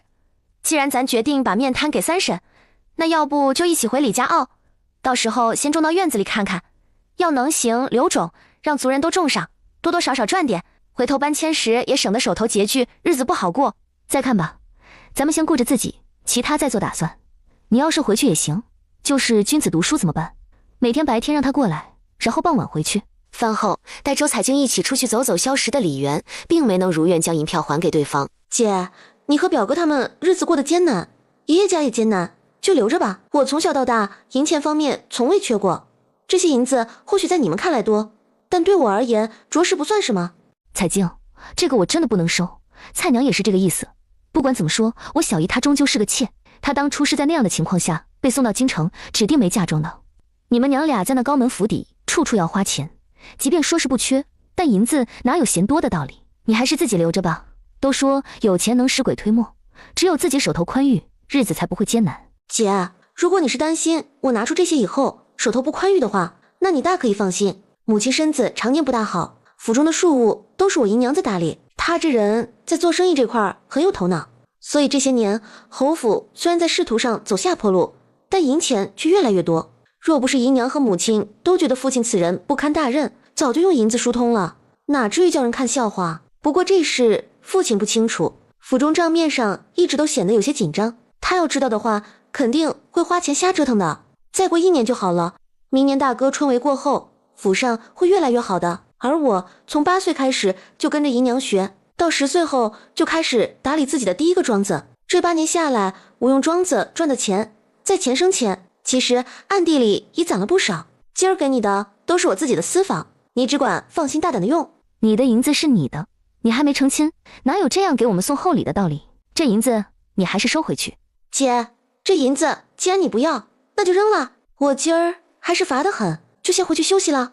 三婶，我和姐商量了，咱家的面摊从明天开始给你和我舅一起做，咱就按照之前说的，你就当我们去府城了。给我们做的话，那你和元娘呢？之前不是说等你们去府城后再给吗？现在君子和征子才考完第2场，还有好几天。再说你们那会儿说是去苏府看你们的姨母，但之前不是说他去京城了？这样的话，你们不是不用去府城？三婶，我和姐眼下都不是很缺钱，姐这次回来带了些银子，说是侯府那个小姨给的，而表妹今天到这里，觉得我们日子过得艰难，又非得塞了点钱，我们不要都不乐意那种。姐说她现在手头的银子够在京城买个2进院，然后又想你们现在手头拮据，就与我商量了一番，决定把这面摊给你们做。至于之前答应你们的分红和工钱，过几天得空了再算给你们。蔡娘，你看我们也没准备米面油盐等物，这样明天的生意你们要是不得空，就只管忙，赚来的银子我还是给你，然后我白天抽空去买些面和各种调味料，顺便与你舅舅说一下这事。我是这样想的，这个月的工钱和奖励就不用给我们了，然后我们顺便与元娘算一算这摊位还有桌椅的钱。三婶，不用想太多，咱早点休息吧，你们明天一早还要起床忙活，我陪表妹他们一起回李家坳，就不跟着去摆摊了。三婶，真不用这么见外，说明天起算你们的生意，那就是明天起。米面油盐你一样可以用，只是到时候自己折算一下银子给姐就好了。不过后天开始你们就囤点米面什么的，本身这东西即便不是做生意也得多买些。你们还要去府城不？不去了，姨母还没回来，去府城也没用，万一君子哥能过县试，姐夫在这边，我们自己跑去府城也没什么用。我和姐商量过了，打算继续种菜，用姐夫调配出来的药水来种植。姐说她刚好也可以闲下来，多陪陪2个孩子，顺便给姨母和小姨一人做一身衣裳。蔡娘，这天气越来越暖和了，眼下的菜也越来越多，你们种菜卖，哪里有摆摊卖面来的多？要不还是和现在一样，我们继续帮你们干活，你就当今晚的话没说过。不用，要是种菜不赚钱的话也没关系，到时候做菜干或者腌菜，回头也能吃。三婶，你真不用为我和姐担心，我们不会乱来的。李家傲，君子，你不是这几天考县试，你不好好在县城里待着看书，跑回来做什么？对了，今天是第2场张榜，你上榜没？考了多少名次？话说我家里今天有贵客，所以没去看榜就回来了。那你今天回来是？马车里的是我的表妹，侯府的姑娘，她这次是来祭拜我娘的。话说我先回去了，回头空了聊。那你先忙，我这就派人去县城看看名次。姐，那是谁的房子啊？在这个村还可以，不过看起来好像新盖不久。去年冬月的时候，你表姐夫找人盖的。表妹，你怕是不知道，姐夫这房子盖的可是别有居心。哦，这话怎么说？姐夫和君子哥是兄弟，姐夫对姐起心思那会儿，怕姐和离没多久会拒绝他，然后那时君子哥在外走镖，他总是借口说君子哥让他做这个那个的，比如挖水井、盘炕什么的，就过来这边走动。那会儿姐和我在县城摆摊卖面，家里这边就随他折腾，我们都不知道他什么时候在这盖了宅子。后来天冷，君子哥走镖回来，我们因为要定亲，就回老宅来，结果怎么着就发现了这宅子。君子哥说他走镖回来，姐夫和他说就盖了1间房，还问到时候能不能过来住。君子哥跟我说姐夫自己都出钱盖房了，他能说不吗？然后我们回来一看，你看这叫1间吗？得看怎么定义。要说1间的话，那就是一栋称之为1间，但是论房间，就那高度得有不少吧。上下2层加起来比旁边的老房多好几间，2层楼上采光还可以，也没人住过。表妹晚上住住。行，元娘，这个是不是就是侯府的3小姐，你娘那个双胞胎妹妹的女儿？长得和你真的好像。你们2个，一个打扮年轻一点，一个往成熟装扮一些，走出去说是双胎姐妹花都有人信。殷伯娘，我来这边也不知道该送什么，就随意买了点布和糕点，还希望你不要嫌弃。我姐和哥年幼失去双亲，这些年多亏了你们的照看。凌氏看着手中的东西，听到周彩晶后面那句话，面上火辣辣的。她哪有什么照看？这话她听了有愧。东西她拿了，烫手。大伯娘，我们还得带彩静去祭拜下我爹娘，所以这会儿得上山，就不在这耽搁了。行，这个时辰露水也晒干了，上山刚刚好。你们快去快回，我做饭，中午就搁这里吃。姐，你和你大伯娘的关系是不是不太好？没有，彩静你误会了。就听李元将他爹娘没了后的事很是客观地说了一遍。所以都有错，但也都没错，只是立场不太一样。以前我年幼不太懂事，想差了，也是后来年纪大了，经历多了，然后换个位置去想，才明白。这事要搁在以前，周彩静肯定难以理解，且说不好还会出手教训老宅的人。但来了这里，看过这里的生活环境，加上李媛说的那些，他稍稍一想也能理解。说白了，就是因为穷。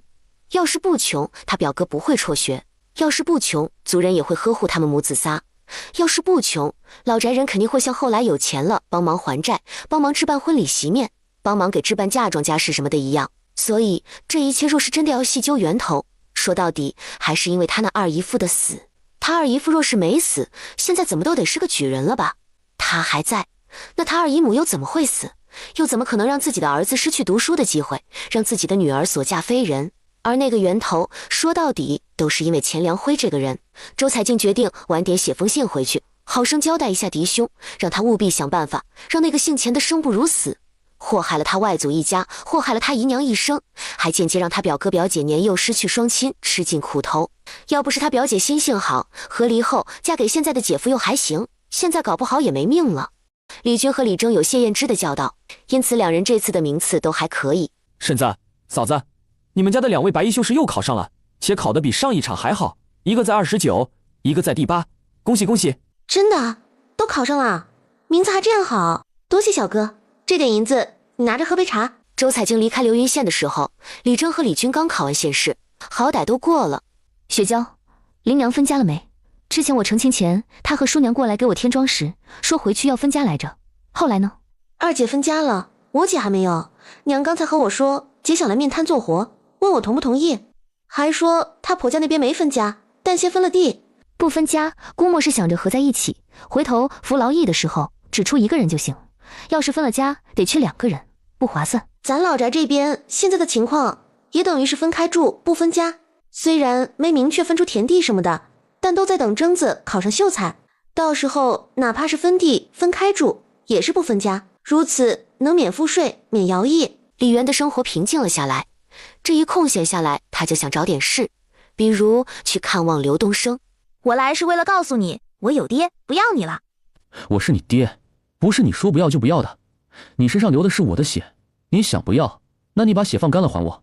莎莎不要怕，你告诉爹，怎么会突然说这话？是谁教你的？没人教。莎莎，这个人对你和姐姐是生而不养，不配做父母，所以在你娘带你们离开水云村时，就和你没任何关系。往后，莎莎只有我这个爹，可记得？姐姐也是这样说。这2拳，一拳是我这个相公替元娘打的，另一拳是为2个孩子打的。不过我得谢谢你，谢谢你跟元娘和离，才能让我遇见这么好的她和孩子们。谢哥，咱们走吧。反正今天也打了，回头看看空间又增加了什么。下个月、下个月，只要没离开这里，每个月都能来一次。他是一定不会放过任何可以升级空间的机会。娇娇，元娘姐。娇娇，前些天你叔父和婶娘去府城了，你这次过来是为了婚书的事吧？前段时间元娘姐你们离开府城后，陈家小厮来找过我一次，说陈老爷让我把这块尽快办妥，他准备在京城给陈武说亲。你是什么时候到的？已经办妥了？1个时辰前刚到，已经办好了。只是我没想到取回婚书画去记录会这样贵，5两银子，那可是整整5两银子啊！元娘姐，你知道吗？苏姑娘和秦公子定亲了。啊？娇娇，你刚才说什么？我觉得自己好像听错了，我怎么听你说苏妹妹和秦牧阳定亲了？元娘姐，你没听错，他们就是定亲了。不是，苏妹妹不是和秦牧阳分开，她还一度对陈浩有好感，怎么就突然和秦牧阳定亲？我回来的时候刚好碰上秦夫人来找她，她那会儿的态度特别坚定，还说自己会处理好来着。我也不知道怎么回事，只是听说秦牧阳入赘苏府，但是又听说这么快定亲是要冲喜什么的，具体怎么回事我也不清楚，只知道他们定亲那天，整个府城的人都在议论。我想，如果他们要不了多久会成亲的话，以元娘姐你和他的关系，应该会给你送喜帖。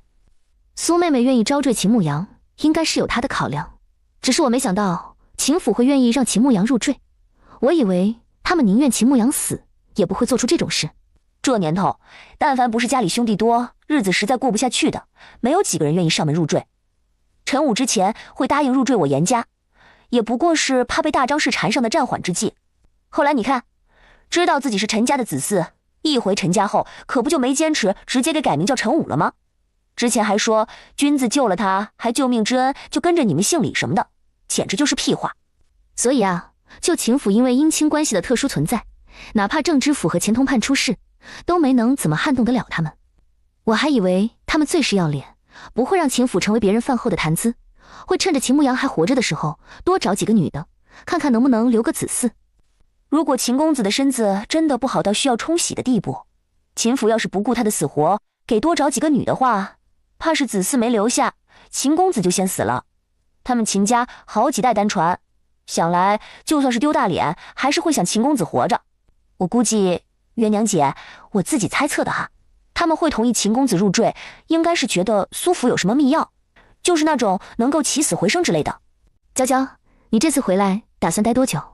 还有，你和你叔父沈娘商量好接下来做什么了吗？本来今天办好就准备今天回去的，但是既然碰上元娘姐，我想与你们聚聚，顺便去看看蔡娘，然后明天一早就走。对了，君子的线试过了没？过了，现在面摊给我三婶他们做了，蔡娘准备继续种菜。她有时候在县城，有时候回李家坳，今天刚好回李家坳了。既然她不在县城，那就算了，等回头有空再聚也一样。对了，元娘姐，你刚才问我接下来打算做什么？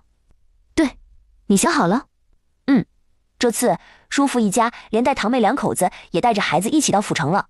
我那2进院现在住得满满当当的，都不用我说，我婶娘在知道我的事后，先是抱着我哭了会儿，之后主动说会先留在府城陪我，等我好点后他们再回来。我让他们卖了这边的宅子，就留在府城，他们不愿意。不过婶娘也说了，在府城那段时间不能白吃白喝，坐吃山空，就琢磨她和我堂妹跟我一起做烙饼卖，然后我堂弟和叔父就出去找活做。王奶奶看我婶娘他们决定一起做烙饼卖，然后就说她年纪大就不做了，这生意让给我，她在家里种种菜养养鸡。我奶说的有道理，她都60几了，没必要为这些奔波。娇娇你不必觉得愧疚。那你现在家里囤好米面了吗？还有，那你堂弟妹还有堂妹夫呢？打算做什么？我堂弟妹身怀有孕，堂妹的孩子还小，就让她在家里看着。至于妹夫，他以前在酒馆做跑堂，人伶俐，嘴巴又能说会道，到府城后隔天就找到活了。米面我之前陆续买了点，等婶娘他们来后我也和他们说了，然后又陆续买了一些，现在家里的够吃几个月。再说我们卖烙饼一般也就早上，所以堂弟妹帮忙带孩子也不会累着。那就先这样吧。娇娇，你那宅子的院子大，现在没必要留着花园种花什么的，多种点菜，也养几只鸡。菜要吃不完就做菜干。好，元娘姐，那先这样吧，我回府城了。哪天你回府城记得来我家，我婶娘说要请你吃饭。行，我送你。不用，咱们谁和谁没必要这么客套。娇娇，要是遇到合适的对象，就抓住机会，不要犹豫。元娘姐，我现在没这方面的心思。我知道，等往后再说。只是娇娇，你应该知道，这世间男子千千万，好男子也很多，没必要一朝被蛇咬，10年怕井绳。哪天遇到了，只要你觉得他各方面都很适合你，那就不要犹豫。记住，一定要了解全部。咱不高攀人，但也绝不低价，明白吗？李媛就买些肉回家，结果他刚到门口，师傅，我最近算盘打得有进步，你可以出题考考我。爹和娘都说我进步不小呢。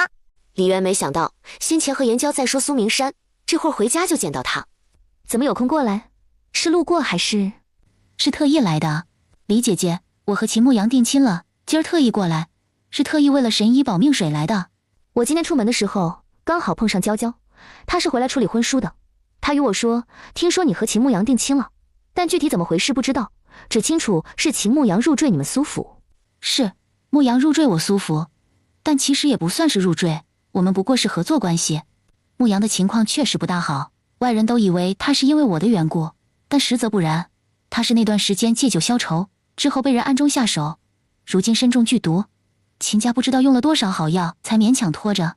他们不知道从哪知道我娘身子逐渐好转，是我意外得了比保命丸还好的秘药，他们为了牧阳这才同意的。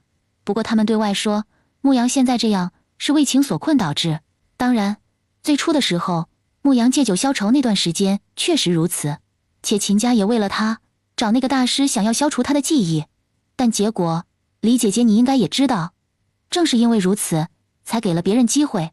秦家这些年因为钱通判和郑知府也得罪了不少人，现在那2人倒了，自然有人对秦家下手。牧阳作为秦家的独苗，是人下手的重点对象，加上他聪慧，不到弱冠就中了秀才，且极为有望考上举人。他若是没了，秦家后继无人。这和你同意有何关系？我与他终究曾有过情，他现在这样，我自然也不愿见到。秦家主和秦夫人在你们走的那天找上门，与我爹娘还有我谈过。我如今对外的名声不大好听，府城众人都觉得我苏府如今能依靠护国将军府，是我与陈公子不清不楚。虽然我要招赘，这名声对我不痛不痒，但终究说出去不大好听。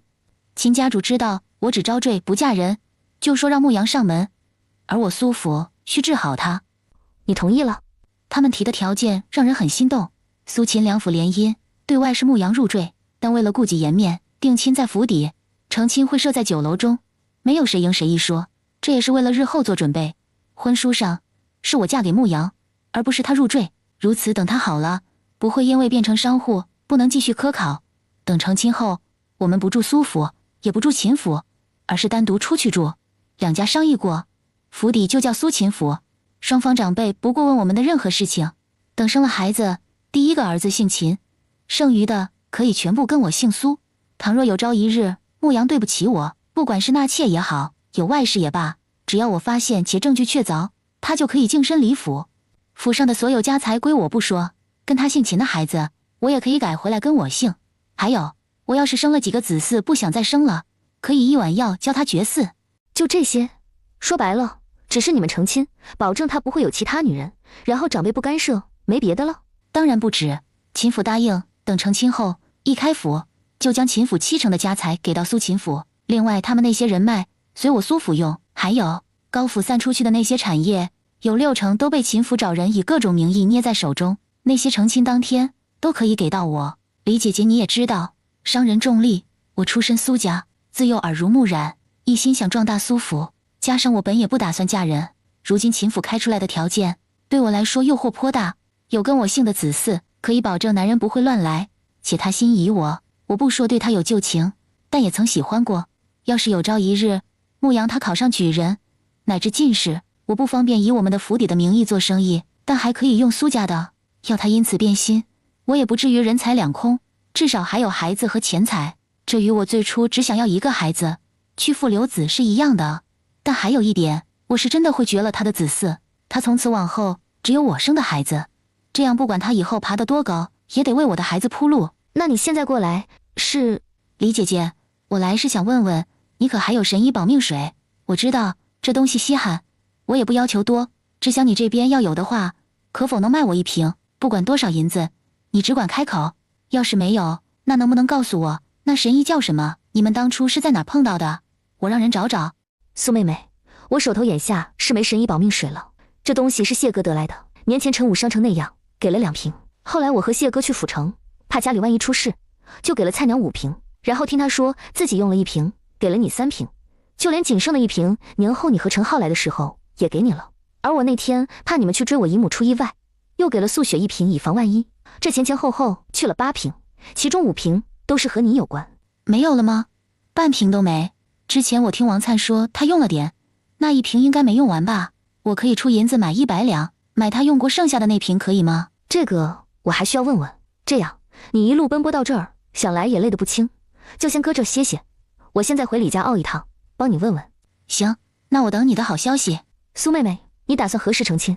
要是菜娘那儿还有，且也愿意卖，那你拿回去治好秦牧阳，不怕秦府因此反悔？毕竟过河拆桥这种事，自古以来可没少见。成亲不出意外，应当是在3月初6。眼下我爹也在到处给牧羊找神医，而我娘剩下的小半瓶神医保命水，我让素心拿着，每日熬了汤，往里倒1小滴，送到秦府，让人给牧羊喂下去，所以一时半会儿他也不会有事的。我便是拿到保命水，要治好他，也会是在4、5月后。凡事总得有个过程，哪有没几天就好的道理？你这做法是对的，这种东西不能轻易往外流。之前是没办法，往后可不能再如此。得亏苏姑娘没什么坏心，不然叫人认真查的话，我一下子能拿出那么多也不好交代。现在这样真的太打眼，东西那么好，也没有一下子拥有10来瓶的道理。我与你一起去李家坳，之后回来你就拿出半瓶给他，我会亲自与他说，当初我意外得了10瓶是用来保命的，现在用了8瓶，剩余的2瓶让周彩静带回京城了。便是咱们现在想要拿出1滴都困难，又麻烦谢哥你了。咱们是夫妻，哪有什么麻烦不麻烦一说？走吧，我赶马车送你回去。离家澳中，我来找你是为了你灵泉水的事。苏明山今天过来了，是来要灵泉水的。对了，他和秦牧阳定亲了，说是不出意外，3月初6就成亲。3月初6，那不就是没几天的事？他怎么这么想不开，还要嫁到秦家去？还有，他娘不是已经好了吗？姨母那边又不用他担心，他要灵泉水做什么？李渊直接转述了苏明山的话。姐，说实话，我不大想给，我们又不是开善堂的，哪有谁有点事就找我们要的道理？这么珍贵的东西，怎么可能轻易给出去？之前他家里有一颗保命丸，陈武伤成那样的时候，他不也是拒绝，说是要留给他娘救命用的吗？这一点我们都能理解，他为此还给了点钱，所以谁都没说什么。但是我们的东西大伙儿都知道，同样也是留着救命用的，之前给的真的够多了，哪有一直要的道理？以往姨母没少得苏家的照顾，之前便是去京城，也是苏明山帮着护送的。看在这份上，我可以允他大半瓶。姐，你那有帮我稀释到4成的样子给他，这浓度比以前的高1成，效果会更好一点，也算是我暗中对他要成亲的祝贺吧。银子我不要，让他帮着买点东西送给有需要的老百姓。只是姐，你可得和他说清楚，仅此一次，咱就没了啊。想了想，他又去李庆华家。元娘，你带的这是什么？西瓜，我和谢哥意外得来的，听说汁多甘甜解渴，想让大伙尝尝。这碗种的是西瓜籽，我想让族里也种一下，要是能种出来，到时候族人也能多些收入。元娘说的是对的，这西瓜特别甜，汁也很多。元娘，这东西要怎么吃？拿刀切，吃里面红色的果肉。听说吃完后，西瓜皮也不用扔，去掉这表皮绿色的部分，剩下白色那层可以炒菜吃。很甜，这东西不错，我从未听过咱流云县有这东西。等种出来后，应该不愁卖。元娘，你知道这个要怎么种不？我听说要种在沙地里，不能有积水。西瓜可以先育秧，秧苗出来后应该和种玉米差不多吧？一个坑一颗西瓜苗，具体我也不是很清楚，需要你们自己摸索。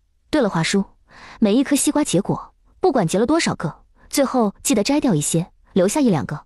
你们要是舍不得都留下的话，其他的瓜就长不大，且可能也没那么好吃。我这么说，也不知道你们懂不懂。一颗西瓜就好比一户人家，他们生了6、7个孩子，但是地里每年产出的粮食有限，要养那么多孩子，大伙儿吃得少，吃不好，日子过得艰难，所以孩子们饿得面黄肌瘦，也长不高。然而要是只有1、2个孩子，那地里同样产那么多粮食，但均摊到那2个孩子碗里就多，孩子吃得饱了，自然就长得白白胖胖，个头也高。所以必要的时候要懂得取舍。少安的话，大伙儿听了可能心里不得劲，但是话糙理不糙，大意确实如此。再说咱们只是种东西卖，和生儿育女没关系，也没让大伙儿把家中子嗣送人。这西瓜要是种出来的品相和味道不好，那结的再多，卖不上价都没用。所以留1、2个，东西好，价格高，也是值得的。华子，你看看怎么安排大伙儿把这些种下去。既然要沙地，那就选靠流云河那一带不容易被淹。眼下大伙儿只种红薯，比往年种水稻来的轻松许多，家家户户出1、2个人一起开出来种就行。我打算过几天等红薯种好后，带几个人去上游看看那边的堤坝是什么个情况。要真的不大好，大伙儿都趁早给我准备起来。少安早早为我们筹谋好，就是看在元娘的面上，你们有人要是不领情拖拖拉拉，到时候大伙要走了，你们还没准备好，那就甭怪族人把你们抛下，到时你们是死是活就看你们的命，怨不得任何人。华叔，我到底也只是听人说，具体怎么种也不是很懂，你们都是种地的老把式，稍稍一琢磨应该就比我懂。我只知道这西瓜不耐涝，不然根会烂。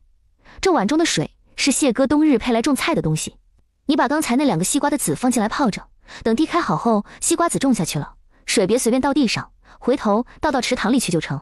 迟迟李元都没想到。苏姑娘，你的事我都听姐说了，那个家里现在就剩下半瓶，我可以都给你，银子我也不要，你拿着买些米面送给有需要的老百姓，不管是以我姐的名义也好，你苏府也罢，都没关系的。这里头是我答应的100两，你收着吧。至于你说的买粮食送给老百姓的事，我也会照做的。说来是我贪心了，我知道这东西珍贵，有银子都难买到，但是牧羊现在情况不大好，之前秦家也曾花大钱从别人那买了保命丸，服用后效果不大，所以我才不得不出此下策。不用，说好100两就100两，你帮我拿着银子买些米面给老百姓就行。再说这东西也与我无关，是我姐夫的。银子就不用额外给了，都买成粮食送给那些有需要的人。银子归银子，不能混为一谈。再说和秦家联姻，我得到的好处颇多，这点银子于我而言不过是毛毛雨，拿着吧，我也好心安。既然如此，菜娘你就收下。你要是觉得不妥，那就把自己种出来的西瓜给苏妹妹一个，叫她尝尝鲜也行。姐，可是这东西是姐夫的，银子不该我拿。没事，之前谢哥把东西给你，那就是你的。苏妹妹，这瓶是菜娘用过的东西，其效果比以往的都来得好。你应该知道我的意思，只是家里也就剩下这点了，往后别说是你，便是我们自己想要也没得，除非哪天有幸再次能碰到那个神医。这有些困难，当初我霉运越来越重，去府城一路困难重重，偶遇的时候，那神医年岁已大，又四处游历，根本不知道他现在会在哪儿。关键是我也不知道他的名字，或许如今人已经没了也说不定。之前姐夫一共就得了10瓶，苏姑娘你这边加上现在这个，一共是6瓶，剩下4瓶里有2瓶给程武用了，还有2瓶前些天让表妹带回京城，1瓶给小姨，1瓶给姨母。苏明山过来的时候，心里是奢望着李元他们除了王灿这剩下的外，还有多余。然而这会儿一听自己手中是人家最后仅剩的，内心又是感动又是愧疚。要不是牧羊等着救命，他都想把这个还回去。别多想，这东西虽然是救命用，但眼下我们也用不着，能帮到你，那也是值得。你知道，我这人运气向来不错，或许那个神医没死，我哪天碰到了呢？到那时我一定多买一些，然后分你一点。乔丽姐姐这话说的，不知道的人还以为这等好东西像大白菜，想要多少有多少。也罢，虽说我给了银子，也会买粮食，以李姐姐你的名义送给老百姓，但我还是欠你们一个大人情。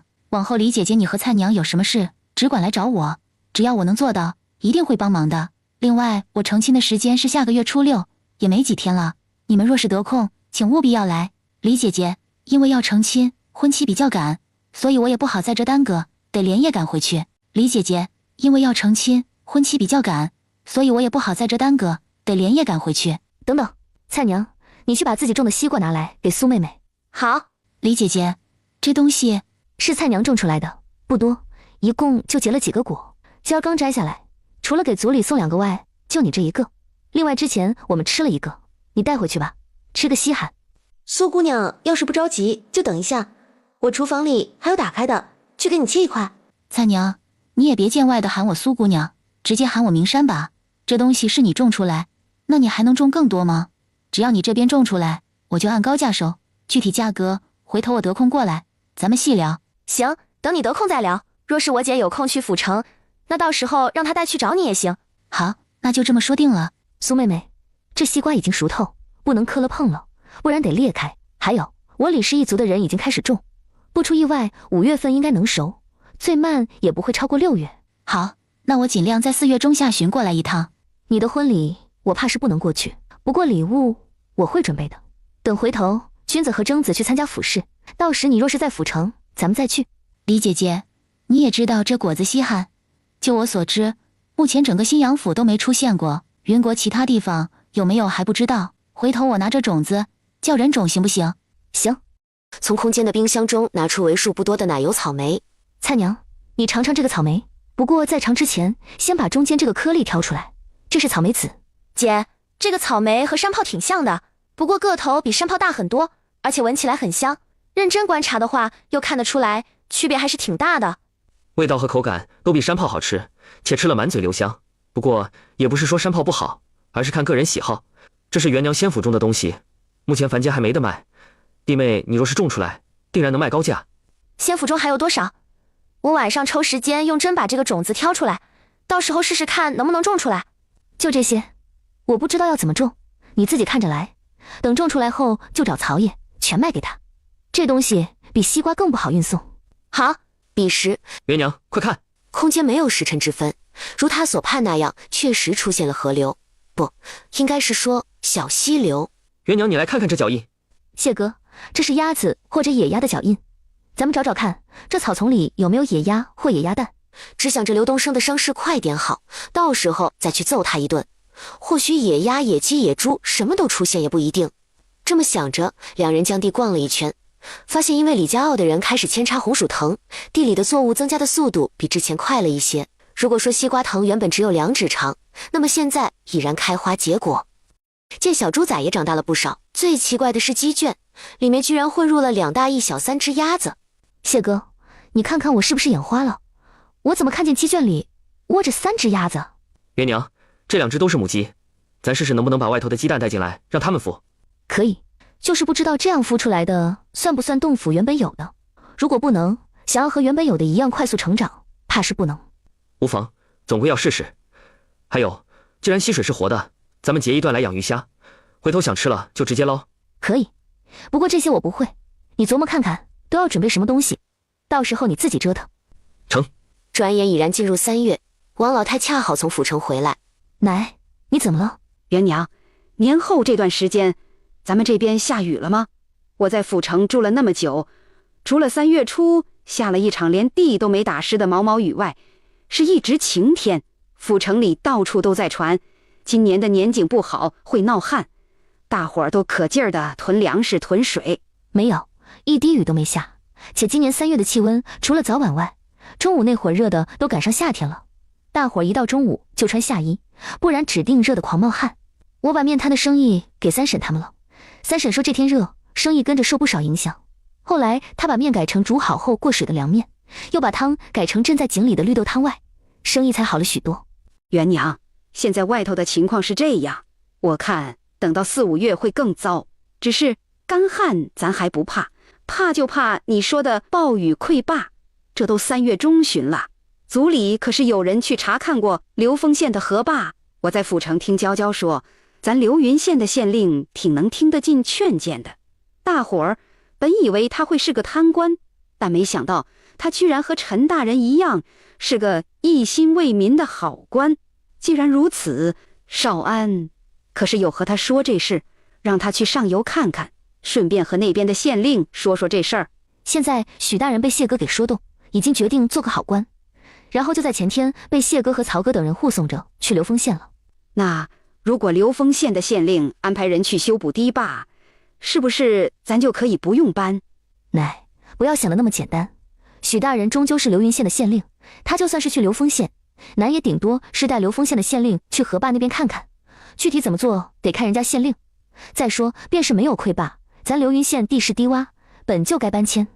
我们李家傲地势在整个流云县是最低，也靠流云河最近，只要一下暴雨且持续一段时间，那河水必然上涨倒灌。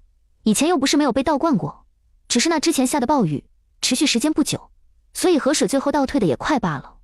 元娘奶年纪大了，经不起再三的折腾，这次回来想和你爷商量一下，让你大伯和三叔分家不分户，家里的地不管以后还在不在，暂时也先分一分，到时候让你大伯娘带你大嫂二嫂先去府城。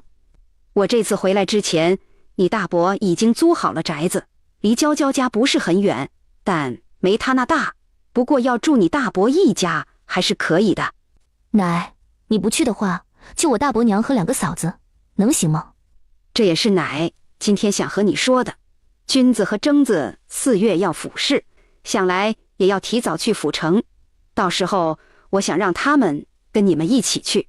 对了，元娘，你要一起过去吗？不了，我准备让谢哥带采薇和青纱一起去，我和菜娘留在这儿，到时送大伙儿一起去庐阳府。这天热，路上来回奔波，谁也受不了。再说我和菜娘还种了西瓜和草莓，这东西罕见，味道好，可以卖不少钱。因为族里种了不少西瓜，之前还和苏明山约过，他4月中下旬会过来收。奶，苏家妹妹的婚礼你去了吗？没有，他知道我在府城，倒是看在你的面上喊我去了。当我一个乡下老太太去了做什么？没得给你丢脸。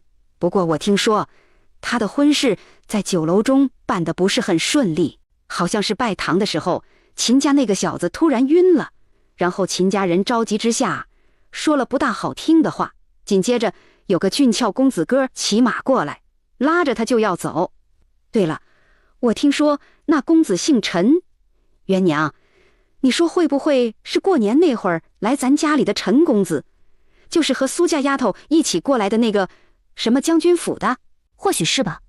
秦家不算钱财的话，本就算不上是个好人家，哪怕秦牧阳本人还凑合得过去，但他的家太复杂了，且他解决不了家里的问题，就不是个好良人。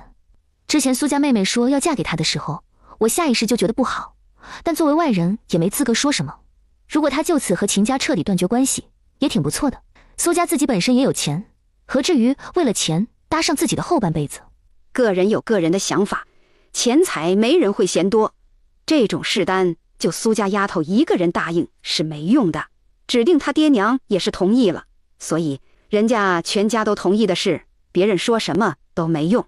陈家公子是挺好，但身份高，苏家是商户，真要结亲，怕也有些难。元娘，这天色不早了，采薇和青纱呢？在李家坳。这不是谢哥去流丰县，君子和征子就去三婶租的宅子那边了吗？我琢磨无事，昨天带2个孩子回去，结果他们见菜娘种的西瓜和草莓稀罕，就舍不得回来。我今天回来时还特意问过，结果2丫头说要和淼淼玩。奶，这是菜娘种出来的种子，是谢哥找人从番外那边传过来的，你尝尝。元娘，这东西水多好吃又解渴，难种吗？要是不难种，你看能不能叫你大伯他们也种一些？我是想到时候让你大伯娘过去的时候，换一个大一点的院子，也种上一些，哪怕有一天缺水，大伙儿也不至于干渴难耐，或许还能卖上高价。还有，你那宅子大，可以把菜拔掉一些，都种上这个。不难种，大伯娘应该知道怎么种，到时候都不用我说，她应该会种的。至于我那宅子，等谢哥这次去府城就会种的。不过奶，回头你记得让大伯娘他们多囤点水，这西瓜是寒凉之物，咱不说别人，就我那2个嫂子可不能吃。我回来之前已经叮嘱过你大伯，这次去把淼淼和庆伟也一起带过去。奶，今天家里就我一个人，你要不就搁这儿歇一晚？不了，你不是说你三婶在这儿租了宅子，我过去那边看看，你送我过去，晚上就搁那边吃，也省得一个人做饭。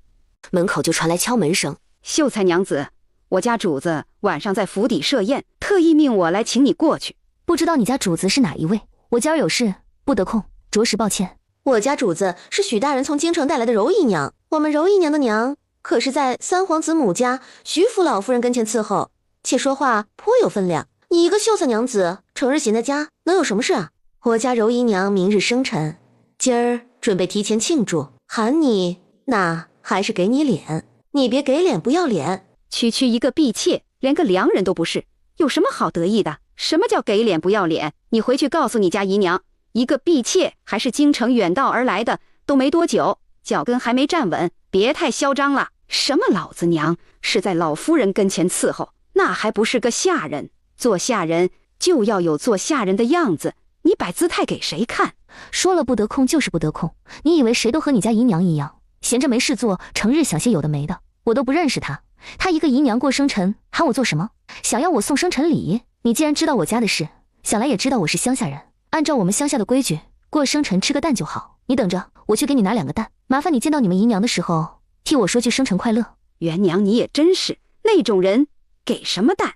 留着煮给采薇和青纱吃不好吗？奶，人家都上门请了，即便不知礼数，但咱也不能同样不知礼数，你说对不对？我确实是个乡下人，咱们李家坳的规矩也的确是过生辰的人吃鸡蛋，那我送2个也没失礼呀。那柔姨娘就算去许大人那吹枕头风，咱也不带怕的。只是李渊有些奇怪，就他所知，许大人应该有给那柔姨娘下药，按理来说她现在应该是病卧在床才是，怎么还有精力搞什么生辰宴请之类的？难道是之前那个冯青莲不给力，没斗得过柔姨娘？李渊也没往心里去，他可没什么闲心去管人家后院的事。眼下许崇光已经决定做个好官，且那白师爷也选择和谢哥同一条船，那什么柔姨娘压根算不得什么。在李铎吃饭的时候，谢家大门再次被敲响。秀才娘子，奴婢主子是韩姨娘，奴婢给秀才娘子问安，这信是韩姨娘让奴婢送过来的。李渊拿着信回到厅堂，当场打开，就见里面短短几句话，说柔姨娘趁着大人不在的时候作妖，这事他会解决。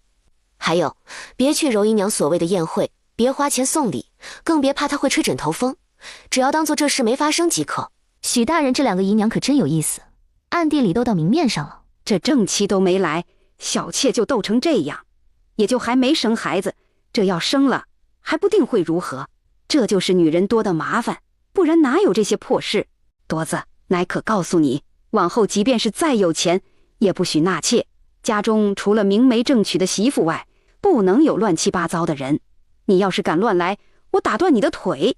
就算我没了，也会半夜从底下爬上来找你的。奶，你放心，我不是那种人，也绝对不会的。往后子孙也不许如此，这就是我们李家以后的家规。是，绝对不会纳妾生子，除非媳妇儿年过30，还不会生。有时候不能生，也不一定是女人的事，也有可能是男人。所以到30还不能生，就得确定到底是谁的原因。等回去我就写好记下来，往后就按照家规代代传下去。元娘，流云河上游的堤坝，远远看去挺好的，没什么问题，走近看也是如此。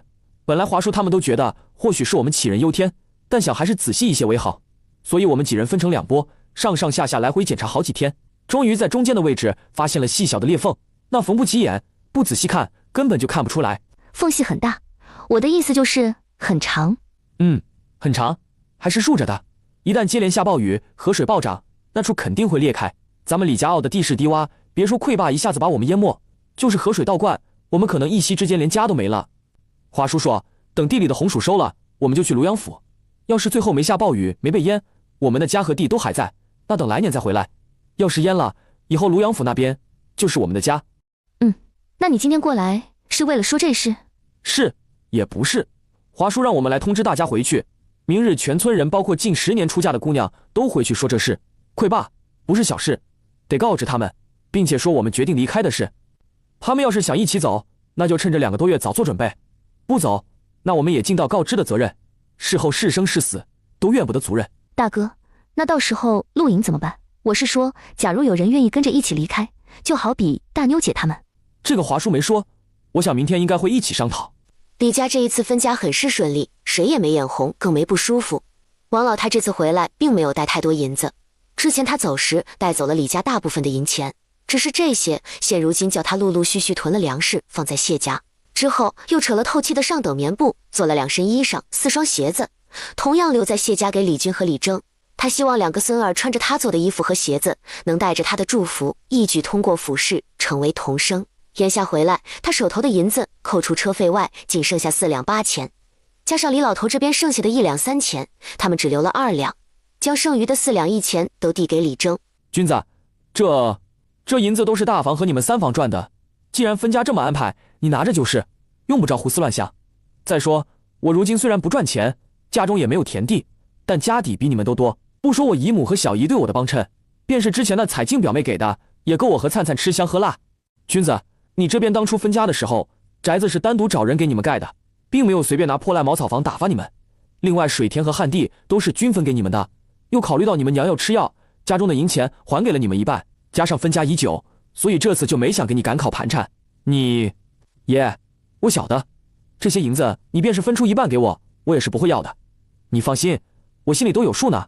对了，我和3哥决定21就启程去府城，先和你们说一声，到时候就不特意回来说了。王老太还没来得及和2人说，到时候让他们带着2个嫂子和大伯娘以及2个侄子侄女一起去府城的事。此时听李军提起，他便将这事给说了出来。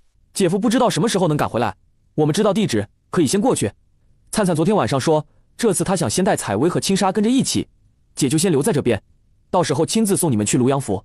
奶，要是姐夫在的话，有他给我们解保，带着2个嫂子他们倒也无妨，但是此次是跟之前现世时给我们做担保的领生一起，怕是有些不便。你看这样行不？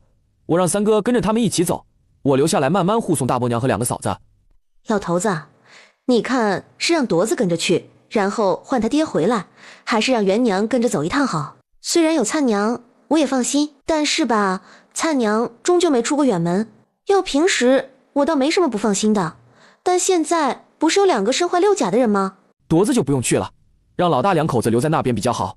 铎子和瑞子到时候跟着咱们走，这次举族搬迁，年轻的壮劳力越多越好。你让老大回来，叫铎子过去的话，难保庆伟娘看到自家男人没在身边，心里会有想法。蔡娘这个孙媳妇儿跟在元娘的身边，哪怕没出过远门，见识也比其他几个孙媳妇儿来得广。咱应该要跟元娘一样，学会信任她。老婆子，你莫要忘了，这次跟着一起去的还有采薇和青纱。要是元娘不信任蔡娘的话，是不会放心把2个孩子交给她一起带走的。翌日一早，李渊亲手送走2个孩子后回到家，觉得心里空落落的。这和以往孩子留在李家傲不同，他们母女这一分别至少得3、4个月的时间。当然，这还得是顺利的前提条件下。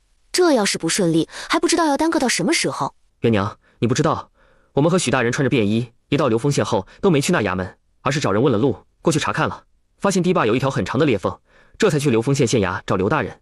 不是很顺利？刘大人知道有裂缝后，第一反应居然很开心，还特别感激我们的告知。之后喊来衙差，就让老百姓停了手中的春耕。一家不拘男女，只要家里有3口人以上，且年岁达到15者，就必须得出2个人去服徭役。若是有不去的，1个人投出5两银子，美名其曰堤坝情形严峻，不能就只要1、2两。钱要是少了，老百姓不会重视这个问题，所以得提高了要，这样大部分的人都给不了这个钱，就必须去服劳役。去年流丰县的雪灾严峻，老百姓受灾严重，死伤不少人。一家3口以上，李氏老弱病残的话，也必须得去吗？等于一家想要不去，就得出10两银子。今年正是艰难的时候，他这样做就不怕老百姓闹？百姓怕官，就算有闹的，被他拿几个杀鸡儆猴，谁还敢闹？这是地方的政务，他作为一县父母官做的决定，哪怕不妥，我们这些外人也说不得什么。我们暗地里走访了些地方，老百姓去年受影响严重，许多人因此伤了身子，又因缺钱少粮落下了病根。即便是如此，也得拖着身子去服劳役。那就只能这样，眼睁睁地看着他鱼肉百姓。那边的情况相当糟糕，刘大人只是借机敛财，尤其是管那些商户要，寻常老百姓的死活，他根本不看在眼里。就眼下这越来越热的天，堤坝裂缝什么时候能补好，谁都不清楚。加上我发现那边老百姓种的都是水稻，便建议他让老百姓多种耐旱的作物。他不以为然，说我们杞人忧天。其实那裂缝便是能补好，我们也不放心。回程路上，我建议徐大人趁早做好安排，就是怎么转移整个流云县的老百姓这个问题。只是目前什么情况都没发生，我也不大好直白地说出来，便暗示了一番，也不知道他懂不懂。眼下朝廷任命的新知府还没到任，就由罗同之暂代。罗同之之前被催眠后，到现在脑子都不大好使，便是暂代知府一职，也不能完全胜任。月初子冉兄回京之前，来信与我说，让罗同之暂代知府一职，也只是为了确保府事能够顺利进行。至于新知府和通判，估摸都要到5、6月，也就是院试之前。新阳府复数能来新阳府任职的人，在京城或多或少都有些关系。之前子冉兄说，这边的问题要等新知府到后来处理，所以目前我们便是不忿，也不能做什么。谢哥，咱也不是圣人，更没权势滔天，能做的都做了，接下来顺其自然吧。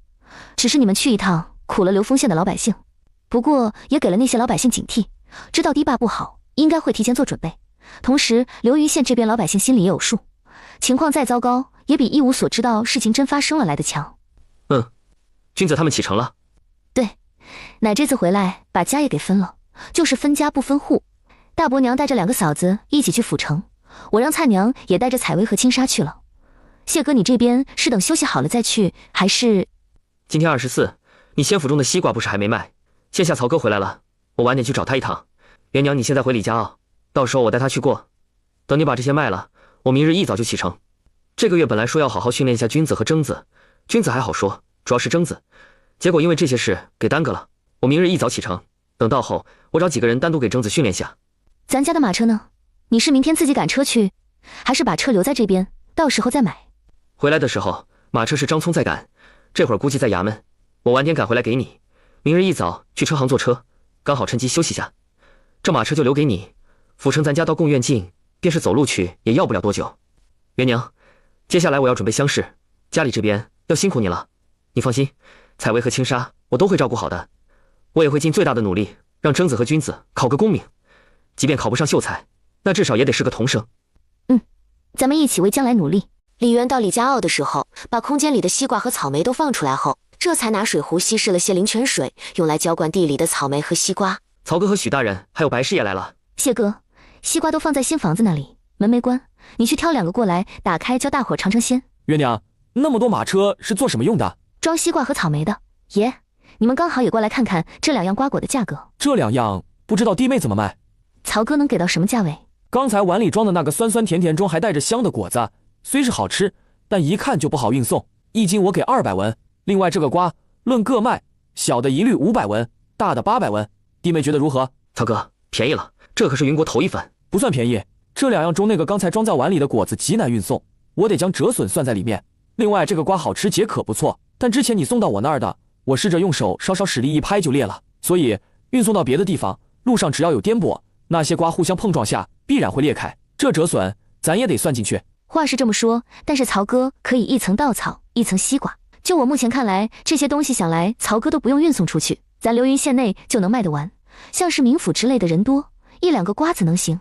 他们府上应该有冰窖，可以多买几个西瓜，放在冰窖中，等大热天拿出来吃，不会坏不说，味道还格外好。还有咱流云县那些往来的客商，难道就不想买了尝尝鲜？奶油草莓的价格便宜了，这种果子本身就不多，种起来也比西瓜麻烦，所以1斤最低价格至少得2两。若是曹哥这边觉得不妥，那这个生意我找别人合作。曹哥，家里现有的草莓一共都不到10斤，谢哥说1斤2两，我都觉得便宜。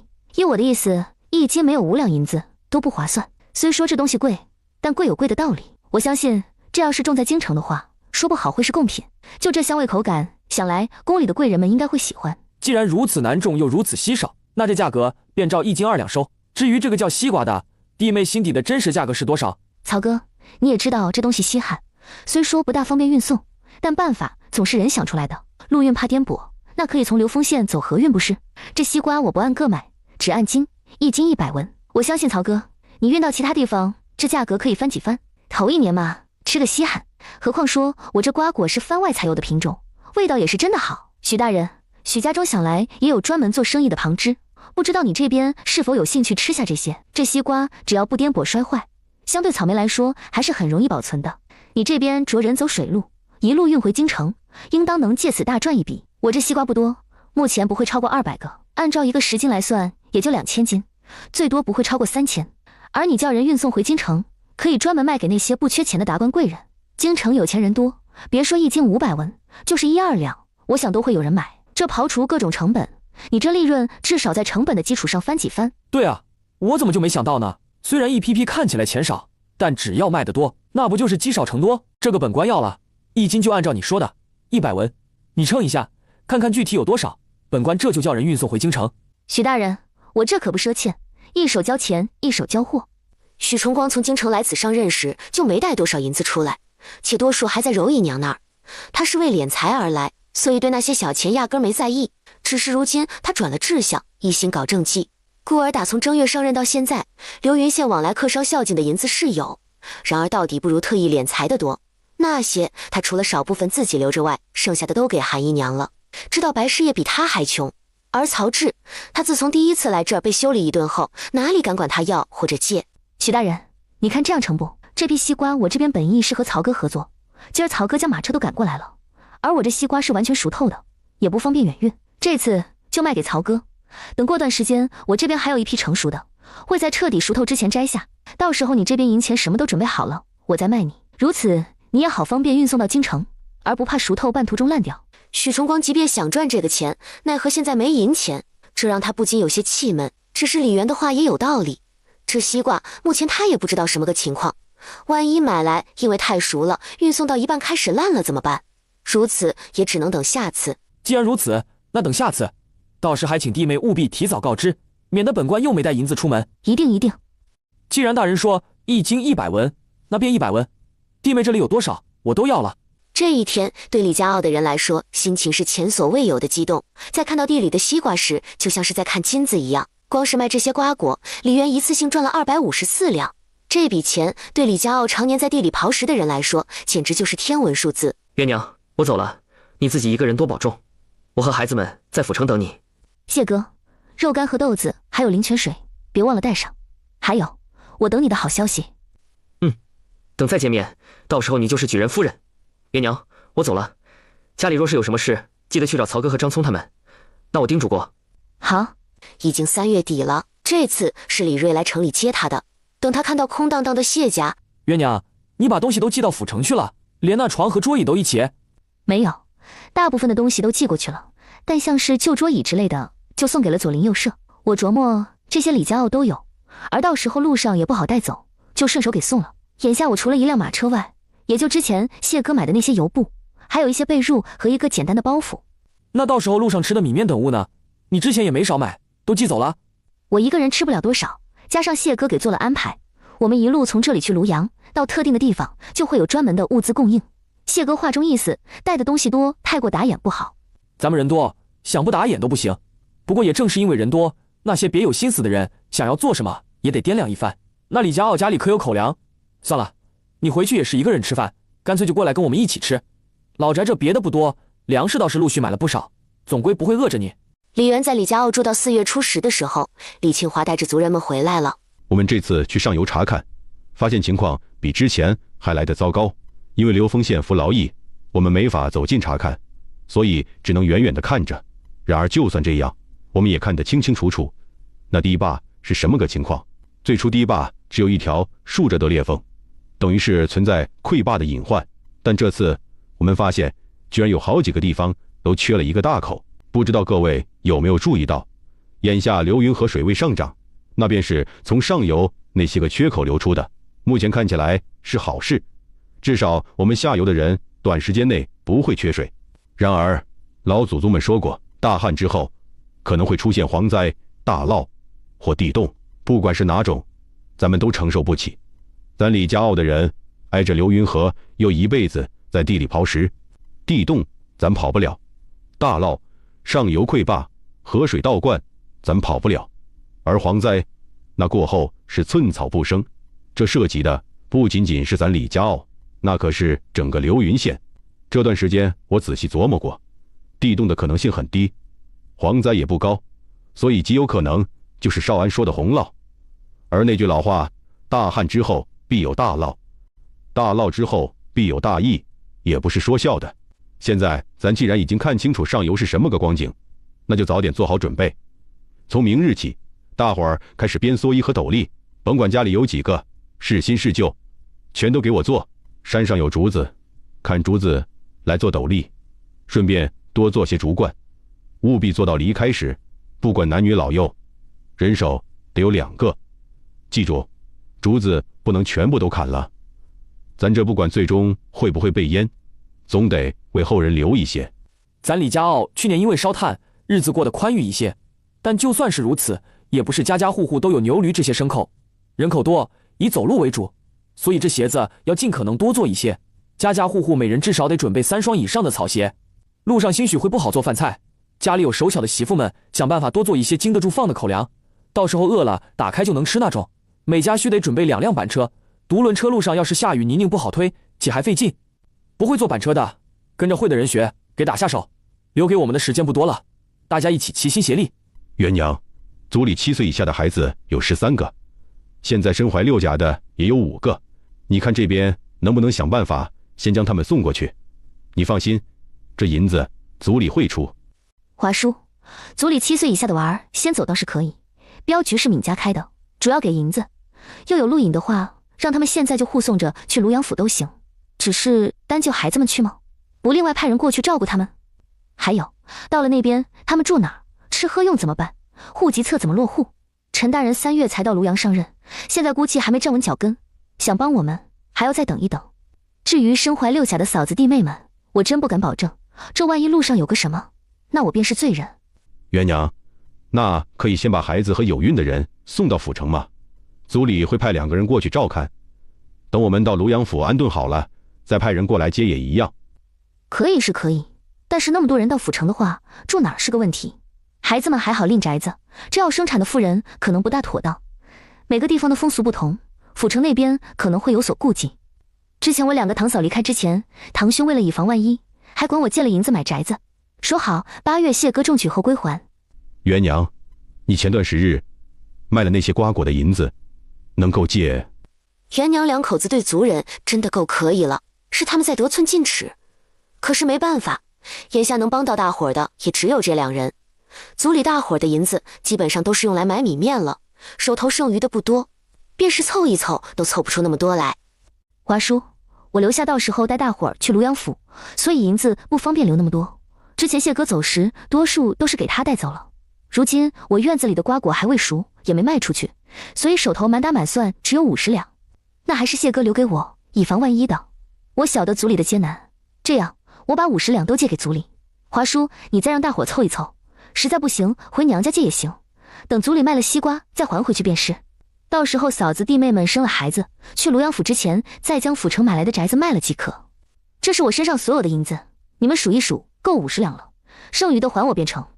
华子，元娘的银子不多了，你们回头卖了地里的西瓜，记得还她。这孩子实诚，念到之前族人在他和离时对他有恩，特意和城里的药铺买了些药，他说是用来治疗头疼脑热和跌打止血之类的。这银子还没给，得等到我们离开这里前几天。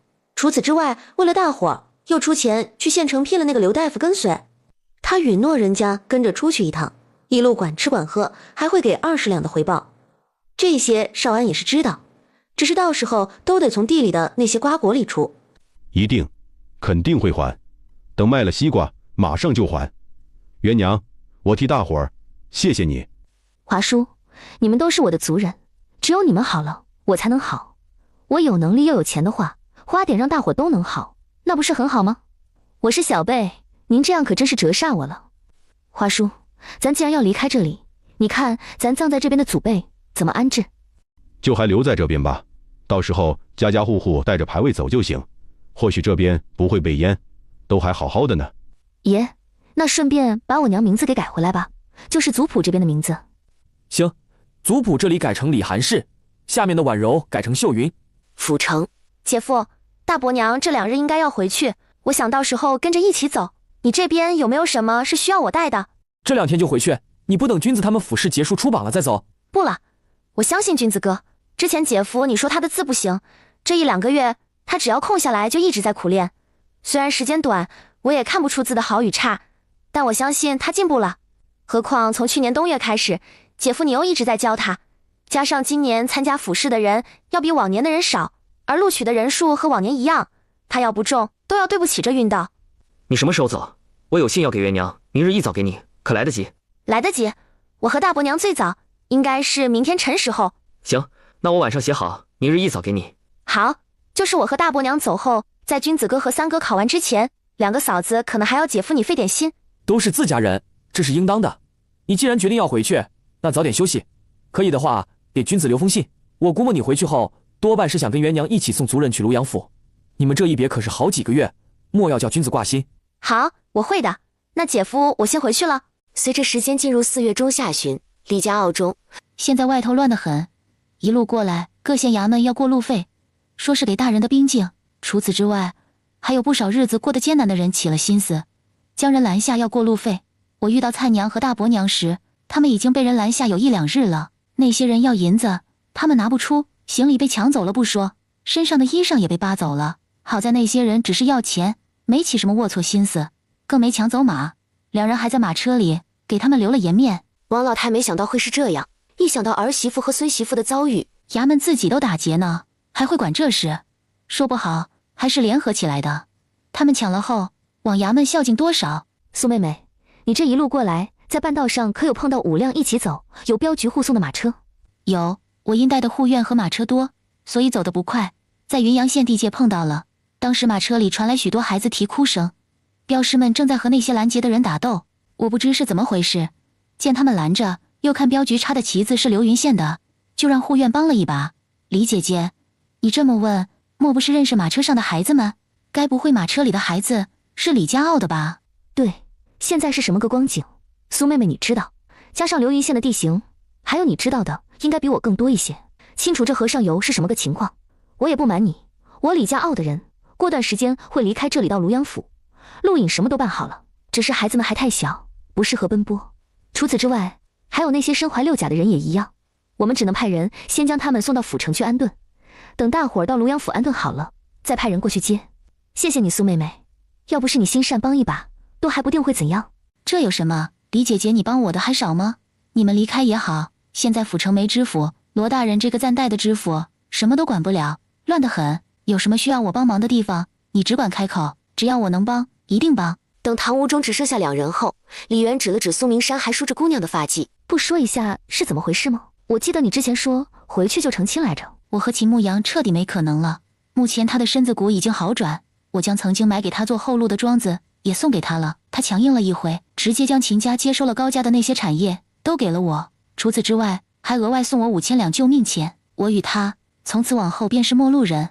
他放得下？秦家人愿意将那些白送给你？李姐姐，这世上没有谁离了谁就不能活，日子总归是要过下去的。秦家是不甘愿给那些，但这事本就是他们不厚道。我都穿上嫁衣准备拜堂了，他们众目睽睽之下不管不顾辱骂我，说我克夫，都还没拜堂就先要克死秦牧阳什么的。若非浩哥哥的出现，总之我和秦家撕破脸，要不是秦牧阳强硬了一回，弥补到位，现在秦家还不定如何。至于浩哥哥，他与我说心仪于我，只是李姐姐你也晓得，我与他门不当户不对，即便有心又如何？我有自知之明，情不能当饭吃。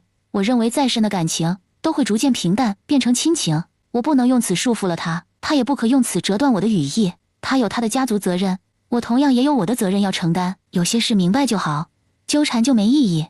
我不想为了他去迎合讨好，同样也不希望他为了我去弯腰低头。他在新阳府只待了5天，便要回京城。离开之前，我与他说，往后我们是红颜，是知己，此生这样也挺好。好了，不说那些，反正都是糟心事。李姐姐，因为你们给的那个神医保命水，秦牧阳给了我5000两的救命钱，我不知道具体给你们多少合适，思来想去，就决定给1成，希望你莫要嫌少。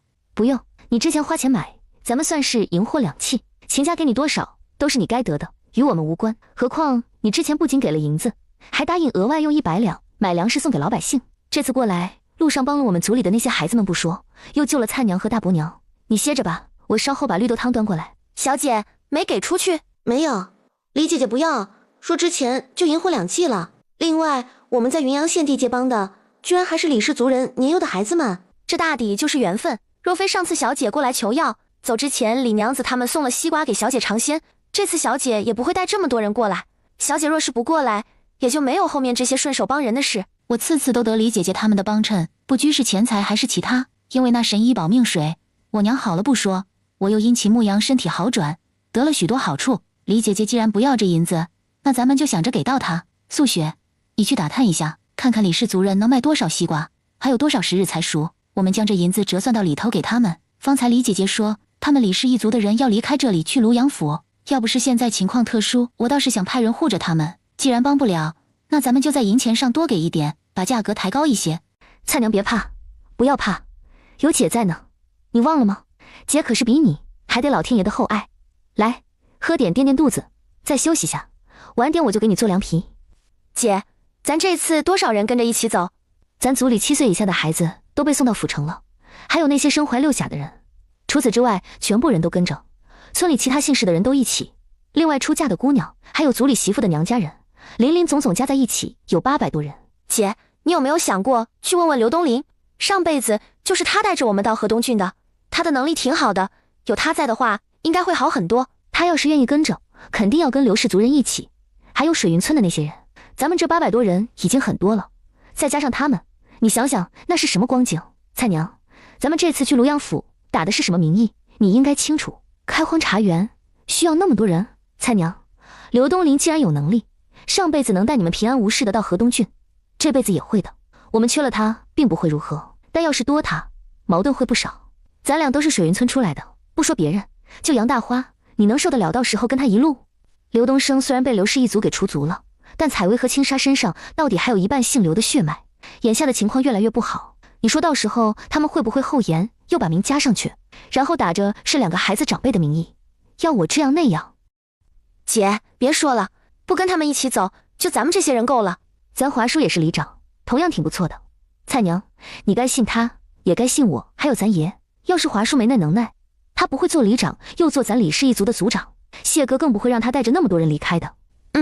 姐，现在外头特别乱，三婶他们还没去府城吧？要不让他们别摆摊了，收拾收拾，到时跟着苏明山他们一起走。现在天热，生意不好做，往来客商少，摆面摊用水多，加上大伙儿囤粮又省钱，三婶他们根本赚不了多少钱，都没怎么摆摊了。蔡娘，我的房间给苏妹妹住了，这几天就先跟你一起住。姐，那今晚你陪我，明日开始你就住空间吧。这天热，你没必要陪着我在外头受热。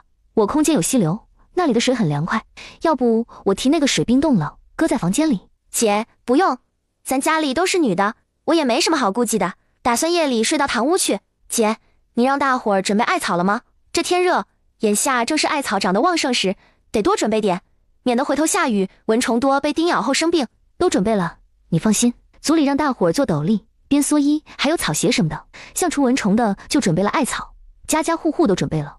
除此之外，吃的也准备不少，都是方便携带、方便拿起来就吃的那种。那就好。李姐姐，这个凉皮好吃，明日还有吗？有，你想吃，我可以1日3餐给你做。那接下来几天，我晚上就吃这凉皮吧。早上和午饭你们吃什么，我就吃什么。元娘姐，之前我在府城也看到有人卖西瓜，但数量特别少，说是番外来的瓜果，一个要10两银子。一个10两，能卖得动？自然是能，甚至是供不应求。李姐姐，目前府城的西瓜都握在郭家人手中，我想知道是从你这边出去的吗？苏妹妹说的郭家人可是县城书肆郭掌柜的主家。对，他们也是府城的1等富商之一，主营纸业、书肆和印刷。故而他们借着给郭老爷子过生辰，开席之前每桌送了一盘切好的西瓜，将此物名号打响后高价贩卖，我才会好奇一问。毕竟我那谢姐夫与你们流云县的郭掌柜关系极好，而就我所知，目前这西瓜也只有李姐姐你这有。是，都是从我这边出去的，不过不多，一共就200个，但也不是卖给郭家，而是卖给了曹志。本身我们许县令还想要，说要运到京城去卖，但因那批西瓜熟透，路上不易保存，便给了曹哥。郭家那边想来是从曹哥那赚了一手。那这次李姐姐能给出多少？不管多少，我都能吃下，价格咱们好商量，只要品质和之前一样好，一个不拘大小，我可以2两银子收。老宅那边的西瓜已经熟了，随时都可以摘走，组里的可能还要等个3、5天。另外，县城我那宅子的院中，我三叔三婶他们也种了一些，那个可能是7、8天才行。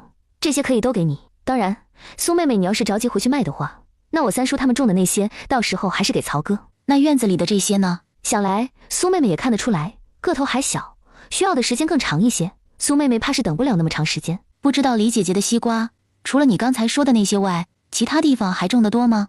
成熟的时间大概是多久？种得多，但没有半个月熟不了。而那一批是之前允诺我们许县令，他到时候要着人运回京城卖。除此之外，曹哥这边应该也是会给一点，但那至少都是半个月后的事，与苏妹妹这一批并不冲突。那行，3、5天我可以等，那就要你之前说的那些。至于你三叔三婶他们种的，我等不了那么久。李姐姐，差3、5天的话，味道会相差很多吗？要是不多的话，你三叔他们种的，我其实也想要。如果是正常时间种出来的，不会相差太大，但这次因为赶时间，所以用谢哥配的秘药种出来的，就和冬日菜娘帮忙种的那些菜一样，只是加速成长，并不影响口感，吃了对人也没坏处。去年苏妹妹也没少吃那些菜，应该知道，这3、5天差距还是极为明显。那这样的话，只能很遗憾了。我估计李姐姐种完这一批，也差不多得送族人去庐阳府，短时间内应该种不了西瓜。不知道李姐姐还要不要回信阳府？到时候还种吗？种的话，能不能优先卖给我？苏明山没想到府城也有，顿时欢喜异常。那感情好，冲着咱们都是熟人，他们肯定会卖给我的。李姐姐你放心，我不会叫他们吃亏的，我会和你这边的价格一样，一个2两银子收。苏妹妹这次回去，不知道方不方便带我三婶他们，不多，就3个人，我三叔三婶和3弟妹。要不是这次听说路上是那种情况，我其实也不大好意思麻烦苏妹妹。我还当是什么事，没问题，到时候就一起走。我这次过来带的马车多，护院也多，我那马车也大，你三婶3弟妹可以跟我1辆马车。至于你三叔，只能委屈他和护院一起。谢谢苏妹妹，你愿意带他们就好，哪有什么委屈不委屈一说。既然如此，那我明日就去县城与我三婶他们说一下。翌日一早，学会赶马车的他独自赶车去了县城。元娘怎么这个时间点过来？是不是家里有什么事？三婶，现在外面乱得很，灿娘和大伯娘这次差点没能从府城回来。苏妹妹过来收西瓜了，我与她说，这次你和三叔3弟妹跟着她一起走。至于你这地里的西瓜，需要的时间有些长，她收不了。我到时候按照她给的价格，一个2两银子给你。等过几天与我的一起，我卖给许大人。苏姑娘给的价格一个2两，但是曹东家那边1斤才100文。元娘，你按2两给我，岂不是自己还要往里搭？不会，我这西瓜肯定也会酌情上涨。三婶你别担心。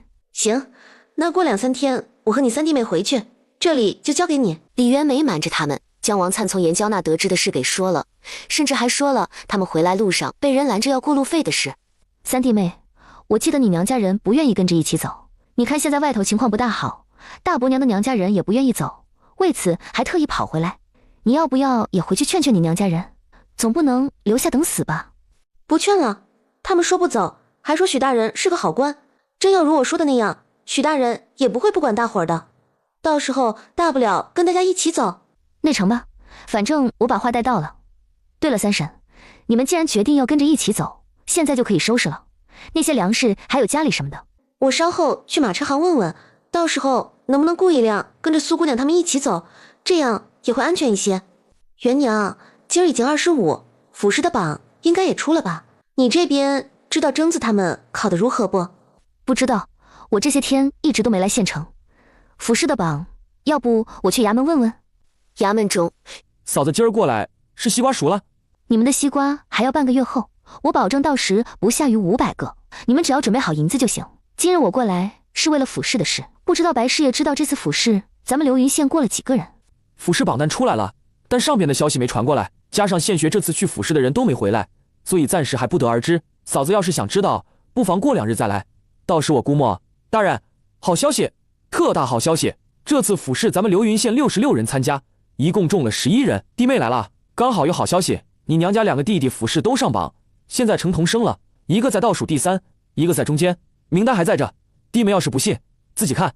等到李渊赶着马车回到李家坳时，他没回家，而是直接来到老宅。爷奶，好消息，天大好消息，征子和君子考上同生了。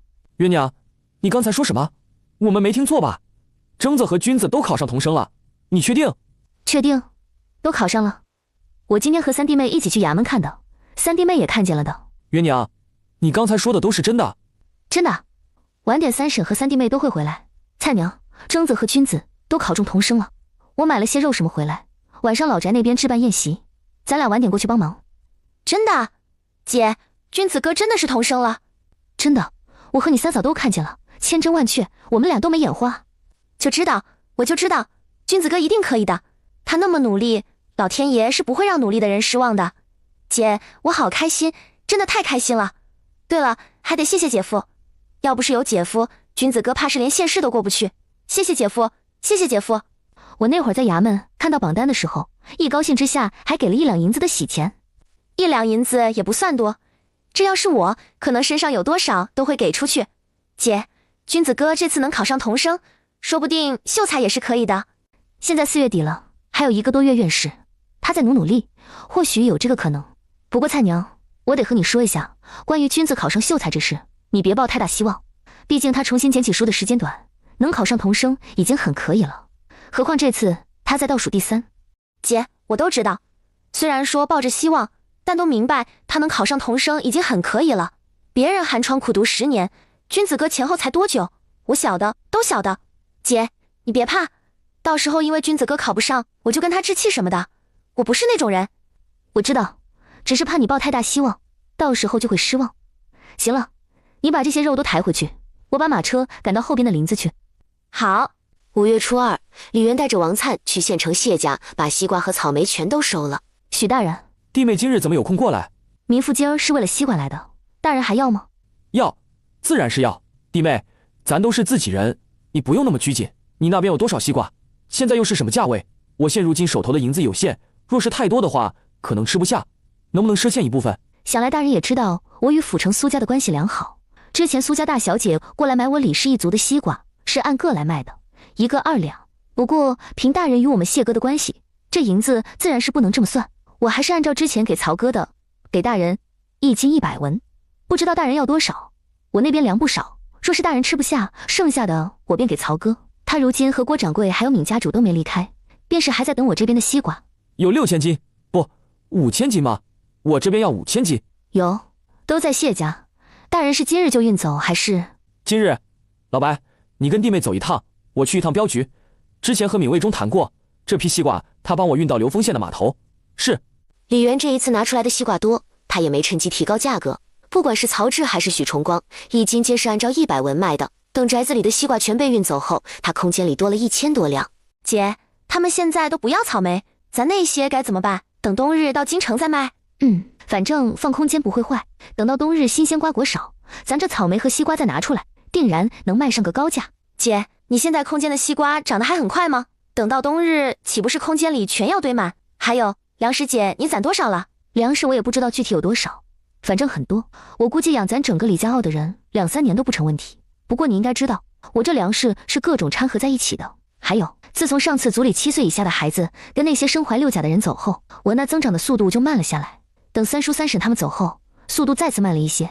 姐，你是不是有挺长一段时间都没去牢中看刘东升了？他命大，3月底就往外流放了。还是命好，我还以为时不时可以打上一顿。不过这样的话，那姐，你空间里的变化？空间就这样，也挺好的，地那么多，有溪流，有鸡鸭，有猪，还有鱼。之前谢哥做实验，买了蛋进来孵，如今孵出来了，速度也外头的没多大区别，但好歹可以养在里头。那姐，你说的鱼和猪呢？鱼本来也想买鱼苗进去养，但是可能是活物，带不进去。至于猪也一样，没关系，反正里面的速度比外头的快。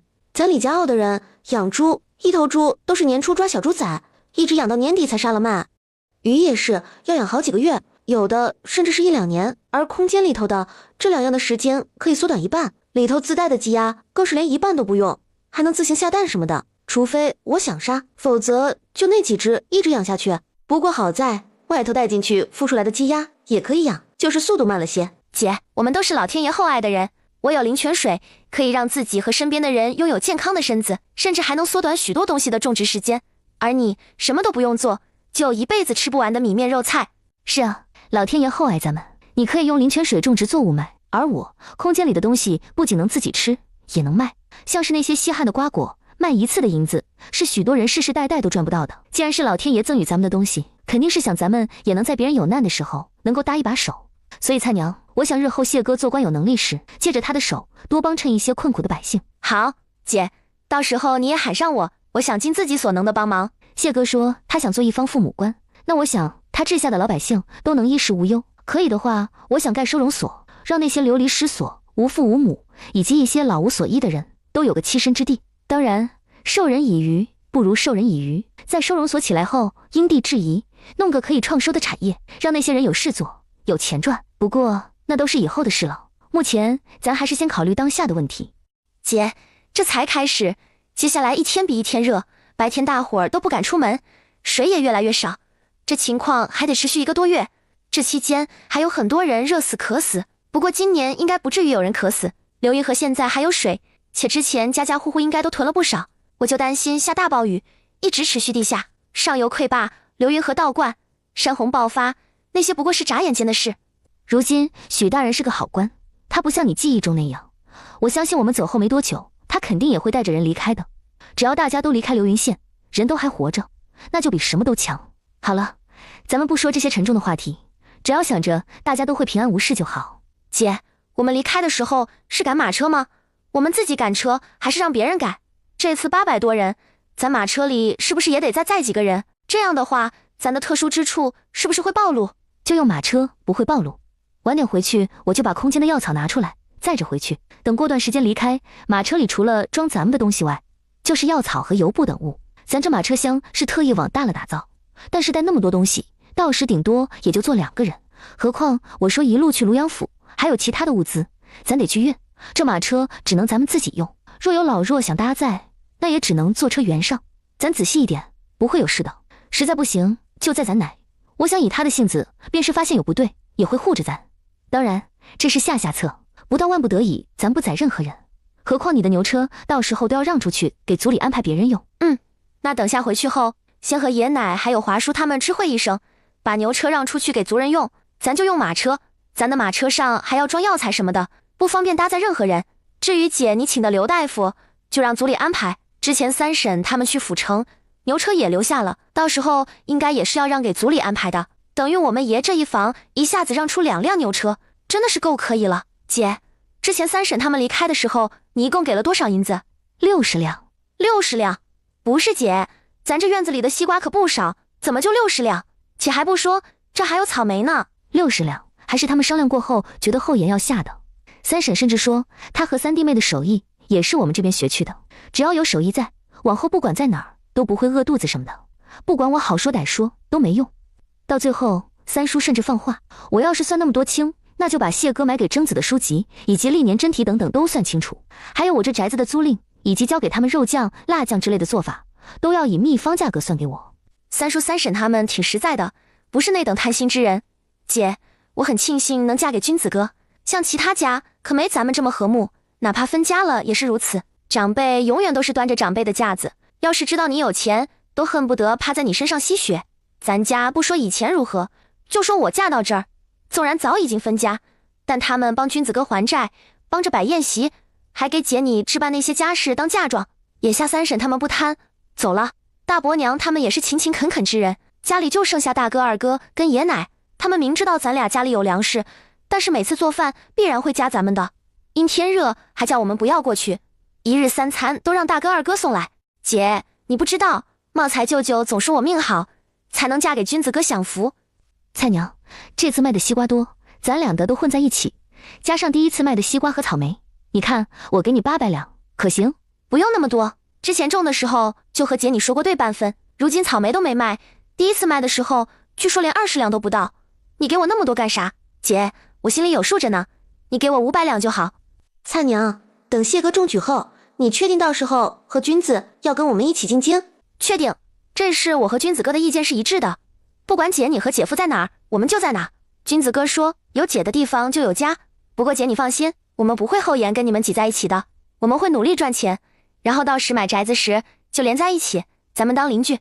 那这样，这西瓜和草莓得银子我就不给你了，等到京城我们买房的时候，我看看有没有相连的2座，我买下来，其中一套就当是你出银子买的。姐，京城的宅子可不便宜，内城咱没权没势不用去考虑，外城地段稍微可以，且像样点的宅子少不得都要1、2千两，我这才500两，咱眼下的草莓又不多，就算是卖出天价也分不到500两。银子你不用考虑，这事就这么定了。姐，你这是打算把西瓜切半送给左邻右舍？对，先前曹哥和许大人他们来买西瓜的时候，你也看见了，他们都没走，还在呢。这玩意儿虽然说贵，但到底是我们自己的，现下天热又缺水，送这个刚刚好，等送完我们就回去。榕树巷的人谁都没想到李渊会在这个时候给他们送西瓜。收到西瓜的人家一个个受宠若惊，连声感谢。这东西放在平日里本就珍贵，何况是现在缺水的时候。元娘，你家中的井里还有水吗？有，不过水位不是很高。元娘，那我能去你家里提水吗？我看你们都不住这儿了，加上城里现在吃水困难，我家里的井有水，但等于没有，根本提不上来。我想你家要是有水，就去你家提，可以吗？嫂子，我看干旱越来越严重，接下来也不知道会不会有水灾什么的，你没想过离开这里吗？我们的根就在这儿，只是干旱缺水而已，或许过几天就好了。我听说有些地方1、2年没下雨都没什么，咱们这边到底是南方，是雨水多的地方，又有一条大河，不会到那地步的。爷娘，你现在是回你娘家那边，还是去府城？要是去府城的话，那我这钥匙到时候怎么还你啊？我这段时间都住在娘家，等我走的前一天会再来县城的，到时嫂子你把钥匙还我就成。那成，我得赶紧趁着有水的时候多囤点。嫂子，你的秀活好，家中也不是特别缺钱，可以的话我还是建议你和家人一起离开。我家谢哥之前去府城准备乡试之前就说，今年的年景异常，或许这干旱过后会一直持续下雨。嫂子也知道我家谢哥的本事，他既然这么说，应该是有所笃定，就和去年的雪灾一样，你多上点心，有事无事咱就当花钱买平安。既然如此，那元娘你怎么不离开？采薇和青纱都跟着谢哥去府城了，我留下是为了到时候带我爷奶他们离开。嫂子也知道我娘家是乡下的，地里都还种着粮食，还得过段时间，没那么快离开。不过好在种的是耐旱的红薯，过些天提早给收了就走。那元娘，你觉得我要是离开的话，往哪儿走比较好？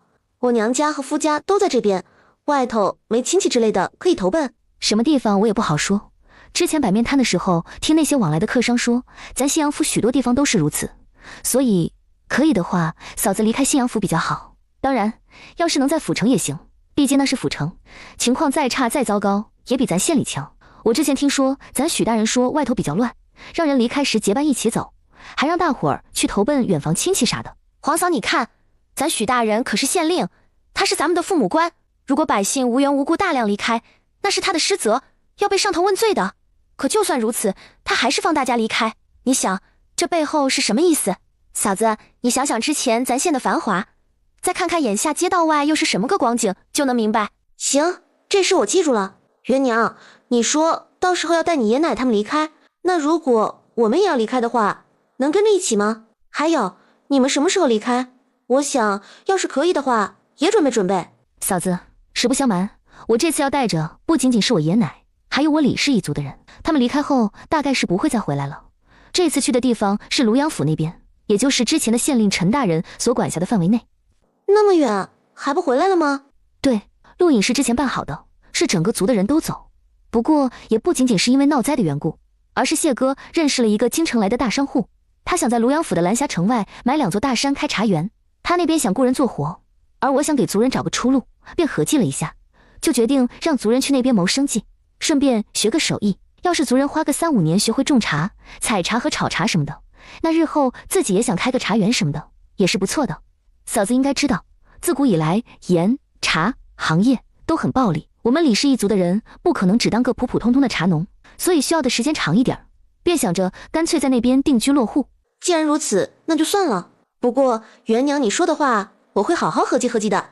好，其实嫂子也不用急，自己多注意一点就是，能先离开最好，不能的话，那也收拾些细软，随时拎上就能走那种。许大人是个好官，情况要真不对，他应该是会带大伙儿离开的。在村口，元娘，是药材拿回来了吗？银子给后就拿回来了，都在马车里，每个袋子有标注，药都是一包一包的，有退热、解暑、止血、止痛、止泻什么的。这些药等过几天刘大夫过来了，华叔可以让刘大夫检查下。对了，华叔，我还买了2根30年分的人参，以防万一用的。元娘，谢谢你。除了说谢，我也不知道该说什么。总之，谢谢你。华叔，那什么，你看这药材怎么安排？是由族里存放，还是我来？元娘，叔知道你家的油不多，眼下虽热又迟迟不下雨，但如少安说的，日后必定会有大雨，这药材可不能沾水。你看这样成不？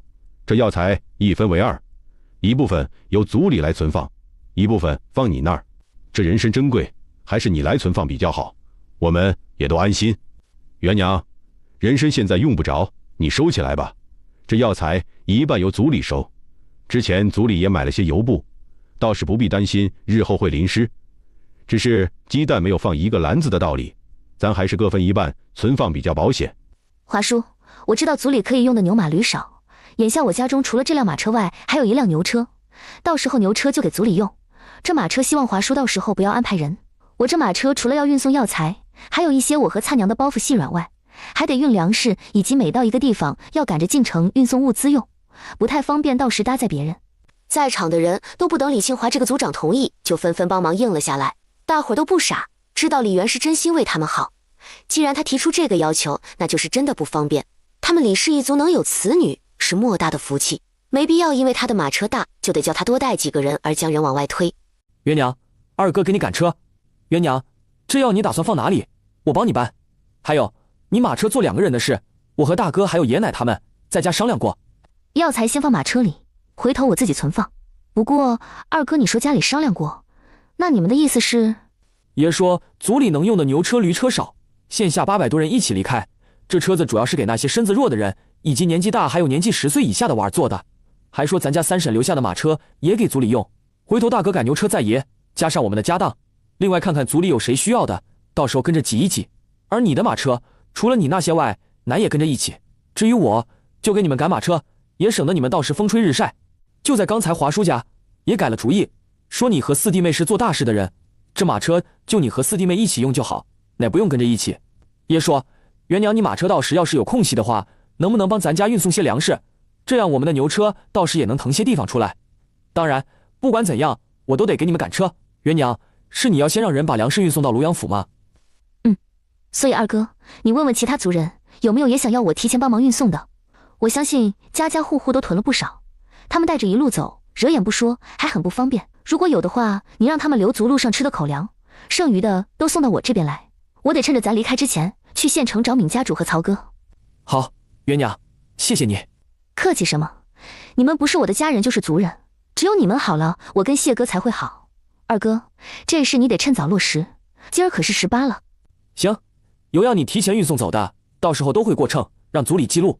然后那单子组里放一份，你一份，回头到庐阳府就按单子上记录的粮食种类和斤数来发放回给他们。好，这样大伙儿少了那么多粮食，路上也好走一些。姐，你是想让大伙儿除了路上吃的粮食外，剩余的都送到你这边来？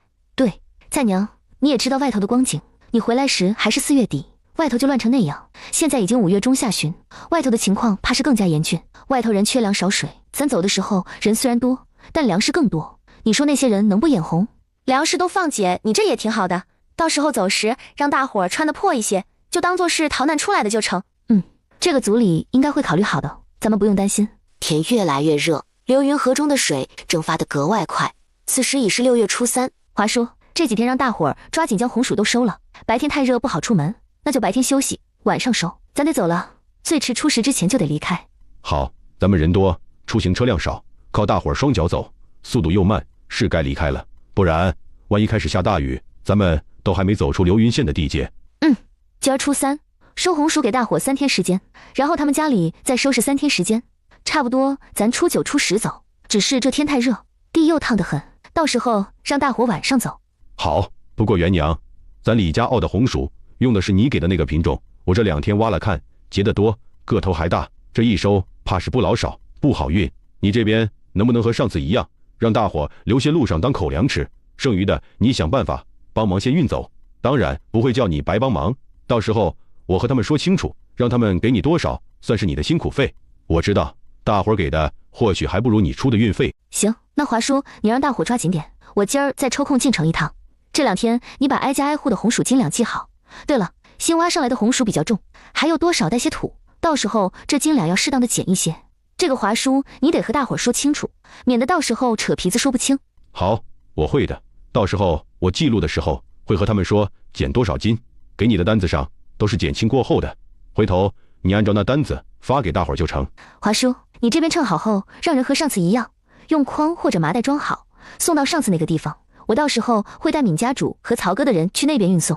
好，辛苦元娘你了。不辛苦，华叔你这边让大伙麻利点，别磨磨蹭蹭。好，华子，这天热，你让大伙收了红薯后，记得稍微晒一下再过秤。咱这眼下闹旱，不怕会发芽，但若是之后一直下雨，这天又热又湿，那就不好说了。再有，之前春耕时，许大人说朝廷因去年雪灾免咱3年赋税，但依我看，今年这税咱还是要交，不是为了别的，就为了少安和我李氏一族的子嗣，咱不要差这点。对，华子，听你6堂说的没错，咱这红薯是元娘和少安给的，说是外头并不是很多，还是说是番外买的，反正意思咱这里属于头一个种的。既然这样，咱的产量又高，那就是政绩。咱说是交税，但交得税就是用红薯顶上，不管这对许大人来说政绩有多大，但东西是我李氏一族的人种出来的。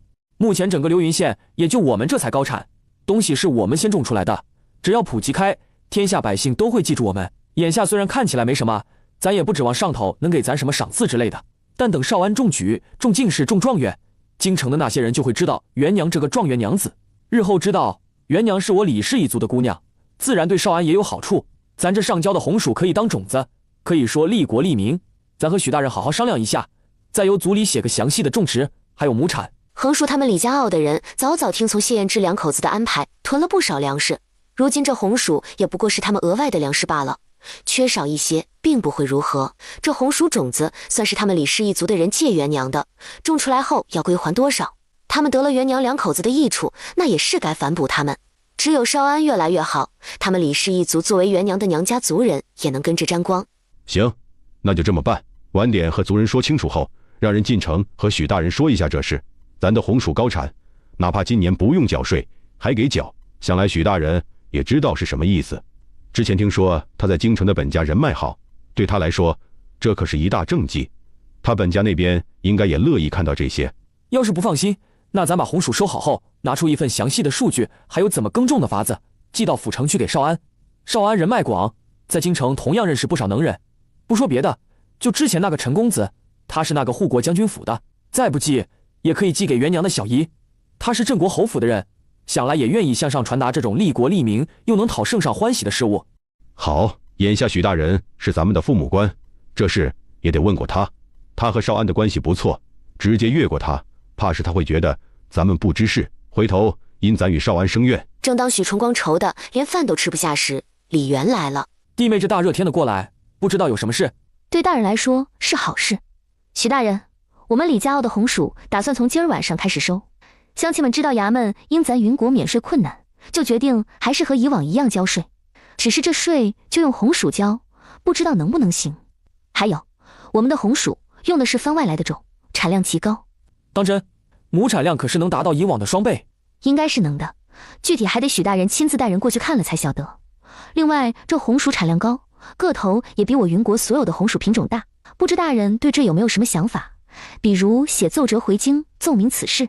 大人这边若是没这个想法，为了我李氏一族，那我只能越过您，让谢哥找陈浩陈公子帮忙。陈公子那边若是不便，那我只能找我小姨所嫁的镇国侯府帮一下。弟妹，少安贤弟如今正在准备乡试，这种事莫要麻烦他了。便是你小姨，她终究只是个内宅的妇人，对这方面不是很懂。这既然是我管辖下的事，我会亲自盯着。当然，若真是高产，我上书时必定不会忘了提此物乃李氏族人所种。大人，是流云县李家傲的李氏一族。对，瞧我给粗心的。弟妹只管放心，这事我一定会处理好。是今晚就开始收吗？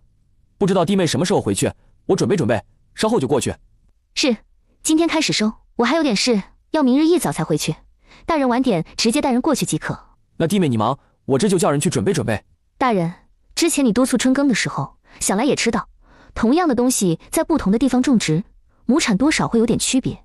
所以我们李家傲的红薯产量，回头你上报的时候可以适当的减少一些。比如亩产是3500斤的话，你可以报3000斤或者2800斤这样。许崇光不太聪明的脑子一时间没想明白为何要这样做。弟妹这是为了我俩好，不，正确来说是为了你好。你想，如果1亩地的产量3500斤，你说4000斤，那指定不行。咱拿了这个是要上交给朝廷的，不过朝廷虽然开心，但不会马上推广开，而是先让司农司先耕种，等确定后再推开来。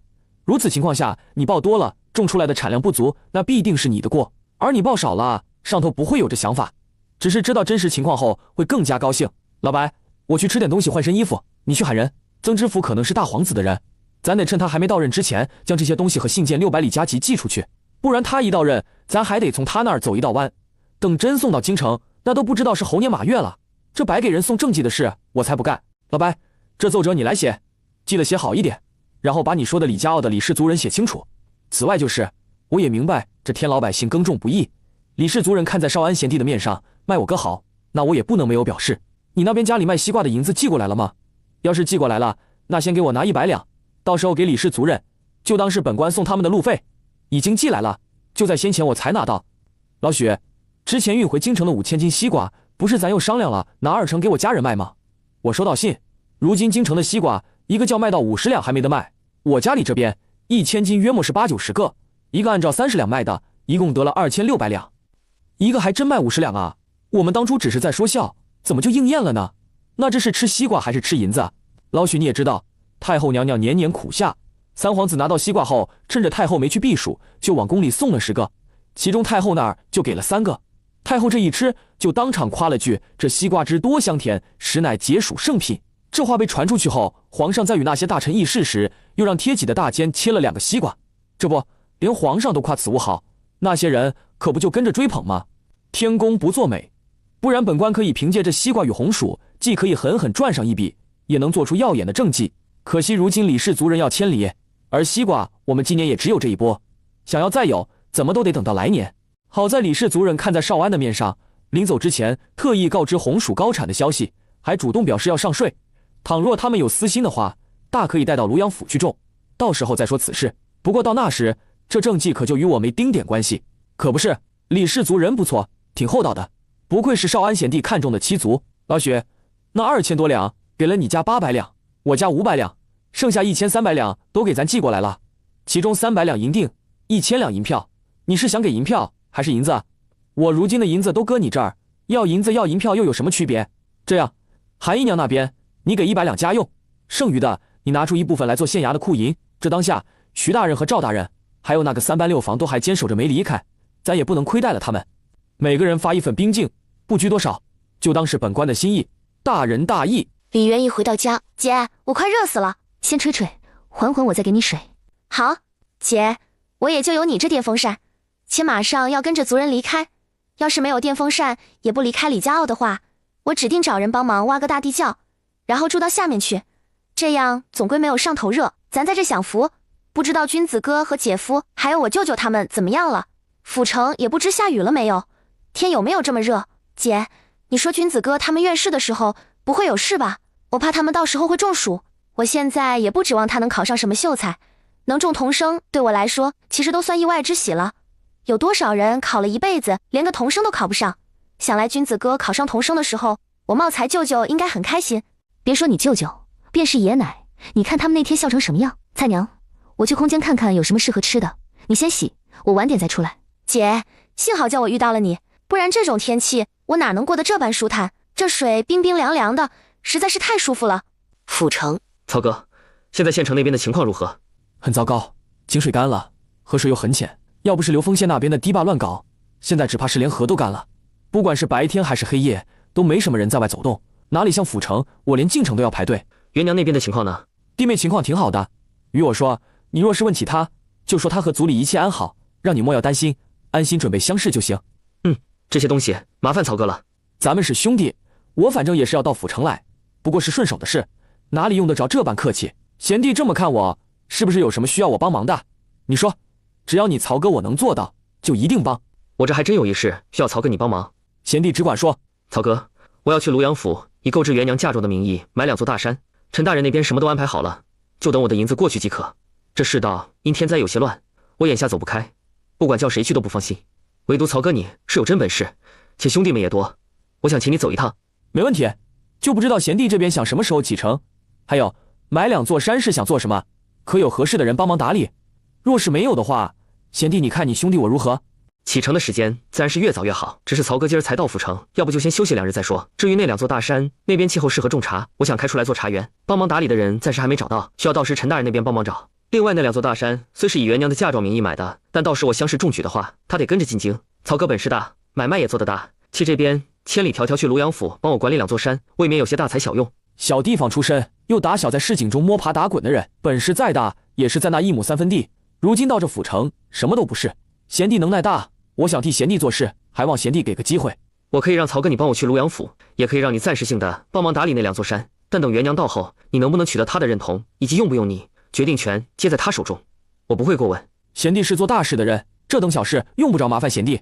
你忙，我先回去休息，2日后再过来。李家傲，姐，咱家从去年到现在可没少花钱，不说旁的，就谢哥给盖的这栋屋子就花了不少，还有那水井跟火炕。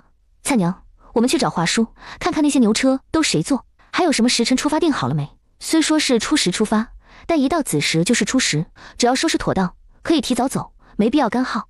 好，咱直接把马车赶过去。不用，那个晚点来得及。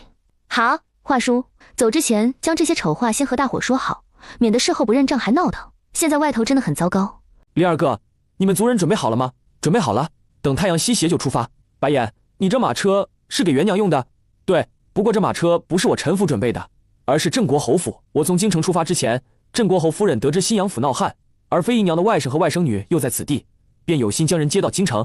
等知道秀才娘子要带族人去庐阳府，我作为引路人时，就让我赶着这辆马车过来。除此之外，还给了5个护卫。那几个人，我让他们在送别亭等候。郑国侯夫人说，非姨娘的外甥女大意，灾年不忘族人，她也不知道该送些什么，就准备了些米面和药。另外，我这还有一些银票，也是她给的，到时候要给秀才娘子、林娘子。我们从左到右依次名唤周子、周丑、周寅、周卯、周辰，是侯夫人命我等过来护送李娘子等人到庐阳府。这信是3小姐命小的给李娘子的。待看清里头说，原本总是病卧在床的母亲，在用了她姨娘给的神医保命水后，身子好了许多。之后问清了神医保命水的由来后，就对她印象极好，然后派人护送她，还给银票等等。此外又说，嫡兄因母亲的关系，对她也很是感激，请她有空到京城时，务必多到侯府走动。再有便是前通判经过陈府和侯府的运作，已由刑部判斩立决，在5月底就已斩首，便是连吏部侍郎郑大人也被拉了下来等等。你们几个就听白岩的吩咐。是，李娘子，这是我自己画的地质图，你看流云县就这么大，咱李家傲在这位置，想要走出流云县的地界，其实走官道是最快的。只是咱人多，又有那么多人推着板车，这走的又是上坡路，速度比寻常人走路慢不少。按照目前的脚程看来，没有个2天是走不出去。那外头呢？出了流云县，进入流丰县后，咱们怎么走？流丰县比流云县大，且路也平。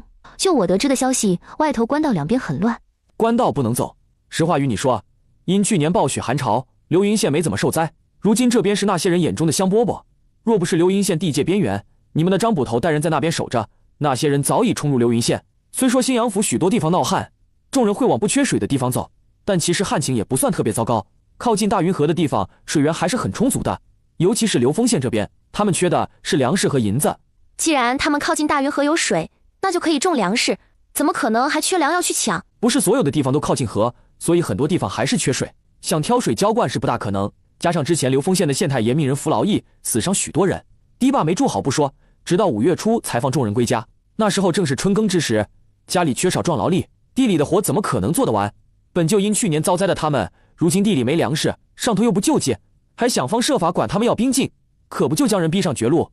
那这也不是他们去打抢别人的理由。反正现在就这么个情况，所以进入流丰县后，咱得绕开官道走。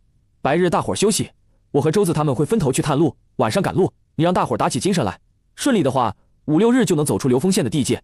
行，这事儿你和华叔说一声，他是里长也是族长，必须得知道路程怎么走。还有，我看周子他们都是骑马过来的，你也知道我们李家傲这次离开有800多人，但是牛马驴一共加起来才30多头。周子他们这是5匹马，与他们商量一下，帮忙带拉几辆车。成，这事我来安排。另外用马拉一辆小小的板车，有些大材小用。你族里有木匠的话，让他们辛苦点，白日少睡些，赶出几辆大马车厢来。眼下没下雨，这走到哪儿，哪怕席地而眠都行。一旦下雨的话，露宿时好歹有个挡雨的地方。好，白岩，你顺带和华叔也说说这事。姐，眼下乱的估计就咱信阳府地界的那些县城，都离开信阳府，顺利到进入庐阳府地界了，怎么还要再买牛马？族人会愿意吗？会。庐阳府有好些城镇都靠海，每年4月底开始刮台风，有牛马的话，弄个车厢就能挡一挡风雨。另外，咱要去的蓝霞城也靠海，与南蛮仅隔2座小县城，夏季雨水比咱流云县往年还多。再则便是家里有牛马的话，回头开荒外出都能省不少力。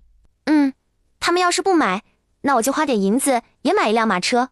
姐，等咱离开族人回信阳府时，你族人不在身边，姐夫也不在，到时候空间不能用，若是多我一辆马车，也能好不少。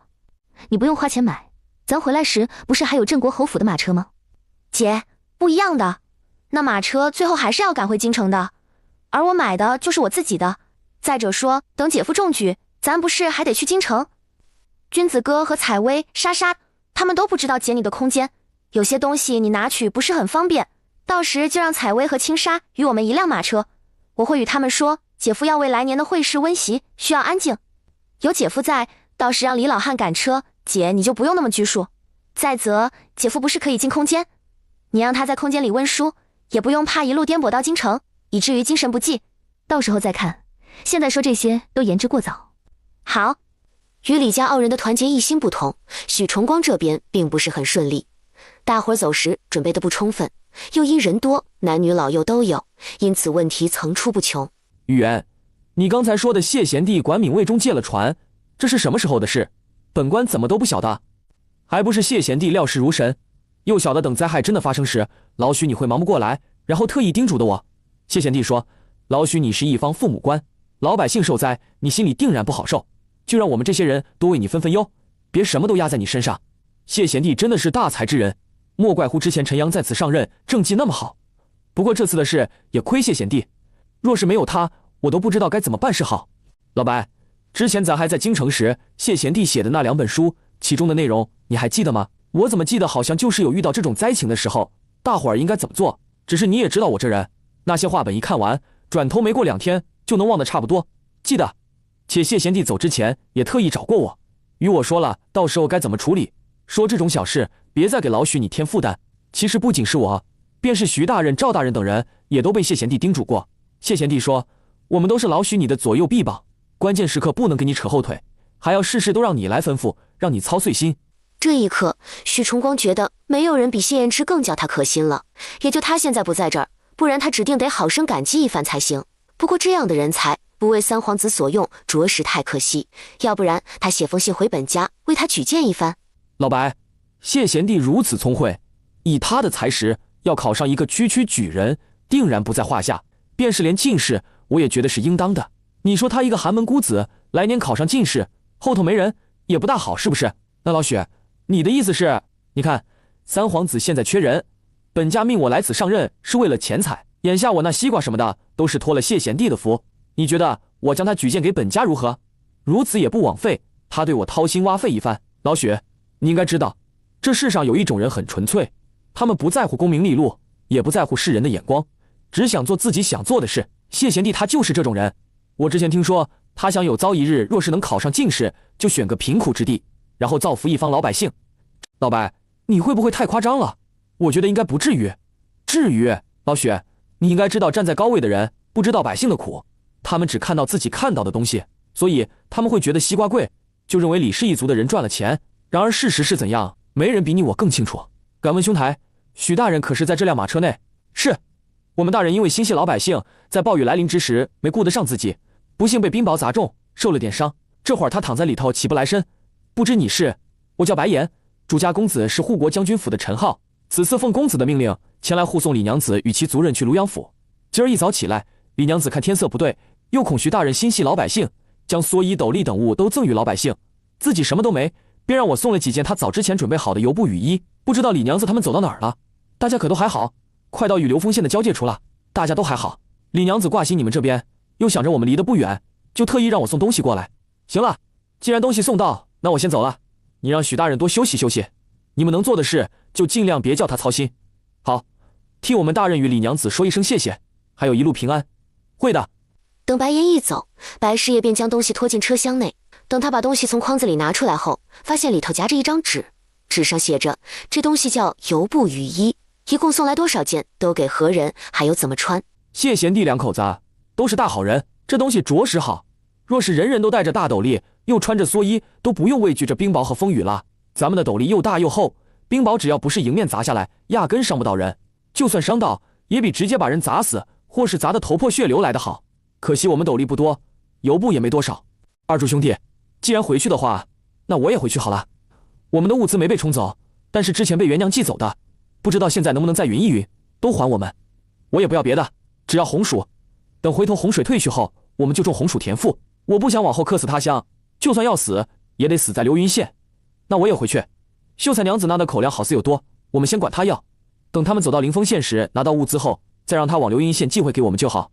李庆华和其他闻声赶过来的李氏族老们，听到一个两个三个的开口说这种话，其中居然还有他们李氏族人，简直要气笑。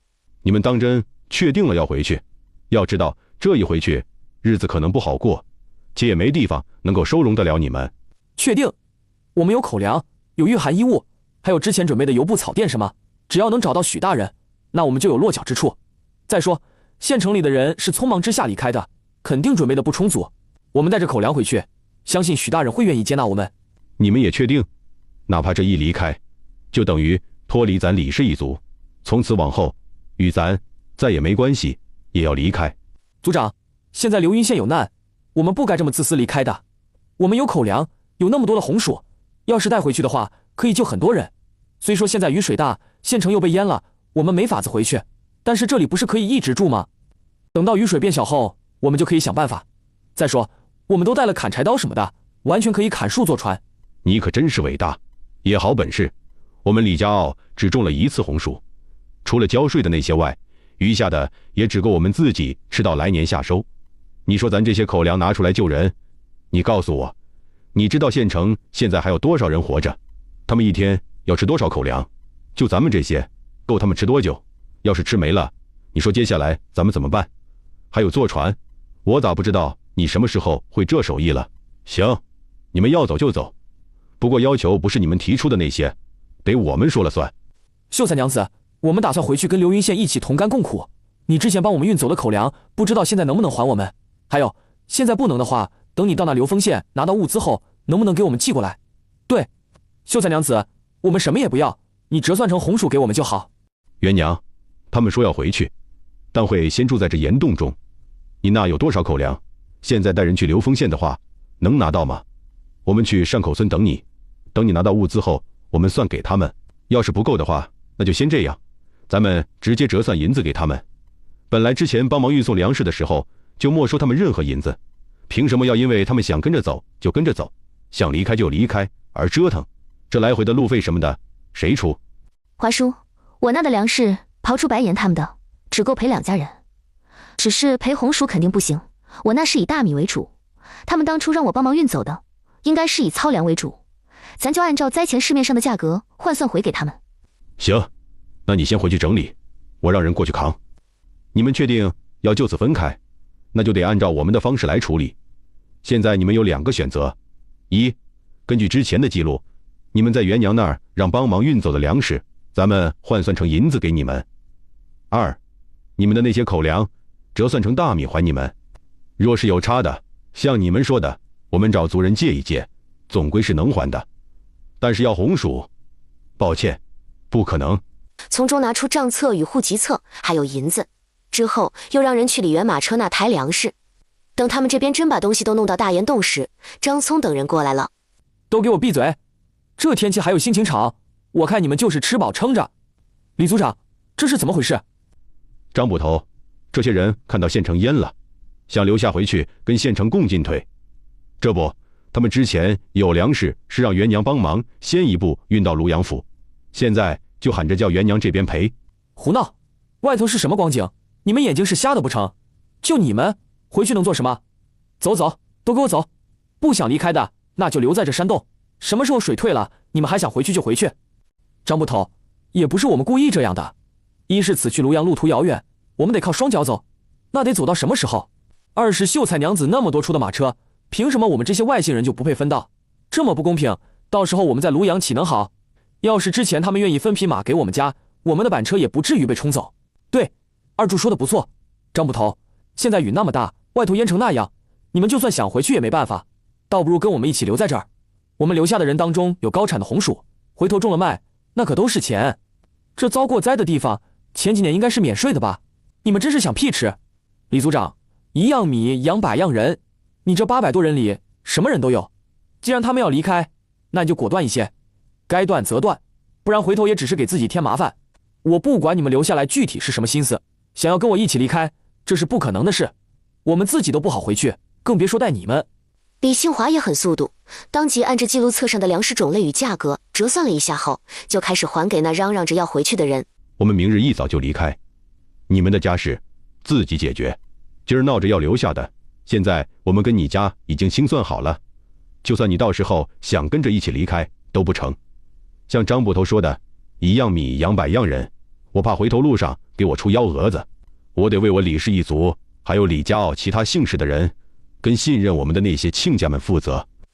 蔡娘，族里有2家人跟着一起闹，我空间里那代表着他们2家人的地已经彻底枯萎。我尝试把那些铲掉，想自己种些别的，结果不成，这边一铲掉，那边马上又出来了。还有，因为这缘故，现在空间里的作物成长速度慢了好多，也就比正常耕种的快那么几天罢了。姐，少2家人而已，等到庐阳府，日后李氏族人多了，肯定还是会恢复的。另外，不是等我姐夫考中状元，那地就可以彻底归你吗？那再等等，最迟也就是来年4月的事。等殿试后，我姐夫中状元，到时候那地你想如何就如何。蔡娘，你知道，我空间外头那地儿需要族人团结一心，积极向上，也就是那所谓的奋斗值。这奋斗值累积到一定程度，就能增长一点威望值。威望值越高，对你姐夫越好。他本是该死的人，但与咱俩被老天爷偏爱又有所不同，是因我这个变故才得以活下来的。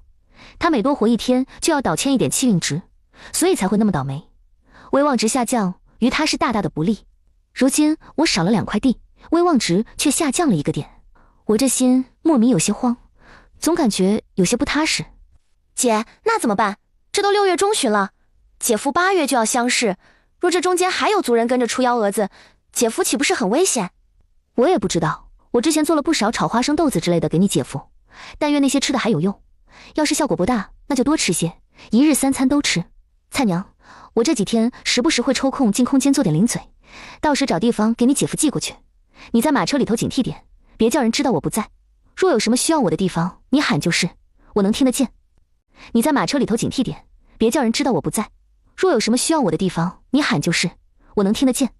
好，姐，我记得你说过姐夫的气运值是要救那些人，就是那些本该在灾害中死去的人。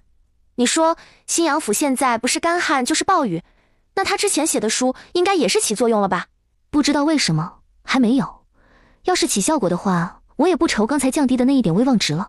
姐，咱这里到底也属于江南地带，上辈子我们逃灾，其实真因干旱缺水死了没多少人，后来多数都是因为暴雨、洪水和瘟疫。眼下我们这下雨，流丰县应该也是下，就不知道其他地方下没下。要是没下，或者下的不大的话，那没反应应该是正常的。按你这么算，也不应该。便是其他地方没下，但流丰县和流云县呢？这2个县城的人加起来，至少也得有10来万了吧？许大人已经带着人离开，而上游因为堤坝提早被毁，水都往流云县而去，也就意味着流丰县没经历过被淹，最后堤坝承受不住而溃坝。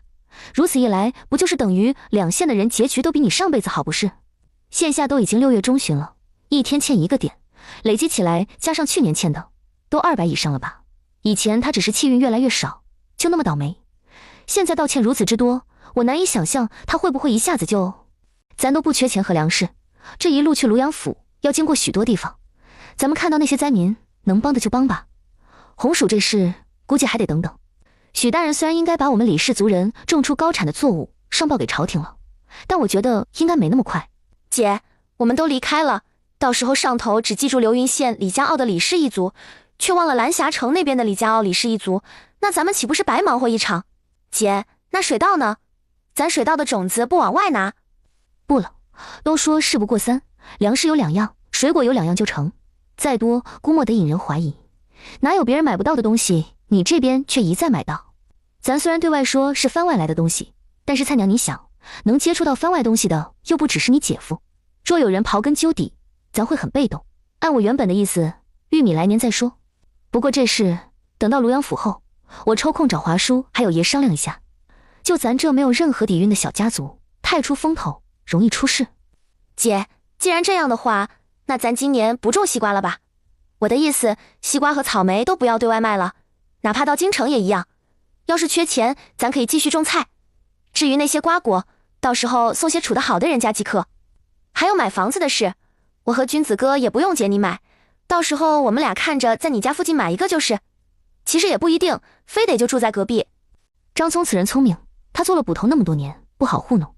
与其被他抓到把柄，知道是搬空流丰县狗官的库房捐赠的，倒不如我们出去找个大空宅子，把我空间产出的那些粮食和棉花什么的拿70%来。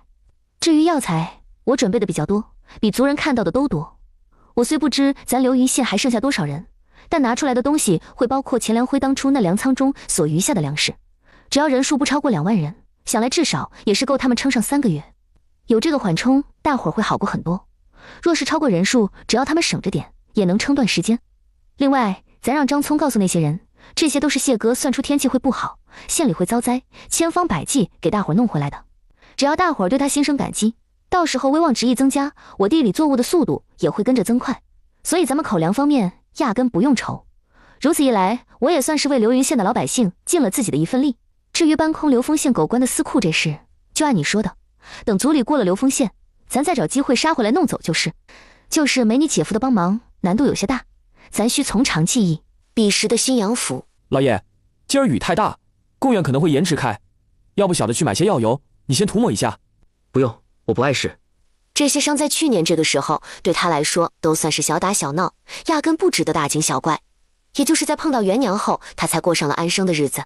不过今天有些奇怪，以往只要每天随意吃点元娘做的东西，就能管一天平安。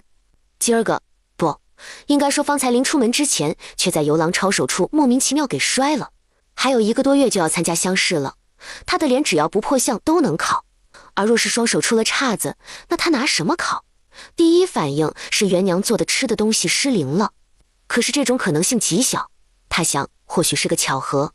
谢哥，你……李军一惊诧之下，连以往的称呼都冒出来了。他姐夫不是已经转运了吗？怎么现在又是这个模样？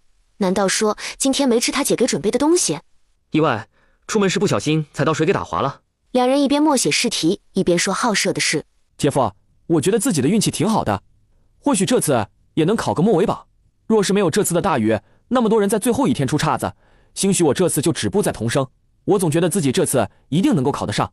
你和征子先把答题默出来，云静稍后会过来，到时候我俩一起看。这次情况特殊，放榜的时间估摸会晚几天，你们莫慌。大伯三叔之前急着去接征子跟君子，所以有些话没来得及与你们说。我从云静那得到消息，前几天流丰县一带就开始下大暴雨。按照之前元娘他们寄过来的信，他们初时出发，想来是已经离开流云县，进入流丰县的境内。我现在着实走不开，也不知道那边的具体情况。我想等征子和君子这边的答题默写出来，和云静一起看过后，若是没啥问题，就先让君子和征子去找人。至于三叔你和三婶娘还有三弟妹，就先留在府城，等雨势小些后再走也不迟。不然这种天气赶路容易出问题。少安，你说的是真的？前几天就开始下了？那雨势可有比咱这今天下的大？流丰县上游的堤坝已经毁了，要雨势都这样大，岂不是把流丰县的水都排到流云县去？咱们流云县不会淹了吧？真的，流云县和流丰县紧挨着。我虽得到的消息是流丰县的，但想来流云县应当也是如此。咱流云县的地势特殊，像今日这样大的雨，只要持续下一天一夜，都不用流丰县溃坝，咱县城就会被淹。只是淹的或许没那么厉害罢了。老爷，苏家大小姐来了，快有请。李家大伯和三叔等等，我今儿冒雨上门要说的是，你们不妨也听听。姐夫，自打我从你和我李姐姐这边得到消息，说大旱之后会有大涝的事，就上了心。我去过流云县几次，清楚那边的地势，也知道流丰县堤坝的事，就叫人守在流云县和流丰县交界的不远处。我傍晚收到下人连夜传回来的消息，流云县整个县城都淹了，但是我的人没见过李姐姐，他们带着族人离开。大伯三叔莫慌，元娘他们不会有事的。苏姑娘的人没见到元娘他们，不代表他们就不安全。这雨势如此之大，或许他们只是找地方躲起来，所以没看见罢了。姐夫，李姐姐和李军大哥这一房对我爹娘都有救命之恩，我想你这边应该走不开。我苏家虽是商户，没什么权势，但也正是因为商户，能用的人也多。我准备派家丁和擅长求水的人一起去找找。另外想着李军大哥应该也考完了，他要不要跟着一起？云静，我先前离开流云县时，有与许大人详细商谈过，如果他没跑，想来是带着县里的人往治下地势偏高的镇避灾去了。只是我估摸他们准备不充分，现在口粮和御寒衣物以及药物这块应该欠缺很大。我去书房写封信，你这边帮我传给魏大人。好。少安，你可知道这次新阳府乡试的主考官是何人？瞧你这模样，莫不是季明兄？他若真是季明兄，他可是相当了解我的风格，如此你我也不用争第一，解元指定会是我。要不你下一次再考。你本就厚积薄发，我岂是那等输不起之人？莫要说解元，你便是状元都当得。行了，去忙吧。云山，你明日跟着一起去吗？我这边老早听李姐姐的安排，囤了不少物资，我想送些，到时候你帮我带过去。不了，我还有事，你的物资晚些回去先准备好，我明日一早叫人过去拉。米山，我听说你要和闵家联姻，这事是真的吗？原来你们都知道了啊。是，我们有打算联姻，只是眼下还在初步商谈中。我嫁给闵家三子，他不继承闵家事业，会在成亲前2日从闵家分出来。我听说闵家三子是闵家主从外头带回来的，并非闵夫人所生。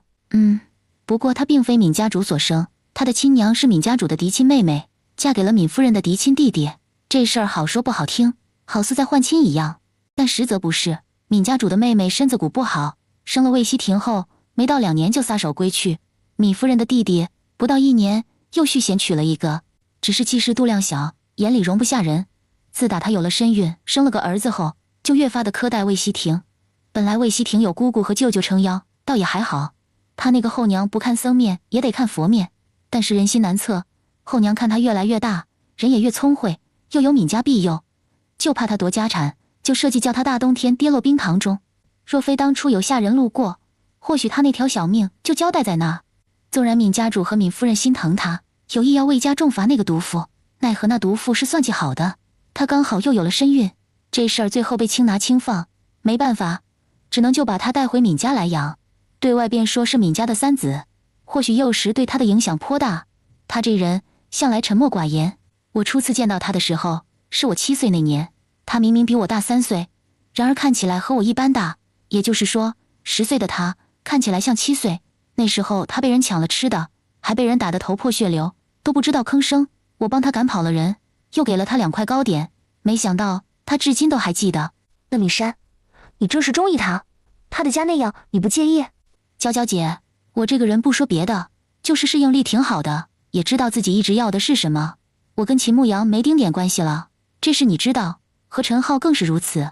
我俩门不当户不对，只有彼此的好感，这是远远不够的。人活当下要懂得选择，我选的时候不能只顾我自己，我还有家人，还有手底下那么多人等着我养活。不只是我，陈浩他也是，他有自己的责任，这些容不得我们任性。至于什么克服困难之类的，说实话，我们都不小了，都是早就该成亲的人。不只是我，陈浩他也是，他有自己的责任，这些容不得我们任性。至于什么克服困难之类的，说实话，我们都不小了，都是早就该成亲的人。现在魏希婷挺好的，魏家那样他回不去。至于往后等他有能力，要不要夺回家产，我都不在意。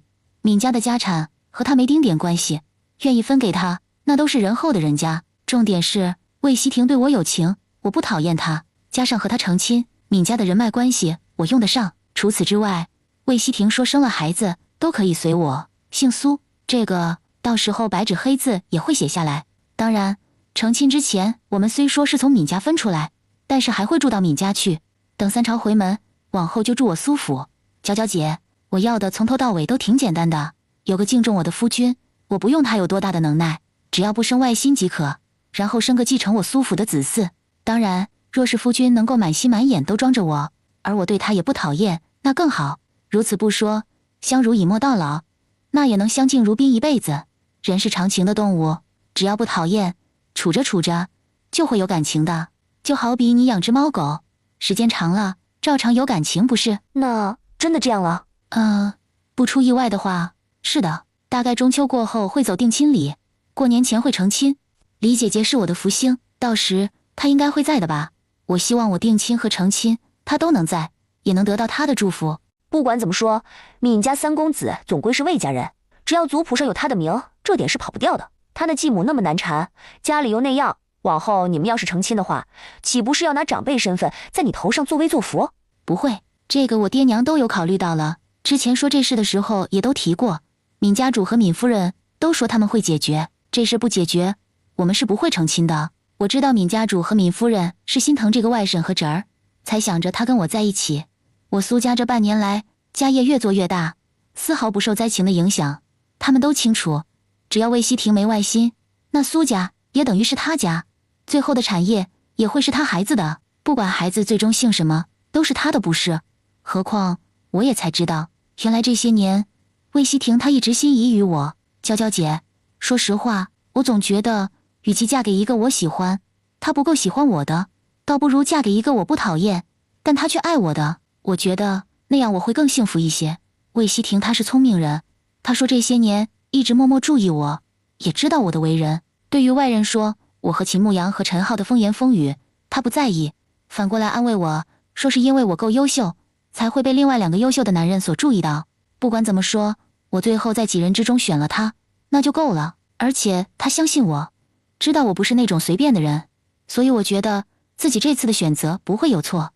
少安，应公子，亲家舅舅，你怎么过来了？是不是族里的那些孩子出事了？李氏族人带着孩子过来避灾的时候，便跟过去帮忙照顾孩子去了。没有，孩子们都挺好的，没事。我就是心里不安，想着这雨水如此大，蔡娘那边也不知道现在是什么个情况，就过来想问问你有没有那边的消息。亲家舅舅，你稍等一下，我先送云静出去。亲家舅舅，流云县淹了，确切淹了的时间应当是在昨天，不是前天。不过元娘他们初10就出发，按我对他们的了解，时间快的话，应该是初9晚上一过子时就出发了。苏家那边传来的消息，他们守在流丰县的人没看到元娘他们。我仔细琢磨了流云县通往流丰县外头的官道2旁情况，猜测应当是快到流丰县了。不出意外的话，那边比较安全，也能躲那么多人的地方，应该就在石山那一带。少安，君子现在已经考完，我也不问他考得如何，我想知道流云县现在的情况，你这边有没有什么安排？我眼下走不开，想叫君子和征子明日辰时到城外跟苏府的人会合，往回找找看。这事亲家舅舅你知道就行了，别和几个看护孩子们的大哥嫂子们说，那边孩子多，大人就几个，别元娘他们什么事都没有，他们就先自己乱了阵脚。少安，你放心，我心里有数，不会往外说的。不过既然辰时要出发，那到现在也没几个时辰，要不我也跟着一起去吧。我虽说年纪大了，但早年做货郎时到处走，对流云县的地形比较熟悉，也会求水，不会给你们扯后腿的。亲家舅舅还是别去了，之前怎样，现在还是怎样，别回头那边知道没了主心骨，到时候出岔子。现在天气这样，距离相识也就剩下1个多月，我分身乏术，那边的事需要亲家舅舅你多帮忙看着点。你相信我，元娘和蔡娘他们都不会有事的。等君子他们找到人后，我会叫他们给你传信报平安。也只能这样了。少安，你也别急，像你说的，蔡娘和元娘他们都不会有事，你只管把心放回肚子里。当下不管什么事，都没有你相识来的重要。不只是孩子们，便是我跟整个李家傲的人都盼着你能一举得中。这会儿时辰不早，亲家舅舅，你先找个房间眯会儿，我写点东西，再准备准备。等时辰差不多，就把君子和征子喊起来。君子，征子赶紧起床，我有事和你们说。姐夫，我好困，有什么事等我们睡醒了再说。这会儿已经是卯时正，赶紧起来，别睡了。现在府城一直下大雨，难道你们不想知道流云县怎么样，也不想知道元娘和蔡娘还有爷奶跟族人的情况了？姐夫，你刚才的话是什么意思啊？你们2个起来收拾收拾，一会儿就跟苏府的人离开。都是大老爷们，也不用什么形象不形象的，这烙饼你们带着路上吃，也别洗漱了，省得耽搁时间。君子，若是你爷奶和族人都平安无事的话，记得想办法捎信回来，不然我们都不放心。好，大伯你放心，我们会的。这3封信，1封给元娘的，1封给华叔，还有1封，若是有碰到回流云县的，劳烦他们帮我转交给许大人。姐夫你放心，我会把信带到的。少安，你去吃点东西睡一下，我和你三叔先回去了。家里有什么事，叫阿泰过来说一声。好，大伯、三叔，采薇和青纱已经知道了这事，现在正是敏感的时候。虽说昨天苏姑娘已经和他们谈过话了，但我觉得他们心里多少还会没安全感。不若你们离开的时候，把姐妹俩带回去，有淼淼和青伟他们作伴，加上有大伯娘和三婶娘他们在，或许会好许多。等过几天，我过去接他们。也行，刚好你大伯娘和三婶要去把林娘和叔娘的孩子接回来。暴雨一直持续下个不停，一个个人朝远处流云县的方向看去，就见昔日繁华的流云县已然变成湖泊。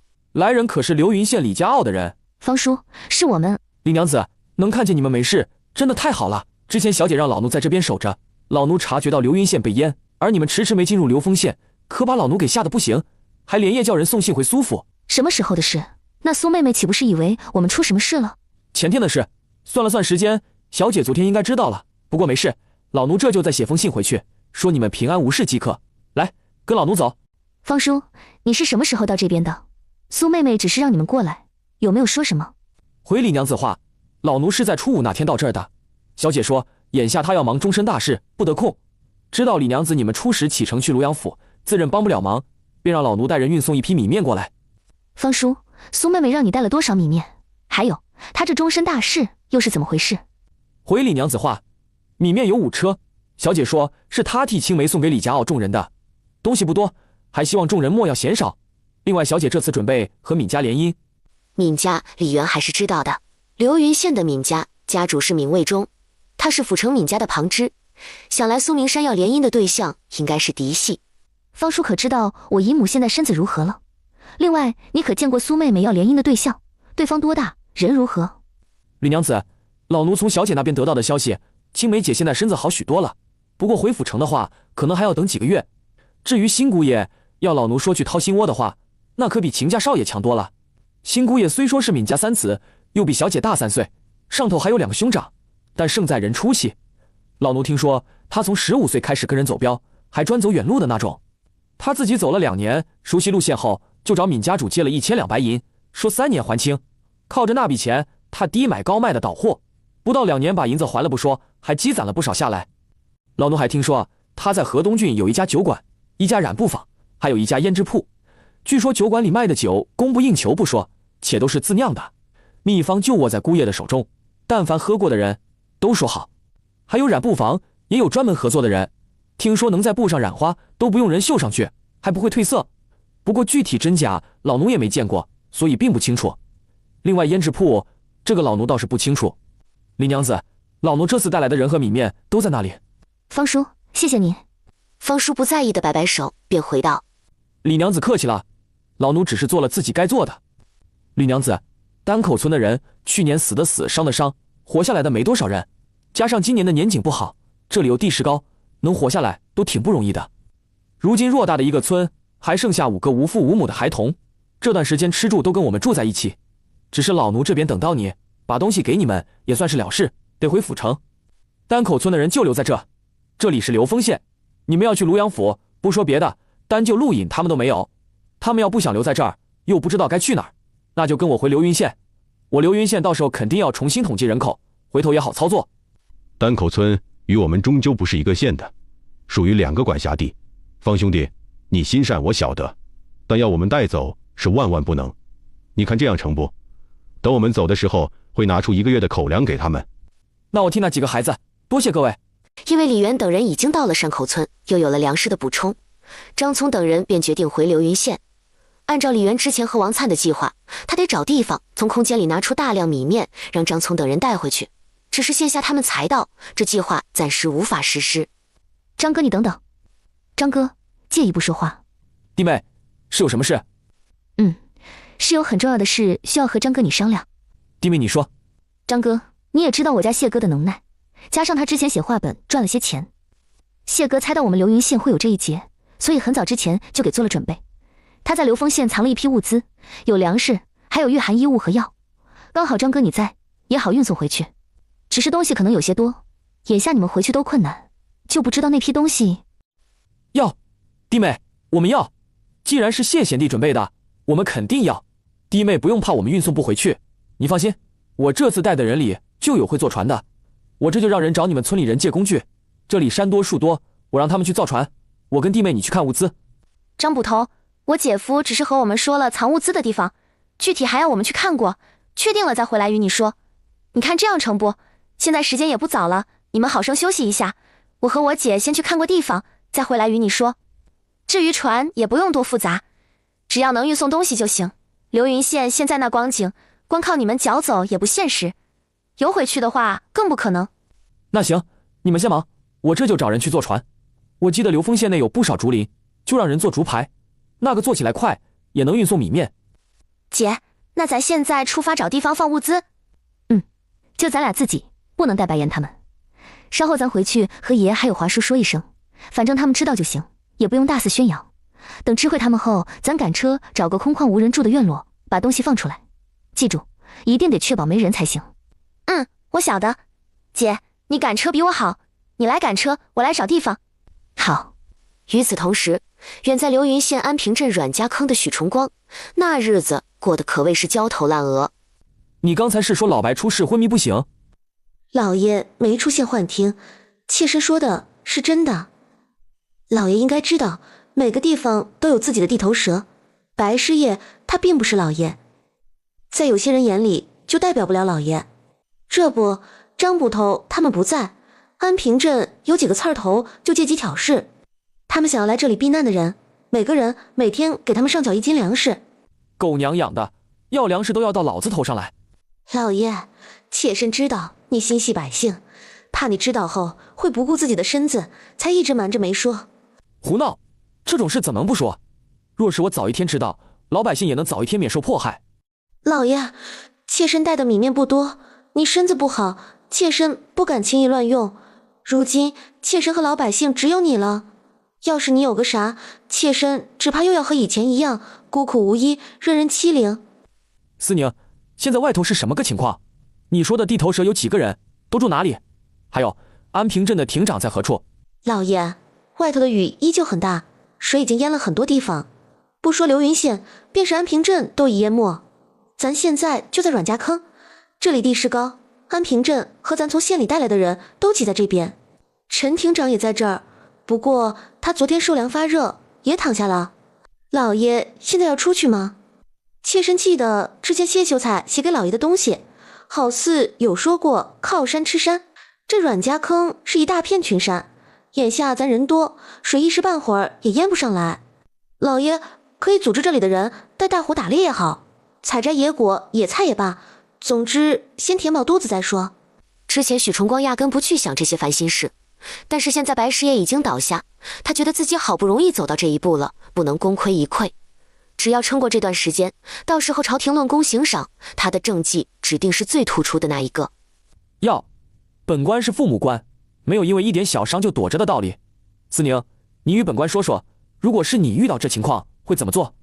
老爷，妾身会知人善用。眼下这里聚集了5、6千人，附近的几个山上都住满了人，这些人里总有几个能力出众、脑子又活泛的人。咱可以和以前李掌管村落、亭掌管镇一样设置。如此也不错，划分好人，各管各的，本官只要管他们不出岔子就好。只是口粮又该怎么解决？就这么一直靠山吃山也不是个法子，别回头把山给吃秃了。老爷，咱不是有几艘谢秀才帮衙门从闵家借的船？你说的有道理。老爷，新知府只要跟你一样，是个心系百姓的好官，这几天过去，应该也知道咱流云县的情况了。妾身想，要不咱这边多派几人去府城求救。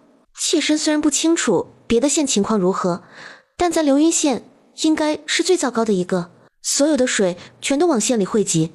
要不是之前老爷你机敏，现在估计整个县的人都没了。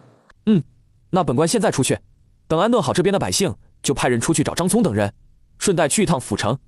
李渊和王灿也赶着马车，在流丰县周边找了许多地方。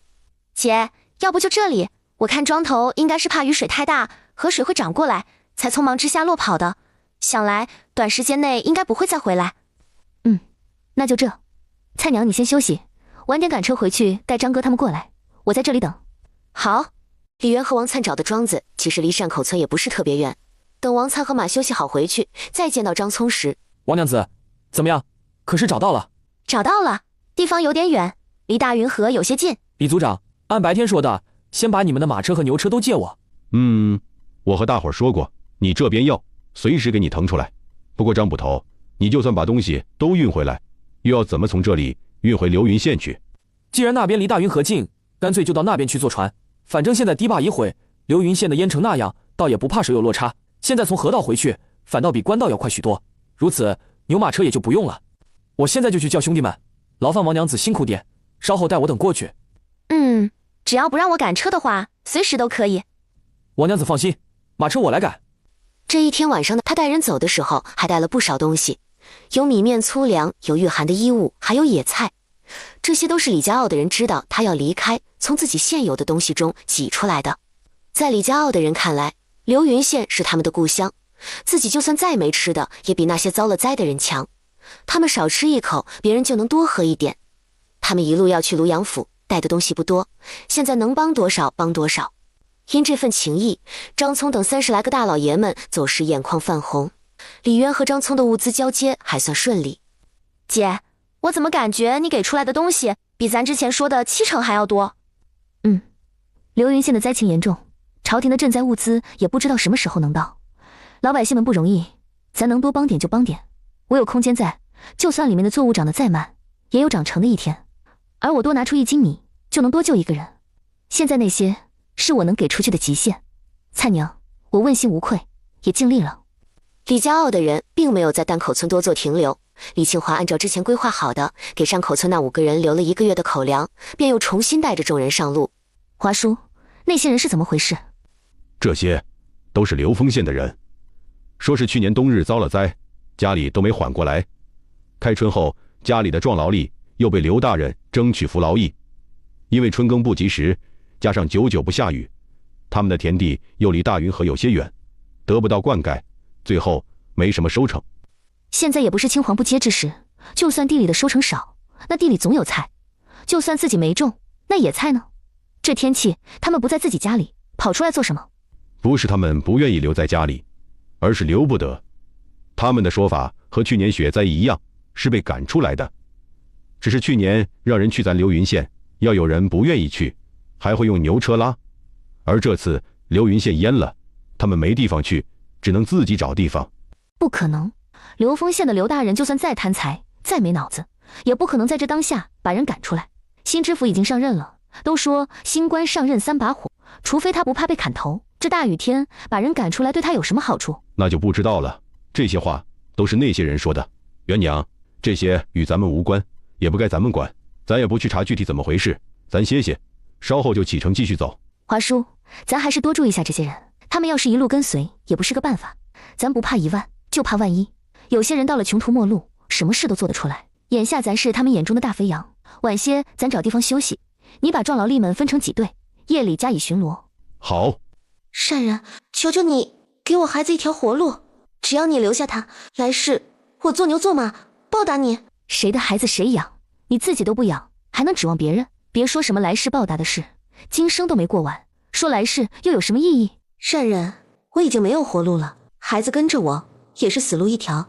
你袖兜中不是还有烙饼？给这小嫂子，我们回去吧。我不知道你发生了什么事，我只知道对很多孩子来说，娘是他们的一切。娘在，家就在，他们也会有人疼；娘不在，他们没家没人疼。如果你真的为孩子好，就得坚强起来，连死都不怕了，那还有什么能比死还可怕？李渊一回马车就进了空间。空间外头的大粮仓原本里面装了很多粮食，因为之前给流云县捐赠，一下子腾空了许多。然而现在这仓库里居然又多出一小堆粮食，除了粮食，还有菜和西瓜以及棉花等物。见上面的威望值一下子窜到16，就连不远处原本枯萎的2块地也长出了幼苗。怎么回事？谢哥是不是做了什么？不然威望值怎么一下子窜这么快？还有那2块地又是怎么回事？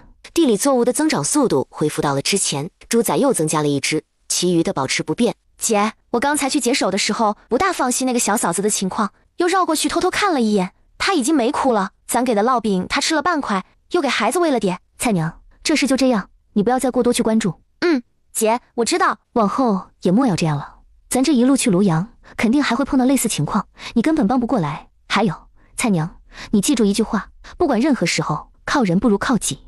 那个小嫂子，她只要想活下去，总会有办法的。饿了吧？姐，这是不是太丰盛了？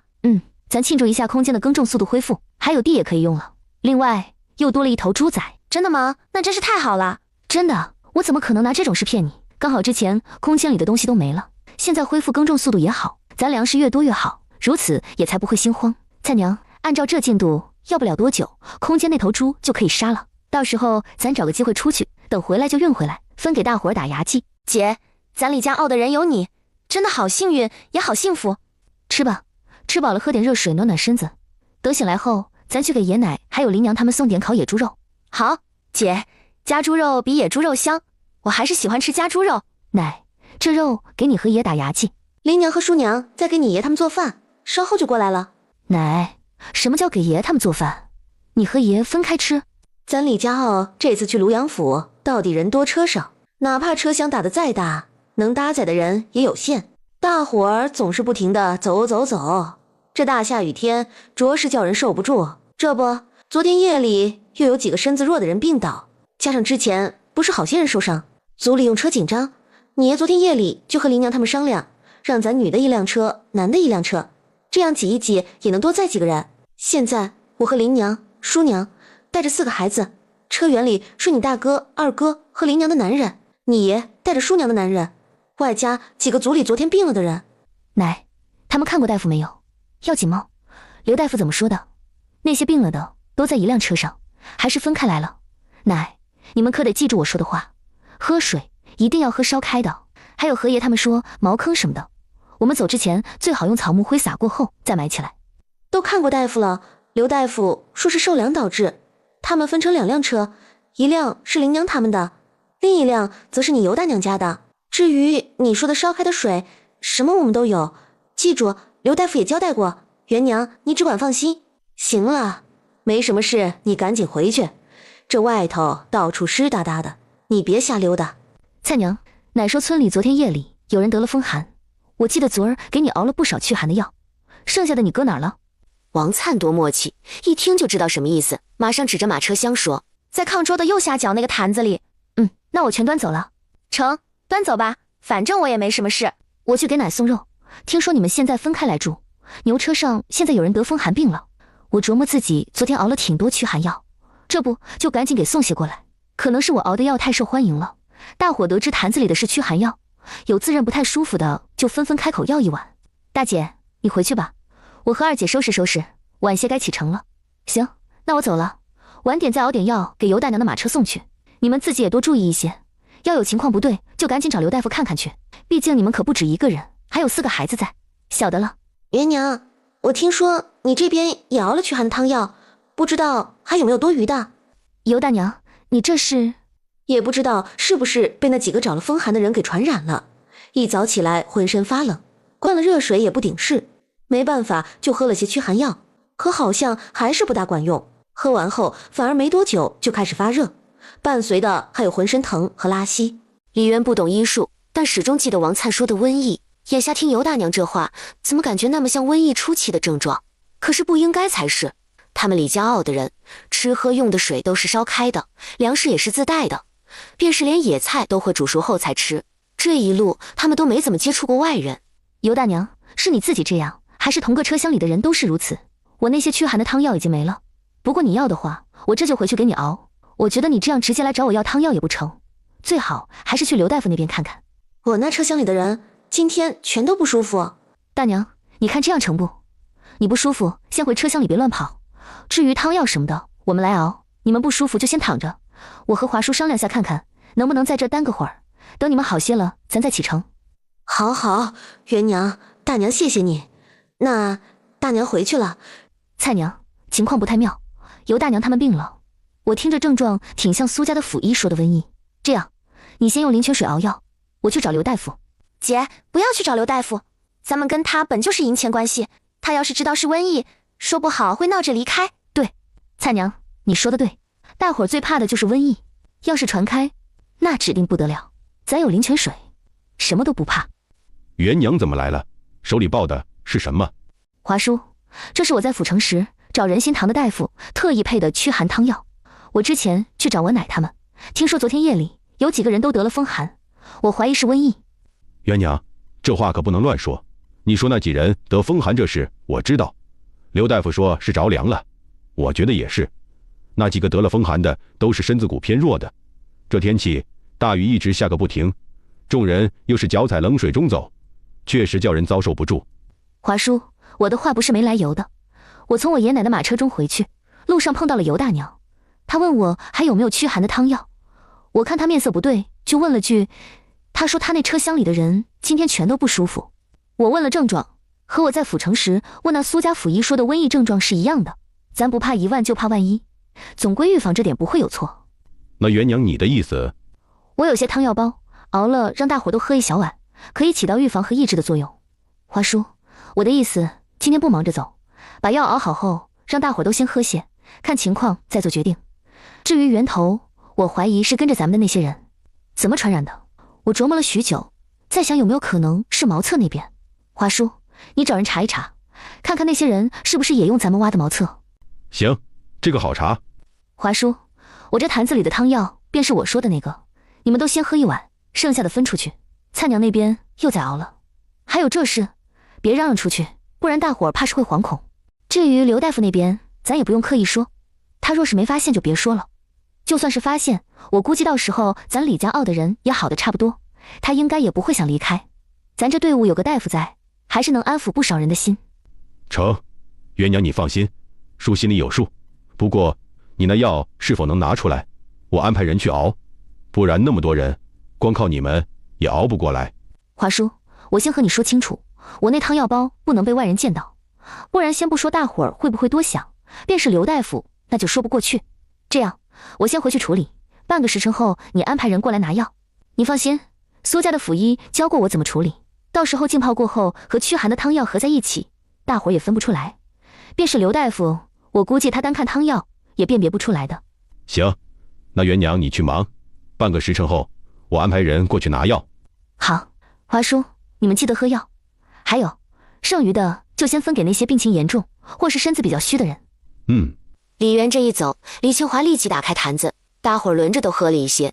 桂子，元娘说的话你也听见了，你把这些先送到你尤大娘那边去，确保每个人都喝下后，再把那些跟着咱还没走的人召到一起，让他们每人都喝上半罐。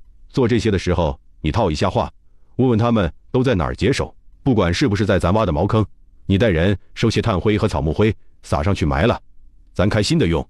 爹，要不然大伙儿点些艾草熏一熏。这个稍后我来安排。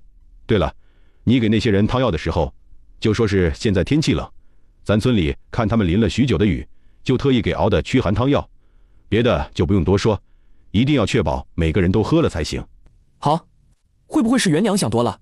我昨天晚上也是和那些着了风寒的人住一块，就没事。六堂叔，昨晚你那辆马车的人今早情况如何？除了你没事外，其他人呢？叔娘的男人，他也没事？都没事。六堂叔，元娘总是从外头弄些好东西给你们，或许你们是吃多了她送的东西，所以身子骨好也不一定。不管怎样，我相信元娘绝对不是那种危言耸听的人，这样对她没丁点好处。咱这次去庐阳府，就她出钱出力最多，没道理好端端就说这些话吓咱们。李老头很想说，元娘给他们弄的好东西族里都有，但一想或许也是有可能的，不然之前都被大夫诊断没办法再生的大孙媳妇，怎么又给怀上了？所以或许元娘在他们不知不觉中弄了好东西给他们改善身子了呢。这么一想，他便觉得自己身子倍儿棒，压根儿不用担心瘟疫什么的，同时心里也庆幸，幸好昨天是他主动将这活给招揽过来了，不然换成族里其他人，现在搞不好也已被传染。这一天，李家傲人的风寒传染得极快，有将近30%的人着凉，但又好在李元发现的早，给大伙儿的驱寒汤药也及时，所以并未导致众人的病情加重。元娘，大伙儿好的差不多了，你看是继续多养一天，还是咱现在就启程？现在就走吧，等回头大伙儿停下来休息时，我们再熬点药，让那些人喝点固本即可。也行，不然按照这进度，咱都不知道什么时候能到庐阳。不过好在这雨已经开始变小。趁着有水的时候，华叔，你让大伙儿多囤一些，一定要反复烧开后再存起来。好，那我去吩咐大伙儿启程。李家傲人直到进入临丰县都很顺利。李渊和王粲在众人进入临丰县之前，找了借口脱离大部队。君子哥，灿灿，我好想你。君子哥，我也好想你，好想好想。征子，你来赶车，咱找间客栈休息。大姐，怎么只有你？爷奶和华叔他们呢？我和蔡娘有点事，就特意来县城一趟。爷奶他们由白岩他们护送，这会儿在临丰县。征子，今儿都已经22了，院试榜出了吗？你和君子考得如何？我也不清楚。我们在考完那天把试题默出来给姐夫后，就跟着苏府的人出来了。我和君子都不知道自己考得如何。眼下整个新阳府的灾情严重，我们听说流云县淹了，又听苏姑娘说她的人没见到你们，可不就急着往回赶。不说别的，光是从府城到这儿，我们整整走了7天，关键我们还有马车，不是靠脚走。咋回事？马车还要走7天？难道也有其他县城被淹，还是哪里有山体滑坡？还有，我们在淡口村的时候就碰到苏府的方叔，他在遇到我们的隔天就回去了。怎么，你们没碰到？没碰到，要碰到哪里还会一直担心？这一路的官道好几处都是山体滑坡，我们只能从别的地方绕远路。这雨势特别大，好些地方都淹了，不过好在都不太严重，至少不会像咱流云县那样整个县城都淹了。大姐，咱族人和村里人都没事吧？我外祖一家呢，还好吗？还行，都没事。这次引路人是陈浩身边的白岩，护送的人有我小姨所在的郑国侯府派来的5个护卫，所以都没啥事。征子、谢哥和采薇、青纱都还好吗？好，姐夫现在忙着乡试，采薇和青纱好像一下子都长大了不少。对了，我们走的时候，二嫂生了个姑娘，叫妍妍，大嫂还没生，所以还不知道。大姐夫说现在灾情如此，叫我爹娘和媳妇晚些回庐阳。大姐，君子才重新捡起书没多久，能考上童生已经很可以了。是可以，秀才能考上最好，考不上也没什么。像你说的，他毕竟才重新捡起书没多久，今年不行，明年、后年、大后年行也可以。我也不求他能考得多好，只要有个秀才功名，日后去哪有秀才文书也方便，加上可以免税免徭役，省得日后蔡娘生了孩子，还要担心他被征去服劳役或是军役。爷奶他们都想我能考上，也是想着可以免除这些。我的才学应该也是点到即止了。大姐，我想到庐阳府后开个私塾，不过我想这次的名次要是可以，那我试试3年后的乡试，不管怎样就当去体会也成，考上一回才知道是怎么回事。自己心里有数就行。在李渊和李征说话的功夫，马车里的王粲也鼓起了勇气，将自己重生的事给说了。他觉得两口子要走一辈子，就这么瞒着也不是一回事，而且他相信李军，觉得他不会因此就抛弃他的。他和元娘姐想要搬空狗关的府库很难，但若是有他君子哥在的话，或许会好很多。一进客栈，你真的是我姐吗？你觉得呢？不是，我觉得你不是。如果真的像灿灿说的，她重生了，有个上辈子，并且还是嫁给了刘东升，那么他说的你的机遇，我觉得更有可能是别的人。我印象中，我姐并不是那么坚强的人，你这性格变化有些大。以前我只当是自己多年没见，你经历过生死看透了，才变了性子。为什么你会这么认为？君子，你还记得娘第一次交了绣活拿到钱后，扯布给你和爹各做了一身新衣，我说他偏心吗？就算你知道这些也不足为怪，毕竟你用的是我姐姐的身子。那你要怎样才相信我就是你姐姐，而不是你所以为的别人？如果我不是你姐，不是大丫二丫的娘，那我大可以在和离后不带他们，就如你所认为的，按理对他们也没感情才是。他们对我来说是累赘，我带他们自己不好过，往后也不好嫁人。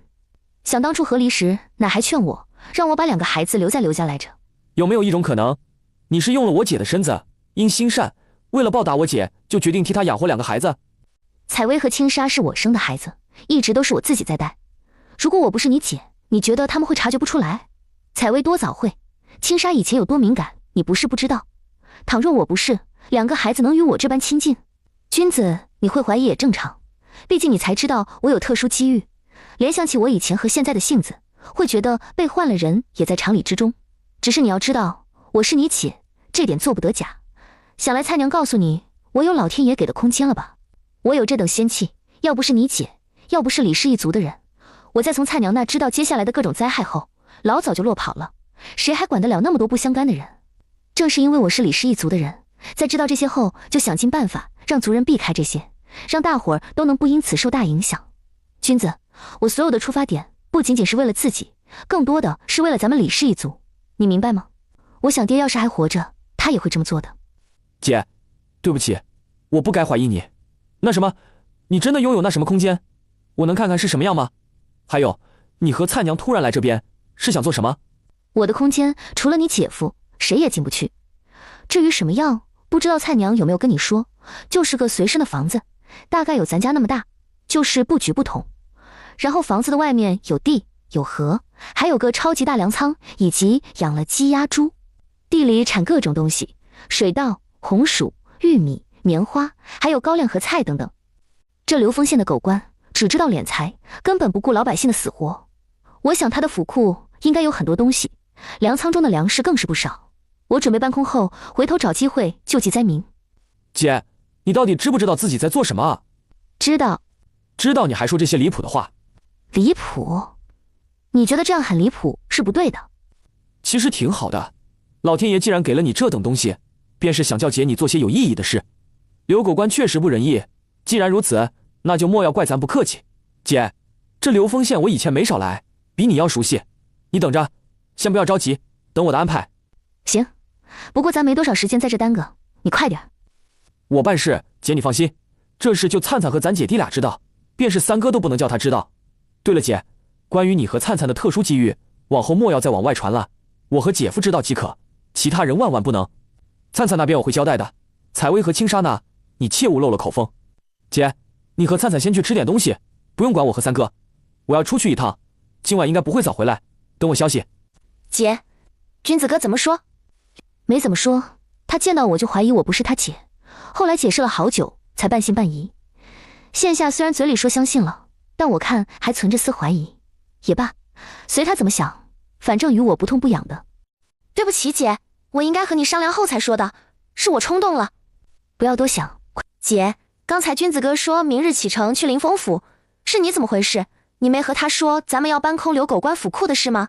说了，他让我别轻举妄动，这里他比我熟，让我等他安排。那就好，那就好。姐，那咱就等君子哥的安排。心下越发的自责，更是暗暗发誓，往后不管他要做什么，只要是涉及到外人，他一定要事先问过对方才行。也就他元娘姐大气，不与他一般计较。但凡心眼小点的人，估计都要怀疑他是不是在挑拨人家姐弟的关系。天知道，他压根儿没那意思，只是想着他们需要人帮忙，而那个人如果是君子哥的话，就再好不过。然后脑子一热，再说自己的事时，一秃噜全都给说了。李军身上有钱，加上他自小在外走动，所以在流丰县也认识不少人。他不过是出去一个晚上，就打听清楚了刘县令住哪，家眷住在何处，府上的布局构造，粮仓位于哪儿，府库又处在什么位置，甚至还拿到了刘县令府上护院的交换班时间。姐，你想今晚行动，还是再晚2天？你觉得呢？要今天合适的话，那就今晚。好，就今晚。姐，我先回去眯会儿，你自便，晚上等我安排。好。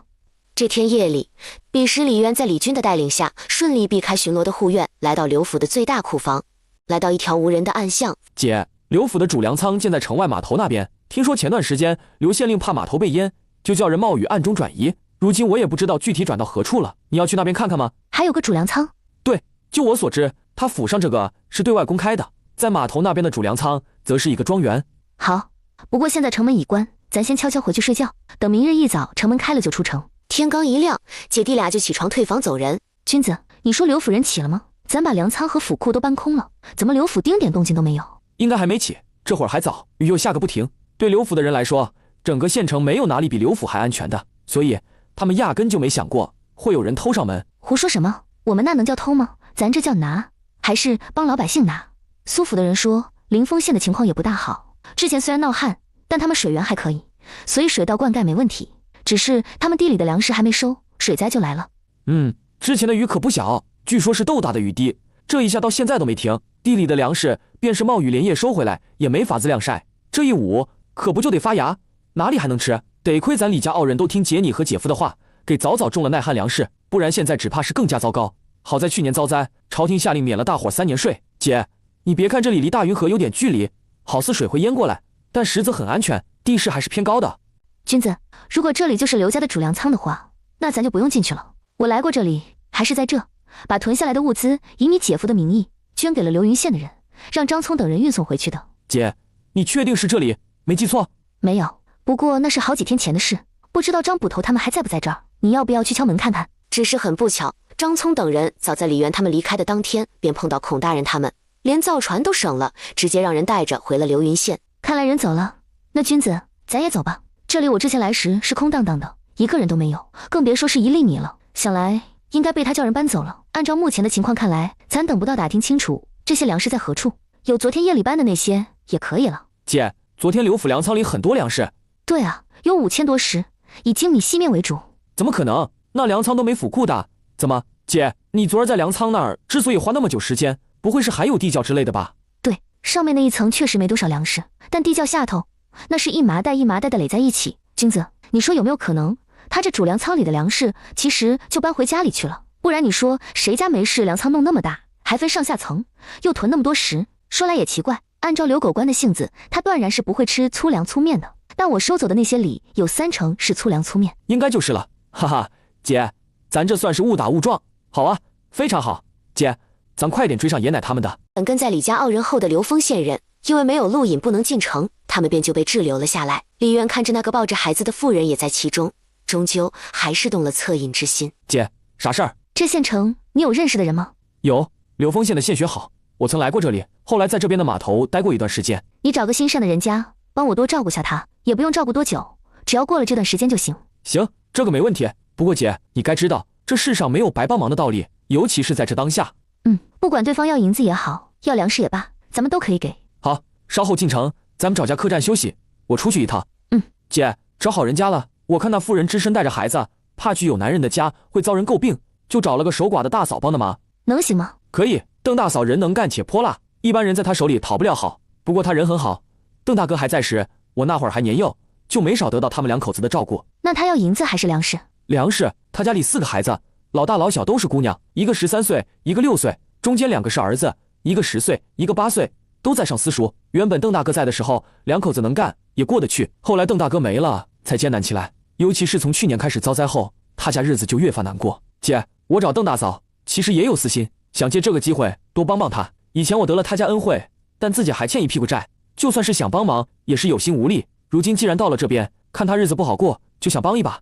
那君子，你觉得我们给多少粮食合适？还有，他既然有儿子在读书，那笔墨纸砚应该花费不少。眼下你手里也不缺钱，银子我就不给了。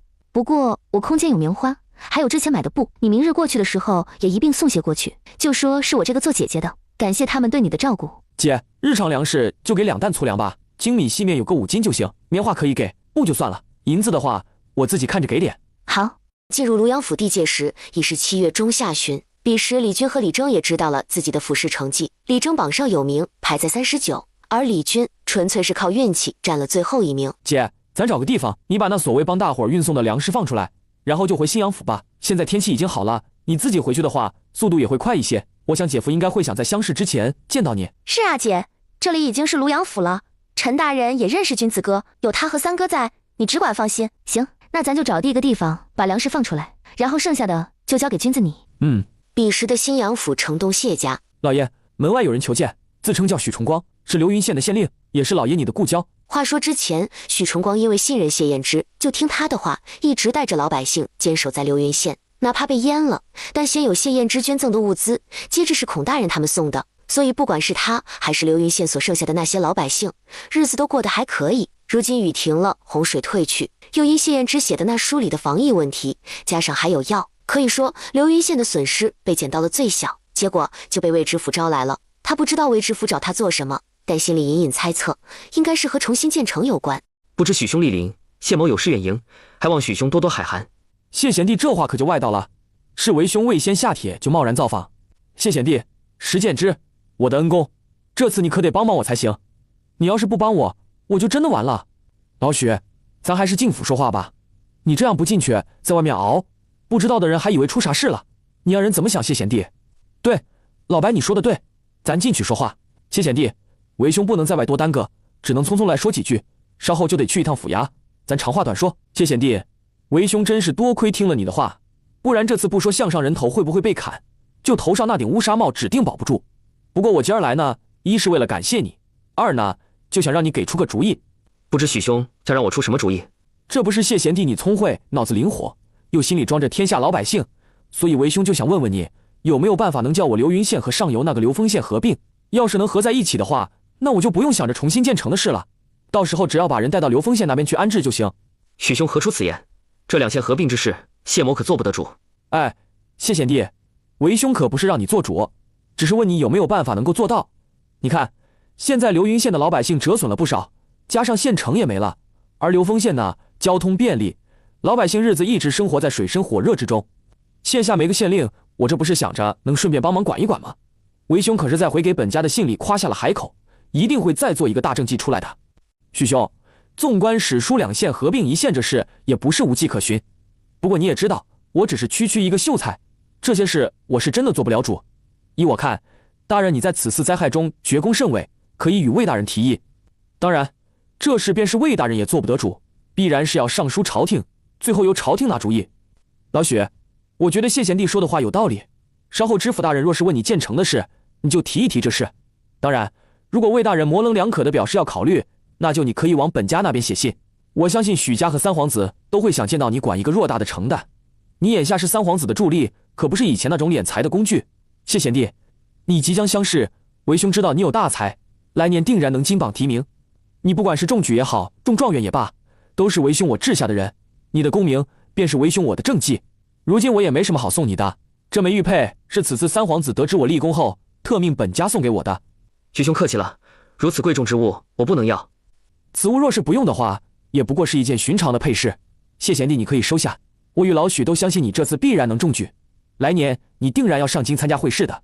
到了京城，你若是遇到什么不能解决的事，拿着这枚玉佩，求助也有个门路。少安多谢两位兄长的厚待，此物还是不必了。既然如此，老许你就收起来。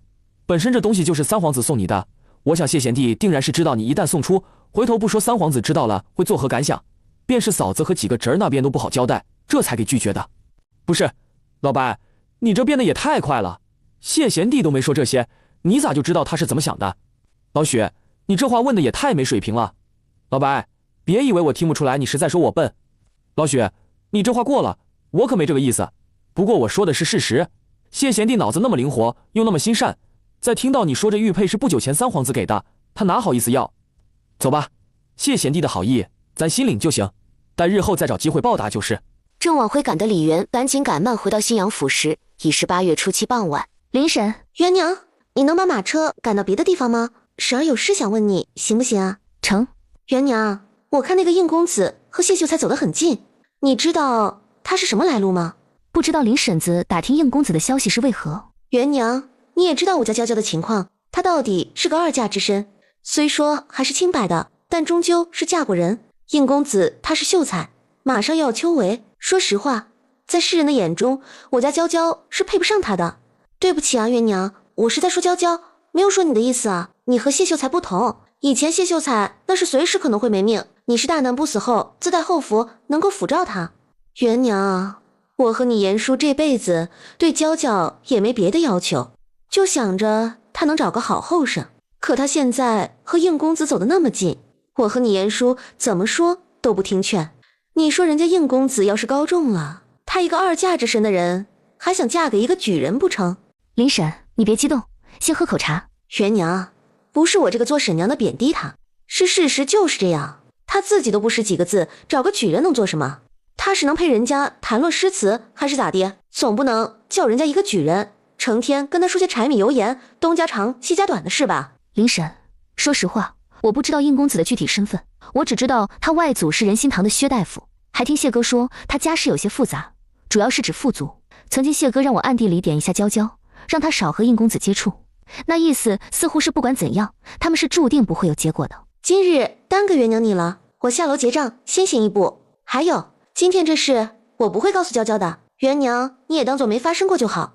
元娘，各位兄台，少安今日有事先失陪，待秋闱过后再做东宴请各位。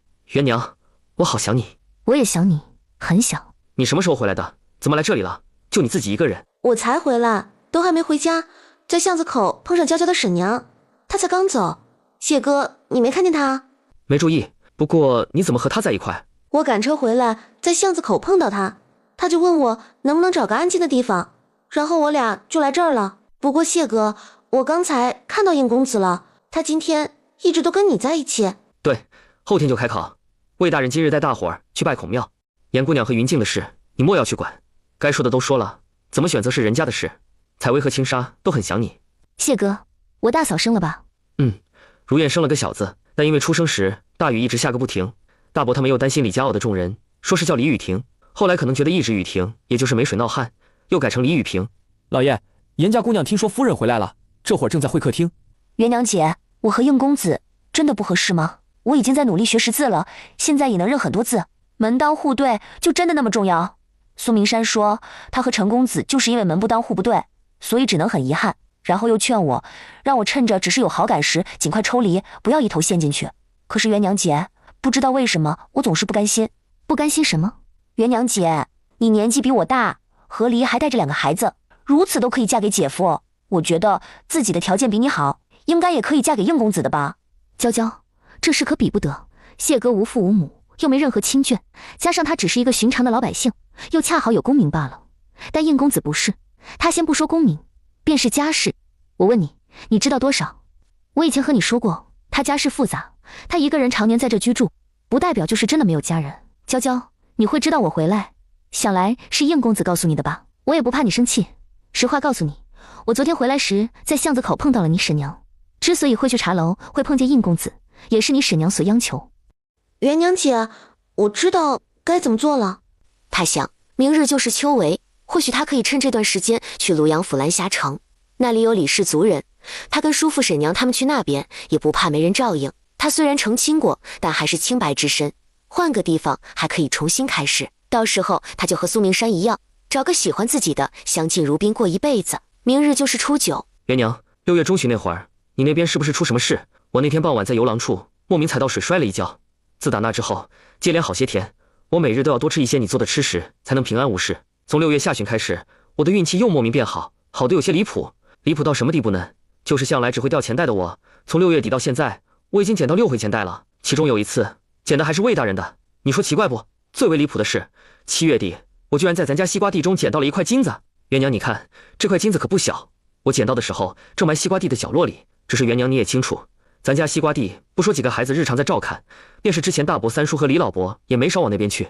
那地以前乃种菜时更是没少翻土，可他们愣是没看见，居然被我给捡到了。谢哥忘了告诉你，6月下旬开始，空间里的威望值一下子飙升到了20，族人的奋斗值没太大变化，变化的便是你的威望值。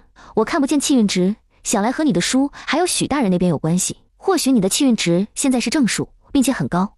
元娘，我想我这次或许可以不用带你做的东西了，不只是这次，便是来年的会试和殿试，兴许都不用。元娘，你猜我现在的气运值有多少？300多，是700多。元娘，我之前欠的200多已清了，还多出700多，这也就意味在这2场灾害中，至少得死10万人。700多看着比任何人都多，但于我而言，也不过是2年的事。元娘，说到底，我还是得金榜题名，努力提高威望值才行，不然一辈子都摆脱不了这霉运。但现下我应该不用再担心倒霉的事了，或许还能时常发生一些好事，就好比捡到这金块。谢哥，不管怎样，咱还是带着，以防万一。运气好，咱高兴；不好，咱就想办法解决。考试尽力就好，不要给自己太大压力。我和孩子们在家等你。元娘，谢谢你，因为你，我才能活下去，因为活下去，我才会有机会实现自己的抱负。谢嫣之考试这一天，带上已经醒来的采薇和青纱去大房家里。大嫂，元娘，你们都还好吗？淼淼爹呢？好，都很好。大嫂，我才听三婶说你这次难产，还好吗？看过大夫没有？已经看过大夫，不过大夫说我这次伤了根本，往后是真的不能生了。一儿一女，我已满足。这个年纪不能生也没关系。说来我2次生孩子都是难产，像你二嫂就不一样，她每次都很顺利，但我俩都是儿女双全，满足了。大嫂，我看你身子生得有些厉害，我这次路途听说有一种鸡汤的做法很补身子，需要用到人参，我这边刚好有，稍后我去帮你熬，你先喝了看看，若是效果还行，那我在家里熬了给送来。那不行，这也太珍贵了。元娘，我身子不要紧的，不要浪费那稀罕物。没事，既然买了，那就用。之前路上没怎么用到，后来我留了1根给君子，自己还剩下1根。大嫂，我就是来看看你，再看看孩子，还得去看看二嫂和妍妍，就不在这耽搁了。等会儿熬好鸡汤，你记得多喝些，尽量滴水不剩。这东西好，二嫂也得补补。这样，接下来我每隔3天熬1次鸡汤，你和二嫂分着吃，咱把那根人参给用完再说。元娘，你大伯和三叔格外重视少安乡试，你知道今儿一早就出门去了，说是要去贡院外送少安，不知道你看见了没有？没，早上我送谢哥进去的时候就回来了，压根没看见。贡院那边送的人着实多，看不见也正常。不过谢哥这第1场要考3天，大伯和三叔可能稍后就会回来。元娘，你对少安的称呼是不是该改改了？这总是谢哥谢哥的叫，听起来多生分。要我看，你还是喊燕之或少安。你大嫂和二嫂这次生产都不省心，一个是又难产，一个是生出来的孩子折腾人。不过好在都如愿儿女双全了。元娘，你嫁给少安，算一算也有半年多，也是该想一想这生孩子的事。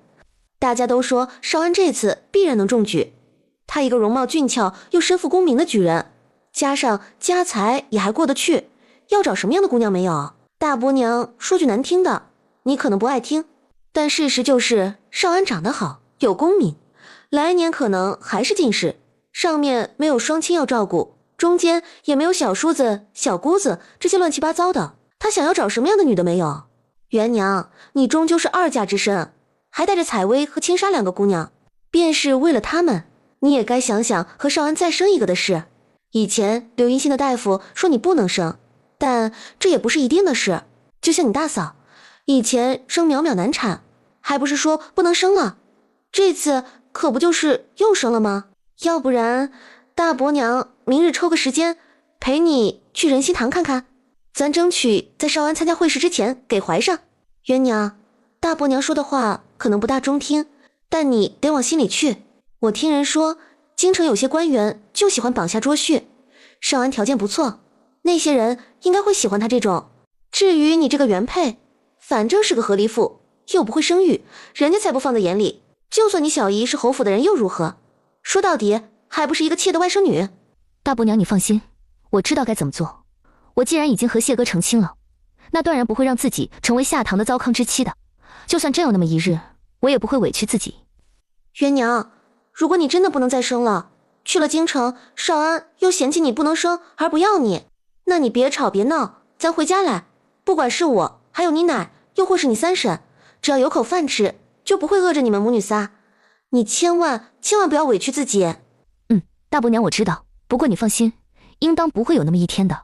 另外我这边有根人参，刚好带了，这人参是30年份的，之前为了咱李氏族人给准备的，没派上用场，我留了1根给君子，自己就剩下1根。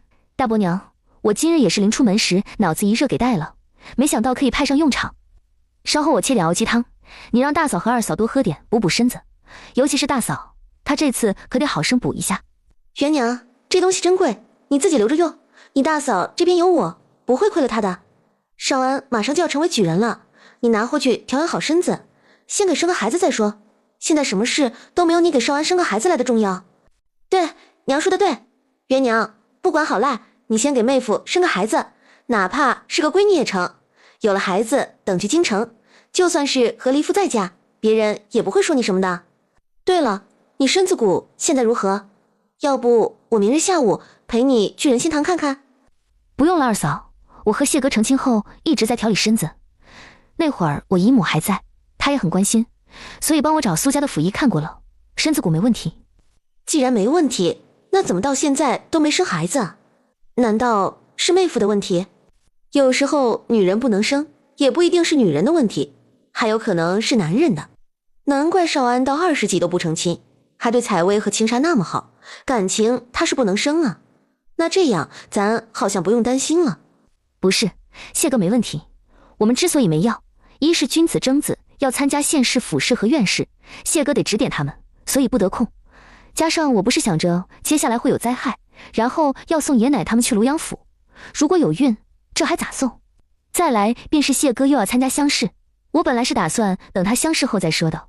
如果他中举，我们还得去京城，这路途上难免奔波，若是有孕，怕不好赶路。大伯娘、二嫂、三婶应该把鸡杀了，我先去厨房熬鸡汤。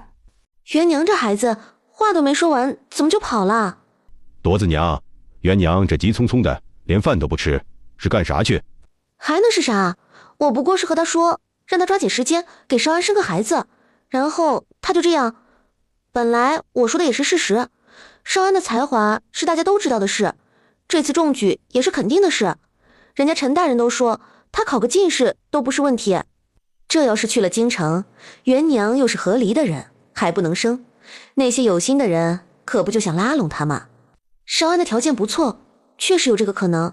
那些达官贵人不会把自己的嫡女嫁给他，但庶女啊，还有什么旁支啊、亲戚的孩子啊，那也是有可能的。当然还有像元娘这种和离归家或者是被休归家的，看来还是得叫元娘先给生个孩子。少安应该不是那种人，不是说他还要靠元娘做的吃食才能转运吗？不说别的，就他以前有多倒霉这事大家都知道，没了元娘他估计又得和以前一样，所以只要少安不愿意，那元娘就不用担心。那到时候元娘还不定会被人说成什么样，说他是妒妇，自己不会生，还不让少安找人生，这是要断谢家香火之类的。而少安的情况又不能和人家说清楚，不让人家要有心想害他，就会先对元娘下手。只要元娘没了，他自然就没命。看来还是得先叫元娘把身子看好，想办法生个一儿半女才行。李渊还不知道，老宅的人为了他能尽快怀上孩子，给操碎了心。元娘，我为了验证那些气运，这3天我一粒豆都没吃。事实证明，气运之高，运气是真的好。按照往年的经验，我分到的考棚向来都很差，还会出现各种问题。偏偏今年我的考棚是最好的那间，里面很干净，只有一层浅浅的灰，拿布简单擦一下就好那种。之后顺风顺水，直到从贡院回家。按你这么说，等到来年2月，咱也不用担心春闱的事。即便到4月的殿试，你的气运值有500左右，那运气是别人的好几倍。如此气运爆棚，那状元岂不是囊中之物？如果可以，我宁愿继续和以前一样，也不要这些气运值。我的气运值有多少，就意味着如果没有你的下凡帮助，原本在这场灾害中就得死去10来万人。谢哥，这数据和真的死亡人数没关系，他们是因为你的书还有你对许大人的劝说才得以活下去的。咱不要管过程，只看结果就好。现在的结果是那些人活着，而你也跟着收获气运值，这可是双赢的事，按理你该高兴才是。是我钻牛角尖了。元娘，咱休息吧，这几天我都没睡好。第2天早上的饭依旧是采薇做的。你师父说14那天定亲，下午他会带未婚夫婿过来串门。娘，你不知道我师爹有多好，他长得和我爹一样俊，对我师父也很好。我师父只要和他在一起就会笑眯眯的。娘，我很喜欢这个师爹，之前他给师父送礼物就会送我一份，我想要回礼，师父说不用，但我觉得收了人家那么多东西，没有任何表示也过意不去。娘，你看他们下午要过来，那我回些什么比较好？你师爹都送你什么东西了？拿出来，娘先帮你看看，然后咱再做决定。采薇，你现在的绣活如何了？要不等你师父出嫁的时候，你给亲自绣一幅16意味着吉祥如意，红红火火，送给新婚的人，还象征多子多福。我相信不管是你师父还是师爹，收到后都会高兴的。娘，我绣活有进步，但像送给师傅当嫁妆的话，是不是还拿不出手？毕竟师傅接触的层面和咱家不同。没什么不同，等你师傅成亲，你爹已经中举，到时候你是举人家的小姐，按这来算，咱家的地位可比你师傅高出许多。再说你送的不过是个寓意，你师傅收到后只会开心，不会介意的。那行，我就送10两，到时候娘你得给我画花样。采薇，得空爹给你画。真的吗？爹，你到时候不是还要准备会试，会不会耽误你温书？不会，不过是一幅画，花不了多少时间。谢谢爹。采薇心里很暖，觉得她给娘找的这个爹实在是太好了。以前她在刘家的时候，刘东升从来没这样待过她，在那个家，她永远都是个丫头片子。而眼前这个爹，她觉得自己和青纱简直就是掉进了福窝。苏明山和魏希婷是下午喂食过后来的。李姐姐，这位是我的未婚夫婿魏希婷。婷哥，这位是我跟你说过的李姐姐，她和她弟弟，也就是李军大哥，对我爹娘都有救命之恩，没有他们姐弟，我家现在都不知道是什么个光景啊！西瓜也是他家种出来的。等那2个男的一离开，李媛又让采薇带着妹妹出去玩，会客厅顿时就剩下2人。李姐姐，你看魏希婷如何？我的意思就是给人的第一观感还不错，和陈浩是2个完全不同的类型，不过倒是和秦牧阳有些相似，看起来像是斯斯文文的读书人。李姐姐，我觉得现在一切都挺好的，这个月14定亲，腊月22成亲，成亲的隔天就是小年，到时候在敏家过，3朝回门，回我苏家，等于魏希婷就在我苏家过年。陈浩不知道是不是在这府城留有人，我定亲成亲的事，他应该是知道了。昨日我收到一份京城来的贺礼，里面没留只言片语，是驿站的义夫送来的。在京城，我除了青姨和飞姨娘，也就认识陈浩。我看着那东西，不像是青姨或飞姨娘送的。李姐姐，青姨身子已经好很多了，知道我要定亲成亲，说会回来，到时候亲自送我出嫁。不过我也不知道她具体什么时候回来，她信上没说。苏妹妹，如果谢哥这次考得顺利，不日我们也要出发去京城，到时你成亲怕是不能参加，但该给你的贺礼绝对不会少。采薇也想好要送什么了，等她做好，到时候我让人一起送回来给你。那也只能这样了。不过14那天，李姐姐你会来的吧？我姐夫那天进贡院，你没事的话，带采薇和青纱来呗。刚好我爹娘很久都没看见你了。行，我一定去。李姐姐，我姐夫这次能考中吧？我爹说肯定能行，虽然我们也觉得可以，但不到最后，谁也不敢把话说满。应该还不错，你姐夫的才华毋庸置疑，就是不知道具体名次罢了。既然如此，那我在这儿先提前恭喜李姐姐和姐夫，待他日榜单出来，我苏家便在云香楼大摆几桌，为姐夫贺喜一番。苏妹妹，咱都是自己人，不用那么外道。采薇那丫头老早就开始准备了，到时候在家里摆几桌自家人吃，像你姐夫的那些同窗好友之类的，让他在外请就行。行，那可有需要我帮忙的地方，不管是厨子也好，采买也罢，我苏家都能提供。这活谢哥交给采薇来做，现在小丫头和她表姐2人大包大揽在张罗，你问的这个我还真不清楚，得你自己去问她，她也是头一次操持这些，有诸多不懂，你作为师傅可以适当提点一下，我不好过问，不然小丫头还以为我不信任她。既然如此，那我稍后问问她。李姐姐，我爹最近慢慢将手中的事都转给我，所以可能会有些忙，不太得空，到时候我寻个人过来教采薇，可以吗？采薇是我徒弟，我自是盼着她好。李姐姐，你大可以放心。苏妹妹，你府上现在应当是最忙的时候，采薇和青纱也不好过去多打搅。这样，今日你有事与采薇说，那我让她随你一起回去。明日一早，我让李老伯去接她。等后天你定亲，我们母女仨再一起去成吗？那也行。李姐姐，咱后天见。好，你会幸福的，对吧？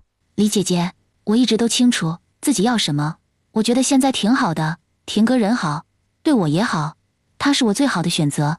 我也相信自己不会选错。人这一辈子会面临的选择有很多，我不是小孩，不能随心去任性。真的放下了？乔李姐姐你说的，哪有什么放得下放不下一说？我本就与陈浩没有太多的交集，会看上他也是因为他真的是个很优秀的男子。优秀的人会吸引人也很正常不是？只是我有几斤几两，自己门儿清，所以没那必要。陈浩大抵也是如此，我们的曾经不过是一场合作罢了。李渊看他轻而易举地说出这些话，眼底也不见一丝倔强委屈之类的，这才松口气。如此也挺好的，不适合的还是放开为好。就像现在的岩礁，府城这边的宅子就给他堂弟堂姐他们住，自己和叔父婶娘直接带着简单的行李和银钱，在初10那天离开了。走吧，走了也好，没结果的就没必要搅和。离开熟悉的地方，到一个陌生之地，还可以重新开始。谢燕之秋闱的第2场和第3场，也不过是眨眼间就已过去。考完的他又继续埋头看书，说是要准备会试。嫂子，你知道严姑娘最近在忙什么吗？应公子，你是说娇娇？对，嫂子可知道她在忙什么？我在家等了几日也没看见她。不知道应公子是以什么身份问这问题？另外，我想知道你是否知道娇娇曾经成亲过？她虽然还是清白之身，但到底成亲过？我从谢哥那儿知道应公子你的身份不凡，所以私下觉得你们俩并不合适。你觉得呢？她的事我都知道，像她那么好、那么痴情的女子，不该有这种遭遇。之前是她遇人不淑。至于我，嫂子你说的对，我们是不合适，但不妨碍我以朋友的身份关心她。嫂子，我现在只想知道她人在哪，可否还好？娇娇年纪不小了，她叔父和婶娘着急她的亲事，她在初10那天就离开府城了。离开之前找过我，和我说过这个问题，但并未告知具体要去何处。她只是说要重新开始，不该让婶娘和叔父为她操心。我想这样也挺好的，不管在府城还是流云县，知道她成亲的人不少，都不是她往后生活的好地方。我明白了，多谢嫂子。他日她若是成亲，还望嫂子告知一声。我不管怎么说，也算是她的朋友，自是要备上一份厚礼。如果我知道具体时间的话。在榜单一张出来，第1名解元便是谢燕之，她空间里的威望值一下子增加了5点。王灿怀孕了，只是月份还浅，还不到2个月。姐夫中举后，她是直接回新阳府跟着去京城，还是在这边等胎坐稳了再去？老天爷果然是仁慈的，不忍世人受苦，才会给了她和元娘姐一个重新来过的机会。她如今有孩子了，这是上辈子所没有的。这辈子大丫二丫有娘疼，她这个舅娘就算再疼，也不能将他们夺了去。所以现如今这样刚刚好。李渊他们跟着商队出行，等他们到京城地界时，已是10月初3。谢哥，嫂子，看你现在这样，似乎过得不错。挺好的。谢哥，你这是中举了，前来京城赶考。我刚从西北边押镖回来。三婶，君子和征子考得如何了？征子是不是已经是秀才了？对，是秀才了。不仅是征子，便是连君子也已经是秀才了。我就知道君子是个好样的，他向来比我聪明。谢哥，我之前听说流云县遭了灾，好像很严重，大伙都还好吧？都好。流云县的许大人不错，老百姓的伤亡和损失已经降到了最低。李家傲的人在这之前也已搬到了庐阳的蓝霞城，君子在那边，不过弟妹怀有身孕，要晚些启程。我估摸可能会在11月到京城。另外我中举了，这次是来京城赶考与置办家当的。谢哥，你在这儿等人？要没有，要不就随我去庄子里住。我先前来京城时，我姐管那老头子狠，要了一笔银子，然后到京城后就给我置办了2个庄子，其中一个就离这里不远。你要是不想住庄子也行，我在外城还有个院子，不过只有1进院，可以给你们住。住就不用了，得空时倒是可以过去坐坐。我在这边等人，你应该也知道是陈府的人。听说陈公子要定亲了，女方是国子监祭酒的嫡长女。挺好的，如此我们也能赶上她的定亲宴。说来不久之前，我们也刚好参加了苏妹妹的定亲宴，可惜她成亲那天我们回不去。嫂子，那娇娇也定亲了。陈武你应该知道，寻常姑娘到她这岁数，孩子都好几个了。至于她为何被耽搁到现在，我想你比谁都清楚。嫂子，我能知道娇娇的夫婿是何人吗？一个普通人，不过本性善良，待娇娇也好。你知道严叔和林婶有多疼娇娇，人是他们亲自选的，所以不会差到哪里去。五子，你才从西北走镖回来，想来也累得不轻，要不先回去休息休息，改日等我安顿好，咱哥俩再找时间聚聚。也好。谢哥，我现在就住我姐家，她家在外城的城北帮景胡同，你到那边问一下，庙家都知道。行，时候不早，你先回去，我等的人也到了。姐，我来接你们了。姐，自从知道姐夫中举后，我就知道你们会来京城，我在家等消息，只是等了很久，都不见你往府上寄一封信。要不是我命人盯着陈家，怕是都不知道你们今日到。彩静，你等等。姐，有什么话咱们马车上说也一样。母亲也知道这事，她特别想见你。彩静，不是我不给你传消息，着实是不想给你们添麻烦。你姐夫这次进京赶考，不出意外，接下来的几年我们都得住在京城，咱们2家往后多的是时间聚，所以倒也不必急于一时，你觉得呢？那姐，你们打算住到何处去？是先住客栈吗？可安排妥当了？回周家三姑娘，小的已在悦来客栈打过招呼了。内城的？外城，我家公子说谢举人要在外城买宅子，住到内城去，多有不便，姐，你想要什么样的宅子啊？我在外城有2、3座宅子，目前都空着，是我赚钱后给自己置办的，要不送你一座？元娘，京城的宅子不便宜。彩静，你姐夫说的对，京城的宅子不便宜，我们不能要。不过你要有多余的，我们可以按市价买，也不用多大，1进院、2进院都行。姐，我没有1进院的宅子啊，倒是2进院和3进院都有。你若是想要4进院，我姨娘和母亲那儿应该都有。那就2进院吧。有没有在城北的？没有，我买的都在城东。这样，我先带你们过去看，你要是看中了，今日可以先住进去，等你们休息好后，咱们再去衙门变更房契。姐，我那宅子有下人，每日都有人打扫，随时都能住。周彩静的宅子共同点便是房屋多，花园小。周彩静眼看最后一座宅子，李渊又摇头：姐，你是觉得哪里不对吗？我买的这几座宅子，人人都觉得好。是挺好，但不是我要的那种。彩静，你也知道我家人少，房屋用不着那么多，我想有个大花园，到时候在那地方盖大暖棚。花园盖大暖棚？对，你应该知道，我们去年冬天就在流云县种菜卖，靠着这个我们赚了一笔钱。眼下来到京城，我们总不能坐吃山空，总得有些收入来源吧。姐，你怎么可能坐吃山空？我姐夫的名气你不知道，因为新阳府的灾害，我姐夫现在可是整个云国的名人。我嫡兄说，云国许多地方的学子都崇拜他，他那2本画本更是供不应求，便是连他曾经对外只卖20多两的画，如今外头都叫到了上百两。彩静，我要种菜卖，可不仅仅是考虑到自己。谢哥是能赚钱，我秀活也还可以，不管在哪儿住什么样的房子，都不会差到哪里去。但是蔡娘和君子怎么办？蔡娘现在身怀有孕，外出做工是不可能的。至于君子，我还不知道他准备做什么，但我知道京城越来越冷，他要是总在外头跑，不说蔡娘不放心，便是我也一样。我琢磨着先买个2进院，有个大花园，然后现在就可以拆了，让人盖大暖棚，靠着这个冬日赚上一笔，来年天气暖和后再重新种上花。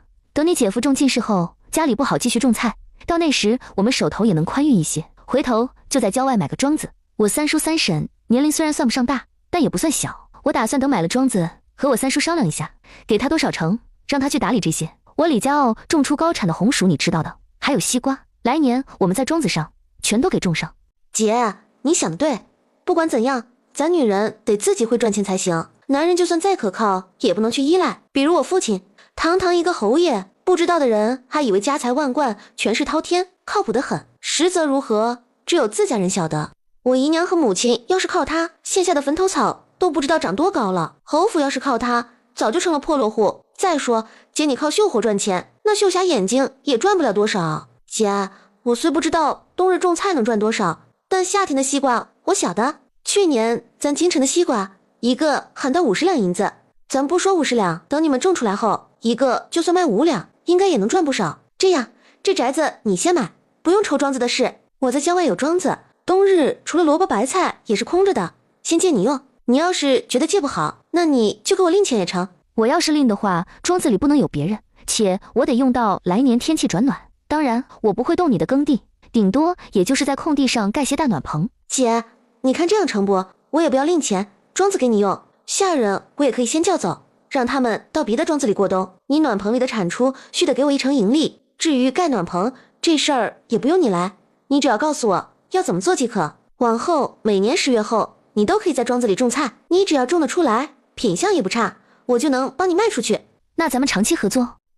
反正我的庄子9月底就开始空了，顶多也就种些萝卜白菜之类的。不过你不是不占用耕地菜地，那正好给你用，我还能靠此赚点。至于回头你自己买庄子种西瓜红薯，还有冬日也种菜什么的，这完全不影响。行，那就这座宅子，外头要加多少我就给多少。至于房契变更，明天下午你看可以吗？好。帮景胡同庙家，外头冷，妙娘你怎么不多穿点衣服？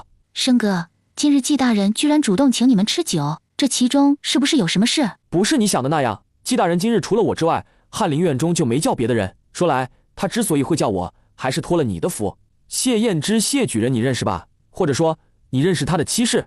生哥，我听说谢燕之中举了，还是咱们新阳府的解元，算算时间，他要是进京赶考也该到了。所以你的意思，元娘跟着进京了？季大人因为我与元娘相识，咱们又是新阳府的人，索性就叫上你一起去给他们接风洗尘的。是也不是，季大人是看在你和谢燕之妻室关系的份上叫上我的，但这接风宴谢燕之并未过来。季大人的随从说，谢家在看宅子，想先安顿下来再说。谢燕之是个有大才的人，咱们都是新阳府出来的，以我与元娘，还有小五与李君得关系，生哥，咱等你哪日休沐了，去拜访一下吧。行，妙娘，你琢磨下，到时候咱们送些什么比较好。行，那我琢磨琢磨。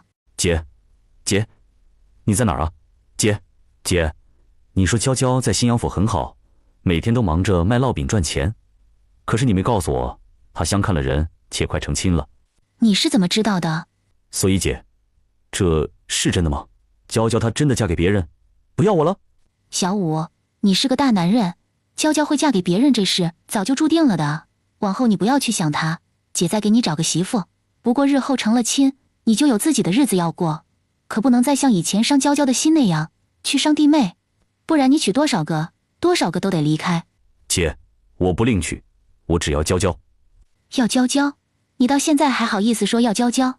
之前在新阳府时，你一而再的和那个丫头滚一起时，怎么不想娇娇？那贱婢按我的处理，你醒来后就该拉出去杖毙。你倒好，还起了怜香惜玉的心思，觉得人家身不由己什么的，你咋那么能，那么懂得体谅别人？实话告诉你，在你去西北走镖时，娇娇已经离开新阳府了，具体去哪我不能告诉你，能说的是，她要到一个没人认识她的地方，重新开始。周彩静的这座宅子位于城东的江米巷，紧跟在他们身后的欧嬷嬷突然被人拉住。婉华啊，夫人，认错人了，你不是被流放了，怎么还能回京？那两人是你的谁？夫人，老奴真不是什么婉华，你认错人了。还有那两位是老奴的主子。行吧，你说不是就不是，不过我会让人去岭南查的，你最好不是。倘若是的话，那休要怪我将此事捅出去。毕竟全家被流放，永世不得回京的人，怎能出现在这儿呢？你说是吧？你们呀，身份低微的商户，可不能因为有点钱就学人家买什么罪奴。就算要买，也得擦亮眼睛，可不是什么下人都能买的。一个弄不好，就要给自己招来横祸。我奉劝你们，趁早将这贱婢给发卖了。欧嬷嬷是苏明山送的，说曾经是三品大员家里的管事婆子，李渊对她的第一印象不错。加上这几个月他将采薇和青纱都教导得不错，所以只要不是真的不能招惹回来的人，李渊是不会赶他走的。哦，那依夫人的意思，我将欧嬷嬷发卖便没事了？那也不是，若是你在京城将人卖出去，那当然有你的事。不过你若是将人卖给我的话，这后续问题我会帮你解决。既然如此，那就不必麻烦夫人，我家欧嬷嬷挺好的，也不是你嘴里那个什么婉华，你认错人了。还有，我们没钱，穷得很，也不是什么商户，夫人就算是官宦人家出身，也莫要狗眼看人低。欧嬷嬷，我想方才那个夫人应该不是无的放矢，你可有什么想说的话？夫人，方才宋芳华并没有认错老奴。既然没认错，那她的话是什么意思？什么叫你们全家被流放到岭南之地，永世不得回京？你不是原先那什么府的管事婆子？是，但也不是。老奴打小被卖到太常寺清府，只是不是死气丫头，而是活气的。本来该在双10年华可以赎回身契，归还自由，奈何在28年华那年，夫人身怀有孕，便将我开了脸送去伺候老爷。只是老奴不愿与人为妾，便以管事的身份留在了夫人的身边。抄家那一年，老奴已经23，虽是活气管事，但刚生产不到1年，终究算是府上半个主子。他们被流放，老奴自然要跟着。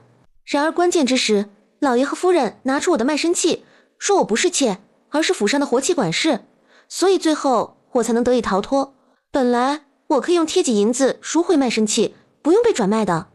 但你的孩子是那府上的主子，要跟着流放，你不放心，又没办法跟着去，便将银子给了他们，自己不得已才被以罪奴的身份发卖。如果我那孩子还活着，如今也到娶妻生子的年龄了，可是我连他最后一面都没能见到。他被抱走之前，甚至连娘都不会叫。先前那个拉着你的人，你们之间是什么关系？宋芳华是老奴原先夫人的远房表妹，听说她娘家落魄，当初在知道夫人有身孕后，就往府上跑的情，似乎想给老爷做妾。后来不知道怎么回事，有一次她来后，隔天夫人就找了我，说知道我娘家爹病重缺钱。那么说，就算外人知道你叫婉华，曾经的主家是谁也没关系？没关系，老奴是以罪奴的身份被发卖的，只是老奴不愿提及这个名字，他是老奴伺候老爷后老爷给取的名。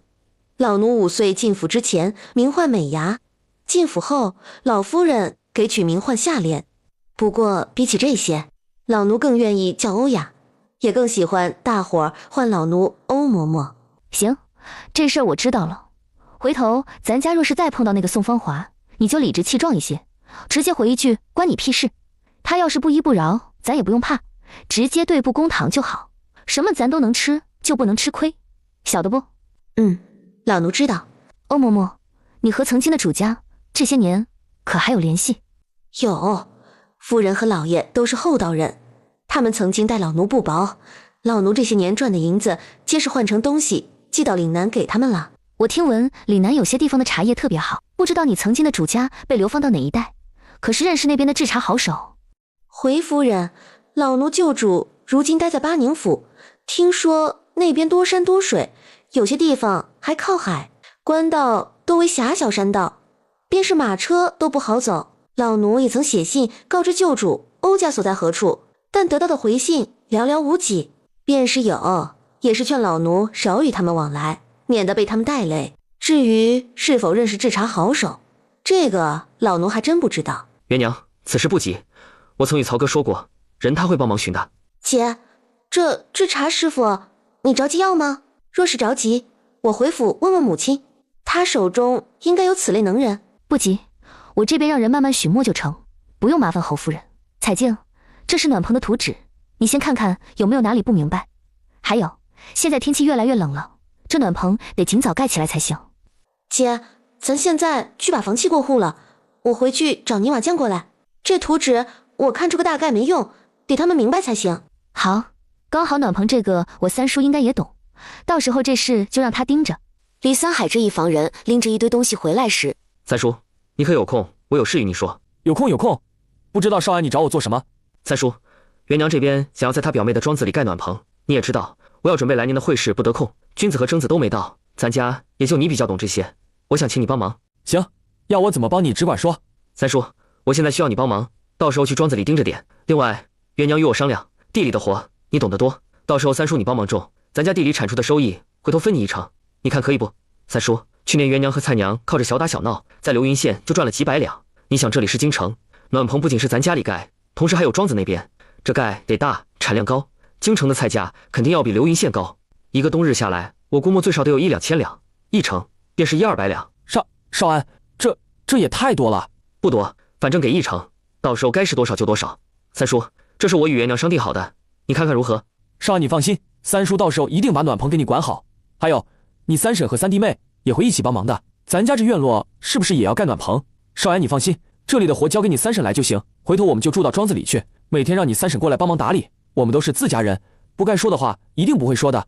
那三婶他们不摆面摊了？不摆了，京城天气太冷，摆摊做早食要起得很早不说，初时还得碰冷水，我怕你三婶受不住，再加上你三弟妹年纪不小，我想等征子过来后，让他们能尽早怀上孩子。这暖棚怎么有些像君子家？对，就是按照李家敖的君子家画的，包括火炕也是一样，只是屋顶用稀疏的屋瓦与油布包裹，如此等有大晴天时，就可以把油布掀开，让太阳光透过稀疏的屋瓦照进暖棚内就成。只是如此一来，那么大的暖棚，光是靠你一人还不成。我听说京城的冬天比较长，又格外冷，要不然到时候让君子和征子也跟着一起忙活。成，等他们来了，问问他们自己的意思，若是愿意，那就先这样；倘若不愿，也莫勉强。回头让元娘买几个干农活的死气下人即可。待来年殿试结束，我得空了，再琢磨琢磨他们的前程。转眼已进入冬月。表哥，彩静，表嫂，彩静，你来这是去找姐？对，姐说菜可以卖了，我找了刘东家过来买。这不，刘东家说要亲自看过后再定。那彩静你们先走，我们紧跟在后，刚好我们来了，还可以帮忙收菜。姐，我刚才在巷子口碰上表哥表嫂他们了，刘东家这边也不急于一时，你要不要站在这等一会儿？彩静，我在这等君子他们，你先带刘东家去会客厅，刚摘下来的菜都搁在那儿。行，等刘东家看过后，我们先商量菜价。成。君子、蔡娘、征子，姐，我这肚子已经4个月，开始显怀了，但是京城冷，我穿得多，所以还看不太出来。姐，主要还是蔡娘反应大，前段时间吃啥都吐，瘦了不少，要不是有奶在，我都不知道该怎么办。姐，彩静带人来收菜，咱们先忙眼前这正经事，至于叙旧啥时候都行，也不急这一时半会儿。成。征子，三叔三婶和三弟妹都在彩静的庄子里，你是先在这歇一两日，还是晚些跟彩静他们一起去庄子？去庄子吧，那边应该也在收菜，我还能搭把手。姐，我们来的时候华叔给了我200两，这银子是咱李家傲的大伙儿凑给你的。华叔说京城宅子贵，往后姐夫是要做官的人，没个宅子不像话，还说让姐夫专心准备来年的会试，不要为银子发愁，更不要为了银子就浪费功夫去写话本或收了不该收的钱。这里头的200两银票是李家傲挨家挨户凑起来的，不够的则是由族里贴补。本来大伙儿凑起来的不是铜板就是碎银，族里怕我不好带，就特意找人进城去钱庄给换的银票。姐，你收下吧。话叔他们说你们2口子为了大家出钱出力，又欠了不少人情，如今大家都安置妥当了，每个月也有工钱，日子差不到哪里去。反倒是你和姐夫，因为之前把银子都拿出来给大家置办东西，如今到京城用钱的地方多，怕是会亏待了自己，你收下，他们也好安心。是啊，大姐，你收下吧。族里大伙现在有粮食，有新房子，每个月都去上工，又有工钱，日子差不到哪里去的。反倒是你和姐夫，估摸手头都没多少银子了。你虽然写信回去说在京城买了镇国侯府3小姐的房子，但大家都知道是怎么回事，无非是侯府那边看你们日子艰难，送你们的。李渊怎么都没想到自己买周彩静的房子会让李家傲的人有此误会，只怕不管他怎么解释，人家都不会信。这银子等谢哥回来后再问问他，到时候怎么处理。李渊拿出来的菜可不是只有小青菜，他是什么都拿了些。这其中若论最贵的，怕是只有这个时代所没有的佛手瓜。这玩意儿别说是周彩静了，便是刘东家这个专门给京城大户人家供应冬日新鲜菜的人也没见过。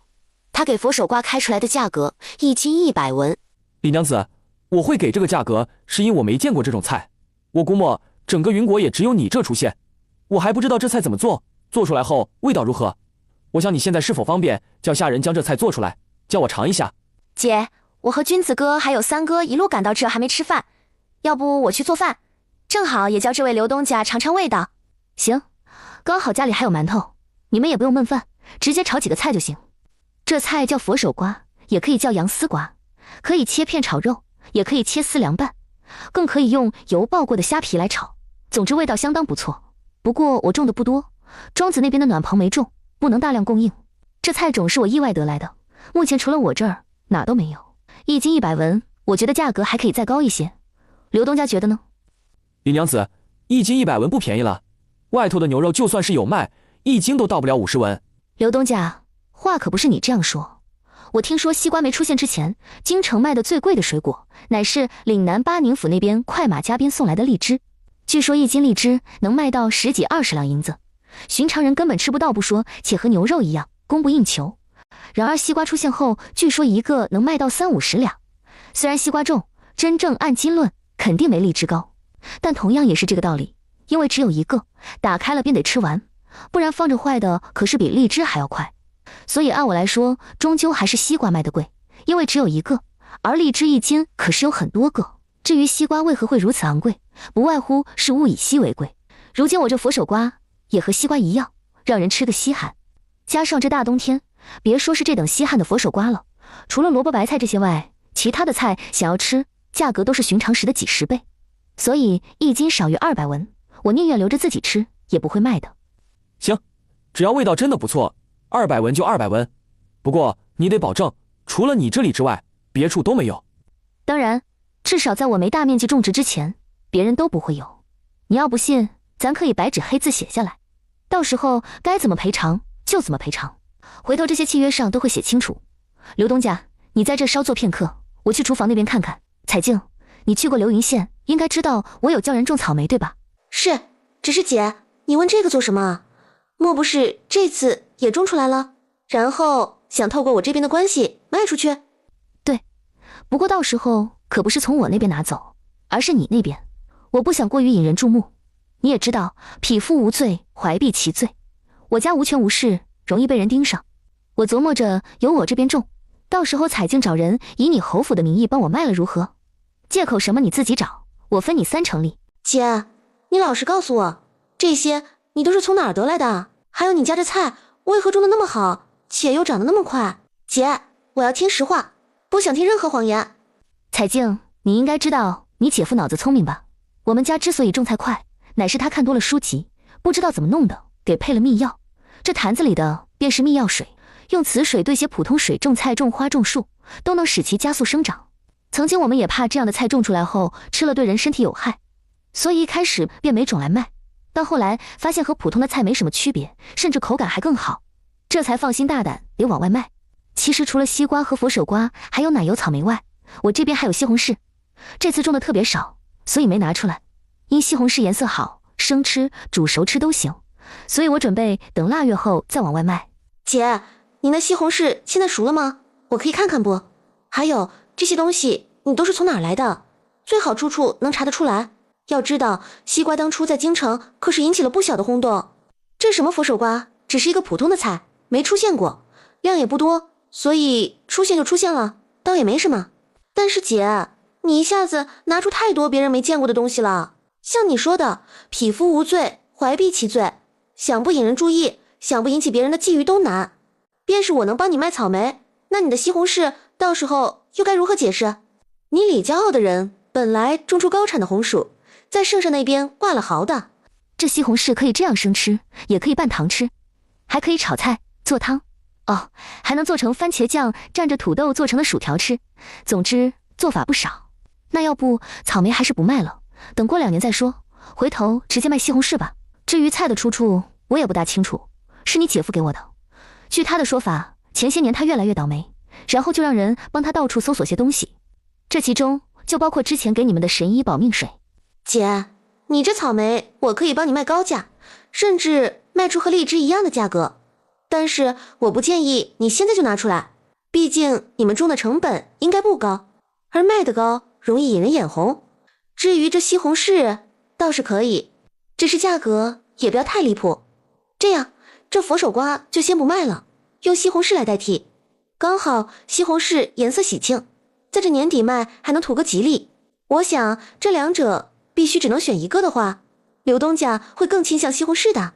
姐，记住量不能太多，多了赚的银子多，就容易引人觊觎。最后不说你们会如何，反正这些菜只会落到某些人手中，到那时这些菜也只是供应特定的人群，寻常人根本吃不到。姐，我总觉得你好像无所不能，什么都能种出来。6月那会儿，京城很多人家都以能抢到西瓜为荣，咱府上也一样。父亲好不容易复职，就到处托关系想买一个尝尝，可惜都没的。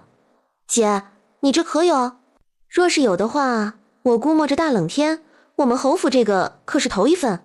我这还真没有，自打离开流云县的李家傲后，就没再种植了。不过彩镜等来年种出来后，我倒是可以先送几个到你府上。你的庄子里若是愿意种的话，我也可以给你一些种子。种西瓜还是算了，到时候姐你种了多送我几个就行。行了，先这样，你准备下西红柿的几道菜，我去刘东家说说。这篮子的西红柿我先带走。行，这篮子草莓你先别带，就在这儿吃完吧。现在君子和菜娘也来了，等过2天国子监休沐，我们一起去侯府拜访，到时候成熟的草莓应该会更多些，我给你多送一点。姐，到时候你们一家和表哥来就行了，表嫂身怀6甲，还是莫要上门为好。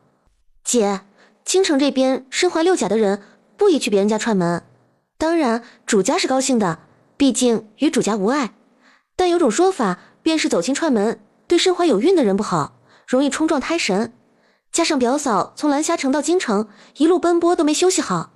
那也行，等菜娘回头生产后得空了再去侯府拜访小姨也一样。我估摸都不用等表嫂上门，我姨娘兴许过几天就来找你们了。之前你们到京城迟迟没去侯府，我姨娘还总是和我嘀咕，说你们是不是觉得她是个妾，嫌她丢人，所以不想上门。我好说歹说，她才没再说这些话。姐，你去厨房忙吧，我吃完这些草莓就去找刘东家。菜娘，彩静说不卖佛手瓜了，咱们卖西红柿，价格一样是200文1斤，咱做个西红柿炒鸡蛋，再做个疙瘩汤吧。姐，家里种菜什么是可以，但若是为了往后的生计，咱还是得另想办法。像这样总是卖稀奇的菜可不行。我姐夫的才华本身就容易引人注目，如今我听说朝中开始分派系，咱还是低调一些为好，不然有人会为了姐夫盯上咱家。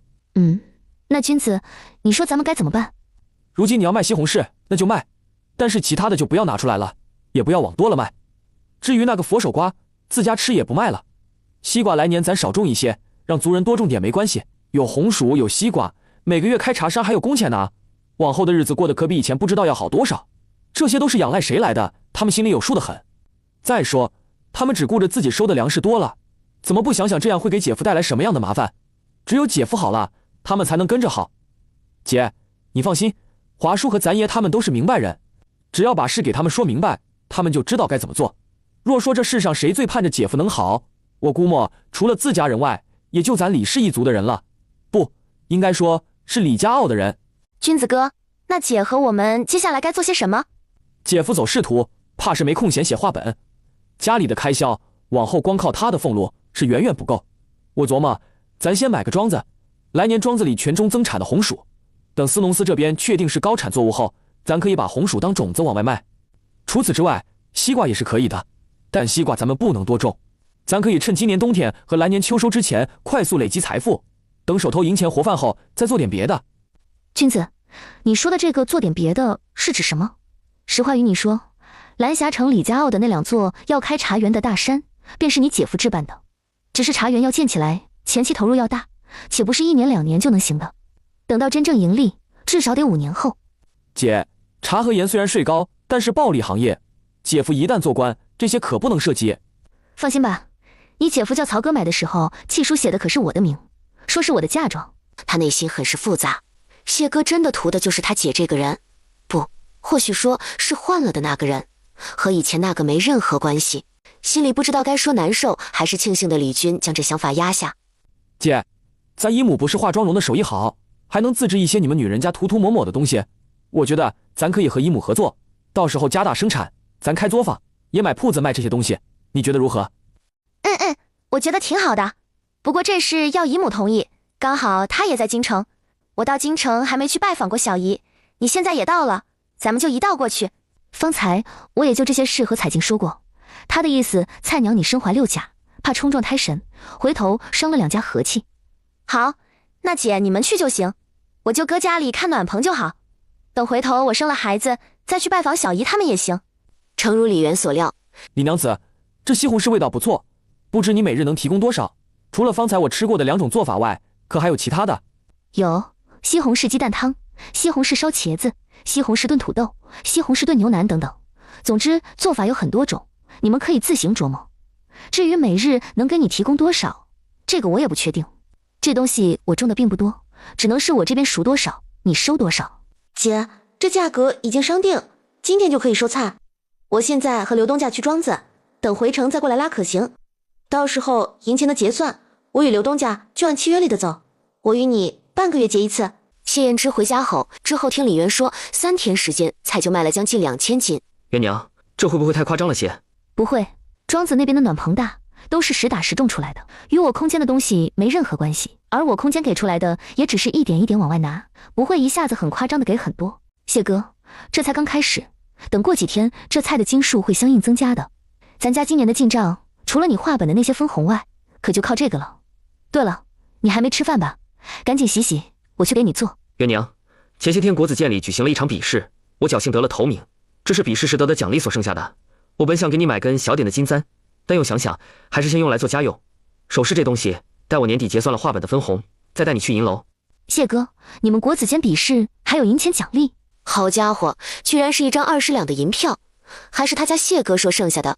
元娘，国子监里花销甚大，我如今手头不大方便，只能给你这些做家用，待下个月画本得了分红，都给你。谢哥，你应该知道我手头有钱，压根就不缺，你手头不便，不给我就是。再说，咱之前不是说好了，你有需要就直接管我要。不用，这银子是为父得了奖励，有特殊意义，你收着便是。我在国子监自有赚钱门道，只是赚的也仅够自己花。谢哥，你说那银票有特殊意义，那我收了。这银子是我给你的花销，咱家虽然不富裕，但也不差这点。你去国子监后，莫要委屈自己，该吃吃该喝喝，千万不要省。若不是国子监不能送饭食，我还真想每天在家做好，然后让阿泰给你送去。行，这银子我找人给你和2个孩子置办生袄子。谢哥，我知道你是为我和孩子好，但赚钱不易，咱能省点还是省点，没必要花那些不必要的钱。元娘，要不咱家添几个下人吧？这下半年的话本分红应该比之前加起来都多。我想买一个厨娘，到时候有她做饭，你也赚得开。另外，咱再买个丫头，搁在采薇和青纱跟前伺候。至于暖棚这边，我琢磨买个能干农活的人，不拘男女，只要老实本分，嘴巴严谨就行。你看呢？谢哥，要不让欧嬷嬷来当咱家的管家婆子，这些买下人的事交给她去办，咱只要最后长眼就成。另外，应公子回京后，你们有联系吗？快腊月了，我琢磨这年礼也该准备起来，他家那边是否该备了？他家的年礼我又该准备些什么比较合适？还有陈家、孟家、季家呢？元娘，管家回头我亲自来选，欧嬷嬷只要好好教导采薇和莎莎就可以。至于云静，她现在也在国子监，她曾暗示过我，她父亲已经站队，让我与她暂且不要有任何接触，免得沾一身腥。谢哥，那其他几个人呢？除了季明兄外，其他人暂且不送，这是我们约定好的。之所以会送季明兄，那是他是我乡试的主考官，倘若他不是我兄弟，在之前举行的鹿鸣宴，他便将我收到门下了。其实，对外我们这一批举人都可以算是他的门生，所以到京城后，于情于理都该送年礼，只是这礼是博士后得看个人。好眠到天亮。谢哥，你起了正好，我得忙了，咱们先出去，等刘东家把菜收走后，咱收拾收拾，去一趟侯府。元娘，之前乡试前夕，许大人来找过我，他想要让流云县和流丰县合并成一个城，继续归他管。怎么回事？他一个县令都当不好，哪来那么大的野心？他如今是老百姓眼里的好官，加上之前灾情，他将人口伤亡减到了最低，可谓是立功不小。加上身边有白氏爷在，他就觉得自己能耐挺大的，哪愿意只管区一个小县城。谢哥，你说他来找你，然后呢？那现在的流云县和流丰县合并成一个城了？没有，我这些天在国子监有听到人议论此事。听说三皇子上早朝时说，流丰县现在人口不足5万，而流云县县城毁了，人口也不足7万，将这2个地方的人合到一起，也方便管理。另外，三皇子说，流云县耕地被冲，到处都是泥沙，加上城池已经毁，与其耗费银子重新建城，倒不如直接合并，让流云县的人都搬到流丰县去。三皇子的提议被驳回了，圣上直接下圣旨，让流云县重新建成。此外，关于泥沙之类的问题，圣旨中提到让流云县进行大面积种植红薯。红薯？对，高产的红薯是咱李家傲的人透过许崇光送到京城的。在圣上的眼里，红薯出自流云县。我记得元娘你当初写信与我说，许崇光上报朝廷时有详细写红薯怎么耕种之类的。想来圣上也想知道所谓的不挑土壤是怎么个不挑法。如今被洪水冲过的地，种水稻指定不行，种其他的产量也高不到哪里去，唯有种不太挑土质的红薯。我听到消息，圣上的圣旨中提到国库如今艰难，不能给拨款修建城池。流云县想要建成，朝廷可以免10年税，让老百姓都去种红薯，等收获后便用红薯抵税，到时朝廷可以帮忙将其作为种子卖到别的城池去，所得银子用来修建城池。流丰县我记得人口比咱流云县多，怎么就剩下不足5万人了？还有，难道是到现在都还没有县令上任？如今的流丰县可是个棘手的地方，没人愿意到那儿去。之所以只剩下不足5万人，一是去年雪灾死了一些，今年3月那会儿的劳役又死了一些人，二是干旱，家里稍微殷实点的都敏锐地感觉到情况不对，加上当地父母官只认钱不认人，就率先往衙门里塞了点钱，弄了路银走了。剩下的那些人，据说洪涝灾害之前的冰雹砸死了许多在外做活的人，最后因父母官的不管事，有些地方出了瘟疫，也死了一些，然后剩下的就不足5万了。我只是告诉你一下那边的具体情况，没让你跟着担忧。再说，元娘你担忧也没用，那些可不是咱们能管得了的。走吧，咱出去。马车刚出家门，就碰上了妙家的马车。君子，五哥，实见之，妙某早已久仰你的大名，昨日得知国子监休沐，今日未打招呼冒昧前来，多有打搅，还望海涵。少安亦是久闻妙大人的大名，今日能见到妙大人，实乃少安幸事。小武与李军是拜把子兄弟，咱们又一同出自新阳府，论起关系，咱们也能算得上是兄弟。我表字从云，年岁比你略大一些，你若是不介意，我唤你一声少安，你喊我从云即可。从云兄。少安贤弟，我观你这是准备出门，如此，那我们也不多打搅，等改日你得空咱们再续。元娘，既然你们今日忙，那我们就先回去了，咱们都是自己人，只要得空哪天过来都一样。小武，元娘姐他们今日不得空，你把咱们带过来的东西搬下来，我们先回去，等回头再过来也一样。妙妙，你等我一下。妙妙，我也不知道该送你什么，想了想，只能送你一些自家产的东西。介意我现在就看吗？不介意，只是你莫要嫌弃就好。妙妙，你也知道我是农家人出身，也不知道能做些什么。来京城后处处要钱，我琢磨着总不能坐吃山空，就和镇国侯府的3姑娘合作，种了点菜卖。元娘，还是你这脑子好使，现在整个京城的人很难吃到这样新鲜的菜了，便是有，那也是那些有底蕴的人家才能吃得起，普通老百姓大多都是萝卜白菜和咸菜干，能有个南瓜啥的都算不错了。不说旁人，便说我家，我愿意花钱买，也极难吃到。元娘，你这菜对外卖对吧？不知道我能不能每天派人过来买？当然，你往外卖是什么价格，我照价给你。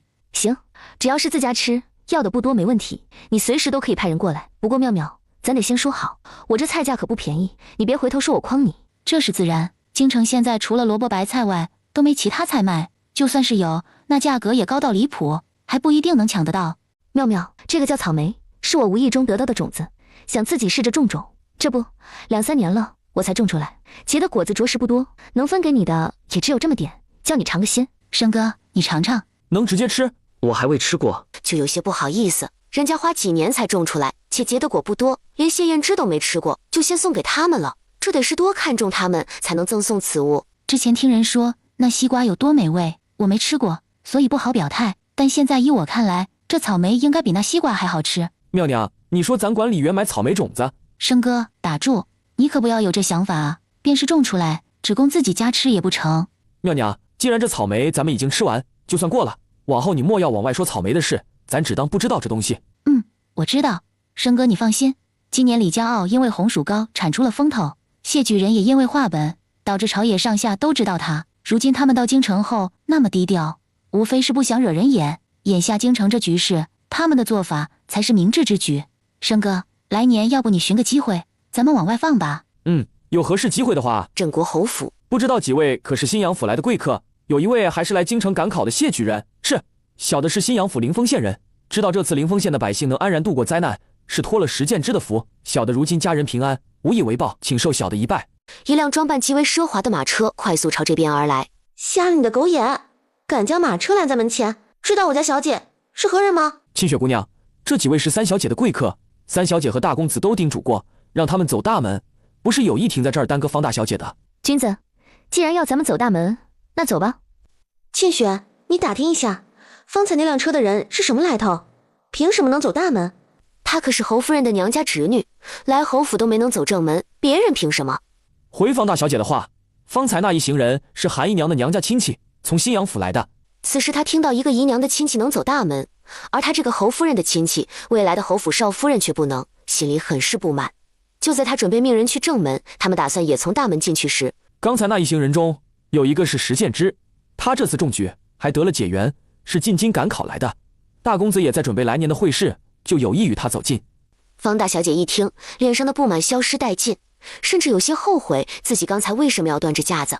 她要是不端着架子，就知道石建之长什么模样，等回头也好和小姐妹们炫耀一番。沁雪，你刚才见到石建之了吧？他长什么模样？还有他娶的那个和离妇呢？你看见没有？长得又如何？回小姐，奴婢见到了。石建之模样俊俏，一身书生装扮，虽然穿着普通，但一瞧就不是普通人。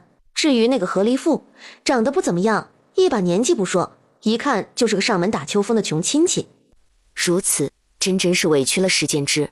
那么有才的人，结果只娶了一个和离妇，且还是乡下的和离妇。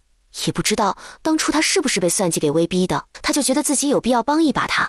才华横溢、前途明亮的大才子，哪能配一个粗鄙的乡下和离妇？李渊可不知道，不过是一个照面的功夫，他家谢哥就被人盯上了，而他则是被人踩到泥里。父亲母亲，这位是我表姐夫谢燕之，也是石建之，有举人功名，此番进京是来参加开年的会试。另外，我姐夫庞的则是我表兄李军，他自幼只读书到10岁，之后家中变故便断了，去年冬月才重新捡起，今年2月参加县试，一路顺利通过，如今已是秀才。姐、姐夫、表哥，今日父亲知道你们要过来，特意请了一天，没去上职。这位是我父亲，另外父亲旁边的是我母亲，父亲的下手是我嫡兄，母亲下手的，想来你们应该猜得出来，是我姨娘。姐夫，我嫡兄也准备来年参加会试，现如今亦是在国子监中。我记得你的表字叫少安对吧？回侯爷，是的。不用那么生疏，喊我姨爹就成。来，咱们进书房聊。李军，你也来。姐姐也知道妾身命苦，从小家里遭难，被送到这京城中，也就是姐姐厚道，妾身才能在这方寸之地得以安生，不然妾身都不知道如今会在哪儿过着水深火热的日子。不过元娘与我那短命的姐姐长得可真像。元娘，方才静丫头没介绍你们母女仨，希望你莫要介怀。要是侯爷这个人有些瞧不上你，觉得你放着好好的日子不过，非得和离，和离后连半年都不到又再嫁，这就是不守妇道。因他不喜，一早还特意与静丫头说，到时候不必介绍你和2个孩子。也不知道他怎么想的，一边瞧不上你，一边又格外喜欢你夫婿，直言你再嫁得好，我怕回头等外甥女婿中进士后，他要出幺蛾子。元娘，你自己注意一些，别叫人钻了空子。这世道总有一些人喜欢动不动就给别人送美人，在外丁点本事都没有，就会在府上耍威风，说什么你放着好好的日子不过，非得和离，这说的是人话吗？命都差点没了，不和离，留在那儿等着被苛待致死。妹妹气大伤身，为了这种脑子不清楚的男人如此不值当。夫人，奴婢有要事禀报。姐姐不忙出去，外头冷，你在这儿便可。妾身带元娘母女仨回我那院落歇歇。元娘，你先去你小姨的院子，得空我便过去。待到了厢房，元娘，我对不起你母亲。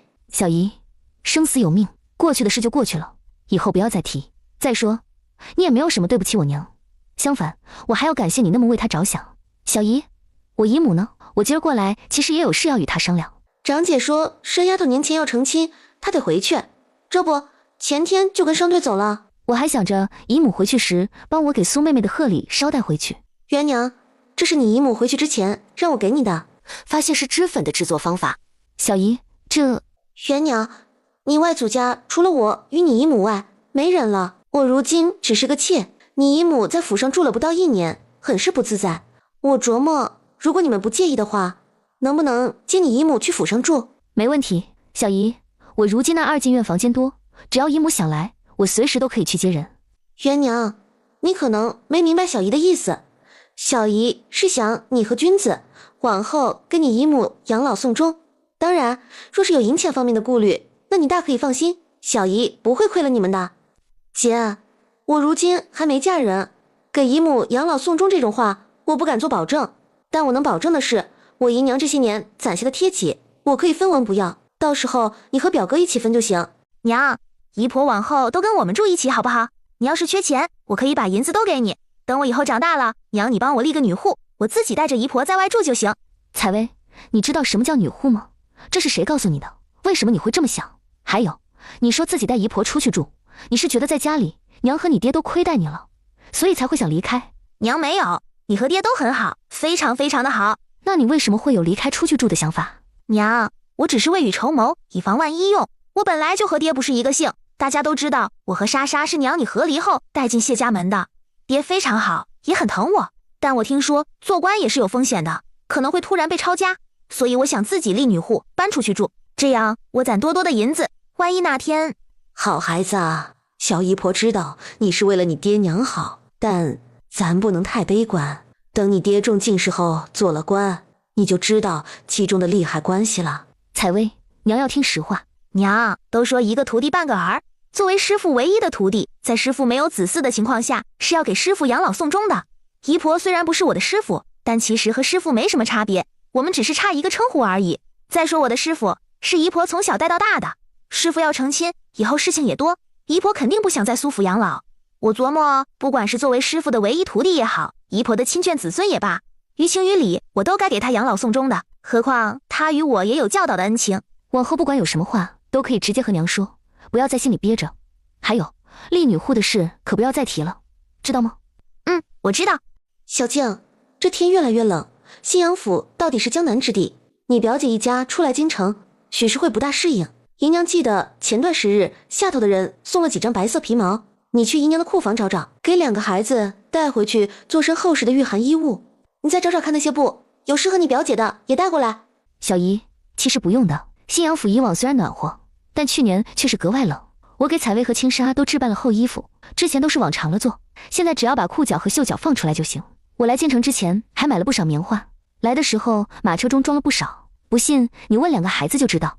对，小姨婆，我娘买了很多棉花。傻丫头，你不缺是你的事，小姨给你就收着。再说，以你夫婿的能耐，中进士是必然的事，往后你出门须得往好了穿。小姨叫你表妹去拿的皮毛上乘。至于布，小姨库房中最好的则是明香缎。说来，若非之前彩静回来给她送了保命药水，让她身子日渐好转，她也不可能得此物，更不可能会送我一匹。小姨婆，那明香缎可是产自江南？对，江南养蚕丝织品，小姨婆不说全部，便是99%都是出自江南。不过小姨婆听说这明香缎是产自河东郡，每年产量极少。他想那个明香缎大概是他师爹叫人弄出来的。师傅说，师爹在河东郡有一家酒馆，一家染布坊，染布坊据说能在布上染花。姨娘，你要不要去前院那边看看？怎么了？还不是那个方淑敏在闹，说什么姨娘你的亲眷可以走大门，而他这个侯夫人的亲眷却只能走偏门。这又不是我要求的，是你父亲和母亲的意思，便是你嫡兄也是此想法，与我何干？谁说不是啊？先前瑞儿之所以喊母亲，也是因为方淑敏，他进府后先是去找嫡兄，结果他便说知道他在招待石建之，他刚好没见过，想让嫡兄引荐引荐。嫡兄知道他是什么人，怎么可能引荐？何况我姐夫都已经成亲了，他一个未婚姑娘见一个已婚外男做什么？这方家的姑娘怎么回事？她不是一心想嫁给你嫡兄？她想嫁，嫡兄就得娶，反正嫡兄不愿意，然后他就在书房外头叫嚷，说什么一个妾室的亲眷，又是和离妇，配不上石建之这个大才子。元娘，你先搁着歇会儿，小姨出去看看。姨娘，你等下，我话还没说完。我父亲他在书房内，应该是听到了方淑敏的话，然后不知道怎么想的，居然从书房中走出，对方淑敏说，我姐确实配不上石建之，但我姐好歹算是咱侯府的亲戚，让她想嫁进侯府，就得把眼光放长远一点，不能只看到眼前那点东西。父亲还说，为了侯府，我姐不能下堂，只是为了我姐夫的仕途着想，倒是可以纳个妾，这个妾就让方淑敏来解决。胡闹！婚姻大事岂是儿戏？元娘和少安是两口子，这房中事用得着他这个所谓的姨爹插手？元娘，你们刚才进府之前碰到方淑敏了？他是怎么知道你们是什么人的？碰到了，对方态度很不好，我们都没怎么与他们接触就走了。我想他知道我们的身份，大概是从偏门的门房那听说的。对，姨娘，就是门房的杨树嘴碎给说的。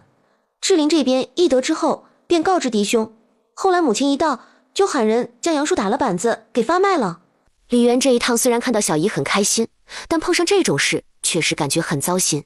大姑，难道在你眼里，我堂堂一个方家嫡出的大小姐，都比不上一个乡下出身的和离妇？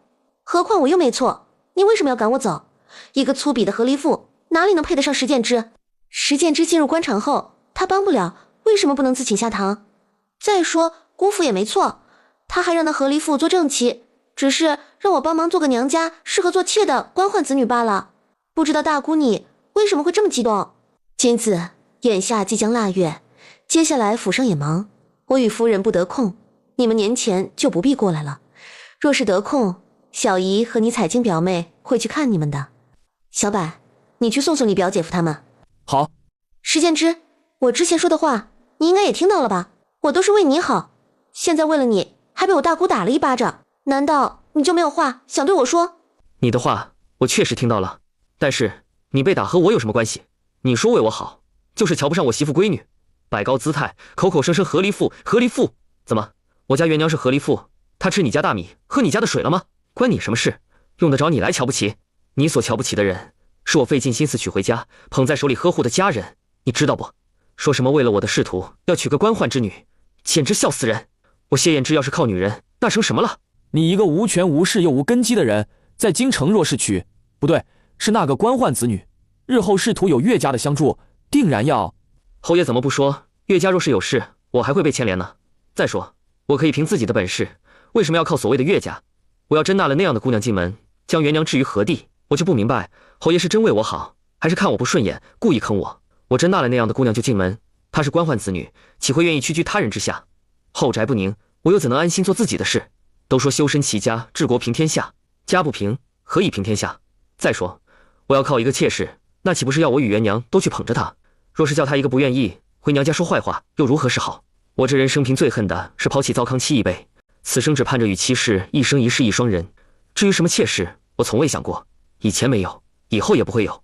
谢燕之的话对还未成亲更是没定亲的周勃影响很深。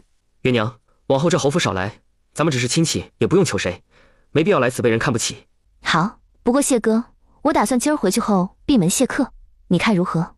行，我下次休沐便是年前放假，我也就到那时间为止，之后便不再去了。这期间除了熟人外，若是有人下帖，你一律推了，要不好推。也罢，元娘你这2日将年礼备好，到时候让君子去送，你带着孩子们去庄子。谢哥，我听说朝中分派系，现在争得厉害，你进国子监后，是不是有什么人找过你？得知是三皇子有意靠许崇光，找人在国子监里拉拢他。到时在你这边行不通后，就让媳妇邀我去做客，亦或者找借口来咱家做客。到时来1次、2次、3次后，就彻底扯不清了。哪怕没什么，但在外人眼里就是如此。这样，我一会儿回去后，把年礼和暖棚的事安排好。后天谢哥你去国子监，我就带着采薇和青纱去庄子。到时候让三婶过来帮蔡娘他们。对了，那咱们还买下人吗？我怕买了，到时候下人也是人家提前安插进来的，怎么办啊？下人要买，我会让季明兄这边推荐个信得过的人牙子。那也行，现在距离过年也就剩下1个来月，倒也不急，等年后作坊开起来前买好就行。元娘，这世间是靠阴阳协调来平衡的。然而自古以来，人们觉得身为男子高人一等，故而对女子多有苛责。男人不喜自己的妻子，总是能找到各种借口休妻，女子却不能。就算过不下去，想和离，还得费一番功夫。和离也好，被休也罢，不管那个人有无错处，最终都会被人瞧不起，进而指指点点。其实都说男尊女卑，好似男人瞧不起女人，但往往是女人瞧不起女人。女人受到的风言风语，所遭遇的不公待遇，几乎都是同为女子的人施予的。有些人自己身为女子，小时候过的苦，但是等她出嫁做了婆婆，就会将自己走过的路、受过的苦，让自己的儿媳妇和孙女重新走一遍。其实和离也好，被休也罢，总有人恨不得将各种枷锁套在那个可怜的女子身上。他们不会去想这个人会这样的缘由。便是元娘，你和离后也一样。以前在流云县，我只是一个倒霉到不知道哪天会死的秀才。元娘你只是和离又没再嫁，所以情况好不少。后来咱们成亲，因为天气特殊，加上你没摆摊后，在李家傲的时间居多，倒也没人在你跟前嚼舌根。然而这里是京城，而我因为那2本书，加上新阳府的灾情，进了某些人的眼。现下我又中举，来年等着参加会试，故而有人难免对我动了心思，所以他们从我身上找不到突破点，只能从我身边的人去找。首当其冲的便是元娘你能令人攻讦的地方，不外乎就是2个方面，一个是出身低，一个是和离过的身份。只是元娘，咱们都知道彼此的情况，我若是介意，就不可能千方百计去算计。就为了你能看上我，愿意嫁给我，可以说能与你成亲，是我梦寐以求的事。所以元娘，你不要去管别人说什么，你只要知道，若说咱俩谁配不上谁的话，那也是我配不上你。你是仙子，我是凡人，自始至终都是我在高攀你。元娘，接下来要是有人在你面前嚼舌根，说些不中听的话，不管对方是谁，你直接怼回去就成。咱和离嫁人也没碍着谁，用不着别人多管闲事。我这个当事人都没说什么，用得着他们大放厥词？像谢哥你说的，他们不过是些凡夫俗子，我与他们一般计较什么？他们要说随便说，反正我也不会少块肉。反正元娘你不要委屈自己就好。咱虽然无权无势，但也不要去惧怕。我向你保证，这辈子只有你，不会有别的女人。你是仙人，我若是说到做不到，你可以直接取了我的性命。你若是变仙，我要你命也没用，平添罪孽。是我向你的保证，亦是心甘情愿的，又怎会有罪孽？这世间男子千千万，没了这个，下个会更好。所以我可以和离1次，也可以和离2次。谢哥，你可以找貌美小姑娘，我也可以施个法，让自己变得年轻貌美一些，再找个俊俏小哥哥。俊俏小哥哥？怎么嫌我不够俊俏？嫌我年纪大不够中用？看来是我去国子监这段时间冷落了你。等着，咱俩晚上去仙府大战个300回合。你摸摸，是不是看起来瘦，但其实有肉？这1年来我甚少落下锻炼，便是再忙也会抽出时间来打拳。看来元娘你对我不大满意。你放心，今晚肯定不会冷落你的。等国子监放假后，直到会试之前，我怎么都得叫你满意才行。我们可以一天写1首诗，你看呢？想到之前他写的那些叫人面红耳赤的诗词，谢哥，这种事太过频繁伤身，咱呢还是以身体为主，3、5天1次就行了，你说对吧？至于那些诗词，最好还是不要写了。谢燕之对自己做的诗词很是满意，迄今为止，他前后已经写了20来首，在他看来，每一首都是经典佳作。若非这事关他与元娘，他都想画个名张贴出去，好叫人欣赏欣赏。娘，如果我想在内城开一家铺子的话，都要准备些什么？娘也不懂，等哪天见到你彩静姨他们，娘可以帮忙问问。怎么，彩薇想有一天在内城开铺子？这内城的人普遍穿的衣服都比外城的好。我想在这边开铺子的话，只要东西好，应该能赚不少钱。可能刚开始我做不到，但总有一天我可以的。所以想先知道有什么要求。娘估计这里不是你有钱就能开的，还得有身份地位。这样，等回头娘帮你问问。好。李渊琢磨了下，从空间中搬出一箱银子，又拿出一堆的棉花，将房间塞得满满的。君子，这些麻袋里的都是棉花，你到时候买了布，找商队一起送回李家坳去。另外，银子有500两，我也不知道够不够，你看着置办。姐，你现在空间产棉花的速度快吗？还行，就1块地，产速就算再快也是有限的。去年到现在产的，除了之前咱们用掉的外，全都在这了。那也不少了，这些若是织成布也不少。话是这么说，但这是1年时间攒下来的，均摊一下，每个月其实也没多少。加上棉花做成布之前还得先纺线，还不够麻烦的。这也就亏空间能主动剔除棉花籽，不然更麻烦。姐，你这棉花会不会也是高产物？要不我和君子哥找牙行打听一下，看看哪有地买，回头买下来就专门种这棉花。灿灿，我决定还是继续科考。君子哥，咱之前不是已经说好了吗？你怎么突然改了想法？是不是发生什么事了？李军没瞒他，哪怕李元在这儿，他也实话实说。姐，那个镇国侯狗眼看人低，咱往后能少去侯府就少去吧。我想小姨和侯夫人都会明白的，咱不去那受气，没必要。姐，你要是不嫌弃我和君子哥碍事，姐夫也不嫌弃我们麻烦，往后我和君子哥就住在这儿，帮你和姐夫，我给你做管事。君子哥要科考，很多事做不了，但我可以。姐，我也不差那点功夫，只是我和灿灿可能要和你们住在一起，我根基前需要姐夫带我先捋一捋，之后再找家书院。不过你放心，我不会在他殿试之前去打搅他的。在这之前，你这边要做的事只管找我，不管是开作坊也好，还是买庄子种西瓜也罢，都可以的。自家人不说两家话，莫要说你是我弟弟，便是你仅仅只是谢哥的好友，他看你上进，估计比谁都开心。你若是有朝一日能够中进士做官，与他而言也是一种人脉助力。不说旁的，就好比季大人和孟大人他们。对我而言，姐夫同样也是如此。姐，时间不早了，你先回去休息吧。家里这些送年礼的事交给我和灿灿就好。灿灿，很抱歉，决定继续科考这事儿没和你商量。接下来我要继续读书，没办法赚钱养家，家里的一切要辛苦你了。不过你放心，我会好好拼一把，争取6年内就考上。你给我6年的时间，可好？第二天，李元在谢燕之去国子监后，便带着采薇和青纱去了庄子。元娘，你这是和少安吵架了？这个庄子里现在除了马氏一家4口外，没有别的人。自己和李三海2口子把侯府遭遇的事给说了，一个个咸吃萝卜淡操心，别人家的事用得着他们管？和离妇怎么了？碍他们什么事？还乡下和离妇，没有咱们这些庄稼人，他们拿什么吃，拿什么喝？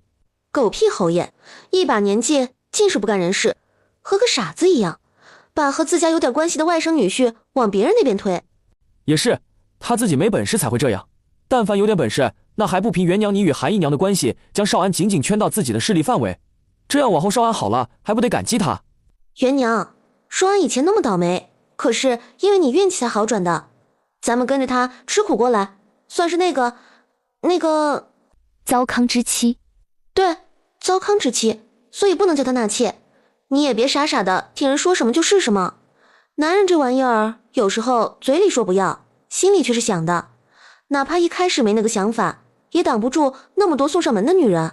1次2次3次可以，但次数多了就不好说。尤其是元娘，你不年轻了，还没给少安生个孩子，加上确实和离过，即便少安说不介意，但时间一久，又有黄花闺女做对比，他难免也会去琢磨。元娘，纳妾这事你不能松口，一旦松了口，往后就没完没了。外人要是说你善急，随他们说去，反正不痛不痒，你只要把少安哄好就行。三叔我不会的，谢哥那天比我还生气，听说直接和侯爷翻脸了。还有我小姨，她也会为我着想的，你们只管放心，眼下我来这边，主要是为避开那些想要拉拢谢哥的人。我怕留在家里，他们动不动上门来，到时候没事也会整成有事。对，那你就住在这边。这个庄子我觉得挺好的，不知道你表妹愿不愿意卖？咱们多出点钱也行。银子若是不够，三婶就先不要这次的分成了。元娘，你都拿着，先买庄子。三婶，彩镜这个庄子应该不会卖，咱们开春后找找看，要有合适的就买。元娘，按你说的，少安如今的名气那么大，我估计过年那段时间比较麻烦，会有不少人来找他，且还不好避开。要不等少安在国子监放年假后，你们都过来，咱们就在这儿过年。还有卖菜这事儿，你也不要出面，有君子和我们就行。你缩小自己的存在，省得总有人拿你和离的身份嚼舌根。李渊也知道这个理，只是他觉得这样也不是个办法。他还想在年后把作坊开起来，总不能知道因为有所顾忌，然后做什么事都畏首畏尾吧。如此想着，他便将这顾虑给说了出来。这有什么？咱们李家傲人多，外头的人不能信任，但咱们的族人还是可以的。咱们都是一个族的，你和少安好，我们全族人才能好。元娘，你别担心，明天三叔就托人送封信回李家傲，到时候让你华叔送些手脚麻利、嘴巴严谨、脑子又好使的后辈过来就行。李渊不想这些产业家族的人参与太多，哪怕他们都是为了他好，但这也只是一开始。日后时间久了，有没有小心思就很难说。加上他和谢哥让大伙去庐阳府的蓝霞城安置，又弄个茶园什么的，也是为了族人的日后考虑。茶园开起来，等茶苗一种好，到时候族里还得选人去学制茶、泡茶的手艺。元娘，你觉得这样不好吗？三叔三婶，实不相瞒，蓝霞城那边大伙开的2座大山，根本不是京城什么富商要弄的茶园，而是谢哥掏钱买的。为得除了最初让族人离开流云县有个安置的地方外，主要还是想让大伙学个手艺，日后好辅照子孙后代。曹哥去那边打理，也是谢哥的意思。元娘，这银子，少安。三叔，银子是谢哥写书的分红，来路正当，你不用担心。他中举后，大伙送的银钱，我们只收了知根知底的，其他的一概没收。元娘，你记住了，日后要是缺钱，只管和三叔开口，千万不能收不该收的钱。三叔这边便是没有，也会写信回去，叫族里大伙儿一起给凑一凑的。元娘，你三叔说的对，咱们李氏一族好不容易有人能走上仕途，千万不要为了点钱毁了前程。你缺钱就开口，我们会想办法的。等过了年，族里大伙儿都会种红薯和西瓜，到时候日子都不会差。三叔三婶别担心，我和谢哥心里都有数。目前咱们的菜卖得不错，银子也是够用的。元娘，我和你三叔手头还有100来两，除了之前在流云县赚的外，剩下的是你大伯娘他们之前种西瓜时分了我们的。这些银子在京城买宅子不行，但在这郊外租个院子和地还是可以的。三叔因为我在侯府被人瞧不起的事，君子也决定继续读书往上考。我想到时候打听下有没有好点的书院，让他们进去读。三叔，我是这样想的，年后等我买了庄子，你给我搭把手成不？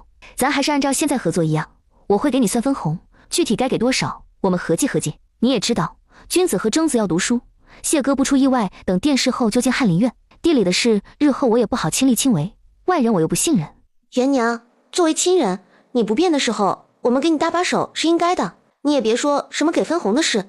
三婶，都说亲兄弟明算账，咱们还是说清楚些比较好。征子念书费钱，等回头三弟妹怀孕生子，也是处处要钱的。三婶，我看你这表情，莫不是有什么好消息？征子媳妇的月信向来准时，但这个月到现在都没来。我琢磨是不是有了，只是征子才回来不到1个月，就算有，月份也浅，我又不好太心急，所以也没请大夫。元娘，你说亲兄弟明算账是对的，但是我们不能要分红。这样，我和你三婶给你干活，你每个月给我们月银就好。别人庄子里的长工每个月多少，我们就多少。那可不行，别人给人当长工是不得已。三叔三婶你们来是为了帮我，别人一年到头凭本事赚不到多少银子，你们却可以凭借红薯种子和西瓜能赚不少，所以没道理就领干巴巴的月银。既然三弟妹可能怀有身孕，那这事就这样定下，咱们还是按分红走。具体的分红等我这边买了庄子，看庄子的大小咱们再议。元娘，庄子的面积一般都不小，光靠我和你三婶也忙不过来，买下人咱们又不放心，要不我写信回去让你华叔帮忙想想。三叔，我突然想起，庄子里的人可以找咱流云县的，这事儿由谢哥再办最好。不过他去国子监了，等他年前回来，应该也是可以的。不管是庄子也好，作坊也罢，都可以去那边挑人。眼下咱除了暖棚这个菜外，还是先寻摸寻摸，哪有庄子买？庄子买下来后，咱们也知道回头要多少人。成，今年那边遭了灾，陆陆续续死了不少人，大家日子都过得艰难。我听说朝廷到现在都没往下拨赈灾的粮食和银子，大家这个年都不知道该怎么过。能让他们到这边来，也算是给他们一条出路。还是元娘，这人得好好挑选。这事等回头谢哥回来后让他去做。三叔，我先去看看孩子们收拾的怎样了。去吧，我和你三婶去暖棚看一下。转眼到了腊月20，姐，徐府又送帖子来了，说眼下梅花开得好，让你务必去前去赏梅。除了许家外，还有一张是方家，也就是郑国侯夫人的娘家。送帖子的人说，方家老爷最近才知道方淑敏不知事，在侯府说了些不中听的话，惹恼了你。现在府上备了茶，请你赏脸跑一趟，让他有个侦查道歉的机会。姐，我姐夫22就放假了，到时候我等天快黑关城门之前送他出来，不然他一回家，我怕这年前更不得了。行，注意一下，别被有心人盯上就好。那三皇子也真是不死心，我们这样态度不是已经很明白了吗？姐，你太小看我姐夫在皇上跟前的影响了，你这只是不露面的拒绝，算什么？我这段时间不是和妙家走得近吗？偶尔也会碰到妙姐夫，几次谈话中，我得到了些重要消息。什么消息？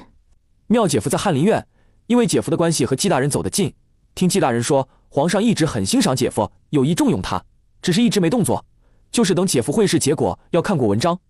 听说以往的会试题都是皇上择朝臣出的，但这次据说皇上要亲自出题。不是殿试才是皇上出题吗？不知道是咋回事，反正现在妙姐夫透露的意思就是这样。从这可以看得出来，皇上对姐夫有多特殊。对了姐，据说司农司在6月那会儿得到许大人送上来的红薯后，第一时间安排种下了，还是大司农大人亲力亲为的。哪怕因为天冷降霜后不得不提早收起来，但每亩的产量也比咱上报的多。妙姐夫说，皇上将这消息压下，为得还是来年再种过后，看看具体能达到多少，好给姐夫铺路。姐，我妙姐夫说，按皇上这态度，是将我姐夫往首辅培养，日后我云国能走到哪一步，端看新皇和我姐夫能耐有多大。妙姐夫还说，我姐夫不出意外的话，肯定是状元。等中状元后，或许不会进翰林院，可能有别的安排。君子，你觉得这可信度有多大？还有，皇上都没见过谢哥，他为什么会有这种态度？姐，你说有没有一个可能，就是皇上也看过我姐夫写的那2本书，又调着人查过我姐夫的生平，之后觉得我姐夫是神人，能未卜先知。还有，姐，你犹如他话本中写的那样，是天上的仙子下凡来拯救世人的。皇上只信自己是真龙天子，哪容得下什么神人来仙人去的？真要有这样的，他第一反应就是把神人和仙人招来，先是问自己的寿数，之后便想着仙丹仙药，还有怎么让自己成为仙人的事。姐，皇上不是昏君，不会想着这些乱七八糟的事。就算他认定有神仙，也只会想着怎么让云国繁荣昌盛，哪会只顾着自己？姐，灿灿肚子越来越大，行动也越发不便，我想到时候不过来一起过年。行，他越分越大，腿脚就越容易抽筋，身边离不得人，你多注意点。还有，我和三叔还有采薇熏了不少腊肠腊肉，蔡娘和三婶都喜欢吃，你回去的时候多带点。对了姐，忘了把这个给你，是严娇叫人送来的。姐，是不是也是跟你说她要嫁人的事？娘就是来给你送我师父的来信吗？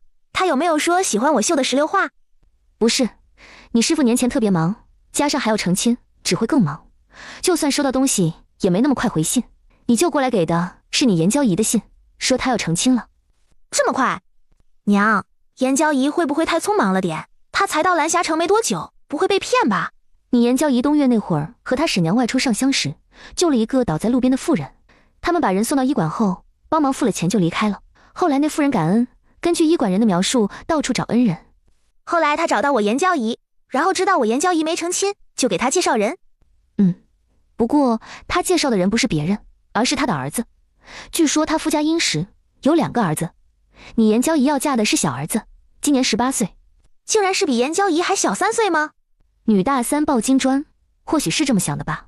娘，那我以后找人是不是也可以找个比自己小3岁的？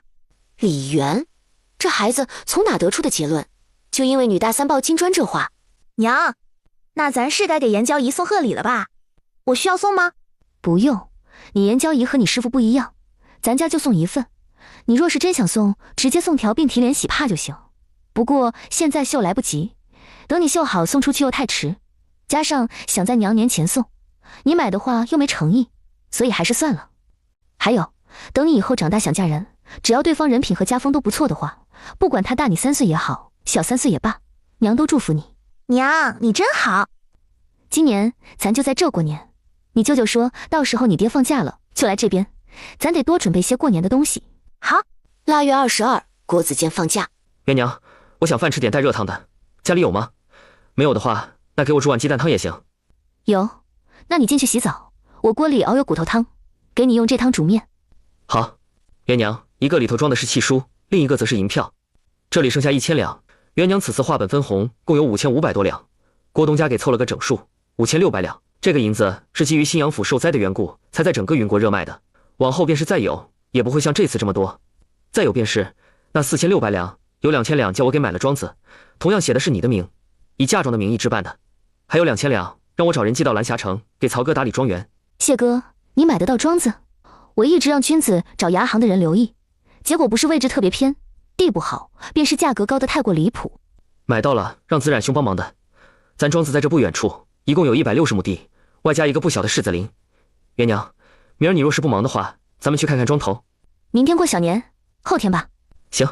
谢哥，你刚才说的加起来一共是4000两，那剩下的600两是你用了？没有，剩下的600两是我琢磨庄子里缺人手，寄回给许大人。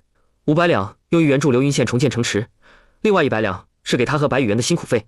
谢哥，君子可有和你说三婶年30回来吗？有，君子原本想送我回来，明日他再赶车回去，但因为天冷，我怕他不在，弟妹心里不踏实，就让他回去了。他说我把车赶回来了，那让正子30那天进城去接三婶。先前三叔知道你回来，特意让我帮忙问问你知不知道。既然30去接人，那我明儿和他说一声。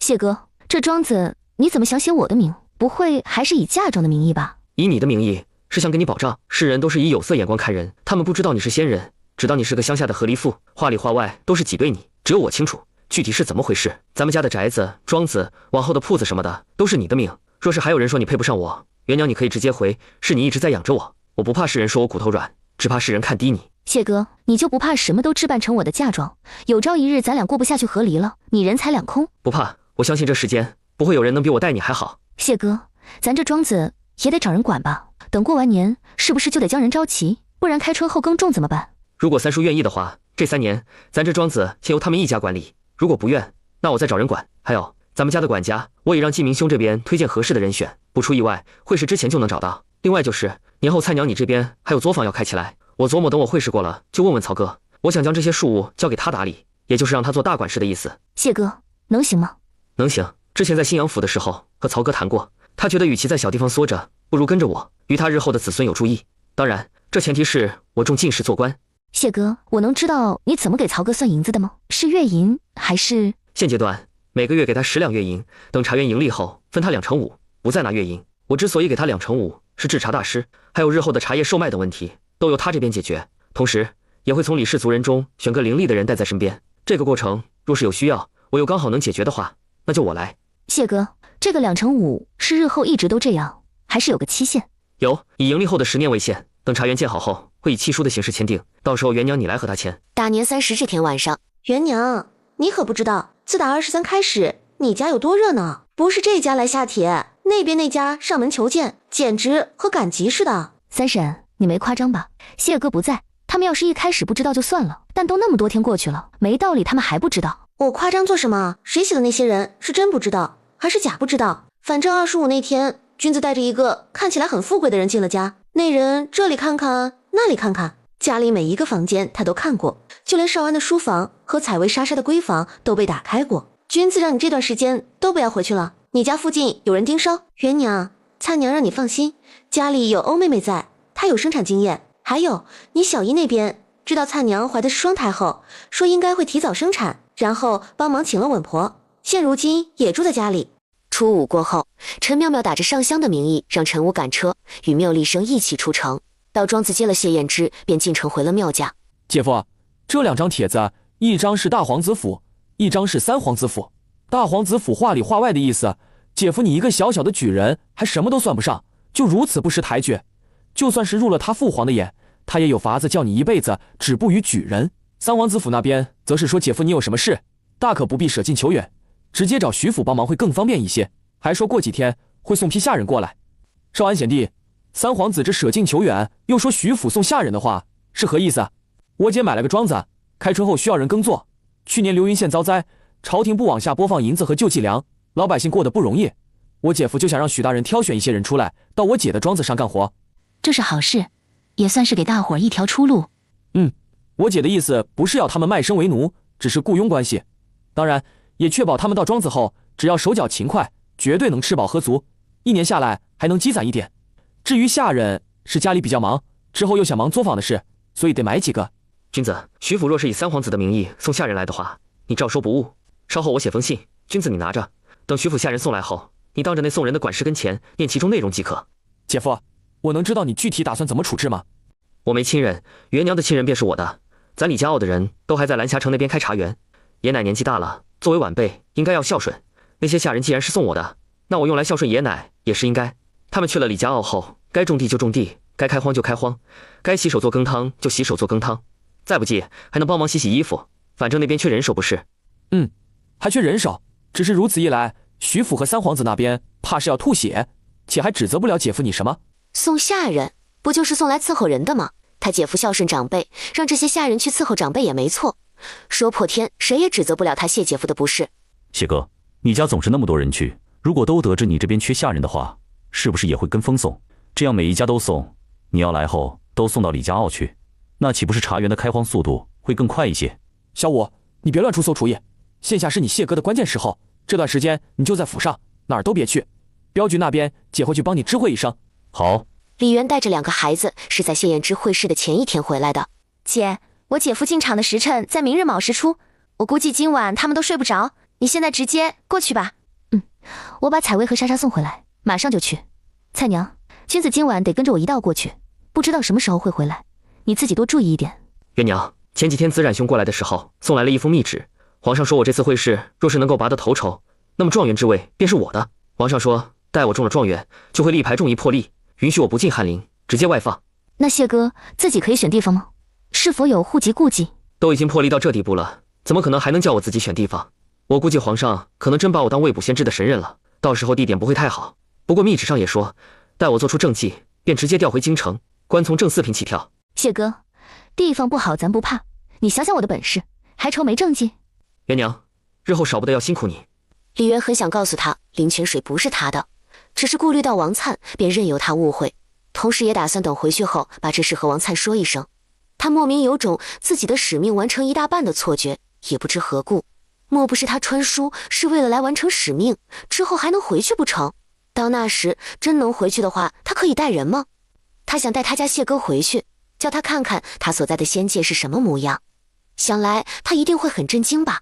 时间在忙碌中过得飞快，在谢燕之城会员之后没几天，远在新阳府的苏明山也收到了李元的来信。青姨，我李姐姐信中说的那些，你怎么看？这是看你。不过明山，你才成亲没多久，我觉得你应该和西庭商议一下，看看他怎么说。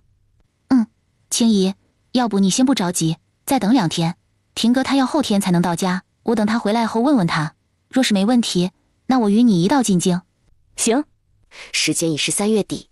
娘，师傅，你们等等，我舅娘要生了，要生了！苏妹妹，我今儿怕是不能带你去看作坊的地方了。李姐姐，咱们不急于一时，晚几天也没关系的。你若是放心我的话，直接告诉我地方，回头我自己过去也一样。娘，我知道咱家的地方在哪儿，要不我跟师傅去吧。这作坊和铺子横竖是给我的，现在直接交给我承不？到时候是好是坏，我自己来承担。娘，我已经8岁多了，也知道你是这段时间在收拾东西，似乎笃定爹中进士会离开。我也知道你对我和莎莎好，应该是想把我们带在身边的。但是娘，我不太想跟你和爹去上任，我就留在这儿，行不行？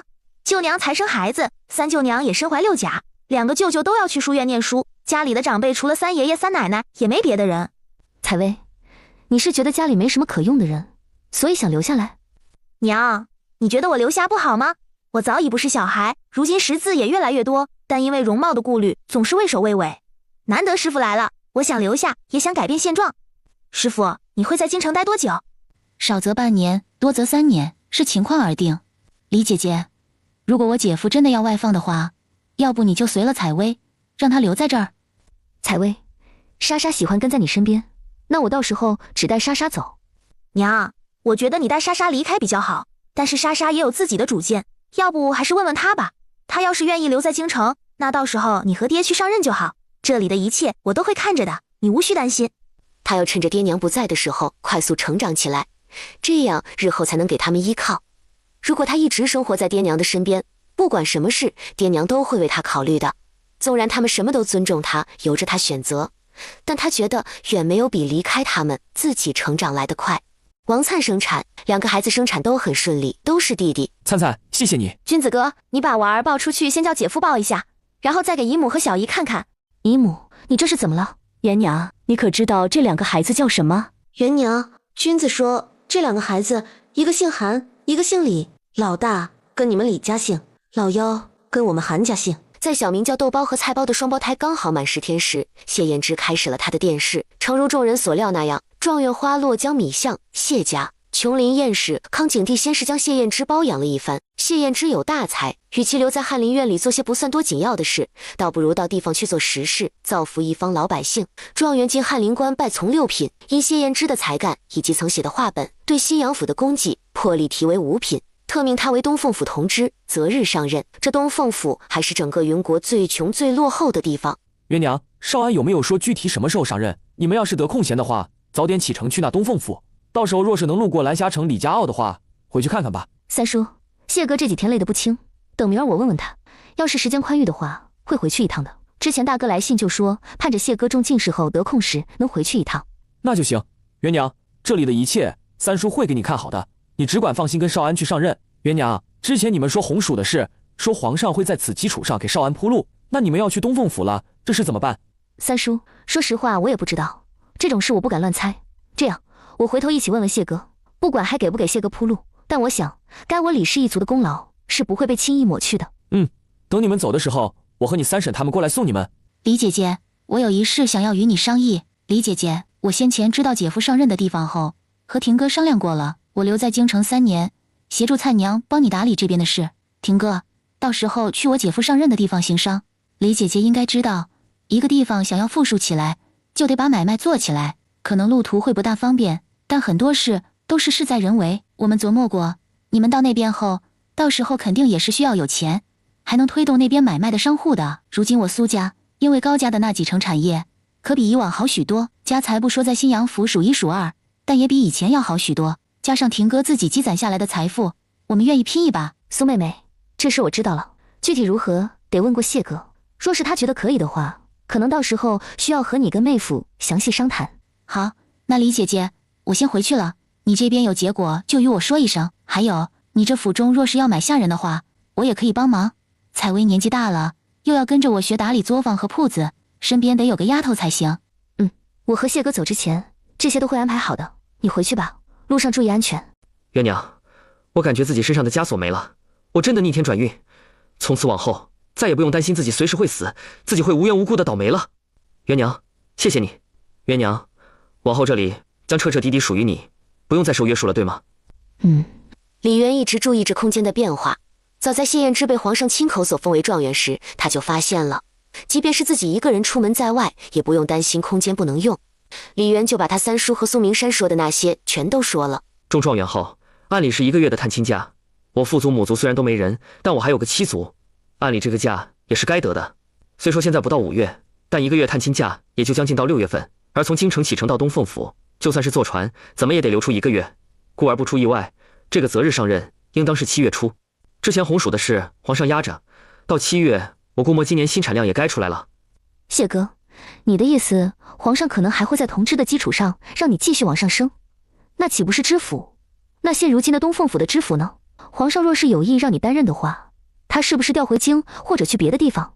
知府是不可能的，我琢磨应该还会给些别的权利，只是我上头的这个知府可能会找个有利于我的人，不然专门与我对着干的，我就算有天大的本事，在不好施展的情况下，可能吗？皇上盼着我做出政绩，也是想改变东凤府这个贫瘠府城的现状。观云国史书，东凤府一直以来都是最偏最穷的地方，便是连南蛮都不屑要的地方。为何？不是可以靠海吃海？虽然因为台风和雨水多等各种因素，那里很穷，但也不至于吧？有很多问题。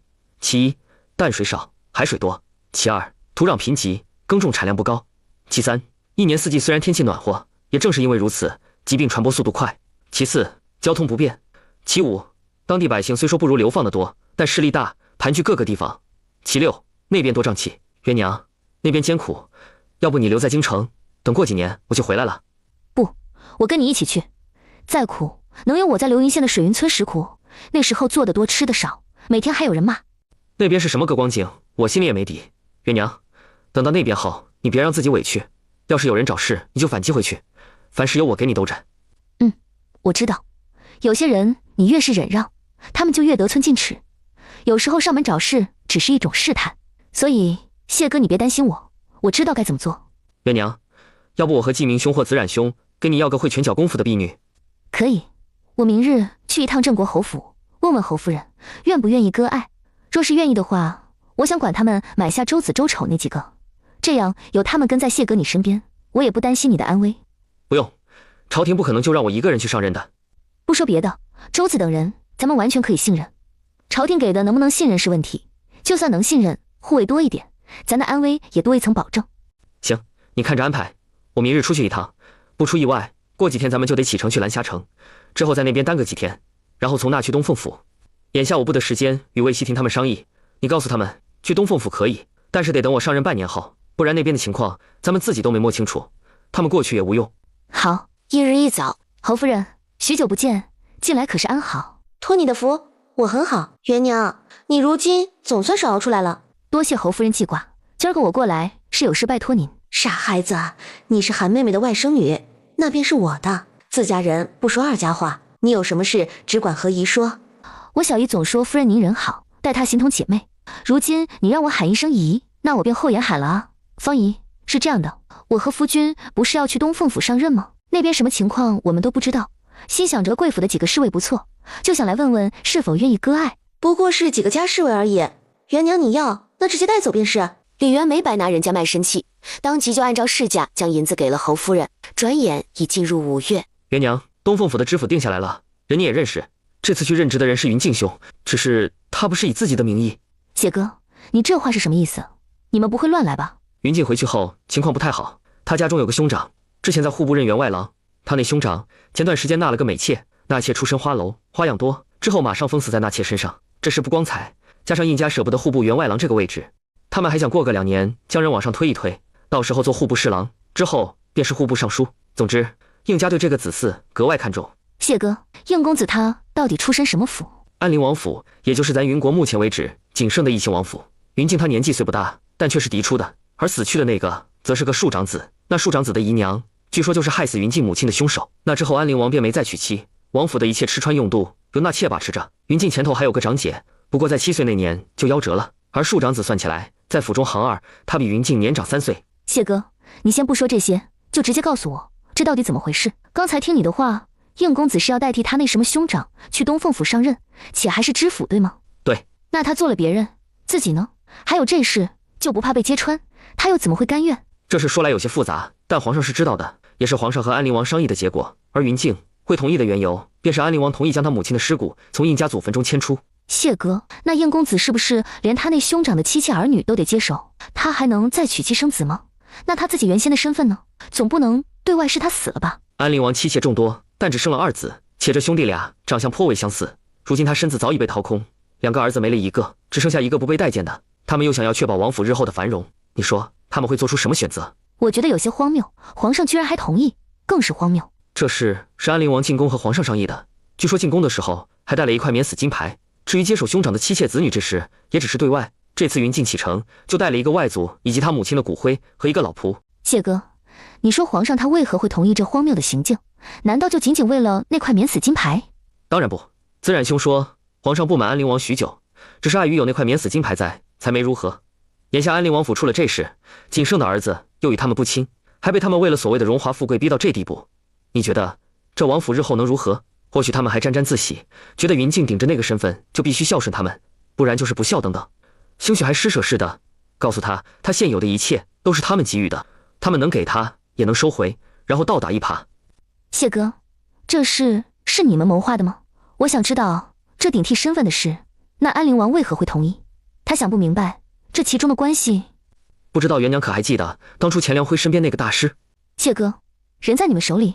云静的母亲受她外祖的影响，从小醉心医术。她及笄后，并没让家中安排亲事，而是出门游历去了。她说想要知道各种疑难杂症，就得当游医，自己亲自经历的，比书上看的要真实。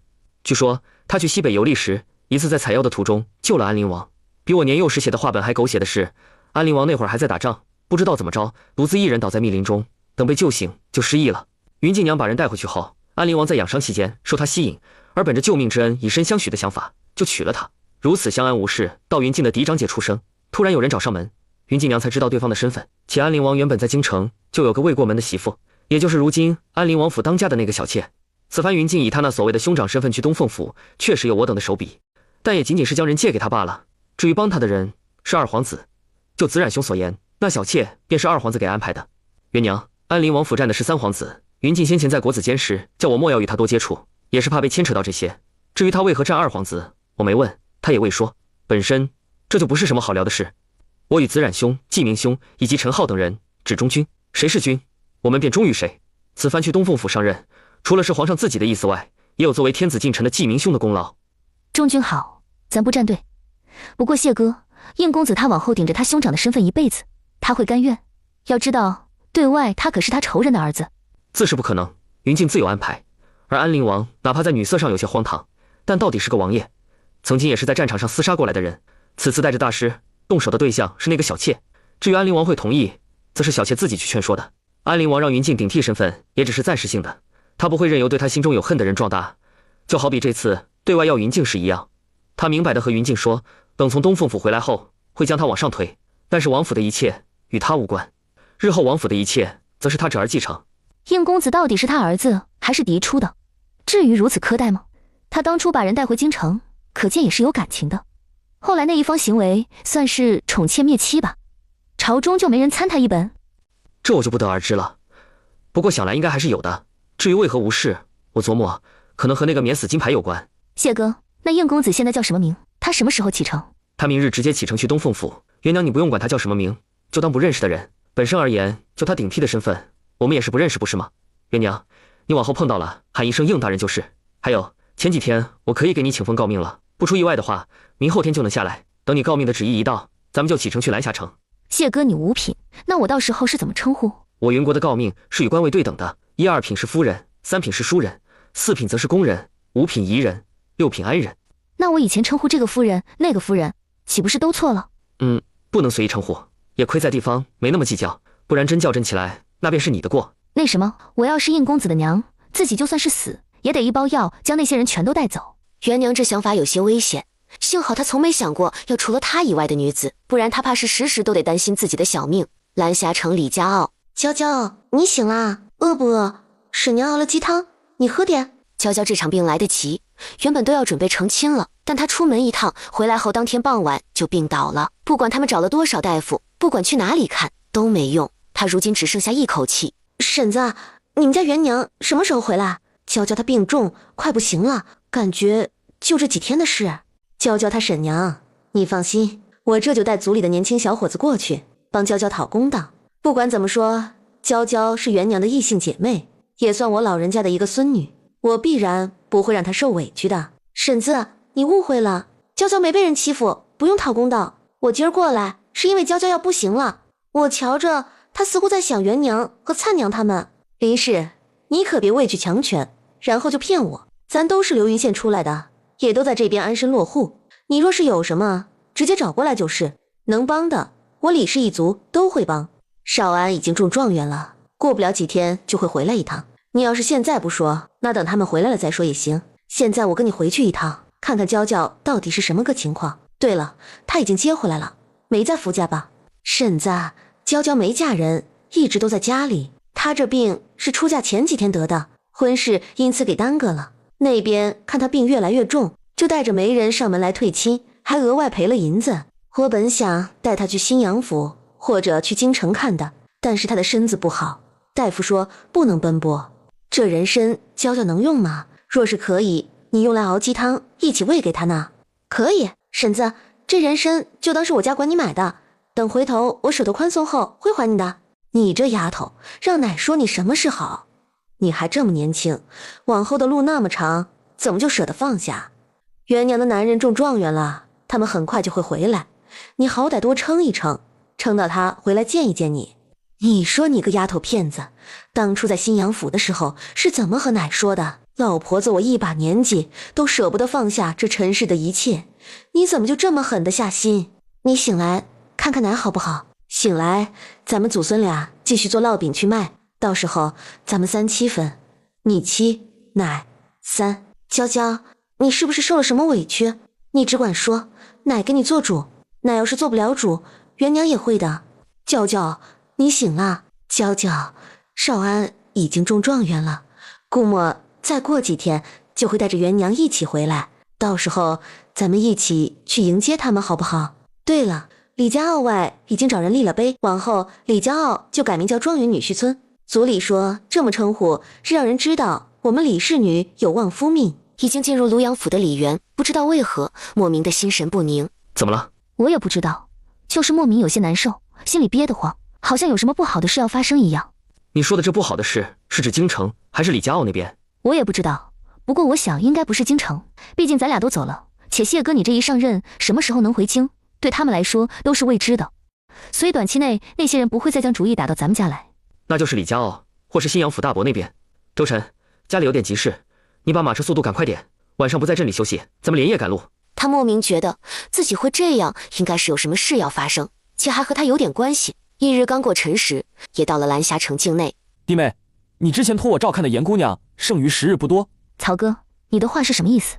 什么叫严姑娘剩余时日不多？严姑娘成亲前开始病重，之后婆家那边退了亲，一直到现在，她的身子越来越差。弟妹，不是我不愿意说，是之前情况不允许。谢贤弟与你关系好，他4月要殿试，我若是告诉你，你肯定要回来的。你一回来，谢贤弟必然不能安心。后来我听说谢贤弟中状元，就想着他和你应该会回李家傲一趟，所以就等着。不过你放心，我有照顾到他们家。严姑娘，小叔的活是我安排的，工钱也给的是扛包最高的价格，银子每天都现结，偶尔还会给放半天假，但工钱还是按1天来算。除此外，严姑娘所需的贵重药物价格都比市面上其他的低，这银子是我这边填补进去的，没叫他们家知道。曹哥，谢谢你。谢哥，我想先去娇娇那边看看情况。李渊站在门口，一眼就看见躺在床上的人是什么样。他怎么都没想到，去年一别再见会是如此光景。等看见应磊出现在院中时，不禁傻眼。这是什么情况？他不是带着他娘的骨灰和他外祖父以及一个老仆先去东凤府上任了，怎么会出现在这儿？患者思虑过重引发心疾，想来之前应该还吐了不少血，从而伤了根本。薛大夫，那娇娇现在这样，可还能养回来？迟了，倘若能早1个月，或许还有机会。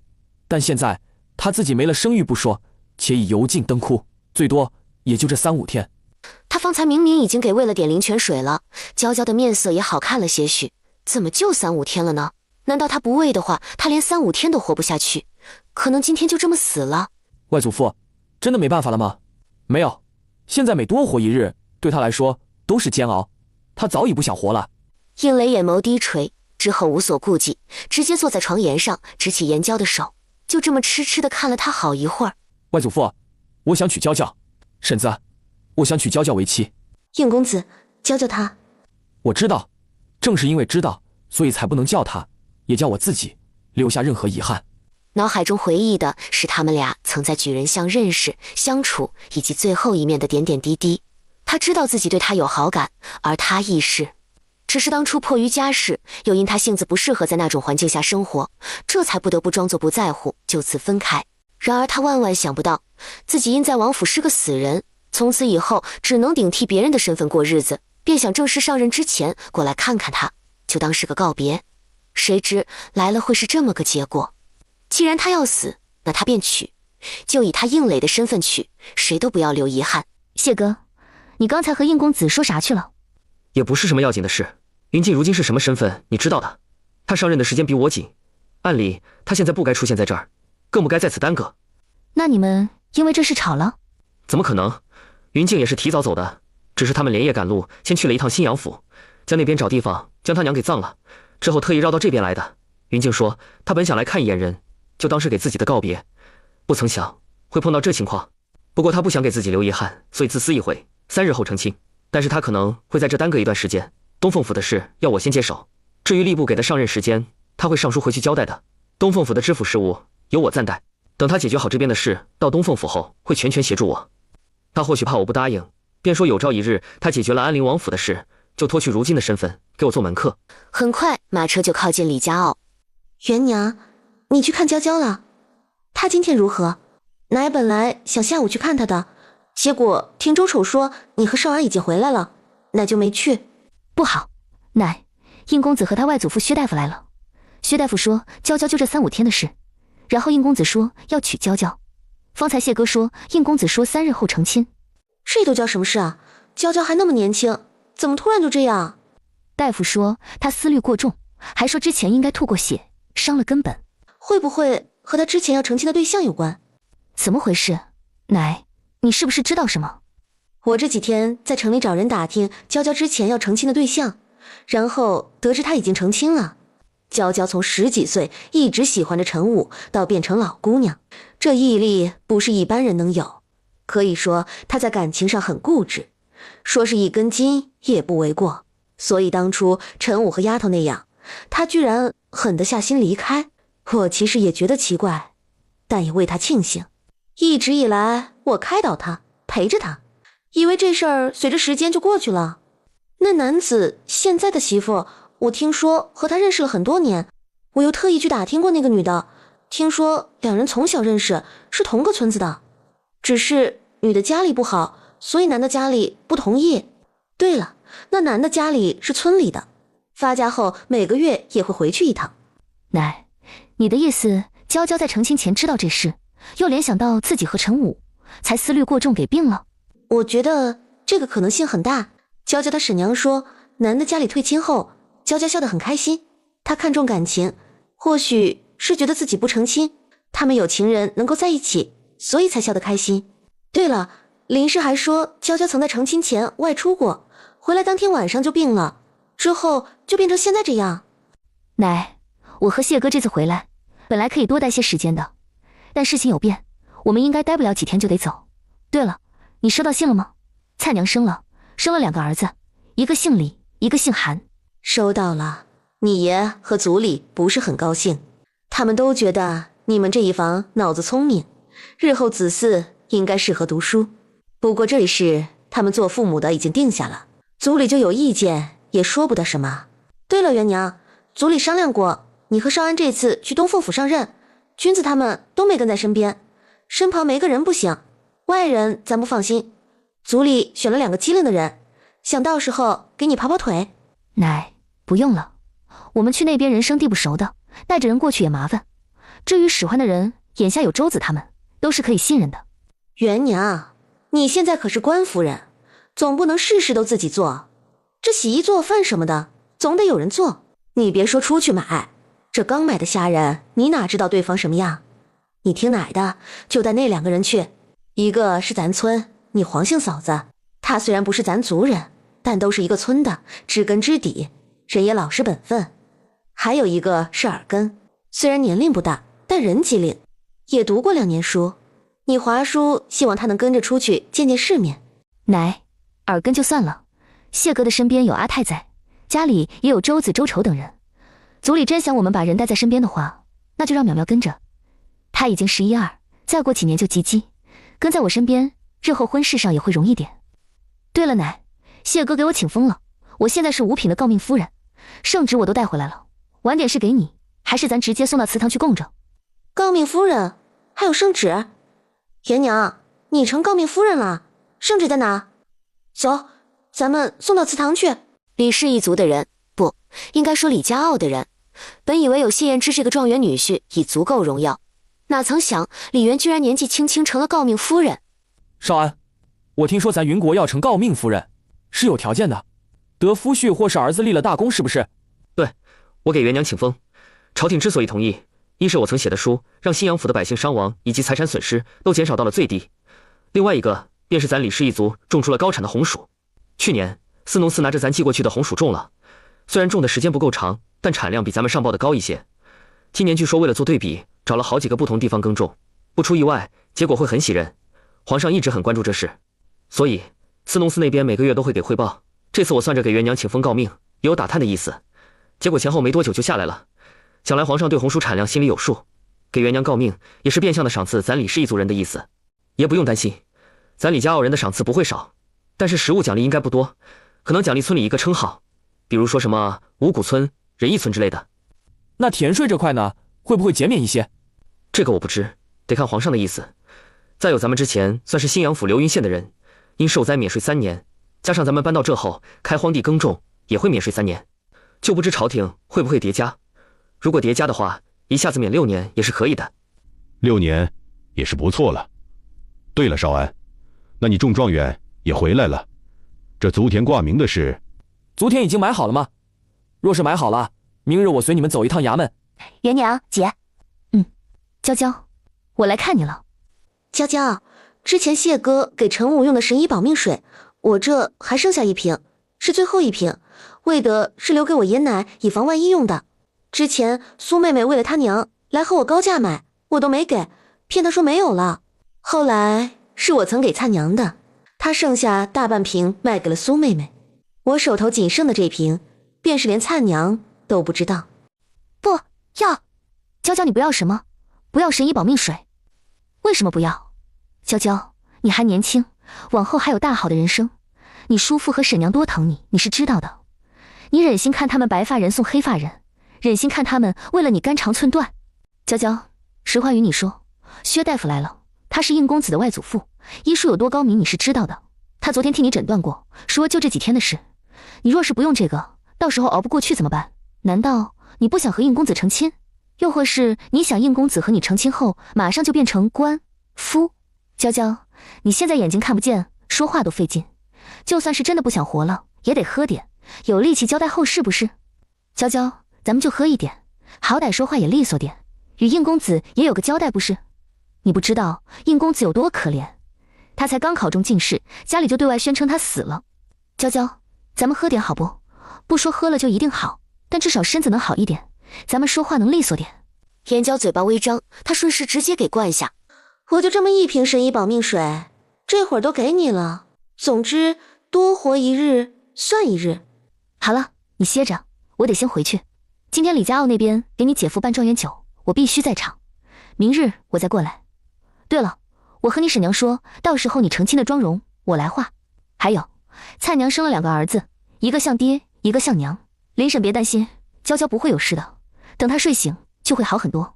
林氏看他说的笃定，他还记得当初陈武被烫伤严重的时候，也是谢燕之拿了药过来救的。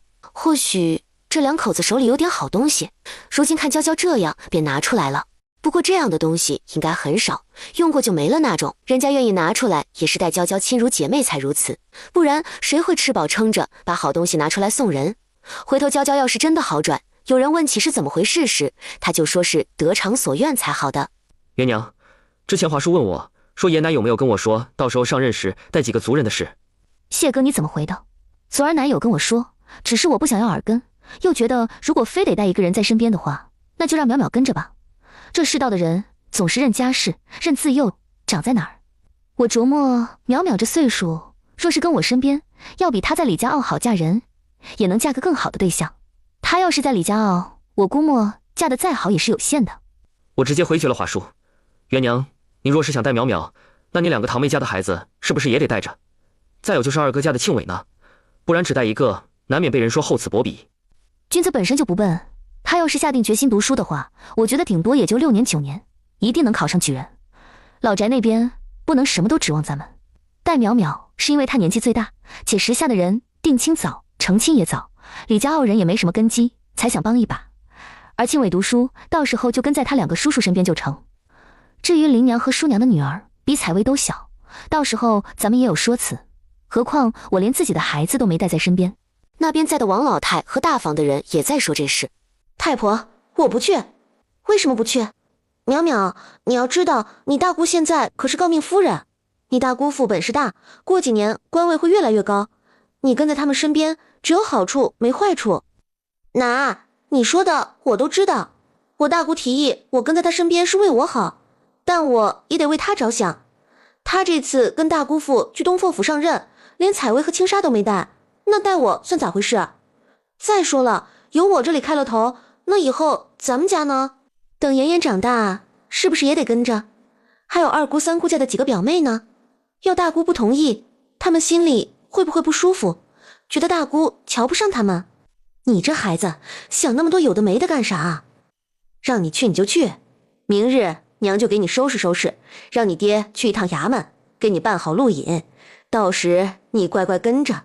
你大姑身边没人，你待在她身边，往后她就跟你亲厚，你也能跟着见见世面，学点本事。我不去，你们怎么说都没用。要是逼我，那我就自己回西阳府去。反正到时候我就说路引掉了，再摆出我大姑父的身份，还说我认识苏家大小姐，我就不信回不去。至于住的地方，那简单，我可以住到举人巷的谢家去。你不后悔？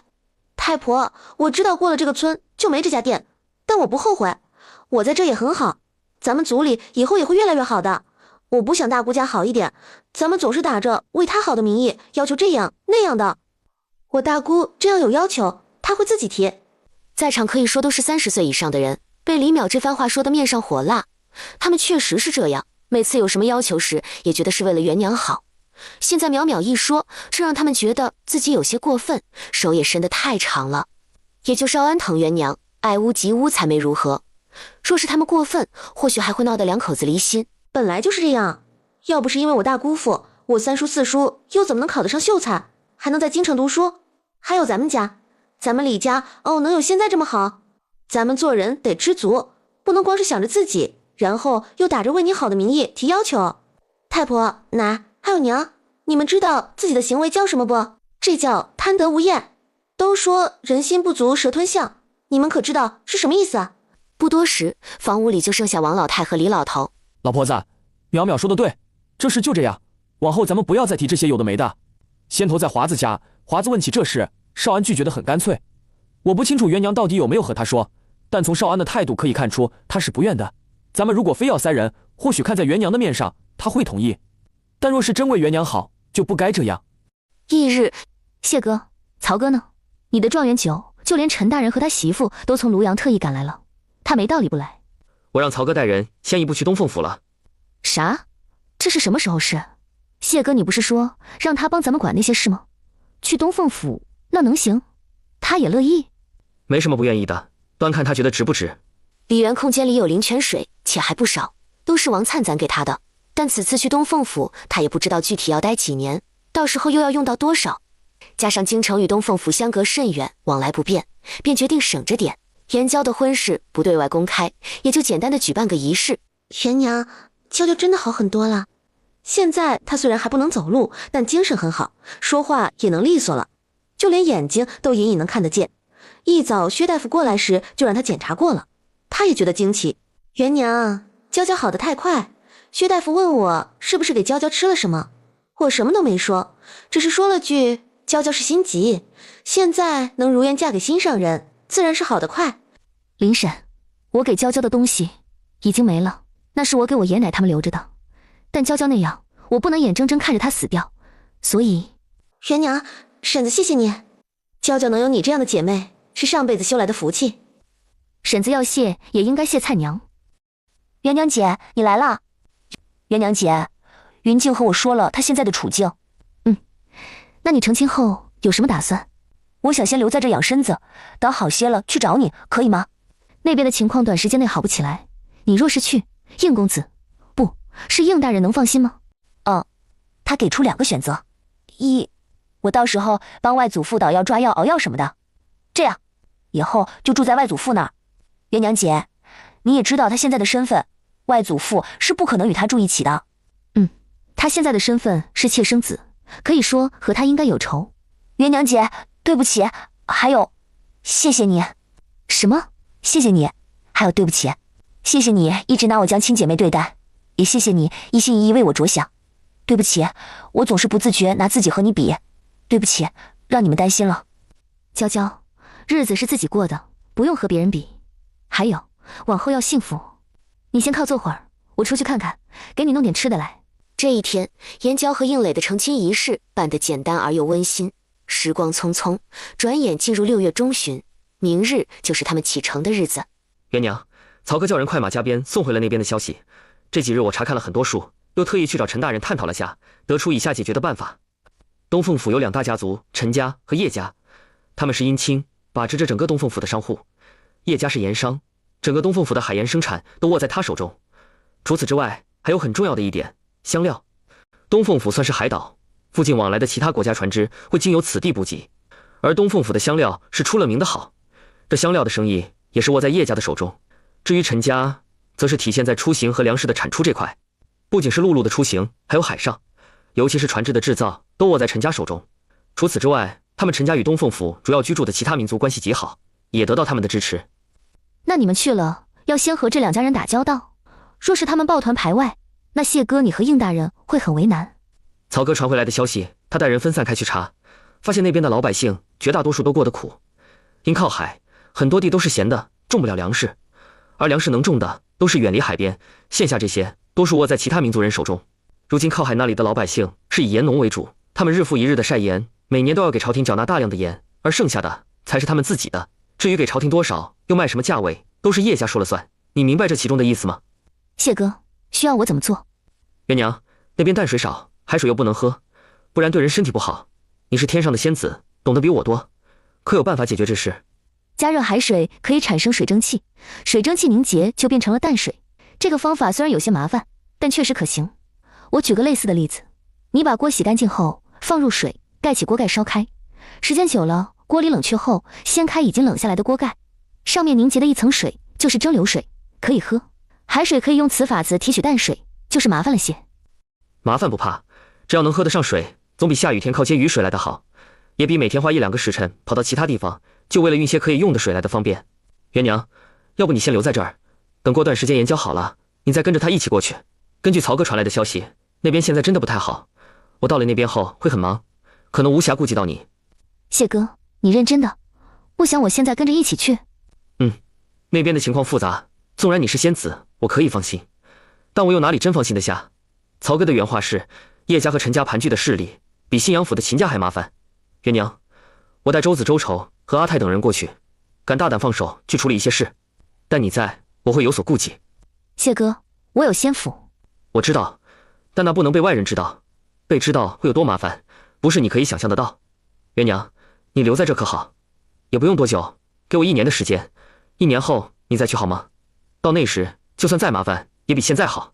这里头全是灵泉水，用瓷瓶装好的不多，你若是不去，这些……给我2个瓷瓶就好，这东西不能贪多，不到万不得已，我是不会用的。再说元娘，我如今气运直高，便是别人出事，我都不会有事，所以你只管放心。这些都是高产的道种，谢哥，你要带一些吗？不，现在不合适。等我和云静在那边站稳后，找个合适机会，借着海外那些船只来补给时拿出来，到时候咱们拿官田先试着种植，有效果后再继续拿到其他地方去试种，如此待过个3-5年，那边好起来后再上报朝廷也不迟。这样也成，不过谢哥你可以先带一点，然后找机会种，到时候琢磨着怎么让应大人相信你这些东西的由来，有他的帮忙，不是他背后2皇子，或许对于将来会更顺利一些。那你给我5金，还有元娘，若是这边待不住，可以先回京城，我就算再忙，每隔1个月一定会写信报平安的。另外银子的事你不用担心，我自幼用过的书里头都有自己的注释，我与郭家书肆合作，让他们用此印刷售卖，所得银子2-8分。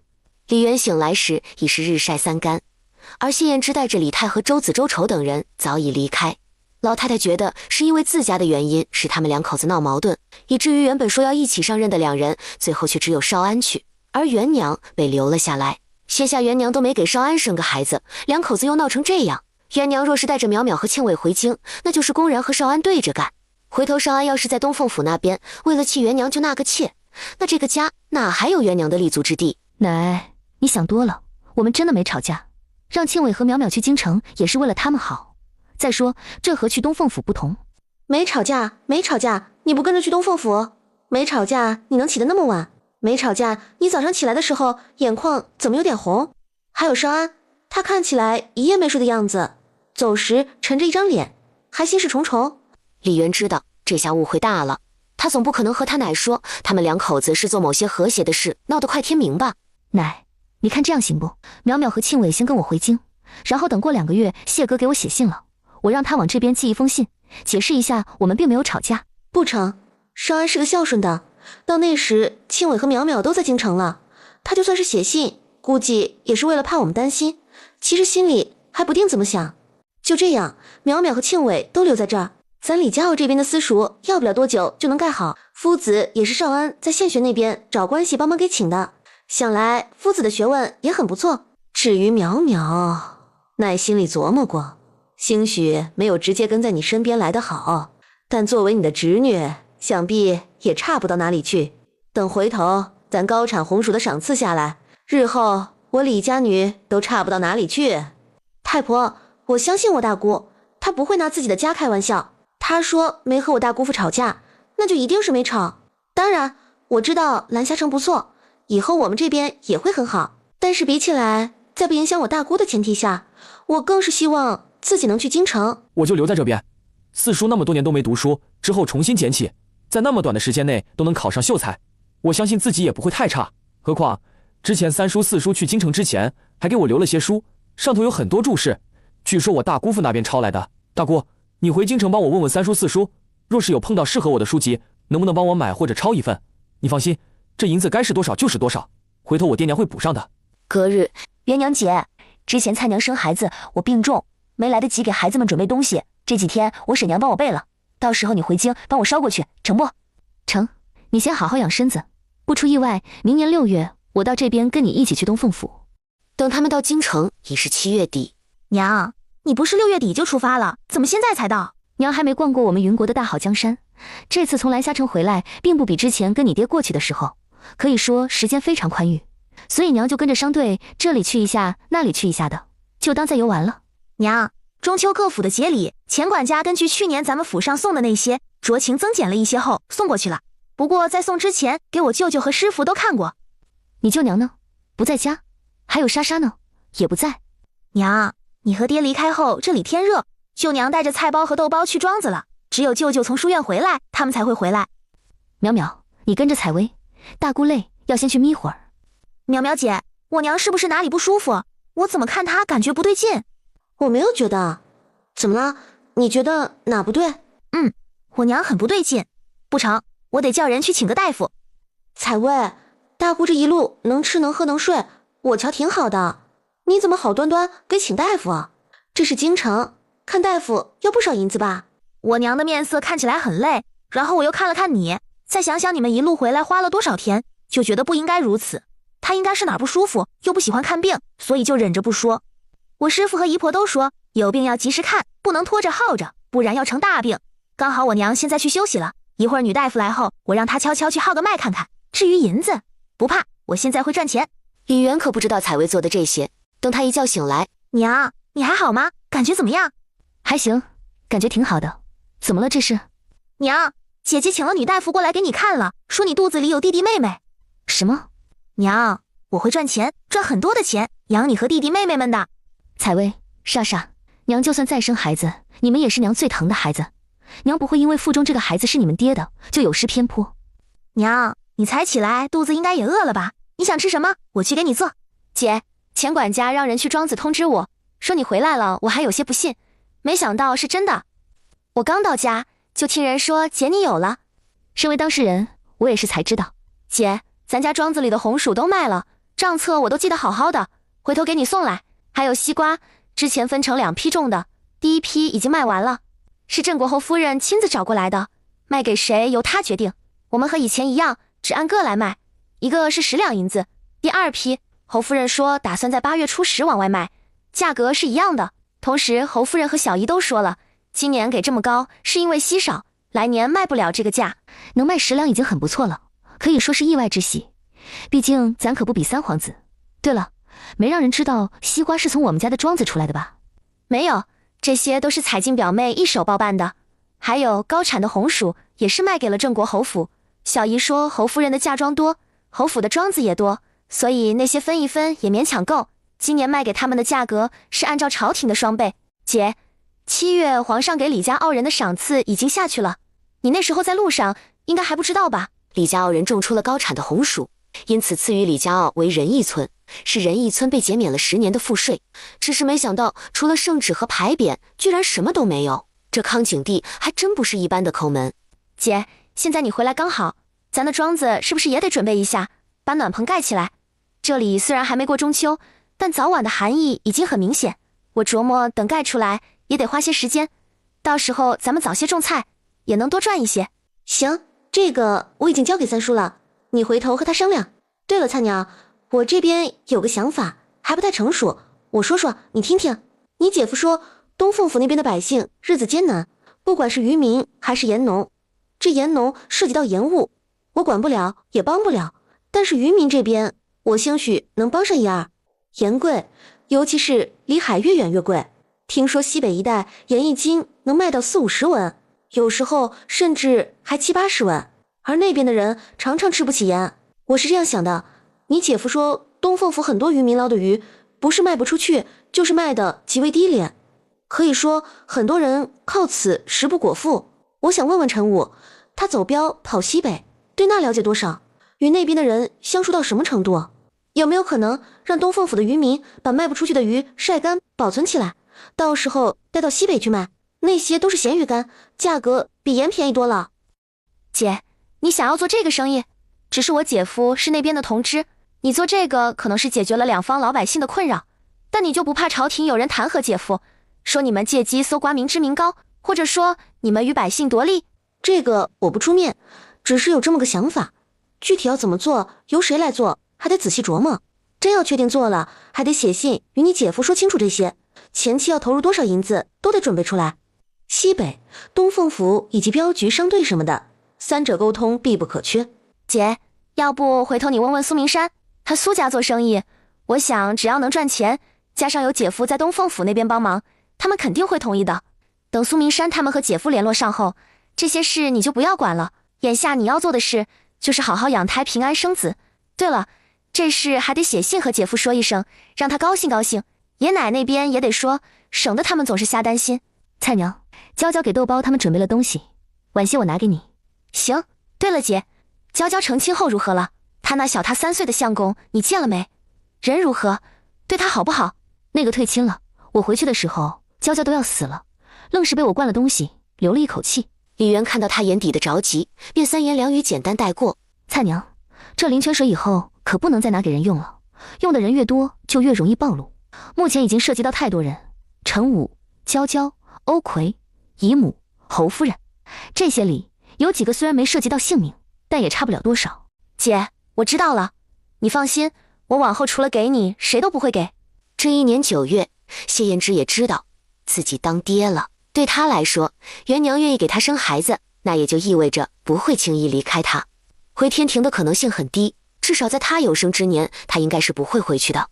也不知道元娘现在怎么样了，他多想能陪在他身边，可惜现在只能在东凤府境内，哪儿都去不得。现下整个东凤府的人都知道，新上任的知府大人与比他晚些天的同知大人不睦。曹哥，明天晚上你找人把信递给应大人。还有，你的人里可有胆子大、有勇有谋的人？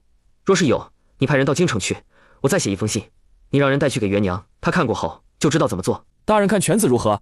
虽然年纪小了点，但脑子还成，也有些拳脚功夫。行，你让你儿子带着信去找元娘。至于要怎么做，你先看看这个。大人，这是想叫我掺和一脚？主要是镖局这一块，既然要将这事做起来，路上押送货物很重要。本地渔民这边我不担心，西北那边贩卖我也不担心，就担心路途。新阳府苏家你是知道的，而信中的陈武你应该有听说，他以前叫杨高武，是咱们流云县镖局的镖师，后来是新阳府陈家的嫡子。大人叫他掺和一脚，不仅仅只针对往西北那边押送货物，兴许还有别的。东凤府又不只产海干货，还有很多新阳府等地没有的水果，这些就算是低价卖了，也比因为运输问题烂在那儿来的好。曹哥，这个是给元娘的，你把信给过去后，找几个机灵的人到琼湾一带放话，就说云国内陆有很多人都没吃过海干货，府衙这边有意让人将海货晒干，到时候给大伙找个出路，将这些都卖出去。大人，这是不是还在计划现在就将消息散出去好吗？没什么不好，我要借这个机会看看府衙中有几只鬼。寇家这些年借着叶家将于明衙的连口喘息的机会都没有，正好借此机会将府衙的内鬼除了，顺带把寇家连根拔起。曹哥，我知道你与闵卫中关系不错，不知你有没有叫他来这边发展的想法？这里眼下看起来不如何，实则还是相当不错的。若是闵卫中能从陈家那边在海路这块分一杯羹，我想怎么都比他盘踞在流云县来得好。当然，我不是说让他来这边安家落户，而是让他来这边做生意。镖局你和陈武都没什么经验，若是有他的话，你们应该能少绕不少弯子。再有便是他手中的人与你手中的不是一个路数。闵家主只是闵家的旁支，之前因为流云县遭灾，他搬到了府城，但就我所知，他现在还是在府城。闵家的旁支那么多，他离开熟悉的地方，想要在一众旁支中脱颖而出，不是很容易。再有就是苏家的女婿魏希婷的身份，你应该也知道。我琢磨苏家到时候来这边的人，应该会是他。闵卫中若是来此，也能与魏希婷多接触。他与魏希婷的关系处好了，对他来说没任何坏处。成，我让犬子回去的时候与他说说这事。不过大人，闵家主会如何选择，我也不能保证。这是自然，曹哥，多谢了。大人，你能用我，是对我的信任，而我跟着你，也是为自己和子孙后代谋利。可以说，咱们互惠互利。所以，大人你用不着说谢，我盼着你步步高升，如此我也好沾光。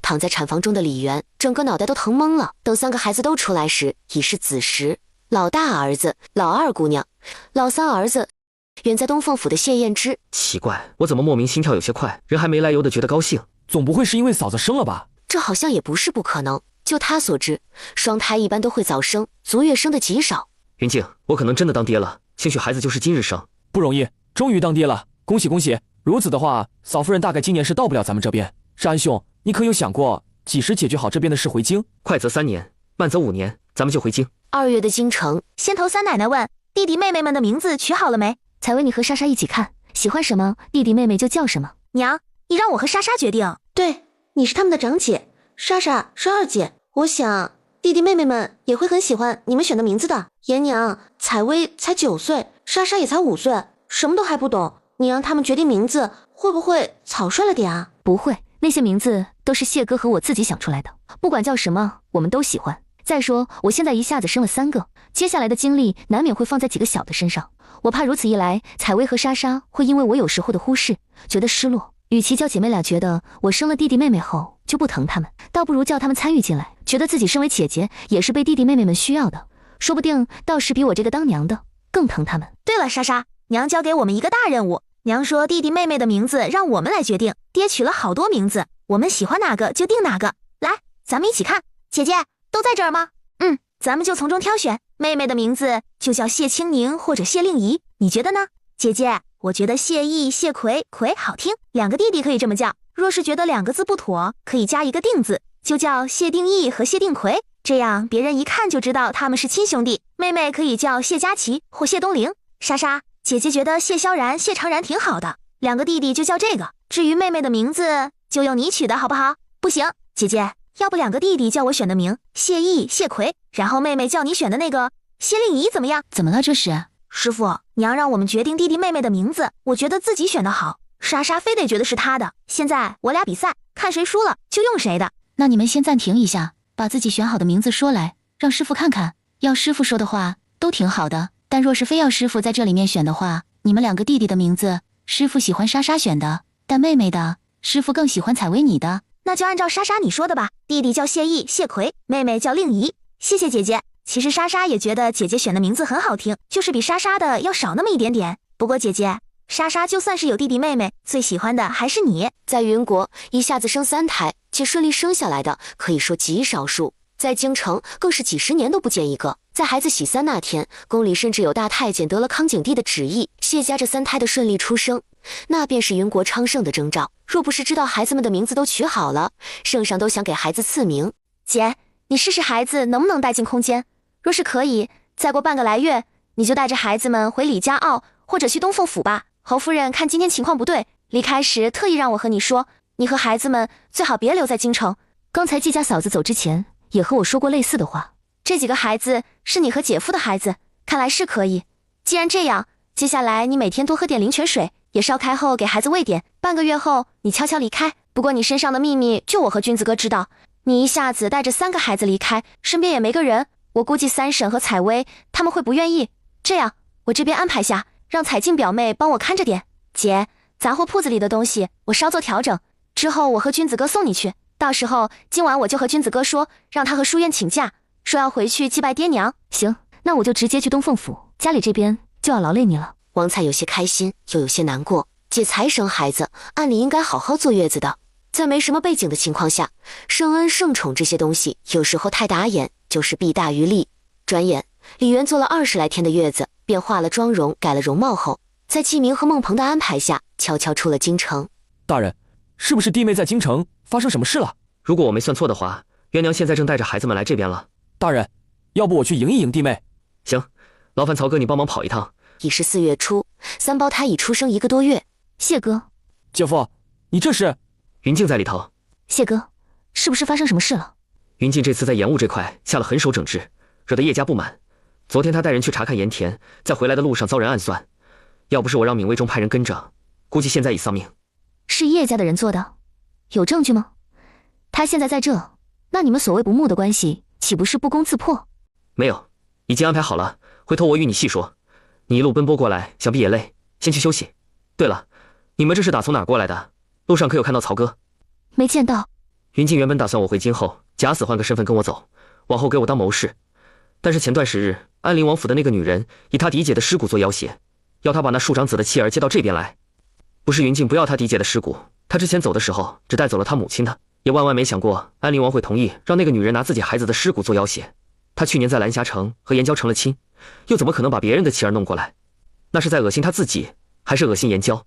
这次他狠了心不要嫡姐的尸骨，直接把之前搜罗的关于安陵王府和那女人娘家所在的伯府贪污军饷、受贿、草菅人命等各种证据上交给了朝廷。皇上早就想收拾安陵王府了，如果不出意外，他知道后会马上叫人去查实。之前他有所顾忌，又欠缺一个光明正大的理由，现在免死金牌被收回去，顾忌没了，而收拾的理由自然得罪名越重越好，这样才能把这个异姓王连根拔起。那现在应大人这样，是想在皇上确定安陵王府的罪名之前摆脱这个身份，所以他对盐务下狠手，想以被人暗算致身亡为由。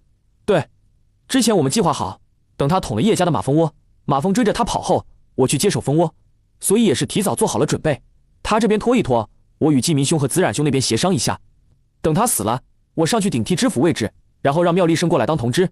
姐夫，妙姐夫现在已是五品官员，且还在翰林院中，这同知虽说也是五品，但地方和京城到底还是有差别的。妙姐夫会愿意？应该会愿意的。他一直想远离京城这个是非之地，若是来这协助我，来日东凤府好了，我们回京述职，他定然也能跟着高升。若是同知他不愿意，那让他做知府也成，只是看他有没有云静那个魄力，直接和叶晨两家对上了。谢燕之因为李元的到来格外开心。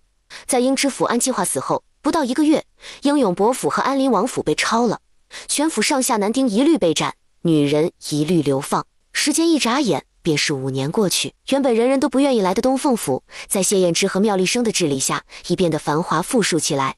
闵家、曹家以及苏家，这些年更是成了东凤府出了名的富商。至于原本的叶家和陈家，被收拾后已沦为东凤府的3等富商。老百姓经过这几年，手头的银子多了不少。青纱这些年越发的爱读书，只是他读的都不是正经的什么诗经之类的，而是各种话本、野史以及各地的地质书。他已经开始尝试着写话本了，他立志向爹学习。元娘，你收拾一下，过几天咱们就回京。这是来旨召你回去了？前段时间听说皇上年龄大了，身子越发虚弱，我估摸是想定下太子，让我回去，也是想我辅佐新帝。加上3个孩子大了，他也想能回去给孩子们定师傅。谢毅沉稳，爱读书，他想让这小家伙能拜季明为师，感觉精力怎么都用不完的谢奎。他想让他拜前几年已娶国子监祭酒嫡女的陈浩为师。小家伙若是能跟着他，日后哪怕是跟着上战场也行。倒是令仪这小丫头，年纪小小的，不像她大姐，也不像二姐，成天懒懒的，什么都不干，就喜欢撒娇，还粘人得很。早点回京，她也能早点把3个孩子安排妥当。姐姐，我从外头回来的时候碰到了志哥哥的随从，他让我把信交给你，等苗苗姐回来了，直接给他吧。对了，莎莎，爹娘要回来了，年前会到。真的？姐姐你没骗我？小易、小葵和令仪都要回来？对，真是太好了。姐姐，你说爹娘会从哪儿回来？我去迎一迎他们可好？要不家里这边的事暂时先交给前管家和舅娘。我猜爹娘回来的话，应该会从蓝霞城路过的。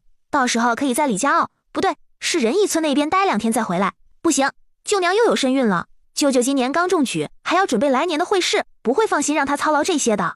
我们不会离开太久，可以让欧嬷嬷留下来协助管家打理。不过倒是可以和三奶奶他们说一声，我想三爷爷和三奶奶也会想回去。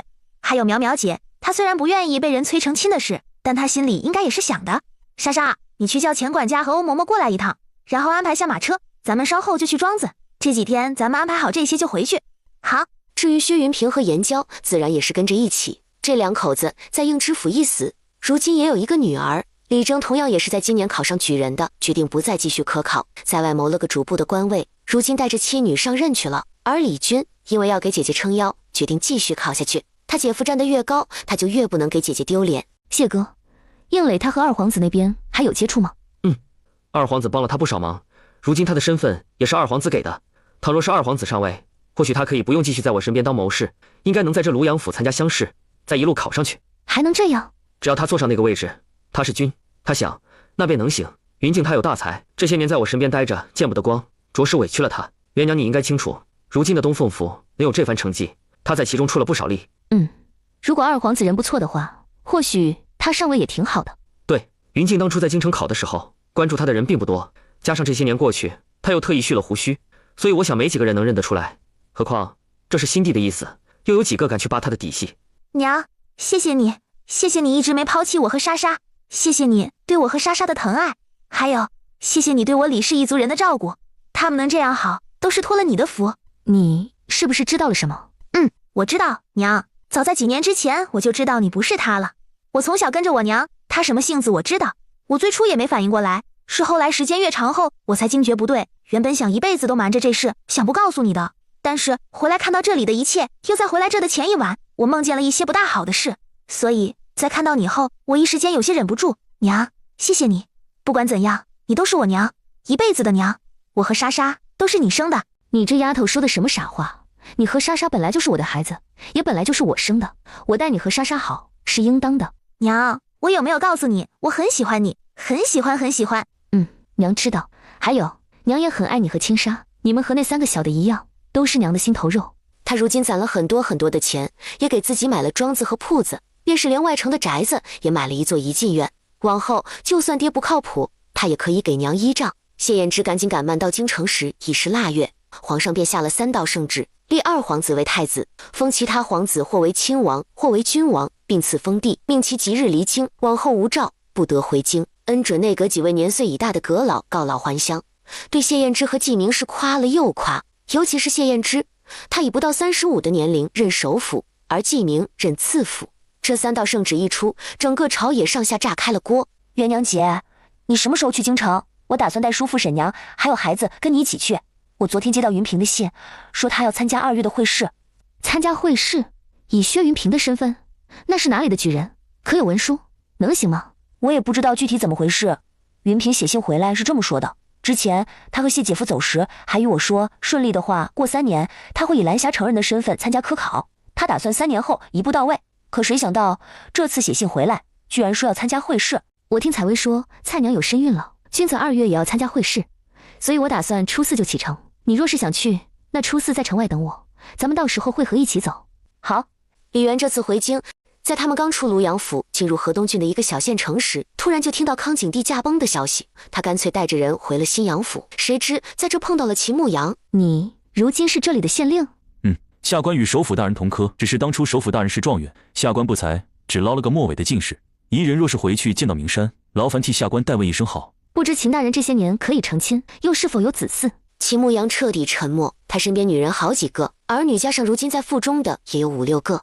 我们家明山现在过得挺好的，所以秦大人就不用挂怀了。曾经的事已成过往云烟，也没再提的必要。李元这次回新阳府很顺利，还见到了苏明山和他生的2个儿子。李姐姐，你知道吗？我刚从京城回来没多久，如今整个京城的女眷，不管成亲没成亲的，都甚是羡慕你。我听我们家廷哥说，我谢姐夫被朝中人刁难，说他什么底蕴都没有，对朝中不熟悉，便是连资历都浅，有什么资格坐上首辅之位时，你知道我谢姐夫是怎么回答的不？我谢姐夫说他家娘子望夫命，因为他才有如今的成就，也就是说，因为是李姐姐你，他才能坐上首辅之位。